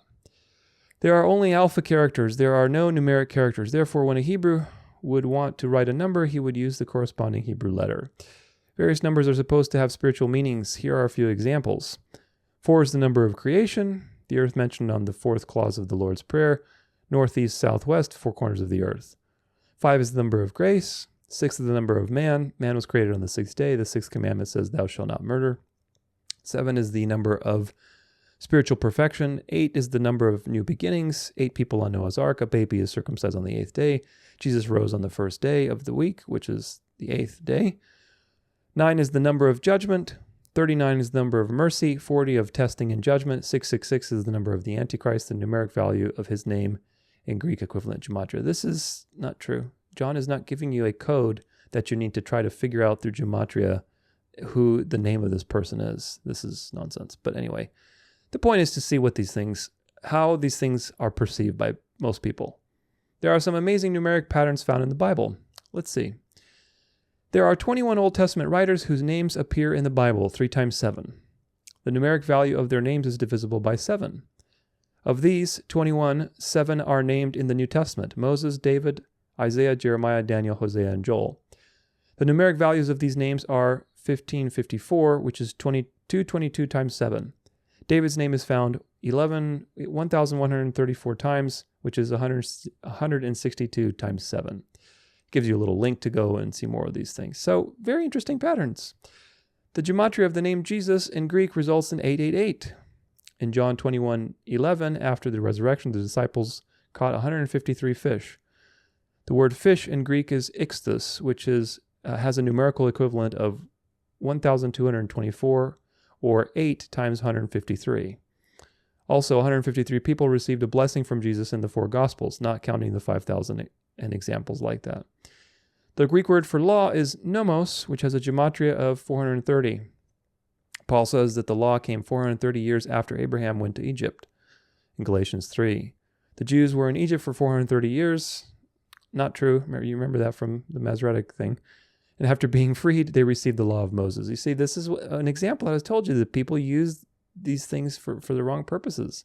They were not in Egypt for 430 years, so therefore your gematria calculation here doesn't work. So all these things need to be taken with a grain of salt because it depends on the translation. But let's see, was there anything else? Yeah, there are many gematria. So here's like a little chart and it tells you, here's the numerical value of this letter. And again, this is Mishnaic Hebrew. This is not original Hebrew. This is taken from the Aramaic alphabet. And they added numbers and meanings, and they added little crowns and squiggles and things to make it an esoteric alphabet. Please watch my Masoretic documentary so you understand that modern quote-unquote Hebrew is not real Hebrew. Of course, this happens in Greek too, because as you'll learn, Greek is very influenced by the mystery religion through people like Pythagoras, who was very much into the occult and who influenced many, many things, and other philosophers after him. But moving on, one more paragraph. There are many gematria relationships found in both the Old and New Testament writings. As you can see from the citations given above, mystical interpretations could be discovered as well as inferred by examining the mathematical equivalents of various numeric words, and then attempting to discover what those mathematical relationships might mean.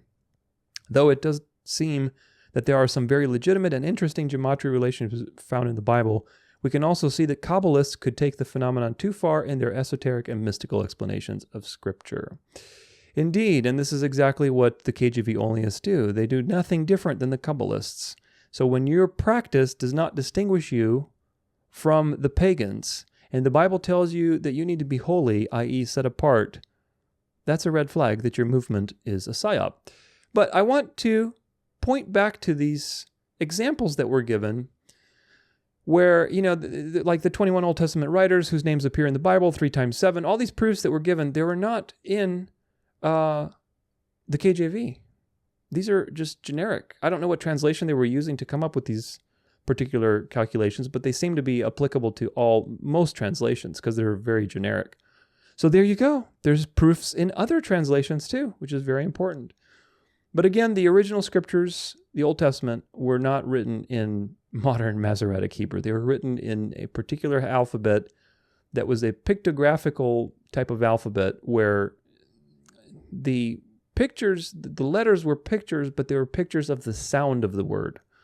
And we talk about that in the Masoretic episode. But today's Hebrew is a magical alphabet. It's designed to make sigils and sigil magic and runes and do occult things. Again, in my Sacred Name series, I talk about the controversy that people think that Yahweh is an occult name. And the reason they think that is because the devil has deceived many people with this Masoretic thing.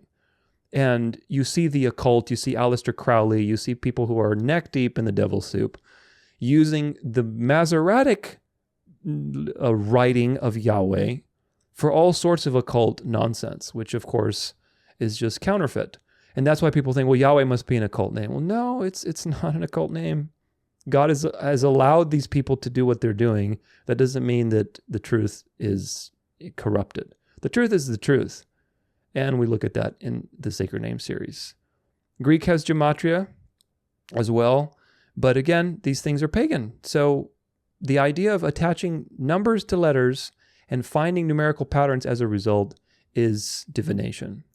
And adding up numbers, adding up the words and letters and seeing how many numbers and crisscrossing them and things like that, all of this is divination, folks. It doesn't change anything about the Bible. It really doesn't, because you can see other translations have these patterns too.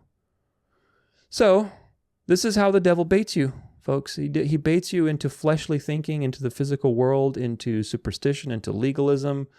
You know, could these be a general sign that an infinite intelligence is at play? Yeah, maybe. We'll talk about that. Maybe there's some harmonious property to language because God is perfect and everything he makes is harmonious. So it's not just the King James Bible that has these patterns. Language in general seems to have these patterns, and you'll see more and more examples of that. Nature is harmonious. Remember, one of the qualities of the created world is harmony and balance, which is because God is perfectly wise and just. So these things might just be an extension of God's natural way of doing things, which is very harmonious and balanced and perfect. But again, we want to be very conservative and cautious with that assessment. It seems from everything I've looked at that language has a natural harmonious property to it, which is very interesting in and of itself. That's an interesting phenomenon. But what conclusions you draw from that is very important. If the conclusion you're drawing from all these things today that we're going to be covering is, gosh, God is just so amazing and perfect and wise. It's really, truly amazing how he's made everything so harmonious. Even language, all kinds of languages have these patterns in them. That is a good way to think about it, to glorify God. If the conclusion you're drawing is, wow, the KJV is this anointed vessel and it's the only perfect translation, therefore I have to cling to it, then you are being baited into fundamentalism for the wrong things. So don't be baited. Some other things to consider on this are the following 4 points.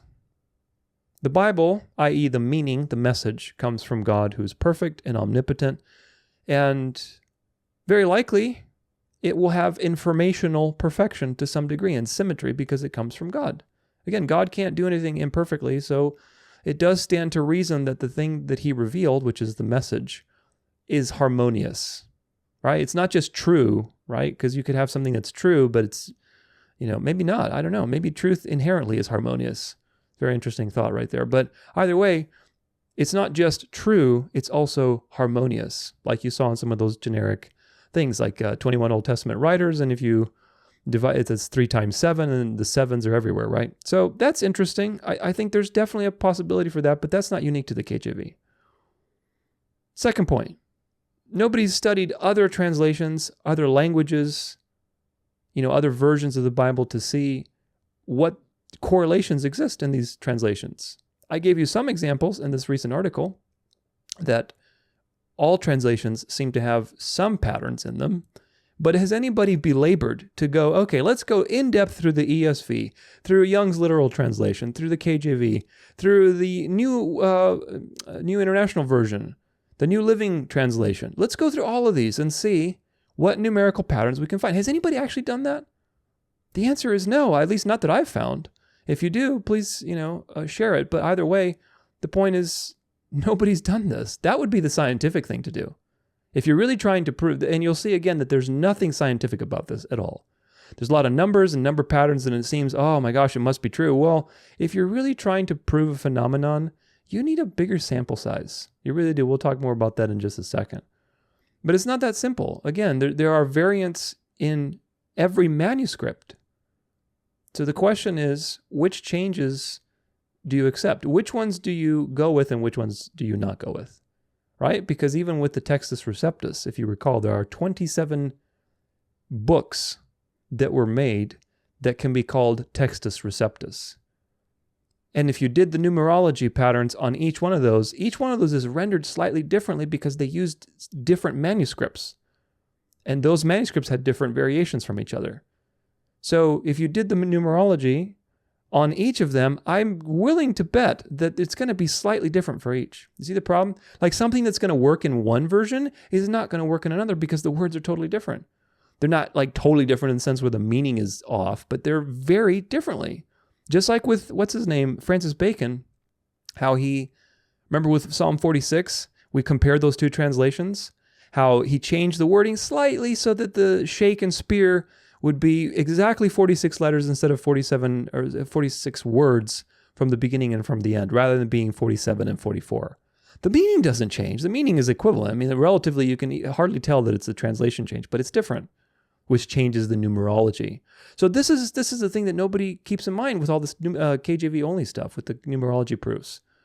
This is the problem. Nobody seems to have a critical way of examining this because they want to hang on to a particular tradition. It's too emotionally comforting to think, oh gosh, here's my KJV with all these numerological proofs, and the idea that other translations could have the same thing, and it's completely dependent upon the wording and all this stuff, and it's just people don't want to entertain that because of cognitive dissonance. In science, you need a massive sample pool for your data if you want to establish something that is consistent, a pattern that's relevant, that's statistically significant. You need sample size. When you have a study and you're doing a study on a particular supplement or whatever else, and you read that study and say, oh, okay, the study was done on 12 participants. Okay, that doesn't mean anything. If a study's done on 10,000 participants and you follow those participants over, 20 years, okay, that has way more weight than a study that was done on 12 participants over 6 weeks. Totally different thing. So this is the way you need to think about these things, that your sample size needs to be way more significant. Again, to this date, to my knowledge, I could be wrong, nobody has done these calculations for every translation, number one, and every language that the translations have been translated in. I am willing to bet, not a stretch whatsoever, I'm willing to bet that in both of those categories you will find significant numerical patterns. What does that say about the KJV? Well, it says that this whole KJV only movement is nonsense. Nobody has run it on every single manuscript in the original languages, right? So that's another thing. Translations in English, translations in other languages, and checking the original manuscripts and seeing, of course, we don't have completely intact manuscripts, but this is, again, what do you do? Let's say you create a majority text from certain manuscripts and you compare that to, let's say, another majority text grouping where you have a different qualification that you're bringing all these manuscripts together, you're going to find different numerological patterns because the wording is different. And of course, we don't know which ones are the original, so how do you decide what's what? This is the thing. Nobody's done this. It's just only being done on the KJV, and people are buying it because they don't think critically. It's not statistically significant for one translation out of the hundreds that have been created in the last however many 100 years. For this, and if you include all the revisions, there are thousands of translations that have been made. Nobody has bothered to do all this work because it's a lot of work and nobody wants to do that. People like to go for the low-hanging fruit. Remember the problem of majority text, which is majority of what and what time. At certain time frames, certain manuscripts were more majority than others. And even if you just do majority text within, let's say, the Greek manuscripts, well, most of the manuscripts are in other languages, actually. So it's all relative. Math is relative. I've talked about this in my heliocentric conspiracy. People have this idea that when they see math and numbers and formulas, that, oh, it must be true. I got to pay attention. It must be some truth here. No, math is harmonious. But math can be used to deceive you just like pretty language. Math just shows relationships between things. It doesn't mean that it's true. And we talk about that quite a bit as it relates to cosmology. But math is math. And certainly math can express truth just like language, but it can also deceive you just like language. Number 3 on this list. So what are the first 2 points here? The Bible comes from God, who is perfect. So is it likely that there's some sense of informational perfection in the message? Not any translations. The message, yes. Therefore, the translations will reflect some of that numerological perfection. And probably because everything in nature, in the created world, is harmonious, and there's laws about things, very likely language itself has some, sort of harmonious component, because you'll see these things everywhere. That's number one. Point number two is that nobody's bothered to be scientific about this and study multiple translations, multiple other languages, things like that, to basically do a collated sample pool and see what the relationships are. Nobody's ever done that. The day that we'll do that, you will have mathematical proof that the KJV Only movement is nonsense. But today we'll give you plenty of proof as well. The third point on this is that the meaning of these numbers is subjective. The article that I just read to you gives you some meanings, but these aren't objective. God never said, from now on, the number 4 is going to mean this. The number 7 is going to mean this. No, there are things that numbers are associated to. 7 is associated to the Sabbath, to completion. It seems that God prefers 7s when he's talking about things that are cyclical and completions. Like the Jubilee, 7 times 7 is 49, then you have a 50th year. So there are certain things that seem to be regular numbers that God uses, for sure. But God never expressly says, this is what this number means. Because if he did, you would be drifting. The devil would take it immediately. And look at what the devil is doing with numerology these days, where God hasn't expressly said what these numbers mean. Imagine if God did say, okay, from now on, 4 is going to equal this, what this meaning. People will be so obsessed with numerology and divination, the devil would be having a heyday. That's exactly why God doesn't reveal what these numbers mean. Maybe they do have a meaning, maybe they don't. By the way, God does certainly prefer certain numbers for certain things. He has a very specific way of doing things. So there are numbers that are used in the Bible, but they're not objective. 1, obviously 1 God. 2 witnesses needed for the truth. Male and female. 3 days, 3 nights. There's certain themes in scriptures with the resurrection, the Trinity. 6 is the day of man. 7, the Sabbath. 12 tribes of Israel. 50 with the Jubilee years. 70 years in the Babylonian captivity. 430 years of sojourning. 666, the mark of the beast. 1260, which is the amount of years that the Antichrist power rules before it receives a mortal wound. There's many numbers in the Bible, but their meaning is based on the context. 1260 is specifically relayed to you in terms of the Antichrist power and nothing else. People take that and apply it to other things and say, oh, see, we can import that meaning into this context. They're doing the same thing they do with Strong's Concordance, which is an illegitimate totality transfer. Meaning you take a number like 7, okay, 7, and it could mean a multitude of things, right? Just like we do with concordances. 7 could mean the Sabbath, it could mean rest, it could mean completion, it could mean all sorts of things. So you take that and you say, okay, it seems that God appears 7 times in this particular text. Well, this text must really be talking about rest. I really feel like God is speaking to me about rest and completion in my life right now. Do you see how easy it is to just, take things and mishmash some meanings together and create a false prophecy? People do this all the time through numerology, through man-centered gospels, through all sorts of modern day, deceptions. So assigning meaning to numbers is numerology. It's divination. God did not give you a list of numbers and said, okay, this is what numbers mean. And also, he didn't say, every letter has this number, so this is how you need to do these things. Absolutely not. This is from the devil.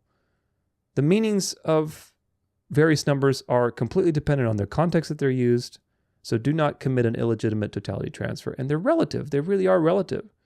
They really depend on what they're being assigned to in a particular day.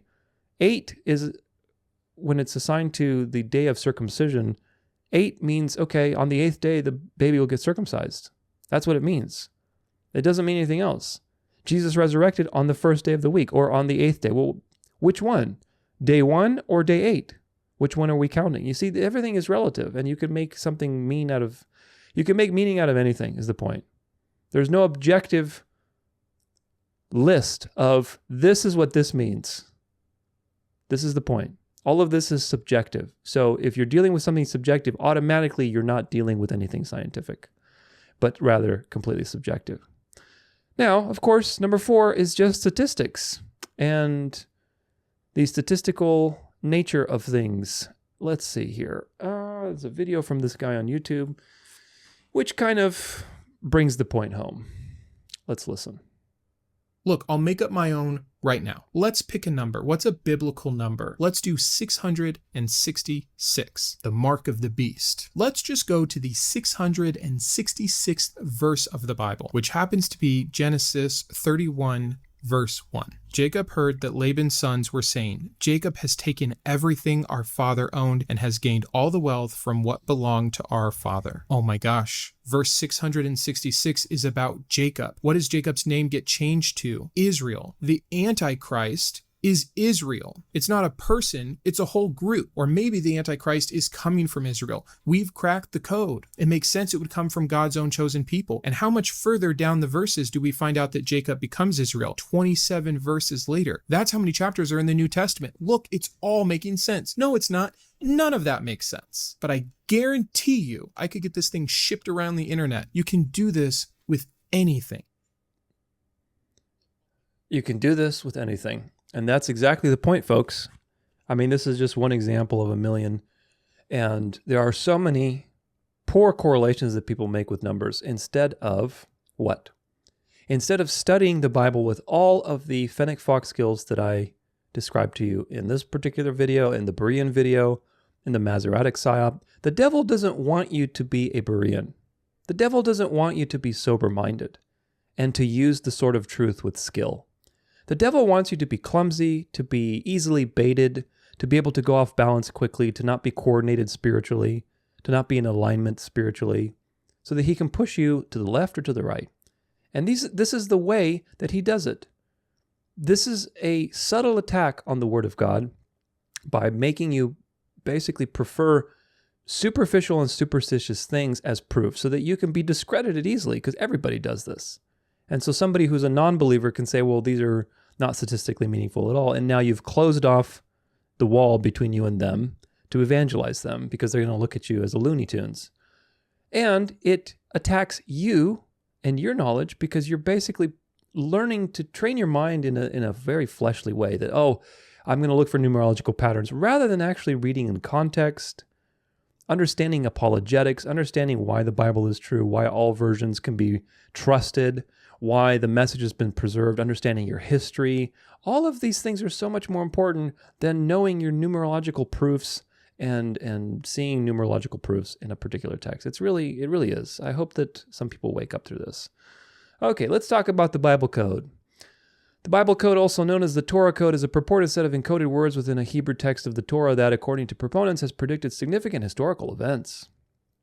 The statistical likelihood of the Bible code arising by chance has been thoroughly researched, and it is now widely considered to be statistically insignificant, as similar phenomenon can be observed in any sufficiently lengthy text. Although Bible codes have been postulated and studied for centuries, the subject has been popularized in modern times by Michael Drosnin's The Bible Code and the Omega Code, both of which were used by the dispensationalists quite a bit. Some tests purportedly showing statistically significant codes in the Bible were published as a challenging puzzle in peer-reviewed academic journal 1994, which was pronounced solved in subsequent 1999 paper published in the same journal. So this whole Bible code thing, as you can see, this is what it is. We can pull up the picture. The idea of the Bible code is you take lettering, or I should say wording of a particular section, and you take out the spaces. You just put the words one after the other, and you create a rule. Like, okay, I'm going to skip over 2 and go up 1. And you see if there's a pattern if you do that. Well, in this case, you see Bible and then code in 2 different rules of skipping. But the question is does this prove that there's some intelligence, or I should say that there's an intent, because there is an intelligence behind the Bible and the message, but does this prove that there is an intent behind this, that God wants us to be hunting for these secret words in the message? Or is there something more to the story, that this is just a phenomenological thing that happens in language? Very important. So that's what the Bible code is. I don't think I highlighted anything else on here. I did highlight criticism of the original paper. In 1999, Australian mathematician Brendan McKay, Israeli mathematicians Dror Bar Natan Gil Kalai, and Israeli psychologist Maya Bar Hillel, collectively known as MBBK, published a paper in Statistical Science in which they argued that the case of Whitsom, Rips, and Rosenberg, WRR, was fatally defective and that the result merely reflects on the choices made in designing their experiment and collecting the data for it, i.e., bias. The way that they designed this experiment basically set them up to get the results that they got. The MBBK paper was reviewed anonymously by 4 professional statisticians prior to publication. In the introduction to the paper, Robert Koss, the editor of the journal who previously had described the WRR paper as a challenging puzzle, wrote that considering the work of McKay, MBBK as a whole, it indeed appears as they conclude that the puzzle has been solved, i.e., it's been refuted. From their observations, MBBK created an alternative hypothesis to explain the puzzle of how the codes were discovered. MBBK's argument was not strictly mathematical, rather it asserted that WRR's contributors had intentionally selected the names and/or dates in advance and designed their experiments to match their selection, thereby achieving their desired result. The MBBK paper argued that the ELS experiment, which is the rules of how to find the particular distances and intervals between the letters, like we saw in that previous graphic, is extraordinarily sensitive to very small changes in the spellings of appellations, and the WRR result merely reflects on the choices made in designing their experiment and collecting data for it. The MBBK paper demonstrated that this tuning, when combined with what MBBK asserted was available wiggle room, was capable of generating a result similar to WRR's Genesis result in a Hebrew translation of War and Peace. Bar Hillel subsequently summarized the MBBK view that the WRR paper was a hoax and an intentionally carefully designed magic trick. And of course, there's a lot of controversy around this, and they've responded and gone back and forth. This is criticism of Michael Drosnin, who is the author of the Bible Code. Journalist Drosnin's books have been criticized by some who believe the Bible Code is real, but that it cannot predict the future. You don't need Bible codes to predict the future, folks. The Bible's already predicted the future. On Drosnin's claim of Yitzhak Rabin's assassination, Drosnin wrote in his book, The Bible Code, that Yigar Amir could not be found in advance. Critics have noted a huge error in the code Drosnin claimed to have found. Drosnin misused the Bible verse Deuteronomy 4, verse 42. Scholars note, quote, for example, citing again the passage intersecting with Rabin, that passage is from Deuteronomy 4, verse 42, but Drosnin ignores the words immediately following a murderer who will murder. What comes next is the phrase unwittingly. This is because the verse deals with the cities of refuge where accidental killers can find asylum.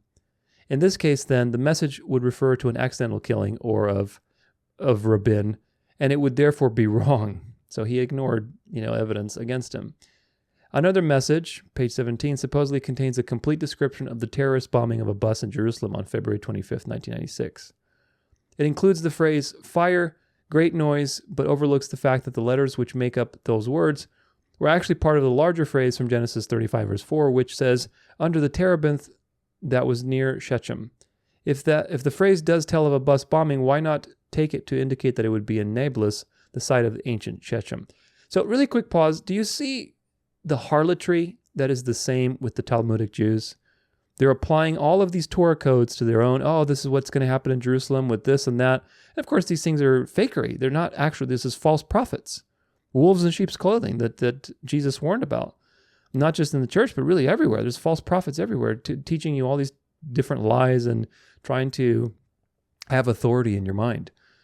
But the same way the KJV Onlyists use the KJV and they point to themselves and to their movement as the truth, the Talmudic rabbinic Jews were using, and they still use these Torah codes and Bible codes for gematria and say, look, Israel's going to do this and Israel's going to do that.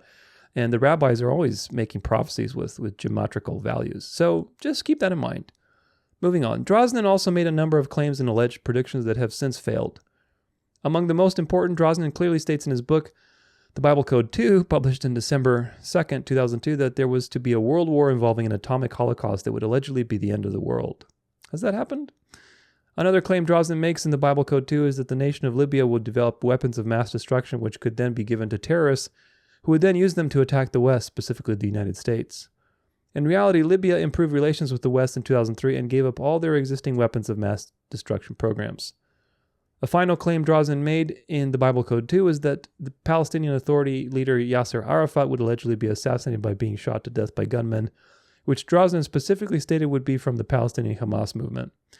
This prediction by Drazen also failed, as Yasser Arafat died on November 11, 2004, of what was later declared to be natural causes, specifically a stroke brought on by unknown infection. So what does the book of Deuteronomy tell you about a prophet? If he says that something's going to happen and appealing to God, i.e. you're appealing to the Bible, that the Bible tells you this, which is really you're saying that God is saying this, you're a false prophet. You're making a claim that God is saying something's going to happen and it doesn't happen, therefore you are the false prophet, because if God does actually say it's going to happen, then it will happen. Oh, goodness, so much of this to look at. The statistics of the improbable. This is from Web Archive. I think this is a Wayback Machine, but where is it from? It's from towardsdatascience.com. I had to go back to the Wayback Machine because I think this is one of those paywalled things. But let's read a little bit about it. The 1994 researchers from Hebrew University at Jerusalem published a paper in the journal Statistical Science claiming to find evidence that the book of Genesis predicts the future. The result baffled the researchers as well as the editor, who prefaced the article with the remark that the paper is offered to statistical science readers as a challenging puzzle. What did the researchers claim to have found, and how? The Bible code puzzle. The authors were looking for so-called equidistant letters, the sequence of letters if you look at every fifth letter in the book of Genesis, for instance. They were testing if the letter sequences thus generated would contain the names, birth dates, and death dates of a list of 32 notable rabbis, covering the entire span of Jewish history. If they were able to find such a pattern, this would prove, in their view, that the book of Genesis, in fact, had predictive power. This is the same exact argument that the KJV Onlyists use to justify their movement. The KJV has XYZ numerical patterns, therefore, that's how they get you. You always got to find the therefore. You got to sniff it out. Be a good fox. Therefore, the KJV is an anointed translation by God and all other translations are corrupt. So keep that in mind. In fact, the researchers found the rabbi pattern hidden in equidistant letter sequences which surprised themselves as well as their readers. One reader journalist, Michael Drosnin, made it his mission to find even more patterns, which formed the bulk of his 1997 book, The Bible Code. What's going on here? Does the Bible really have predictive power? Of course it does. Now, this particular view is secular, so just keep that in mind. They say, of course not. What happened here is an instance of a so-called look elsewhere effect. So, of course, they don't really believe in the Bible's predictive power, but that doesn't mean that what they say about the statistical issues should be disregarded. This is the look elsewhere effect, which is very important to understand. The book of Genesis is a massive document. By allowing themselves to vary the start of the equidistant letter sequences, their spacings, as well as the particular version of the rabbi's name to look for, the authors were giving themselves a huge amount of wiggle room. Do you get it? They could vary, well, there's different spellings of the rabbi's name, that we could also try different sequences. Eventually you'll find something in such a huge document. And it is this wiggle room that produced the spurious statistical signal. Given such a large number of different combinations of search parameters, it is not unlikely at all to detect the list of rabbis, or any other list of names you might be searching for. The original paper was officially rebutted in 1997 when Brendan McKay and collaborators published Solving the Bible Code puzzle in the same journal, which we looked at. The more opportunities you give yourself to be surprised, the more likely you'll be surprised. This is the nature of the look elsewhere effect. Consider a Swedish study from 1992 linking living near power lines to childhood leukemia. The researchers surveyed everyone living within 300 meters of a high-voltage power line over a 25-year period and looked for statistically significant increases in rates of over 800 different ailments. Of course, by looking at so many different possibilities at once, it is pretty much guaranteed to find at least one statistically significant signal simply by chance. Yeah, because the variance is just so high. You have 800 different ailments. You're going to find a pattern somewhere and correlate it to something that is not necessarily correlated. Or consider the North Carolina lottery coincidence. The winning numbers picked in the North Carolina Cash 5 lottery game, 4, 21, 23, 34, 39, were identical on July 9th and 11th, 2007. Of course, this is highly unlikely, with odds of only 2 in a million, and some observers even suspected fraud. However, before rushing to any judgments, think again about the look elsewhere effect here. This particular lottery had been operating for almost a year at a time, and in addition, there had been hundreds of other 5-number lotteries operating for many years all over the country. With so many lotteries in so many different places in operation for such a long time, it is not unlikely at all to find 2 identical draws in 3 days in one of them. Yeah, to us it seems like some sort of magical thing happened, But really, if you have perspective, right, you have a top-down perspective, you see that there's so many of these things going on at some time. It just happens that you happen to be in the one where the coincidence happened. Let's see here. The problem with frequentist statistics, where we want... there was one here that I highlighted. I think it was this, frequentist statistics. The look elsewhere effect fundamentally highlights a problem with what is known as frequentist statistics. Frequentist statistics, we perform hypothesis testing as follows. Assuming the null hypothesis, i.e. Now again, this person doesn't believe the Bible has predictive power. Assuming the null hypothesis, e.g. the Bible does not predict the future, how possible is it to find the measured observation, e.g. the names and deaths of the rabbis? If that probability is less than certain threshold, for example 0.05, then researchers see the result as statistically significant, as evidence in favor of rejecting the null hypothesis, i.e. that the Bible can predict the future, which of course it can, but in their example predicting, things in Jerusalem through number codes. Even though this approach is widely used today, there are a number of problems with it, one of them being its inherent proneness to the look elsewhere effect. When performing just 20 different tests, it is likely to find one statistically significant signal simply by chance alone. This can happen if one research team looks for a signal in 20 different ways, as in the XKCD comic below, which I don't think will pull up because for some reason this is not showing the pictures. Or if 20 different research teams around the globe look for a particular signal, in which case only one team that found a spurious signal will publish their results. Okay, think Bayes, the alternative to frequentist statistics. If frequentist statistics in some ways flawed and given flawed results, is there an alternative? Yes. The answer is Bayesian statistics. The most important difference between these two flavors of statistics is that the Bayesian framework forces you to formulate your prior beliefs. For instance, my prior on the Bible's ability to predict the future is essentially 0. So even the result from the Hebrew research team will not move this prior belief a lot. Only if I were to see more and more of the same evidence in other places would I start to change my views. Maybe if you would read the Bible and realize how history does confirm the Bible, you might actually change your views. The same with power lines. My prior belief for power lines causing leukemia is close to 0 as well, given what we know about medicine, human anatomy, and electromagnetism. Thus, even the results published by the Swedish research team would not change my beliefs unless they are backed up elsewhere.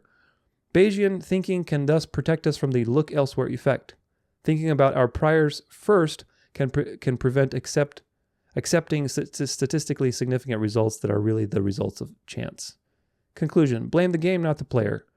In order to understand the severeness of the problem caused by the look elsewhere effects, consider the roles of the researchers around the world, working hard on their research projects and trying to survive in a competitive environment. This part's important. In order to establish themselves in the academic world and secure funding, researchers want to publish novel and interesting results, and not merely try to reproduce prior results from other teams. Unfortunately, this makes it unlikely that fluke results will be debunked by follow-up studies. Physician and scientist John Ioannis makes an even stronger claim in a 2005 paper, arguing that most published research findings are false. This is in 2005. The problem is thus not with the individual researchers, but with the entire academic publish or perish culture. Yeah, they have a huge pressure to be unique, and because everybody is competing for grant money. So again, just Genesis curse, human flesh, corruption. Science is not immune from these things, folks. This is an example of a system where the game is to blame, not the player, a phenomenon I wrote about in more detail in a previous post here. There are many more examples of look elsewhere effects and flawed statistics than I can mention here, and if you pay attention to the world around you, you will see them. The next time you hear someone claiming that toads predict earthquakes, that some gene predicts IQ level, or that certain foods are bad for you, think about the look elsewhere effect. How many other animals, genes, or food items did they test as well? And most importantly, know what your prior beliefs are. This is important statistical information. You should know that the KJV numerological things, although they seem impressive, when you take other texts into consideration, which we will, you will see that they're nothing special. Therefore, your conclusion must change.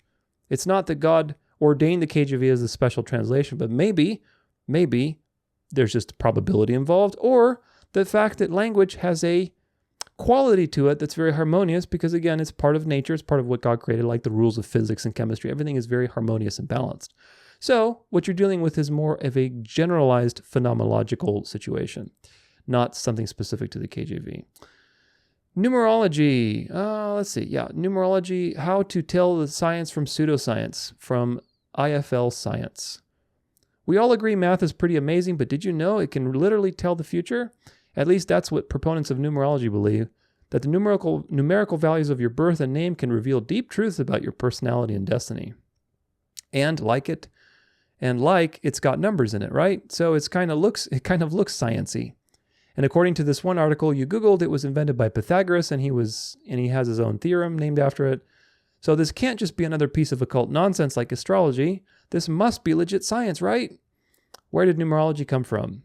Despite claims that Pythagoras invented numerology, there's plenty of evidence of people linking math and mysticism before him. Of course, it was old as time, folks. This is the mystery religion. What is true, though, is that the most common rules of numerology in use today can be traced back to Pythagoras and his followers, including the meanings behind each number and apparently also the numerical values assigned to each letter of the alphabet. Now, notwithstanding that Pythagoras didn't use the modern English alphabet, so probably didn't actually come up with those values, we should definitely make something clear here. Pythagoras was a weird guy. Yes, he was, and in my heliocentric conspiracy, we talk quite a bit about him. Just because he invented something doesn't mean it's correct. The guy literally died because he was scared of beans, after all. Yeah, he was afraid of something I forget, and he basically just fasted to death. So when Pythagoras or his followers decided that 5 represents justice, for example, that wasn't based on scientific endeavors. It was basically just based on ancient Greek vibes. Why else would he decide that all even numbers are female and all odd numbers are male, for example? Objectively, it makes no sense. And while some practitioners may point to numerology's 2,500-year-old origin story as proof of its longevity, the truth is that the idea pretty much died out until the end of the 19th century. In its modern form, it purports to divine occult wisdom about people based on simple math, a practice that most say works due to the inherent vibrations of numbers. In other words, it's still all based on vibes. What is the difference between science and pseudoscience? The question of what makes good science is not quite as cut and dried as you might expect, but there are a few pretty good guidelines that can help us figure out whether an idea should be taken seriously or not. Perhaps the most obvious test is whether an idea or model adheres to the scientific method. Already, we're going to run into some problems here because the scientific method is kind of a misnomer, but basically what we're looking for is a hypothesis that can be tested as objectively as possible, which can then be used to make accurate predictions about the world. Has the KJV numerological proofs, have they been tested as objectively as possible? Definitely not. Does numerology adhere to this standard? The hypothesis of numerology presumably is that adding up the numbers associated with your birthday, of course this is about birthdays, but it still applies to our discussion, and name reveals something deep about your personality, destiny, and so on. But can this hypothesis be tested objectively? It's not too hard to think of a potential experiment. Just work out the birth numbers and name numbers of a sample of people and see how accurate the resulting predictions are. But there are a couple of problems here already, because the result you get will depend on your culture and chosen numerology chart. The biggest criticism of numerology is that it's based on the invented system of counting, an invented system of counting. This system was developed to allow people to count objects in groups of 10 rather than a single number. Notes Tracy Wilson for How Stuff Works. However, this system is known as a base 10 system. It's not the only system of counting. Indigenous tribes in Australia, New Guinea, Africa, and South America developed a number of systems that counted in pairs. Some societies also used base 12 and base 60, which we still use to tell time. This problem doesn't occur with real math. The circumference of a circle divided by its diameter will always be pi, for example, regardless of what base you're using. Working out your birth number, however, only works in base 10, and only using the Western Gregorian calendar. Similarly, many have a selection of names they go by in various contexts. You may have a nickname that you use more often than your legal name, or a middle name that you have kept secret for 30 years out of embarrassment. Perhaps you've changed your name entirely at some point, something the vast majority of married women have done, to name just one example. And even at this point, you need to decide what system you're using to translate letters into numbers. The most famous may come from Pythagoras, sure, but it's hardly the only one. There's the Agrippan method, the Chaldean method, the Greek numerals, the Hebrew numerals, and that's just to start. But let's say you get past all those issues and arrive at a framework that all numerologists agree on. How would you test the accuracy of the numerology hypothesis? Well, a few people have tried. Back in 2017, one study calculated the birth numbers of more than 800 Nobel Prize winners, people who have won international recognition for extraordinary contributions. Given the rarity of their accomplishments, numerology should be able to distinguish Nobel laureates from the rest of the population. Operationally, if numerology is true, then the distribution of birth numbers for Nobel Prize winners should significantly diverge from chance. In addition, we would expect different prize categories like chemistry, economics, literature, medicine, peace, and physics to call upon different abilities. Thus, we should expect to find differences in the birth number distribution across prize categories. True. Seems straightforward though, right? So what do the results show? To put it bluntly, the answer is literally nothing. The distribution of birth numbers for all Nobel Prize winners does not deviate significantly from chance, notes the paper. This suggests that the Nobel Prize winners as a group have no special pattern of birth numbers. Additionally, the pattern of birth number distribution between the winners of the 6 different prizes does not differ from chance expectation. These results provide no support for numerological claims about birth number. Another experiment run by Maurice Townsend for the Association for the Scientific Study of Anomalous Phenomenon, or ASAP, back in 1993 looked at more than just birth dates. Townsend received surveys from 96 people collecting data on their name, birth date, address, and place of birth, as well as their self-reported psychic and paranormal interest and ability level. It is generally agreed in numerology that the number 7 is associated with people who are psychic or psychically aware, Townsend explained. Thus, it would seem a reasonable prediction that ASAP members who are interested in psychic matters would contain a greater number of 7s in their ranks than the general population. This could test whether the association between the number 7 and the paranormal is correct. So, more information, more accuracy, right? Well, again, the results really showed no such hypothesized result. The most obvious point is that the number 7 does not stand out in the results where it should do, i.e., for paranormal-oriented people. Townsend concluded, and in fact he noted, if there is a number for being psychic, the graphs would seem to show that 5 would be a better number than 7. In other words, numerology is pretty tough to test scientifically, which is generally a sign that it's not, in fact, science at all. That said, the little experimental data which does exist does not support the hypothesis put forward by numerology, that certain personality types, character strengths, or destinies are intimately associated with certain numbers and found in a person's life. Why does numerology work? Also important. Another widely accepted way to judge between science and pseudoscience is the concept of falsifiability. That is, can the theory or hypothesis be logically contradicted with empirical evidence? The classic example here is the hypothesis all swans are white, an idea that was accepted as entirely true in Europe and Asia for centuries. Then, in 1667, the theory was falsified. The Dutch explorer Wilhelm von Vlaming became the first European to see black swans in Australia, proving the hypothesis wrong. Falsifiability plus good old human psychology is a key to understanding what makes numerology work. After all, what kinds of things are being predicted by numerology? Say your birth number turns out to be 1.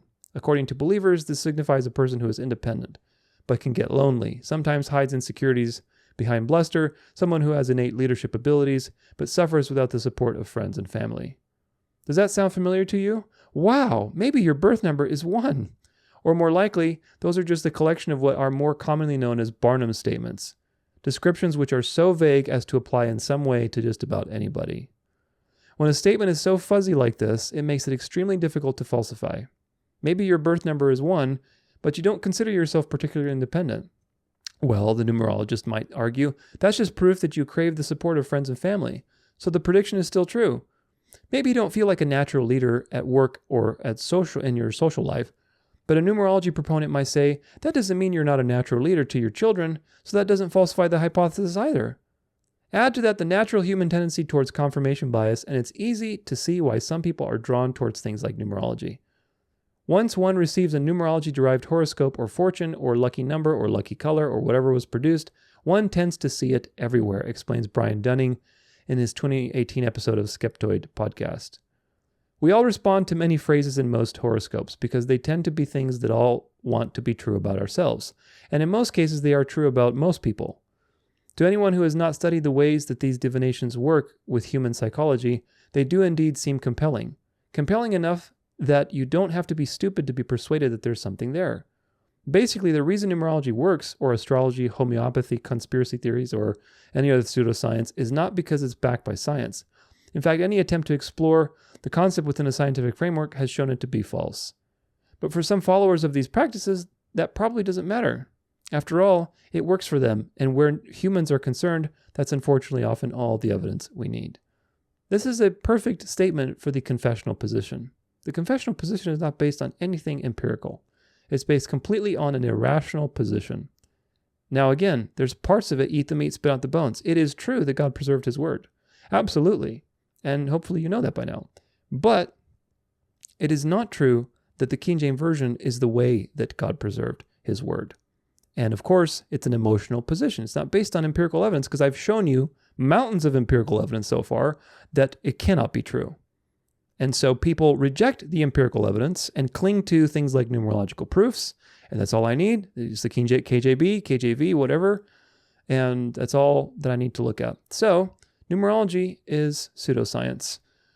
Now let's talk about specific problems with, actually this is the next section. So a couple of things to wrap up for the previous things we looked at.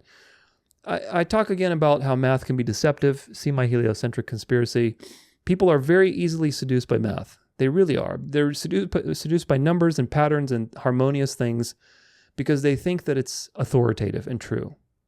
Patterns in numbers and mathematical proofs do not mean that something, it doesn't mean anything.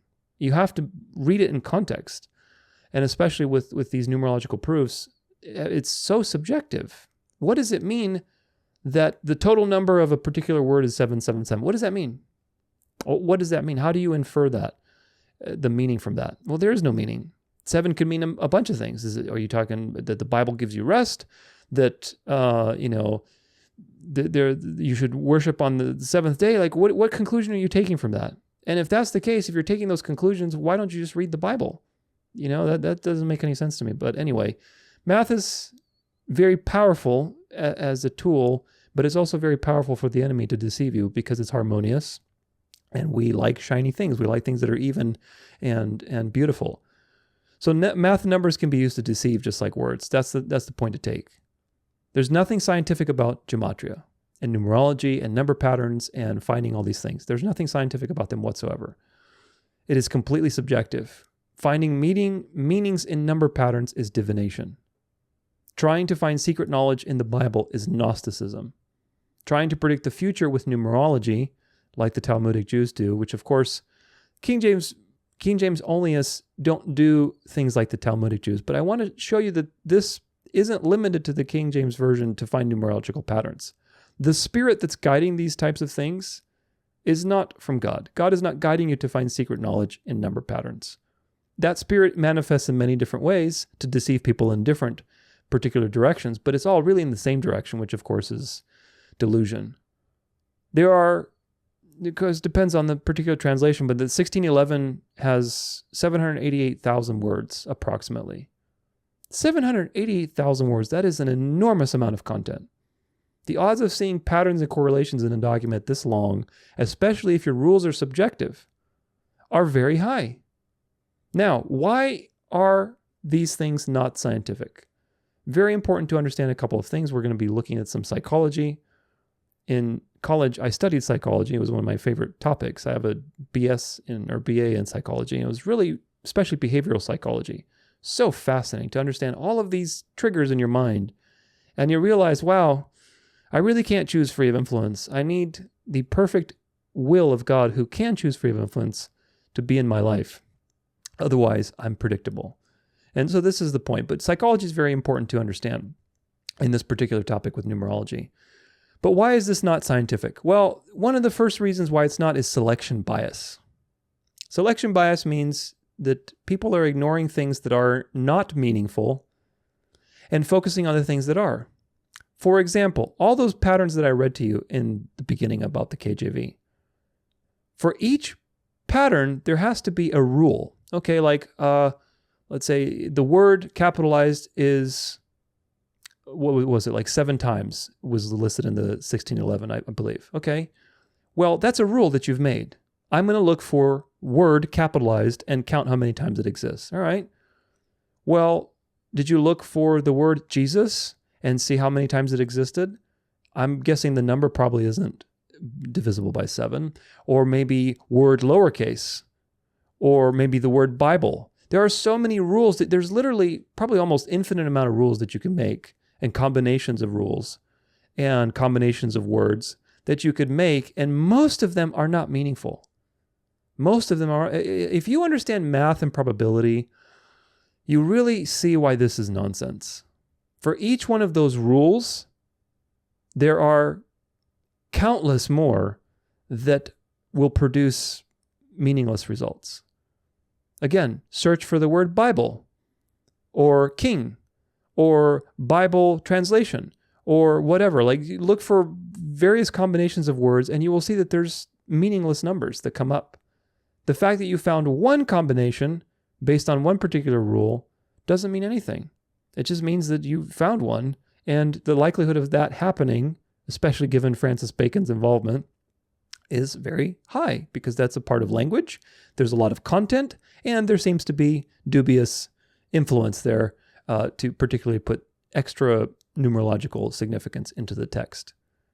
There's also a small sample size, which is something we talked about previously, because the calculations that are done on these things are only done on the KJV. People aren't doing them on other Bibles. People aren't doing them in other translations in other languages. They're not looking at all the parchments, all the manuscripts. And so I bet you could find numerological proofs in Codex Sinaiticus and Vaticanus, even though they're horrible quality compared to, let's say, the Byzantine manuscripts. I bet, because the Sinaiticus and Vaticanus are complete. They're more complete than the other manuscripts, so there's more content. So I bet you could find some numerological significance. Does that prove that those things should be, the better ones to go with? No, absolutely not. This is the train of logic. Imagine if other texts can demonstrate the same thing, which so far we've shown just a little bit, and we'll show some more.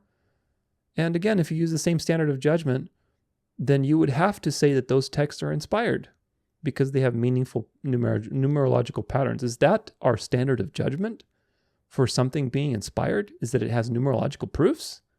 It's nonsense. Which, of course, all of this boils down to the third point, which is subjectivity. This is all subjective, folks. The meaning of numbers is arbitrary. You're using the Western counting system compared to other counting systems. And, of course, gematria is occult nonsense. It is completely subjective. God never gave you a list of what numbers mean, and he never told you to look for numbers in the Bible as proof of his sovereignty and his harmony and the truth of the message. It's nonsense.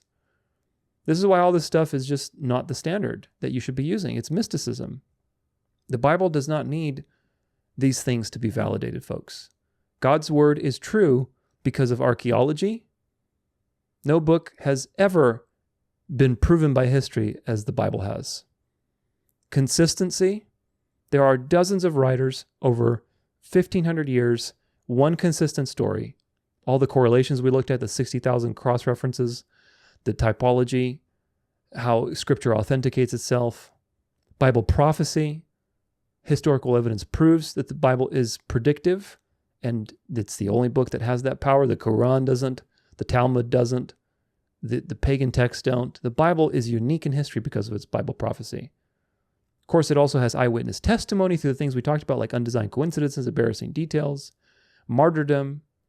There's manuscript evidence, 99%, 1%. You know that by now. And of course, the claim about what we need about the human condition and about how to reconcile ourselves with the Creator. The claim is true. The claim of the Talmud is not true. The claim of the Quran is not true, verifiably. The claim of the pagan texts are not true because they lead you to destruction. They lead you to a works-based salvation, which is impossible if God exists the way that nature reveals him to be.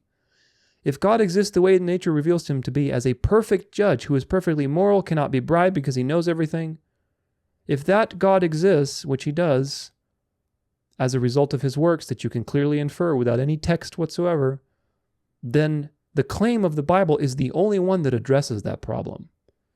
Do you see how the Bible is authenticated just by proof, by truth, by empirical and also logical evidence? So you don't need numerology. You really don't. The devil's always trying to distract you into physical, obvious things to destroy your theology and, of course, to discredit you and to mock you to the people who need to be evangelized. Because, again, people who are atheists will see people who are KJV Onlyists and say, wow, that whole Christianity thing is just ridiculous. They're just as superstitious as the Catholics and all the pagans that they talk about. So the devil discredits you to the outside world, and it also discredits you to the inside world by ruining your approach to theology and Bible study. So don't fall for the trap. Now, why do people get so easily sold by these things? What's going on here that makes these things so seductive?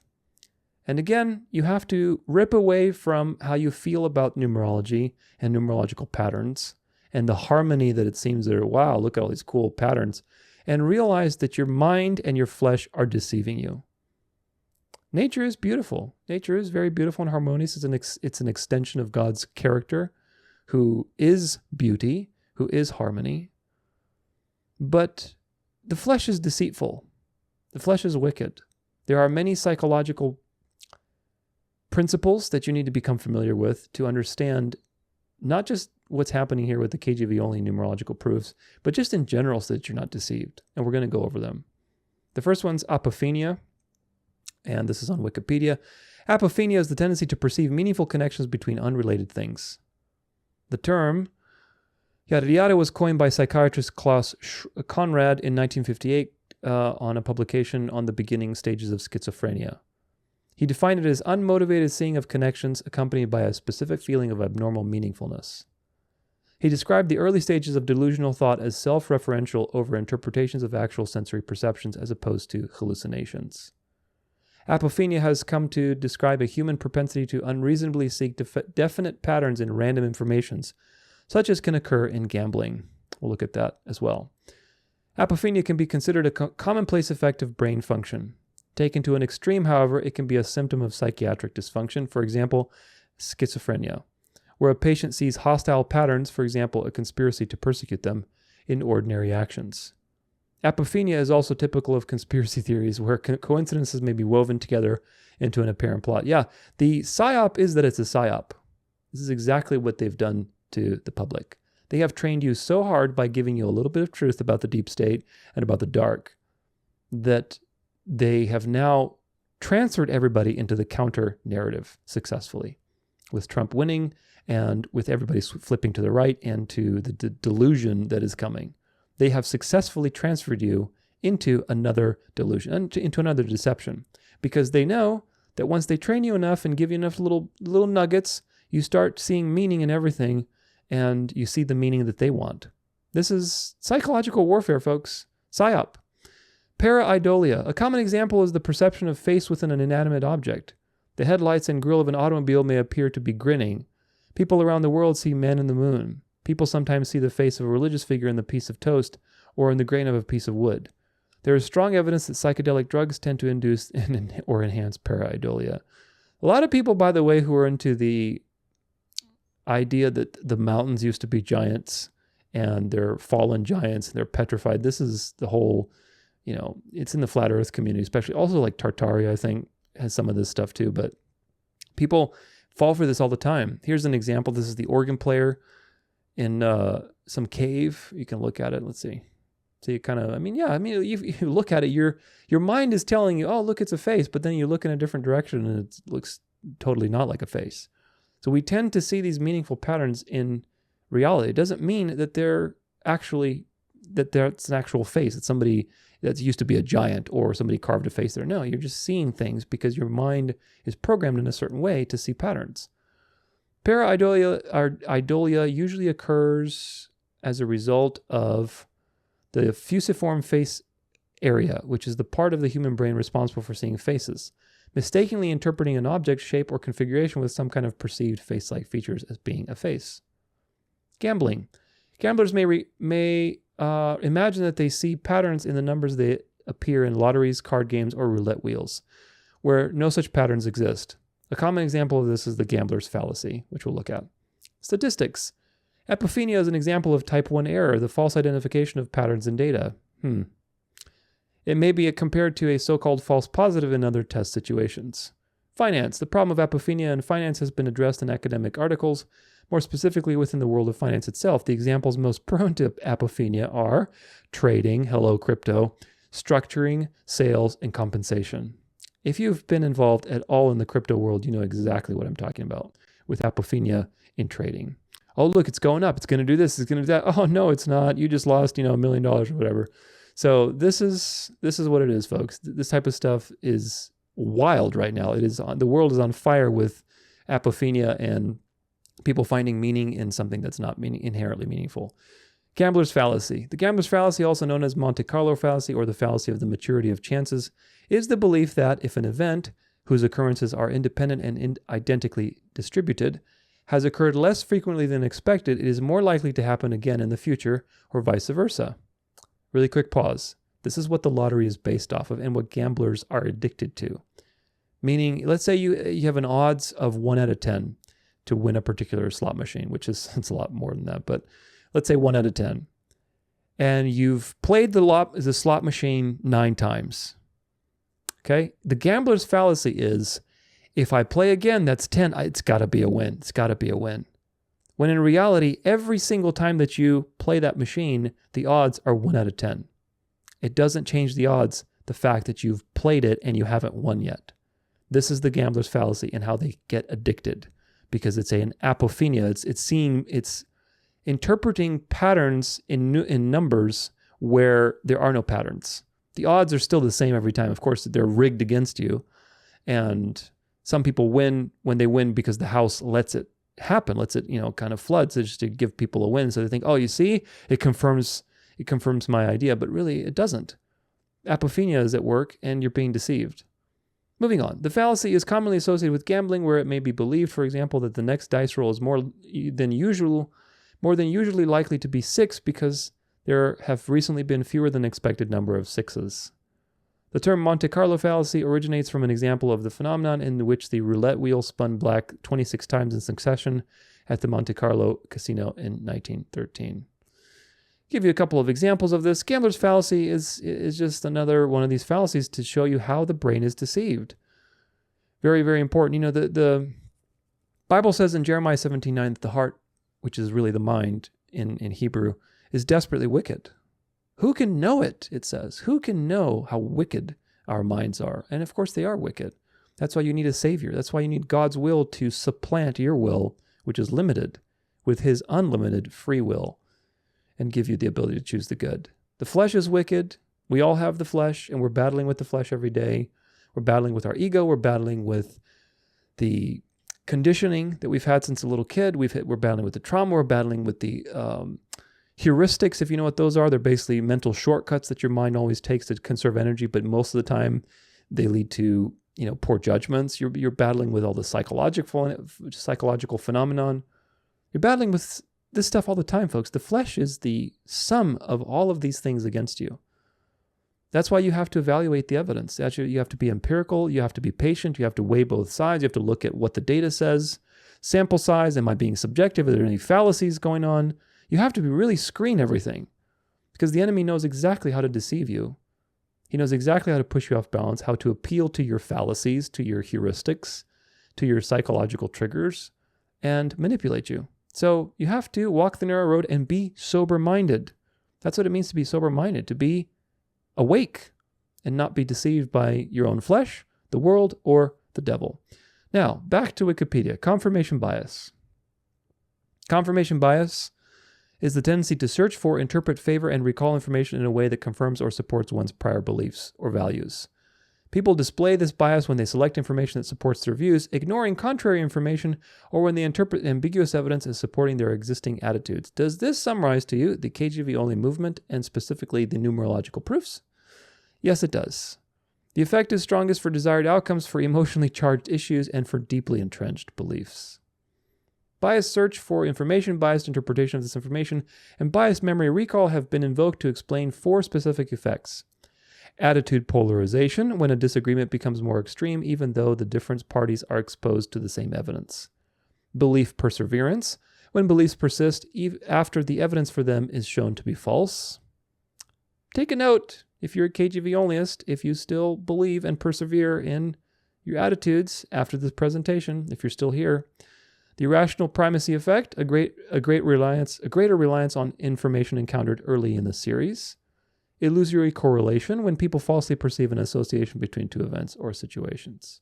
All of these are going on in your mind constantly, folks. You have to be sober-minded.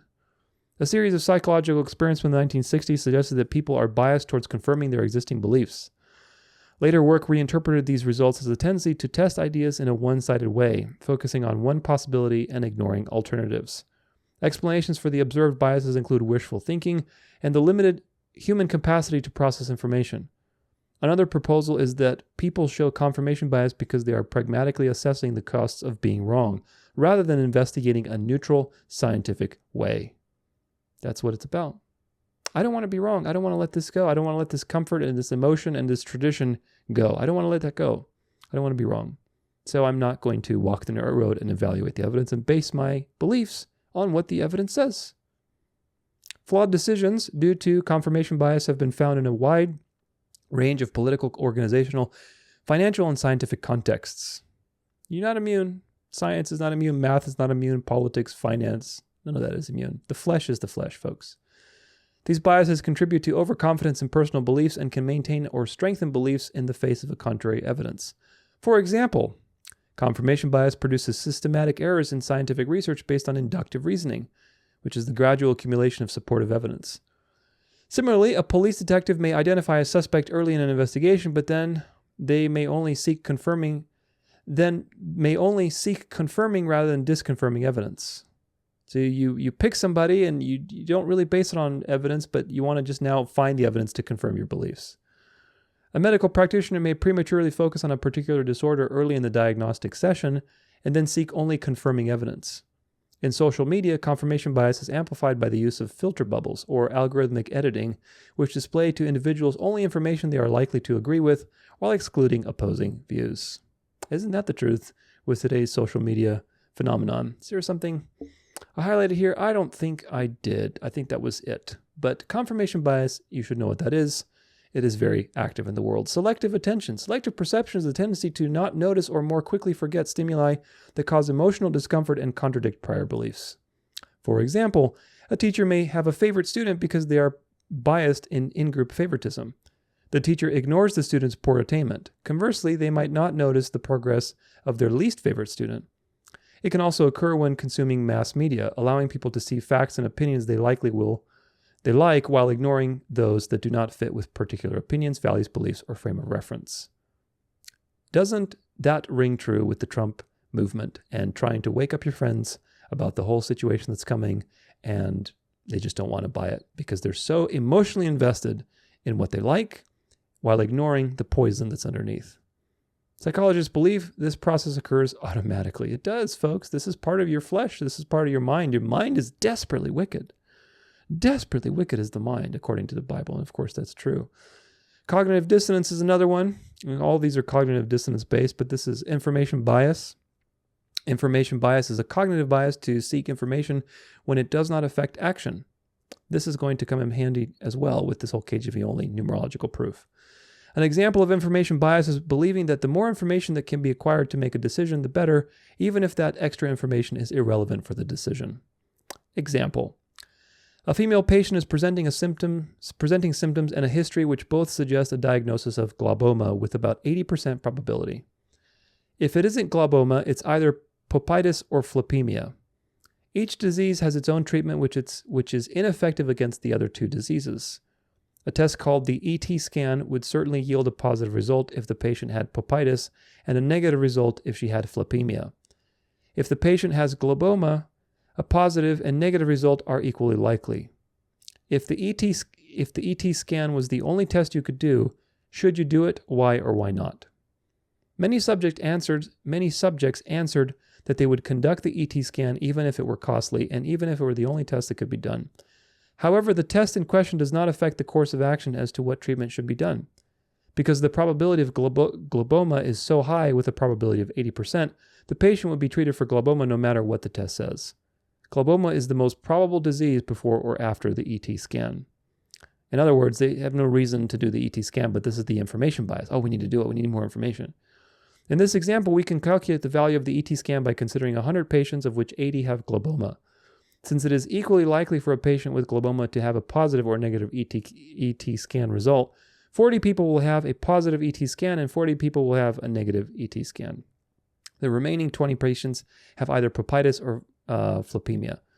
Out of those, the 10 patients with papitis will have a positive ET scan, while the 10 patients with phlebemia will have a negative ET scan.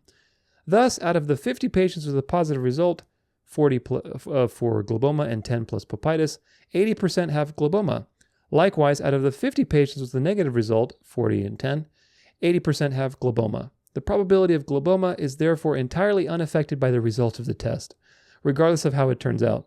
The test can provide no information that would affect the decision to treat the globoma, so it should not be carried out. Why is that information bias relevant to this discussion? Well, how it works is the following.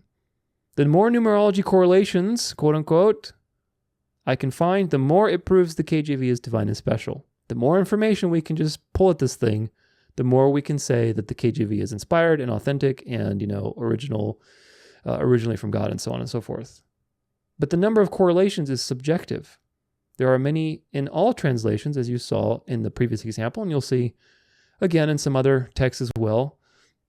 The Bible as a whole and other translations have many correlations. And of course, the number of correlations doesn't affect or guarantee perfect doctrine for the people who read it. You see, the therefore in parentheses. You got to watch out for the therefore in parentheses, folks. No, you could have a million numerological proofs of the KJV. Is that going to guarantee that when you pick up that book and you read it, that you're going to get perfect theology? No, it's not. It's really not. So, therefore, the number of correlations, i.e. the information, does not affect action. It doesn't affect your beliefs. It doesn't affect the truth. It doesn't affect theology.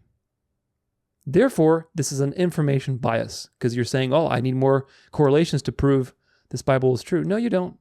That doesn't do anything for your actions. The actions, just like with the example we read previously with the hypothetical medical example, it doesn't affect your actions. The test that they were running does not affect the actions. You still have to treat the patient for that particular globoma disease. I don't know if that's a real disease. Maybe it's a fake disease. But either way, it doesn't affect your actions.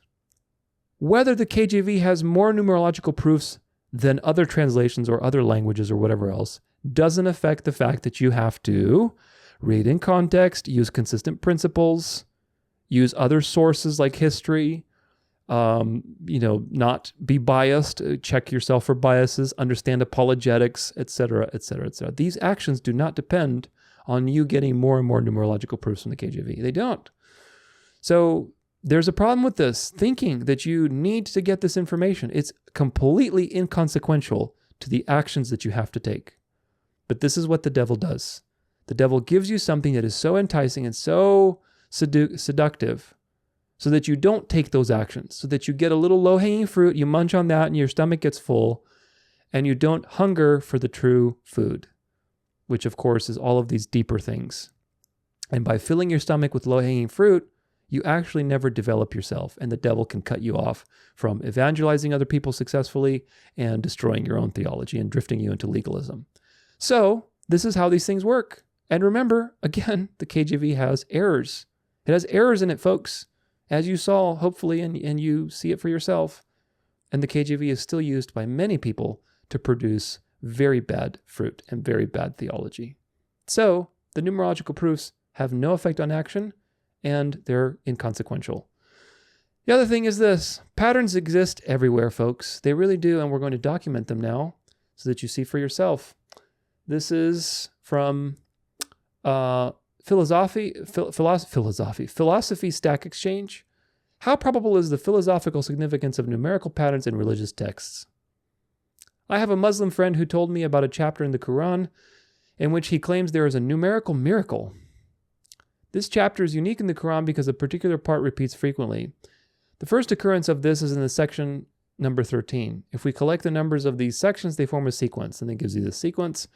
If we concatenate these numbers, we get the long number such and such. It's a very long number, which is divisible by 7.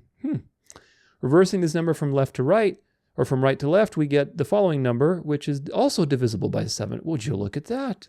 Similarly, we concatenate the numbers in the list from left to right. We get this number, which once again is divisible by 7. Up to this point, everything seems to be merely a trivial random occurrence. It's akin to finding patterns in a set of random data, a phenomenon known as the Textus sharpshooter fallacy. We'll read about that as well. And despite not being Muslim and holding no belief in God, particularly in religious contexts, I was surprised to learn that the number 7 holds significant value in the Quran and in Islam, as well as Christianity, Judaism, Hinduism, and even in nature. I've also come across information suggesting that numerous other patterns in the Quran exhibit similar features related to the number 7. So what is the probability of such phenomenon occurring by chance? My concern is that we could arbitrarily choose any number, such as 8, and attempt to find patterns or connections in Quran to correlate with it, falling prey to the same Textus sharpshooter fallacy. And there's some good responses here. Apophenia describes, among other things, the human propensity to see questionable patterns in random data. That, in a nutshell, is what's basically all of this numerology is. The basic process tends to go like this. Look at data from every angle you can think of, perform a whole bunch of arbitrary operations, use different numerology number mappings, consider different translations or parts of text, i.e. chapters, etc. When you find something interesting looking, you say, wow, this is so unlikely, someone must have specifically put it here, it must be magic. The probability of finding this specific pattern is the wrong thing to consider because it may as well have been some other pattern in some other chapter using some other method. What is the significance of this very specific combination of 1, considering the position, 2, of the specific repeated phrase, 3, within the specific chapter, 4, concatenating the positions, and 5, dividing the result by 7? If there's no specific significance, then one could have found any other pattern and they'd say you'd roughly guaranteed to find something that seems unlikely sooner rather than later in pretty much any text. You'll see, there's plenty of examples in other texts. Also, even if we grant that it's exceedingly unlikely to find this pattern in the text, and that is noteworthy rather than just being a result of the fact that rare events happen all the time, so what?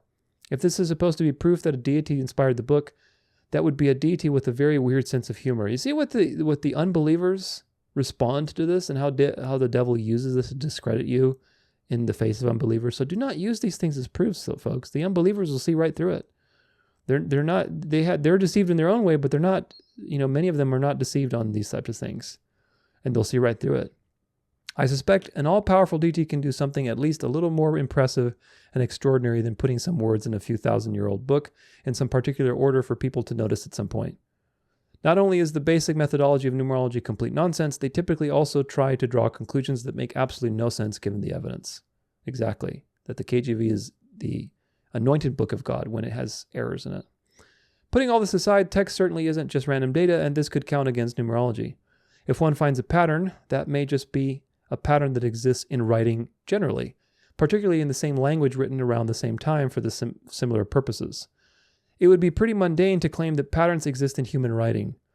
One could perform similar analysis on other texts to see if similar patterns exist.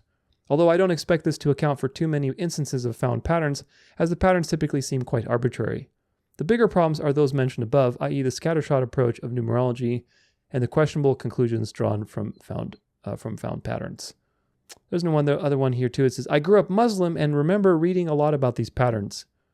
They confuse me just as well. First of all, because Islam has so many rituals that involve numbers, such as saying certain things 3 times or 33 times every day. I suspect it sort of puts you in an OCD-like state where you start seeing patterns everywhere. This is primarily the reason why you'll often find Muslims focus on these kinds of things much more than other religious people nowadays. Well, I don't know. The KJV Onlyism are definitely competition. But I digress. Ultimately, once you realize that these kinds of pattern-finding mechanisms aren't specified in advance, this becomes unremarkable. I could open a book and think of a million ways to try to search for a pattern, and sooner or later I will find interesting ones. It's just that most people don't actually do this, and when they do, they notice similar patterns. See assassinations foretold in Moby Dick, which we will look at. Presumably, you don't think Moby Dick predicts assassinations, and yet it does. Well, not by intent, but you'll see that these patterns happen in profound ways. The real and more fundamental problem with this, and something that I missed growing up, is that God isn't any less of a coincidence than whatever coincidence you're trying to explain. In order for a particular pattern to be explained by God, there must be an agent with all the right properties needed to explain it. Why would reality contain a God with all of the right properties to explain a particular event instead of anything else? How is this any less coincidental than simply stating that reality was simply structured in a way to result in that pattern without design? The same point is missed by the fine-tuning argument. Design requires a designer. In every single instance of design where we felt justified to do so, we already knew the designer existed. Such is the case of humans or even beavers. Design inferences help us distinguish between what designers do and what designers don't once we already know that they exist. When we don't, we can't make this inference. So the point is, look, there's probably some aspect of reality that is harmonious in language, and there are mathematical patterns, because you'll see over and again that this happens everywhere, not just the KJV. Let's read about the Textus sharpshooter fallacy. The Textus sharpshooter fallacy is an informal fallacy which is committed when differences in data are ignored but similarities are overemphasized. Confirmation bias. From this reasoning, a false conclusion is inferred.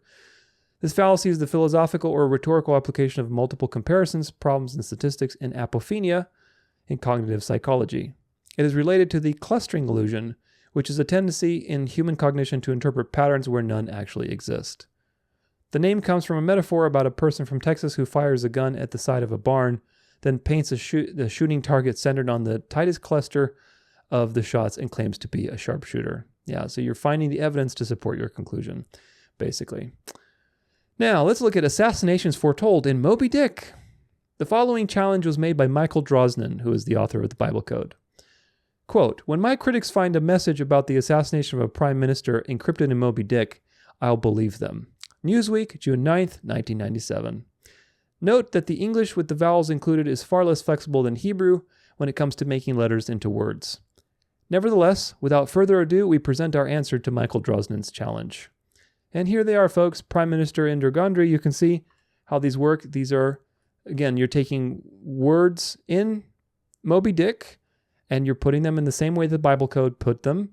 And you have basically these crisscrosses. In this case, the prime minister is Indira Gandhi, and you have Gandhi, basically Gandhi, in a vertical alignment, and then you have in a horizontal alignment the bloody deed intersecting. Look, it's predicting the assassination of Prime Minister Indira Gandhi. Prime Minister Renee Mawad. Here they are. Burst open the door, and you have Mawad vertically across it. Over here you have another one, but it's backwards. Mawad, and then it says an exploding bomb, and then it says RAC, or car, backwards. So, you have all kinds of rules. You can go backwards, forwards, so you can pretty much create anything. So Mawad, an exploding bomb in the car, who is assassinated by a car bomb. So all of these things actually happened, and they can be found using the same rules as the Bible Code in Moby Dick. Soviet exile Leon Trotsky was executed with an ice pick on August 20, 1940. So here they are, Trotsky. This is vertically, but it's going upwards. And what does it say? Hammer is one word. And then this says the steel head of the lance. The steel head of the lance. And then you have ice right here. And then another one says executed.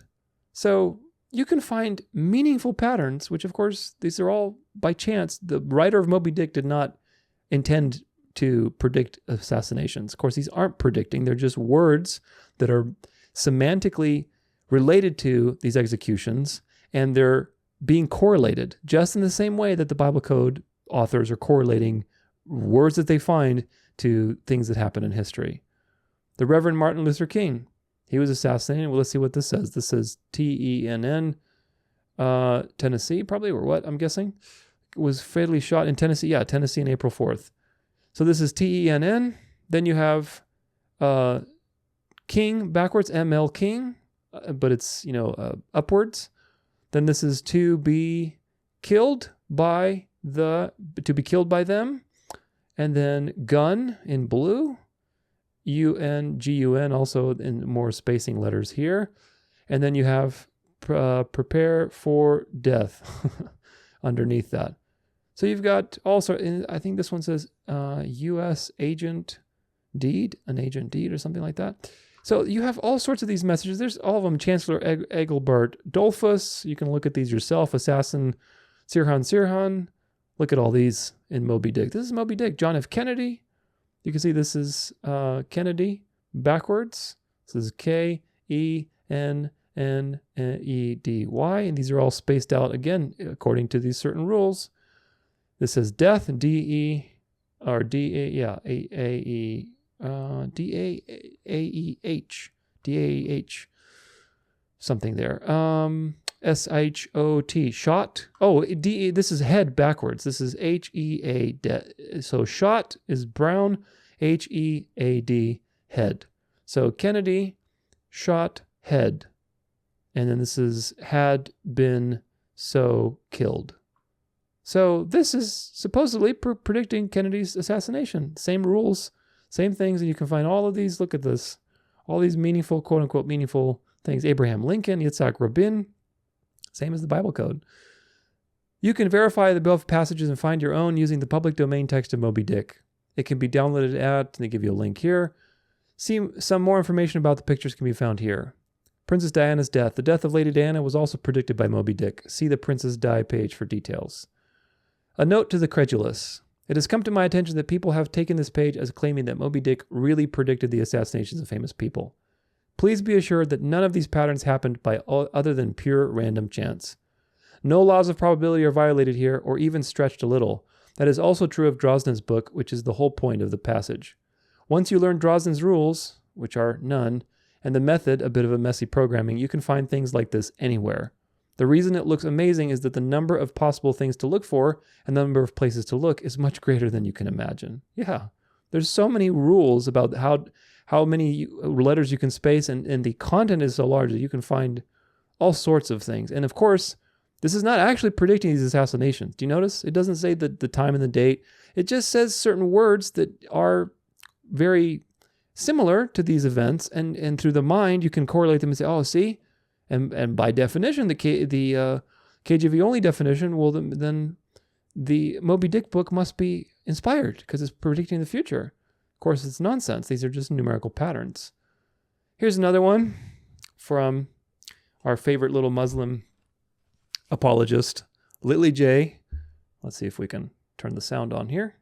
Hey ChatGPT, I have a question. Can you please read the Quran for me and tell me how many times the word angel and the word devil is mentioned?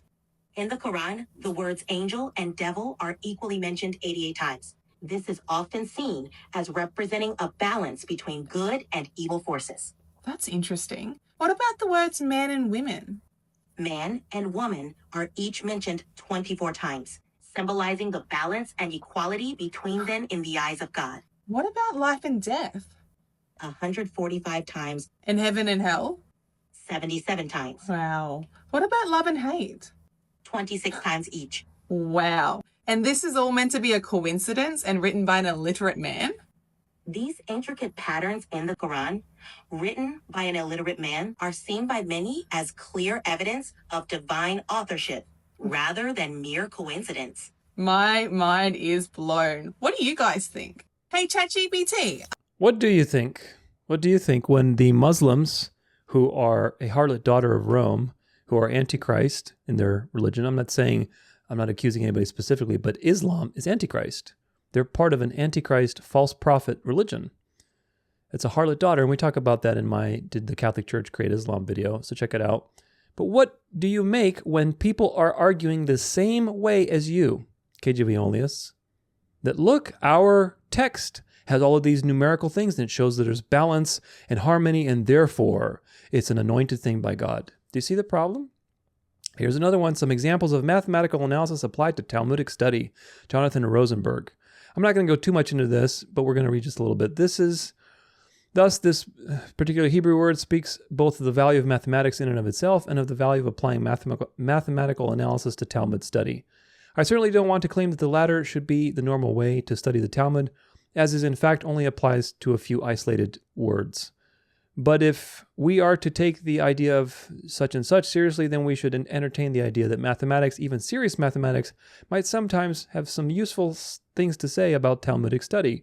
So I would like to consider 3 examples. And he breaks down these very elaborate, examples in the Talmud, and how you see all these math equations and blah, blah, blah, and how math is in a line. He got even some charts here that show you that, look, all these things are true according to math, and you got some sacred geometry and all of this stuff going on to basically tell you that math is proving the Talmud.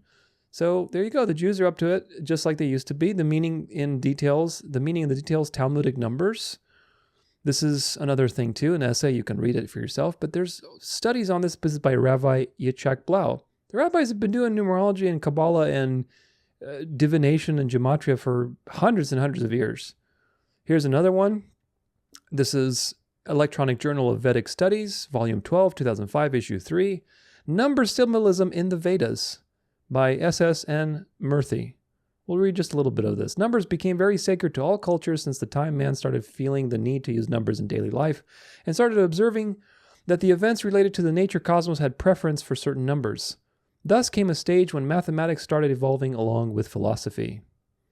All the activities ultimately led to the evolution of the modern numerology system, the credit for which goes to Pythagoras. There's our friend Pythagoras again.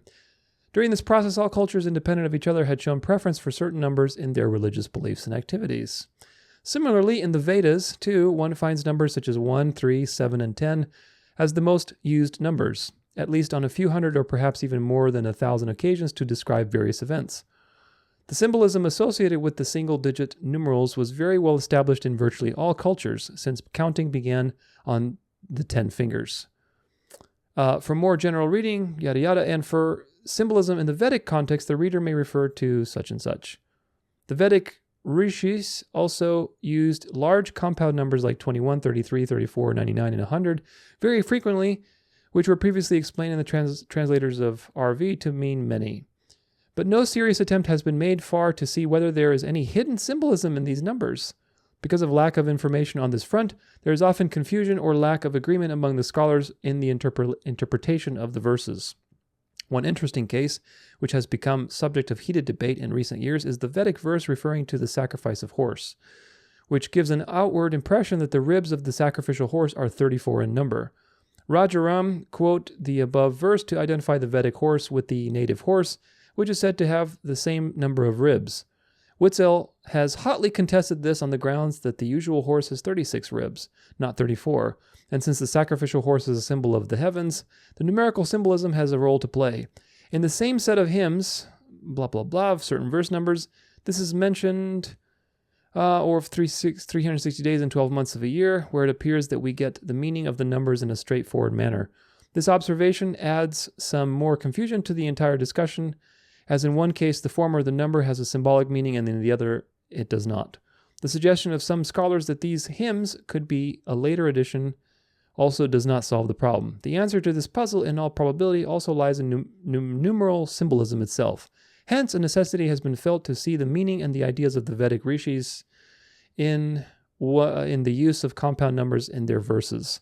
I completely agree with Witzel that the numeral 34 does not correspond to the ribs of the sacrificial horse, and the number symbolism has a very major role in that context. This statement is based on my analysis of the compound numbers used in the Vedas, the details of which are given below. So, what's the point of documenting all of this, folks?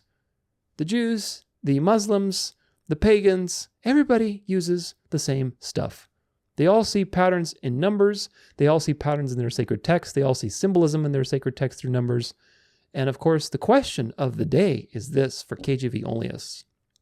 If you are a KJV Onlyist and you are still clinging to this idea that numerical significance is in the KJV, here's the million-dollar question for you folks. What makes you different from all of these other Antichrist groups? How do you distinguish yourself? Because each one of them has the same arguments as you and has the same empirical evidence. The Quran has tons of numerical patterns in it and whatever else. And according to them, well, we have an inspired book.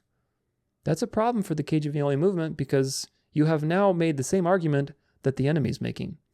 And of course, the thing that makes the Bible unique is something that the Quran can't say. The Quran doesn't have Bible prophecy. The Quran doesn't have archaeological proofs. The Quran doesn't have all the things that the Bible has. 1,500 years and countless witnesses and eye testimony and historical proofs and undesigned coincidences and all of these things that prove the Bible is different than any other revelation in history, because those things are counterfeits. So that's the problem. Nothing makes you different from the pagans and from the Antichrist groups. This is how the devil discredits Protestantism through the Antichrist spirit, by making you lower your standards to everybody else, and therefore to people who are unbelievers, discredit you. To your own, you're going to focus on fleshly things and ruin your study skills and eat low-hanging fruit instead of eating the meat. And of course, ultimately deceiving people through ecumenical efforts too, because these things can be used from an ecumenical perspective. Look, we all have numbers. We all have things in our sacred text. Maybe there's one God for all of these religions, and he's just revealed himself in different ways. Do you see the ecumenical point that these things could be used? So again, the Bible calls us to be holy, folks, set apart. Don't be like the world. If you see all the other Antichrist groups doing all this numerological stuff, and you see somebody telling you that, oh, look, the Bible has these numerological things, that means therefore it's true, then you should reject that. Sure, does the Bible have numerological things? Sure, but the consequence is meaningless. That's not why the Bible is good or true or validated through history or preserved by God. So these are very important things because, just like with the modern charismatics and speaking in tongues, I talk about this in my Great Delusion series. If you compare modern charismatic expression with Kundalini, and there are videos online that compare one and one, you can just look at both of them at the same time and see, oh, okay, it's the same thing. Counterfeit Holy Spirit. La la la la la la la la. The Kundalini people do this too. They shake and they laugh and they speak in gibberish. There's literally no difference between the Kundalini false Holy Spirit of the mystery religion and the charismatic movement. It's the same thing. What makes you different? If you're claiming that God is working through you, that the Holy Spirit is doing something, what makes you different than the pagans? Well, I'll tell you what makes you different. When speaking in tongues actually happened, God gave them the ability to speak in foreign languages immediately, without error grammatically, without error in pronunciation, supernaturally. And there was flaming tongues over their heads. And they could be understood perfectly. That was a supernatural event. It is documented that speaking in tongues, as this supernatural event where you could spontaneously start speaking in a foreign language and you need an interpreter, which, by the way, none of these people ever have, because it's just all gibberish and nonsense. That miracle disappeared by the first century, by the year 60, before the destruction of the temple, because it was designed just as an early little spark to get things going. Supernatural stuff, just like with Peter putting his hands on people and raising from the dead, or Paul doing the same thing. These things died out. They weren't designed for the length of the church. And people today are obsessed with signs and wonders. But the question again comes back to this. What makes you different than the pagans, than the mystery religion? If nothing makes you different, and they are doing the exact same things, but they're calling it something different, then you too are being guided by the same Antichrist spirit. If the pagans, if the Muslims, if the Jews, if the Indians, if all of these people are saying that we have numerological symbolism in our texts, and you can find all these patterns, you can find the predicted assassinations in Moby Dick, then your argument of numerology in the KJV, you could have 1 million numerological proofs. It is meaningless. It doesn't mean anything. So this is the problem, folks. What makes the Bible true is that it's prophetic and it's validated by history. We know that already. There's countless psychological biases that the devil will use to deceive you, and you need to be aware of them. That's what it means to be sober-minded. You need to be aware of your own flesh and the tendencies of your own flesh and how the devil can use those things to deceive you, because he will use anything at his disposal. And if you have an imbalance, if you hold to tradition, if you're an emotional thinker, if you're easily baited by, beautiful things, the devil knows that. He knows the human condition, and he will destroy you with it. He will devour you. So be very careful and be sober-minded and study to show yourself approved. This is why you need to build your foundation on all of the things we've talked about. Critical thinking skills, reading in context, using hermeneutic, systematic theology, multiple pieces of evidence, history, building a case, making sure you delay your decision until you have enough information. All these things are important, not pseudoscience. So what do we make of these patterns in the KJV?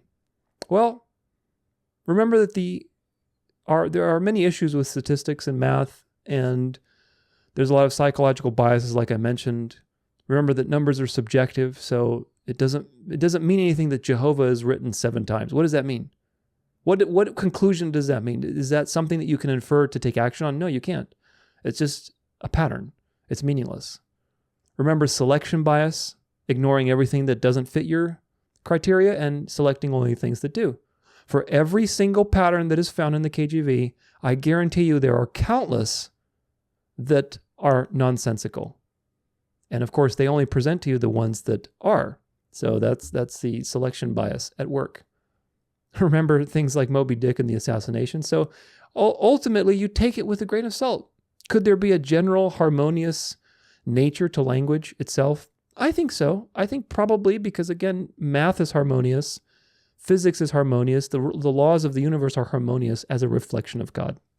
So it would stand to reason that language has an unseen harmony to it to be able to produce this phenomenon, because it's obvious that this is a phenomenon in multiple languages, in multiple places. Arabic produces these things. English produces these things. The Vedic, Sanskrit or whatever they write in produces these things. So everybody's able to produce these things, meaning language inherently has some harmonious aspect to it. God is the word, right? So he created language and words. So I think that that's a reflection of him. But that's not exclusive to the KJV. Could the Bible have patterns because God is perfect and he revealed himself, and therefore there has to be some sort of harmoniousness to the information? Maybe, absolutely. I'm not going to discount that. But again, with all of the counter evidence that we've described, you take it with a grain of salt. Even if this is the case, it's not theologically meaningful, nor should it be used as proof for your beliefs or for the particular translation that you use or for the Bible in general being true. That is the last thing you should be using. Please do not use this as a proof, especially with people who are unbelievers, for the Bible being true. Please do not. Because in the end, what matters is you can trust that God's word has been preserved. You can trust the translation that you have for all of the reasons we've covered. There is empirical and logical proof for the Bible, which we've covered as well. And the Bible is unique in history because it's true. That is what matters, folks. You need to know why the message of the Bible is true. And again, to me, it's the simple things that matter. Nature reveals to you that you are dealing with a sovereign God who is perfectly just and cannot be bribed and knows everything. He's the author of morality, so he's perfectly good. Looking upon your own life, you realize that you have many, many sins against this being. You don't need the Bible. You don't need numerological proofs. You don't need to even know any evidence. Just look around you, as Romans 1 says, so that you are without excuse. Look around you and you realize who God actually is.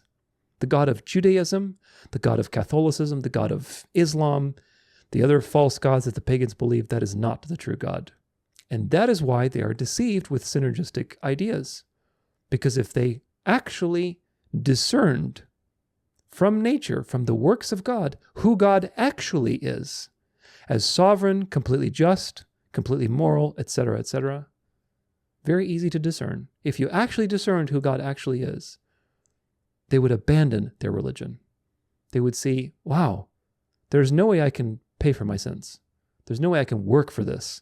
I need a solution. Is there anything in this world that solves this problem of God being just and my sins need to be forgiven without me dying? Is there anything that can solve this problem? And then the good news shows up and says, yes, the problem has been solved by a man named Jesus Christ, who was God in the flesh, who paid the price, the ultimate price, to both redeem God's name as a judge, because his death was infinitely valuable, so it proves that God is perfectly serious about sin.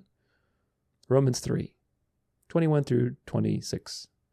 And also provided a way, a legal way, for God to give his Holy Spirit without compromising his righteousness, because the sin has been paid for. So now his Holy Spirit can be given, and you can receive forgiveness of sins and a new life, and to be resurrected. There's a legal way to do that now because of Jesus' death on the cross. That is what you need to know.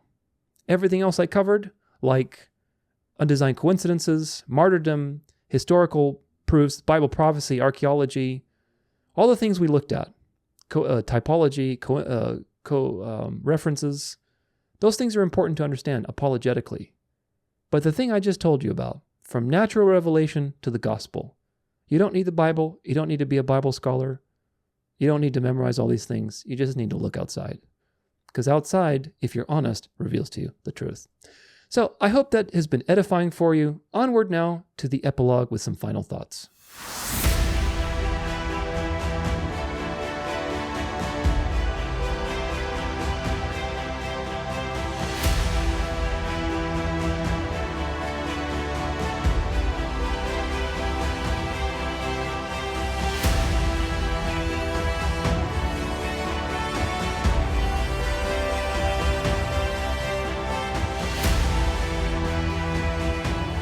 Welcome to the epilogue. I hope this has been an enlightening and edifying journey for you. I know for me it's been very edifying reviewing all of the reasons why we can trust God's sovereignty, God's providence, our translations, we can trust the Bible. It's been really fun, so I hope you've enjoyed it. You know, despite all the evil in the world, God stands supreme and eternal and sovereign. And this is the inspiring message for today. It really is. And as we go forward into more and more evil, remember that. Remember that God is sovereign, and that is our rock that we build our house on. This is what matters, folks. In this section, I want to do just a little brief review of the main points that we've presented just for completion's sake. Also, I want to offer you some final thoughts on everything and just wrap it up. So these are kind of the main bullet points that we covered. Feel free to take notes. Again, I have the presentation notes for this in the library folder for this particular study. But the first one is that King James Version Onlyism is a harlot daughter of Rome spiritually. That's an important realization because the King James Only movement claims specialness from God. It claims exclusivity over God's actions. It has their own prophet in the King James Version translation. It demonizes and condemns those who don't agree with it. It has fruits of division, legalism, bad doctrine, and it has people with dubious associations and questionable behavior and beliefs, like Peter Ruckman and many others like him. Another point that's important is that the Textus Receptus is a marketing term. As a general moniker for a family of manuscripts, it's true, there is a family of manuscripts, but again, that's a generalization because Textus Receptus, there are at least 27 books that we counted that are referred to as Textus Receptus. And Textus Receptus, in those cases, each one of those books used different manuscripts. So if you're referring to the general Byzantine manuscripts that were used to compile all those 27 versions, then yes, they're good manuscripts. There's nothing, horribly wrong with them compared to, other ones that we have. They're generally better quality. But Textus Receptus as a label of quote-unquote true manuscripts that made it through time from Antioch against the conspiracy of the Alexandrian manuscripts, this is a fallacy. This is false history, false dichotomy. Even the KJV has over 2,000 variants from the Byzantine majority text because it's a hodgepodge of other things. They use the Latin Vulgate, they use some Byzantine stuff, they use some previous English translations like the Bishop's Bible. So even the KJV is not really technically Textus Receptus because people conflate the two and say, oh, the KJV, that's Textus Receptus. It's not. You need to have nuance in understanding the history of these things. The marketing term that was on the 1633 Elsevier edition was basically and again, it was a good translation for the time and still is, relatively speaking, but at the time, it was the idea like, oh, now you have the cream of the crop Bible, the text that we received, without any errors and corruptions. Well, that created a tradition in the Protestants, and that tradition maintains itself today. So you need to be aware of that, because tradition is not just in the Catholic Church. It's really not. Tradition dresses up in all sorts of clothes, It dresses up in paganism, in science, in mathematics, in sports, everywhere there is tradition. People tend towards tradition. And that is why you need to always think and be sober-minded, because the devil will get you with tradition. The Protestants lost immediately the Reformation because of Sunday tradition. They were refuted at the Council of Trent. I forget the bishop's name that came and basically challenged them and exposed them and said, look, if you're Protestant, if you're protesting the church, then you need to be going with the Bible. Rest on the seventh day, but you don't. You keep Sunday sacred, and that testifies against you that you use tradition. So the devil knows the word of God, folks, and he knows exactly how to get you. The Protestants never let go of tradition. All of the things that Protestants believe today are traditions of the Catholic Church, believe it or not. The immortal soul, heliocentrism, Sunday sacredness, etc., etc., etc. All of these things, how even salvation works as an Arminian belief that you're the one that has to choose. This is one step away from the sacramental system. It really is, and we'll talk about that more in the salvation series coming up at the time of this video in a couple months. We'll see how it goes, but it's going to be a very important series. But either way, the point is the Protestants never got away from tradition because tradition shows up everywhere. Even the academia and the three considerations of how to translate the Bible, there's always tradition. The enemy was very busy sowing the seeds of chaos and discord with tradition within 100 years of the Greek manuscripts making it into the West. You can see all of these things with Textus Receptus and people fighting over whether we should use other manuscripts and make new traditions or new translations, or no, we keep the Textus Receptus and so on. That was already active within 100 years by the mid-1600s. So KJV Onlyism is 100% a man-made tradition, nothing else. It is not based on empirical evidence. It's not based on biblical evidence. It is based completely on a warping of the idea that God preserves his word, which is true. It is, but that is warped by the KJV Onlyists to justify their movement. There's three types of considerations for Bible translation: approaches, critical text method, majority text method, and the confessional position. The critical text method uses reasons and rules of logic to basically sift through the information and to make priorities. The majority text uses reason also and has rules, but they're more guided by majority occurrences, meaning they find patterns within the text that seem to agree, and they believe that that points to the more authentic autograph. The confessional position, obviously, is believing that God preserved his word, but specifically through a set of manuscripts, i.e. the KJV translation. And of course, tradition plagues all three sides, especially number 3. But even number 1 and number 2, you saw the critical text people are biased against the Byzantine text for no reason, even though it's been proven that there are old Byzantine manuscripts. And the majority text people are also biased because majority is relative. If you're biased, if you say majority text, well, what do you mean? Do you mean all of manuscripts, or do you just mean the Greek manuscripts? And why are you choosing the Greek when there's more manuscripts in other languages that are translated? So either way, there's always bias, and that's the point you need to remember. Because we can take from these things, rather than relying on a majority text or a critical text or the confessional position, rather than relying on one or the other, you make a blend, a healthy blend, by taking the good things that are part of these methods of study and work and incorporating them into your own Bible study. How do you do that? Well, the critical method uses reason and rules to basically find the truth. So yeah, use reason, rules of systematic theology, context, hermeneutics, all these things to determine the right interpretation. If you have good rules of interpretation, you will interpret better with a less quality translation than somebody that has let's say, a better translation than you, but doesn't have any good rules of interpreting. That's what it comes down to. The majority text, using multiple resources, is a good thing.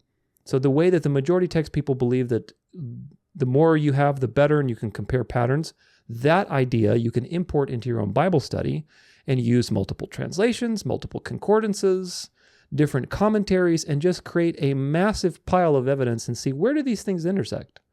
Where do they intersect meaningfully? And I can draw my conclusions based off the evidence.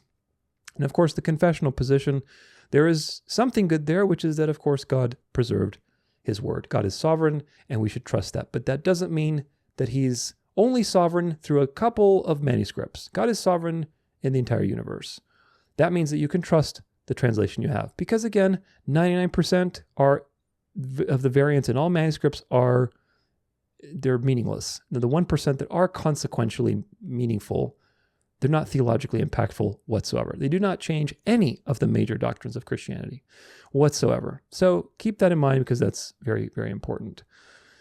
That way you can have your own way of studying the Bible without having to rely on one singular translation, which is either critical text or majority text or whatever else, or confessional. You don't have to rely on one translation, folks. You can use these various tools and become a Berean fox.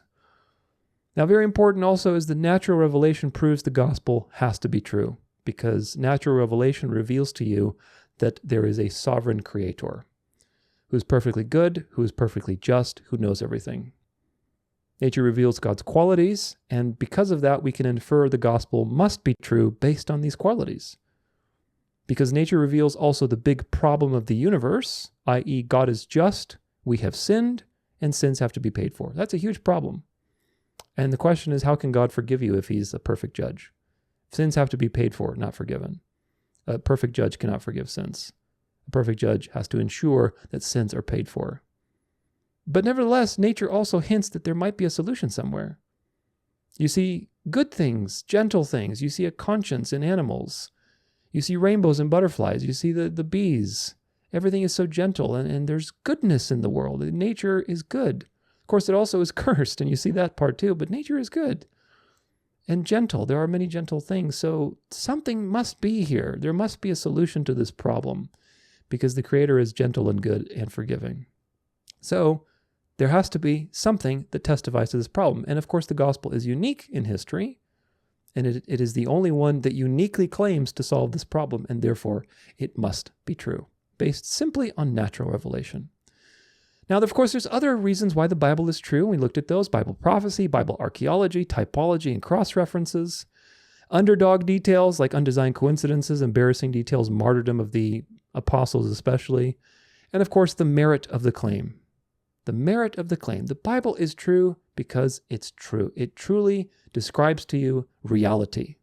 The reality of the world, the reality of the human condition, the reality of God, and how to reconcile all these things. The claims are true. Now, there's inherent issues with Bible translation that you need to be aware of to detach from this idea that any translation is perfect. When you have translating, you have to always balance two things, which is literal versus thought for thought. And that in and of itself is a dance, because the more you go towards one direction or the other, the worse it gets. If I go towards the literal direction, it's going to become harder to understand. If I go towards the thought for thought or paraphrasing direction, it's going to be less accurate. It's going to be more watered down. The punch of the words is not going to be there. So it's a constant dance. There's idioms that can't be translated word for word, which are, idiomatic expressions. There's antiquated words or concepts that just don't translate, like Chodesh in the Old Testament, which is a period of the sun being in the particular constellations. That's not a month. There's 12 of those periods in the year, but that's not a month. Our understanding of the word month and Chodesh are two completely different words. But that's antiquated. There's no way to translate that accurately because we don't use that system of counting anymore. Of course, there's also things that are lost in translation over multiple languages, like we looked at the genealogy of Jesus with Matthew, how there's an error there in all Bibles because something has been lost in translation. You also have the fact that English is a rapidly changing language, very rapidly changing, and as a result, you need to have more revisions of the translations of the Bible in English. God decreed all of these things, though, to shape the elect and to reveal his sovereignty. It's very important that you understand that these things aren't a signal of God losing control of the universe, but rather the opposite. God decreed these things for a very intentional purpose. Two of them, really. For his sovereignty, so you know he's completely sovereign despite all of these things, the message has been preserved, and for you as the elect to be shaped so that you have resistance and you're challenged to go deeper, not just to go and open your mouth and get spoon-fed an answer. The translation issues and all the things that we talked about today are challenges and are necessary friction and resistance for you to develop your faith muscle. When you run into contradictions, quote-unquote, apparent contradictions in the Bible, that is a challenge to you by design to go deeper? Do you believe that God is good? When you see something that's challenging the idea that God may be good, it's a test of faith, folks. God did that on purpose to test you, to test your faith, to see if you're going to go deeper. And the elect will go deeper. The people who are reprobate are going to run into those situations and say, I can't, God isn't good. They're going to repeat the mistake in the garden. Do you get it? The mistake in the garden didn't just happen, thousands of years ago. The mistake in the garden happens every day. And we are constantly fighting the temptation to be your own God, to believe that God isn't good, to believe that God is not sovereign, he won't provide for you. These things are constantly battles that we're fighting. The temptation in the garden is not just something that happened a long time ago. It is the psychology that we have entered in this fallen world, and we are constantly fighting against it. Fighting against our flesh, the world, and Satan. And that temptation is every day. So when you're reading your scriptures, do not fall prey to that temptation when you see something that's difficult, or you don't understand why God would predestine certain evil things, or why why a contradiction exists, seemingly contradiction. That's a test. It's a test for you to go deeper into God's word, and of course those things are by design. What really matters is that you're born again, you're guided by the Spirit, and of course you are studying consistently and employing all of the things that we talked about today, the study skills. So make sure you review those, review the Berean video as well, to help you really solidify your skills so that you're thinking critically and you're not being deceived by all of the things that are out in the world. Now, we also talked about problems with verbal inspiration. Verbal inspiration is the idea that basically God specifically inspired the translators with those words, and that's the revelation that God has in English for us. It's advanced revelation, according to KJV Version Onlyists. But there's problems with it. And the problems are as follows. It creates extra biblical revelation by elevating the translation to the authority of Scripture. That's why I said the King James Version only movement is a harlot daughter with its own prophet. That prophet is the translation. Because look, the prophet says this in English, and if you don't follow this, and if you don't do it this way, then you're a heretic and so on, and you can't even be saved if you don't hear it from this particular translation. So if you don't obey this prophet, then you can't even be saved, which of course is nonsense. These things are nonsense claims. So they're creating extra biblical revelation through their translation. The King James Version also has documented errors in it, which we looked at.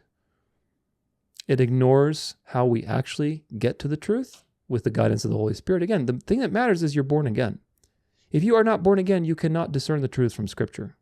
You must be born again so that you can receive the Spirit, and the Spirit can guide you to all truth. Everywhere where it's discussed about finding the truth, it is the Spirit who is guiding you to the truth.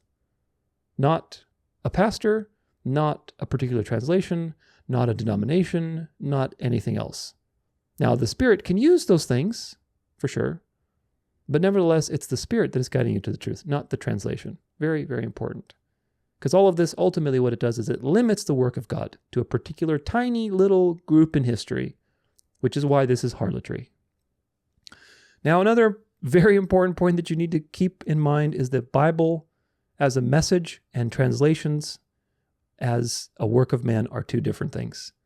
The Bible and translations are not the same thing. Do not conflate these two things. If you can remember one thing today from this entire presentation, it's this. The Bible and translations are two completely different things. The Bible is a perfect message revealed by God through imperfect human beings and copied thousands and thousands of times throughout history. Each one of those times there's a little bit of an error, but the message that radiates from those copies is preserved and it's eternal. It's inerrant, meaning it doesn't have error. It's 100% preserved because 99% of the variants throughout all of these copies are meaningless, and 1% that are meaningful are not theologically impactful. Translations are human works that have errors, poor translation choices, lost meanings, all the things we looked at. And that's okay.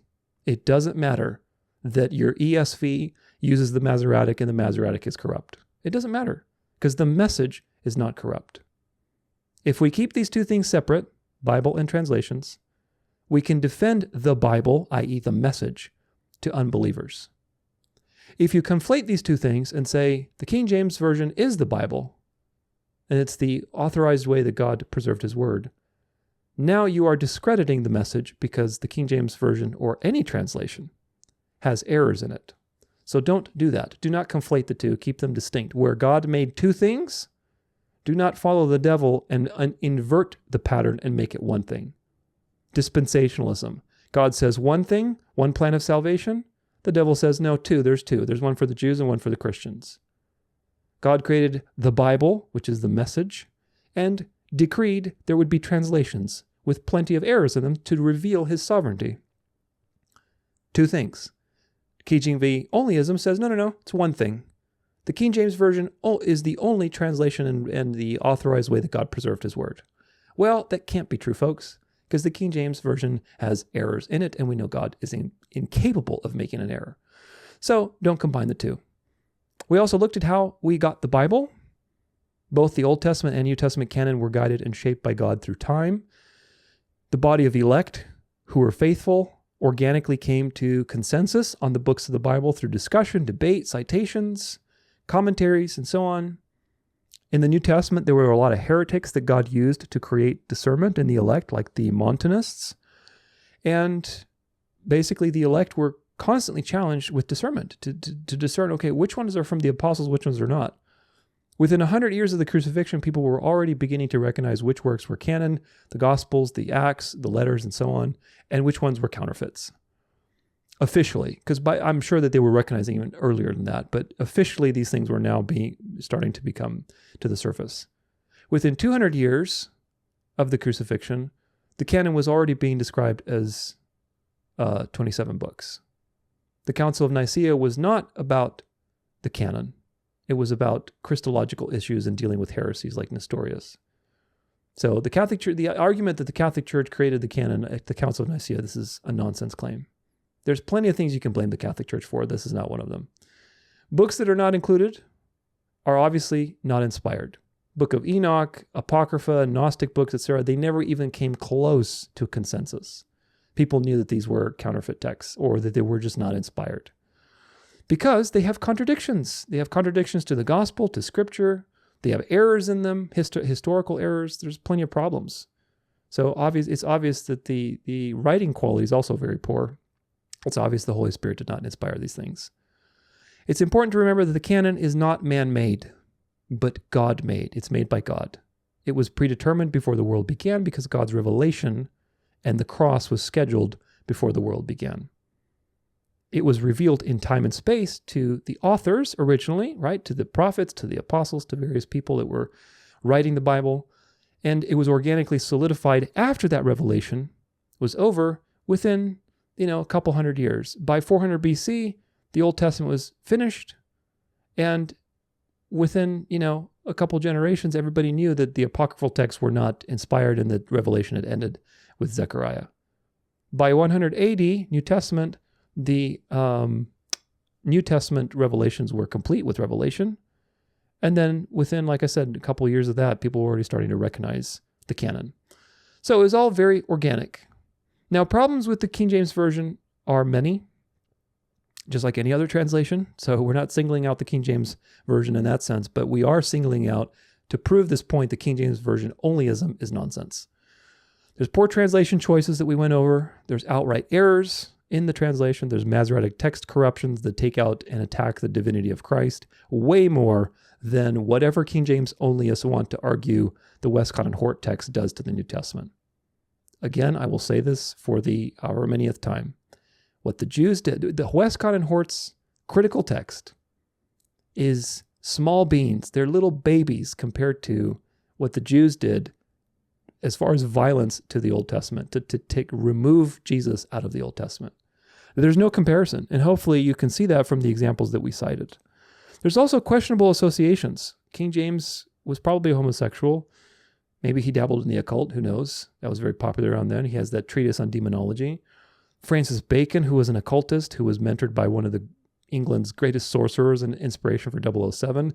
He was very much part of Freemasonry, and he was the one who wrote Shakespearean plays, and he also very likely put the finishing touches on the KJV and put some of his usual occult ciphers in there for good measure.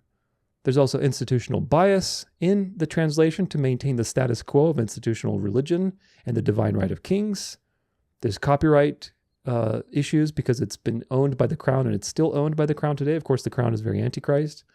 We looked at the Schofield King James Version dispensationalism commentary that was published and how the enemy used, of course, the Jesuits used the idolatry of the Protestants with the KJV to their advantage to introduce one of the worst doctrines, dispensationalism, that has done such a number on people's minds over the last 150 years or whatever. And of course, now is culminating in the Great Delusion, which of course, if you don't know what that is, watch my video series on it. And there are many editions with errors, over 1,000 editions between 1611 and 1769 that had to be corrected. So what do you do with that? What do you do with that if you believe in verbal inspiration? We also looked at Strong's Concordance, and we talked about how to use it properly and what the limitations are. Of course, it has many limitations. Strong's does not give you the meaning of a word. It gives you the range of meanings that the word is translated into that particular translation. Meaning it tells you how is this word translated in the translation that the concordance is made for.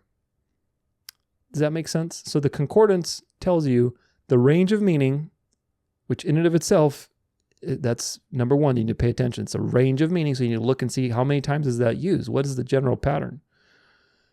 And add other evidence to that, and contextual evidence. But it tells you the range of meaning. And it's relative to the translation that you're using. So it's not telling you the meaning of the word, it's telling you the range of the meaning of that word and how it's translated in the translation, which is relative because maybe they translated poorly. So it tells you the ranges of those meanings. Now, of course, the translators are translators, so they know what they're doing to some extent. That's why you take it with a grain of salt. It's not something to discount, and it's also not something to obsess over. You look at the patterns, and you notice, okay, what are the general usages of this? And you avoid being legalistic and being emotional and low-hanging fruit and say, oh, I'm going to pick this word because that's what it means and fit it in there. That's called an illegitimate totality transfer, and we talked about that. Don't do that. Meaning, when you look at a range of a word, you don't just take whatever words you like in there and apply it to the verse you're reading in the original language, because that may not be correct. You can't transfer the total semantic range of a word in every single context, because context determines the meaning of a word.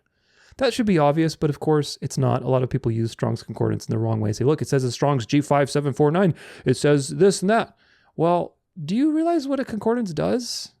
And of course, Strong, I don't know how much of a character he was, but ultimately it doesn't matter. The point is that it's not something to bring up to the position of this idolizing level where, oh, I need to go to my cheat sheet and, my cheat sheet tells me what to do. It's not, you have to be deeper than that, folks.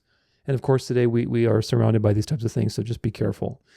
Concordances can be useful, but you have to treat them as patterns of evidence, not absolutes. They're not, this is what the word means, absolutely, and here's your answer.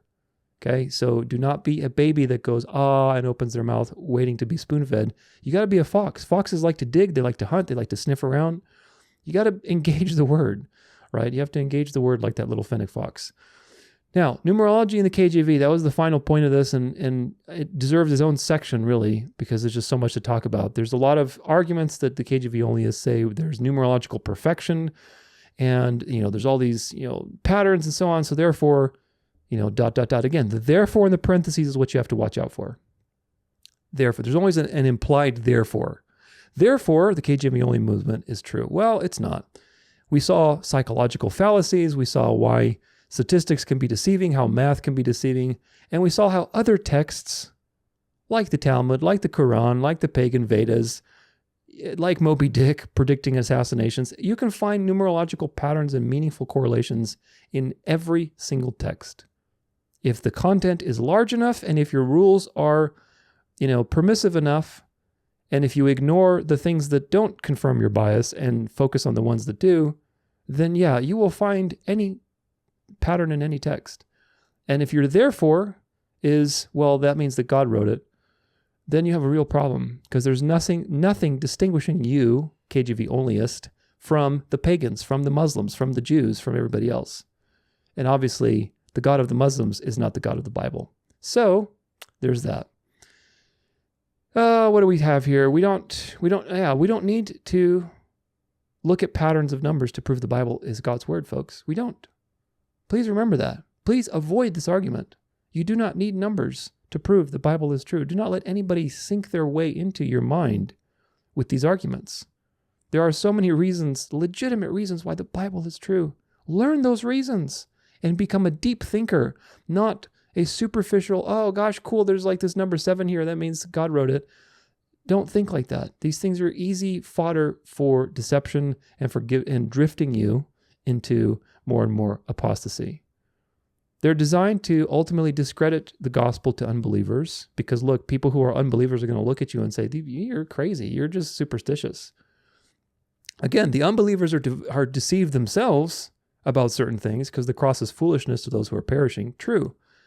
But the unbelievers, like atheists who are very, quote unquote, science and analytic oriented, they're going to look at these types of things and say, you're ridiculous. You're superstitious. Is this what it means to believe in the gospel? I don't want to deal with that. That's just religion. And this is the problem. The devil uses this kind of thinking to discredit your evangelization efforts and also to destroy your own study skills so that instead of actually digging deep, you're content with low-hanging fruit and you get nice and plump and easy to deceive. So don't let the devil deceive you. The Bible is true because of empirical and logical evidence that we covered ad nauseum in this particular presentation. A couple final thoughts for you. I hope this was edifying. I really do. This is a very important topic, and not so much because of the KJV, but rather all of the principles explained in this presentation to help you to fight legalistic thinking, to fight your own flesh in research, in analysis, in fighting tradition and emotional thinking, and so on and so forth. These are going to be more and more coming into the world. Irrational behavior, religious fanaticism is coming into the world, folks, and you need to be prepared for it because it's coming soon. The Bible warned us of this, and the beast will be worshipped. And people will look at you and accuse you and wonder why you're not worshiping the beast, and they'll eventually cut you off from society. So you need to learn how to think more rationally. You need to learn to defend your beliefs with more than just number patterns. You need to be able to defend scientifically and rationally and logically why the Bible and the message that God left for mankind is true. All of these things that we talked about today will arm you, not just against King James Version Onlyism, which to me, whatever, it's not that consequential, but rather against the other things that are guided by the same Spirit. This is what it is to me. The Spirit that guides King James Version Onlyism is the same Spirit that guides all these other people doing numerological things, all these Antichrist activities, Catholicism, religious nationalism, NAR. It's the same Spirit, folks. Different manifestations, different threads, but it's the same Spirit. And you need to learn how to combat that spirit in your mind. Otherwise, you'll be devoured. King James Version Onlyism is a satanic deception. Yes, I said it. It's dressed up in false light. And of course, we know that the devil appears as an angel of false light. Jesus said, by their fruits you'll know them. And the King James Version Only movement has very bad fruits. So learn to walk the narrow road, because there's always a narrow road, and this is the truth. In Matthew 24, verse 35, Jesus famously says, heaven and earth shall pass away, but my words shall not pass away. We looked at this quote earlier, and of course the immediate audience is the prophecies that he's giving in Matthew 24, but I think it also is very relevant in the sense that God's word has been completely preserved because God is sovereign. I truly hope that you believe that now, and you see why you believe that. That's the important part, that you understand why. Jesus is coming soon. And when he does, there's going to be no more evil, no more sects, no more suffering, no more cults, no more pagans, no more New World Order, no more death, none of that stuff. It's just going to be Jesus, God, physically manifest, that you can look at him. That's such a profound thought, folks. No matter how many times I put that in my mind, I cannot get over that. That is the most profound thing, that God, the infinite, self-existent, omniscient, omnipotent being, will be physically manifest in such a way that you'll be able to interact with him. That will be the fulfillment of your purpose. At that point in time, nothing is going to matter. You're not going to have Bible translations in eternity. Okay? The King James Version is not going to be in eternity. The ESV is not going to be in eternity. Why? Because the Bible is a placeholder. The Bible is a revelation. It's a perfect revelation of what God has chosen to do and what you will to expect, what you are to expect. When the fullness comes, when the perfect comes, the past becomes irrelevant. The Bible that you have, or I should say the translation that you have, is a placeholder. The Bible itself, the message, is a placeholder. Why? Because God's Word became flesh. God's Word, capital W, is returning. And when the Word is in front of you, the Bible, the message, has been complete. So don't worry about all these things. Don't worry about what translation you're using. Learn how to use your translation, because you're not going to be using it for much longer. Jesus is coming soon. But you should learn how to use it because, again, we're approaching times that are going to be very difficult. So right now, the message is a placeholder.